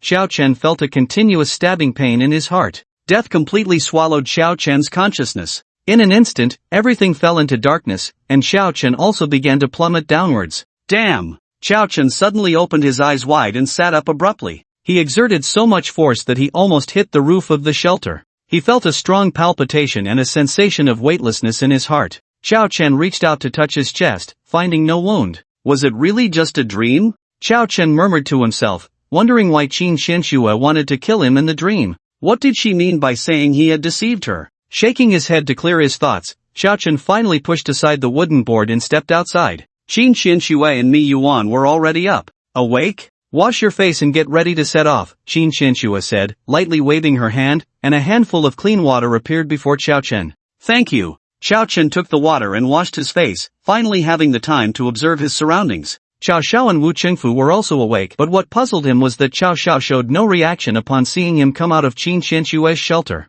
Had this middle-aged man suddenly changed his character? Noticing Xiao Chen looking at him, Xiao Xiao adjusted his glasses and offered a friendly smile. However, Xiao Chen felt no warmth. Instead, he sensed a chill creeping up his back. Xiao Xiao was actually showing him goodwill? That was truly like a green dragon's crescent blade cutting his backside, an eye-opener. Be careful, those two have been acting strange since this morning, Tang Lan quietly reminded Xiao Chen. What did you notice? Xiao Chen asked. Tang Lan opened her mouth, then closed it again, her eyes shifting to look behind Xiao Chen.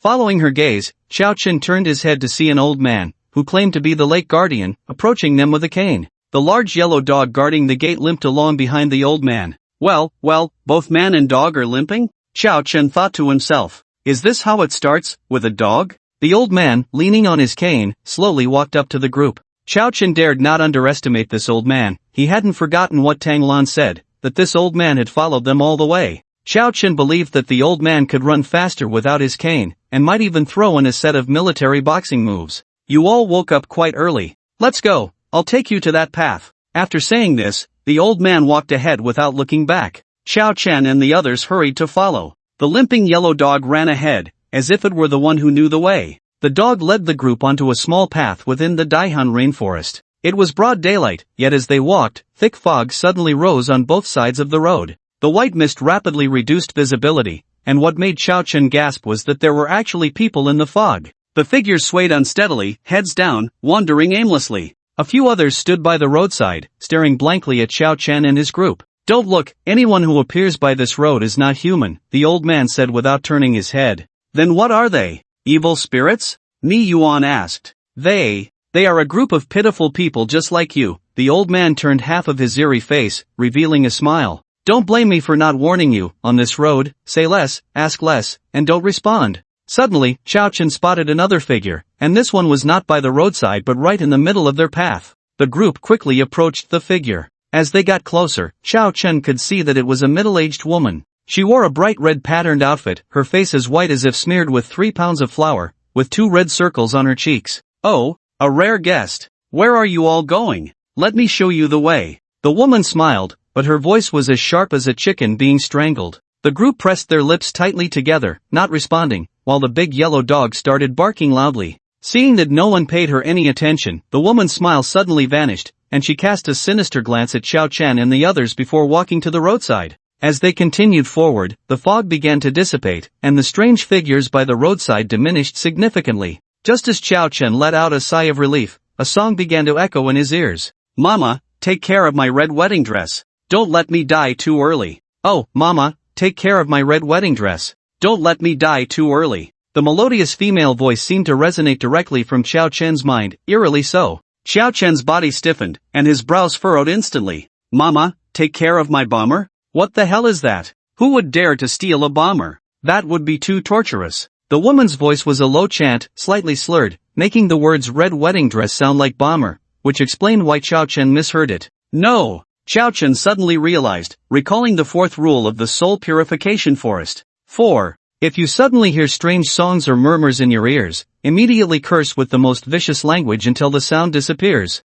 The most vicious language? But I'm not very good at cursing. Chao Chen quickly thought of various words in his mind, took a deep breath, and then rapidly blurted out a long string of words. "You sing! Sing your whole family, stinky, you don't even look at yourself when you take a dump, singing like that, you bastard! Your mother, you." This high concentration of mother references left the others in the group stunned. Qin Xianxue turned to look at Chao Chen in a daze, as if she was meeting him for the first time. The expressions of the others were also strange. How many years had this guy been a troll to have such skill? Accompanied by Chao Chen's barrage of curses, the eerie song and murmurs finally disappeared. Chao Chen let out a sigh of relief, and when he saw everyone staring at him in shock, he awkwardly scratched his head. "Sorry, just now I suddenly heard a strange song in my ear.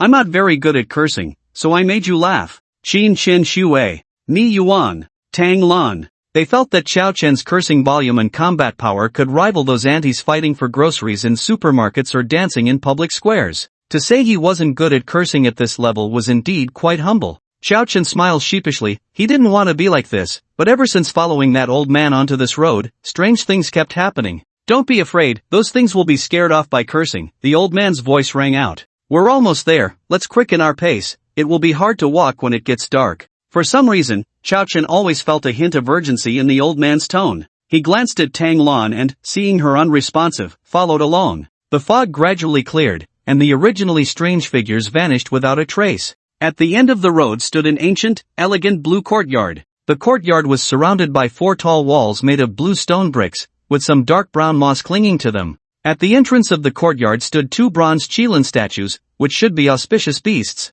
However, the bronze qilin at the entrance looked fierce, with its mouth wide open, as if ready to pounce and devour someone at any moment. A black plaque hung above the 2 bronze qilin, inscribed with the words Ancient Courtyard of Soul Purification. Behind the Ancient Courtyard of Soul Purification was the Soul Purification Lake that Chao Chen and the others had been longing for. "Old man, didn't you say you would take us to the lakeside? What does this courtyard mean?" Ni Yuan stared at the old man's back and questioned. The path to bypass the evil spirit is right here in this soul-washing ancient house." The old man took a step forward and creaked open the ancient house's door. A gust of wind carrying the musty smell of rotting wood blew out, clearly indicating that this place had not been visited for a long time. "Come in." After the air circulated for a moment, the old man stepped inside, followed closely by a large yellow dog. Immediately, Chao Xiao and Wu Chengfu followed without hesitation. Just as Qin Xianxue was about to follow, Mi Yuan grabbed her. "Wait a moment, let's see the situation first." "I feel like something's not right," Mi Yuan said, her lips tightly pressed. After a while, Chao Xiao poked his head out from the soul-washing ancient house. "What are you two dawdling at the door for? If you don't come in, we're going in first." "What's the situation inside the ancient house?" Mi Yuan asked.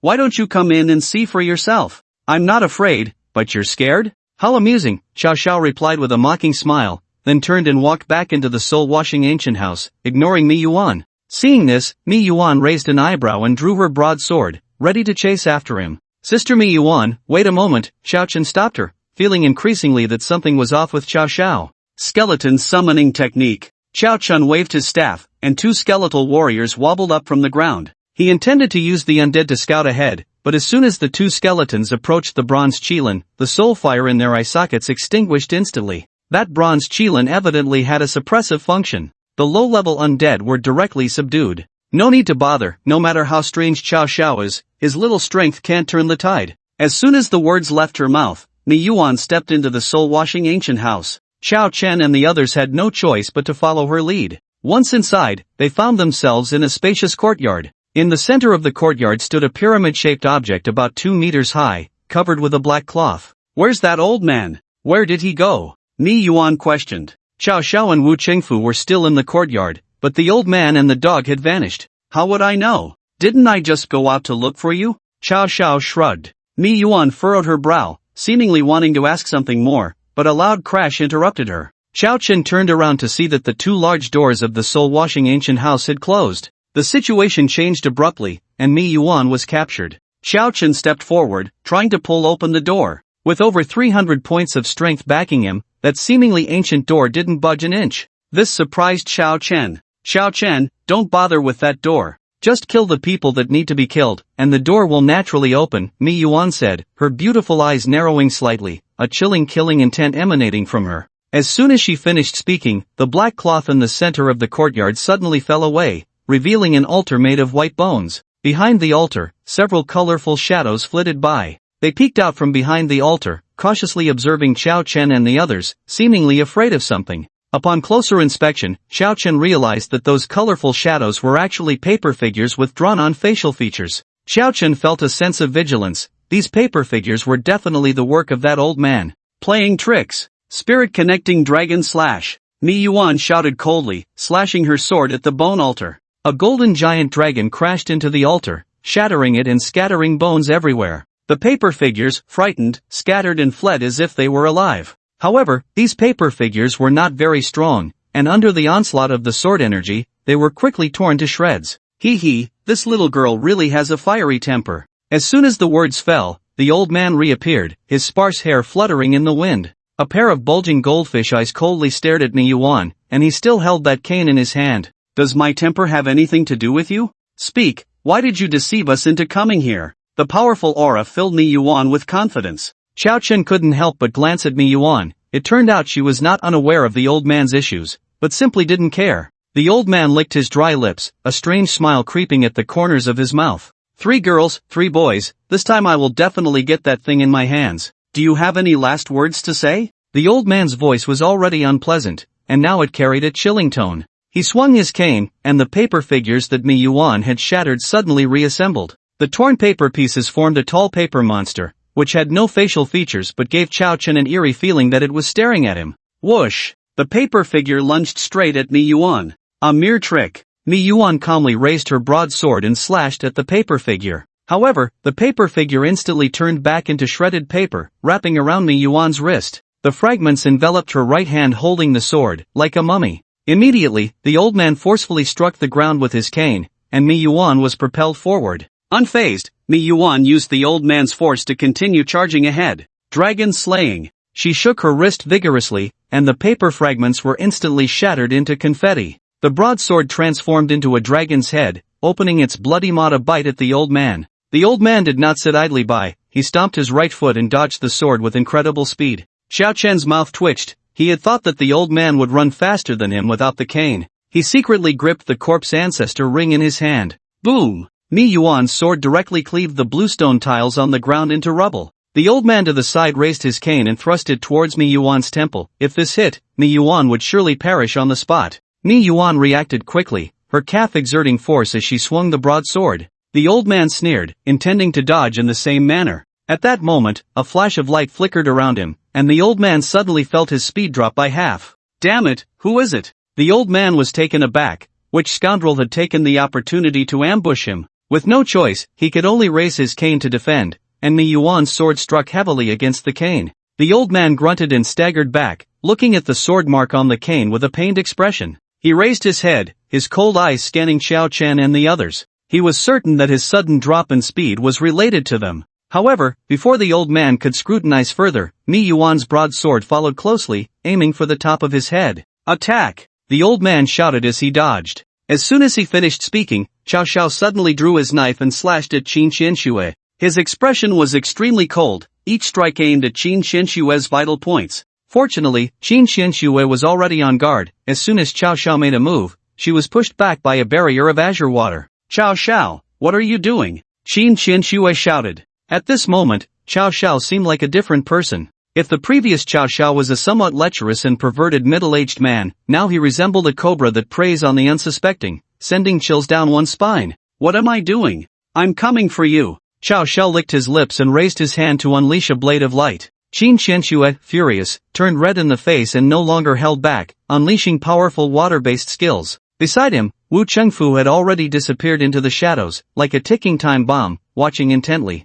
"Be careful," Tang Lan reminded Xiao Chun. Xiao Chun nodded. As the weakest among them, he was certainly an easy target. If he accidentally got stabbed to death by Wu Chengfu, it would be quite the spectacle. Xiao Chen's eyes narrowed slightly. The presence of the Qiangqi pendant unlocked a trump card for him. If Wu Chengfu really saw him as a soft target, he wouldn't mind letting Wu Chengfu experience what it felt like to hit a hard wall. On the other side, Mi Yuan had already cornered the old man in the courtyard. At this point, the old man had nowhere to escape. Just as Mi Yuan stepped forward, ready to deal with the old man first, the bluestone tiles beneath her feet suddenly shattered, causing her to lose her balance and nearly fall. Woof! Accompanied by a dog bark, a limping yellow dog suddenly sprang up from where Mi Yuan had been standing. "Mi Yuan, be careful!" Qin Xianxue exclaimed anxiously, but she couldn't reach out to help. The old man revealed a smug smile and jabbed his cane towards Mi Yuan's chest. Mi Yuan reacted quickly, twisting her slender waist with force, managing to stabilize herself in a strange manner.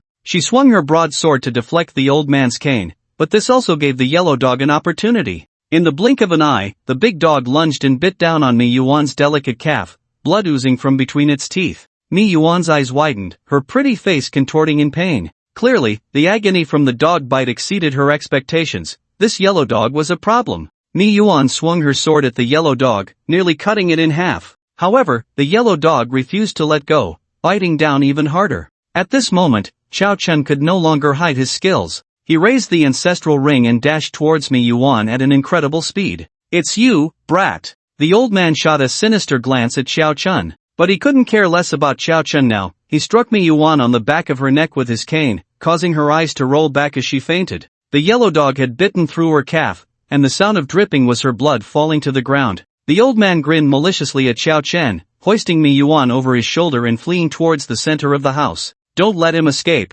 Tang Lan shouted. Just as Xiao Chen was about to chase after them, the injured yellow dog blocked his path, baring its teeth at him. That old man was truly wicked. "Get lost, you mutt!" Xiao Chen, filled with rage, punched the yellow dog, sending it flying. The dog yelped and collapsed on the ground, barely alive. But in that brief moment, the old man and Mi Yuan had already vanished into the inner hall. Damn it! Just as Xiao Chen prepared to rush into the inner hall, he suddenly felt a chill at his neck. His body came to an abrupt halt, a sharp glint flashing past him in an instant. Cold sweat broke out on Xiao Chen's back. He had almost forgotten about Wu Chengfu lurking in the shadows. "Oh, quick reaction?" Wu Chengfu was somewhat surprised by Xiao Chen's response. To him, this kid was just a low-level mage. "No worries, it's just a matter of cutting him down one more time." Wu Chengfu positioned his katana in front of him, aiming at Xiao Chun. Suddenly, a green vine wrapped around Wu Chengfu's hand. Tang Lan had made her move. "You go find Mi Yuan, I'll handle this person," Tang Lan said.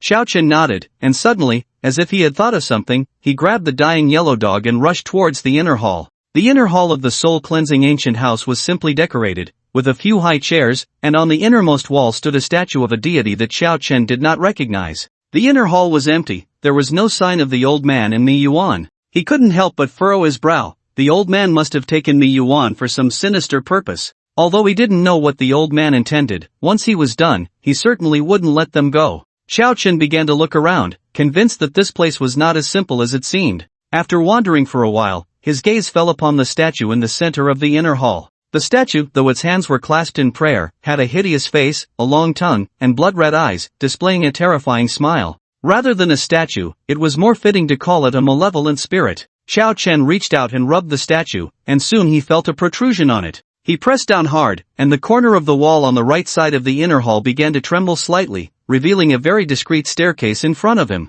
The staircase was quite narrow, but Xiao Chen quickly noticed bloodstains on the steps. He carefully descended the stairs, and after a while, the scene before him began to brighten. A basement roughly the size of a football field appeared before Xiao Chen. He crawled on his stomach, observing in secret. Through the dim yellow light, he saw the old man and Mi Yuan. In the center of the basement was a bone altar similar to the one in the courtyard. The unconscious Mi Yuan was placed on the altar by the old man. The altar had many grooves resembling knife marks, clearly meant for bloodletting. It was hard to imagine that the once confident Mi Yuan had now become the old man's captive. However, it was not Mi Yuan's fault. The old man's schemes were simply too deep. If it weren't for that large yellow dog that suddenly appeared, it was uncertain who would have prevailed between him and Mi Yuan. The old man had his back to Xiao Chen, fiddling with something beneath the altar. Xiao Chen struggled to restrain himself. The old man could hold his own against Mi Yuan, clearly not someone he could handle alone. He took out the large yellow dog he had just put away.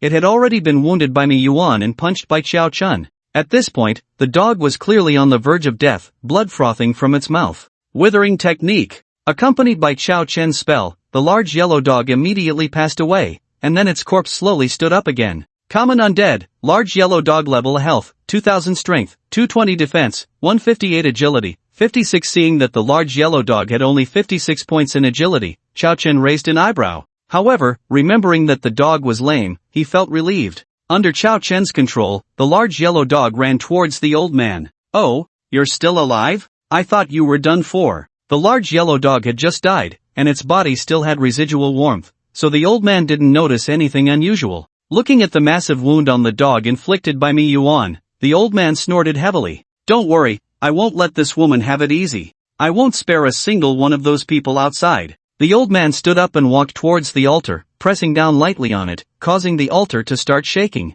Many unfamiliar symbols lit up around him, and as those symbols glowed, the area around the altar suddenly darkened. It was as if a black hole had appeared, swallowing all the surrounding light. Shadows seemed to flicker in the darkness, circling around Mi Yuan. "Purge the soul ancient house, for eternity, maiden sacrifice, offered to the evil spirit, extend my life, strengthen my body." The old man shouted loudly towards the altar, his voice indescribably eerie. As his voice fell, the shadows around the altar grew more numerous, some already reaching out to probe Mi Yuan's body. Meanwhile, it was unclear if it was Xiao Chen's illusion. He felt that the old man's originally hunched body seemed to have straightened a lot, and the aura around him was slowly growing stronger. Xiao Chen's pupils constricted. What on earth was this old man? Sacrificing Mi Yuan could make him younger and stronger? Xiao Chen knew he couldn't wait any longer. With a thought, the big yellow dog suddenly lunged towards the altar. Just as Mi Yuan was about to be engulfed by those dark shadows, a flash of yellow darted by. The big yellow dog grabbed Mi Yuan's body and ran, while the dark shadows pounced at nothing, starting to whirl around in agitation. "You beast, what are you doing?" the old man shouted, raising his cane to strike at the big yellow dog. Xiao Chen took Mi Yuan from the dog's mouth and immediately activated Fan He's voice. The hundreds of skeleton soldiers he had secretly summoned rushed towards the old man. "Kid, you're just a beginner player. What benefit do you get from opposing me?" The old man glared, his eyes nearly popping out as he spotted Xiao Chen hiding behind the skeleton soldiers. "Your father is willing." Xiao Chen ran out holding Mi Yuan, believing that the frenzied skeleton soldiers could definitely hold the old man back. "Kid, we have no grudges, why make such a fuss? You give me that woman, and if you want a woman, I can find you one 1,000 times prettier. Or do you want money? Or equipment? Whatever you want, I can satisfy you." The old man was anxious. He hadn't expected Xiao Chen to suddenly jump out and even control his big yellow dog to ambush him. "I believe you, you old bastard." Xiao Chen didn't trust the old man's words at all. From the beginning, the old man had been deceiving them. "Do you think you can escape?"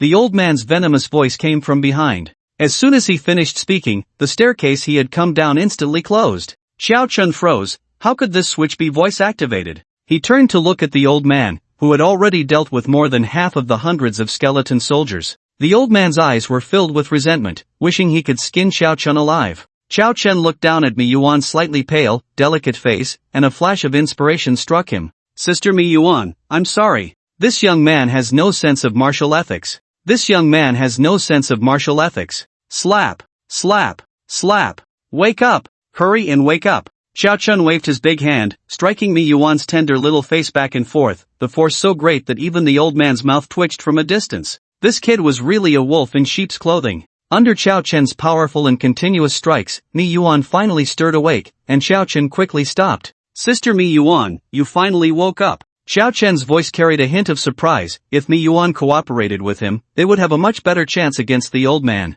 At this moment, Mi Yuan was no longer her previously delicate self. Both sides of her face were swollen, looking as if she had been beaten beyond recognition, resembling a pig's head. Mi Yuan felt the pain on her face, raised her hand to touch it, and instantly gasped in pain. Who did this? Mi Yuan's tone was icy, filled with endless killing intent. She didn't even need to look in a mirror to know she was definitely disfigured now. Xiao Chen shivered and quickly pointed a finger at the old man still locked in battle in the distance. It's him, it's definitely him. I just saw him put you on the altar and crazily slap you. The old man. He only had one thought in his mind: this young man has no sense of martial ethics, coming to deceive, slander, and harm me, an old comrade. Sure enough, Mi Yuan coldly turned her head, her eyes almost spitting fire. Help me. Mi Yuan dropped a sentence, brandishing her broadsword as she charged towards the old man, the wound on her calf from the big yellow dog still oozing blood. Okay. Xiao Chen controlled the remaining dozen or so skeleton warriors to clear a path for Mi Yuan, who swung her sword and struck down at the old man. Just as the old man was about to retaliate, a skeleton blocked his way. You brat, I will definitely skin you alive. The old man smashed a skeleton with his cane, his eyes filled with cold malice. You better hope you live to see that day. Xiao Chen raised his hand, and the old man's agility instantly dropped by 50%. However, the old man seemed to hold a grudge against Xiao Chen. He swung his cane forcefully, knocking the injured Mi Yuan back repeatedly, then charged at Xiao Chen. The old man lifted his leg and kicked towards Xiao Chen's waist. Xiao Chen put on his claw and countered with a punch. Bang! The collision of fist and foot sent the old man back 3 steps, while Xiao Chen staggered back 7 or 8 steps before steadying himself. Xiao Chen couldn't help but click his tongue. Even his most proud strength attributes seemed insufficient before this old man. Was this the vast chasm between the initial and intermediate stages? Little did he know, the shock in the old man's heart was far more intense than Xiao Chen's. You can summon the undead, you are clearly a necromancer. How can you have such a strong physical body? The old man demanded. What does it matter to you? Xiao Chen retorted, though he was deep in thought. This old man actually knew about necromancers? Could it be that he wasn't from the Soul Purification Lake instance, but a player? Humph. Once I capture you, I'll know everything. A glint of greed flashed in the old man's eyes. He believed Xiao Chen must have some secret to strengthen his physical body. He charged forward, swinging his cane at Xiao Chen's face. Xiao Chen quickly dodged while throwing a punch at the old man. Unexpectedly, the old man was quick and grabbed Xiao Chen's wrist, pulling him forward, causing Xiao Chen to stumble and lunge at the old man. The old man then jabbed his cane into Xiao Chen's stomach and kicked him hard. Xiao Chen's body rolled 3 meters away, and his health visibly dropped by a third. The old man, emboldened by his success, rushed towards the fallen Xiao Chen. Mi Yuan also hurried over, but the old man wielded his cane with such ferocity that he was able to hold his own against both of them. Meanwhile, the shadow on the altar let out increasingly mournful cries, and the old man's face grew more anxious. After another strike from his cane knocked Xiao Chen to the ground, he lunged at Mi Yuan. The priority was to return her, the sacrificial offering, to the altar. Just then, the old man suddenly let out a horrific scream. The big yellow dog, taking advantage of his moment of inattention, bit down on the old man's shoulder, just as it had done to Mi Yuan before. Xiao Chen wiped the blood from the corner of his mouth. He had hidden the big yellow dog in the shadows to wait for this opportunity, and he quickly got back up. The old man desperately struck the big yellow dog with his cane. However, the big yellow dog had long been transformed into an undead creature by Xiao Chen, showing no fear of death or pain. It clung tightly to the old man, and a sickening crack echoed as the old man's scapula was clearly broken by the dog's bite. Mi Yuan seized the opportunity and thrust her sword into the old man's lower abdomen, causing him to scream again. He staggered back, raising both hands to grab the big yellow dog, and with a sickening sound, he tore the dog in half. Thick, sticky dog blood splattered across his face, and at that moment, the old man looked increasingly ferocious, resembling Ashura rising from hell. You think you can kill me? Dream on! The old man cursed with a twisted face. I will sacrifice all of you to the evil spirit, ensuring you can never be reborn. Oh, is that really the case? Xiao Chen's cold voice rang out behind the old man, and before he could react, a fist adorned with claws smashed into his lower back. Critical hit! The old man froze, staring at the blood-soaked fist that had pierced through his abdomen. The low-level player he least cared about ended up being the one who posed the greatest threat to him. If it weren't for Qiao Chen controlling the big yellow dog to gain his trust, and suddenly snatching away Mi Yuan during his sacrifice, he would have succeeded in the sacrifice long ago. Who exactly are you? The old man stared wide-eyed at Qiao Chen, his eyes filled with unwillingness. I'm your father. Qiao Chen smirked, throwing the old man's body to the ground. Blood and foam kept bubbling from the old man's mouth as he coughed, his breaths becoming shallower. Yet, a pair of vengeful eyes still fixed on Qiao Chen. Qiao Chen secretly breathed a sigh of relief. If it weren't for the old man's underestimation giving him a chance, the situation could have been much worse. So you're not a guardian of the lake at all, but a player like us? Then what is this soul-washing ancient mansion? And what about that altar? Mi Yuan questioned the old man. Heh, you don't really think you've won, do you? Even now, the old man showed no signs of panic, sneering as he closed his eyes. Since you refuse to say anything, then die. Mi Yuan frowned and raised her broad sword to slash at the old man's neck. Stop, or I'll kill this woman right now. A gloomy voice sounded behind Mi Yuan, and the passage that the old man had closed off had somehow reopened. Wounded all over, Xiao Xiao descended the stairs, holding Qin Xianxue, with his knife pressed against her pale neck. Following behind, Wu Chengfu carried a fainted petite figure, which turned out to be Tang Lan. Xiao Chen couldn't help but frown. How could this woman, Tang Lan, be captured alive by Wu Chengfu? Tang Lan's scheme. In the secret chamber beneath the soul-washing ancient mansion, the two sides faced off, with Xiao Xiao holding Tang Lan and Qin Xianxue hostage, while Qiao Chen and his group held the old man. Xiao Xiao, what do you and Wu Chengfu want? Mi Yuan demanded. You don't need to worry about that, just hand over the old man. Xiao Xiao's fierce demeanor was evident. Sister Mi Yuan, the real Wu Chengfu and Xiao Xiao should be dead by now. What stands before us is still unknown. Qiao Chen's eyes narrowed slightly. Mi Yuan's pupils contracted as she recalled when she was possessed by an evil spirit. Could it be that Xiao Xiao and Wu Chengfu also? Do you really think I won't dare to act? A flash of the knife, and Xiao Xiao slashed at Qin Xianxue's thigh, instantly staining her leg with blood. She trembled in pain, but bit her silver teeth to stifle any sound. Alright, we agree to trade with you. Xiao Chen stepped forward, dragging the old man along, who was still coughing blood but couldn't stop smiling. Okay. I'll count to 3, and we let go together. Xiao Xiao licked his lips. 3, 2, 1. As soon as he finished speaking, Xiao Xiao pushed Qin Xianxue over, and Xiao Chen tossed the old man in the same direction. Although Qin Xianxue's mouth was covered, her eyes kept signaling Xiao Chen. A chill ran through Xiao Chen. He reached out to pull Qin Xianxue to the side, just as a flash of cold light shot out from behind her. Xiao Chen punched the cold light, forcing it back. If it weren't for Qin Xianxue's signal, Xiao Xiao's knife would have likely pierced them both. Ha! Xiao Xiao was somewhat surprised, seemingly not expecting Xiao Chen to react. Forget about them, put that woman on the altar, hurry. The old man urged Wu Chengfu. Wu Chengfu nodded, carrying Tang Lan toward the altar. Stop! Mi Yuan tried to intervene, but having just been injured, her excessive blood loss severely diminished her combat ability. She stubbornly propped the broadsword against the ground, refusing to let her body fall, her gaze fixed intensely on Wu Chengfu. Ha ha, you think you can stop me with just that? Impossible. The old man laughed maniacally, and Xiao Xiao blocked Xiao Chen's path, preventing him from rescuing Tang Lan. Wu Chengfu climbed onto the altar, and the cries of the shadows grew increasingly mournful. He lifted the petite Tang Lan, preparing to throw her down, while the old man's eyes behind him were already filled with desire. Just as Wu Chengfu let go, Tang Lan's eyes suddenly snapped open. Several thick vines shot out from her body, lunging toward Wu Chengfu.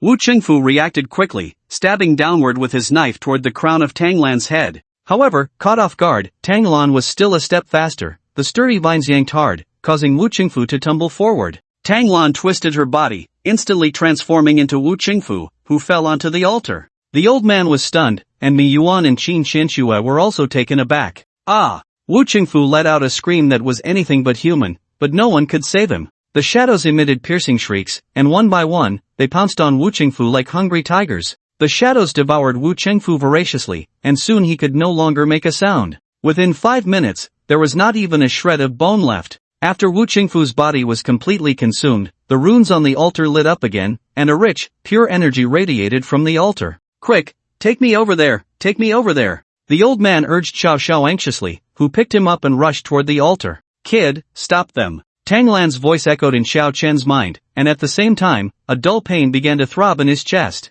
Damn! Xiao Chen loathed this feeling of being coerced, but he could only stand in front of Xiao Xiao. Get out of the way! Xiao Xiao swung his knife at Xiao Chen, who blocked it with his fist. Meanwhile, the energy emanating from the altar began to flow into Tanglan's body. The aura radiating from Tanglan grew increasingly powerful. Even Xiao Chen felt a twinge of fear. Aside from leveling up by defeating monsters and completing dungeons, players could also sacrifice other players to grow stronger? Rush over there. The old man was frantic, his eyes bloodshot as he stared at Tanglan, seemingly wishing to swallow her whole. Xiao Xiao, unable to defeat Xiao Chen in a short time, threw the old man toward the altar in desperation. The old man rolled to the base of the altar, stood up, and his aged face twisted into a grotesque expression. Injured all over, he seemed to regain his vitality, leaping directly onto the altar. Tanglan glanced at the old man, not taking him seriously at all, and continued to absorb the energy radiating from the altar. "Stop, you wretched girl!" The old man struck out at Tanglan, but she remained motionless, and several vines quickly bound his hands and feet.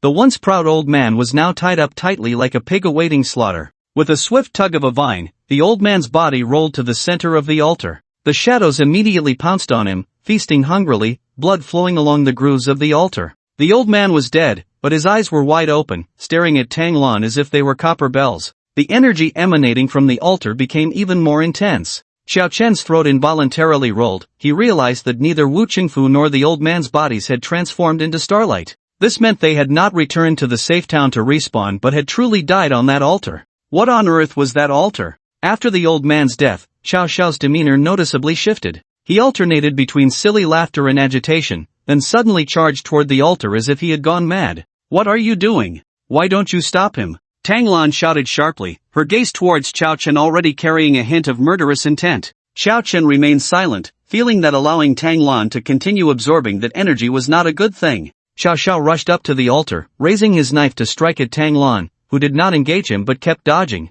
However, her act of absorbing that energy could only be interrupted. Xiao Xiao did not notice that a vine had unknowingly wrapped around his ankle. Then, the vine pulled back, and Xiao Xiao was suddenly thrown backward towards the altar. At the critical moment, Xiao Xiao reached out a hand to grab Tanglan's head. He yanked hard, and a human skin mask fell off Tanglan, revealing a delicate face with a hint of seduction. That face seemed to evoke humanity's primal desires with just a glance. Xiao Xiao, having missed his target, desperately clung to the edge of the altar to avoid falling. At that moment, he seemed to have regained his clarity. "Damn! What kind of place is this? Someone help me!" Xiao Xiao shouted for help, while Tanglan walked forward with a cold expression, her oversized sweatshirt giving her an unusual charm. A vine wrapped around Xiao Xiao's body, lifting him up. "Thank you, little beauty, thank you." Just as Xiao Xiao expressed his gratitude, he had no time to feel surprised. The next second, Tanglan directly threw him into the center of the altar, and before he could even scream, he was engulfed by those shadows.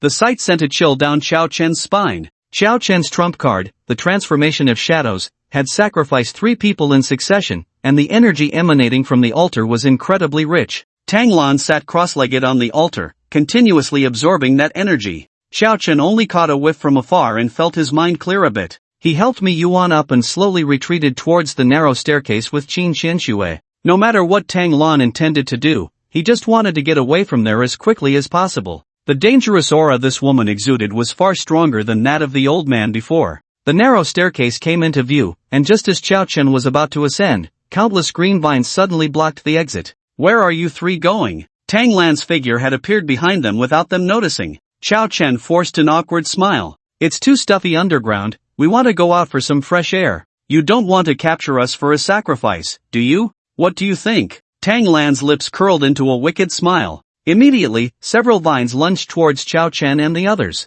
"To lure you all here for that old man, I went through a lot of trouble. Do you think I would let you go? Don't worry, the feeling of going up to the altar won't be painful, you'll lose consciousness in an instant." Although Tanglan's figure was similar to Zuoyu's, every frown and smile she made carried a natural allure. But at that moment, all Xiao Chen could feel was an endless chill. Had she been lying when she said she wanted him to take her to the soul-cleansing lake? From start to finish, everyone was just a pawn in this woman's game, including that old man? Her tactic of driving the tiger to swallow the wolf was truly chilling. Clang! Mi Yuan cut through several vines with her sword, her pale face showing no sign of fear. "Do you really think you have us under your thumb? Your strength has indeed increased a lot, but you are still just a mid-tier," Mi Yuan said. "If you were at your peak, I certainly wouldn't have any confidence. But can you still exert even 30% of your peak strength now?" Tanglan coldly glanced at Mi Yuan, knowing that her recent battle with the old man had drained too much of Mi Yuan's energy. Give up the struggle, at least that way you can suffer a little less. Tang Lan waved her hand, and instantly several vines attacked. Then let me show you how much strength I still have. Spirit Dragon Slash. Mi Yuan gritted her teeth and swung her sword at Tang Lan. As she exerted force, the wound on her calf cracked open again. Blood gushed out, staining the ground red. You overestimate yourself. Tang Lan waved her hand, and several vines coalesced into a strong wooden figure, blocking her path. The golden dragon charged in, shattering the wooden figure. But then several more wooden figures made of vines stood up and lunged at Mi Yuan. Cold sweat dripped from Mi Yuan's forehead, and she couldn't stop gasping for breath. What, do you want to sneak attack me? Tang Lan suddenly turned her head, her back to Xiao Chen. At that moment, Xiao Chen, with his fist raised, found himself in a dilemma: should he strike or not? Damn it, can this woman see through people like a hawk? Xiao Chen couldn't help but complain in his heart. You have my wood seed on you, I can sense your location at any time. Give up those childish thoughts, Tang Lan sneered. Sister Tang Lan, don't get me wrong. Xiao Chen, never hit women, especially not beautiful ones. I just can't bear to. I just want you to see how cool I look in this pose. What do you think? Good looking? Xiao Chen forced a smile, but a fierce glint flashed in his eyes. He hadn't expected that his trump card would ultimately be used against Tang Lan. Yin-Yang Transformation. Xiao Chen waved his staff, casting a skill on himself. Neutral state, Yin-Yang Transformation. During Yin-Yang Transformation, player defense is reduced by 100%, attack power is increased by 100%, duration 10 seconds. This skill was what he had obtained after defeating the Zhou brothers, and with the enhancement of the Porchi pendant, he could finally unleash it. In the state of Yin-Yang Transformation, his attack power instantly broke through the 1,000 mark. At the same time, the Ring of the Undead Ancestor activated, stealing 50% of Tang Lan's agility for 10 seconds. Xiao Chen knew very well that he only had these 10 seconds. If he couldn't defeat Tang Lan within that time, he would truly be sacrificed on the altar by her. The Ring of the Skeleton King activated, and Xiao Chen threw a punch at Tang Lan's face. This was the strongest punch he could muster so far. Ridiculous, do you really think you can challenge someone of a higher level as a beginner? Tang Lan didn't take Xiao Chen seriously at all. Several vines intertwined to form a wall in front of her. However, the next second, Tang Lan's eyes widened in shock. The vines she summoned were as fragile as paper in front of Xiao Chen's punch. Xiao Chen's fist shattered all the vines as if they were dry twigs, and without losing momentum, it charged straight at her, landing a punch on her abdomen. Poof! A terrifying damage value popped up above Tang Lan's head. She opened her mouth and spat out green bile. Her eyes were filled with horror. How could a beginner necromancer deal such terrifying damage with a single punch? Xiao Chen wouldn't give her time to think. He knew that if he didn't kill the snake, it would harm him instead. Eye gouging, groin strikes, knee strikes, elbow hits. At this life and death moment, Xiao Chen couldn't care less about gentlemanly conduct. Within 10 seconds, he used every move he could. He knew that if Tang Lan didn't die, he would be the one to perish. Poor Tang Lan could only summon vines to weave a layer of vine armor to protect herself, enduring Xiao Chen's storm-like onslaught. She felt so frustrated she could almost spit blood. Just moments ago, this kid had told her he never hit women? Indeed, no man is a good thing. They're all liars. Not far away, Mi Yuan and Qin Xianxue exchanged glances, seeing fear reflected in each other's eyes. That fear was not directed at Tang Lan, but at Xiao Chen. Bang! With the final punch thrown, a large green cocoon continuously crashed against the passage. In the blink of an eye, 10 seconds had passed, and the high-intensity punches and kicks left Xiao Chen gasping for breath. After the cocoon shattered countless bricks, it finally came to a slow stop. Click! A delicate white hand pierced through the green cocoon, and Xiao Chen's heart trembled instantly. No way? Is Tang Lan like a cockroach that can't be killed? She hasn't died? He no longer had enough mana to perform the yin-yang transformation again. That little hand gripped the edge of the cocoon and pulled hard. A pig's head emerged from the cocoon, and one could vaguely discern that it was Tang Lan. At that moment, she had completely lost any trace of her previous allure, replaced only by bulk and clumsiness. Her eyes, nearly squinting into a line, were filled with hatred for Xiao Chen. She had never suffered such humiliation in her life. Your name is Xiao Chen, right? Remember this, my dear. My dad has never hit me like this. I will definitely settle this with you. After entering the soul purification lake and leaving behind a harsh remark,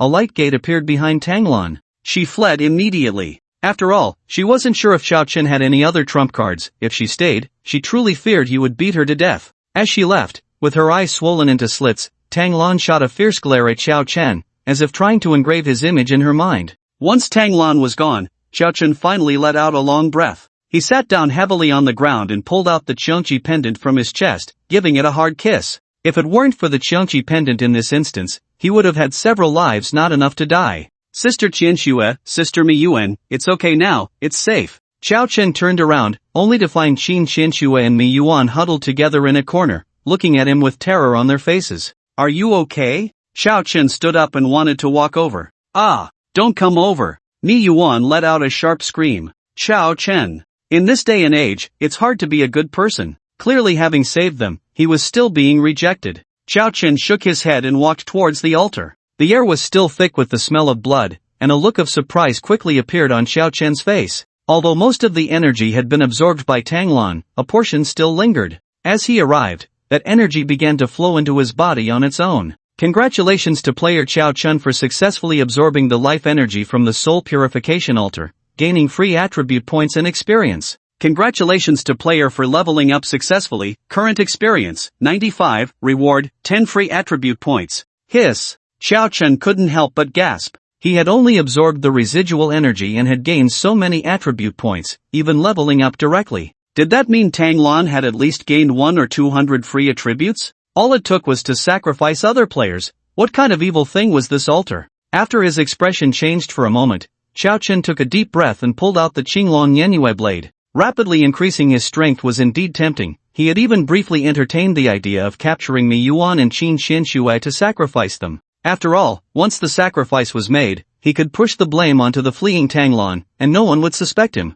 But that thought was extinguished as soon as it appeared in his mind. Xiao Chen considered himself not a good person, but he couldn't bring himself to grow stronger by slaughtering the innocent. Boom! With Xiao Chen's blade falling, the altar made of bones shattered into pieces. Xiao Chen walked back to the passage, and Qin Qianxue looked at him with a somewhat complex expression. You destroyed that altar? Qin Qianxue asked. Xiao Chen nodded. See? I told you there was no need to escape. I wouldn't be wrong. Xiao Chen is not that kind of person. Qin Qianxue smiled at Miyuan. Humph. Who knows what he's really thinking? Miyuan pouted defiantly. Qin Qianxue shook her head. A gentleman discusses actions, not intentions. In terms of intentions, there are no perfect people in this world. No matter what he thinks in his heart, at least he really destroyed the altar. Xiao Chen finally realized that Miyuan's earlier demeanor was all an act, meant to distract him so she could escape. He couldn't help but feel a bit of a headache. Indeed, none of these women were easy to deal with. It would be better for him to avoid interacting with women in the future.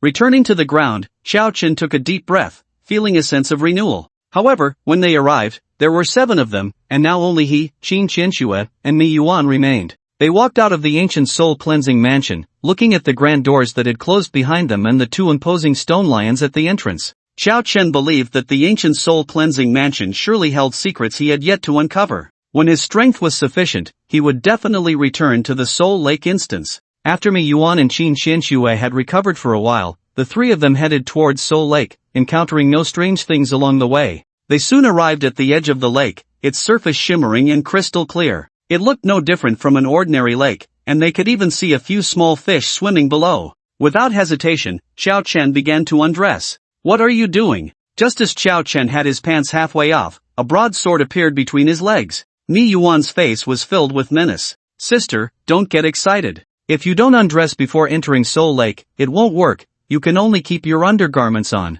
Xiao Chen's heart sank. If you don't want to see, just turn around. You're talking nonsense. I've never heard of such a thing. Miyuan retorted, her gaze filled with suspicion. Miyuan, he's not lying. What he said is true, Qin Qianxue added, feeling a bit embarrassed. Hearing Qin Qianxue's words, Miyuan reluctantly sheathed her sword. Xiao Chen held onto his belt, staring straight at Miyuan, who was also looking back at him. The 2 stared at each other, like 2 statues locked in place. Miyuan, aren't you going to turn around? Xiao Chen asked. Miyuan raised an eyebrow, looking quite mischievous. What? I've seen you in Qianxue, now you're all fidgety because I want to see you? Xiao Chen. Qin Qianxue, who had already turned her back, couldn't help but blush and tug at Miyuan, but Miyuan remained unfazed. Xiao Chen felt a bit embarrassed. A mischievous woman was not scary, but what was frightening was that he couldn't overpower her. With no other choice, Xiao Chen could only store his clothes in his storage space, leaving only a pair of snug boxers.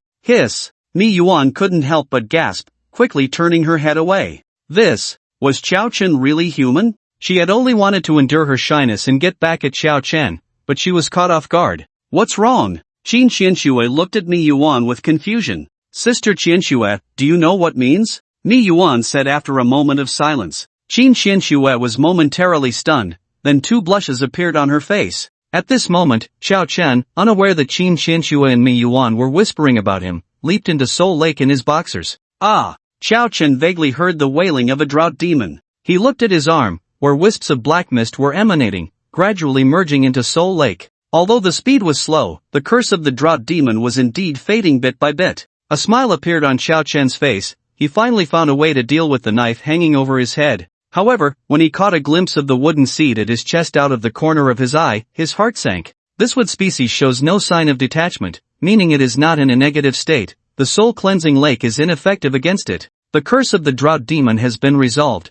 but now he has attracted a more troublesome Tanglon. Tanglon can sense where he is through the wood species. Forget it, let's just face whatever comes our way. Xiao Chen shook his head. The water of the soul cleansing lake carried a refreshing essence, making him feel somewhat at ease. Hey, are you done yet? Hurry up and come up, Mi Yuan urged from the shore. I estimate it will take a while longer. Xiao Chen raised his hand, revealing that part of the drought demon's curse had faded. Judging from the depth of the curse, it would likely take at least half a day more. This left Mi Yuan and Qin Qianxue in a dilemma. Were they really going to wait on the shore for half a day? It's fine, Mi Yuan, just wait for him, Qin Qianxue said as she sat cross-legged, clearly intending to wait. Mi Yuan, however, was unwilling, her brows furrowing. Immediately, Mi Yuan raised her broadsword, pointing it at Xiao Chen, exuding a clear threat. You, swim further away, then turn your back. It's not like I haven't seen it before, Xiao Chen muttered under his breath, only to be startled when a sword light slashed beside him the next second.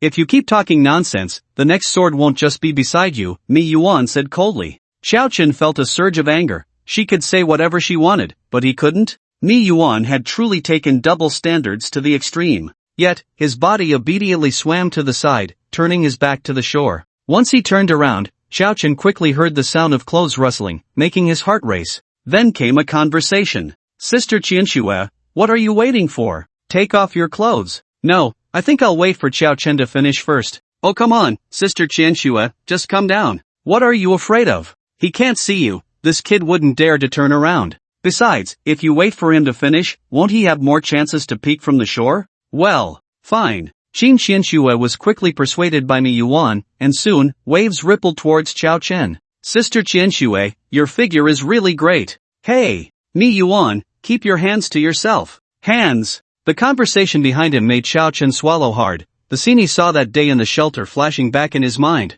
He closed his eyes and began to take deep breaths, trying to calm his restless heart. Mi Yuan looked at Xiao Chen, whose body was rising and falling with his deep breaths, puzzled. Hey! You're not secretly trying to enlighten us while facing away in the water, are you? Qin Qianxue. Xiao Chen. If he weren't unable to defeat Mi Yuan, he would really want to turn around and teach her a lesson. In the blink of an eye, half a day had passed, and both Mi Yuan and Qin Qianxue had already come ashore. Xiao Chen had soaked himself in the water until his skin was wrinkled, finally washing away the drought demon's curse completely. Xiao Chen, Mi Yuan, can you two leave me a contact? Qin Qianxue said. Xiao Chen nodded and left his contact information with Qin Qianxue. For some reason, he suddenly recalled that strange dream. Alright, then see you. After exchanging contact information, Mi Yuan waved her hand gracefully and opened a light gate to leave the soul-cleansing lake. Sister Qianxue, then see you. Xiao Chen waved goodbye to Qin Qianxue. Okay, goodbye, Qin Qianxue smiled lightly. The soul-cleansing lake instance has not been cleared. Exiting now will result in no rewards. Are you sure you want to exit? Sure. Xiao Chen chose to confirm without hesitation. This instance was quite strange and not something he could continue exploring at the moment. When he opened his eyes again, Xiao Chen found himself back in the familiar principal's office. Oh, sure, kid, not only did you come back alive, but you also got stronger? The sharp-eyed Ji Pingyang immediately noticed the changes in Xiao Chen. Did you latch onto some rich lady's leg? You look so full of energy. Ji Pingyang looked at Xiao Chen with some surprise. A beginner necromancer came out alive from a high-level dungeon and seemed to be unscathed? This kid is so impressive? Xiao Chen, whose secret was exposed by Ji Pingyang, felt a bit guilty. Principal, don't joke around. What rich lady would look at me? Xiao Chen forced a smile. Alright, as long as you're back safe, where's my stuff? Ji Pingyang extended his hand towards Xiao Chen. Stuff? What stuff? Did you ask me to bring you something, Principal? Xiao Chen scratched his head in confusion. Ji Pingyang was instantly amused. What? You want to steal my equipment too? Then fight me, and if you win, I'll give you the Qiangqi pendant. Realizing he couldn't dodge the issue, Xiao Chen finally took out the Qiangqi pendant, watching eagerly as Ji Pingyang took it back. During his time in the Soul Purification Lake Dungeon, he truly felt the powerful benefits this high-level equipment brought him. With the Qiangqi pendant, Xiao Chen's combat power could at least double. Alright, now that you're back, hurry home. Your two roommates come here every day to check if you're back, and there's a little girl who often comes to ask too. It's driving me crazy. Ji Pingyang waved his hand. Xiao Chen felt a warmth in his heart. Ever since his parents passed away, he rarely felt this kind of concern from others. Okay, thank you, Principal.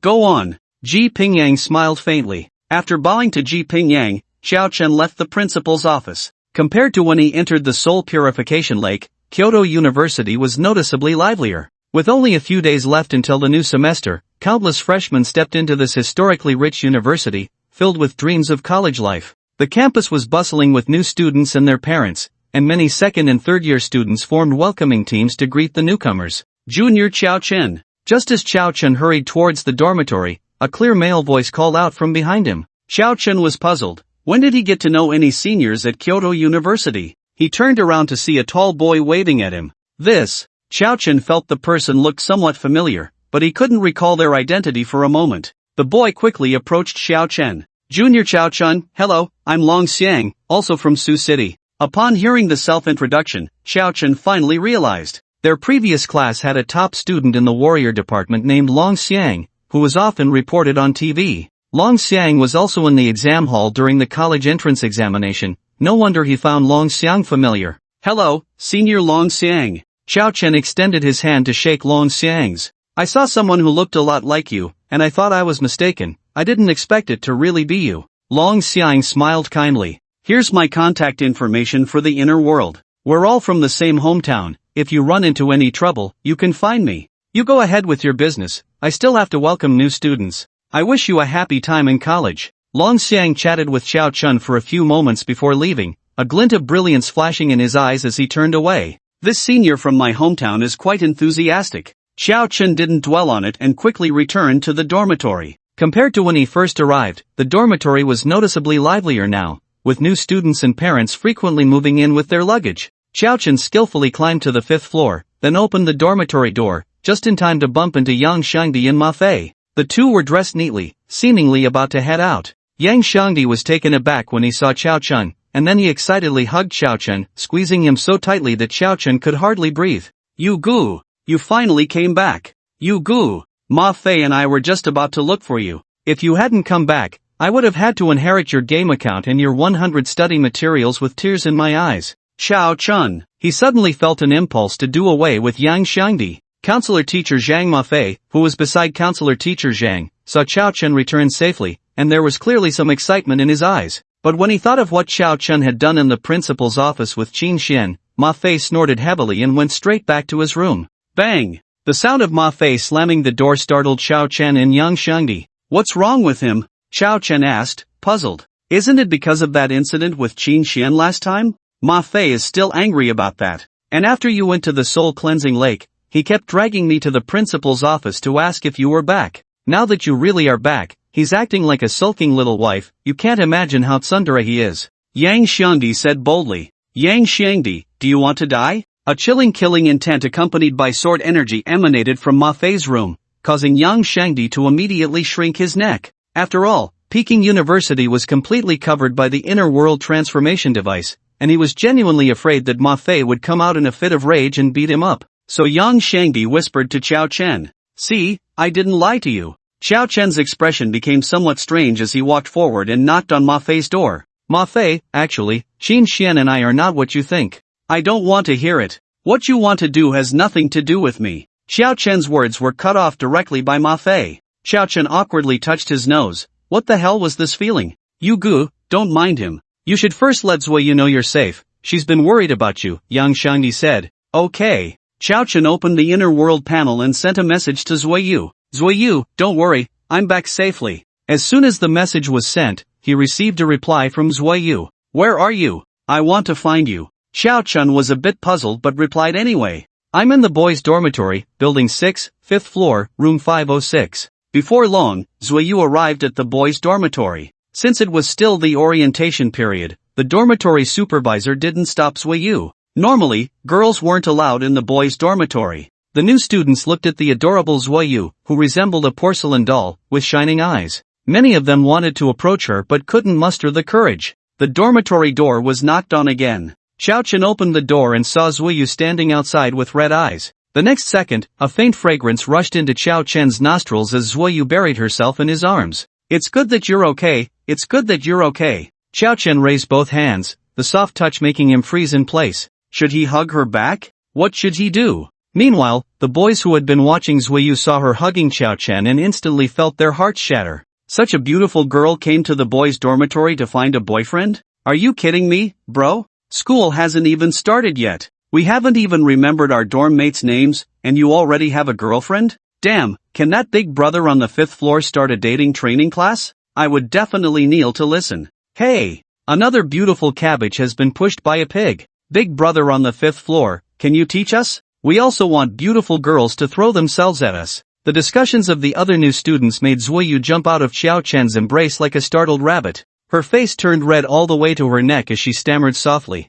I'm sorry, I forgot this is the boys' dorm. It's fine. Xiao Chen scratched his head, unsure of how to react. It's fine, it's fine. The boys' dorm is no problem. I understand when feelings run deep. Yang Shangdi stepped forward and opened the door to Xiao Chen's room. Come on, Yuji's room is here. You can have a deep conversation and talk late into the night. No one will disturb you. Bang! Bang! Poor Yang Shangdi was once again caught in a mix of boys and girls fighting. His disruption eased the previously awkward atmosphere considerably. Well, as long as you're okay, I'll head back first. Zuiyu's face was still flushed, and Xiao Chen feared steam might start rising from her head any moment. Okay. As soon as Xiao Chen finished speaking, Zuiyu fled like she was in a 100-meter dash, quickly disappearing from sight. Yang Shangdi nudged Xiao Chen with his elbow. You go. People say college is a paradise for love. Aren't you planning to have a passionate love story? Dating? Xiao Chen looked puzzled. He had never done such a thing. Yeah, Zuiyu may be a bit plain, but she's still quite pretty, a definite legal loli, and she's good for you.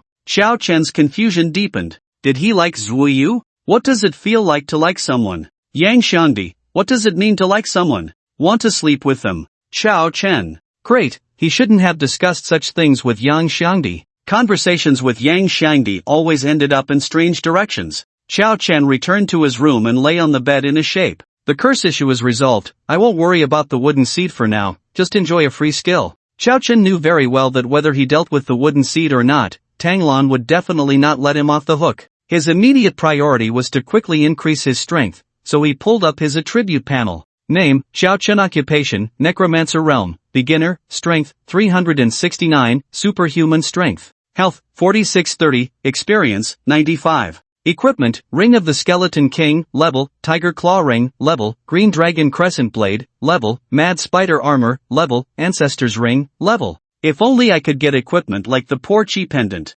Looking at his attribute panel, Xiao Chen couldn't help but sigh. The trip to the soul-cleansing lake made him feel the power of the necromancer profession for the first time. However, he only thought about it. High-level equipment was something that could be encountered but not sought after. He almost got cursed to death by the drought demon for a single ancestor's ring. Knock, knock, knock. A series of knocks brought Xiao Chen's thoughts back to reality. Yuge, someone is looking for you. Yang Shangdi's voice came from outside the door. Xiao Chen opened the door and found a young man, around 25, standing there alongside Yang Shangdi. He wore square-framed glasses and dressed like a middle-aged man, seemingly trying hard to project a mature aura. Hello, Xiao Chen. I'm your counselor, you can call me Teacher Zhang. Teacher Zhang extended his hand, and Xiao Chen enthusiastically shook it. Hello, Teacher Zhang. Is my son in trouble at school again?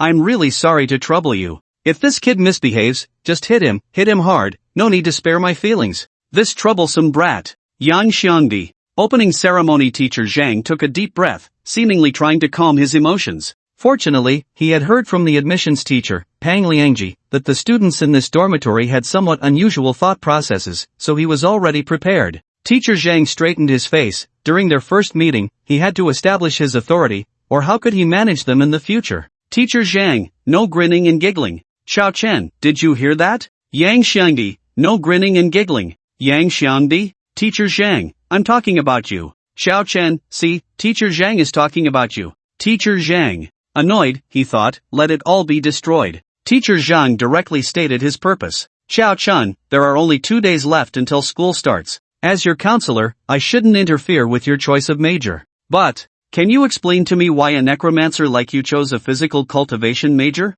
Teacher Zhang presented a list of students from the physical cultivation class, and there was Xiao Chen's name glaringly on it. Xiao Chen raised his head, his eyes filled with determination. Teacher, I believe that a mage who doesn't want to engage in close combat isn't a good mage. Teacher Zhang. He took a deep breath and explained earnestly. Xiao Chen, the education system in college is completely different from high school. High school mainly teaches some common knowledge of the inner world. In college, the focus is on specializing in one direction. I've looked at your information. It's true that you have innate strength and a strong physique. But the other physical cultivators, besides combat skills, have various physical cultivation techniques, and even at Jing University, there have been students who are absolute monsters with 100% critical hit rates. As a necromancer, your skills are all mage skills. You won't be able to survive in the physical cultivation major. I advise you to return to the necromancer department. Seeing Xiao Chen's expression waver, Teacher Zhang quickly seized the opportunity. Don't blame Brother Zhang for being blunt. You're young and inexperienced, you don't understand.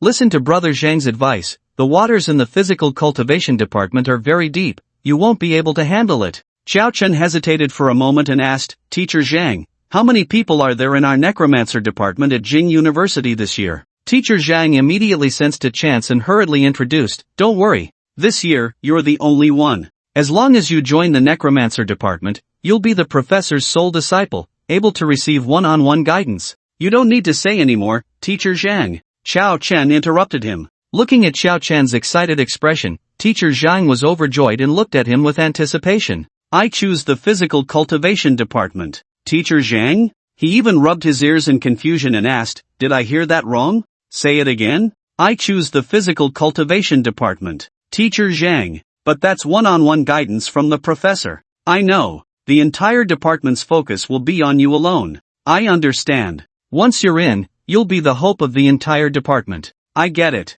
Then why the hell are you still insisting on choosing the physical cultivation department? Teacher Zhang couldn't help but curse. He felt like his heart was about to explode from anger. Did he really not absorb a single word of what he had said? Xiao Chen smiled bitterly but didn't speak again. One-on-one guidance was indeed tempting, but the key was that his intelligence and mental strength were both at zero. The heart of the brave was his biggest secret. If he spent every day with the professor from the necromancer department, wouldn't it be obvious that he couldn't even summon a skeleton? If he used the heart of the brave, he wouldn't want to waste it. It would be better to go to the physical cultivation department. Truly, a rotten wood cannot be carved. Teacher Zhang angrily stormed out. Yang Shangdi and Xiao Chen exchanged glances. After a while, Teacher Zhang returned, still looking very grim. He shot a fierce glare at Xiao Chen. I almost forgot the main point because of you. You have another roommate, call him out too. When Ma Fei also came out, Teacher Zhang took out 3 student cards from Peking University, each printed with the information of Xiao Chen and his companions.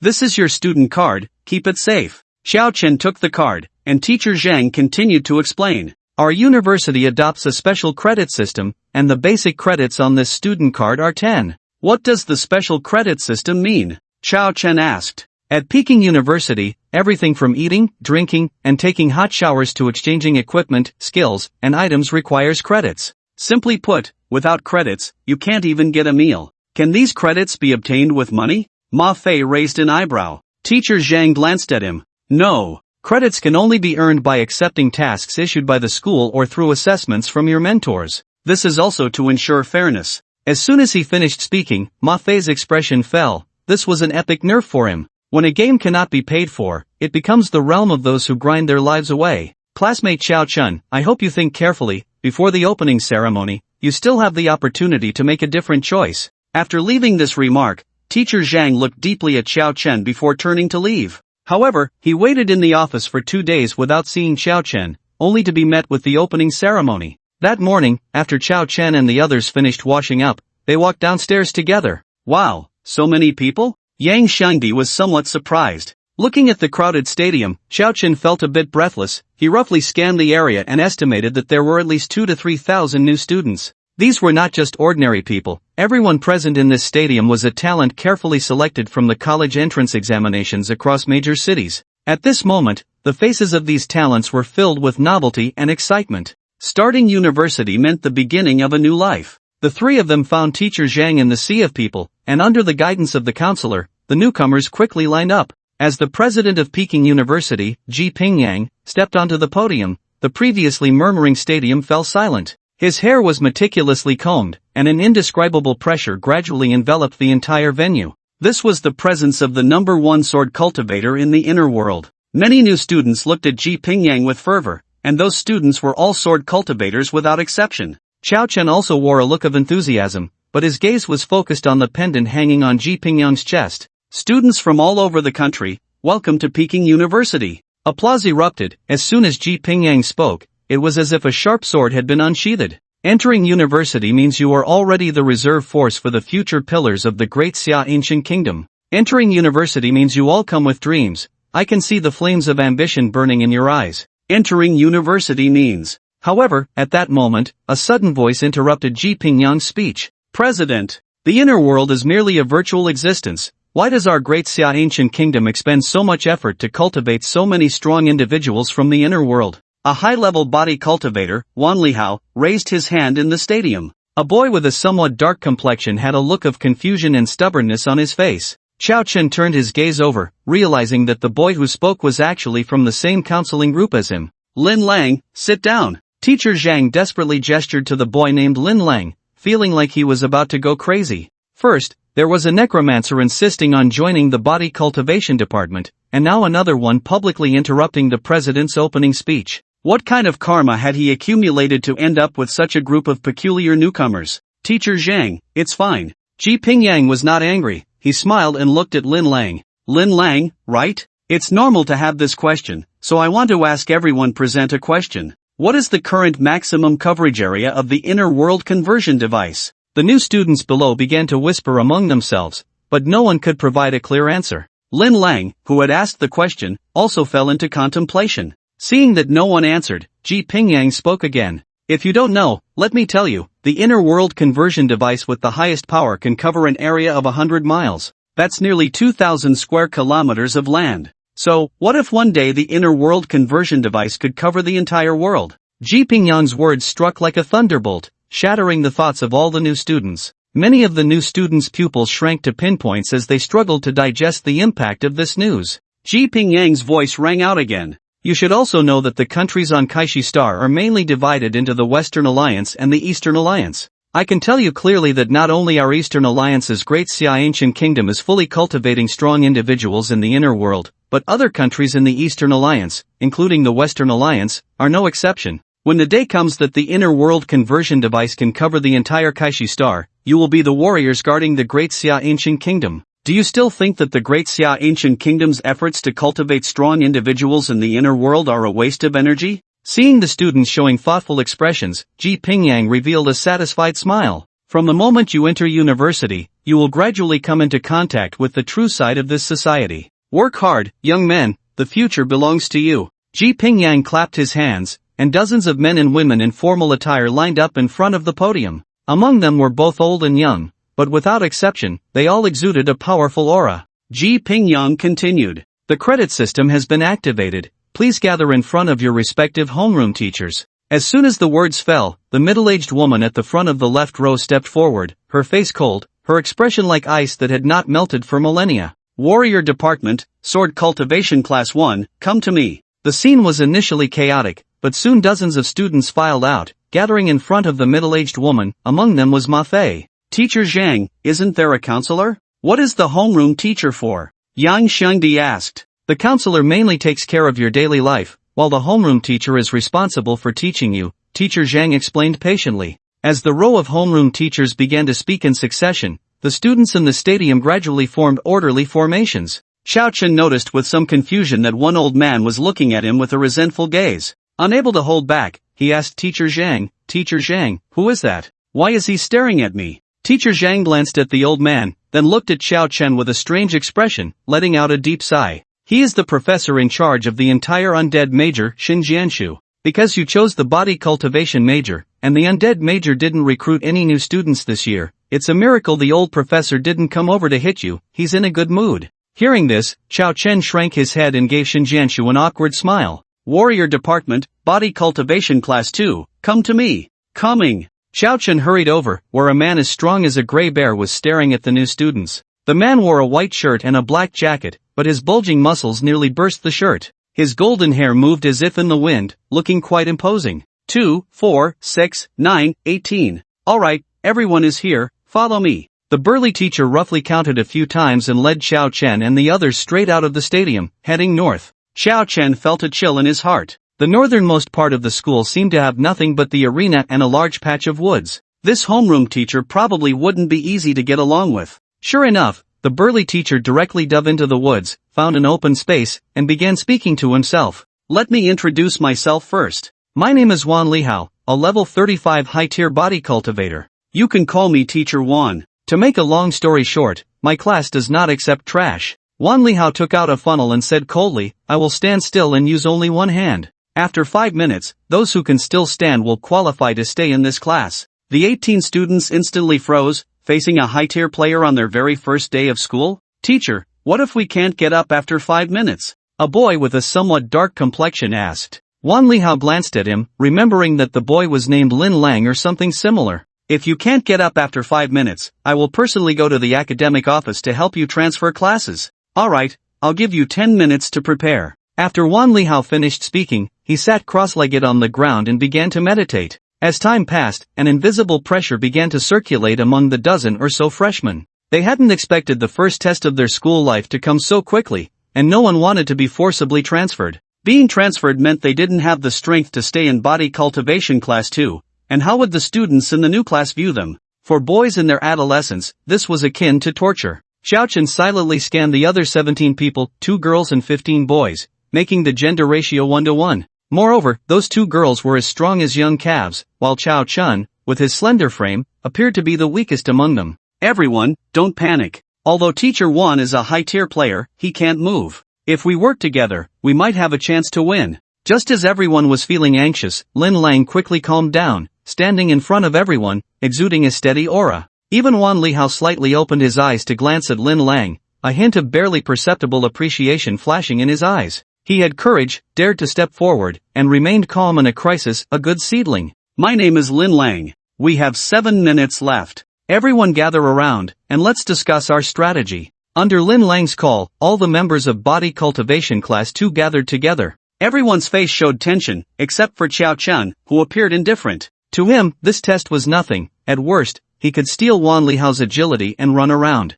It was impossible for that Teacher Wan to keep his eyes on him the entire time, right? I believe no one wants to be eliminated. I have a method. Let's see what you think. Lin Lang spoke rapidly, his words flowing like a torrent. Direct confrontation is definitely not feasible. Even if we tie all 18 of us together, we wouldn't be able to withstand Teacher Wan alone. My suggestion is that we form pairs, looking out for each other, and split into 9 groups to distract Teacher Wan. After all, we only have 5 minutes. We just need to hold out for those 5 minutes. After hearing Lin Lang's words, a glimmer of hope ignited in everyone's eyes. Although Lin Lang's method wasn't brilliant, it was much better than running around like headless flies. Seeing no one object, Lin Lang glanced at the hourglass beside Wan Lihao, which had already lost half its sand, and continued, alright. Since no one has any objections, let's move on to grouping. The groups must be balanced in strength. Pairing a strong with a weak will increase our chances of all 18 of us passing together. As soon as Lin Lang finished speaking, the people beside Chao Chen intentionally or unintentionally moved a little further away from him. After all, just from his appearance, Chao Chen really seemed weak and fragile in front of these strong body cultivators. No one wanted to team up with such a weakling. What if they dragged themselves down and had to change classes? Lin Lang's expression was a bit awkward, but he quickly spoke up. Chao Chen, why don't you team up with me, okay? Sure. Chao Chen was somewhat surprised. He didn't expect Lin Lang to actually want to team up with him. Since the weakest-looking Chao Chen teamed up with Lin Lang, the subsequent group arrangements went smoothly without any issues. They even completed all the arrangements with 2 minutes to spare. Seeing they still had time, Lin Lang looked at Chao Chen and couldn't help but ask, Chao Chen, can I ask about your specific level? Because we will inevitably need to cooperate later. Level? Level 14, Chao Chen replied. As soon as he finished speaking, Lin Lang looked at Chao Chen in shock, scanning him from head to toe. A level achieved right after entering school. that must be among the top ranks of all the new students, right? Level 14? Then why is your body so weak? As a body cultivator, don't you usually exercise? The others in body cultivation class 2 also turned to look, as body cultivators were generally expected to train hard. Their bodies were their weapons, and the more they exercised, the more they ate. Therefore, body cultivators typically look like strong men. Body cultivator? I'm not. I'm a necromancer, Chao Chen shrugged. Necromancer? Lin Lang nearly popped his eyes out. He still had some impression of Chao Chen because they had the same advisor. But he didn't expect this guy to be so peculiar, a necromancer coming to a body cultivation class? It was like a sheep joining a pride of lions. The expressions of the other students turned strange, some even struggling to hold back laughter, feeling very fortunate they hadn't teamed up with Chao Chen. Lin Lang's face turned into a bitter melon, but he couldn't blame Chao Chen. Who would have thought a necromancer would mix in with a group of body cultivators? They could only say there was a traitor among them. Hey, Chao Chen, you really have made things difficult for me this time, Lin Lang sighed. Don't worry,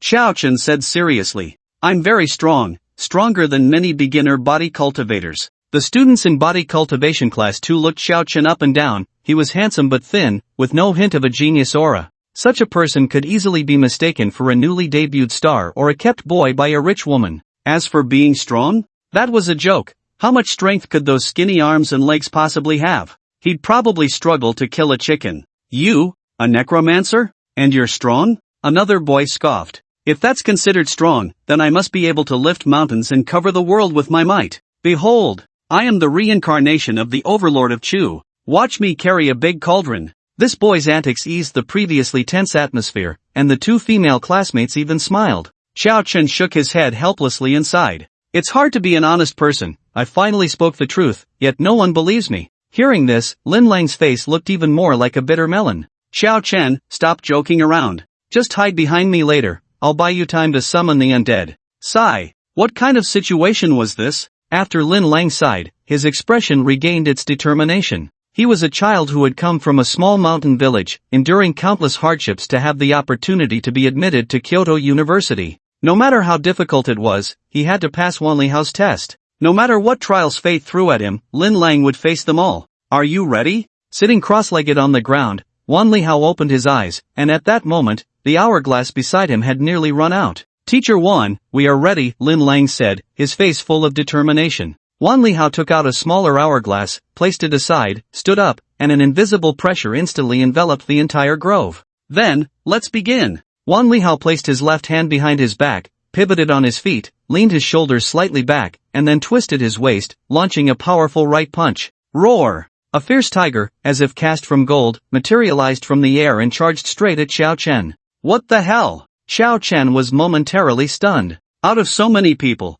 you throw your first punch at me? Is this a joke? Watch out! Lin Lang dashed in front of Chao Chen and threw a punch at the golden tiger's forehead. Clang! A sound of metal clashing rang out, and the tiger was momentarily halted by Lin Lang's punch, but the next second, it swiped a paw, sending Lin Lang flying and spitting blood. The students of the second class of body cultivation gasped in shock. Lin Lang's strength was definitely not weak, but to be sent flying by Teacher Wan with just a casual punch? This entrance exam was too difficult. They looked at Chao Chen with a hint of pity. If Lin Lang was so badly hurt by a swipe, wouldn't Chao Chen be seriously injured or worse? A glint flashed in Wan Lihao's eyes as he murmured to himself, "Kid, don't blame me, I'm just following orders." After swatting Lin Lang away, the golden tiger continued its charge toward Chao Chen. Chao Chen's hair stood on end. The golden tiger posed a tremendous threat to him. Ring of the Skeleton King. Chao Chen threw a full-force punch at the golden tiger, and the moment they collided, his health points began to plummet. Fortunately, the golden tiger was merely an illusion. After exhausting its strength, it began to dissipate slowly. However, Chao Chen felt no optimism. Was this the power of a high-level body cultivator? Even without direct contact, the wind from a single punch was terrifying. Thankfully, there were others present to help share the burden, and Chao Chen let out a sigh of relief. The next second, another golden tiger loomed larger in his vision. Damn it, can you not see the others? An enraged Wan Lihao. Chao Chen was nearly furious. It was as if Wan Lihao couldn't see anyone else, throwing another punch directly at him. Targeting him so blatantly? Did he think everyone else was a fool just because they weren't angry? He raised his hand, and a flash of light flickered across Wan Lihao. The agility he had stolen made Chao Chen gasp. Agility points. Was this the power of a high-level player? Body cultivators were primarily strength-based with secondary defense. If he had over 400 agility points, how much strength did Wan Lihao, who excelled in that attribute, possess? It must be at least in the 4 digits. Roar! A roar snapped Xiao Chen back to reality. He realized it wasn't the time to be dazed. He stomped his foot hard, narrowly dodging the incoming golden tiger, his speed so fast it left an afterimage. The agility points allowed him to reach an unprecedented speed. The students of the second class of body cultivation were stunned, and Lin Lang's face showed a hint of shock. Was this really the speed of a beginner necromancer? The maximum speed of a beginner assassin couldn't be much better, right? A glint also flashed in Wan Lihao's eyes. Xiao Chen's tall figure traced a graceful parabolic arc in their eyes, and then his face slammed heavily into a tree trunk. Bang! The impact was so great that leaves fell from the tree. Lin Lang, Wan Lihao, the second class of body cultivation. Sliding down from the trunk, Xiao Chen gave an awkward smile. He wasn't trying to put on a show. The main issue was that Mingjie suddenly went from 9 points to 233 points, and he was a bit unaccustomed to it. Even with a face as thick as a city wall, he couldn't help but feel his cheeks flush. What could be more embarrassing than crashing into a tree while dodging skills? Tai! Wan Lihao called out lightly, and everyone instantly felt an unparalleled pressure weighing down on them. It was as if they were carrying a mountain on their backs, making it nearly impossible to move. Xiao Chen, who was directly facing Wan Lihao, felt as if his hands and feet were as heavy as lead. Just lifting his hands made him break out in a sweat. Is this the skill of a body cultivator? Xiao Chen gasped for breath. Unlike him, a peculiar mage who focused entirely on strength, body cultivators had real, tangible skills beyond just their physical power. Wan Lihao's skill was likely similar to amplifying gravity, which was practically a divine technique for body cultivators. After all, the biggest trouble for body cultivators was getting close to their opponents. Teacher Wan, listen to me. Xiao Chen hadn't finished speaking. Roar! Wan Lihao threw another punch, and this time Xiao Chen had nowhere to dodge, so he could only brace his hands against his chest to block. With a loud thud, Xiao Chen was sent flying like a cannonball, crashing through several large trees before finally coming to a stop. His health had already dropped by nearly 2/3, and that was just from taking 2 punches from Wan Lihao. The gap between high-level and beginner players was simply too vast, saying it was like heaven and earth was no exaggeration. Wood absorption, activate. The wood seed in Xiao Chen's chest wriggled slightly, and then the surrounding trees and grass began to sway gently. Waves of invisible vitality flowed into Xiao Chen's body, and his health started to recover at a terrifying speed. Teacher Wan, you can't do this. Why are you only hitting me? Seeing Xiao Chen stand up again, Wan Lihao frowned and threw another punch. He was also puzzled. How could a beginner player withstand 2 of his punches and still get back up? Although he was afraid of accidentally killing Xiao Chen without using his full strength, he was indeed a solid 35-level body cultivator. Just look at Lin Lang beside him, who was still coughing up blood, to know the power of his punch. The terrifying force surged again like a fierce tiger, and Xiao Chen was filled with confusion. Wan Lihao's intent to target him was now completely unhidden. He was sure he hadn't offended Wan Lihao.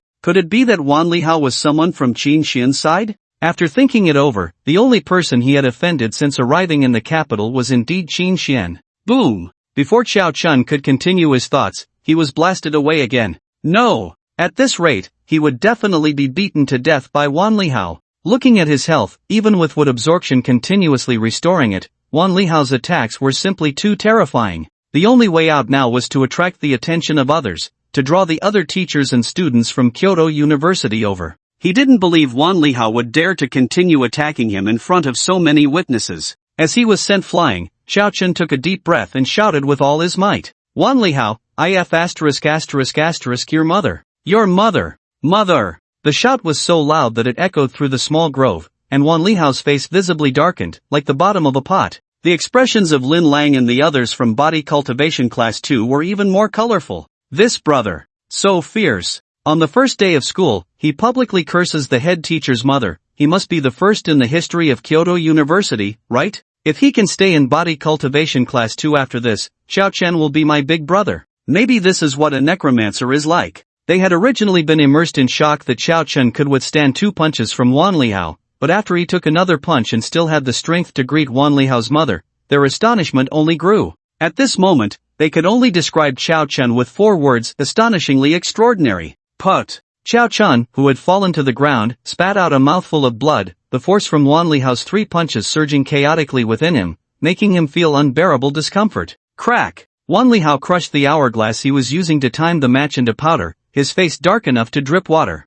So it's Chao-chun, huh? You've got guts. I won't bother with any timing. If you can take this punch, I'll protect you at Kyoto University. Then come at me. Xiao Chen swayed as he stood up, having ignited his true fire. Anyone would be in a bad mood if targeted for no reason. Very well. Wan Lihao clenched his right fist, producing a series of crackling sounds. Force, a light shout, and terrifying gravity pressed down on Xiao Chen once more. Wan Lihao charged at Xiao Chen, his tall figure rushing forward like a human tank. Xiao Chen felt as if a wall was crashing towards him. Strength. Wan Lihao raised his right fist, a terrifying punch coming from below, heavily aimed at Xiao Chen's abdomen. For some reason, Xiao Chen felt that Wan Lihao's punching stance was a bit awkward. Not good. Wan Lihao is serious. At the moment Wan Lihao threw his punch, an old man hidden in the nearby bushes changed his expression drastically and rushed over. You bastard. Xiao Chen, unafraid, threw a punch to collide with Wan Lihao's. Crack. As their fists met, a sound of bone cracking echoed from Xiao Chen's right arm. Immediately after, Wan Lihao's fist sent Xiao Chen flying as if he were nothing. Xiao Chen soared high into the air, crashing into the ground and creating a large pit, unconscious and bleeding profusely. The others from the body cultivation class 2 were huddled together like frightened chicks, trembling. This entrance exam was too bloody. Damn it. Wan Lihao frowned slightly, feeling he had been too heavy-handed. He couldn't help but curse himself for acting on impulse. Lin Lang, take 2 people and help classmate Xiao Chen to the infirmary. He waved to Lin Lang behind him. Yes, teacher. Just as Lin Lang lifted his foot, he froze in place. What are you dawdling for? Hurry up! Wan Lihao shouted. Old teacher, look behind you. Lin Lang's throat involuntarily bobbed. Wan Lihao turned his head, and his pupils instantly shrank to pinpoints. Xiao Chen, who had taken his punch, was somehow standing up again. Blood poured down from him like a waterfall, and his right arm swayed like a broken sack. Xiao Chen grinned, but the blood covering his face made him look particularly terrifying. Wan Lihao, I took that punch. This scene was deeply etched in the minds of everyone in body cultivation class 2. Years later, when those classmates recalled Xiao Chen, they would remember this moment, the stubborn figure drenched in blood. Wan Lihao was also stunned, staring blankly at Xiao Chen. He had used 50% of his strength in that punch. What kind of freak is this kid? Some of his thoughts suddenly changed. Xiao Chen stubbornly lifted his head and spoke slowly. Did you hear that? I took it. Damn. You. Mother. After Xiao Chen finished speaking, his eyes rolled back, and he collapsed backward. Wan Lihao. This was the first time someone had cursed his mother, and he wasn't even angry. Before Xiao Chen lost consciousness, he vaguely heard 2 people arguing. One voice was Wan Lihao's, and the other, an old voice, he couldn't make out. Wan Lihao, why did you hit so hard? You're a teacher, and you're going all out against a student? You're really something. I didn't expect this kid to still have the strength to curse at me after taking 3 punches. Old Shin, I've changed my mind. This kid should definitely stay in the physical training class. You're talking nonsense. Keeping him in the physical training class would be wasting his talent. When Xiao Chen woke up again, his injuries had already healed. He clenched his fist, his right hand, which had been shattered by Wan Lihao's punch, now felt perfectly fine. You're awake? Wan Lihao's voice suddenly rang out, startling Xiao Chen. He jumped up from the bed, warily staring at Wan Lihao. Wan Lihao waved his hand. Relax, I told you, if you could take that punch, then I, Wan Lihao, will protect you. I keep my word. He doesn't need your protection, you should go do your own thing. An old man's voice sounded, and Xiao Chen looked over, feeling that the old man looked somewhat familiar. He passed my test, so he's naturally a student of my second physical training class. Wan Lihao, are you being shameless? The old man shouted angrily. We agreed that you would knock this kid down and transfer him to my necromancy program, and now you're going back on your word? Necromancy program? Xiao Chen suddenly realized that this old man was Shin Jianshu. So Wan Lihao wasn't Qin Shen's person, he was just acting on Shin Jianshu's orders? I've returned all the benefits you gave me. No matter what profession this kid is, his physical body is indeed very strong. He's very suitable for physical training. Wan Lihao remained unmoved, infuriating Shin Jianshu. Seeing that he couldn't sway Wan Lihao, Shin Jianshu turned to Xiao Chen. Kid, you're a perfectly good necromancer. Why do you want to go to the physical training class? I think physical training suits me better, Xiao Chen replied casually. Suit you my ass. Shin Jianshu cursed, pulling out a pitch-black staff. He swung it hard, and a black hole formed behind him. Immediately, a bone dragon with a terrifying white hue emerged from the black hole, its overwhelming dragon pressure making Xiao Chen gasp for breath. This wasn't the dragon illusion summoned by Yang Shangdi's Earth Dragon Bullet, this was a real dragon corpse. Even Wan Lihao's face showed signs of wariness. Does a necromancer have no prestige? In a casual conversation, ships and towers turn to ashes. Isn't that much more impressive than a physical training fighter charging in for a brawl? Wan Lihao cast a resentful glance at Xin Jianshu but didn't argue back. From the perspective of combat style, necromancers indeed had a much cooler approach. As long as you join the necromancy program, I can teach you all these skills, including various techniques of necromancers. As long as you join the necromancy program, you'll be able to summon a bone dragon with just a wave of your hand, Xin Jianshu said, looking at Xiao Chen with hope. Their necromancy program recruitment was incredibly difficult. Last year, they barely had a new necromancer student, only to have him snatched away by Hucking University. This year, Xin Jianshu definitely wouldn't let this opportunity slip. Teacher Xin, is there a possibility that I can first master the path of physical training and then transition to becoming a necromancer? Xiao Chen smiled awkwardly. Impossible. Xin Jianshu replied firmly. Not to mention whether you have enough energy, physical training focuses on strength and defense, while necromancers focus on spirit and intelligence.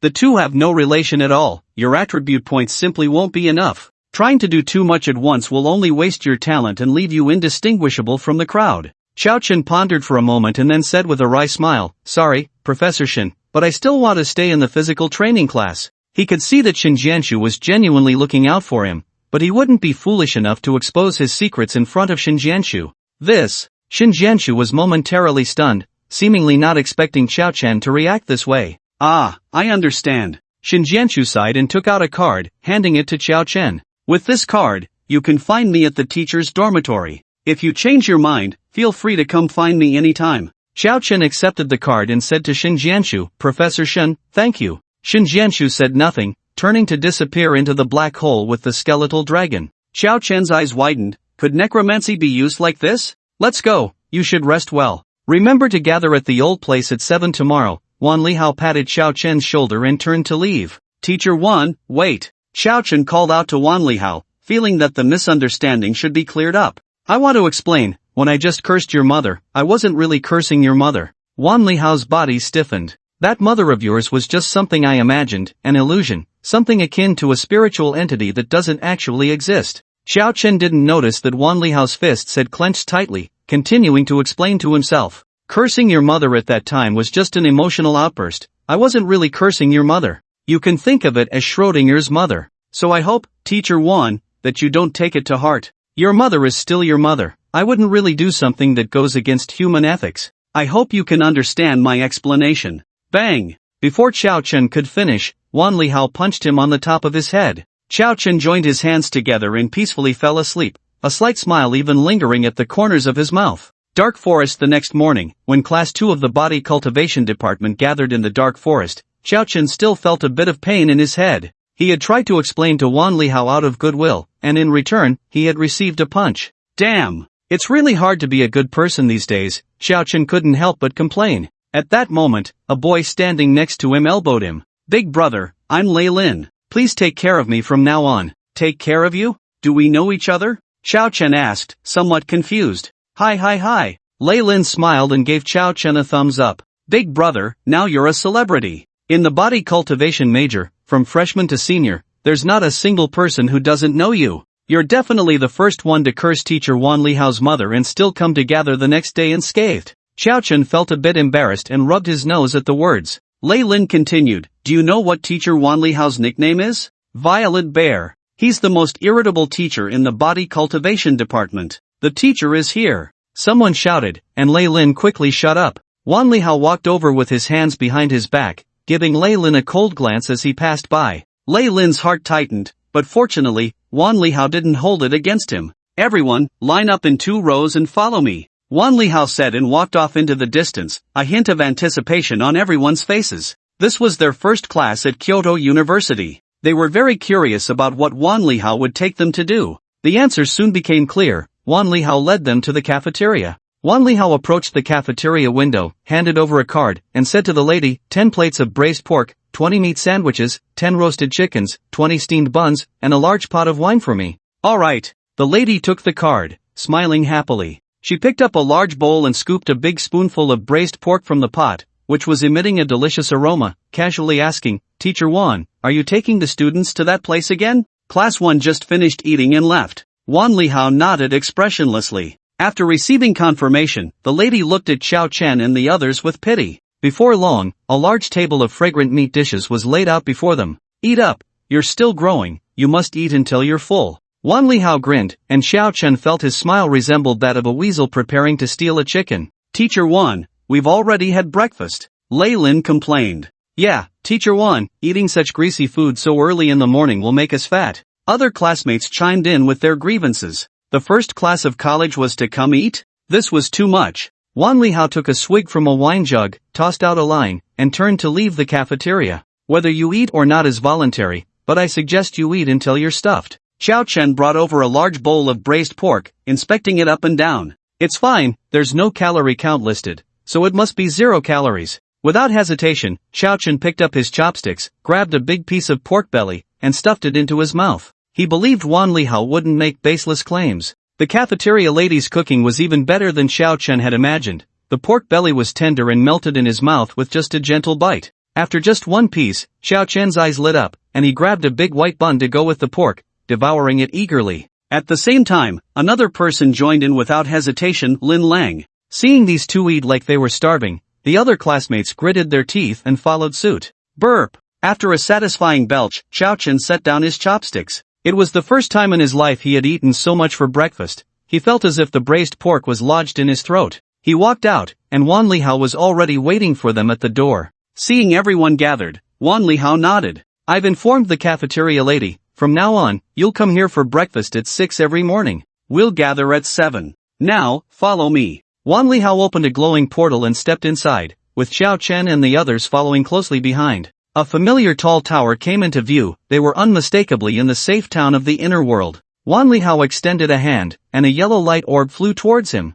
Xiao Chen's hair stood on end. Yellow, that represented a level dungeon. However, before he could react, the light orb quickly expanded, enveloping all of them. When Xiao Chen regained his vision, he found himself in a forest. Strangely, all the trees in this forest were pure black, even the leaves were black. The dense foliage blocked out the sunlight, creating an extremely dangerous atmosphere, as if countless eyes were watching him from the darkness. "Old Wan, why did you come so late?" A clear voice rang out, and a group of people approached, led by a robust man. Among them was a familiar figure to Xiao Chen, Qin Xian. At that moment, Qin Xian was also coldly staring at Xiao Chen. As the two groups drew closer, Wan Lihao spoke up. "Something came up yesterday, and I forgot to tell them to gather in the cafeteria for breakfast this morning." The robust man nodded. His build was considerable, but next to the bear-like Wan Lihao, he seemed somewhat lacking. He glanced at the students from Class 2 of physical training and grinned. "Looks like you didn't have a chance to tell them what they would experience today? What difference does it make if they knew in advance?" Wan Lihao shrugged. Then let me tell you." The robust man turned to the eager students of Class 2 of physical training. "I'm the homeroom teacher of Class 1 of physical training, Gao Hongi. Your task today is to sit cross-legged on the outskirts of the dark forest until sunset." The group was still a bit puzzled. Just sitting there? What was so difficult about that? Gao Hongi chuckled, picked up a stone, and tossed it into the dark forest. Whoosh! It was as if something had swept by, and that stone was suddenly shattered into pieces. Hiss! Everyone gasped in shock. To sit cross-legged in such a ghostly place for an entire day? Don't worry, you won't die. With me and your teacher Wan here, suffering is inevitable, though. Gao Hongi's smile held a hint of amusement. "Teacher, what's the point of doing this?" Lin Lang raised his hand to ask. "First, it's to temper your willpower. Second, you'll understand once you step inside," Gao Hongi replied. Upon hearing this, Lin Lang stepped boldly into the dark forest. All the students in the physical training major watched Lin Lang closely. As soon as he crossed the first tree, his whole body suddenly froze. He didn't see anything attacking him, yet various wounds appeared on his body. Those wounds seemed to be cut by some sharp instrument, and soon Lin Lang was covered in blood. Surprisingly, a look of delight appeared on Lin Lang's face. He gritted his teeth to endure the pain and sat down cross-legged. "Not bad, old Wan, your student has both willpower and courage, he's a good seed." Gao Hongi praised Lin Lang generously. "It seems he has already grasped the essence of the dark forest, you all should go in too." With a wave of his hand, Gao Hongi added as if he had thought of something, "None of you should have a defense lower than 100 points, right? You're looking for death, you're looking for death." Hearing Gao Hongi's words, everyone shook their heads without hesitation. Only a lean, sturdy figure suddenly stopped in his tracks. Teacher Gao, what happens if the defense is below 100 points? Xiao Chen asked weakly. Gao Hongi glanced at him. Probably, maybe, possibly, there's a chance you might die. Xiao Chen. Wan Lihao frowned and walked over, asking, what's going on? Is your defense that low? Not particularly low. Xiao Chen glanced at his own 6 points of defense, feeling it was indeed super low. If you only have strength without defense, how did you fight before? Wan Lihao inquired. My health points are a bit higher than normal, Xiao Chen answered honestly. How much higher? Wan Lihao pressed. A couple of thousand more? Xiao Chen wasn't too sure, as he hadn't seen anyone else's health points. Wan Lihao fell silent, feeling he understood why this kid could take 3 punches from him. How many health points do you have? Xiao Chen glanced at his attribute panel. 4,630. Wan Lihao. Gao Hongi. They exchanged a look, both shocked. A beginner player with 4,630 health points? This was practically a humanoid beginner. In comparison, Wan Lihao was even more astonished. Gao Hongi didn't know Xiao Chen's background, but he did. This guy was a necromancer. A necromancer with over 4,000 health points? If this health were given to Xinjianshu, he would doubt Xinjianshu could take on Ji Pingyam alone.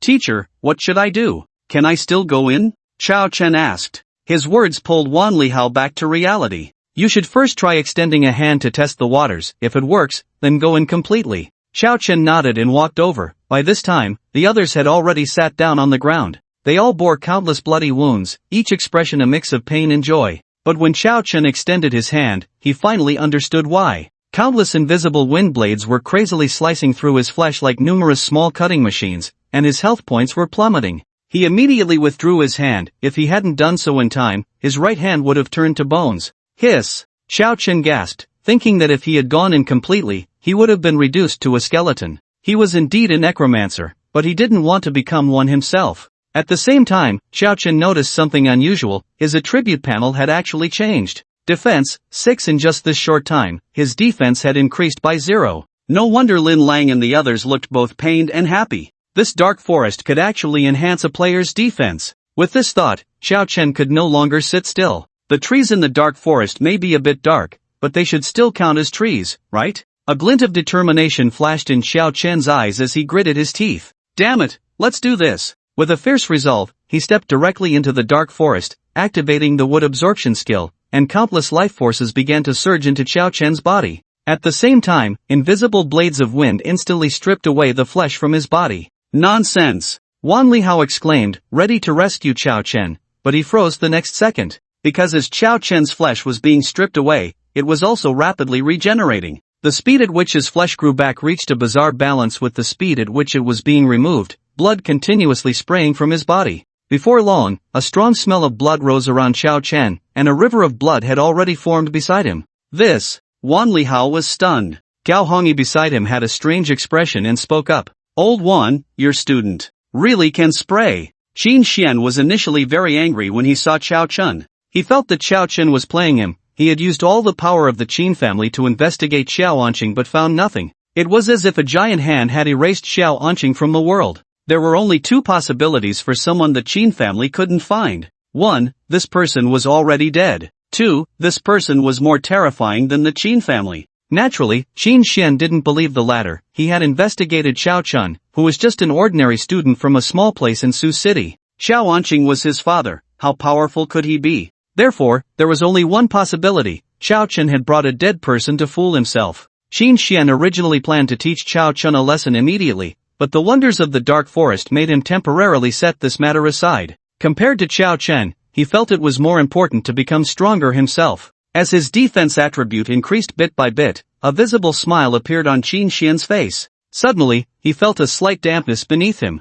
Qin Xian, with his eyes tightly closed, was startled. What was going on? He shifted his but slightly and found that it was indeed wet. Could it be that I peed my pants? Qin Xian was filled with horror. If he really peed his pants in front of the students from both classes, he would never be able to show his face at Kyoto University again. He endured the excruciating pain from the wind blades of the dark forest, reached down to wipe beneath him. A warm sensation entered his palm. Qin Xian's Adam's apple rolled up and down. He took a deep breath, mustered his courage, and opened his eyes. A bright red color filled his vision. Phew! Thankfully, it's not urine. Qin Xian breathed a sigh of relief. a smile appearing on his face, but why was there blood beneath him? He didn't have hemorrhoids. Following the trail of blood beneath him, he discovered a winding river of blood flowing towards him from not far away. He followed the direction of the blood river and found that its source was none other than Xiao Chen. Looking at Xiao Chen, who was gushing blood, Qin Xian was completely stunned. Xiao Chen was at least 10 meters away from him. This kid's blood had flowed all the way from 10 meters away to his side?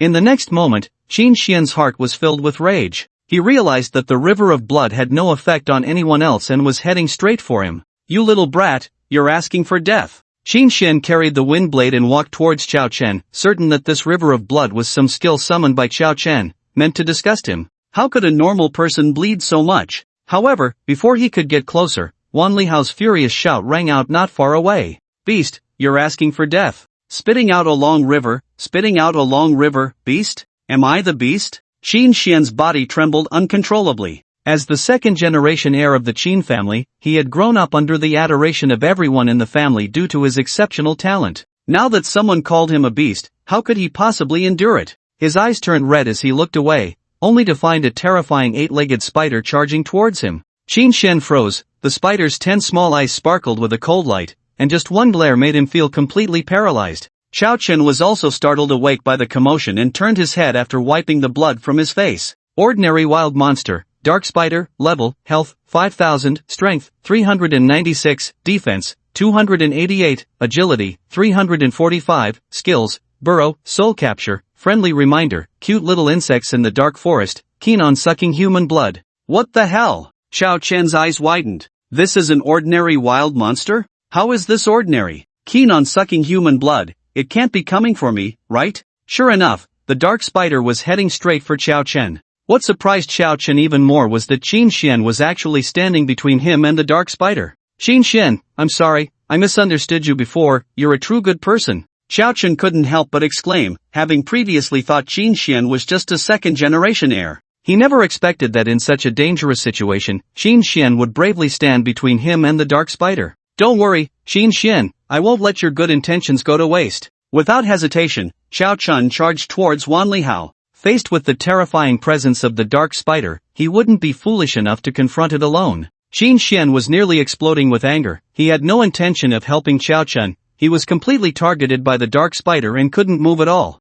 As the dark spider raised its sharp front legs to stab at Qin Xian, in a critical moment, Wan Lihao shouted angrily, "Beast, get lost! Tai!" While charging, Wan Lihao released his skill, causing the dark spider's speed to suddenly slow. The dark spider, seeing someone rushing over, immediately widened its 10 resentful little eyes, fixating on Wan Lihao. But Wan Lihao was not like Qin Xian, he didn't even pause, and the dark spider's soul capture technique was completely ineffective against him. Boom! Golden flames erupted from Wan Lihao's body, and his already strong physique instantly expanded significantly. Wan Lihao, enveloped in golden flames, looked just like the legendary Super Saiyan. A hint of human-like terror appeared in the dark spider's 10 little eyes. It had only come up from underground, drawn by the smell of blood, completely unaware of such a terrifying powerhouse nearby. It was only because of its burrowing ability that the dark spider had the chance to get close to the body cultivation class students, otherwise, it would have been killed before it even got close. Sensing danger, the dark spider opened its mouth full of sharp teeth and spat out a large mass of silk towards Wan Lihao.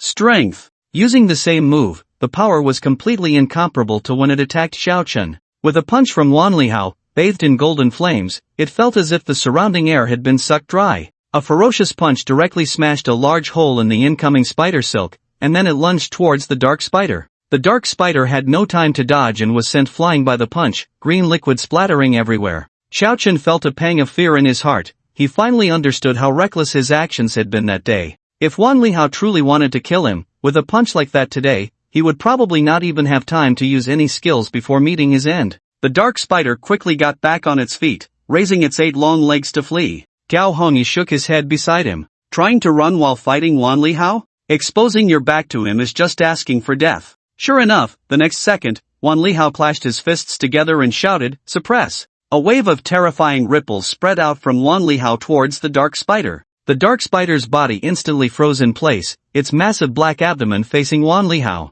Wan Lihao grabbed the dark spider's hind leg and dragged it back. Like digging underground? Asterisk sizzle. Asterisk like human blood? Asterisk sizzle. Asterisk like ambushing? Asterisk sizzle. Asterisk in the shocked gazes of everyone, with each sentence Wan Lihao spoke, he ripped off one of the dark spider's legs. Before long, all 8 long legs were torn off and tossed aside, thick green liquid splattering all over Wan Lihao. The once imposing dark spider was reduced to just a head and an abdomen writhing on the ground. Faced with such a bloody scene, everyone in the body cultivation class couldn't help but glance back at Xiao Chun, who was still bleeding. How dare this guy insult Wan Lihao, such a ruthless character? Where did he get the courage? Was it from Liang Jingru? Asterisk pft. Asterisk after venting his emotions, Wan Lihao smashed through the dark spider's skull with a punch. If anyone could read the emotions in the dark spider's 10 small eyes, they would surely interpret it as relief. It's fine, everyone, don't be afraid, it's just a small accident, you can continue your training, I guarantee it won't happen again. As soon as Wan Lihao finished speaking, everyone in the body cultivation class immediately sat cross-legged, their focus on training even more intense than before. No joke, with a teacher like this, who would dare not work hard? Hand-tearing chicken, anyone? Qin Shen finally reacted. It turned out Wan Lihao's beast wasn't referring to him. He shot a resentful glance at Xiao Chun, knowing that the blood-sucking spider was definitely summoned by this guy. Seeing Qin Shen looking at him, Xiao Chun quickly smiled. To him, Qin Shen was now a model citizen. Qin Shen was almost ready to charge at Xiao Chen, feeling that Xiao Chen was mocking him. But thinking of Wan Lihao's earlier brutality, he forced himself to sit back down. He vowed he would make sure Xiao Chen wouldn't have it easy. Is this the strength of Kyoto University? Xiao Chen couldn't help but feel a bit emotional. After spitting so much blood, his defense had significantly improved, and the amount of blood he was losing had decreased a bit. Even though others knew that the Dark Forest dungeon could enhance defense, they would never have the chance to come here. The reason was simple, it was a high-level dungeon. Without Wan Lihao and Gao Hongyi protecting them, they wouldn't be able to train here at ease. That dark spider was just an ordinary wild monster. Who knew what kind of monster awaited in the dark forest? Xiao Chen shook his head, casting those thoughts aside. What he needed to do now was to quickly enhance his defense. Such an opportunity was rare. As time passed, the meat he had eaten that morning finally showed its effects. The food in his stomach transformed into energy, frantically compensating for the consumption caused by his injuries. In contrast, those classmates who hadn't eaten much for breakfast were suffering. Many of them were starting to see stars. After a morning had passed, there were less than 10 people left in the physical training class who could still sit cross-legged in place. Among them, the one sitting at the front was Qin Xian, followed closely by Lin Lang, while only Qiao Chen remained sitting at the very edge. What was even stranger was that Qiao Chen would change his position every once in a while, but he always stayed at the outermost edge. The deeper one went into the dark forest, the stronger the invisible blades of wind became.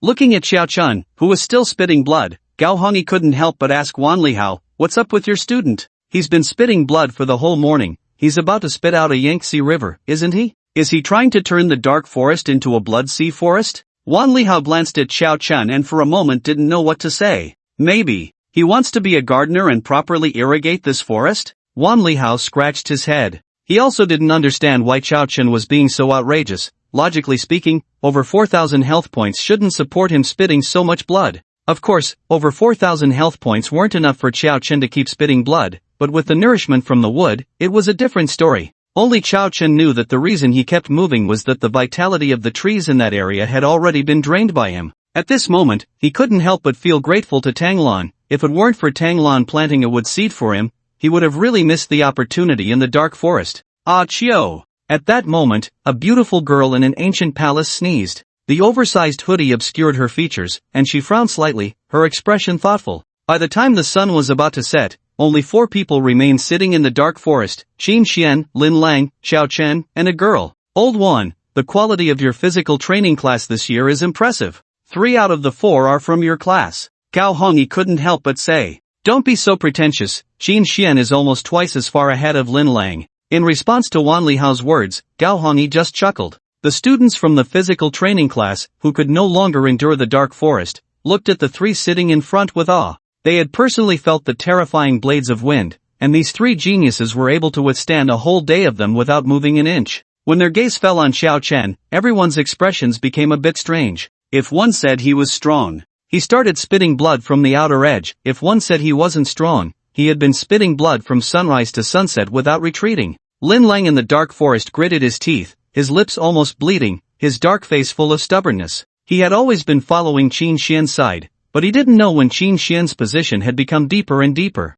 Now, he could only see Qin Xian's back. There was no one mediocre who could enter Kyoto University. He couldn't believe the gap between him and Qin Xian was so vast. Just as Lin Lang was preparing to grit his teeth and catch up, a powerful voice rang out. "Alright, it's over, everyone come out." Wan Lihao waved his hand, bringing the four out of the dark forest. "Once the sun sets, you can't stay in the dark forest. I can't protect you in the dark." Wan Lihao's calm words made everyone feel a bit chilled. If even such a strong presence as teacher Wan Lihao said so, how terrifying could the dark forest be after dark? Xiao Chen stopped the dozen or so fatal wounds on his body and looked at his attribute panel, his eyes filled with uncontainable joy. Defense, 23. Just by sitting in the dark forest for a day, his defense had increased by a full 17 points. Although the process was extremely torturous and he kept spitting blood, this harvest was completely worth it. With a reluctant gaze, the group returned to Kyoto University. "Class is over, everyone take a good rest, we'll continue tomorrow." Wan Lihao dismissed the crowd. Xiao Chen turned to leave, but a figure blocked his path. Qin Xian's face was filled with rage. "Xiao Chen!" His voice was gritted with teeth. "I will remember what happened today." After throwing down a harsh remark, Qin Xian turned and left. Xiao Chen was momentarily stunned, then quickly reacted. "Don't worry, classmate Qin Xian. I will definitely repay your brave actions today." Xiao Chen thought Qin Xian was upset about him not expressing gratitude for blocking the dark spider. He secretly resolved to thank Qin Xian properly. After all, if his guess was correct, by seniority, Qin Xian should be considered his nephew. As soon as Xiao Chen returned to the dormitory, he heard Ma Fei and the others discussing the events of the first day of school. Ma Fei said, "Xiang Di, didn't you go to the stadium? The university clubs are recruiting new members. I joined the journalism club, and the senior there is super nice to me. Do you think she has a crush on me?" Yang Shangdi coldly laughed. "The little girl selling flowers on the street also treats me well. What do you think she wants?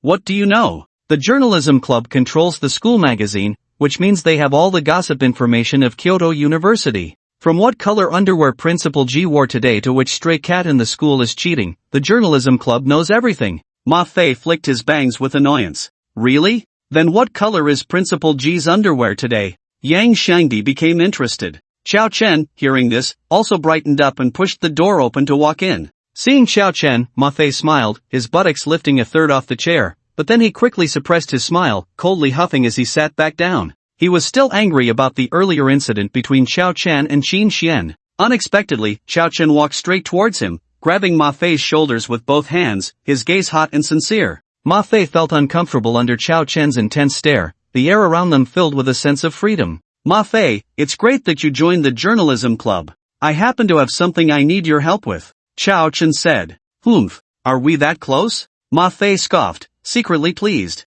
"Oh, that incident with Qin Xian was a misunderstanding. How could I possibly be a lackey for someone like him?" "Don't worry." Xiao Chen explained the previous situation to Ma Fei, whose expression changed constantly, then he coldly replied, "I wouldn't care about such trivial matters, I just simply don't want to deal with you. Someone like Qin Xian doesn't even have the qualifications to provoke my emotions. It's fine, as long as you're happy, but you definitely have to help me with this." Xiao Chen insisted. "What do you need help with?" Ma Fei asked. "Help me publish an article in the school magazine thanking Qin Xian." Ma Fei. The school magazine of Kyoto University is the best way for students to understand campus life, adept at everything from confessions to gossip. It dominated the front page. Shocking. Freshman Qin Xian from the physical training major class 1 engaged in such a scandalous affair to protect a classmate. Many early risers, just opening their sleepy eyes, were directly awakened by the title of this article. However, when they clicked in, they found it was an article praising Qin Xian's bravery.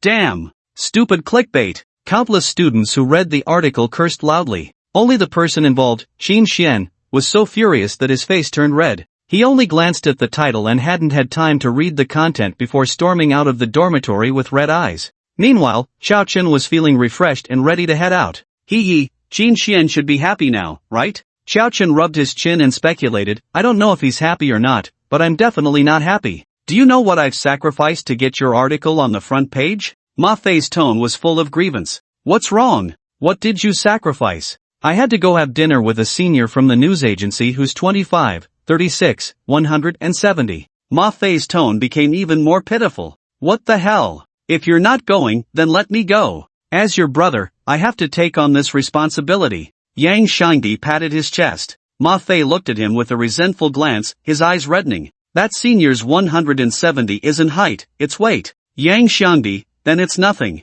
Xiao Chun, the true face of the dormitory supervisor. Xiao Chen, feeling a bit guilty, reached out and patted Ma Fei's shoulder. Ma Fei, cheer up, at least there's a 36. Upon hearing this, Ma Fei not only didn't feel happy but instead looked completely devastated. Yang Xiangdi's Adam's apple bobbed up and down. Wait, if it's weight, then 36 should be the waist size, right? Ma Fei could no longer hold back and burst into tears. His cries were truly heart-wrenching, making listeners tear up and feel sorrow. Yang Xiangdi reached out to hug Ma Fei. It's okay, good brother, just think of yourself as Beta driving a tank. Numb yourself with alcohol while crying, and it will pass. Just as they were embracing and crying, a figure came rushing from afar. Xiao, you! The voice of the newcomer was filled with uncontrollable anger. Xiao Chen turned his head, and upon seeing the person's face, he was overjoyed and said with a feigned elderliness, Qin Xian, why did you come in person? How polite. Polite my ass. Qin Xian swung his fist towards Xiao Chen's face,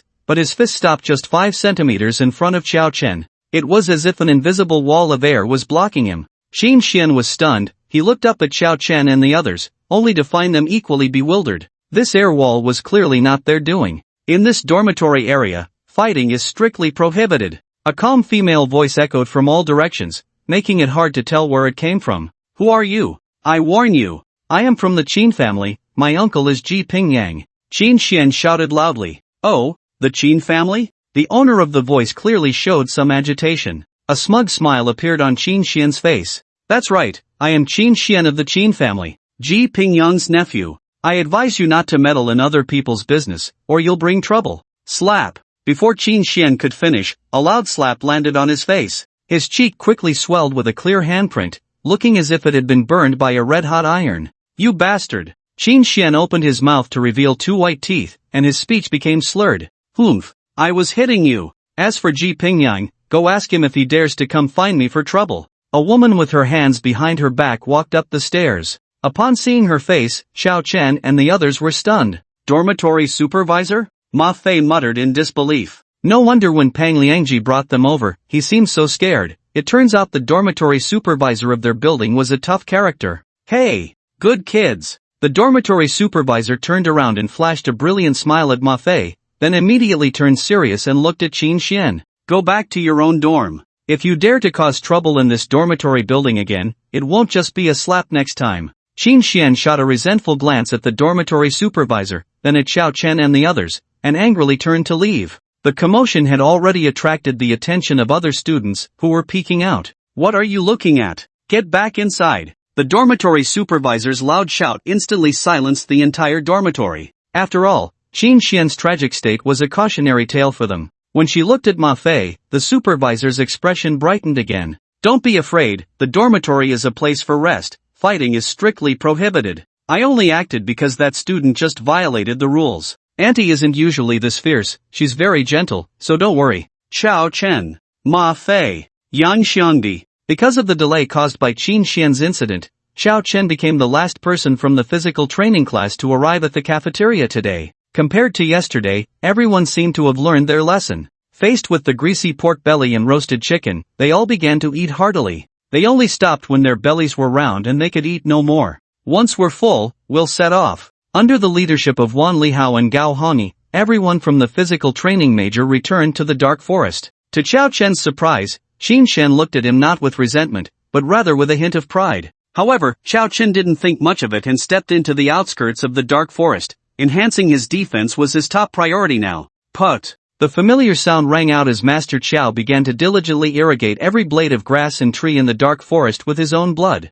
Holy crap! Someone's dead! A classmate who had taken a leave of absence yesterday screamed in fright. Another person slapped him on the back of the head. What are you screaming for? Making a fuss over nothing. Can't you see? Can't you all see? That person over there is spraying blood like crazy. The classmate who had taken leave was terrified. With such a method of blood spraying, wouldn't a person be gone in less than a minute? He looked around and found that no one else showed the slightest bit of surprise, as if it were completely normal. Lei Lin stepped forward and patted his shoulder. Bro, you weren't here yesterday, right? That's our class's big brother. He sprayed enough blood yesterday to fill a south to north water diversion project. He'll keep spraying until the sun sets. It's normal. just get used to it. The classmate who had taken leave gaped, his mouth almost big enough to fit an egg. This is called normal? How is this normal? This is normal, my ass. He's spraying blood like crazy. But no one paid him any mind, everyone hurriedly stepped into the dark forest. After 5 hours of hard work, Master Chow opened his eyes.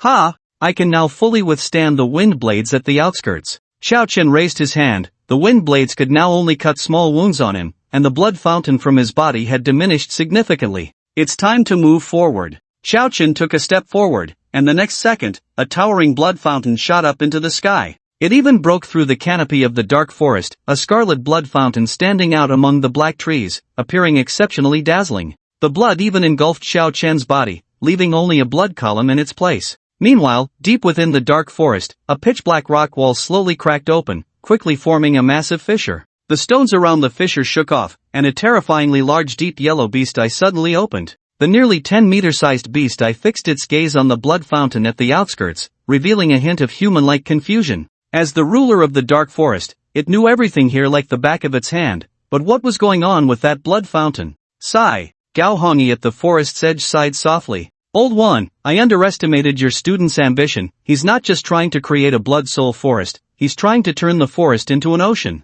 Black Flood Dragon Xiao Chen was still unaware that his actions had drawn the attention of many. He sat cross-legged in the sea of his own blood, feeling the thrill of his defenses continuously rising. Outside the dark forest, Gao Hongyi suddenly shivered. Old one, do you have a creepy feeling? It seems like we're being watched by some big creature. Wan Lihao frowned slightly at his words. Now that you mention it, I do feel something's off, it's too quiet. Wan Lihao's eyes scanned the surroundings like an eagle. Yeah, just yesterday, there were more than a dozen wild monsters bothering us, but today, not even a shadow of one has been seen. Gao Hongyi nodded repeatedly. I'll go in front, you follow behind. If anything happens, take the students and run, don't worry about me. Wan Lihao said, then immediately disappeared into the depths of the dark forest. Hey! Gao Hongyi smiled wryly. Wan Lihao was still as decisive as ever. He then steeled himself, vigilantly watching the surroundings. But even as the sun began to set, nothing happened. Could it be that I'm overthinking?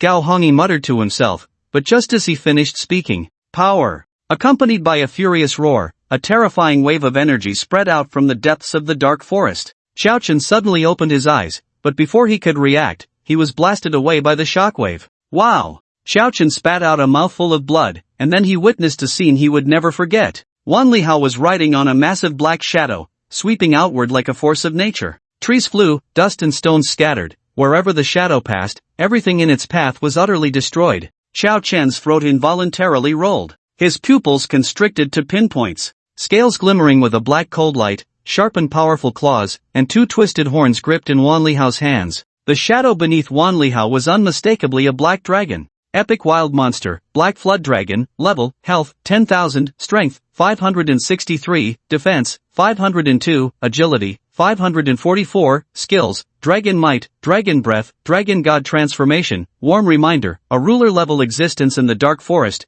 craving endless blood to complete its evolution. That vast dragon might felt like divine retribution, making it hard to breathe. My god! Xiao Chen was completely stunned. Seeing Xiao Chen in a daze atop the dragon's head, Wan Lihao was instantly furious. He was in a predicament, unable to dismount the dragon, and in a moment of desperation, he shouted angrily. What are you doing? Run! Oh!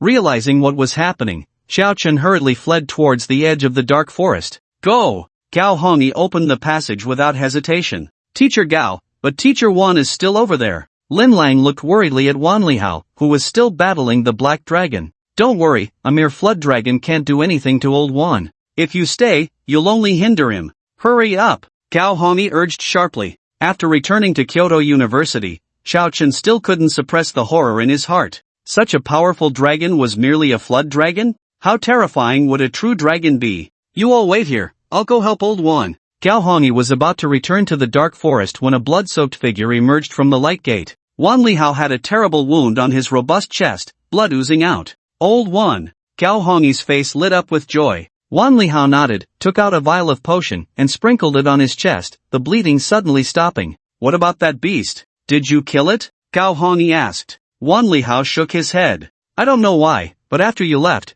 that beast went straight back to the dark forest. Strange, How could a dominant creature like the Black Dragon appear on the outskirts of the dark forest? That's unreasonable. Gao Hongyi frowned deeply, and suddenly, as if he thought of something, he looked at Xiao Chen with a strange expression. Wan Lihao also reacted, turning his head to stare at Xiao Chen. Xiao Chen felt a chill run down his back under the gaze of his two teachers. Their eyes were like those of someone looking at a freak.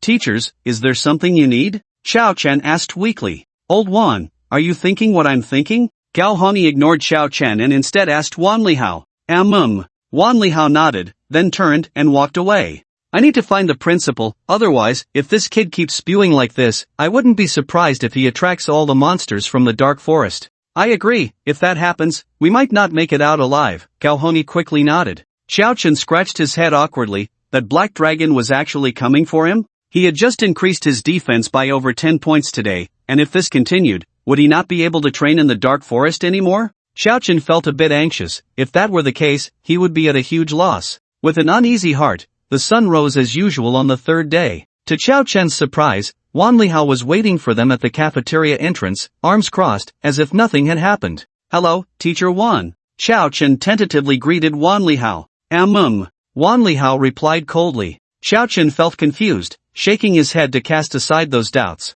If Wan Lihao didn't mind him continuing to go to the dark forest, then what was there to be afraid of? Xiao Chen walked into the cafeteria and began to eat meat heartily. When he returned to the dark forest, the outskirts still looked somewhat chaotic. There were remnants of the battle between Wan Lihao and the Black Dragon scattered everywhere. Many trees, large enough for several people to hug, had been broken in half. Everyone felt a bit of trepidation. Both Wan Lihao and the Black Dragon were undeniably powerful. This trepidation stemmed from a respect for the strong. Teacher Wan, can I go in now? Xiao Chen asked tentatively. Go ahead, Wan Lihao replied expressionlessly. Aren't you afraid I'll spew blood and attract that Black Dragon? Xiao Chen finally couldn't help but voice his concern. Wan Lihao grinned, a smile that carried a hint of coldness. Not afraid, I'm just afraid that beast won't dare to come out. If it does, tonight we'll have dragon soup. Clang! A crisp sound rang out as a plain long sword appeared in Wan Lihao's hand. The sword had no patterns, just a simple blade that looked very ordinary.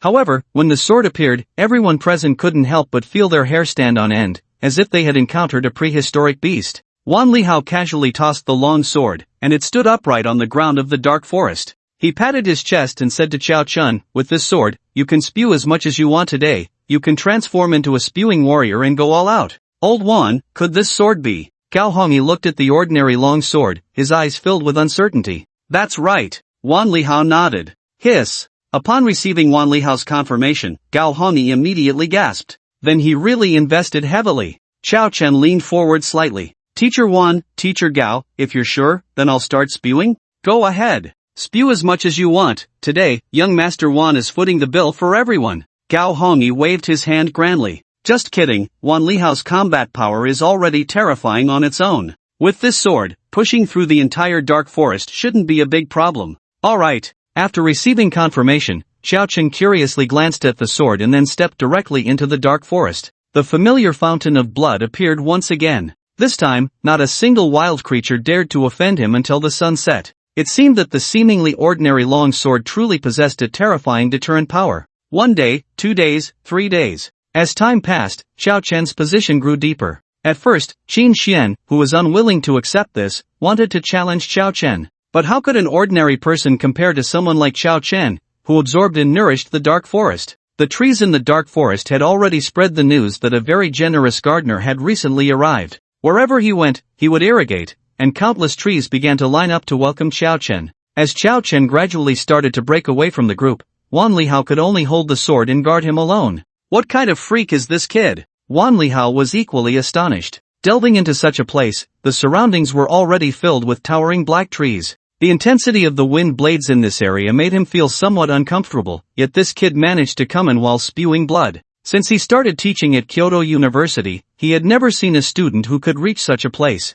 Why is it still not working? Gradually, the wounds on Xiao Chen's body began to scab over, and with the blood-spraying momentum slowing down, he opened his eyes in confusion. His defense had now reached 500 points, even more terrifying than his strength attribute. However, no matter how deep he went into the dark forest, his defense could not continue to improve. Could it be that the limit for improvement is only this much? Xiao Chen sighed with some regret. But it made sense. If the Dark Forest could truly infinitely enhance defense, it wouldn't just be a level. Teacher Wan, I'm done, let's go out. Xiao Chen called out, but he did not receive a response from Wan Liao. Teacher Wan? Xiao Chen called again, and the surroundings were very quiet, his voice even echoed back. For some reason, he suddenly had a very bad feeling. You made me search for you so hard. A cute voice rang out, but all the hairs on Xiao Chen's body stood on end. This voice, could it be? Xiao Chen swallowed hard and slowly turned his head. A pair of delicate little feet came into his view. Continuing up was a pure black lace skirt.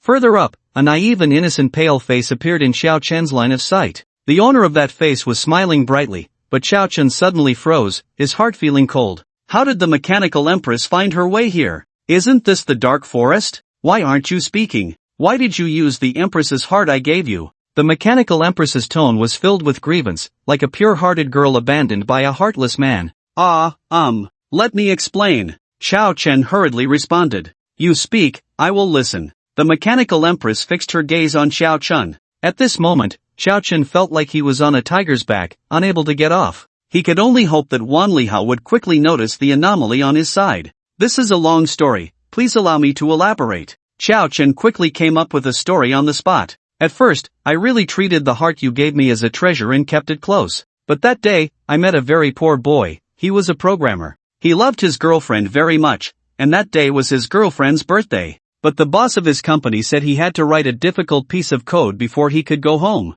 On one hand, there was work, on the other, his girlfriend. He found himself in a tough dilemma. What do you mean? Can I just stand by and do nothing? I immediately used the heart of the queen and helped that young man write the code. Xiao Chen finished the entire story without a blush or a heartbeat, but inside he felt very anxious. Such a fake story, he thought even a 3-year-old wouldn't believe it, but he really couldn't come up with anything else. Teacher Wan, if you don't come to save me soon, you'll only be able to collect my corpse. Woo woo. A burst of crying pulled Xiao Chen's thoughts back. A look of confusion appeared on Xiao Chen's face as he looked at the mechanical queen, who was now crying uncontrollably. So what happened next? Did that boy end up with that girl? The mechanical queen asked. Ha? What? Xiao Chen was stunned by the question. Did anyone really believe such an absurd story? Of course. Because he wrote that piece of code, the boy got promoted and received a raise, and he successfully married the girl he loved. The mechanical queen's eyes began to sparkle. That's wonderful.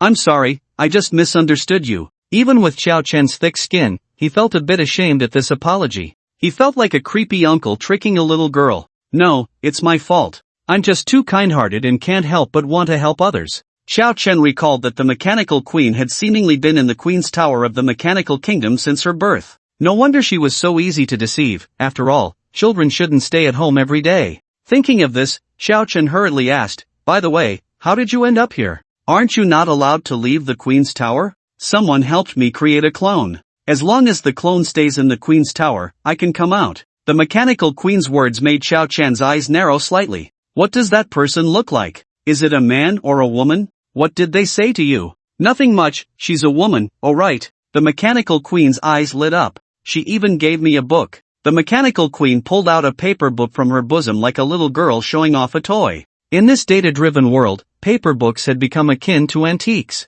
Xiao Chen took the book and looked at it, completely stunned. What the hell? He couldn't help but exclaim, for the book had 8 big characters that left him dumbfounded. Xiao Chen's terrifying thought, a complete collection of Qiongya love stories. Looking at these absurd 8 characters, all sorts of ridiculous lines flashed through Xiao Chen's mind. What you lost was just a leg, what she lost was her love. From now on, please don't say who the child's father is anymore. Xiao Chen finally understood why the mechanical queen was so moved by his poorly crafted story. This girl was purely relying on her own imagination. Who on earth was so wicked as to let an innocent little girl see such things? Did the person who gave you the book even tell you her name? Xiao Chen asked. The mechanical queen shook her head. No, she just told me to find you and said that as long as I followed you, I could see her again. Following me will let me see her? Xiao Chen pondered. But no matter how he thought about it, he couldn't connect this mysterious person with anyone he knew. Oh, stop thinking for now, just let me in.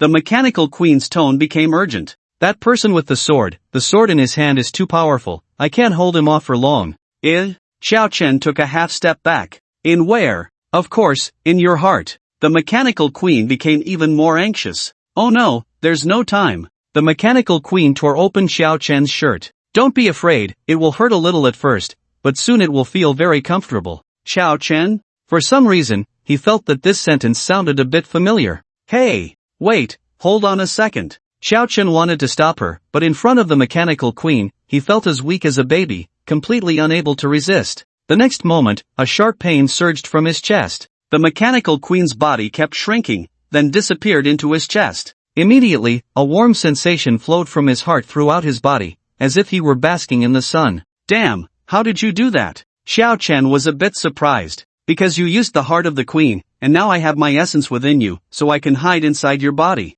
I can also sense what you hear, what you think, and what you see. The mechanical queen's voice seemed to resonate directly in Xiao Chen's mind. He couldn't help but feel a chill, a sense of being spied upon rising in his heart. Suddenly having someone else inside his body was unsettling for anyone. No, dear lady, could you come out first? Men and women shouldn't be too close. What does it mean for you to hide in my body? I won't. The mechanical queen's tone revealed a hint of grievance. You promised to take me to see the outside world, so why can't I hide in your body? Xiao Chun was immediately flustered. It seemed that coming out to mix with others would eventually lead to consequences. But if the mechanical queen could see what he thought, wouldn't that mean he had no secrets in front of her in the future? No way. Thinking of this, Xiao Chen immediately imagined some scenes in his mind. The mechanical queen was taken aback for a moment, and then her entire skin turned pink. A white steam began to rise above her head. Don't think. You mustn't think of these messy things. How can that place be?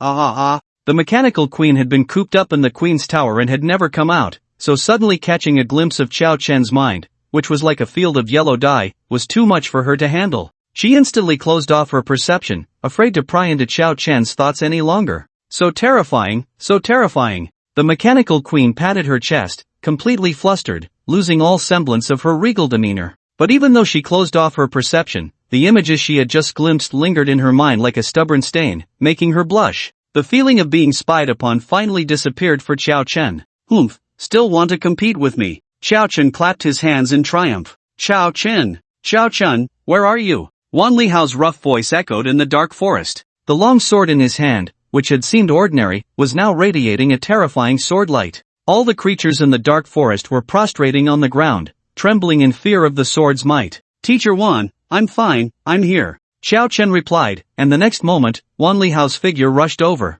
Seeing that Xiao Chen was okay, he finally breathed a sigh of relief, and the sword dimmed. Wan Lihao was drenched in cold sweat. Let's go quickly. We can talk later. Wan Lihao's tone was urgent, still shaken by the terrifying force that had suddenly trapped him. That force was definitely not something that should appear in a level dungeon. He didn't know what had happened in the dark forest, but he was sure they couldn't stay here any longer. If it weren't for the fact that the owner of that force meant him no harm, he would have either died or been severely injured today. Okay. Xiao Chen nodded and followed Wan Lihao's footsteps. He didn't know how to explain the existence of the mechanical queen to Wan Lihao, so he decided not to explain at all. After exiting the dark forest dungeon and returning to the safe town, Xiao Chen discovered that the other students in his class had already come out. Qin Xian shot him a glare, his eyes filled with sharpness and pride. This left Xiao Chen somewhat puzzled. Wan Lihao counted the heads and found that all the students were present, letting out a sigh of relief. He didn't know why, but he felt that this year's homeroom teacher was particularly hard to deal with. If it weren't for the excellent benefits of being a teacher at Kyoto University, he would have considered resigning and running away. Let's go, we're heading back to school. Wan Lihao waved his hand. Xiao Chen blended into the crowd without firing a shot, but Lei Lin excitedly leaned over. Big brother, you really are my big brother. You should have seen how arrogant Qin Xian from class 1 looked, he was so punchable. Later, you charged ahead so fast that he couldn't even see your back anymore. You should have seen Qin Xian's face. It looked like he had eaten 10 pounds of dung, yet he couldn't catch up to you. It was hilarious, so satisfying. By the way, why didn't you guys come in? Do you prefer staying outside? Xiao Chen asked, somewhat confused. He felt that the wind blades weren't strong enough to be unbearable. Lei Lin's expression turned strange, and Lin Lang in front stumbled slightly at this remark, silently clenching his fists. Big brother, we don't have your kind of body that keeps spewing blood yet doesn't die. Although the wind blades aren't strong, they keep coming, and before we even reached the depths, our health points were already empty.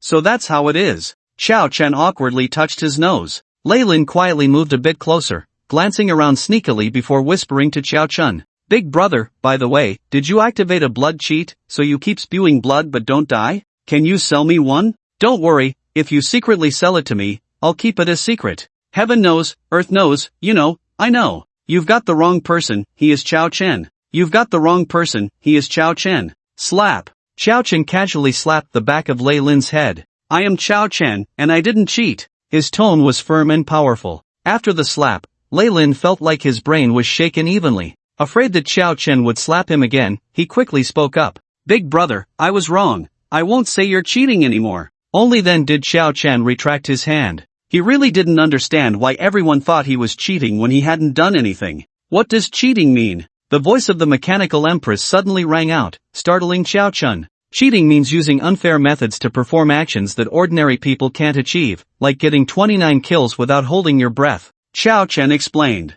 Oh, I see. The mechanical empress pondered for a moment. But in that case, if he says you're cheating, it's not wrong, you really are cheating. Nonsense. What am I cheating with? Just because my backpack and magazine overlap and look like a frying pan, that's cheating? Chao Chen retorted. It's like this. The mechanical empress slowly explained. Generally, if the total of all attributes exceeds 100, it's defined as beginner level. If it exceeds 500, it's defined as intermediate level. If it exceeds 1000, it's defined as advanced level. Although you currently only have this much, your total attribute points are already over 800, which completely exceeds the definition of beginner level. The mechanical empress looked serious, like a scholar with a strong thirst for knowledge. So, when he says you're cheating, he's actually not wrong. After hearing this from the mechanical empress, Chao Chen felt somewhat uncertain. He indeed felt that compared to others, aside from initially discovering that his intelligence and mental strength were at zero, everything else had gone remarkably smoothly for him.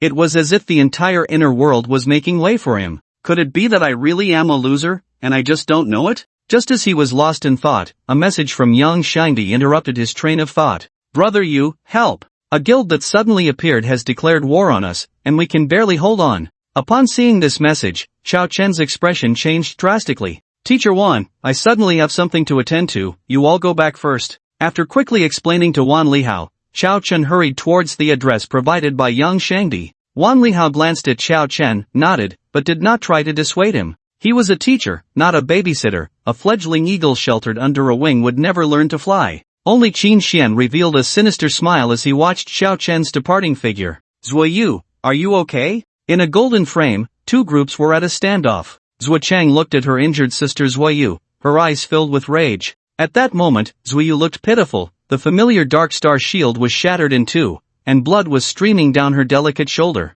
I'm fine, Zuoyu shook her head, but her face was extremely pale. Zhuo Chang angrily picked up her dual blades. You bunch of bastards. She glared at the opposing group, led by a young dandy with his arms crossed. The young man appeared carefree, but his strength was terrifying. He was the one who had shattered Zuoyu's shield. What did our Killing God Guild do to offend you? Zhuo Chang gritted her teeth. Humph. If you want to blame someone, blame your Killing God Guild for being blind. We, the Blazing Fire Guild, are just acting on someone else's orders. The dandy licked his lips and charged at Zhuo Chang. Don't worry, I will capture all of you alive. None of you will die. The two instantly clashed. Surprisingly, the dandy faced Zhuo Chang, who possessed incredible speed, and did not fall behind at all in terms of speed. In fact, he seemed to be quite at ease. The members of the Dandies Guild appeared indifferent, seemingly confident in him. One middle-aged strongman even sat down cross-legged and began to meditate. What exactly is this Blazing Fire Guild? Ma Fei panted heavily. He had just gone through a fierce battle.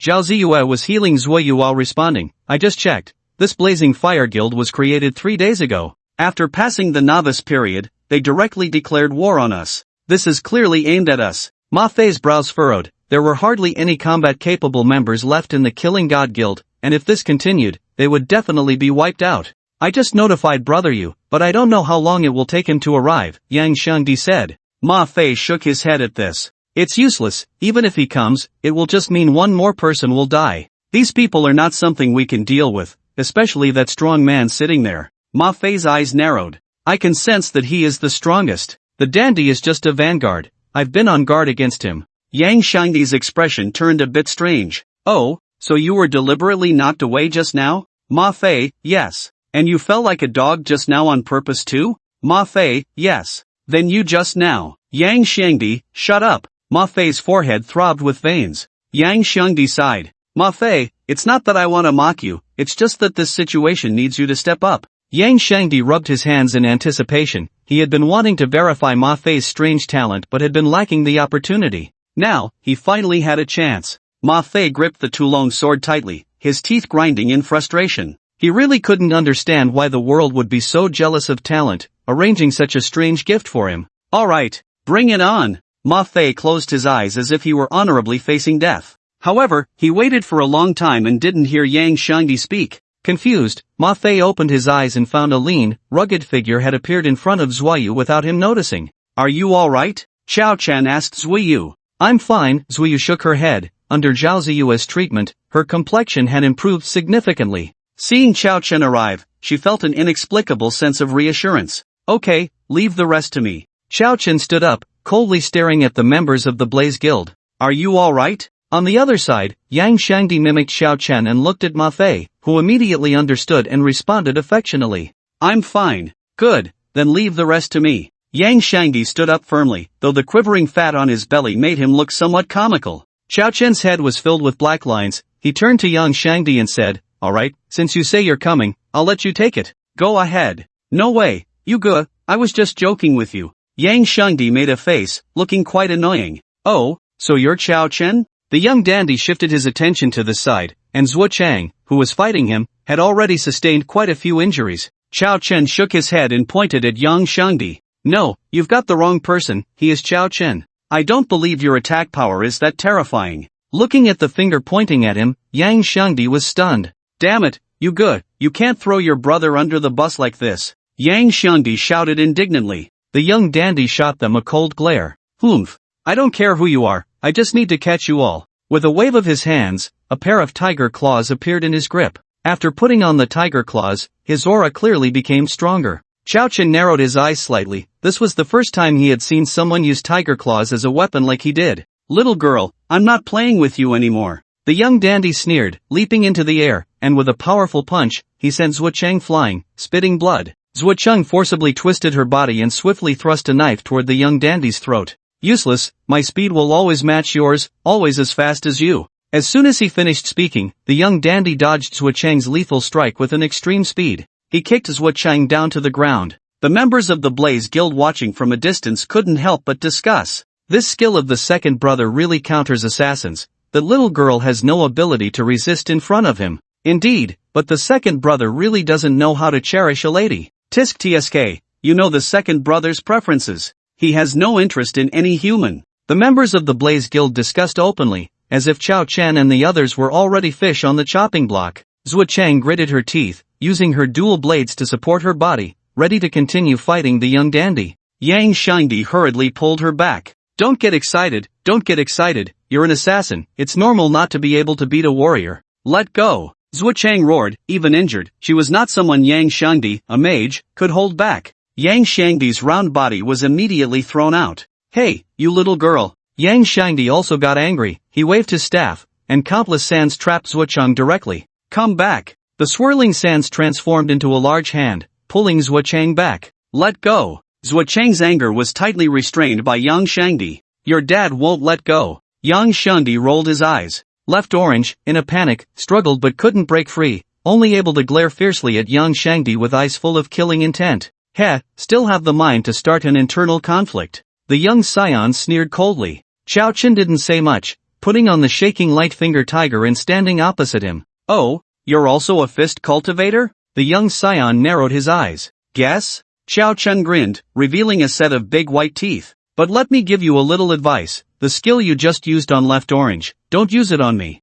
Humph. Pretending to be mysterious. The young scion coldly laughed and activated his skill, charging towards Xiao Chen. But the next second, he felt something was off. His speed had become as slow as a snail. Agility. 9 points? Looking at the synchronized agility, the young scion was completely stunned. What kind of thing had he run into? I told you, don't use it on me. Ignoring the advice of the elders leads to trouble right in front of you. Xiao Chen spread his hands. Do you think just because your agility isn't enough, you're my opponent? Die. The young scion clenched the finger tiger, delivering a full-powered punch to Xiao Chen's chest. Clang! It clearly struck flesh, yet it sounded like metal clashing. The young scion's Adam's apple involuntarily rolled up and down, cold sweat pouring from his forehead. Why is your punch so light? Haven't you eaten? Do you want me to order you some pig trotter rice takeout? Xiao Chen asked gently. You're looking for death. The young scion was both shocked and furious. He had used 80% of his strength, yet he couldn't even break through the defense of the person in front of him. 7-kill fist. A series of rapid 7 punches rained down on Xiao Chen. Each punch aimed at the vital points of the body, yet Xiao Chen stood there like he was stunned, not moving an inch. Xiao Chen, get out of the way. Left Yuzu shouted anxiously. This kid is scared silly, he's doomed. Even I have to be wary of old Air's 7-kill fist, someone from the Blaze Guild sneered. Bang bang bang. The 7 punches landed accurately on Xiao Chen's body. A hint of joy appeared on the young scion's face, but it quickly froze. Because after finishing the combo, he realized that not a single drop of blood had flowed from the man in front of him. What kind of terrifying defense was this? Could it be that the person in front of him was a peerless genius of the meat shield type? Everyone present was also stunned. Especially those familiar with Xiao Chen, like Left Yuzu, were left dumbfounded. Wow, has Brother Yu's new cheat just arrived? Yang Shangdi couldn't help but smack his lips. Xiao Chen, I won't be left behind by you. Ma Fei tightly clenched his fists, his eyes filled with determination.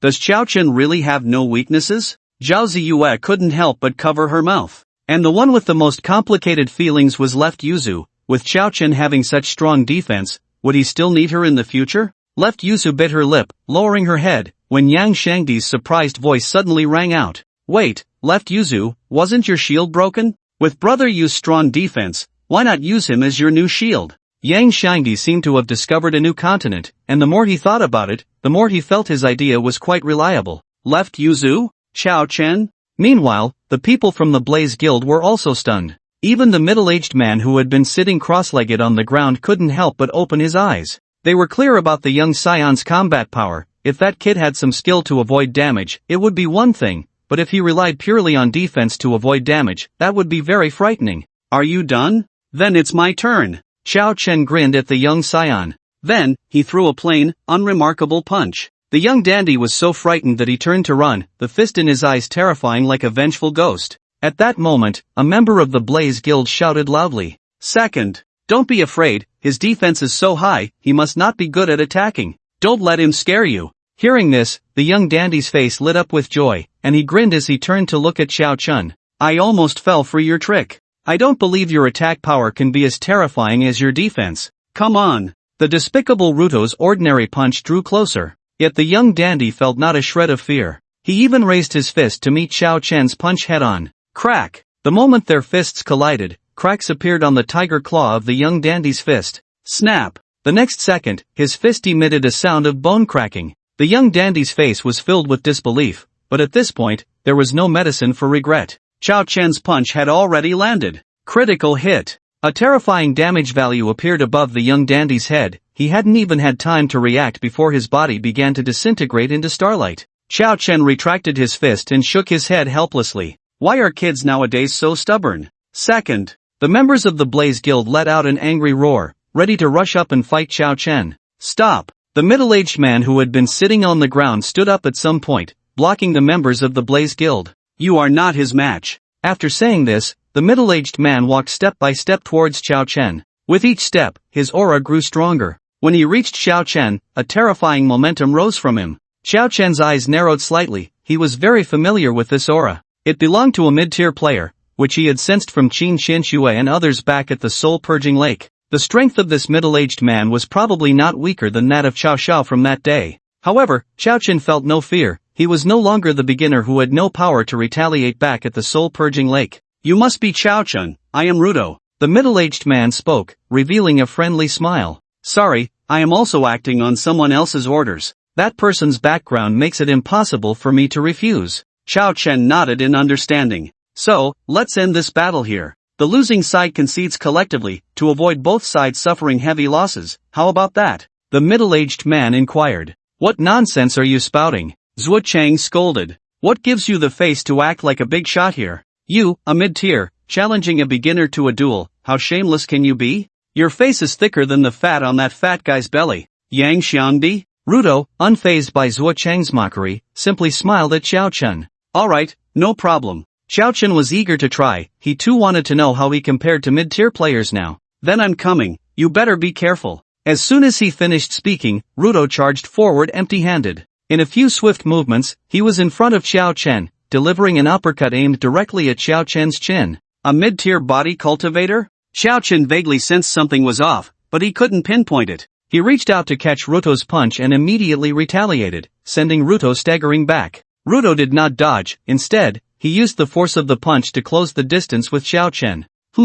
A flash of silver rapidly enlarged. Xiao Chen had no time to react and could only hurriedly close his eyes. The next second, a sharp pain shot through his eyelids. It felt as if something sharp had pierced through his eyelids. Despicable. Using hidden weapons to ambush a beginner, do you have no shame? The blinded Xiao Chen vaguely heard Ma Fei's furious roar. Winning is a good tactic. What's the point of hidden weapons? If you get hit, it just means he's foolish. A sinister smile appeared on Ludo's face as his fists came crashing down on Xiao Chen like a storm. Swift wind fist. Ludo's punches were far more terrifying than those of the young scion, and even with Xiao Chen's current defense of 500 points, he was forced to retreat, blood surging in his veins. In that moment, with his eyes unable to open, Xiao Chen couldn't find an opportunity to counterattack. Kid, die. Seeing his chance, Ludo no longer held back, launching a punch mixed with hidden weapons towards Xiao Chen's throat. Just as he was about to land the blow, an inexplicable chill suddenly washed over Ludo. In the blink of an eye, he had to forcibly halt his advance,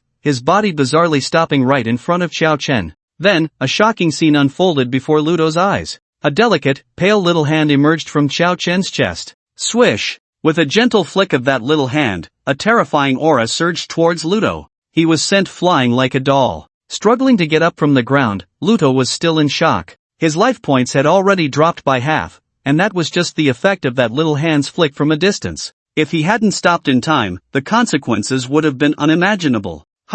What's up with that despicable Ludo? Has he found his conscience? Zhao Ziyue was somewhat stunned, but the others were equally confused, unable to provide her with an answer. From their angle, they couldn't see the hand extending from Xiao Chen's chest. They only saw Ludo rushing forward at high speed, then bizarrely flying back at an even faster pace. Seizing the opportunity, Xiao Chen finally opened his eyes again. Although the world still appeared somewhat crimson, he had regained his sight. Thank you. Xiao Chen expressed his gratitude to his chest, fully aware of the situation. The delicate little hand naturally belonged to the mechanical empress. No need, just be careful. That person still has that silver light on him, the mechanical empress reminded him. After thanking her, Xiao Chen glared at Ludo with anger. He had only wanted to test the extent of his overall strength, but he hadn't expected to almost fall into a trap. If it hadn't been for the mechanical empress's timely intervention, he would have truly met his end at Ludo's hands today. Kid, I admit defeat today, you win. Ludo shouted as he tried to flee, terrified of another attack from the mechanical empress.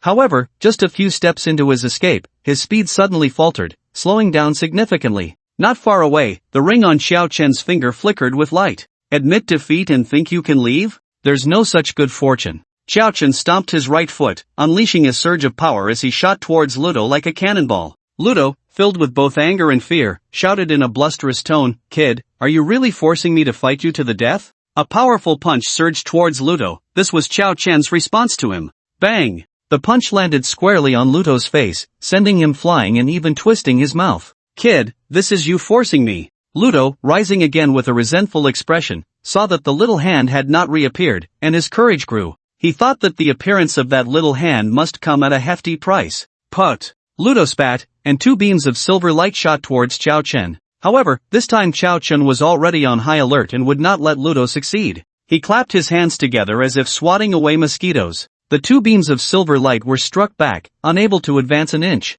Xiao Chen opened his hands, revealing two silver needles as thin as cow hair in his palms. He picked up a silver needle with one hand and examined it closely. This was the first time he had seen the existence of hidden weapons in the inner world. However, the next second, a single sentence from Yang Shangdi made him throw the two silver needles away as if they were venomous snakes. Is this some kind of deadly poison? Xiao Chen frowned as he carefully scrutinized the green slime on the silver gleam. Brother you, have you forgotten that those two things were spat out from Ludo's mouth? Is it possible that the green slime is his thick phlegm? Yang Shangdi's words left Xiao Chen stunned. Ugh! Disgusting! Xiao Chen immediately flung the two silver needles away and rubbed his hands in the muddy ground. Yang Shangdi's expression became strange. Just two sentences made Brother Yu exclaim in disgust. Follow me, I am Yang Shangdi, a male mentor well versed in human nature. Meanwhile, Ludo, seeing that Xiao Chen and the others were ignoring him, gently lifted his foot, intending to sneak away. As soon as he turned his head, he bumped right into Xiao Chen's face. Smack! You like to spit things out, huh? A heavy slap landed on Luto's face. Smack! Do you know that spitting everywhere is very uncivilized? Smack! Even if you didn't spit on a person, what about the flowers and plants? After 3 slaps, Luto's face had swollen into an isosceles triangle. Too much. Luto was completely enraged. After all, he was a mid-level player. How could he tolerate such humiliation from a low-level brat? Swift wind fist. Luto angrily swung his fists. Even a dead camel is bigger than a horse. Even though Luto had been injured by the mechanical queen, he was still a solid mid-level player. Xiao Chen did not dare to let his guard down and carefully responded to Luto's incoming attack. However, in his fury, Luto quickly found an opportunity. A heavy punch struck Luto under the ribs, causing his entire face to twitch in pain. Luto retaliated fiercely with a headbutt. When it came to life and death crises, he couldn't care about anything else. If Xiao Chen kept beating him like this, he would be done for without the mechanical queen's intervention. Put! Luto opened his mouth, and several silver gleams shot towards Xiao Chen. Xiao Chen shivered and quickly dodged. This time, he dared not catch them with his hands, otherwise, he would be so disgusted he wouldn't be able to eat. If you're going to fight, why the hell do you keep spitting everywhere? Xiao Chen cursed angrily. Then, Xiao Chen threw a punch at Luto's mouth. Since he was so good at spitting, he might as well smash his mouth. Seeing this, Luto desperately retreated, seemingly particularly afraid of being attacked in the mouth. Xiao Chen relentlessly pursued him, charging at Luto with the enhancement of the corpse ancestor ring. Fear flashed in Luto's eyes as he saw Xiao Chen's punch about to land on his mouth. Something's not right. Xiao Chen felt a chill in his heart. Zzz.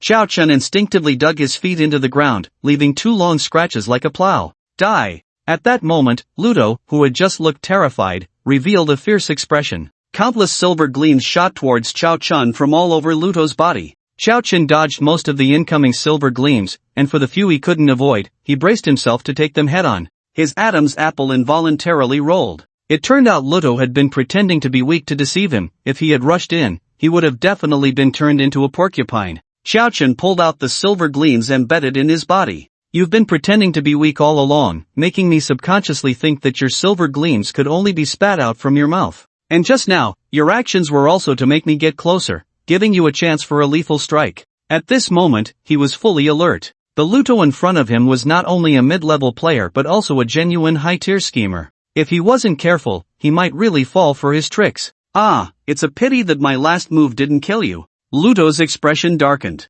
Since that's the case, let's settle this with one final blow. Like a moth drawn to a flame, Luto charged at Xiao Chen, dragging his heavily injured body. Xiao Chen tightened his grip on the shaking light-finger tiger and without hesitation, delivered a punch to Luto's chest. Critical hit. The terrifying punch sent Luto crashing to the ground. Cough cough. Cough cough cough. Luto opened his mouth and spat out a large mouthful of bright red blood. You guys from the Killing God Guild have won, we concede. Xiao Chen remained silent, only watching Luto warily. He wouldn't believe a word Luto said now. Even if Luto picked his nose, he would suspect it was a new hidden weapon. Sure enough, as soon as Xiao Chen got close, Luto opened his mouth again and spat out silver light. Xiao Chen easily dodged, wearing an expression that said he knew it would be like this. The same move is useless against a saint fighter. Who told you I was using the same trick? A strange smile appeared on Luto's face. Xiao Chen's pupils constricted, and he immediately felt a prickling sensation on his back. He didn't dare to look back and could only instinctively roll to the side. Put, put, put. A series of meaty sounds rang out as the silver light that Luto had just shot out now flew back automatically, not knowing how many silver lights had embedded themselves in Xiao Chen's body. Wise confinement. Luto clapped his hands and activated the skill. Seeing Xiao Chen frozen in place, Luto threw his head back and let out a long laugh. Ha ha ha, kid, the higher the skill, the deeper the magic. In the end, you still fell for my trick. Didn't expect it, did you? My real trump card was the silver needles I just spat out. Once you're hit by my wise confinement, any warrior-type player will lose their ability to act, becoming sheep for me to slaughter. Xiao Chen. Luto straightened his back. So, kid, how does it feel to be unable to move after being confined? You, a beginner, actually think you can kill me? What a dreamer. Luto couldn't help but raise his hand, slapping Xiao Chen's face repeatedly. Kid, weren't you quite arrogant just now? Keep being arrogant. Show me more. Xiao Chen. Boss Luto is mighty. The previously dispirited members of the Blaze Guild suddenly erupted in excitement. Haha, look at that kid's foolish expression, he really thinks he can challenge a mid-level player. So naive, he underestimates mid-level players too much. Boss Ludo, kill him, hurry up and kill him. The members of the Blaze Guild cheered. Oomph, kid, I have to say, you are indeed the strongest beginner player I've ever seen. Ludo was smug, but when he saw Chao Chen's chest, he recalled the fear of being dominated by that delicate little hand. Ludo quickly hid behind Chao Chen and continued, you're also very cautious, but it's a pity, you're still too young, wahaha. Chao Chen, did you never consider that I might not be a warrior? Ludo was suddenly startled, then he breathed a sigh of relief. Kid, you almost tricked me. With your attack and defense, how could you not be a warrior? Then I'll call you Little Machine. Chao Chen fell silent. Oomph, kid, I'm done talking with you, die. Ludo's fist struck towards Chao Chen's back. The members of the Blaze Guild wore smug expressions. No matter how talented this kid was, in the end, he would still fall into their boss Ludo's hands. Just as victory was within reach, a fierce look appeared in Ludo's eyes. Smack! An unexpected change occurred as Ludo's advancing fist was suddenly seized by a large hand, unable to advance an inch. Ludo stood frozen, as if he had seen something unbelievable. Ah! Chao Chen let out a deep sigh. I've told you I'm not a warrior, why don't you believe me? He then grabbed Ludo's other wrist and kicked him hard in the stomach. Before Ludo could react, he was sent flying by the kick and pulled back by Chao Chen, who held his wrist tightly. The members of the Blaze Guild were stunned. No one expected the turnaround to come so quickly. How is this possible? You fell under my wisdom binding, why can you still move? Ludo shouted angrily as he regained his composure. Hey, Yugu already told you he's not a warrior, he's just a slightly stronger necromancer. Yang Xiangdi, who had anticipated this scene, laughed more wickedly than anyone else. He had been worried that Chao Chen might not be able to defeat Ludo, but when Ludo used that wisdom binding technique, he knew it was a sure win. Bang! Bang!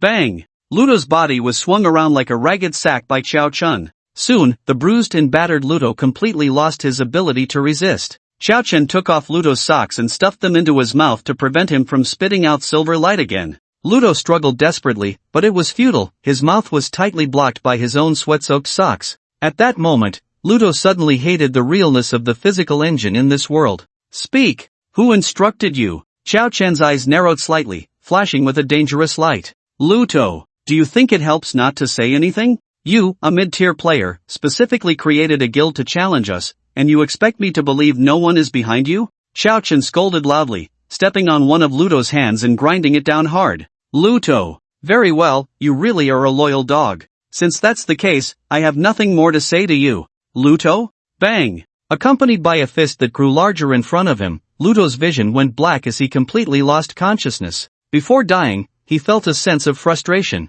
Can you at least take the socks out of my mouth before asking questions? With Ludo's death, the other members of the Blaze Guild scattered like birds and beasts. With Ludo dead, staying behind was just asking to be killed. Ha! What's this? Chao Chen frowned as he picked up a black box from the ground. It seemed to have been left behind by Ludo after his death. Chao Chen opened the box, revealing a bronze token inside. He picked up the token, which prominently bore the character Qin in an elegant script. Chao Chen's pupils constricted. Ludo clearly did not have the surname Qin, so this token could only have come from someone of the Qin family. A bad premonition arose in his heart. After thinking for a moment, Chao Chen decided he needed to contact someone. Yugu, how are you? Yang Xiangdi approached, concerned as he saw Chao Chen lost in thought. I'm fine, just thought of something. Chao Chen shook his head and walked over to help Zhuayu up. How are you? Are you okay? Yang Xiangdi. Ma Fei patted Yang Xiangdi on the shoulder, expressing his sympathy. Don't be sad, you'll get used to it, he's just that kind of man who values beauty over friendship. I'm fine, it's just my shield. Zhuayu looked sadly at her shattered dark star shield. The shield, ha! Chao Chen rubbed his chin. The others from the body cultivation class still needed to stay in the dark forest to train, but for him, there was no longer a need to go, he couldn't increase his defense there anyway. He had the opportunity to check out the next dungeon to see if he could get a shield for Zhuayu. Hey, you there, you're from the inner world, you should know which dungeon is likely to drop shield-type equipment, right? Chao Chen asked in his mind. First, I don't go by hey, I am the Mechanical Empress. Second, I know of a dungeon like that, but are you sure you want to go? The voice of the Mechanical Empress echoed in Chao Chen's mind. Is your real name just Mechanical Empress? That's a mouthful, can it be something shorter? Chao Chen asked. What do you want to call me? The Mechanical Empress countered. Mechanical Empress, then I'll just call you Little Machine. That works too. The mechanical empress felt something was slightly off, but she couldn't quite put her finger on it. What was the name of that dungeon you just mentioned? Chao Chen asked. I advise you not to go, you might not even be able to defeat the local mutt in there, the mechanical empress warned. Nonsense. How could I possibly lose to a mutt? Chao Chen shouted angrily. Alright then. Reluctantly, the mechanical empress shared the information about the dungeon with Chao Chen. The more he listened, the brighter his eyes became. Chao Chen? Chao Chen? Zuoyu's voice pulled Chao Chen back to reality. Don't worry, I've got the shield situation covered. Chao Chen patted his chest, confident that with the mechanical empress's intel, he would definitely get a shield-type equipment if he could clear that dungeon. I want to go with you. Zuoyu stood up. No need, you. Just as Chao Chen was about to speak, the mechanical empress's voice rang out again. No, she has to go with you, the dungeon requires at least 2 participants. Alright, then you can come with me. Chao Chen nodded. TSK, a lonely man and a woman, under the dark moon and high winds, kindling a fire together in the dungeon. Yang Shengdi exclaimed from the side. Go for it, you good, aim for 2 people going in and 3 coming out. Xiao Chen raised an eyebrow and gestured towards Zuochang. Instead of teasing me, you should worry about yourself. Yang Shangdi felt a chill run down his back. When he turned around, he realized the sand that had bound Zuochang had vanished without a trace. Zuochang, do you mind talking first? Yang Shangdi felt a bit flustered. Talk to your mom. You fat deadweight, get lost. A voice filled with coldness rang out, and Zuochang instantly disappeared from the spot, followed by the sound of fists hitting flesh. Chao Chen shook his head and said to Zuoyu, let's go. Shouldn't we save Yang Shangdi? Zuoyu looked worriedly at Yang Shangdi, who was getting beaten up. Yang Shangdi was deeply moved by Zuoyu's words. I need it so much. Save what? Zuochang looks like she's hitting hard, but every punch is landing on Shangdi's backside, afraid of hurting him. Chao Chen shrugged. This kind of playful bickering between men and women is called flirting. Zuochang was momentarily stunned after hearing this, then immediately started throwing punches at Yang Shangdi's face. Yang Shangdi was on the verge of tears. Yuge, I'm begging you, if you can't speak properly, just don't say anything, okay? D-level dungeon, pseudo-underworld. Damn it, little machine, get out here. You call this a mutt? Xiao Chen's furious roar echoed, making the mechanical empress's head spin. Half an hour ago, after witnessing Yang Shangdi take a beating from Zuochang, Xiao Chen had brought Zuoyu to the base of the tower. Under the guidance of the mechanical empress, he successfully found a light orb of pale blue color. This also meant it was a level dungeon. The last level dungeon Xiao Chen had experienced was the soul cleansing lake,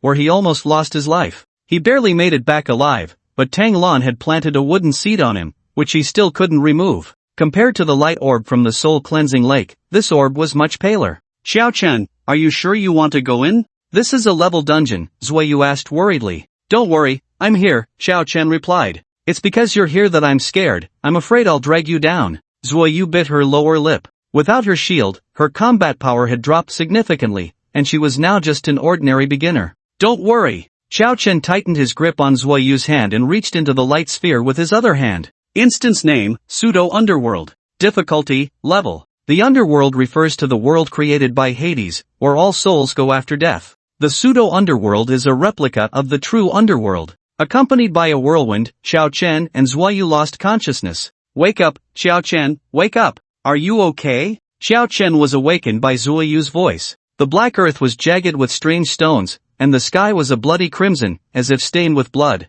When Xiao Chen opened his eyes, he found himself in such a space. Is this the underworld? The world ruled by the king of the dead, a place for the deceased, Xiao Chen murmured. Maybe, so does that mean we are dead now? Just like in the Coffin Mountain instance, Zuoyu said, looking curiously at her hands. Xiao Chen glanced at his attribute panel and shook his head. Name, Xiao Chen. Profession, Necromancer. Realm, Beginner, Strength, 369, Superhuman Strength, Defense, 500 Agility, 9 Intelligence, 0 Spirit, 0. It shouldn't be. If it were, it would remind us that we are in a special state, Xiao Chen said. So, we entered the underworld as living people? Zuoyu finished speaking but noticed that Xiao Chen was not responding to her. Instead, he was staring blankly at her chest. What are you looking at? Zuoyu felt a bit shy. Don't move. Xiao Chen reached out with his claw towards Zuoyu's chest. Zuoyu initially wanted to dodge but thought better of it and stood still with her eyes closed. After a moment, she felt something thick and hard slide past her chest.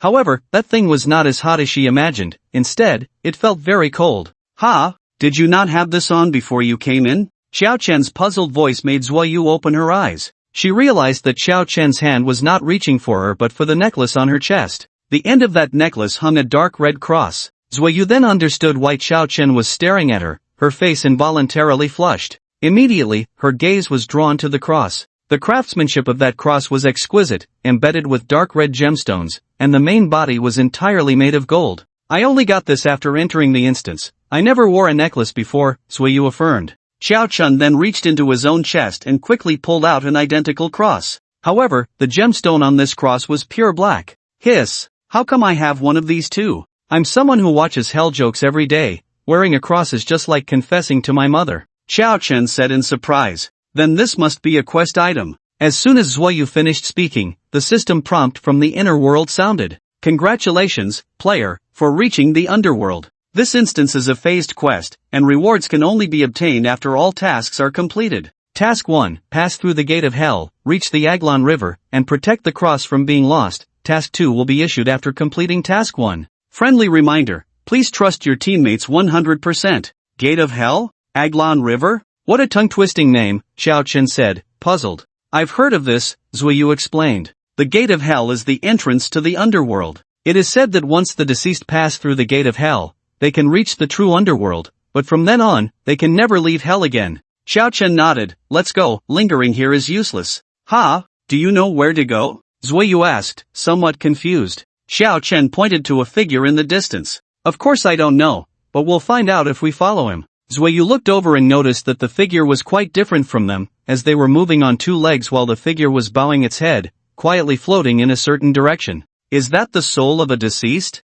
Zuoyu was a bit surprised. It should be, Xiao Chen said, pulling Zuoyu along. He was curious about what would happen if he, a necromancer, summoned a spirit in the underworld. Unfortunately, he didn't have the Qiangqi pendant that Ji Pingyang had given him for this level instance. As the two moved forward, more and more figures appeared along the way. Zuoyu looked at these figures and, feeling a bit scared, leaned closer to Xiao Chen. Slap! Xiao Chen reached out and grabbed the head of one of the figures, crushing it into powder with a snap. Zuoyu! Zuoyu silently distanced herself a bit from Xiao Chen, suddenly feeling that he seemed much more dangerous than those floating figures. Xiao Chen felt a bit disappointed because killing these figures not only didn't provide him with attribute points, but also yielded no experience. More and more figures gathered into a torrent belonging to the deceased, flowing majestically toward a certain direction. At the end of that direction stood a tall stone gate built of white stone pillars. Is this the legendary gate of hell? Xiao Chen couldn't help but smacked his lips. Suddenly, a nearly 10-meter-tall monster with 3 heads burst out from beside the gate of hell.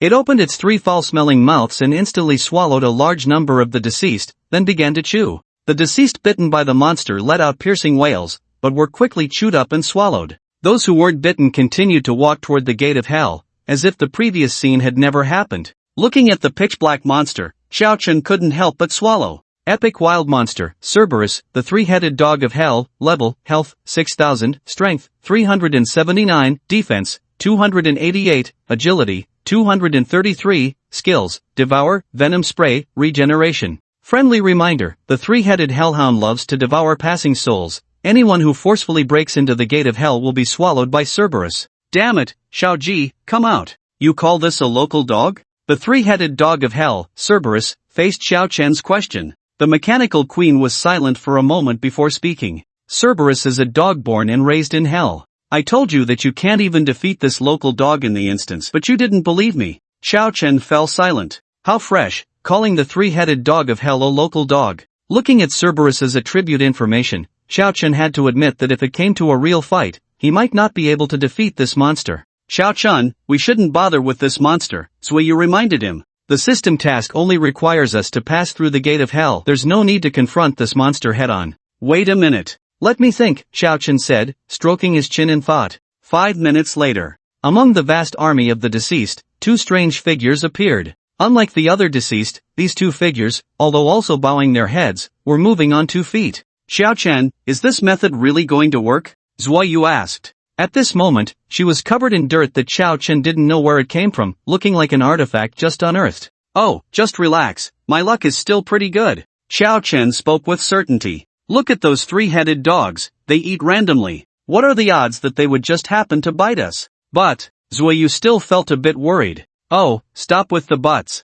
There's no way they would bite us. We're almost at the gates of hell. keep your head down, Chao Chen said. The two of them lowered their heads and blended into the army of the dead as they walked toward the gates of hell. Swish! The hellhound Cerberus opened its 6 blood-red eyes, glaring at the army of the dead like 6 lanterns hanging high in the sky. Damn, it can't be this unlucky, Chao Chen's throat involuntarily rolled. He couldn't shake the feeling that the dog was watching him. But with the gates of hell so close, he had no choice but to press on. Zuiyu, keep your head down and don't make eye contact with that dead dog, Xiao Chen instructed. Okay. Zuiyu nodded heavily. Xiao Chen, should we keep moving forward? When she received no response, Zuiyu couldn't help but ask again. Xiao Chen? She turned her head, only to find that Xiao Chen had already vanished from her side. In his place was a row of sharp, stinking teeth. The hellhound had actually bitten Xiao Chen right into its mouth. Xiao Chen, are you okay, Xiao Chen? Zuiyu was frantic, swinging her fists to strike the hellhound's teeth.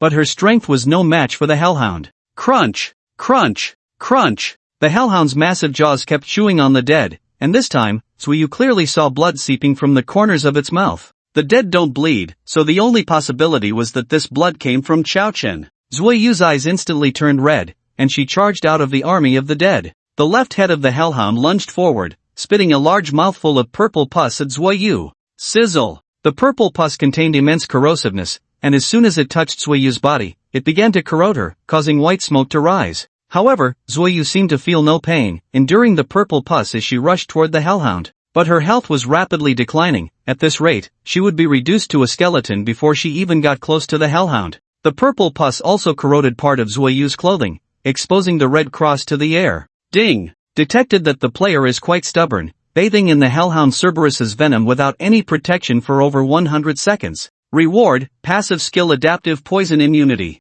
Adaptive poison immunity level, 1. Effect, when subjected to the same poison attack more than 10 times, that poison will no longer harm you. As the skill activated, Zuiyu suddenly felt a lightness on her body. The purple pus felt warm to her, like a hot spring. Aside from a bit of a foul smell, the venom spat out by the hellhound could no longer harm her. Before Zuiyu could feel happy about it, the hellhound made a swallowing motion, its entire body suddenly stiffening, and then it began to wildly thrash its head as if it had gone mad. Zuiyu had just gotten close when the hellhound knocked her away. Ugh! The hellhound let out a deafening retching sound. Countless pale limbs and severed arms were vomited from its mouth. Among them, the blood-red figure of Xiao Chen stood out vividly. Xiao Chen! Zuiyu's voice was filled with surprise. Ugh! Just escaped from the dog's mouth. Xiao Chen had no time to acknowledge Zuiyu and also let out a retching sound. The feeling of being consumed by the hellhound along with countless dead was something he never wanted to experience again. It felt like being thrown into an oversized washing machine with a pile of mangled corpses and being spun around rapidly. Cough cough. Cough cough cough. The middle head of the hellhound began to cough violently. Its basketball-sized eyes were filled with pain. The other two heads looked at the middle one with concern. Run! Xiao Chen didn't have time to wipe the saliva and unknown slime off himself. He grabbed Zuiyu's hand and started fleeing towards the gate of hell. At that moment, the hellhound had no time to pay attention to them. The middle head coughed a few times and then slumped down, its eyes rolling back as it died. Without the hellhound's obstruction,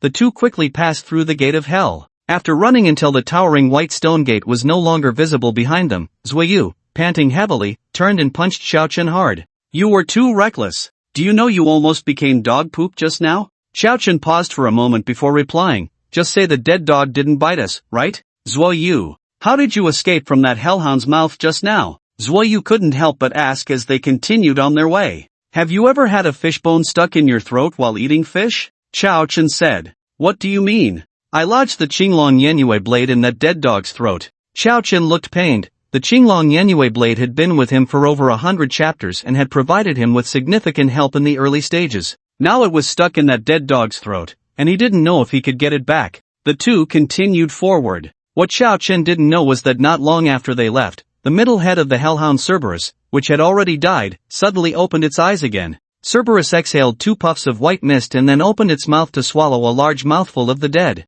Accompanied by the wailing screams of the dead, Cerberus's 6 large eyes fixed intently on the back of the gate of hell. The ferryman of the Acheron River. What the hell? Is this a river? Xiao Chen couldn't help but gasp in shock. After passing through the gate of hell, he and Zuiyu kept moving forward, and soon an endless expanse of ocean appeared before them. At the same time, the system's prompt sounded. Congratulations, player has completed task 1, now releasing task 2. Task 2, cross the Acheron River and protect the cross from being lost. Friendly reminder, the Acheron River is known as the first river of hell. Its waters are extremely weak, and even feathers cannot float on its surface. The murky yellow river water was as daunting as the mother river of the neighboring country. Moreover, looking across, they couldn't see where the other side of the Acheron River was, making it hard for Xiao Chen to believe this was a river. The strong stench of decay from the river constantly invaded their nostrils. Xiao Chen, look over there, Zuiyu said in terror, tugging at Xiao Chen's arm. Xiao Chen turned to look, and his pupils suddenly shrank to pinpoints.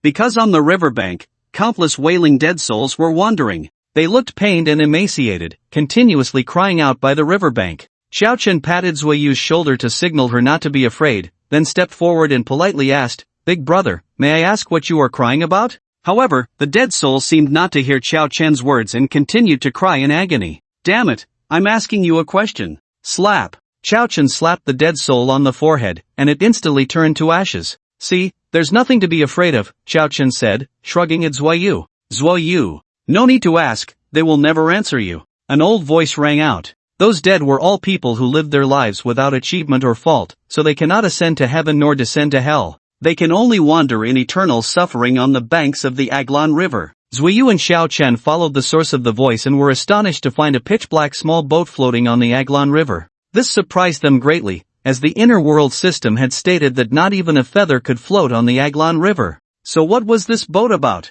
The speaker was an old man with a white beard, standing on the small black boat. The old man was about 1.65 meters tall, holding a long oar, his bare upper body adorned with totems that Xiao Chen could not understand, his body muscular and robust. "Who are you?" Xiao Chen asked loudly. "I am the ferryman of the Acheron River, Sharon. Do you wish to cross the Acheron River?" After Sharon spoke, he glanced at Xiao Chen and Zuiyu, and then he froze, his pupils suddenly constricting. "Wait, you are living people? How could living people come to the banks of the Acheron River? What's wrong? Can't living people cross the river?" Xiao Chen asked. "What did you say? Say that again, you actually want to cross the Acheron River?" Karen's eyes widened as if he had heard something unbelievable. "Yes, is that not possible?" Xiao Chen blinked and asked. "Of course not. The Acheron River is the first river that separates the underworld from the human world. Its importance is self-evident, and living people absolutely cannot cross the Acheron River. If you two living people insist on crossing the Acheron River," Karen's eyes narrowed slightly, a dangerous glint brewing within.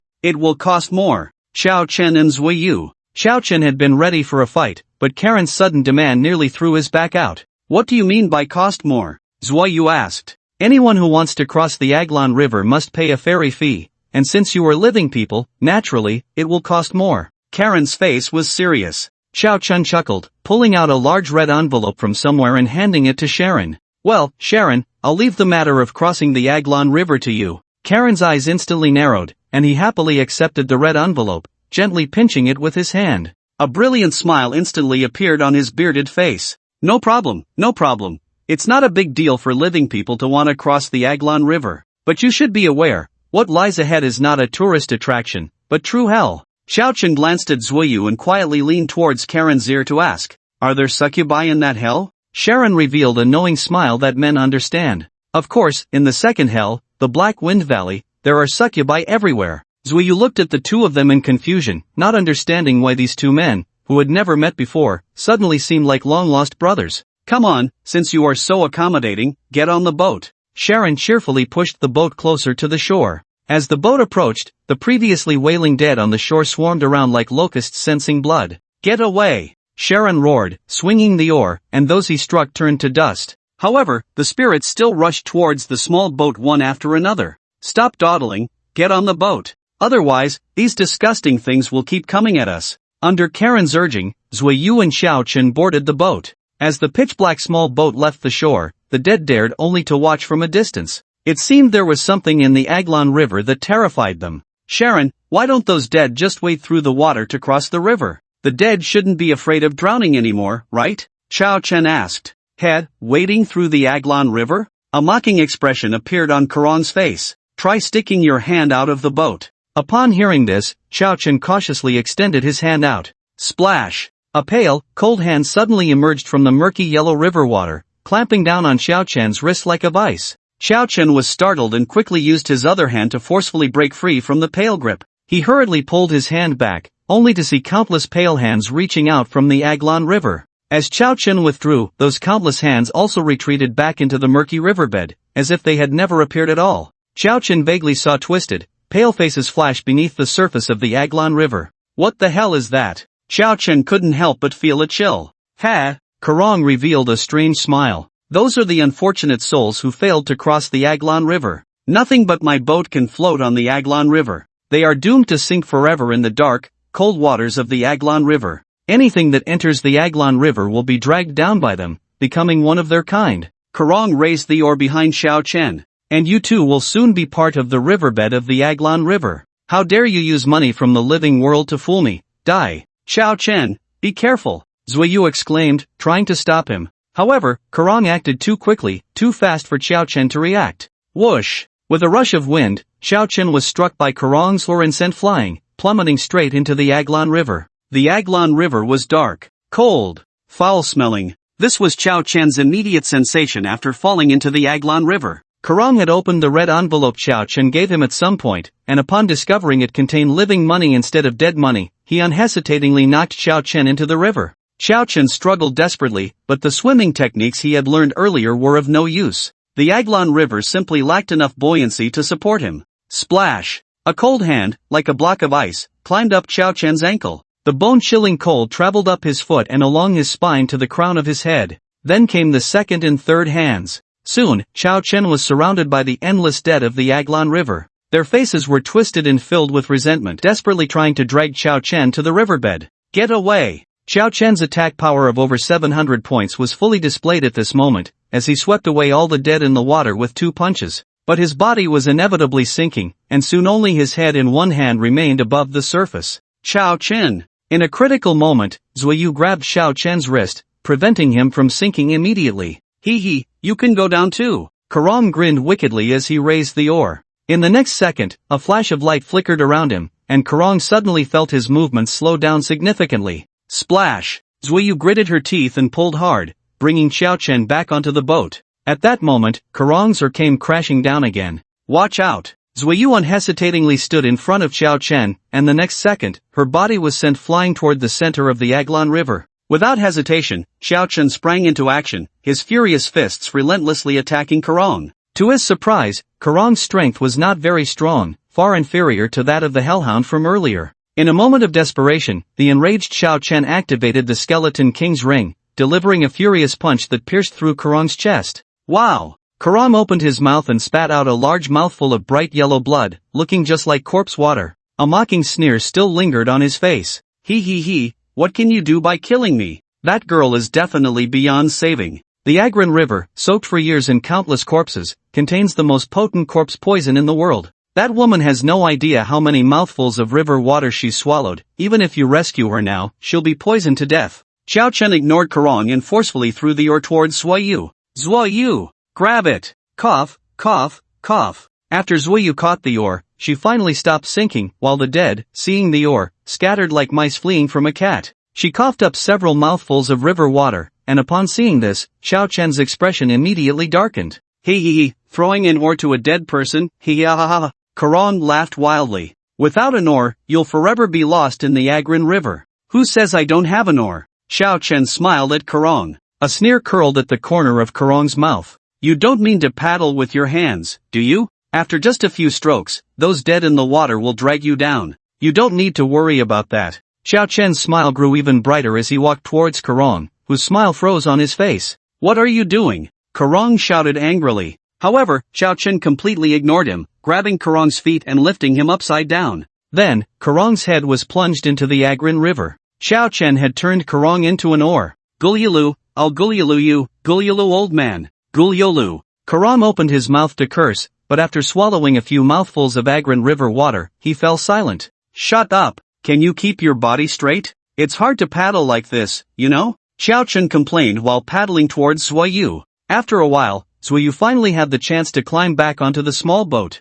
Xiao Chen tossed the unconscious Karong to the back of the boat and walked over to Zuiyu with concern. Are you okay? Zuiyu shook her head. He, how could I not be okay? Karong's voice rang out again. His beard was already soaked with Aglon River water. She's been soaking in the Aglon River for so long, she must be poisoned to the core and about to die. You're overthinking it, I'm perfectly fine. Zuiyu slowly stood up, and Kurong's pupils shrank to pinpoints at the sight. How is this possible? You've been in the Agrin River for so long, how could you not be poisoned? This is unscientific, this is unreasonable. This is unreasonable. Suddenly, countless yellow spots appeared on Kurong's body, and soon those yellow spots began to rot. In no time, Kurong turned into a murky yellow corpse water. The color was exactly the same as that of the Agrin River. Ugh! Zuiyu couldn't help but run aside and vomit violently. The presence of the toxin immunity made the corpse poison ineffective against her, but just the thought of having drunk that river water made her want to throw up. A chill ran through Chao Chen. He suddenly remembered that when he had used Kurong as an oar, Kurong had swallowed quite a bit of river water too. If the Agrin River's water was formed from the gathered corpse water of the dead, how many people would have to die to fill this vast Agrin River? Chao Chen found it hard to imagine. Grabbing the oar, he paddled forcefully in the previous direction. The Agrin River seemed truly boundless. After paddling for a long time, Chao Chen's arms were nearly exhausted, yet he still couldn't see the riverbank. Staring at the calm water surface, Chao Chen fell into deep thought. Chao Chen, what's wrong? What are you thinking about? Seeing Chao Chen in a daze, Zuiyu couldn't help but ask. I was thinking. Chao Chen raised his head, his face filled with solemnity and gravity. Do you think if I set up a corn bait here and cast a couple of lines, I could catch something? Zuiyu. After an unknown amount of time spent in their efforts, Chao Chen finally saw the shore. Identical jagged rocks, identical darkness, identical dark brown earth. The atmosphere on the opposite bank of the Agrin River was oppressive. As they got closer, Zuiyu and Chao Chen discovered that they were not the only boat on the riverbank. Another pitch-black small boat was also slowly approaching the shore of the Agrin River.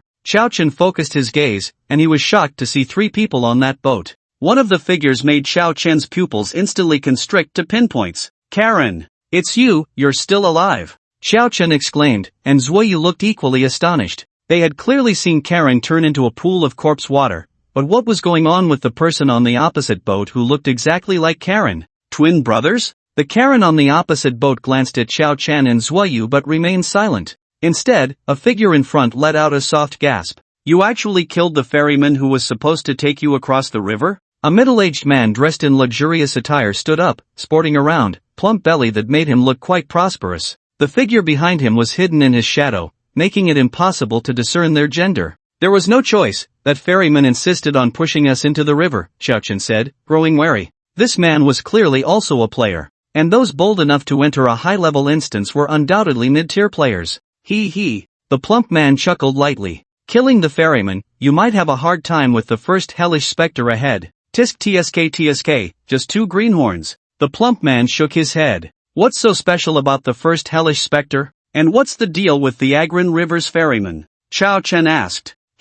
We're not related, why should I tell you? The plump man replied coldly, glancing at Chao Chen before turning his head away. However, when his peripheral vision caught sight of Zuiyu, his eyes lit up. Whoosh! The plump man leaped into the air, gracefully crossing several meters to land on Chao Chen's boat. It was hard to believe that such a rotund figure could move with such agility. Could it be that this fat man was actually an assassin? Chao Chen quickly drew out his weapon, ready for battle. Unexpectedly, the plump man suddenly pulled him into an embrace, his expression turning very friendly. Ha ha ha, little brother, although we're not related, I feel like we've known each other for ages. I saw your girlfriend, oh no, I mean, the first time I saw you, I swore an oath, I'm definitely going to be your brother. After saying this, the plump man patted Chao Chen's shoulder vigorously. Chao Chen. Seeing that Chao Chen seemed inclined to retaliate, the plump man hurriedly explained. The ferrymen on the Agrin River are all called Karen. And they all look the same, no one knows how they came to be. As long as you pay, they will ferry you across the river.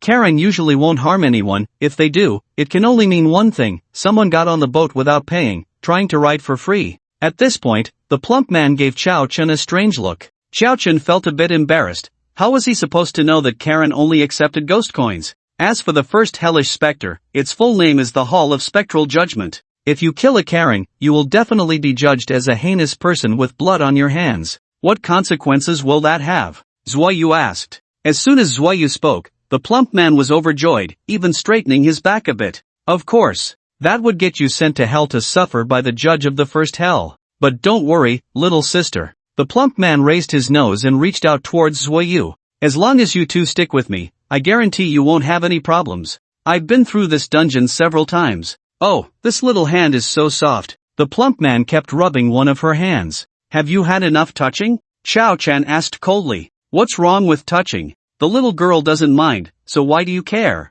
The plump man shot back at Xiao Chen. Not only do I want to touch, I want to lick too. Slurp. The plump man closed his eyes in obsession, extending his yellowed tongue towards that hand, but Xiao Chen quickly pressed his forehead down. Of course she doesn't mind, because you're touching my hand. Xiao Chen's words made the plump man open his eyes, and when he realized he had been rubbing a man's hand all along, he could no longer hold back. Damn! The plump man disdainfully pushed Xiao Chen away. Xiao Chen said nothing, silently turning to wash the hand that had just been touched by the plump man in the waters of the Agrin River. The plump man was nearly furious. Did this kid mean to say that the waters of the Agrin River were cleaner than him? Big brother, what do you mean by saying you've cleared this dungeon several times? Clearing a dungeon multiple times doesn't come with rewards. Zuiyu's sweet voice instantly extinguished the plump man's enthusiasm. He felt as refreshing as taking a big bite of ice-cold watermelon in the middle of summer. Little sister, I love it when you talk. To tell you the truth, my name is Wang Dafu. After Wang Dafu finished speaking, he proudly lifted his head, seemingly waiting for Zuiyu's exclamations in admiration. However, after waiting for a long time, he heard nothing. Wang Dafu lowered his head and found Xiao Chen and Zuiyu staring at each other. Zuiyu, Wang Dafu? Xiao Chen, have you heard this name before? Xiao Chen, I think I've heard it. There was that incident when hundreds of sows in Wangjia village wailed all night. The 80-year-old woman at the end of the village lost her underwear, and the latrine at the village entrance was emptied overnight. These all seem to be related to someone named Wang Dafu. Wang Dafu. One shouldn't, at least not like this. You really haven't heard of me, the hunter Wang Dafu? Wang Dafu asked again, not giving up, then pointed to another boat. Look, that's the customer I'm bringing this time. Bringing a hunter? Xiao Chen recalled something. He had heard Shui Jilong mention it back in high school. In the inner world, there were players who specialized in bringing weaker people through dungeons to make money. This was a gray industry chain in the inner world, and it was said that the interests involved were huge. One could only say that those who understood would understand, and those who didn't, no amount of explanation would help.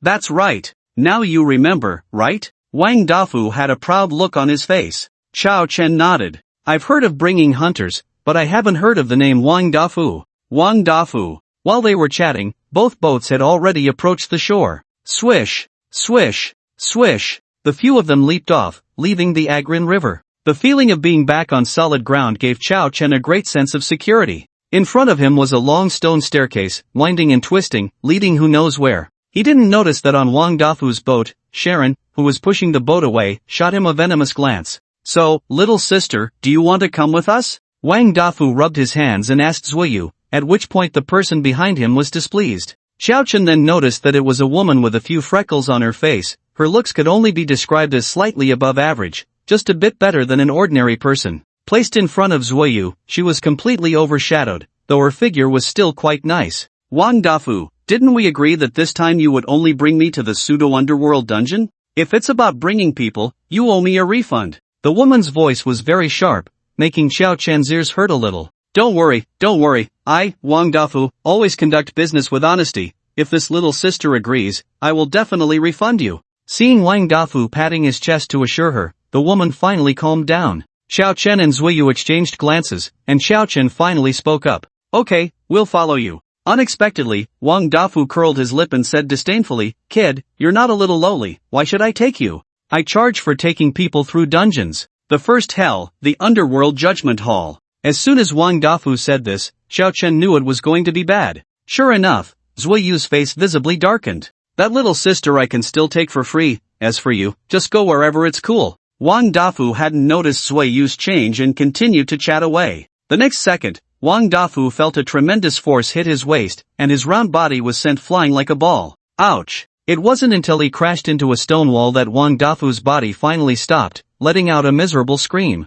Xiao Chen, let's go. Zuiyu coldly threw out a sentence and directly walked towards the stone steps. Okay. Xiao Chen hurriedly followed. This Wang Dafu actually dared to tease Zuiyu about her flat chest. Truly, it was like lighting a lamp in the toilet, looking for trouble. Wait! You two, stop! Just a few steps out, they were called back by Wang Dafu. With an angry expression, he stormed over to Xiao Chen, pointing his thick finger at Xiao Chen's nose and scolding, Kid, did you kick me? Ha! You're holding a grudge because I didn't want to take you and secretly did something? Xiao Chen frowned, and at that moment, Zuiyu coldly said, I kicked you, so what? Upon hearing this, Wang Dafu immediately performed a dramatic face change, a bright smile appearing on his face. So it was the little sister who kicked me, good kick. I originally had a herniated disc, and you kicked me and it got better, thank you so much. Zuiyu and Xiao Chen. They had to admit, Wang Dafu had finally mastered the art of double standards. Zuiyu didn't want to deal with this oddball Wang Dafu anymore, pulling Xiao Chen to walk up the stone steps. However, Wang Dafu actually chased after them, bouncing along. Little sister, wait for me. Zuiyu and Xiao Chen walked faster and faster, while Wang Dafu clung to them like an unshakable adhesive plaster. Little sister, are you thirsty? Little sister, are you hungry? Little sister, are you tired? Little sister, are you sleepy? Little sister, are your legs sore? Wang Dafu's incessant inquiries made Xiao Chen and Zuiyu quite annoyed. In the end, the woman with freckles could no longer stand it. She blocked Wang Dafu, who was fawning over Zuiyu, and angrily shouted, Wang Dafu, are you out of your mind? Why are you so attentive to others? I'm your customer. So what if you're my customer? I'm only responsible for taking you through this pseudo-underworld dungeon. I have no obligation to make you happy. Wang Dafu's face changed instantly. Don't you know that the customer is God? The freckled woman questioned. God? I'll screw your grandma's snakeskin elephant trunk banana. Wang Dafu rolled his eyes directly. The freckled woman was so retorted by Wang Dafu that her face turned red, even the freckles on her face turned a shade of red. She trembled as she cursed at Wang Dafu. Damn it, refund me. Wang Dafu sneered. Refund? Are you looking for trouble on purpose? Just tell me if you can pass this instance. If you guide me well, I will definitely pass. The freckled woman pointed at Zuiyu. What if you save her first when there's danger? Well, if I don't save you first, I'll commit suicide on the spot. Satisfied? Wang Dafu waved his hand impatiently. The freckled woman gritted her teeth, momentarily too afraid to cause a scene. Hee hee, little sister, sorry for making you laugh. Wang Dafu rubbed his thick hands together like a foraging greenfly. However, at that moment, Xiao Chen and the others had no time to pay him any mind. Xiao Chen's gaze was completely drawn to a large white hall ahead. The front of the hall was supported by 8 white stone pillars, forming a towering entrance. A nearly 10-meter-high door loomed intimidatingly. Above the door hung a plaque inscribed with symbols that Xiao Chen could not understand. How about that? Shocking, right? Wang Dafu stepped forward proudly. That is the first hell, the Hall of Yomi Judgment. Hall of Judgment? Xiao Chen murmured. In the ancient legends of the Great Xia Kingdom, it was said that after death, one would be judged by King Yanluo. Was this Hall of Yomi Judgment a similar existence? Yes, this is also the place that determines whether you go to heaven or hell. Wang Dafu nodded. How does he judge? Xiao Chen asked. Wang Dafu shot him a sidelong glance and began to explain. The judge of the Hall of Yomi Judgment can see all the sins you committed after entering the underworld. It's best to confess honestly once you go in, to seek leniency. After entering the underworld? So he can't see the real world me? Xiao Chen inquired. Not here, this is merely a pseudo-underworld. But if it were the real underworld? A flicker of uncontrollable fear crossed Wang Dafu's eyes, but it quickly returned to normal. The four soon arrived in front of the Hall of Yomi Judgment, the towering doors imposing a strong sense of pressure. Just as Xiao Chen reached out to push the door, Wang Dafu quickly grabbed him. What's wrong? Xiao Chen asked. Shoo! Wang Dafu raised a plump finger and lowered his voice. Be quiet, don't act recklessly. He waddled forward, bent a finger, and knocked 3 times on the door. Enter! A solemn voice echoed from within, and the tall doors slowly opened a crack. Once inside, don't speak out of turn. Wang Dafu reminded Xiao Chen and the others before stepping inside. Xiao Chen followed closely, and as he entered the courtroom, a chill swept into his nostrils. Just a slight breath made him feel as if his entire chest had become transparent. The Hall of Yomi Judgment was vast and empty, the high ceiling intimidating. In front, on a high platform, sat a golden lectern. A man with a head full of white hair, dressed in a black judge's robe, sat behind the lectern, holding a massive book. His deep purple eyes seemed to see through the hearts of men. That is the Yomi judge, Yin. Wang Dafu pointed out to Zuiyu. Bang! Yin struck a golden small hammer on the table, the crisp sound echoing throughout the empty hall. Silence! Seeing Yin's anger, Wang Dafu obediently closed his mouth. The massive book was placed on the lectern, and Yin coldly addressed Xiao Chen and the others below. I am the judge of the first hell, the Hall of Yomi Judgment. I will now begin to examine your sins. You will fall into whichever hell your sins dictate. Yin's gaze became stern and dangerous. Now, confess your names and sins honestly. Xiao Chen's past sins. Watch how I do it, learn from me. Wang Dafu whispered, unsure if he was reminding the freckled woman or Zhuayu. Xiao Chen focused intently on Wang Dafu. After crossing the Aglong River, the third task was to undergo judgment in the hall of the underworld and not fall into hell. Xiao Chen's original thought was to charge in directly. He was eager to see how Wang Dafu would navigate this. Wang Dafu stepped forward and addressed Yin. Lord Yin, my name is Wang Dafu, and I have committed no sins in life. Please see to this, Lord Yin. Lying out of fear is useless. I can uncover all your past. Yinyu's gaze was clearly skeptical as he extended two slender fingers and opened the book before him. At the same time, Yinyu's lips moved slightly as he read out Wang Dafu's name. The enormous book emitted a faint purple glow that enveloped Wang Dafu. Wang Dafu flipped his palm, and a pure white crystal appeared in his hand. Once the purple light surrounded Wang Dafu, it was quickly absorbed by the pure white crystal, which then developed a crack. Wang Dafu, no criminal record? Yinyu's brow furrowed slightly, a look of surprise crossing his face. In that case, I find you not guilty. Next. Yinyu did not linger on the matter and turned to the next person. Wang Dafu handed the white crystal to the freckled woman, whispering, just say you have no sins like I did. The freckled woman mimicked him and was soon declared not guilty as well, but this time, the pure white crystal developed 3 or 4 more cracks. Yinyu then turned his gaze to Xiao Chen. I'm sorry, but this tool can only be used once more at most. I fear I can't help you. As soon as Wang Dafu finished speaking, he looked at Zhuayu. But if you, little sister, are willing to come and rely on me, I can give you this last chance. Wang Dafu greedily licked his lips. There's no need for your concern, Zhuayu completely ignored Wang Dafu. Wang Dafu squinted slightly, choosing not to speak further. Name, Yinyu urged. Xiao Chen no longer hesitated. He didn't believe he couldn't pass this judgment hall without the white crystal. Judge, hello, my name is Xiao Chen. My family is in great difficulty. My mother told me since childhood that children from poor families must take responsibility early. I came to the hall of the underworld for my dreams, hoping the judge will give me a chance. I had no choice before, now I want to be a good person. Wang Dafu beside him was stunned, involuntarily giving Xiao Chen a thumbs up. Brother, that's awesome. Next year during Qingming, I'll definitely burn you more money. Yinyu's brow furrowed into a shape. He couldn't understand what this kid was mumbling about below. He directly read Xiao Chen's name and opened the book. As the purple light enveloped him, Xiao Chen felt his body suddenly unable to move.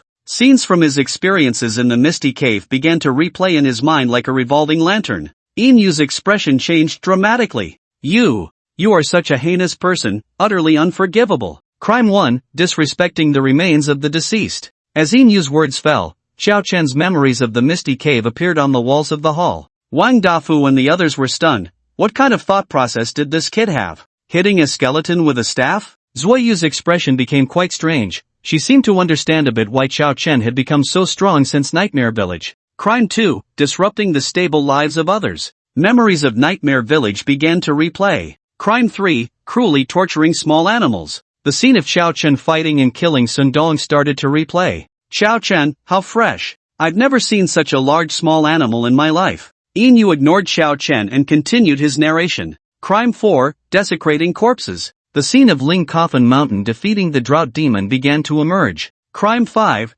beating the elderly. The scene of the battle at the soul-cleansing lake against the bald old man holding a big yellow dog began to appear. Xiao Chen. The unfolding scenes left the few people present stunned. Wang Dafu's Adam's apple involuntarily rolled up and down. What kind of monster was this kid? A necromancer who summoned the dead, with a physical body this strong, was that reasonable? Crime 6, the most serious crime. You actually killed one head of the hellhound and also killed a ferryman, Sharon. Bang! Yinyu's hammer slammed heavily on the lectern, his face filled with cold fury. For someone like you, who is keen on using physical violence, this place is most suitable for you. I sentence you to fall into the first valley of the 7th Hell's blood pool. Those who enjoyed inflicting violence on others in life, causing bloody incidents, should forever feel pain in this boiling sea of blood. As soon as Yinyu's words fell, the ground beneath Xiao Chen suddenly disappeared. In its place was a vast boiling sea of blood. In the blood sea, countless skeletons struggled desperately. The hollow gazes of the skulls reflected the flickering flames of their souls, showing they were enduring immense suffering. Xiao Chen, fall down.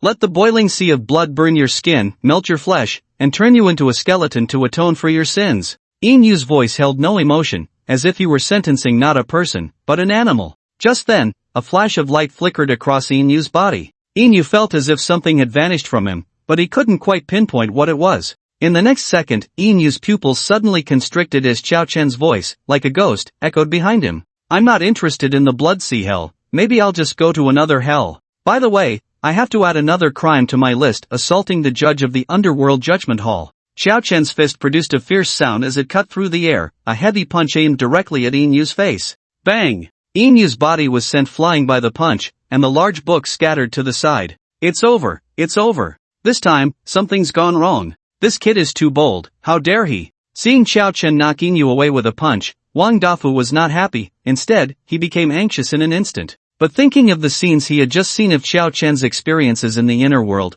Wang Dafu felt that it was quite reasonable for him to hit the judge. The knockback Inyu stood up again, a light laugh escaping his lips. Assaulting the judge? It's been a long, long time since anyone had the courage and strength to do that. Inyu took off the pitch-black judge's robe, revealing a suit of armor that shimmered with a cold, eerie light, his tone icy and piercing. As a reward, regardless of whether you four are guilty or innocent today, you will all fall into hell and feel pain for all eternity. Wait, can I choose to fall into the second hell? Qiao Chen asked curiously. Why? Inyu asked coldly. I heard that there are succubi in the second hell. I want to go and experience the pain. New skill, Mechanical Queen's Wrath. As soon as Qiao Chen said this, the expressions of everyone present became somewhat strange. Even Inyu fell silent. Having been a judge for so long, he had never seen someone so shameless. Kid, are you trying to experience pain? I'm almost embarrassed to point it out. Wang Dafu glanced at Qiao Chen with disdain. Isn't being surrounded by succubi the greatest punishment for me? It's like a bone-scraping steel knife, Qiao Chen said seriously.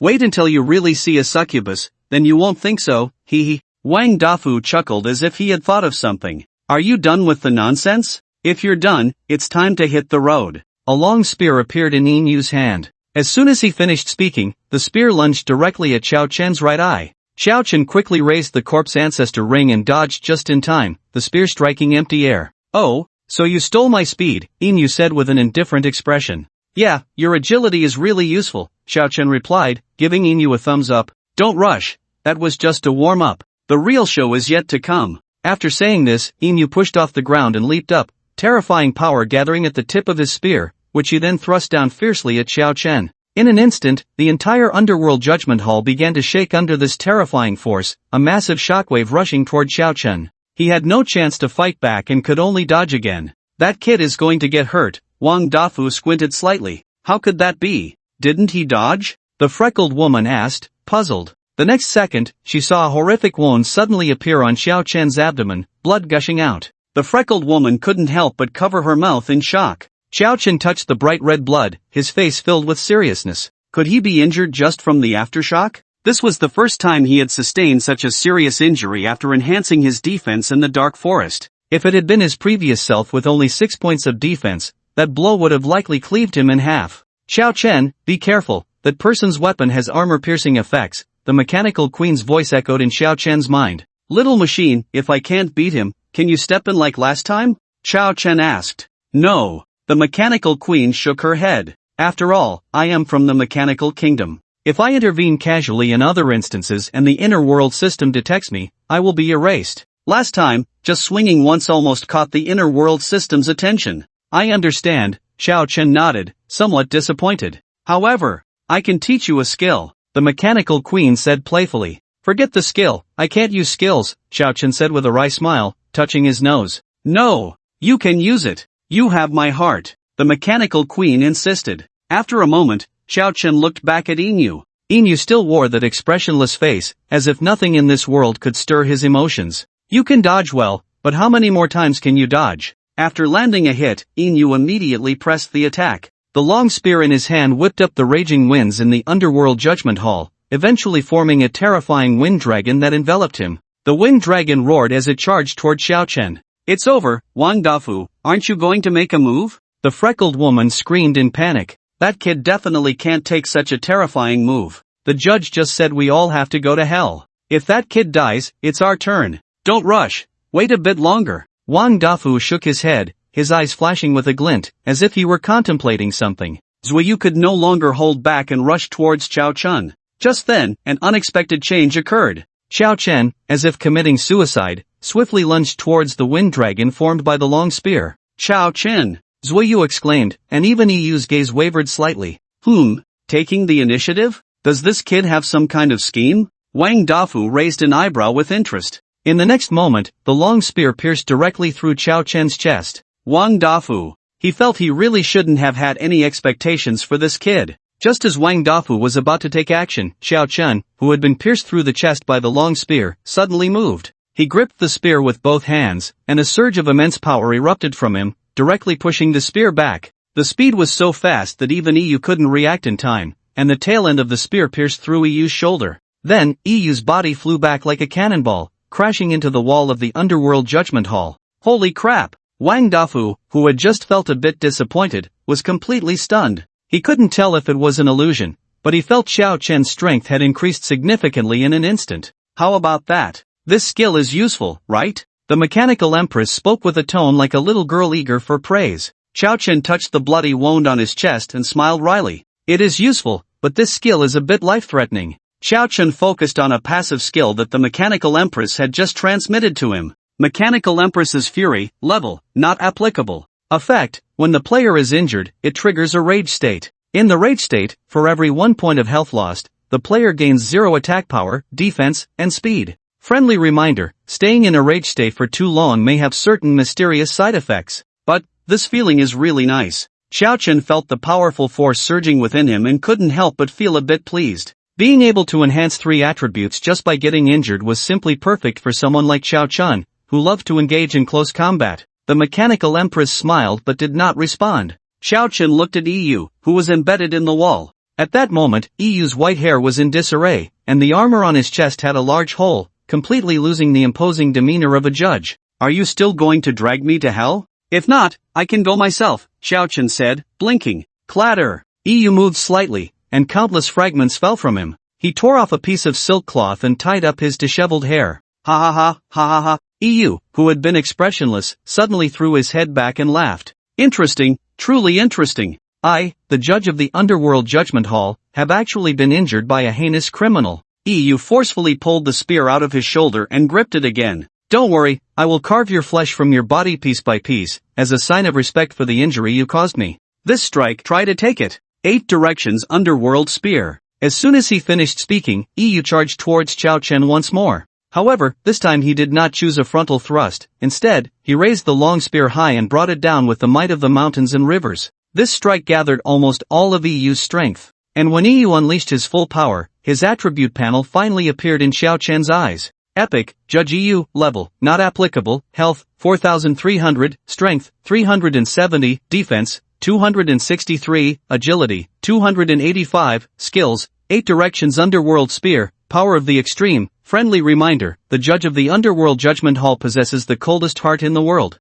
This time, Qiao Chen did not dare to be reckless. He put on the 8 directions Underworld Spear and raised his fists defensively. Yu's full force strike was unexpectedly blocked by Qiao Chen. Yu, seeing this, showed no fear and then pushed off the ground with 1 foot, channeling all his strength. Extreme power. In an instant, Qiao Chen felt the force of the long spear in his fist multiply several times, and he was firmly suppressed. Hey, what did you provoke him for? Wang Dafu shook his head. If you're not going to help, don't just stand there and talk nonsense. Zuiyu couldn't help but turn her head and say. She was fully focused on Qiao Chen, ready to act at any moment. Although she no longer had her shield, she was still a tank-type player. She had already made up her mind that if Qiao Chen faced a life-threatening danger, she would use her body to block that attack for him. That's right, the mission only said not to fall into hell after being judged, so we just need to wait for you to finish judging and then run. Wang Dafu said, frustrated. Who knew that kid would go and fight the judge? Zuiyu fell silent, but she didn't say anything more. It wasn't the first time Qiao Chen had pulled off some crazy move. Crack, crack, crack. A sudden sound of shattering rang out,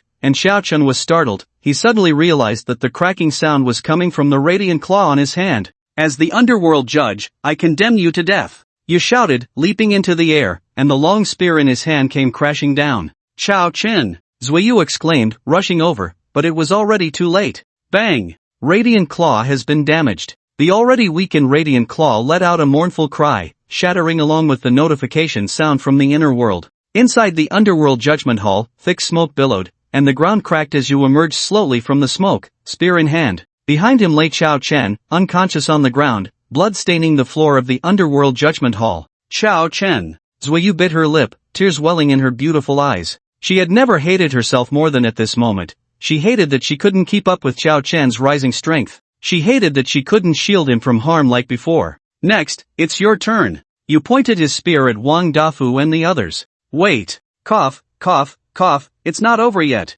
Xiao Chen gritted his teeth and forced himself up from the ground, his black hair standing on end, all turning a bright red. Rage state, activated. Xiao Chen felt a terrifying power surge through his limbs, his gaze fixed on you. You shattered my equipment. If you don't drop some gear to compensate me, I won't let this go. Nonsense, do you think standing up again will help? Your spear lunged forward again, but this time, facing his fierce assault, Xiao Chen appeared much calmer. Seeing his attack fail, you lost patience and unleashed the same move again. 8 Directions Underworld Spear. The same overwhelming force came crashing down on Xiao Chen, but this time it couldn't suppress him. In his astonished gaze, Xiao Chen caught the spear with his bare hands. He then swung you and the spear around, slamming them down onto the ground of the Underworld Judgment Hall, kicking up a cloud of dust. Before you could regain his senses, Xiao Chen charged forward again. He knew that the previous swing couldn't possibly defeat you directly. To win, he had to seize this fleeting opportunity. However, you saw through Xiao Chen's intentions. He forcefully threw the spear, trying to push Xiao Chen back.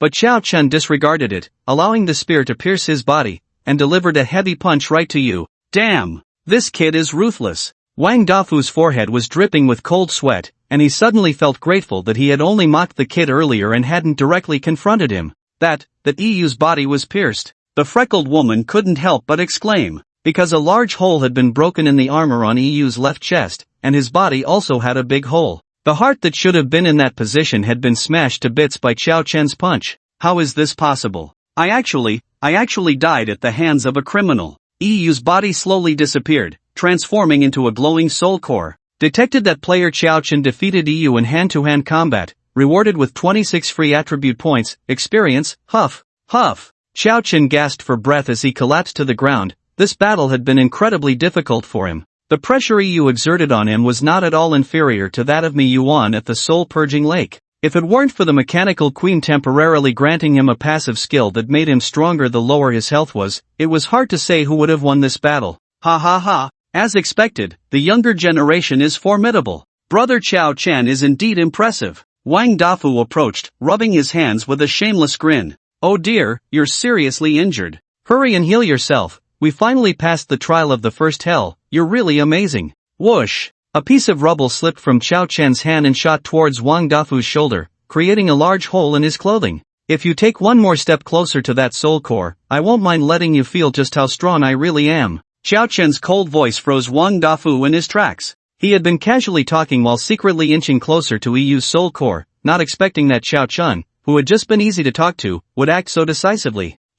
Don't be afraid, the soul core is definitely yours. Why would I steal your loot? Wang Dafu forced a laugh. I'm just lucky. I wanted to see if I could help you find some good equipment. Thanks for your kindness, but I'll manage on my own. My luck is also quite good. Xiao Chen showed no courtesy to Wang Dafu. When he was fighting Yu, Wang Dafu had been watching from the sidelines, and now that Yu was dead, Wang Dafu suddenly jumped out. Fortunately, Wang Dafu had no intention of forcibly taking it. Xiao Chen could only say that Wang Dafu had a bit of decency, but not much. Alright, then you can feel around. I'll wait for you outside. Wang Dafu smiled awkwardly and walked directly towards the entrance of the Underworld Judgment Hall. Just as Wang Dafu turned his head, the clothing that had just been pierced by the rubble billowed in the wind. Through the hole, Xiao Chen saw a tattoo on Wang Dafu that looked very familiar to him. The tattoo depicted a beast resembling a lion, pure white in color, with a long, slanted head and limbs adorned with flame patterns. Hiss! Xiao Chen inhaled sharply, his pupils instantly narrowing to pinpoints. Second Hell,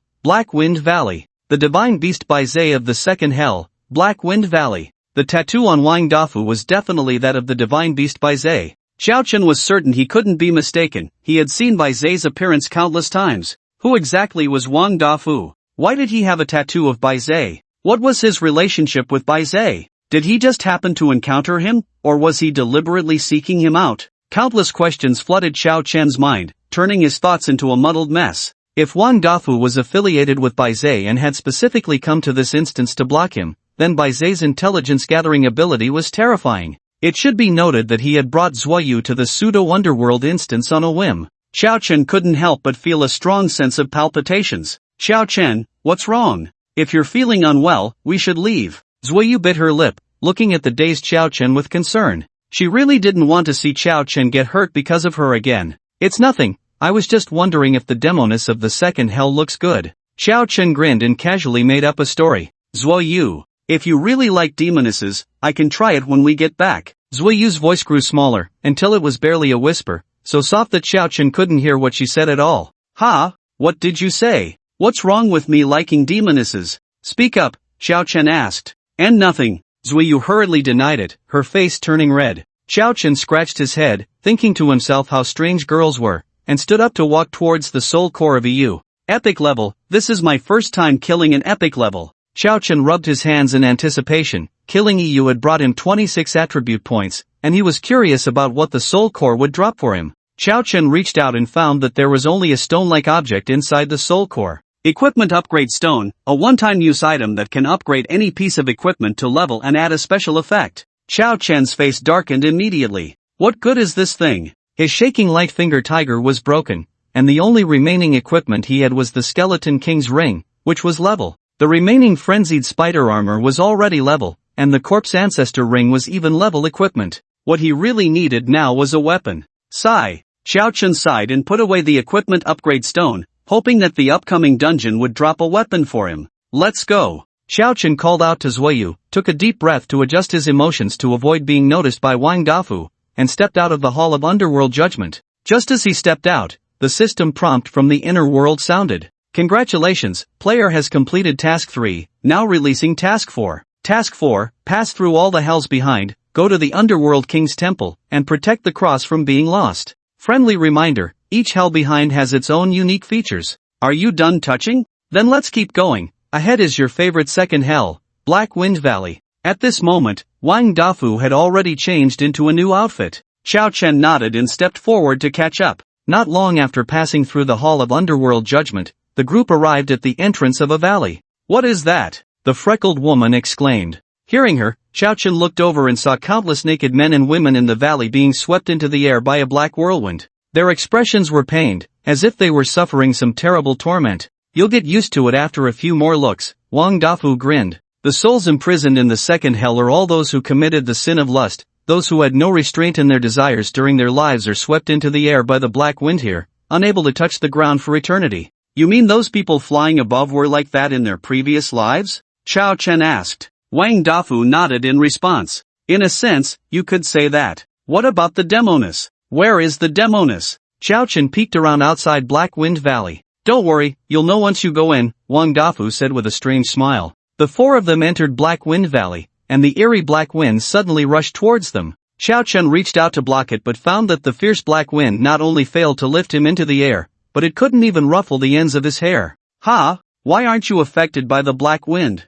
A petite figure holding a trident walked out from Black Wind Valley. Her dark purple skin didn't look human, and she wore only a three-piece armor, with a heart-shaped tattoo with wings on her exposed abdomen. She tilted her head, examining Xiao Chen and the others, exuding a seductive aura. Here, the demoness you wanted. Wang Dafu gestured towards Xiao Chen. I can't believe this is too much of a punishment. Xiao Chen looked at the little succubus in front of him, who was probably less than 1 meter 30 tall, and thought to himself that she was quite cute. The succubus race is quite unique. They can't grow up just by eating. You have to feed them more, and once you feed them enough, they will grow. Wang Dafu revealed a grin reminiscent of Fei Yuqing's signature laugh. Xiao Chen couldn't help but smile as well, joining in with a similar chuckle. Zuiyu and the freckled woman stepped aside, secretly cursing Xiao Chen and Wang Dafu for being old lechers. Quickly tell us, who are you? The little succubus raised her trident, glaring fiercely at Xiao Chen. But with her alluring face, it only seemed like she was trying to seduce him. Dafu, you're more experienced, how should we get through this second hell? I, Xiao Chen, never hit women, and I can't bring myself to do anything to this little succubus. Xiao Chen rubbed his hands together. Wang Dafu looked deeply at Xiao Chen, almost believing him. This level is easier than the Underworld Tribunal, you can just walk straight through, but... Wang Dafu's expression turned cautious. But what? Xiao Chen pressed. This one is just a little succubus, so she seems harmless, but inside Black Wind Valley, there are adult succubi. And not just one. Wang Dafu's expression grew more serious. Although succubi aren't strong in combat, they will use all their seductive skills to make your little birdie go stiff, thus keeping you forever. Remember, you must resist temptation, otherwise, you'll completely become a toy for the succubi to play with. Hiss! Chao Chen gasped, his pupils dilating. Was Black Wind Valley really that terrifying? No one could stop him, he was going in to face the succubi's trial. Third hell, heavy rain. As Chao Chen was about to rush into Black Wind Valley, Wang Dafu quickly pulled him back. Damn, did you not hear what I said? I'm not joking, look at the sky. There are still players floating up there. Hearing this, Chao Chen looked up. From the crowd swept up into the sky by the black wind, he quickly recognized several players. Some were holding swords, some were wielding staffs, and others had shields. But without exception, their bodies were emaciated, looking like mere skin and bones, as if they hadn't eaten for over half a year. Even more bizarrely, Chao Chen noticed that their faces showed expressions of sheer enjoyment. What the hell? Chao Chen was startled. Scary, right? The Black Wind in Black Wind Valley can't move you right now because you're full of energy. Wang Dafu snorted twice. Once the succubi drain your energy, that black wind will instantly sweep you up into the sky. Chao Chen clicked his tongue in amazement, then paused, pointing at the sky. Why are there female players floating up there? Wang Dafu took a deep breath and said slowly, who told you there are no male succubi in Black Wind Valley? The freckled woman, who was ready to move forward, suddenly froze, silently retracting her steps. Then how do we resist the succubi's temptation? The freckled woman asked. It's simple. No matter what you see, hear, or feel, just ignore it and keep moving forward, Wang Dafu replied confidently. You all better tell us who you are. If you don't, I'm going to make a move. The little succubus aimed her trident at Chao Chen and the others. Get lost. Chao Chen kicked the little succubus away. Ever since he heard Wang Dafu's explanation, he had defined succubi as evil creatures. Ouch! The little succubus fell to the ground and began to cry. As her cries echoed, the wind in Black Wind Valley grew even fiercer. No good, hurry up, she's calling the other succubi in the tribe. Wang Dafu exclaimed, quickly heading towards Black Wind Valley. Chao Chen and the others hurried to follow. After just a few steps, a tall succubus appeared not far away. She licked her red lips with her delicate tongue and threw a flirtatious glance at Chao Chen. This succubus had an explosive figure, with curves in all the right places, and two small horns on her head, completely incomparable to the little succubus at the entrance.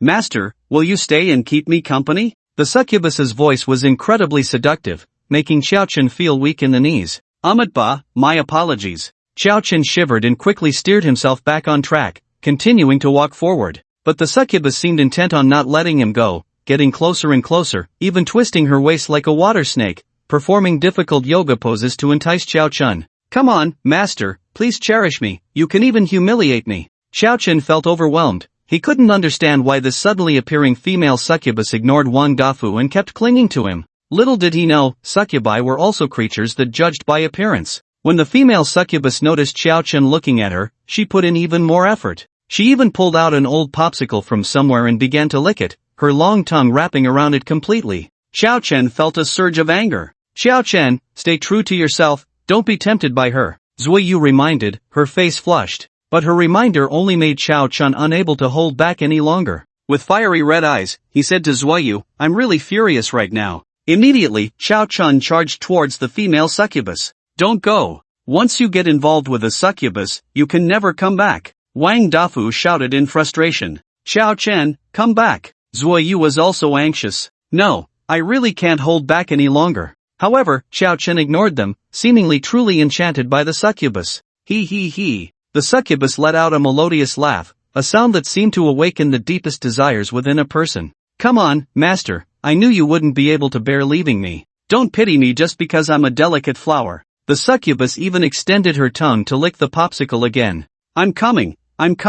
Chao Chen rolled up his sleeves. The female succubus's face flushed, her expression dreamy, her eyes slightly squinted in anticipation of Chao Chen's arrival. I'm coming, you mother. As soon as the words left his mouth, the female succubus felt a terrifying blow to her lower abdomen. Bang! Chao Chen's powerful punch sent the female succubus flying, her face contorting in pain, losing all semblance of allure. Zuoyu, Wang Dafu, freckled woman. Goodness, so this is what you meant by not being able to hold back? However, Chao Chen was not done, he chased after her, landing punch after punch on the female succubus's face. After a while, the once enchanting female succubus was reduced to a pig's head by Chao Chen. Only then did Chao Chen stand up, brushing off his hands as if he had vented his frustration. Phew! Chao Chen wiped the sweat from his forehead and then spread his hands. You all bear witness, it was her who told me not to pity her. I've never seen such a strange request in my life. Zuoyu and the others felt embarrassed. And whether it was Chao Chen's brutality that scared the succubi of Black Wind Valley,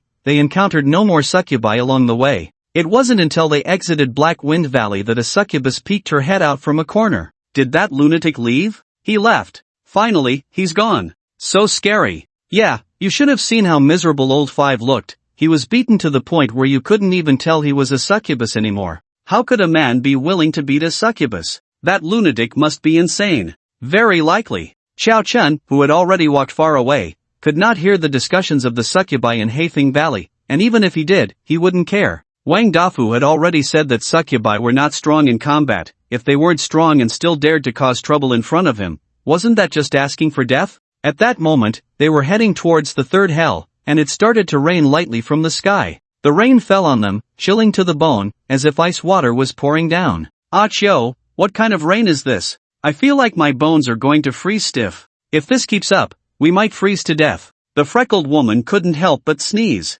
This is the freezing rain of the third hell. Getting rained on means we're getting close. The second hell corresponds to the sin of lust, while the third hell corresponds to the sin of gluttony. Wang Dafu's eyes narrowed slightly. Those who were obsessed with gluttony in life will be cast into this layer of hell, forever feeling this bone-chilling freezing rain. Chao Chen was stunned and couldn't help but ask, no way, does eating a lot mean going to hell? The 6 moons in the sky. It's not just eating a lot that sends you to hell, it's gluttony. Wang Dafu said, exasperated. What's the difference? How do you define gluttony? Chao Chen pouted. Can't you just do it yourself? Wang Dafu was too lazy to argue with him. Seeing that Wang Dafu was ignoring him, Chao Chen fell silent. Ever since he discovered that tattoo, he had been unconsciously wanting to talk to Wang Dafu more. But so far, he hadn't noticed anything unusual about Wang Dafu. As they got closer to the third hell, the rain became even more bone-chilling. What came into their view next were emaciated figures with strangely swollen bellies. They all had hollow eyes and blank expressions, shoving some dark, unknown substance into their mouths continuously. What are they eating? Zuoyu frowned. They love to binge eat in life, so in death, they must satisfy their desires, Wang Dafu said with a strange smile. No matter how much they eat, they will always feel hungry, but the food in the third hell consists only of various rotten rats, poisonous snakes, and toads. Ugh! The freckled woman immediately leaned against the rock wall and started to vomit. Zuoyu's face also turned pale. On the contrary, Chao Chen looked inside with great interest. Isn't it fine to eat things like rats and toads? Chao Chen asked, puzzled. Wang Dafu shot him a glance. Wait until you've really tried it before saying that. I've tried it. There was a dungeon called the 10,000 Poisons Cave, and I tasted all 5 poisons. It was okay when eaten with garlic, Chao Chen said seriously. Wang Dafu looked at Chao Chen as if he were an alien. Even Zuoyu couldn't help but take half a step back. She felt it was necessary to re-evaluate Chao Chen. Really, I'm not lying to you. Chao Chen thought they didn't believe him and immediately began to explain. Toads and snakes taste like very tender chicken, centipedes and scorpions are like bursting chicken fillets. When you bite down, they're crunchy and will burst in your mouth. Ugh! After Chao Chen's vivid description, Wang Dafu couldn't help but run over to the freckled woman and vomit, while only Zuoyu's eyes lit up. After the freckled woman finished vomiting, she looked up at Wang Dafu with some confusion.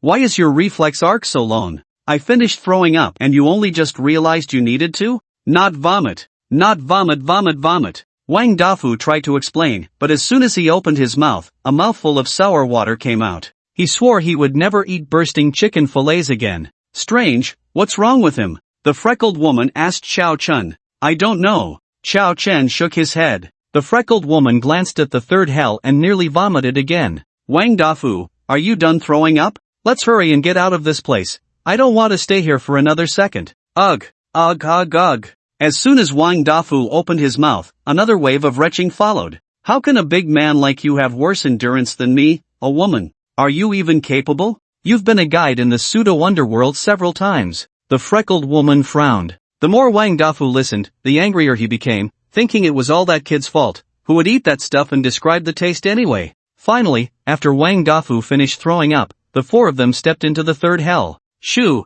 be quiet, Wang Dafu whispered to Chao Chen and the others. Cerberus, the guardian of the third hell, isn't interested in the living. As long as we don't wake him up, there shouldn't be any danger here. Okay. Chao Chen nodded, feeling inexplicably that the name Cerberus sounded somewhat familiar. They cautiously moved along the rock wall, while those with bulging bellies continued to stuff food into their mouths. Suddenly, Xiao Chen raised his head in confusion. Look, there are 6 more moons in the sky. Wang Dafu looked up and nearly went crazy. Those weren't 6 moons, they were 3 pairs of enormous eyes. Run! Cerberus is awake! Wang Dafu shouted, and at that moment, Xiao Chen finally reacted. He exchanged glances with Zuiyu, and they both blurted out, "The hellhound!" Boom! A massive dog had suddenly opened its mouth and lunged down. Xiao Chen and the others hurriedly dodged. The middle head of Cerberus was fixated on Xiao Chen, as if it held a deep grudge against him. What's wrong with this beast? I've come here so many times, and it has never actively attacked a living person, Wang Dafu said, puzzled. Xiao Chen replied. I might know what's going on. Wang Dafu asked, huh? Xiao Chen explained, when I passed through the gates of hell, I killed one of its heads. Wang Dafu exclaimed, you're fierce. Xiao Chen corrected, no, I'm just bold. Wang Dafu fell silent. Silence was the theme of tonight's Cambridge. Isn't the hellhound supposed to guard the gates of hell? Why is it appearing in the third hell? Zuiyu asked, confused. Little sister, this is a bit complicated to explain. To put it simply, the gates of hell is where he works, and the third hell is his dormitory. Do you understand now? Wang Dafu explained. Got it. So what do we do now? Zuiyu looked at Xiao Chen. You guys go first, this beast's main target is me. Once you run, I'll find a way to escape. Xiao Chen touched the corpse ancestor ring on his hand. How can I leave in this situation? Wang Dafu said with righteous indignation. I should run. Just as he finished speaking, Wang Dafu pulled the freckled woman and slipped away to a spot 10 meters away, leaving everyone puzzled as to how this fat man could be so agile.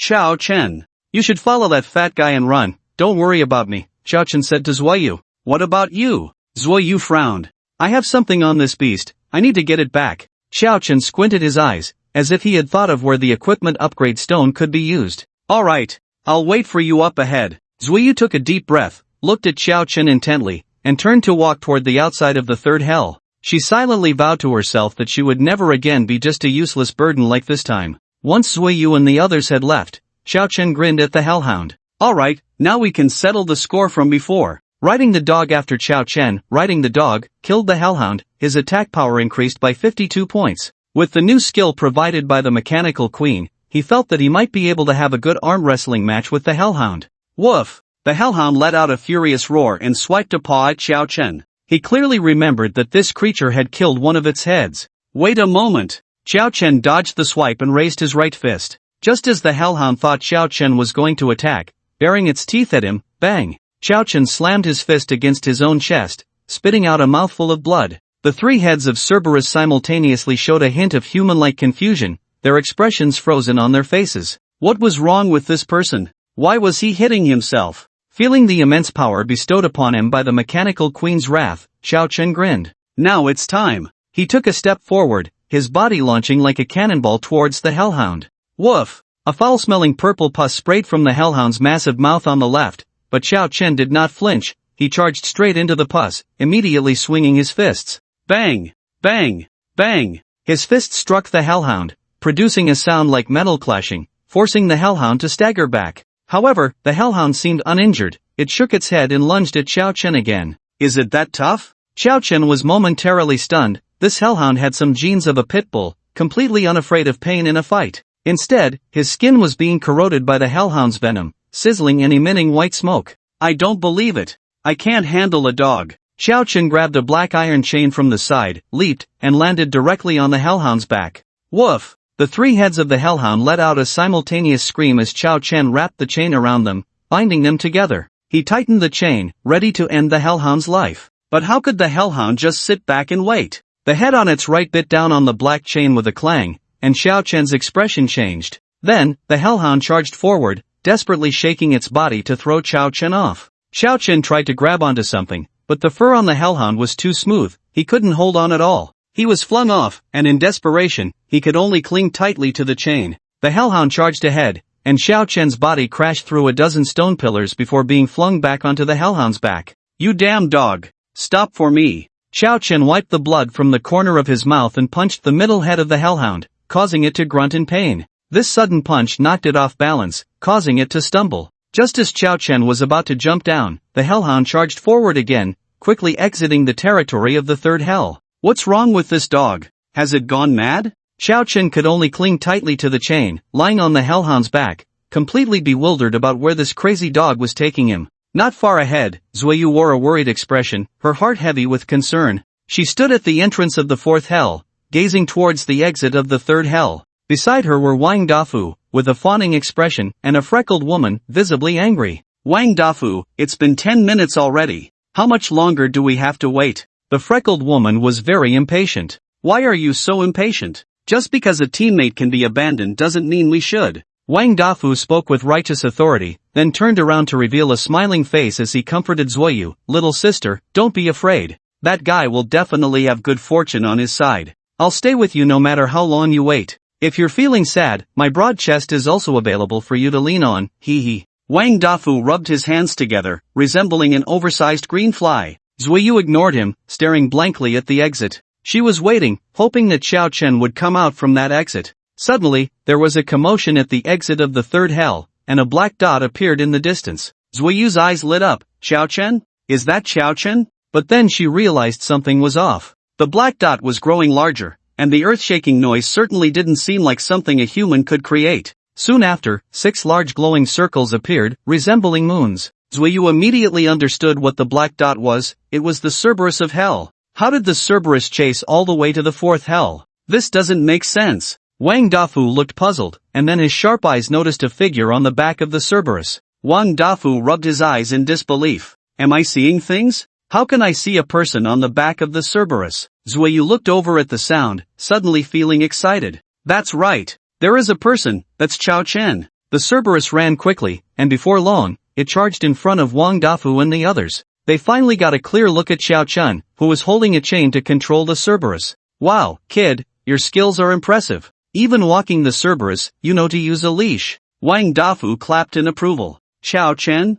If it weren't for the current situation, he would definitely get off and let Wang Dafu experience what a necromancer's iron fist feels like. Xiao Chen, are you okay? Do you need help? Zuiyu asked with great concern. I'm fine, I'm just taking a stroll, Xiao Chen managed to say before being dragged into the fourth hell by the Cerberus. Zuiyu. Wang Dafu couldn't help but smacked his lips. Goodness, I've cleared this pseudo-underworld dungeon so many times, and this is the first time I've seen someone riding a dog to clear it. Zuiyu said nothing and directly walked into the fourth hell. Hey, little sister, wait for me. Wang Dafu hurriedly chased after her. However, once they entered the fourth hell, where were Xiao Chen and the Cerberus? The fourth hell was the Rolling Stone Hell, specifically punishing those who committed the sin of greed and wasted food. Greed was divided into reckless extravagance and stinginess. The former was punished by rolling a giant stone down from the mountaintop, while the latter was punished by rolling a giant stone up from the foot of the mountain, colliding with each other, over and over again.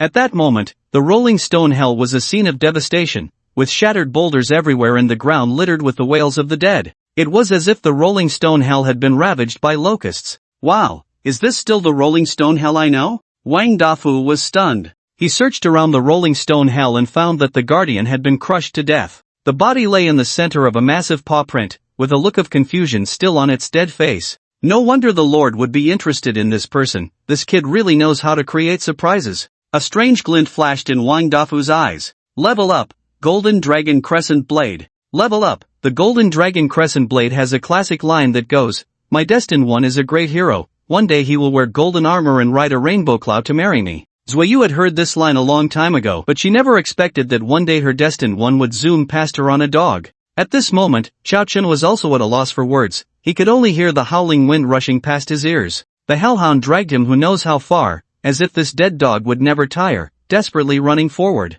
Xiao Chen forced his eyes open and saw a boiling pool of blood before him. He remembered hearing Yu mention that this was the first valley of the seventh hell, the blood pool hell. Xiao Chen's heart sank. This dead dog had dragged him directly from the third hell to the seventh hell? Xiao Chen's expression grew increasingly strange. Surely the hellhound wouldn't drag him straight to the throne of Hades. Just as he feared, the hellhound showed no signs of stopping upon reaching the seventh hell. It continued to drag Xiao Chen forward, and the boiling blood pool couldn't harm the hellhound at all. It simply rushed over the blood pool. Soon, a pitch-black grand hall shimmering with a faint moonlight appeared before Xiao Chen. The hall exuded a solemn and ancient aura, making Xiao Chen feel a chill. Was this the throne of Hades? Moreover, upon arriving here, the black cross on his chest suddenly began to emit a warm sensation. Xiao Chen turned to take a look, the black cross was radiating a faint light, vaguely corresponding to the glow of the throne of Hades. Suddenly, the hellhound stopped in front of the grand hall. It raised its 3 heads and began to whimper softly, as if a wronged little dog was begging for its master's pity. As it whimpered, the light in the hall began to flicker. Then, a beam of light shot down onto the hellhound. Huff, huff, huff. After being illuminated by that light, the already massive body of the hellhound began to slowly swell. The veins on its 3 necks bulged, causing the black iron chains to burst apart. Xiao Chen's scalp tingled. No wonder this dead dog had brought him here, it had such a trick up its sleeve. Woof! The 3 dog heads let out a furious roar, throwing Xiao Chen off its back. At this moment, the hellhound looked even more ferocious than before, its 6 eyes filled with a bloodthirsty glare. Its once smooth fur now stood on end, terrifying like steel needles. It swiped a paw at Xiao Chen, who braced himself with clenched fists to resist. Bang! With a single swipe, Xiao Chen was half buried in the rock. He struck the hellhound's paw with a knife hand, only to be pierced and bloodied by its steel-like fur. Xiao Chen's throat involuntarily rolled. How was he supposed to fight? This dog was cheating. The hellhound wouldn't give him much time to react. It was furious after being choked by Xiao Chen for so long.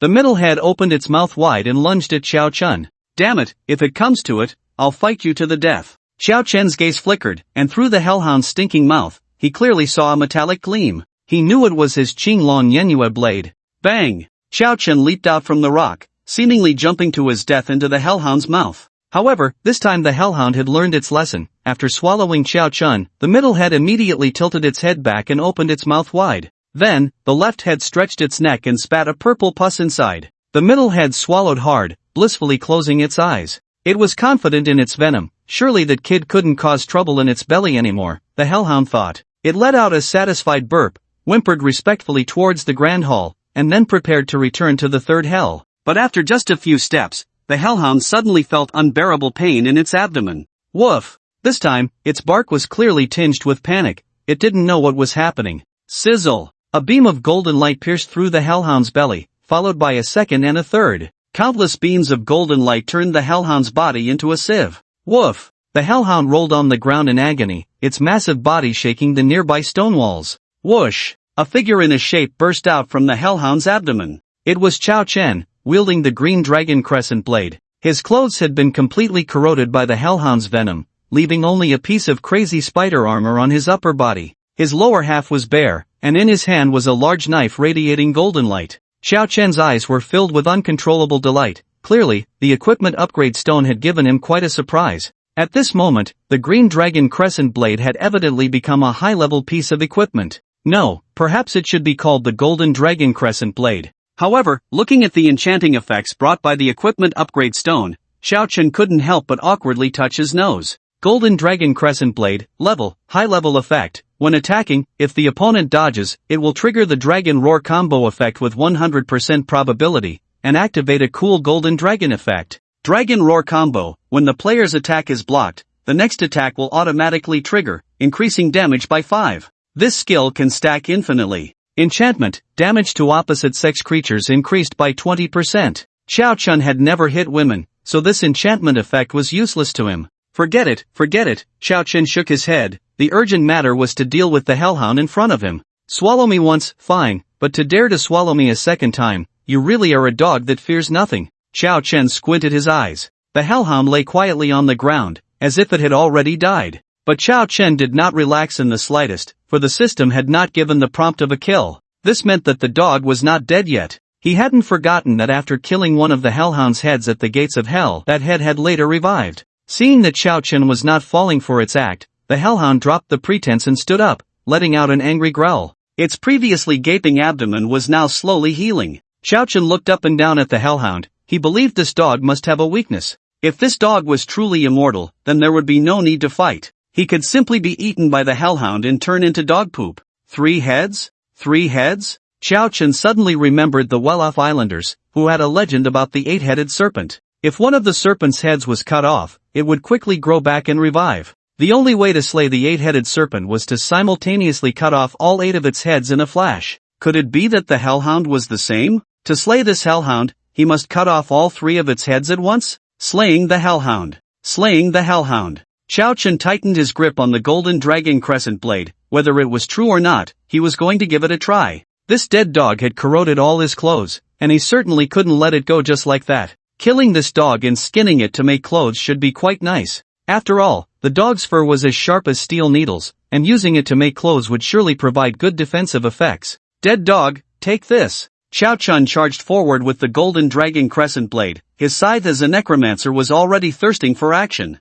Woof! The fur of the hellhound stood on end, its three heads viciously lunging at Xiao Chen. Xiao Chen was instantly furious. Why wouldn't this dog dodge? Are you a stupid dog? If you don't dodge, how can I trigger the effect of the crescent blade? Slash! With the golden dragon crescent blade in hand, Xiao Chen easily cut through the hellhound's skin. Dark red blood gushed from the top of its middle head. A hint of human-like fear appeared in its two enormous beastly eyes. It was genuinely scared this time. That golden blade could really break its defense. As Xiao Chen swung at it again, the hellhound hurriedly dodged to the side, no longer daring to take the hit with its head. However, this dodge only excited Xiao Chen even more. Stop resisting. The more you resist, the more excited I get. The effect of the golden dragon crescent blade, Dragon Roar Slash, has been triggered. Boom! A majestic, somewhat blurry golden dragon soared into the air, looking incredibly cool. Although he knew this was just a special effect and didn't have any real use, it didn't stop Xiao Chun from marveling at it. Not to mention, with this slash, his prestige was instantly maxed out. The golden dragon crescent blade moved on its own, slashing towards the hellhound's head. The hellhound, unable to dodge in time, could only raise its paw to block. Dragon Roar Slash has stacked one time. The golden dragon crescent blade drew a perfect arc and slashed again, and the hellhound raised its paw to block once more. Dragon Roar Slash has stacked 2 times. Dragon Roar Slash has stacked 20 times. Dragon Roar Slash has stacked 20 times. As the number of Dragon Roar Slashes stacked increased, the illusion of the golden dragon slowly became clearer. A hint of human-like confusion appeared on the hellhound's face. Its 3 heads exchanged glances, all filled with bewilderment. It felt that every move from this human was deliberately aimed at blocking it. The hellhound was not mistaken. Xiao Chen was indeed doing it on purpose. If he didn't let the hellhound block a few more times, how could he maximize the effect of Dragon Roar Slash? Good dog, you're really cooperative. With the stacking of Dragon Roar Slash,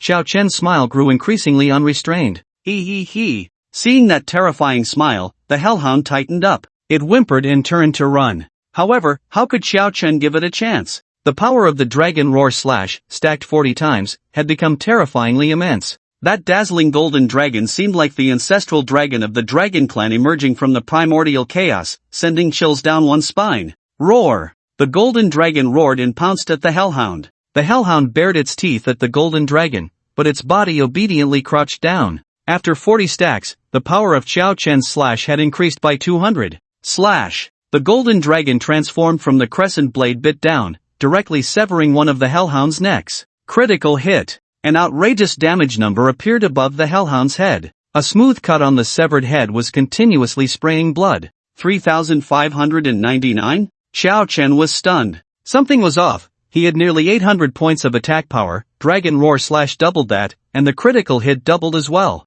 So this slash should only deal around 3,200 damage. Considering the hellhound's own defense, how could it deal 3,599 damage? Wait! Xiao Chen paused for a moment, suddenly recalling the outrageous enchantment effect of the golden dragon crescent blade. Could it be that this hellhound was actually a female? Good heavens! Xiao Chen was taken aback. He tightened his grip on the golden dragon crescent blade, looking at the hellhound's remaining 2 heads. Since you are a female, today you must feel like Lu Lao Lao entering the Grand View Garden. What a sight! Xiao Chen kicked off the ground and charged towards the remaining 2 heads of the hellhound. The hellhound hesitated for a moment before turning tail and running. It was truly scared out of its wits. Don't run, you little rascal! Don't run! Xiao Chen brandished his big knife, swinging the long whip between his legs as he chased after it. This scene happened to be witnessed by Wang Dafu and the other 2 who were catching up from behind. Wang Dafu felt a chill run down his spine as he watched Xiao Chen, bare-bodied, pursuing the hellhound. He couldn't help but take a half step back. People shouldn't, at least not. He only knew that love could transcend gender, but he never imagined that love could also transcend race and even life and death. A human and a hellhound? Could that lead to anything? But when he saw the long whip that Xiao Chen was swinging, Wang Dafu was stunned. This kid doesn't really seem to fit the human mold. Wang Dafu's words drew nods of agreement from the 2 ladies beside him. Zuiyu shyly lowered her head, her face flushed. Meanwhile, the freckled woman stared intently, swallowing hard from time to time. You came just in time. Quickly help me stop that damned dog. Don't let it escape. Xiao Chen noticed Wang Dafu and the others, and as he spoke, he raised the corpse ancestor ring, causing the hellhound's speed to suddenly slow down. Wang Dafu swiftly appeared in front of the hellhound, colliding with it. Bang! The man and the dog collided, and Wang Dafu's body bounced out like a rubber ball. Then, as if nothing had happened, he patted his backside and stood up. The hellhound, blocked by him, was inevitably caught up by Xiao Chen. Zinni! Xiao Chen swung his knife down, severing the other two heads of the hellhound. This once mighty guardian of hell met its end at Xiao Chen's hands, turning into a pitiful soul core. Detected that player Xiao Chen defeated the epic wild monster, Hellhound Cerberus. Reward, 29 free attribute points. Experience, congratulations player, level up successful. Current experience, 20. Reward, 10 free attribute points. Whew, so good. A joyful smile spread across Xiao Chen's face. With an additional 39 free attribute points, his attack power instantly broke through the 800 mark. At this rate, breaking through 1000 in attack power was just around the corner. Happy, Xiao Chen turned around, only to find Wang Dafu and the others looking at him with strange expressions. What's wrong? Do I have flowers on me? Xiao Chen asked, puzzled. No flowers, but you do have a stick. The freckled woman couldn't help but lean forward, seemingly wanting a clearer view. Zuiyu also couldn't help but remind him. Xiao Chen, you should put on some pants. Ultimate mission, destroy the pseudo-underworld dungeon. Hearing this, Xiao Chen looked down, and even with his thick skin, he couldn't help but blush. In a moment of desperation, he could only peel off a thick patch of fur from the hellhound. Like Sun Wukong using a tiger skin as an apron, he wrapped himself up. Bro, your hobby is quite unique, liking to wrestle naked with a three-headed dog? Wang Dafu couldn't help but say. He stepped forward and patted Xiao Chen on the shoulder. But hey, it's not that I'm criticizing you. Although you have strong capital, humans can take the unconventional path, but you really shouldn't go down the wrong road. Xiao Chen. Damn it, this is like mud falling into my pants. It's not shit, but it might as well be. He walked over, stifling a belly full of anger, just hoping that this damned dog would drop something good for him. Xiao Chen reached into the soul core and felt something round and smooth. He pulled it out to find it was a bright red pill. Soul Seizing Great Supplement Pill ***, a one-time use item that, when consumed by the player, increases all attributes by 100 points for a duration of 1 minute. Side effect, after using this item, the player's intelligence and spirit attributes will decrease by 10%. Xiao Chen couldn't help but smile. Wasn't this side effect practically non-existent? His intelligence and spirit were already 0, so a 10% decrease would still leave them at 0. Capturing a pill with no side effects was quite a win. What's up? You look really happy. Did you find something good? Wang Dafu approached with a grin. Xiao Chen quickly flipped his hand and hid the soul-seizing great supplement pill. Nothing much, just a candy for kids, he replied with a grin. The only time Wang Dafu had acted on their journey was just now when he helped block a hellhound. However, Xiao Chen had a gut feeling that Wang Dafu's strength was definitely not weak, perhaps even stronger than he was now. If Wang Dafu was truly one of Bai Zai's people, Xiao Chen believed this great supplement pill would surely surprise him. An increase of 100 points in all attributes meant he could unleash another trump card. Well, fine, sigh. Wang Dafu sighed. I didn't expect you wouldn't trust my character. Character? Do you even have that? Xiao Chen rolled his eyes inwardly, ever since Wang Dafu stood by and watched while he and EU fought. Regardless of whether Wang Dafu was one of Bai Zai's people, he was already categorized as someone not to be deeply involved with in Xiao Chen's mind. Xiao Chen, come here for a moment. Zuiyu tugged at Xiao Chen's hand and walked to the side. Once they had avoided Wang Dafu, Zuiyu reached into her collar. Xiao Chen was momentarily stunned. Was she in such a hurry? He glanced at the rugged ground and hesitantly said, Zuiyu, this isn't a good spot. The ground might be a bit rough on the backside. What rough backside? Zuiyu looked up in confusion, and then she pulled out a red cross from her chest. Ah, so that's what it is. Xiao Chen sighed in relief, though he felt a twinge of disappointment. What else could it be? Zuiyu looked even more puzzled but didn't dwell on it. Xiao Chen, look at this. Ever since it got here, it started glowing and radiating heat. Mine too. Xiao Chen took out a black cross from his crazy spider armor, which was also flickering with a faint light. I've been asking Wang Dafu about it all along, and he said he's never seen this kind of cross before, Zuiyu said with a serious expression. Are you saying only the two of us had these crosses when we entered this instance? Xiao Chen calmed down at that moment. If that were true, it meant these two crosses had some significant background. Just then, as they were deep in thought, the voice of the inner world system suddenly rang out. Congratulations, player, you have completed task 4. The ultimate task is now released. Ultimate task: insert the 2 crosses into the holes of the underworld temple to destroy the false underworld. Friendly reminder: please escape before the false underworld instance collapses, or you will be buried together. At that moment, the 2 crosses unexpectedly flew together, intertwining in red and black light, shooting up into the sky and transforming into a black-red beam of light. What happened? What did you do? The dazzling black-red beam quickly attracted Wang Dafu and the freckled woman. What is this? Wang Dafu asked, staring at the 2 crosses swirling in the air. I have no idea, maybe it's some kind of martial soul fusion technique? Xiao Chen was also stunned. How would he know what was going on?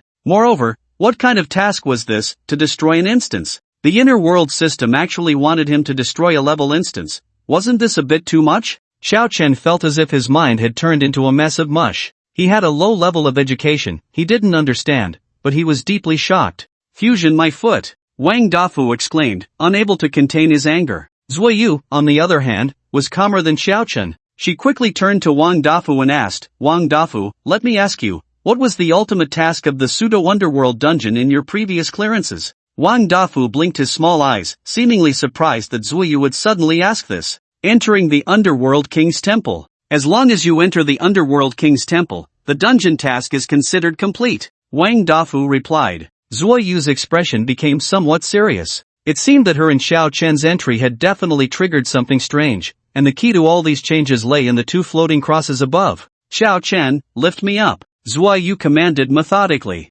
Okay. Xiao Chen wrapped his arms around Zuoyu's slender waist, making Wang Dafu beside them envious. He then swung her up with force, and Zuoyu's petite body flew towards the cross like a sharp sword. Zuoyu accurately grabbed the red cross, but it was as if she had been glued to it, hanging in midair. No, I can't pull apart these 2 crosses by myself, Zuoyu shouted. I'll do it. Wang Dafu excitedly leaped forward. A flash of white light flickered across him, and Wang Dafu suddenly felt his body become much heavier, as if he had suddenly gained 100 pounds. Immediately, a shadow swiftly passed over him, stepping on his face before flying upwards. Damn! I really can't believe it, that old 6. Wang Dafu, who had been stepped on, plummeted down rapidly. Xiao Chen reached out to grasp the other black cross, and strangely, when his and Zuoyu's hands touched the 2 crosses simultaneously, the terrifying suction force vanished like flowing water. Xiao Chen held the cross with his left hand and wrapped his right arm around Zuoyu, easily and comfortably descending from the air. However, a chill ran through his heart, because he had just stolen over 200 agility points from Wang Dafu.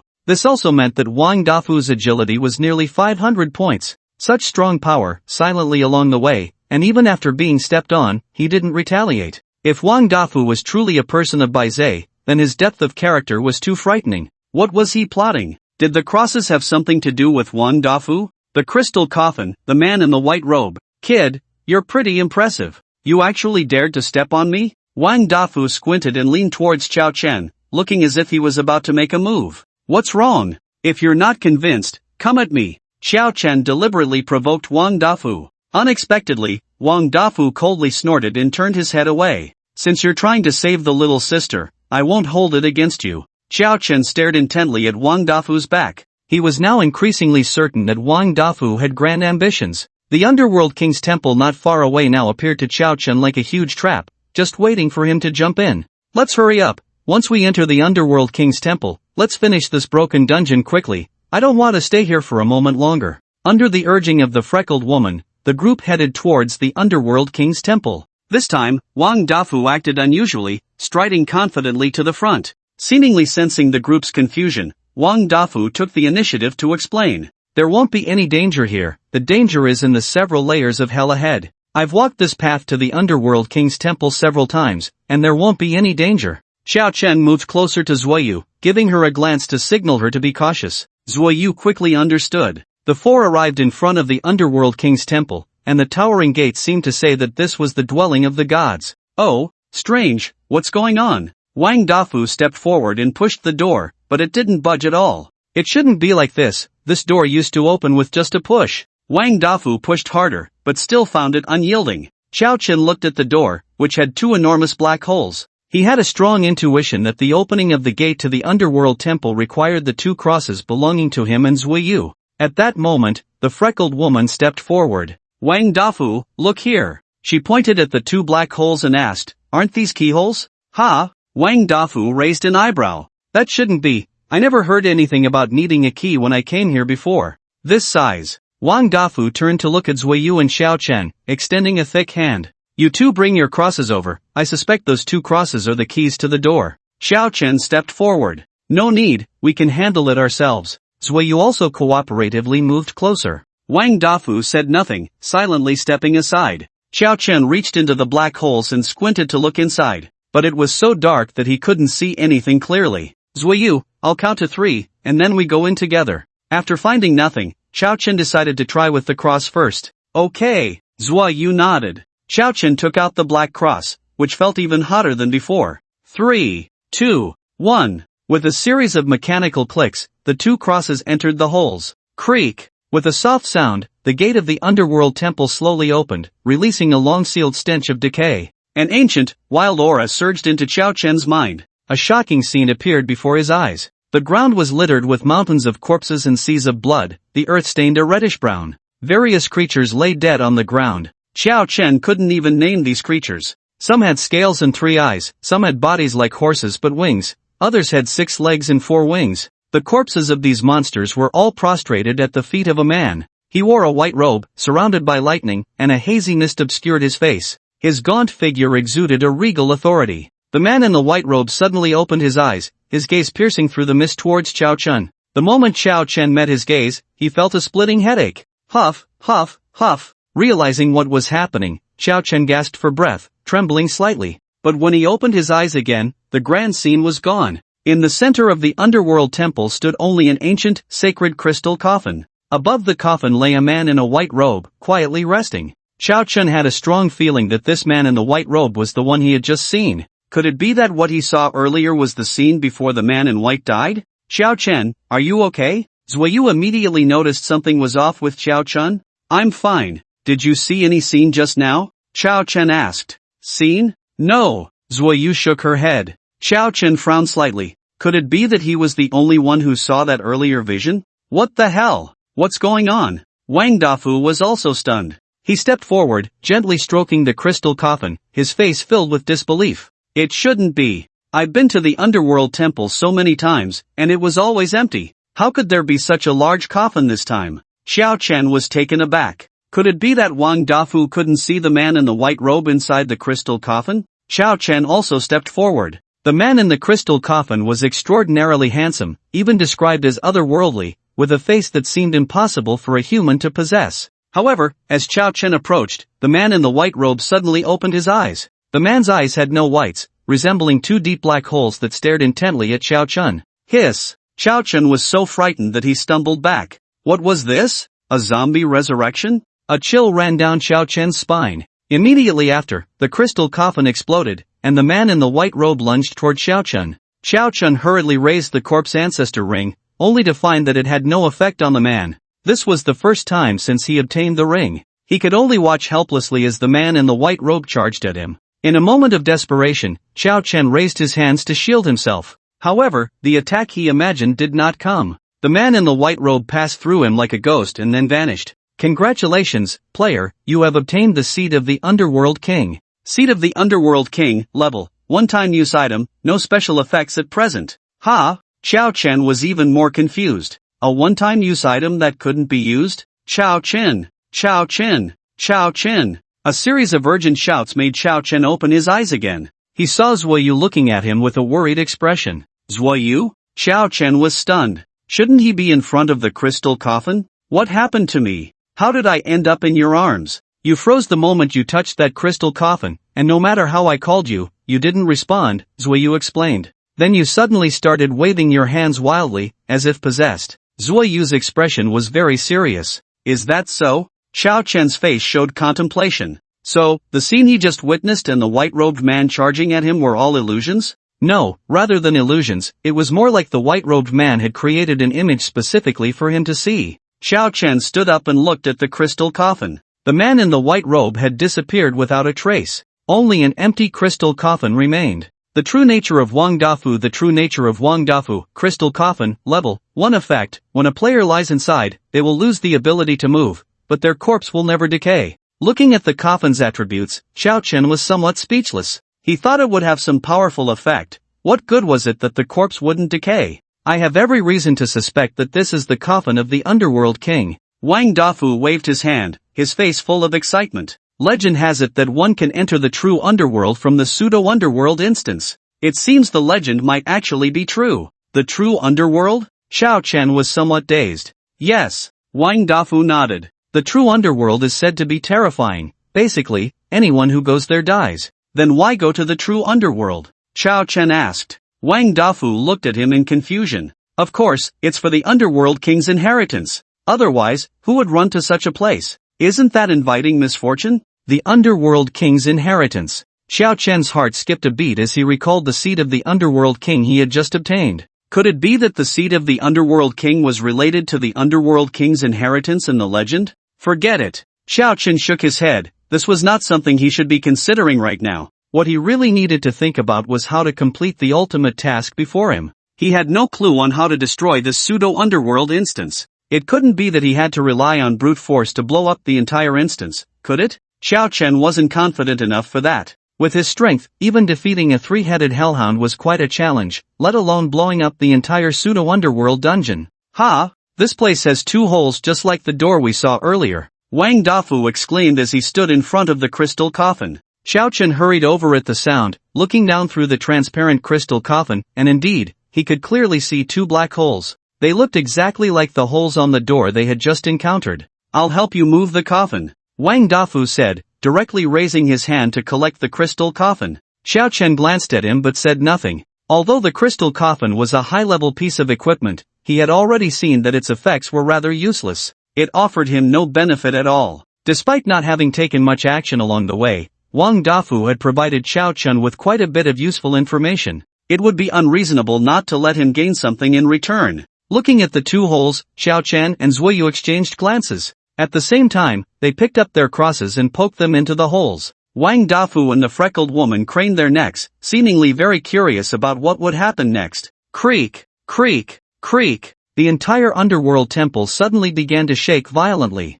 The intense tremors made it hard to even stand. What's going on? The freckled woman asked, her face filled with terror. At the same time, the voice of the underworld system echoed in Xiao Chen and Zuoyu's minds. Congratulations, players have completed the ultimate quest. This dungeon will collapse in 10 minutes. Please evacuate quickly. Player Xiao Chen rating, level. Player Zuoyu rating, level. The system will distribute rewards based on player ratings. Now distributing level rewards to player Xiao Chen. Experience, 20 free attribute points, level equipment wisdom staff. Xiao Chen's heart jolted. Since they had cleared a level dungeon, even the experience and attribute rewards had increased. Xiao Chen, my reward is a shield. Level shield. Zuoyu couldn't contain her excitement, almost pulling out the equipment to show Xiao Chen. Xiao Chen pressed her hand down, signaling her to calm down, and Zuoyu took a deep breath. But the excitement in her eyes was still uncontrollable. What the hell? While some were overjoyed, others were distressed. Wang Dafu was stunned on the other side. What exactly did you do?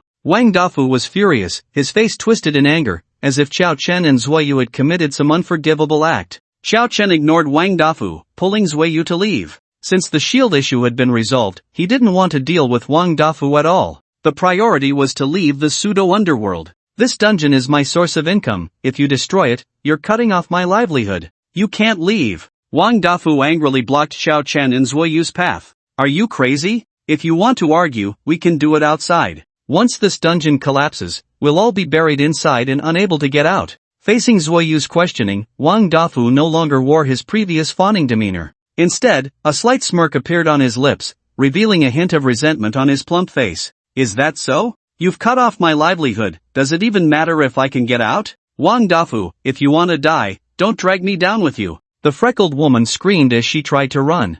Unexpectedly, Wang Dafu suddenly kicked her, sending her rolling like a gourd. The freckled woman crashed into a stone pillar and lost consciousness immediately. Damn it, that annoying woman has been chattering all the way. It's infuriating, Wang Dafu said. You're not really upset about this, are you? Xiao Chen said lightly. Wang Dafu's anger visibly faltered. What? Kid, do you think I have other reasons to go after you? Wang Dafu retorted coldly. Yes. Xiao Chen nodded. Oh, then tell me about it, Wang Dafu asked with great interest, his unhurried demeanor suggesting he was not worried at all about the instance collapsing. Because you are one of Baizei's people. Xiao Chen's expression was emotionless. Wang Dafu was taken aback for a moment, then the anger on his face completely vanished, and he burst into laughter. Ha ha ha, ha ha ha. No wonder the master specifically wanted to capture you, you really are impressive. I hit it so well, yet you could tell I was one of Baize's people. Can you tell me when you started to suspect me? Wang Dafu inquired.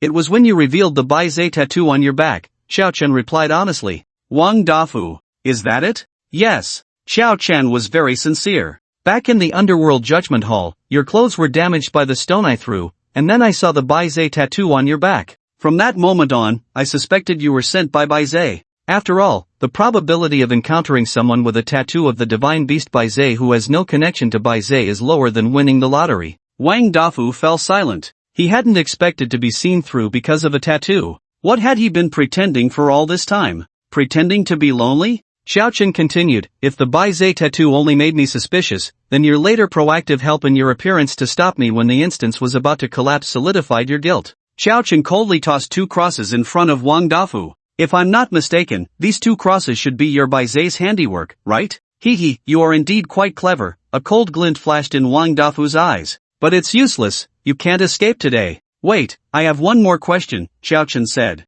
Can you tell me why, if you only wanted to capture me, you had to destroy this instance? Wang Dafu grinned. I didn't expect you to have moments of ignorance too? Then I will generously tell you. Destroying this instance is to prevent the system of the inner world from tracking your whereabouts. After all, once you go missing, Ji Pingyang will definitely not let it go. At that time, he will surely mobilize all his forces to find you, but as long as the instance collapses, he will never be able to find you. Xiao Chen nodded, seemingly unfazed. So that's how it is. Then I have one last question. Ask away. Wang Dafu appeared completely unhurried. You're so weak, how do you think you can capture both of us? Xiao Chen asked. Hee, you don't need to worry about that. A strange light flickered in Wang Dafu's eyes. Xiao Chen felt a bad premonition in his heart. But Wang Dafu didn't give him a chance to think, he charged directly at him. The speed was so fast, it was hardly what a 200-pound man should possess. Kid, surrender. Wang Dafu shouted. Xiao Chen rolled his eyes. Don't you think that sounds stupid? It's like telling a chicken not to move before killing it. What does resistance matter? Resistance will only bring you unnecessary pain. Oh, Xiao Chen's eyes lit up. Pain? That sounds good, I love pain, bring it on. Wang Dafu, this kid, always joking. He instantly slid past Xiao Chen, and a blood mark suddenly appeared on Xiao Chen's face, blood gushing out. Xiao Chen was also startled. He hadn't even seen how Wang Dafu made his move. The speed was terrifyingly fast. He couldn't catch a glimpse of Wang Dafu, and even with the corpse ancestor ring, he couldn't find his target. Is that all? Wang Dafu sneered. Keep being arrogant, kid. Wang Dafu's plump figure vanished into thin air once more. Xiao Chen, be careful. Zuiyu reacted faster than Xiao Chen, a shield darker than the Dark Star shield appearing in her hand. That black seemed capable of devouring everything in the world. Clang! Wang Dafu's body crashed into the shield, instantly bouncing back. A level shield? Wang Dafu's face was filled with disbelief, quickly followed by a strong greed. I have to say, your luck is truly against the heavens. You can even get level equipment from a level dungeon. But unfortunately, that equipment will soon be mine. Wang Dafu pushed off the ground forcefully, disappearing again, this time with even greater speed. It's not over yet. Let's see how powerful your own tricks are. Zuiyu shouted, the dark shield shimmering with a moonlight glow. Whoosh! A terrifying attack arrived in an instant, forcing the hidden Wang Dafu out. This level shield can store others' attacks? Xiao Chen was stunned. No, I can store others' attacks, Zuiyu explained. But with this shield, my storage limit has greatly increased. Xiao Chen couldn't help but feel surprised. He realized he had underestimated Zuiyu all along. She was not some delicate little girl, just someone with a refined appearance. Anyone who treated Zuiyu as a defenseless little girl would definitely suffer a great loss. Come on, Wang Dafu. Zuiyu raised her shield. She was no longer the burden who couldn't help Xiao Chen. Now, she had the strength to fight. I want to see how long you, a beginner, can withstand me, a mid-level.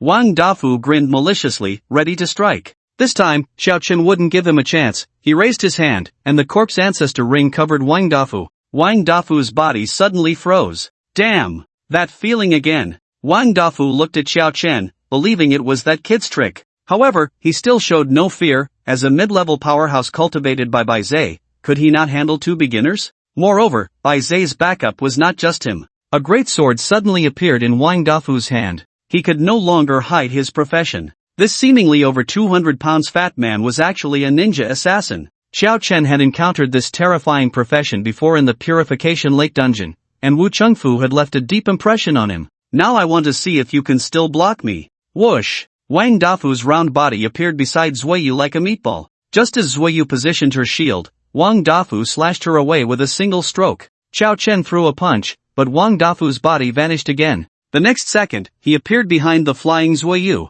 Since you protect him so much, I'll deal with you first. Wang Dafu's face was twisted, as if the person who had called her little sister earlier was not him at all. Whoosh! The great sword slashed down at an extremely fast speed. Drip, drip, drip. That was the sound of blood falling to the ground. The owner of that blood was none other than Zuoyu. Zuoyu! Xiao Chen exclaimed, his eyes turning red. Without hesitation, he pulled out the soul-seizing great supplement pill he had just received and swallowed it whole. Then, he punched his chest, triggering the mechanical queen's fury. With multiple enhancements, Xiao Chen's speed was even comparable to Wang Dafu's. In the blink of an eye, he appeared before Wang Dafu. Get lost! Wang Dafu was sent flying with a punch, a series of damage values exploding above his head. Zuoyu, are you okay? Xiao Chen immediately turned his head. After seeing Zuoyu's injuries, he finally breathed a sigh of relief. Although Wang Dafu's great sword had struck down hard, it only grazed Zuoyu's shoulder. When the sword tried to continue downward, it was caught by Zuoyu's shield.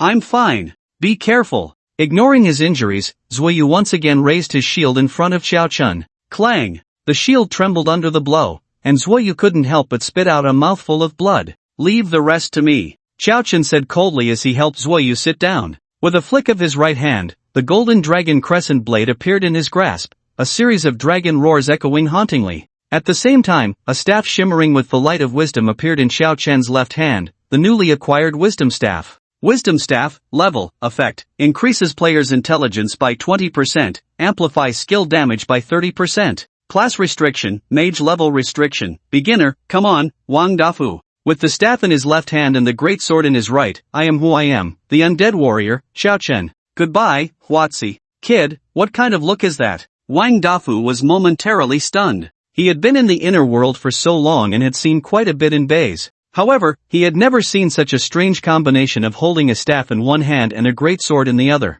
What is this? A mage or a warrior? Skeleton summoning technique. Xiao Chen ignored Wang Dafu and summoned dozens of skeleton soldiers, immediately activating the voice of Van He. Dozens of skeleton soldiers, their eyes glowing red, charged towards Wang Dafu. Humph, kid, what good is it to waste mana summoning these scrap metal? Wang Dafu swung his weapon forcefully, cleaving one skeleton in half. Then, with a flourish of his blade, another skeleton soldier was cut down. None of these skeletons were a match for Wang Dafu. However, Xiao Chen never expected these skeletons to defeat Wang Dafu. He had already quietly appeared behind Wang Dafu, casting a yin-yang transformation on himself. Ambush! With a loud shout, Xiao Chen swung the golden dragon crescent blade down at Wang Dafu. Humph, do you think you can ambush me like this? Wang Dafu dodged with a swift movement. Unexpectedly, a glint of cunning flashed in Xiao Chen's eyes. The dragon roar slash was triggered. In the next moment, the golden dragon crescent blade twisted Xiao Chen's body into a strange angle, slicing upward between Wang Dafu's legs.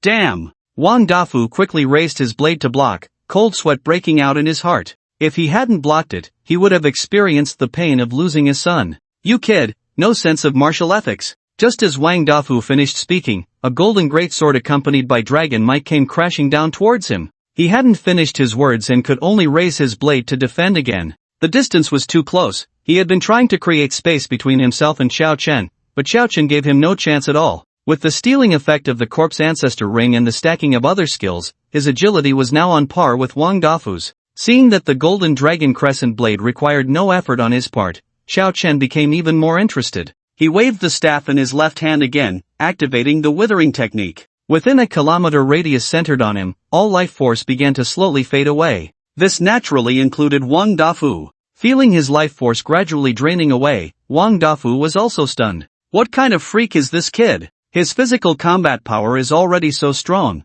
but why does he also wield necromancy? Isn't the necromancer universally recognized as the weakest being in the entire underground world? To put it bluntly, even a dog would shake its head at the necromancer's physical form. So why is the person in front of him, Xiao Chen, able to wield a great sword? As he pondered this, Xiao Chen's Dragon Roar Slash had already stacked completely. Wang Dafu could clearly feel that resisting was becoming more and more difficult with each attempt, but he had no idea what was happening. He couldn't even guess that Xiao Chen's Golden Dragon Crescent Blade had such an effect. Moreover, under the enhancement of the Yin-Yang transformation, although Xiao Chen's 500 defense points had been reset to 0, his attack power had instantly broken through the threshold of 1,500 points. Such terrifying attack power could even rival some high-level players. At this moment, under the amplification of the Dragon Roar Slash from the Golden Dragon Crescent Blade, this strike could only be described as earth-shattering and ghost-crying. Xiao Chen wasn't even sure if this strike would directly sever Wang Dafu's soul if it landed solidly. Wait! After stacking 30 times, Wang Dafu finally couldn't hold on any longer. The dazzling Golden Dragon made him feel a pang of fear. He had a strong premonition that if this strike landed solidly, he would really meet his end here today. Kid, don't you want to know about Bai Zhe? Don't you want to know about your parents? If you kill me, you won't be able to learn anything. Wang Dafu shouted fiercely. However, all Xiao Chen gave him in response was silence. Wang Dafu was stunned. Kid, you better think this through. If you kill me, you'll never have such a good opportunity to get this information again. You should know that there are Bai Zhe's spies in the underground world too. Xiao Chen remained silent, as if he hadn't heard Wang Dafu's words at all. Kid, you really dare to kill me? Bai Zhe will definitely not let you go. Seeing that the temptation had failed, Wang Dafu began to threaten again, but it was completely useless. Ah! Accompanied by a terrifying dragon roar, Wang Dafu's body turned into starlight. Xiao Chen sighed softly. Sigh.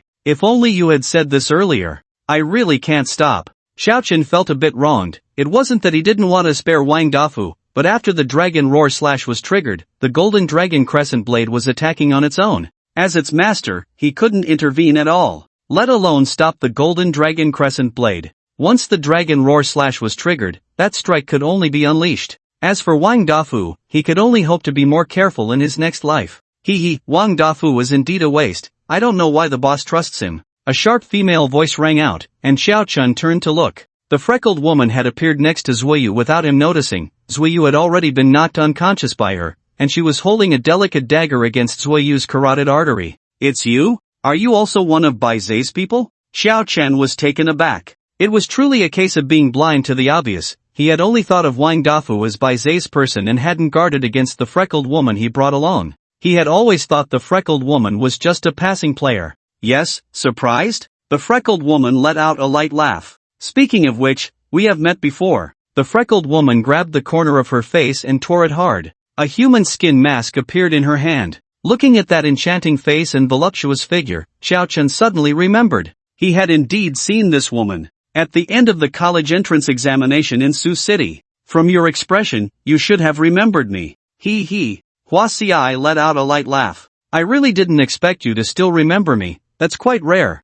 Of course I remember you, Sister Hua Xiai. Xiao Chen rubbed his hands together, a smile on his face. Flower, farewell sister, how about you let my friend go first, and then we chat and catch up. Do you think that's possible? Do you think you're foolish or am I? Flower Farewell smiled faintly, but that smile held no warmth. I have to say, you're quite impressive. Last time in Sioux City, you managed to lead so many candidates to find a chance to escape. But this time, how will you escape? Xiao Chen was captured, and the change in Zuiyu. Xiao Chen was captured, and the change in Zuiyu escape? This time, who escapes is still uncertain. Xiao Chen secretly steeled himself. Compared to the time of the college entrance examination, his strength was now worlds apart. He clenched the Golden Dragon Crescent Blade and the Wisdom Staff tightly, seizing the moment while the effects of the soul-seizing elixir still lingered. Now was the best time for him to act. If you want to make a move, I advise you to think it through. Flower Farewell seemed to see through Xiao Chen's thoughts, smiling brightly as she spoke. Immediately, she revealed her attribute panel. Name, Flower Farewell. Occupation, Shadow Assassin. Level, High Tier. Xiao Chen was instantly taken aback. High Tier? This woman was actually a high tier player? How could he fight that? Even if he had 10 soul-seizing elixirs, he still couldn't win. Cold sweat began to trickle down Xiao Chen's forehead. Have you given up struggling? As long as you obediently follow your sister, she might consider not holding past grievances against you. Flower Farewell's small knife spun continuously in her hand, just a few centimeters from Zuiyu's fair neck. Xiao Chen was afraid she might accidentally cut Zuiyu. At the same time, the entire pseudo-underworld dungeon began to collapse, and even the ground started to tremble. Alright, It seems I can only resign myself to fate. Xiao Chen spread his hands, putting away the crescent blade and the staff. But I'm really curious, why does your Baizé go to such great lengths, even collapsing a level dungeon, just to capture a mere beginner like me? Is it worth it? He spoke as he walked towards Flower Farewell. Hee, Xiao Chen, you're not an ordinary beginner. A beginner necromancer who can kill mid-tier players with their physical body, such a beginner is indeed worth it. Your talent is something that even in the vast Baizé, few can compare to. Flower Farewell's words were full of praise for Xiao Chen. Oh, so you must want to take me back to Baizé to dissect me? Xiao Chen asked. Baizé has no evil scientists, it's just that a talent like yours is too precious to be left outside. When you witness the great ideals of Baizé, you will undoubtedly join us. Flower Farewell's eyes were filled with fervor. This kind of fervor Xiao Chen had once seen in a person named Mengde from the Mechanical Kingdom. Little machine, come out quickly. If you don't come out, I'm going to die. As he got closer to Flower Farewell, Xiao Chen frantically called for the Mechanical Queen in his heart. However, the usually responsive Mechanical Queen seemed unresponsive this time. No matter how much Xiao Chen called her, there was no reaction. Xiao Chen's heart sank. But now that the arrow was knocked, it had to be released. If he didn't act soon, he would really have to obediently follow Flower Farewell back to Baizé. 5 meters. 3 meters. 1 meter. The distance between Xiao Chen and Flower Farewell was now impossibly close. He could even see the fine fuzz on Flower Farewell's face. Act! With that thought, the golden dragon crescent blade instantly appeared in Xiao Chen's hand, striking down towards Flower Farewell. Zuiyu immediately understood and charged towards Flower Farewell. Then she felt something soft and fluffy above her head. Although the scene was a bit off, Zuiyu still wanted to say, this texture was amazing. However, Flower Farewell seemed completely unfazed by it. She swiftly dodged to the right, evading Xiao Chen's full-force strike with a knife, a light laugh escaping her lips. Since you still want to fight, I can only break your limbs and take you back. Xiao Chen's heart tightened, but before he could react, a petite figure flashed past him. You won't get away with this. Zuiyu charged at Hua Xiai, shield in hand, her face filled with anger, as if Hua Xiai had committed some unforgivable crime. I didn't know your little girlfriend was so protective of you. Hua Xiai bantered, effortlessly sending Zuiyu flying with a single strike. The vast chasm between high tier and low tier was not something that talent, skills, or equipment could bridge. Xiao Chen remained silent, quietly stacking his Dragon's Roar combo. If he wanted to defeat Hua Xiai, his only chance was to stack the Dragon's Roar to hundreds or thousands of times and then unleash it with his attack power. However, Hua Xiai didn't give him that opportunity at all. Just as the Dragon's Roar reached the 5th stack, a delicate knife flew from Hua Xi's hand. Swoosh! The knife pierced through Xiao Chen's wrist like a bullet. The golden dragon crescent blade fell to the ground, and the Dragon's Roar he had been stacking was rendered useless. Cold sweat streamed down Xiao Chen's forehead. The gap in strength was too great. The disparity between them was so vast that he had no room to fight back at all. After truly facing Hua Xiai, he understood just how much leeway Wan Lihao had given him, at least a whole Pacific Ocean's worth. One limb is already useless, and there are still 4 left. Hua Xiai maintained her smiling demeanor, but her smile was laced with an infinite chill. Sister, can you just disable 4 limbs? Let's leave one intact, Xiao Chen said with a bitter smile. Alright, I'll think about it, Hua Xiai replied with a slight smile. Whoosh! Another small knife emerged from Hua Xi's hand, this time aimed at Xiao Chen's left foot. Swoosh! Blood gushed from Xiao Chen's ankle, and he struggled to stay upright. Hua Xi's speed was beyond his reaction capability. All he saw was a flash of cold light, and then a terrifying wound appeared on his body. This seemingly beautiful woman was, in fact, as venomous as a viper. Each strike aimed at his tendons was mercilessly brutal. Whoosh! Whoosh! 2 more flashes of cold light passed, and Xiao Chen, with his tendons severed, had completely lost the ability to move, like a carp waiting to be slaughtered in Hua Xi's grasp. Why bother? If you had just complied from the start, you wouldn't have to suffer. Hua Xi shook her head with a smile, casually flipping her hand, and the crystal coffin that Wang Dafu had just collected reappeared. Hua Xi tossed Xiao Chen into the crystal coffin, and he instantly felt a powerful force binding him. Xiao Chen struggled to open his eyes, but his eyelids felt as heavy as lead, and he couldn't help but close them again. Was this also the power of the crystal coffin? Have a good sleep. When you wake up, we'll be at our destination. Hua Xi's voice, like wind chimes, rang in Xiao Chen's ears. The next moment, another voice sounded, this one belonging to Zuiyu. Put him down. Zuiyu's voice had somehow turned hoarse, carrying an indescribable strangeness. Then Xiao Chen heard Hua Xi's exclamation. The flames on your shield are from the underworld? This is impossible. The pseudo-underworld collapsed, parting. The pseudo-underworld collapsed, parting from the underworld flames? What was that? Xiao Chen anxiously tried to open his eyelids, but this simple action felt more difficult than climbing to the heavens at that moment. The tremors of the pseudo-underworld dungeon grew more intense, the ground began to crack and collapse incessantly, as if it would be swallowed by the void in the next moment. Even lying in the crystal coffin, Xiao Chen was shaken violently, his head repeatedly striking against the coffin lid. I told you, let him go. A cold, furious shout from Zuoyu pierced through the chaos, and with his eyes closed, Xiao Chen felt a world turned upside down. It seemed as if someone had lifted his coffin upside down. Ah! Hua Xiai let out a cry of pain, as if suffering some injury. It really is the fire of the underworld. Hua Xi's words were devoid of the previous lightness, replaced by an incredulous tone. The shield in your hand cannot possibly be just a low-level shield. A low-level shield cannot withstand the fire of the underworld. Faced with Hua Xi's doubts, Xiao Chen did not hear Zuoyu respond. All he could hear was the sound of fierce battle, and his heart was filled with even more confusion. How could a beginner like Zuoyu engage in a fierce battle with a high-level Hua Xi? It was unscientific. What on earth was happening that he didn't know? Zuoyu? Zuoyu, are you okay? Xiao Chen called out Zuoyu's name, but there was no response. The sounds of the intense battle continued nearby, growing louder, as if two prehistoric beasts were fighting. Ah! Crazy woman, you lunatic! With Hua Xi's scream, the sounds of battle finally ceased. The surroundings were instantly filled with the sound of falling rocks. Zuoyu, where are you? Zuoyu, are you okay? Xiao Chen desperately called out, but he did not hear Zuoyu's voice. His heart tightened instantly, a wave of immense fear engulfing him. The last time he felt such fear was when his parents went missing at the age of 6. Returning home, he looked at the empty house, filled with the terror of a 6-year-old boy. He searched desperately, rummaging through everything, scouring every corner of the house. He cried, broke down, and wailed countless times, eventually getting used to living alone. Now he was experiencing that feeling again, the fear of losing someone important. Zuoyu? Don't scare me! Are you okay? Xiao Chen shouted loudly, unable to open his eyes, a strong palpitation gripping his heart as if an invisible hand was pulling it down. Zuoyu!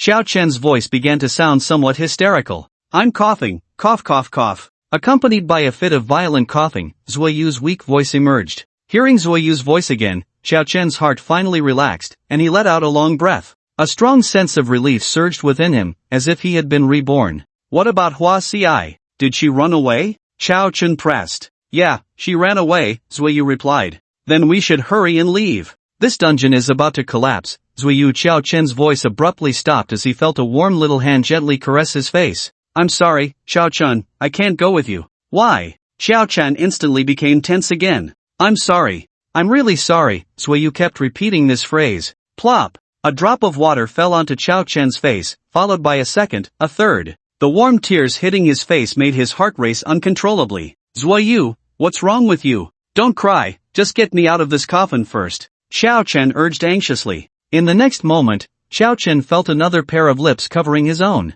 This kiss was soft, lingering, sweet, like a warm jelly resting on his lips, with a hint of bitterness. Xiao Chen froze completely. He had never imagined that his first kiss would be lost while he couldn't even open his eyes. After a long while, their lips parted, and that warm sensation still lingered on Xiao Chen's lips. Zuoyu's voice whispered in his ear. Actually, I noticed you back in high school. I saw you going about your days alone, hardly interacting with anyone except Yang Shangdi. I was really curious about what kind of person you were. It wasn't until that time you left because you cursed someone, that feeling of restless worry made me realize that what I felt for you was something called liking. I'm sorry, it's really a pity that I didn't have the courage to tell you sooner. Zuoyu's hands gently caressed Xiao Chen's face. What's wrong with you? Please tell me. Xiao Chen tried with all his might to open his eyes, but no matter what, he couldn't do it. This instance is about to collapse. You can't stay here any longer. I'll send you out right now. Zuoyu didn't answer Xiao Chen. As soon as she finished speaking, Xiao Chen felt his body floating out of the crystal coffin.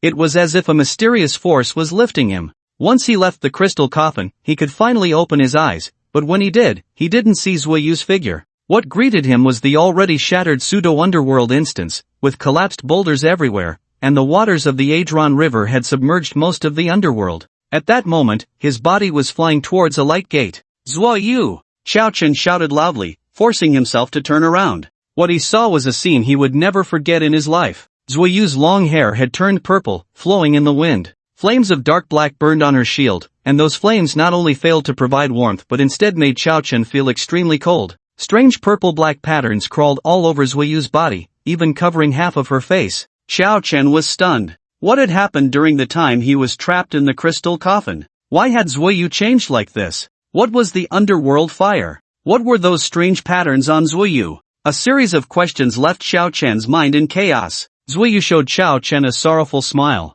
Then, the pseudo-underworld instance instantly collapsed, vanishing into nothingness. Zuiyu! Xiao Chen barely had time to shout before the intense impact from the collapse made him lose consciousness. In a daze, he seemed to hear Zuiyu's voice once more. Xiao Chen, you have to live well. Your lips, I really like them. Your lips, I really like them. Aren't you going to tell him? It's not fair to Xiao Chen. Do you think I want to? The doctor said Yugu can't be stimulated. What good would telling him the truth do? That instance has collapsed, Yugu fainted by the roadside, and Zuiyu has vanished. Do you think Zuiyu is still alive? But you shouldn't keep it from him. Xiao Chen was awakened by a quarrel. He struggled to open his eyes, and what came into view was a blue and white sheet. Xiao Chen looked at his left hand, where a needle was inserted, delivering fluid into his body. You're awake. He's awake, he's awake. A girl's surprised voice rang out, and Xiao Chen turned to look. It was a girl with a rosy apple face, bright eyes beneath her brows, and shiny, smooth hair, looking very spirited.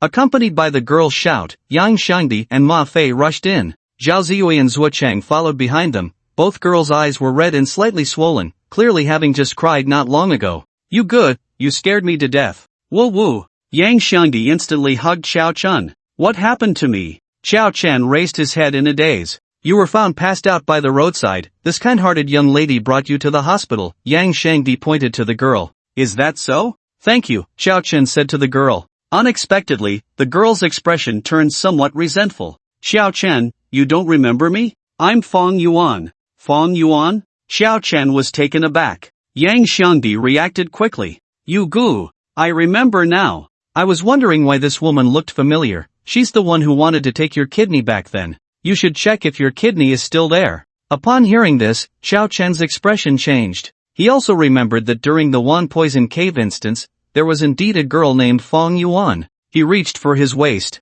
When he felt that both kidneys were still there, he finally breathed a sigh of relief. Fong Yuan. If she had known, she should have just let Xiao Chen die by the roadside. But why did I pass out by the roadside? My head hurts so much. Xiao Chen frowned tightly, feeling a severe pain in his head. It seemed he had forgotten someone very important, forgotten some very important things. Yang Shangdi and Ma Fei exchanged glances, and an idea instantly formed in their minds. You good, don't you remember? We were drinking at the night market. Then a few colorful-haired young men at the next table started fighting, and it got really intense. You suddenly told me you wanted to show me how to make money with your head, so you stuck your head out to catch a flying bottle. Xiao Chen. Since then, your head has been hurting from time to time. This time passing out should be considered a sequel to that incident. Yang Shangdi said seriously. I don't know why, but I always feel like you're lying to me. I can't be that reckless, Xiao Chen said. Really? If you don't believe me, ask Ma Fei. Yang Shangdi nudged Ma Fei with his elbow.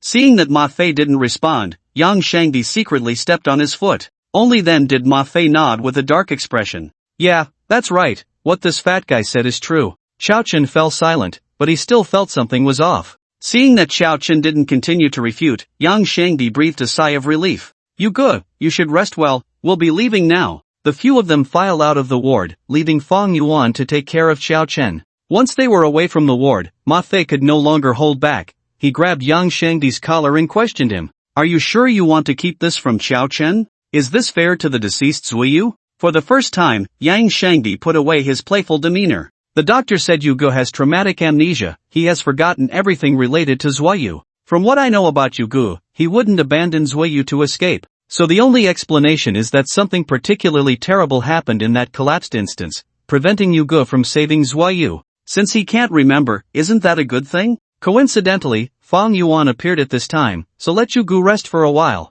Yang Shangdi revealed a calmness and decisiveness that was completely unlike his usual self. I will definitely investigate Zuiyu's matter for Yugo. If this was an accident, then fine. If someone is manipulating things behind the scenes. A strong sense of malice and murderous intent surfaced in Yang Shangdi's eyes. He was just putting on a playful face in front of Xiao Chen and the others. Yang Shangdi had never been an easy person to deal with. Many people are paying attention to the incident of the instant's collapse, After all, since the establishment of the inner world, there has never been an instance collapse like this. Believe that the officials from the inner world will respond soon, Zhao Ziyue explained. Let's hope so, Yang Shangdi said. Meanwhile, far away in the outskirts of Su City, beneath a small manor, in a vast underground base, Hua Xiai, covered in several burn wounds, knelt on the ground. Some of her wounds had scabbed over, but her complexion remained very pale. I understand everything. You failed last time, and I gave you a second chance, but you still failed. A man in a suit stood before Hua Xiai, his expression cold and stern. Sir, I didn't mean to, that woman was just too strange. She actually ignited the flames of the underworld. Hua Xiai wanted to argue further, but the man waved his hand, interrupting her. A failure is a failure, there's nothing to explain. You know how much the organization invested in this operation. We even lost a level instance, which could destroy the inner world's instance. This is one of our biggest secrets in Baze. I went against the majority for you, and yet you still couldn't bring back that kid named Xiao Chen, and you even lost Wang Dafu in the process. The man pinched Hua Xi's chin, examining her delicate face. Do you know how much pressure I have to bear because of this? After this, the officials from the inner world will definitely pay attention to us. I'm sorry, Hua Xi's voice trembled. Forget it, the man's voice revealed a deep sense of fatigue. Since you failed twice in a row, it shows your abilities are lacking. If your abilities are lacking, then your only use to me is your body. Upon hearing this, Hua Xi's face turned pale. Sir, give me another chance. I can definitely succeed this time. No need, capturing that kid is not something only you can do. The man's tone was unyielding. By the way, you're only 7 or 8 years older than my son. You've been by my side for so long, yet I've never touched you. A smile appeared on the man's face, as if reminiscing. That brat doesn't even know how he's doing in Kyoto. It's been so long since I've seen him, I really miss him. After saying this, he lowered his head, examining Hua Xi's exquisite face and alluring figure. Your lips are very beautiful, I really like them. At this moment, Hua Xi's pretty face had turned completely pale. She understood the man's meaning and slowly knelt down. I call you Shinner, you call me uncle. I call you Shinner, you call me uncle. In the know. One ward of the Sheha Hospital in Kyoto City. Xiao Chen, the chicken soup is ready. I've made you a bowl of chicken soup, drink it while it's hot. Fang Yuan pushed open the ward door, carrying a thermos. As soon as she opened the lid, steam rose, and the aroma of chicken soup filled the air, mingled with a hint of a girl's fragrance. Here, chicken soup. Fang Yuan tucked a stray hair behind her ear and served Xiao Chen a large bowl of soup. Thank you. Xiao Chen didn't stand on ceremony and drank the soup in one go. For a moment, the fragrant taste of the soup lingered on his lips. During his hospitalization these past few days, Fang Yuan visited him every day. Sometimes she brought fruit, sometimes she brought her homemade soup. Is it good? Fang Yuan looked at Xiao Chen expectantly. It's very good, just like the chicken soup made by the pangolin agents, Xiao Chen nodded. Phew, that's great. Fang Yuan felt very happy to receive the compliment, her fair cheeks slightly flushed, revealing a hint of playfulness and cuteness. She felt that her 3 hours of effort were worth it. Are you feeling better? Does your head still hurt? Fang Yuan looked at Xiao Chen with concern. Much better, the doctor said I can almost be discharged, Xiao Chen replied with a smile. That's great. Seeing Xiao Chen smile, Fang Yuan couldn't help but feel a bit shy. Oh right. Fang Yuan seemed to remember something. A sister came to see you these days, but she didn't come in because she saw you were resting. Sister? What's her name? Xiao Chen asked. She said her name is Qin Xianxue. Qin Xianxue? Xiao Chen suddenly realized that he had indeed contacted Qin Xianxue when Luto was dealing with the God of Death Guild. He had guessed that Luto might have a connection with Qin Xian. But where did he go after contacting Qin Xianxue? Why couldn't he remember? Was it really as Yang Xiangdi said, that he hit his head on a bottle? Xiao Chen felt a slight pain in his head again, and his brows furrowed. Xiao Chen? Are you okay? Seeing Xiao Chen frown, Fang Yuan's heart tightened. I'm fine, I want to see Qin Xianxue, Xiao Chen said, pulling out the 4 needle and preparing to get out of bed. Hey! Xiao Chen, no, the doctor said your body isn't fully recovered. Fang Yuan shouted from behind, but she couldn't stop Xiao Chen at all. With no other choice, she could only follow Xiao Chen out of the hospital. Xiao Chen quickly contacted Qin Xianxue and met her at a cafe, where a dejected man followed her. Wasn't that Qin Xian? Xiao Chen, long time no see. Qin Xianxue smiled at Xiao Chen like a ripe peach. Fang Yuan felt an intense sense of threat from behind Xiao Chen. Sister Qianxue, long time no see, Xiao Chen greeted back with a smile. It was the first time he had seen Qin Xianxue since parting ways in the soul-cleansing lake instance. By the way, I found out about the matter you asked me to investigate last time. It was indeed Qin Xian who was behind the Fireblaze Guild. I'm really sorry for the trouble it caused you. Qin Xian apologized to Xiao Chen. Qin Xianxue said sternly to Qin Xian. I. Qin Xian, with a dark expression, stammered for a long time but couldn't bring himself to say the words I'm sorry. He felt extremely wronged. It's okay, as long as the intention is there. No need to force it, Xiao Chen said generously, then took out the token engraved with the character Qin from his pocket and returned it to Qin Xianxue. Seeing this, Qin Xian breathed a sigh of relief. In that moment, he suddenly felt that Xiao Chen wasn't so bad after all. He wondered if he had been too petty and targeted Xiao Chen too much before. Qin Xianxue, seeing this, had a somewhat helpless expression. She reached out to rub Qin Xian's head and said to Xiao Chen, this child, Xianer, doesn't have a bad heart. He can just be a bit mischievous sometimes. Don't take it to heart. It's also my fault as his aunt for not educating him well. Xiao Chen also reached out to pat Qin Xian's head. It's fine, since I call you sister, that makes me an elder to Qin Xian. How could I hold grudges against a junior? From now on, I'll keep an eye on him at school. Qin Xian. That's good. Qin Xianxue sighed in relief. I was going to introduce you two to each other, but I didn't expect you to already know each other. Yeah, Xiao Chen said, patting Qin Xian's shoulder with a serious face. Xianer, I've thought it through. From today on, we'll each have our own titles. I'll call you Xianer, and you'll call me uncle. Qin Xianxue. Qin Xian? Qin Xian suddenly lowered his head, looking around for something. Xiao Chen, puzzled, leaned forward. What are you looking for, Xianer? Uncle can help you find it? The next second, Qin Xian picked up an iron stool from the cafe and charged at Xiao Chen with a fierce expression. He simply couldn't hold back anymore. Xiao Chen was terrified, running while trying to reason. Qin Xian, calm down. This isn't the inner world. Getting hit by a stool in the real world can be deadly. However, Qin Xian disregarded him, charging over like a madman, ready to hit Xiao Chen with a stool. Qin Xianxue stepped forward, spreading her arms to block Xiao Chen, shouting at Qin Xian. Qin Xian, you can't treat your uncle Xiao like this. Boom!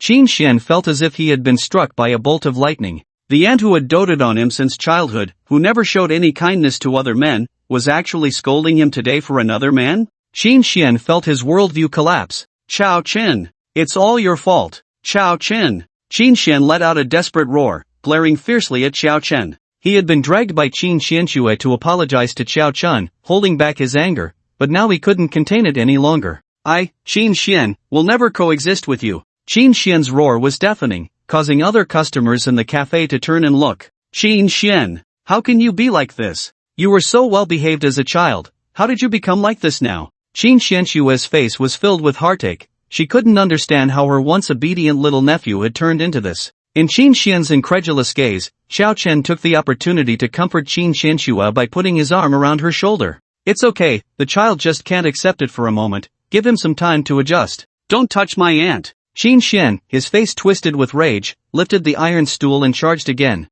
Xiao Chen, you should leave. I need to have a serious talk with this child. Let's meet up again next time. Qin Xianxue pushed Xiao Chen, sending him and Fang Yuan out of the cafe. Seeing that the situation was resolved, Xiao Chen didn't want to linger any longer. He waved goodbye to Qin Xianxue and Qin Xian. Alright, Sister Qianxue, I'm leaving now. Have a good talk with the child, and don't hit him. The Global University Combat Competition. Hearing Xiao Chen's words, Qin Xian, whose mood had somewhat calmed down, exploded again. He lifted the stool once more, ready to fight Xiao Chen. Fortunately, Qin Xianxue managed to stop him in time. Aunt, don't hold me back. I have to kill this kid today. Qin Xian was furious. Xianer, don't be so rude. The voices of Qin Xianxue and Qin Xian gradually faded behind them. Xiao Chen's smile also faded. It seemed his memory was not mistaken. The memories of the Blaze Guild and Luto were indeed real. However, in that memory, he always felt there was one person's face he could never recall, a petite girl.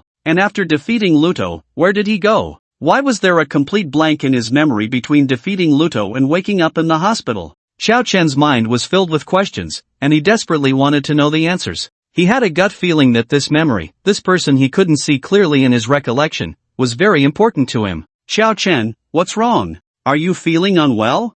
Fang Yuan reached out a delicate hand, gently massaging Xiao Chen's furrowed brow. I'm fine, just thinking about some things. Xiao Chen shook his head. So where are you planning to go next? Fang Yuan asked. Back to school. Aren't you going back to the hospital? The doctor said you haven't fully recovered.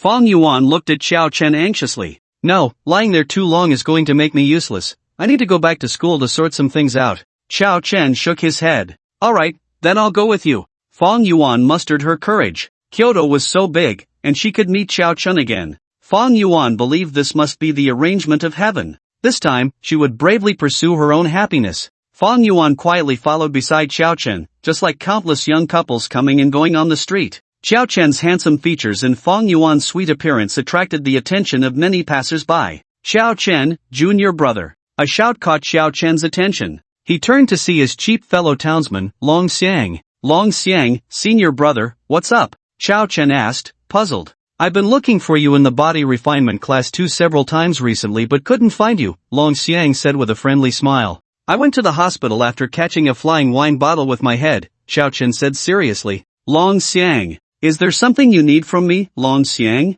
Well, there's a dungeon I was wondering if you might be interested in participating in? Long Xiang's eyes sparkled. Not interested, thanks, senior brother. Seeing Xiao Chen turn to leave, Long Xiang quickly grabbed him. Wait a minute. Have you heard of the World Combat Competition among global universities? I haven't heard of it. Xiao Chen felt a hint of impatience rising. The World Combat Competition among global universities? Fang Yuan exclaimed beside him, isn't that usually a competition for seniors in their third or fourth year? Exactly. Long Xiang nodded in satisfaction, seemingly approving of Fang Yuan's response. The World Combat Competition is held every 4 years, jointly organized by the Eastern Alliance and the Western Alliance, and it's the largest competition in the world. This is the best stage for talented students from various universities to showcase their abilities, and it's also a contest of strength among the younger generation of the Eastern and Western Alliances. If you can place in the World Combat Competition, the rewards in terms of equipment, skills, reputation, and various benefits are countless. Last year's champion even received a top-tier equipment reward. And the latest World Combat Competition will be held in 9 months. What does that have to do with going through a dungeon? Fang Yuan was a bit confused. Of course it matters. Long Xiang affirmed, only students who have cleared the dungeon are qualified to participate in the competition selection. I see. Xiao Chen's eyes lit up. Seeing this, Long Xiang crossed his arms and raised his head. With such a huge temptation in front of him, he couldn't believe Xiao Chen wouldn't be moved. However, after waiting for a long time, Long Xiang still didn't hear Xiao Chen ask more about the combat competition. At that moment, Xiao Chen's voice came from afar. Thanks for clearing my doubts, Long Xiang, we'll meet again if fate allows. I'll definitely go through the dungeon next time. When Long Xiang heard this, Xiao Chen had already pulled Fang Yuan away, slipping over 800 meters. Long Xiang's face was filled with astonishment. What, not even top-tier equipment could tempt you? Are you out of your mind? Xiao Chen, why are you running so fast? That senior brother wasn't lying to you, everything he said about the combat competition is true, Fang Yuan said, somewhat puzzled. Xiao Chen replied, because he's my fellow townsman. Fellow townsman? Isn't that even better? Fang Yuan asked. Just because he's a fellow townsman makes me scared. Haven't you heard that saying? When fellow townsmen meet, there's no negotiation in deception. Fang Yuan. She didn't know what to say. Xiao Chen didn't continue to explain. Fang Yuan had already said that the combat competition was for 3rd and 4th year students. So why was Long Xiang trying to drag him into that dungeon right after he entered his first year? Was Long Xiang a selfless fool? Forget it, believing that was less likely than believing that Ma Fei would one day stop showing off. Ignoring Long Xiang's shouts, Xiao Chen made a beeline for it. Upon returning to Kyoto University, the familiar power of the inner world surged back into Xiao Chen's body. However, when Xiao Chen looked at his attribute panel, he was immediately stunned. Name, Xiao Chen. Occupation, Necromancer Realm. Beginner, Strength, 444, Persuasion through Virtue, Defense, 500, as solid as a rock, Agility, 9 Spirit, 0 Intelligence, 0 Mana, 1700 Health, 5410 Experience, 40 Talent, Mage's Braveheart, Level Unknown, Skills, Miracles of Great Strength, Level, Great Strength Contract, Level, Mechanical Queen's Fury, Level, Equipment, Ancestor's Ring, Level, Golden Dragon Crescent Blade, Level, Mad Spider Armor, Level, Skeleton King's Ring, Level, Wisdom Staff, Level. What is going on? How did my strength attributes suddenly increase by dozens of points, and my level rise by 3? And where is my Qinglong Crescent Blade? Why has it turned into a golden dragon? And I even have an extra staff of level? Didn't Yang Shangdi say I was knocked out by a bottle? How can getting hit by a bottle bring such great benefits? Even getting hit by Guanyin Bodhisattva's Jade Pure bottle wouldn't be this outrageous. Xiao Chen firmly believes that these changes must be related to that blank memory. He must find Yang Shangdi to clarify. Xiao Chen and Fong Yuan quickly returned to the dormitory building. When the dormitory manager saw Xiao Chen return, she first gave him a kind smile. She remembered this handsome young man, who shared a dorm with that wealthy guy. But as soon as she saw Fong Yuan, her expression immediately darkened. She clearly remembered that the last time she came to find this young man, it wasn't this girl. Well, the thing I hate the most in my life is this kind of scumbag who starts something and then abandons it. Just like that old thing Ji Pingyang. Hello, dorm manager. Xiao Chen greeted casually. Get lost. The dorm manager shouted angrily. Xiao Chen? Ma Fei, live my life without needing to explain to you.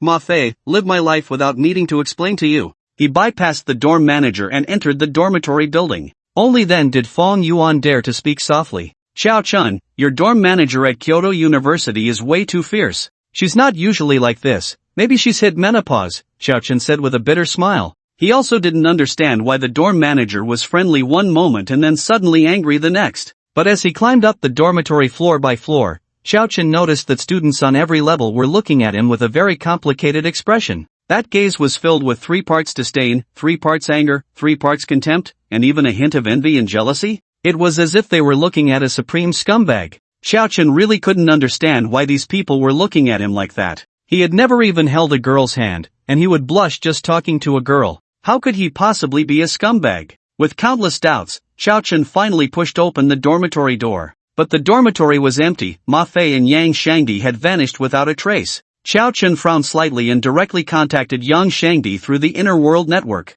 Hey, you go, what's up? Yang Shangdi's voice sounded a bit strange, but Xiao Chen didn't think much of it and got straight to the point. Where did you and Ma Fei go? I didn't see you when I returned to the dorm. Do you have classes this weekend too? No. Yang Shangdi's voice was a bit hesitant. Ma Fei and I went out to work part-time. I'm in the kitchen at a hotel right now. Wow. Yang Shangdi, I didn't expect you to be playing so thrillingly. You better be careful not to get caught. Xiao Chen exclaimed. Yang Shangdi, you go. Although we are both yellow-skinned people, you can't have a yellow head too. Alright, I'm not joking anymore. Where are you and Ma Fei now? I'm coming to find you. Xiao Chen said. You want to come find us? Yang Shangdi's voice became somewhat flustered. Yeah, is there a problem? I'm not really in a good position right now, Yang Shangdi said. What's wrong with you? I'm busy in the back kitchen. Xiao Chen. After a while, Xiao Chen finally cornered the bruised and battered Yang Shangdi at the dormitory entrance. Yang Shangdi had become even bulkier than before, looking like an oversized winter melon. Xiao Chen's gaze instantly turned fierce. Shangdi, who did this? Who hurt you? The Yang Shangdi in front of him avoided eye contact, desperately trying to slip past Xiao Chen into the dormitory. Shangdi, don't be afraid, tell me, who hurt you? Xiao Chen's tone was firm. Yang Shangdi struggled even more violently, and Xiao Chen tightly embraced him. Shangdi, don't be scared. We've been through so much together over the years. When have I not helped you when you were bullied? No matter how strong the enemy is, I won't let him go. If you can't beat me head on, then sneak attack. If you can't sneak attack, throw firecrackers at him while he's taking a dump.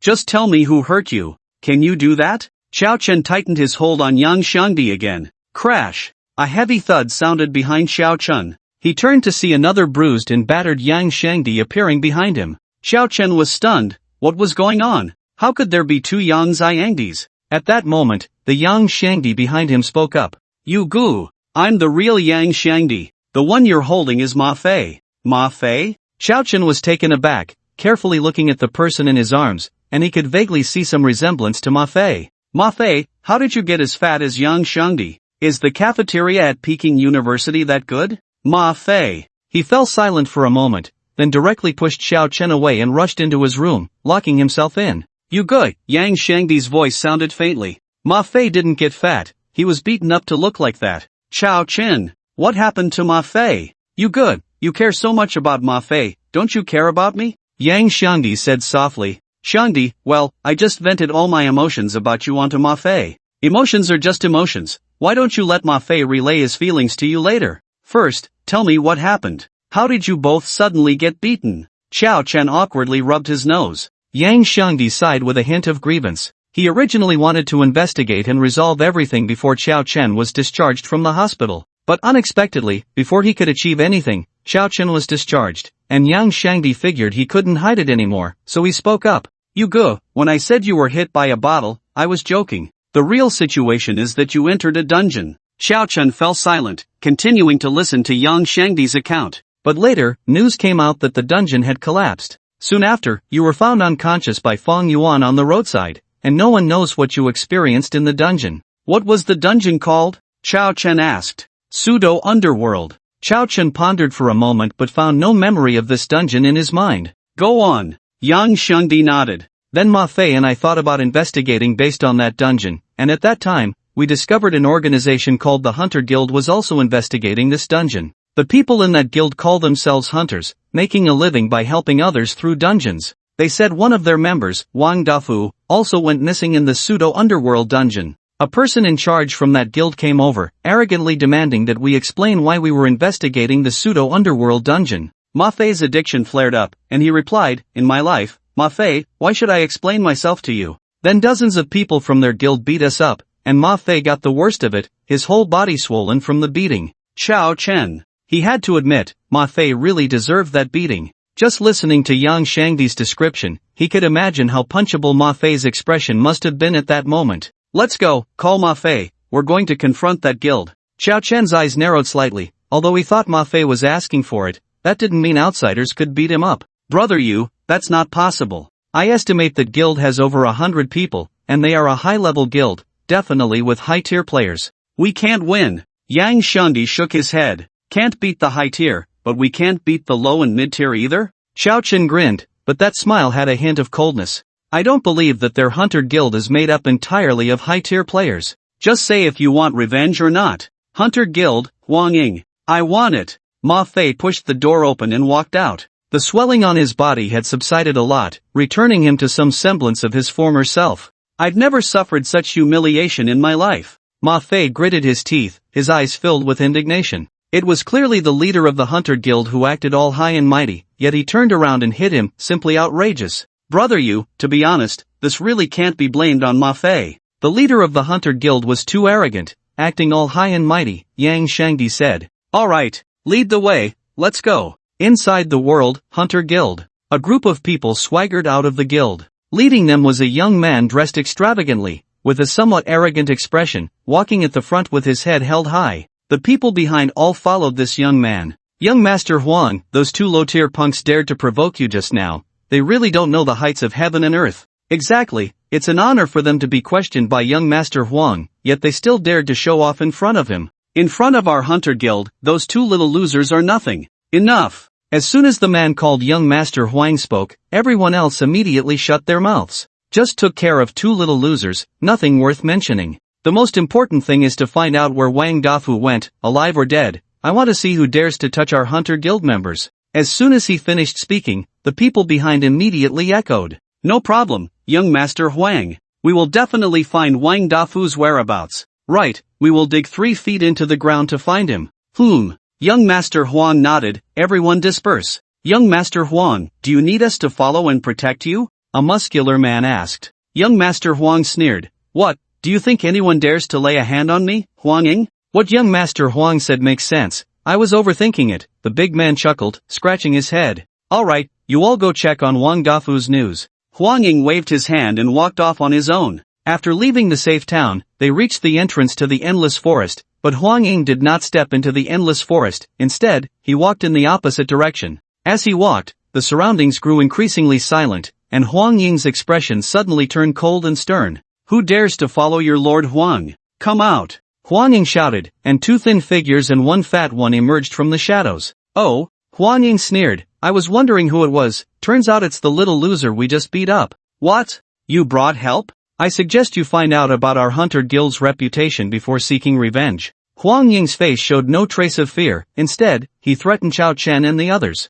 You hit someone, and you don't even have a shred of remorse? Xiao Chen's expression was calm. Is there still a law? Law? Remorse? Ha ha ha. Huang Ying burst into laughter, then his expression turned cold. I had someone beat you, it's your honor. If you don't feel grateful, do you expect me to feel remorse? Huang Ying scoffed. I hit you, and you should just bear it quietly and accept it, that's only natural. Because the president of the Hunters Guild is my father. So what I, Huang Ying, say is the law, it's right. If you don't accept it and want to fight back, then you're breaking the law, understand? Understood. Xiao Chen nodded and turned to Ma Fei, saying, Ma Fei, did you learn? This is what it means to show off, your skills still need improvement. Ma Fei, nonsense. His show-off is too deliberate. It doesn't have my effortless charm. Yang Xiangdi, come on, Ma Fei, your show-off isn't even as good as his. A little frog following a little turtle, what are you trying to show off to me? Enough! Huang Ying shouted coldly. You dare to mock me? You really have some guts. Hearing this, Xiao Chen began to roll up his sleeves. Mock you? We're going to beat you. Make a move. Xiao Chen raised the corpse ancestor ring and charged forward. With one slash, he sent Huang Ying flying. You really dare to make a move? A look of disbelief flashed across Huang Ying's face, quickly followed by a surge of rage. He never expected that in this inner world, someone would actually dare to strike at him, the young master of the Hunters Guild. Are you an idiot? Did your brain get messed up from showing off? I'll send you to heaven to see your mother. Yang Xiangdi countered with a ground explosion technique, blasting Huang Ying into the air, and dust and smoke filled the surroundings. You're seeking death. Huang Ying, regaining his senses, roared in anger, his aura gathering into a massive hammer that slammed down towards Xiao Chen. Boom! The golden dragon crescent blade clashed heavily with Huang Ying's hammer, the powerful energy causing the surrounding air to become chaotic. Xiao Chen was momentarily stunned. This show-off Huang Ying's strength was surprisingly formidable. Such power was not weak even among mid-tier fighters. However, he was still far from enough. Although Xiao Chen had an intelligence of 0 and couldn't use any skills, his own attributes were frighteningly high. Xiao Chen tightened his grip on the golden dragon crescent blade, suddenly exerting force, sending Huang Ying staggering back several meters. Huang Ying's face was filled with shock, secretly lamenting how this young man, who looked much younger than him, could be so strong. Just as he steadied himself, a terrifying sword light pierced out from an unusual angle. A sword that separates worlds. Ma Fei, filled with anger, thrust his sword fiercely. Huang Ying wanted to dodge, but the ground beneath him suddenly became soft and sticky, rendering him powerless. Yang Xiangdi waved his staff and sneered at him. Crack! Pat, pat, pat. The sound of blood dripping onto the ground echoed continuously as Ma Fei's sword left a through-and-through wound on Huang Ying's shoulder. Thick blood gushed from Huang Ying's wound, slowly dripping onto the ground. With his head lowered, Huang Ying reached out to touch the wound, then raised his hand to look at it. Ha ha ha ha, ha ha ha ha ha. Huang Ying suddenly threw his head back and laughed maniacally. Do you know? When I was 17, during a dungeon run, a player ambushed me and injured me. After exiting the dungeon, I had someone capture him, sliced his flesh piece by piece, then roasted it and fed it back to him. That person went insane afterward. Since then, no one has dared to let Huang Ying get hurt. You are really good, and I will definitely treat you well. Huang Ying's eyes turned extremely resentful, like a venomous snake ready to strike at any moment. Before you threaten us, you might as well think about how to escape, Xiao Chen said calmly. Heh, do you really think that with just the three of you, you can keep me here? You're dreaming. Huang Ying wiped his blood-soaked left hand forcefully on the large hammer, which instantly turned blood red. Then, with a fierce roar, Huang Ying shouted, Blood Chaos Hammer. Xiao Chen naturally wouldn't be foolish enough to wait for his opponent to unleash a powerful move. He leaped high and struck down with the golden dragon crescent blade. I see you as a hammer. Let me give him a taste of sweetness first. Boom! The golden dragon crescent blade collided heavily with the bloodlight emanating from Huang Ying's hand. The powerful impact even shattered the ground beneath Xiao Chen and Huang Ying. I really underestimated you. Huang Ying's pupils shrank to pinpoints. He didn't expect that Xiao Chen would not be at a disadvantage in their confrontation. In that case, let me show you my true strength. As soon as he finished speaking, the bloodlight on Huang Ying's hand flickered, and he leaned back, preparing to gather power. The powerful bloodlight began to converge, all focused on the large hammer in his hand, ultimately shooting up into the sky to form a massive blood-red pillar of light. Not good, you go, he's signaling to attract others' attention. Yang Xiangdi saw through Huang Ying's intentions at a glance. He waved his staff, and the sand binding spell was activated. However, Huang Ying's body trembled slightly, and all the sand was shattered. Too late. Die for me. Blood Chaos Hammer. Huang Ying swung the hammer at Xiao Chen, and all the energy exploded at that moment, causing the ground to shake violently. For a moment, the area was filled with smoke, obscuring the figures of the two. You goo. Yang Xiangdi was somewhat worried. Huang Ying was much stronger than he had imagined. Ma Fei's brows also furrowed slightly. As the smoke slowly dissipated, it became clear that only one figure remained standing in the arena, holding a large hammer. No way. Yang Xiangdi's eyes widened. Don't worry, if Chao Chen can't handle it, I'll take over. If Chao Chen can't kill him, I'll kill him. Ma Fei tightened his grip on the sword and was about to rush forward. At that moment, another figure appeared behind the one holding the hammer. Yang Xiangdi's face lit up with joy. Surprise attack! Chao Chen shouted, and the golden dragon crescent blade struck heavily on Huang Ying's back of the head. What? How is this possible? Huang Ying's face was filled with disbelief. This kid had taken his full-force blood chaos hammer head-on, how could he still get up? Alright, enough with the impossible, you should be unconscious by now, Chao Chen reminded him. Kid, just wait. My father will definitely skin you alive. Huang Ying spat out a harsh word, then rolled his eyes and fainted. After being struck on the back of the head and still managing to say so much, he was already quite strong. Yu Ge, how should we deal with this guy? Yang Xiangdi asked, casually wrapping Huang Ying in a sand-binding spell, turning him into a large cocoon. Let's carry him and run, he made such a big commotion on purpose. A hunter's guild will definitely arrive soon, Chao Chen said. Yang Xiangdi and Ma Fei nodded. The three of them hoisted the limp Huang Ying, who was like a dead pig, and disappeared into the darkness with a few swift movements. They had barely left when an old man arrived at the scene. He was dressed in a well-fitted suit, his silver hair meticulously combed, and he wore gold-rimmed glasses. This is the scent of the young master's blood. The silver-haired old man's eyes flashed with a sharp light, and then he chased in a certain direction. In the blink of an eye, 3 days had quietly passed. Inside an ancient castle filled with the architectural style of the 70th century, Huang Shougang rubbed his aching forehead. The past 3 days had not been peaceful for the Hunters Guild, and as its president, he was deeply troubled. Most importantly, his own son had also gone missing, and the people he sent to find him had disappeared without a trace. President, bad news. Another novice player from our guild has gone missing. A guild member rushed in, breathless, to report to Huang Shougang. What? Huang Shougang slammed his hand on the table, his face filled with rage, like an angry old lion. In this period, our mid-level and novice players have been disappearing one after another, and you don't even have a clue who's behind it. What a bunch of useless fools. Huang Shougang cursed, pacing back and forth in agitation, his heart full of indignation. Since the establishment of the Hunters Guild, when had he ever suffered such humiliation? He was not afraid of direct combat. What terrified him was this hidden enemy lurking in the shadows. How many members have we lost so far? Huang Shougang asked. The guild member trembled, stammering for a long time without daring to speak. Speak! Huang Shougang shouted, his graying hair standing on end. President! All of our novice players have gone missing, and 40% of the mid-level players are also gone. What? Huang Shougang was filled with a mix of shock and anger. Which force had such power to target their Hunters Guild so specifically? At that moment, Huang Shougang calmed down, his gaze as still as a stagnant pool. This was no simple case of kidnapping. It was a warning and suppression from another force against the Hunters Guild. Ha, has my Hunters Guild developed too quickly, becoming a thorn in your side? Huang Shougang already had his suspicions. He would never have imagined that the disappearances in the Hunters Guild were purely the revenge of 3 innocent male college students. Get in there and behave yourself. In front of a huge pit, Yang Xiangdi shoved a novice player forward. The novice player looked defiant. Who are you? How dare you lay a hand on me? Are you tired of living? I'm a member of the Hunters Guild. I'm here to catch you members of the Hunters Guild, just take a look down there, Yang Xiangdi grinned. The novice player looked down and was instantly terrified, his hands and feet going cold. At the bottom of the pit was a vast swamp, and inside the swamp were all members of their Hunters Guild. Each one was stuck deep in the mire, only their heads visible. Even the person in the very center of the swamp was their guild's young master, Huang Xiao. What kind of demon is this fat guy? Get down there! Before the novice player could react, Yang Xiangdi kicked him in, making him another member of the swamp.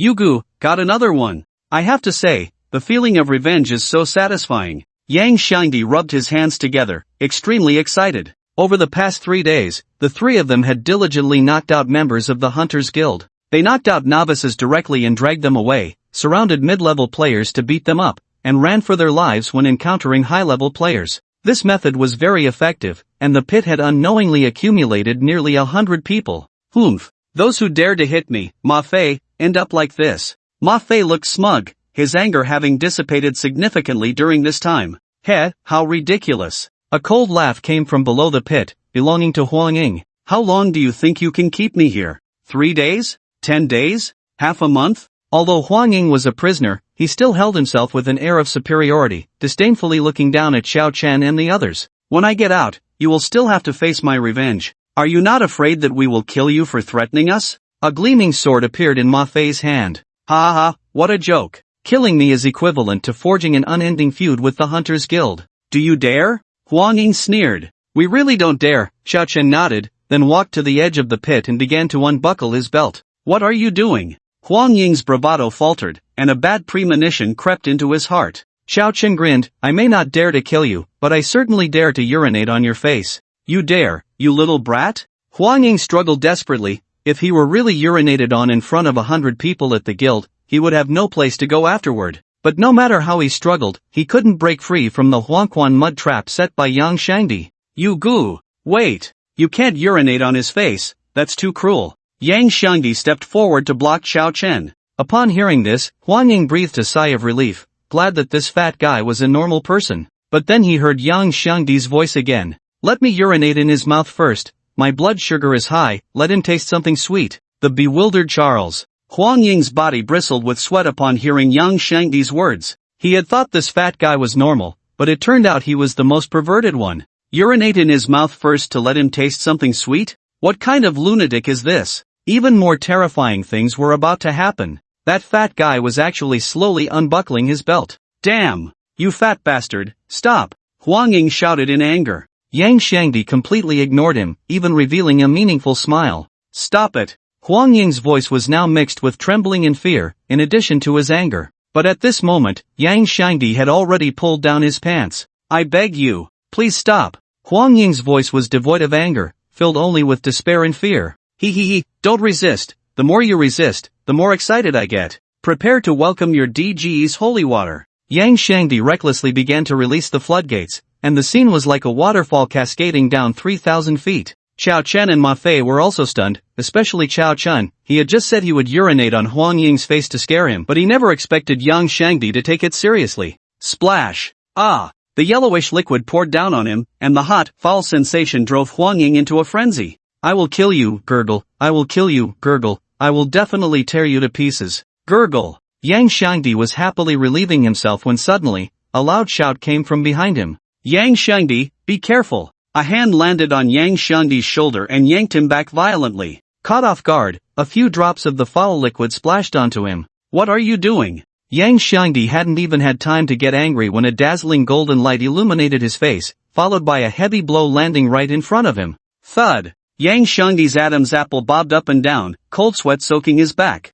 If Ma Fei hadn't pulled him back, he would have either been split in half by that golden light or ended up in a state of dismemberment. Who? Get out here! The life and death crisis ignited Yang Shangdi's fury. This strike was clearly aimed at taking his life. Cough, you guys really made it hard for this old man to find you. An elderly man in a suit with silver hair stepped out from the shadows. He coughed lightly, covering his mouth, resembling a frail old man. No one would have expected that the earlier golden light had been shot by such an old man. Butler Charles, kill them! Quickly kill them! As soon as Huang Ying saw the silver-haired old man, he became extremely agitated, shaking his wet hair, his eyes filled with resentment and anger. The members of the Hunters Guild buried beside him were in a terrible situation, many of them drenched in Huang Ying's hot urine. Don't worry, young master, I will definitely not let these three cunning villains go, Charles said, giving Huang Ying a very standard bow before turning to look at Xiao Chen and the other two. You three should surrender, or you might suffer less physical pain. Screw you! Yang Shangdi raised his hand and unleashed an instant earth explosion spell.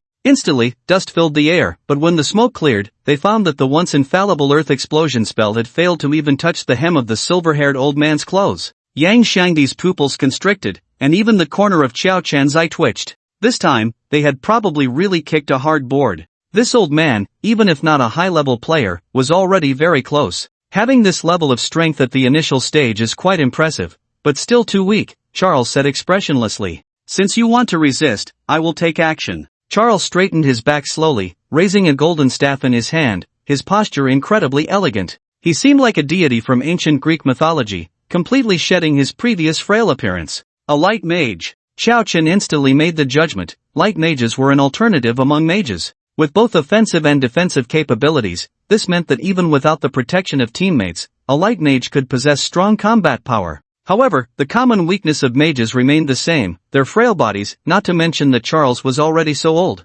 Xiao Chen and Ma Fei exchanged glances, and a strategy quickly formed in their minds. They rushed towards Charles together. Earth Dragon Bullet. Yang Shangdi understood immediately and released an attack to buy them a chance to get close. However, Charles remained calm, raising his staff high and earnestly asking, "Holy Light, can you see that enemy?" The golden staff seemed to have its own consciousness, vibrating with a hum. Then, a stream of golden light flowed down from the staff like water, slowly connecting to Chao Chen and Ma Fei hidden in the shadows. No matter how they resisted, they could not escape that golden light. Facing the incoming Earth Dragon Bullet, Charles waved his staff, and a golden light shield completely enveloped him. The Earth Dragon Bullet, like the Earth Explosion spell, could not harm Charles in the slightest. Immediately after, Charles pointed his staff at Chao Chen and Ma Fei. Holy Sword! The golden light swirling around the staff transformed into a massive golden sword, a terrifying aura slicing through the air with a buzzing sound. Charles gently waved, and two pale golden slashes shot out like crescent moons, sharp enough to cut through all things in the world.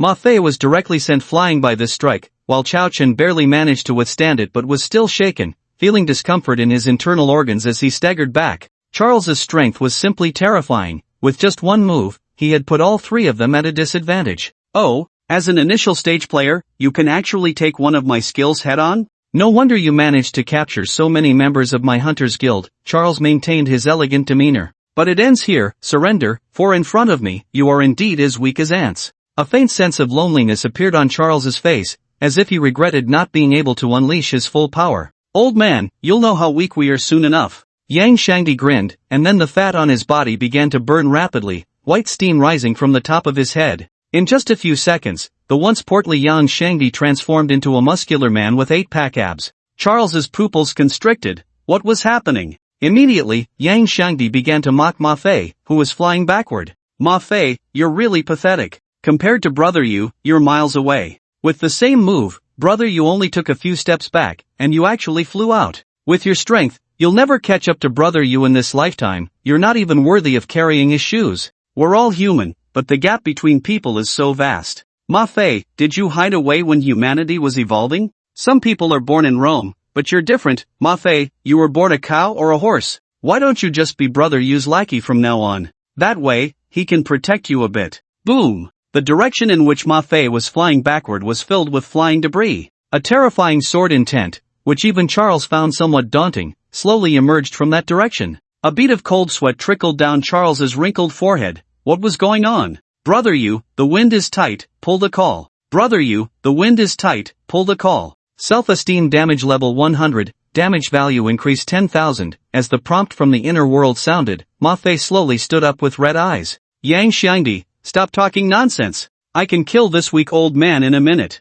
Sword, come. The Tulong sword instantly appeared in Ma Fei's hand, and the entire sword began to tremble. Ma Fei extended his left hand, slowly pulling back the sword in his right hand, and a red ray appeared at the tip of the sword. On the other end of the red ray, it pointed directly at Charles. In that moment, Charles's heart suddenly skipped a beat. He understood that this was a life and death crisis, and his body was sending him a warning. A sword separates the worlds. Ma Fei thrust the sword forward, and the violent sword intent surged toward Charles like an enraged dragon. Holy Light, please protect me. Charles raised his staff, and golden light enveloped his entire body. Protect your mother. Yang Shangdi's earth explosion technique suddenly erupted. Compared to before, this time it could only be described as apocalyptic. The terrifying power evaporated the ground beneath Charles's feet, leaving only a bottomless pit. However, even more terrifying was Ma Fei's sword. Clang! The tip of the Tulong sword struck heavily against the golden light surrounding Charles, and the golden light began to emit a mournful wail. Under this terrifying sword strike, the indestructible golden light around Charles began to crack. Crack! Crack! Crack! Accompanied by a series of shattering sounds, more and more cracks appeared in the golden light enveloping Charles, densely packed like blue on white porcelain. Holy Light! Protect me! Charles's neck veins bulged, his hair flying wildly. His once meticulously arranged silver hair was now as messy as weeds. He had lost all his previous elegance. But no matter how hard Charles tried, he could not stop the golden light from shattering. Pop! A 1,000-mile dam collapses from an ant hole. With a faint sound, all the golden light instantly exploded. Put! A sound of flesh-piercing echoed as Ma Fei's Tulong sword slipped from his hand, directly pinning Charles to the ground. Huff, huff, huff, Ma Fei panted heavily, clearly burdened by using this strange ability. Is that old man dead? Chao Chen asked. I don't know, he shouldn't be dead yet. Ma Fei shook his head. Come on, you two, step aside. Yang Shangdi, holding his staff, wore a wild and charming smile, looking like a street punk. Don't worry about whether he's dead or not, let me have my fun first. Earth Explosion Technique. Earth Dragon Bullet. Earth Explosion Technique. Earth Dragon Bullet. Yang Shangdi unleashed a series of unexplainable combos toward the direction where Charles was. The terrifying skill caused the entire ground to start shaking, and Xiao Chen couldn't help but raise his hand to wipe the cold sweat from his forehead. He involuntarily put himself in Charles's perspective. If it were him being struck by Ma Fei's sword and then bombarded by Yang Shangdi in this state, Xiao Chen shivered. If he were to be beaten like that by the two of them, he could very well end up in a coffin. He had always thought that his progress at Kyoto University was quite rapid, but he didn't expect that Yang Shangdi and Ma Fei were not far behind him at all. It was true that he had the abnormal talent of a mage's brave heart, but Yang Shangdi and Ma Fei's talents were not weak either. After a long while, Yang Shangdi finally stopped, panting heavily. The ground where Charles had been was like it had been plowed by 800 nuclear warheads, riddled with holes. Dust filled the air, making it impossible to see Charles's figure. Yang Shangdi raised an eyebrow. That old man can't have been blown to bits by me, right? However, as soon as he finished speaking, a familiar golden light shot out from the dust. Watch out! Xiao Chen stepped forward, taking the hit for Yang Shangdi. Terrifying damage values appeared above Xiao Chen's head. How is this possible? Damn, this is just ridiculous, it's absurd to the core. Yang Shangdi was utterly incredulous at the appearance of this golden light. After burning fat, his intelligence and mental power had reached a terrifying level. After all this bombardment, they still couldn't kill that old man named Charles? The dust slowly began to clear. A figure gradually emerged from the swirling dust. Charles no longer had the elegant demeanor he had at the beginning. His suit was tattered and torn, his face a patchwork of black and red, looking like a beggar on the street. His once dashing silver hair was singed on one side, and he was panting heavily. I want you all dead. The furious Charles let out a roar. He had just used a high-level disposable item to save his life. He never imagined that he, the great Charles, would be brought down by three young punks. At this moment, Charles had shed all pretense, revealing his true fangs. Holy sword! The terrifying holy light shone violently, seemingly validating the rage in Charles's heart. Three incredibly sharp golden giant swords slashed down towards Xiao Chen and the others. Watch out! Xiao Chen stepped forward, ready to take the three attacks with his body. At that moment, a sudden, intense pain shot through his head. Xiao Chen vaguely remembered that before, it seemed like another person had always been the first to shield them from harm. But who was that person? A petite figure became increasingly clear in Xiao Chen's mind. But at that moment, a strange black-purple pattern suddenly appeared on his head. Ah! Xiao Chen let out a cry of pain, and was immediately sent flying by Charles's attack. As the black-purple pattern glowed, the slightly clearer figure in his mind was once again suppressed. You goo! Yang Shangdi and Ma Fei hurriedly helped Xiao Chen up. Xiao Chen's face looked a bit pale. What had happened in that instance Yang Shangdi mentioned? If it really doesn't work, let's retreat. That Charles is too terrifying. Ma Fei was also feeling uncertain. Now that the three of them had revealed all their trump cards, they still couldn't defeat Charles. What? Ma Fei, are you scared? Xiao Chen glanced at him, curiously stroking his chin. He was pondering whether Ma Fei's strange talent could trigger a second time. If it could, then if he teamed up with him, they might not necessarily be afraid of that old rascal Charles. Nonsense! Am I afraid of him? That old rascal has just lived a bit longer than I have. If I were the same age as him now, killing him would be like killing a dog. Ma Fei's forehead was throbbing with veins. Yang Shangdi, are you saying we should escape or not? As Xiao Chen finished asking, he couldn't help but widen his eyes. Yang Shangdi's figure had disappeared without him noticing. Where's Yang Shangdi? He's such a big guy. He looked up and realized Yang Shangdi had already run far away. Yuga, the wind is tight, let's go. He chased, he fled, he couldn't fly away. He chased, he fled, he couldn't fly away. Damn! Xiao Chen's forehead was filled with black lines. Yang Shangdi was too fast in escaping. Damn it, Yang Shangdi, you bastard. Ma Fei's eyes widened as well. Yang Shangdi was not someone to deal with. He really would run away when things got tough. But he understood, after all, Yang Shangdi was a mage. If he didn't run first, he probably wouldn't have the chance to escape. However, it was too inconsiderate to just slip away without a word. Ma Fei, I'll hold this old bastard off for a while. You bring those people from the Hunters Guild. Xiao Chen threw a thick hemp rope to Ma Fei, brandishing his golden dragon crescent blade as he confronted Charles. Okay. Ma Fei didn't waste words, raising his hands to tie up the people from the Hunters Guild one by one like wrapping zongzi. You're looking for death. Charles swung his staff, countless holy swords smashing down towards Xiao Chen. Before long, Xiao Chen was covered in wounds, blood gushing out, turning him into a bloody mess. Ma Fei, are you done yet? I can barely hold on. Done. I'm going first, you cover me. Ma Fei pulled one end of the rope and rushed out without hesitation, leaving Huang Ying and the others in a tough spot. They were dragged on the ground, their bodies constantly rubbing against the surface in a 360-degree embrace, truly a pitiful sight. Damn, what kind of people have I gotten to know? Xiao Chen's mouth twitched. Other people's brothers would fight to the death for them. What about his own brothers? Each one acted like a brother in heart, but when it came to a fight, they pretended to be deaf. Seriously, one strike. Xiao Chen activated the Skeleton King's ring, slashing Charles, who was protected by golden light, sending him flying, then turned to run. Don't think you can escape, Charles roared, pointing his staff at the ground. Flowing your golden light. Golden light gathered beneath Charles's feet, his speed suddenly increasing, directly catching up to Xiao Chen. But Xiao Chen was not the slightest bit flustered. Instead, he showed a hint of joy.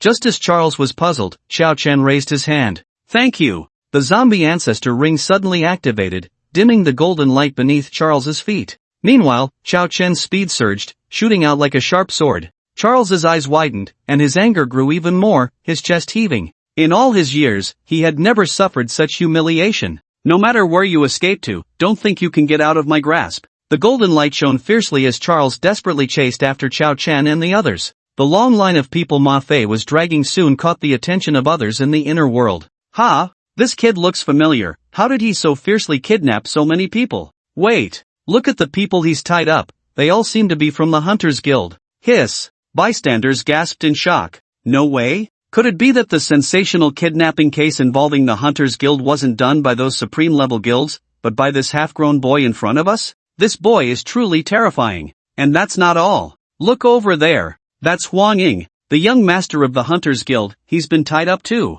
Ha! Why does the young master of the Hunters Guild have wet hair? Did he just get out of the shower before being tied up? Strange. Why does it smell like urine? Who the hell just peed everywhere? Huang Ying, tied at the front of the hemp rope, felt a chill run through him at the words. He regretted provoking those three lunatics, Xiao Chen and his gang. They were truly lawless. Ma Fei, holding the hemp rope, slightly twitched his ear at the comments from passers-by, and a surge of excitement filled him, his desire to show off rising uncontrollably. He slowed his pace a bit, lowered his eyelids, and pressed his lips together, putting on an air of someone who was high and mighty. It made people think he was a big shot. Smack! Ma Fei suddenly got slapped on the back of his head. Who the hell dares to hit me? Ma Fei fumed, and then he heard Xiao Chen's anxious voice. Stop pretending, run. That old bastard is catching up. Ma Fei turned around and met Charles's blood-red eyes. He was terrified. He didn't even care about the slap anymore. He yanked on the hemp rope and hurriedly fled forward.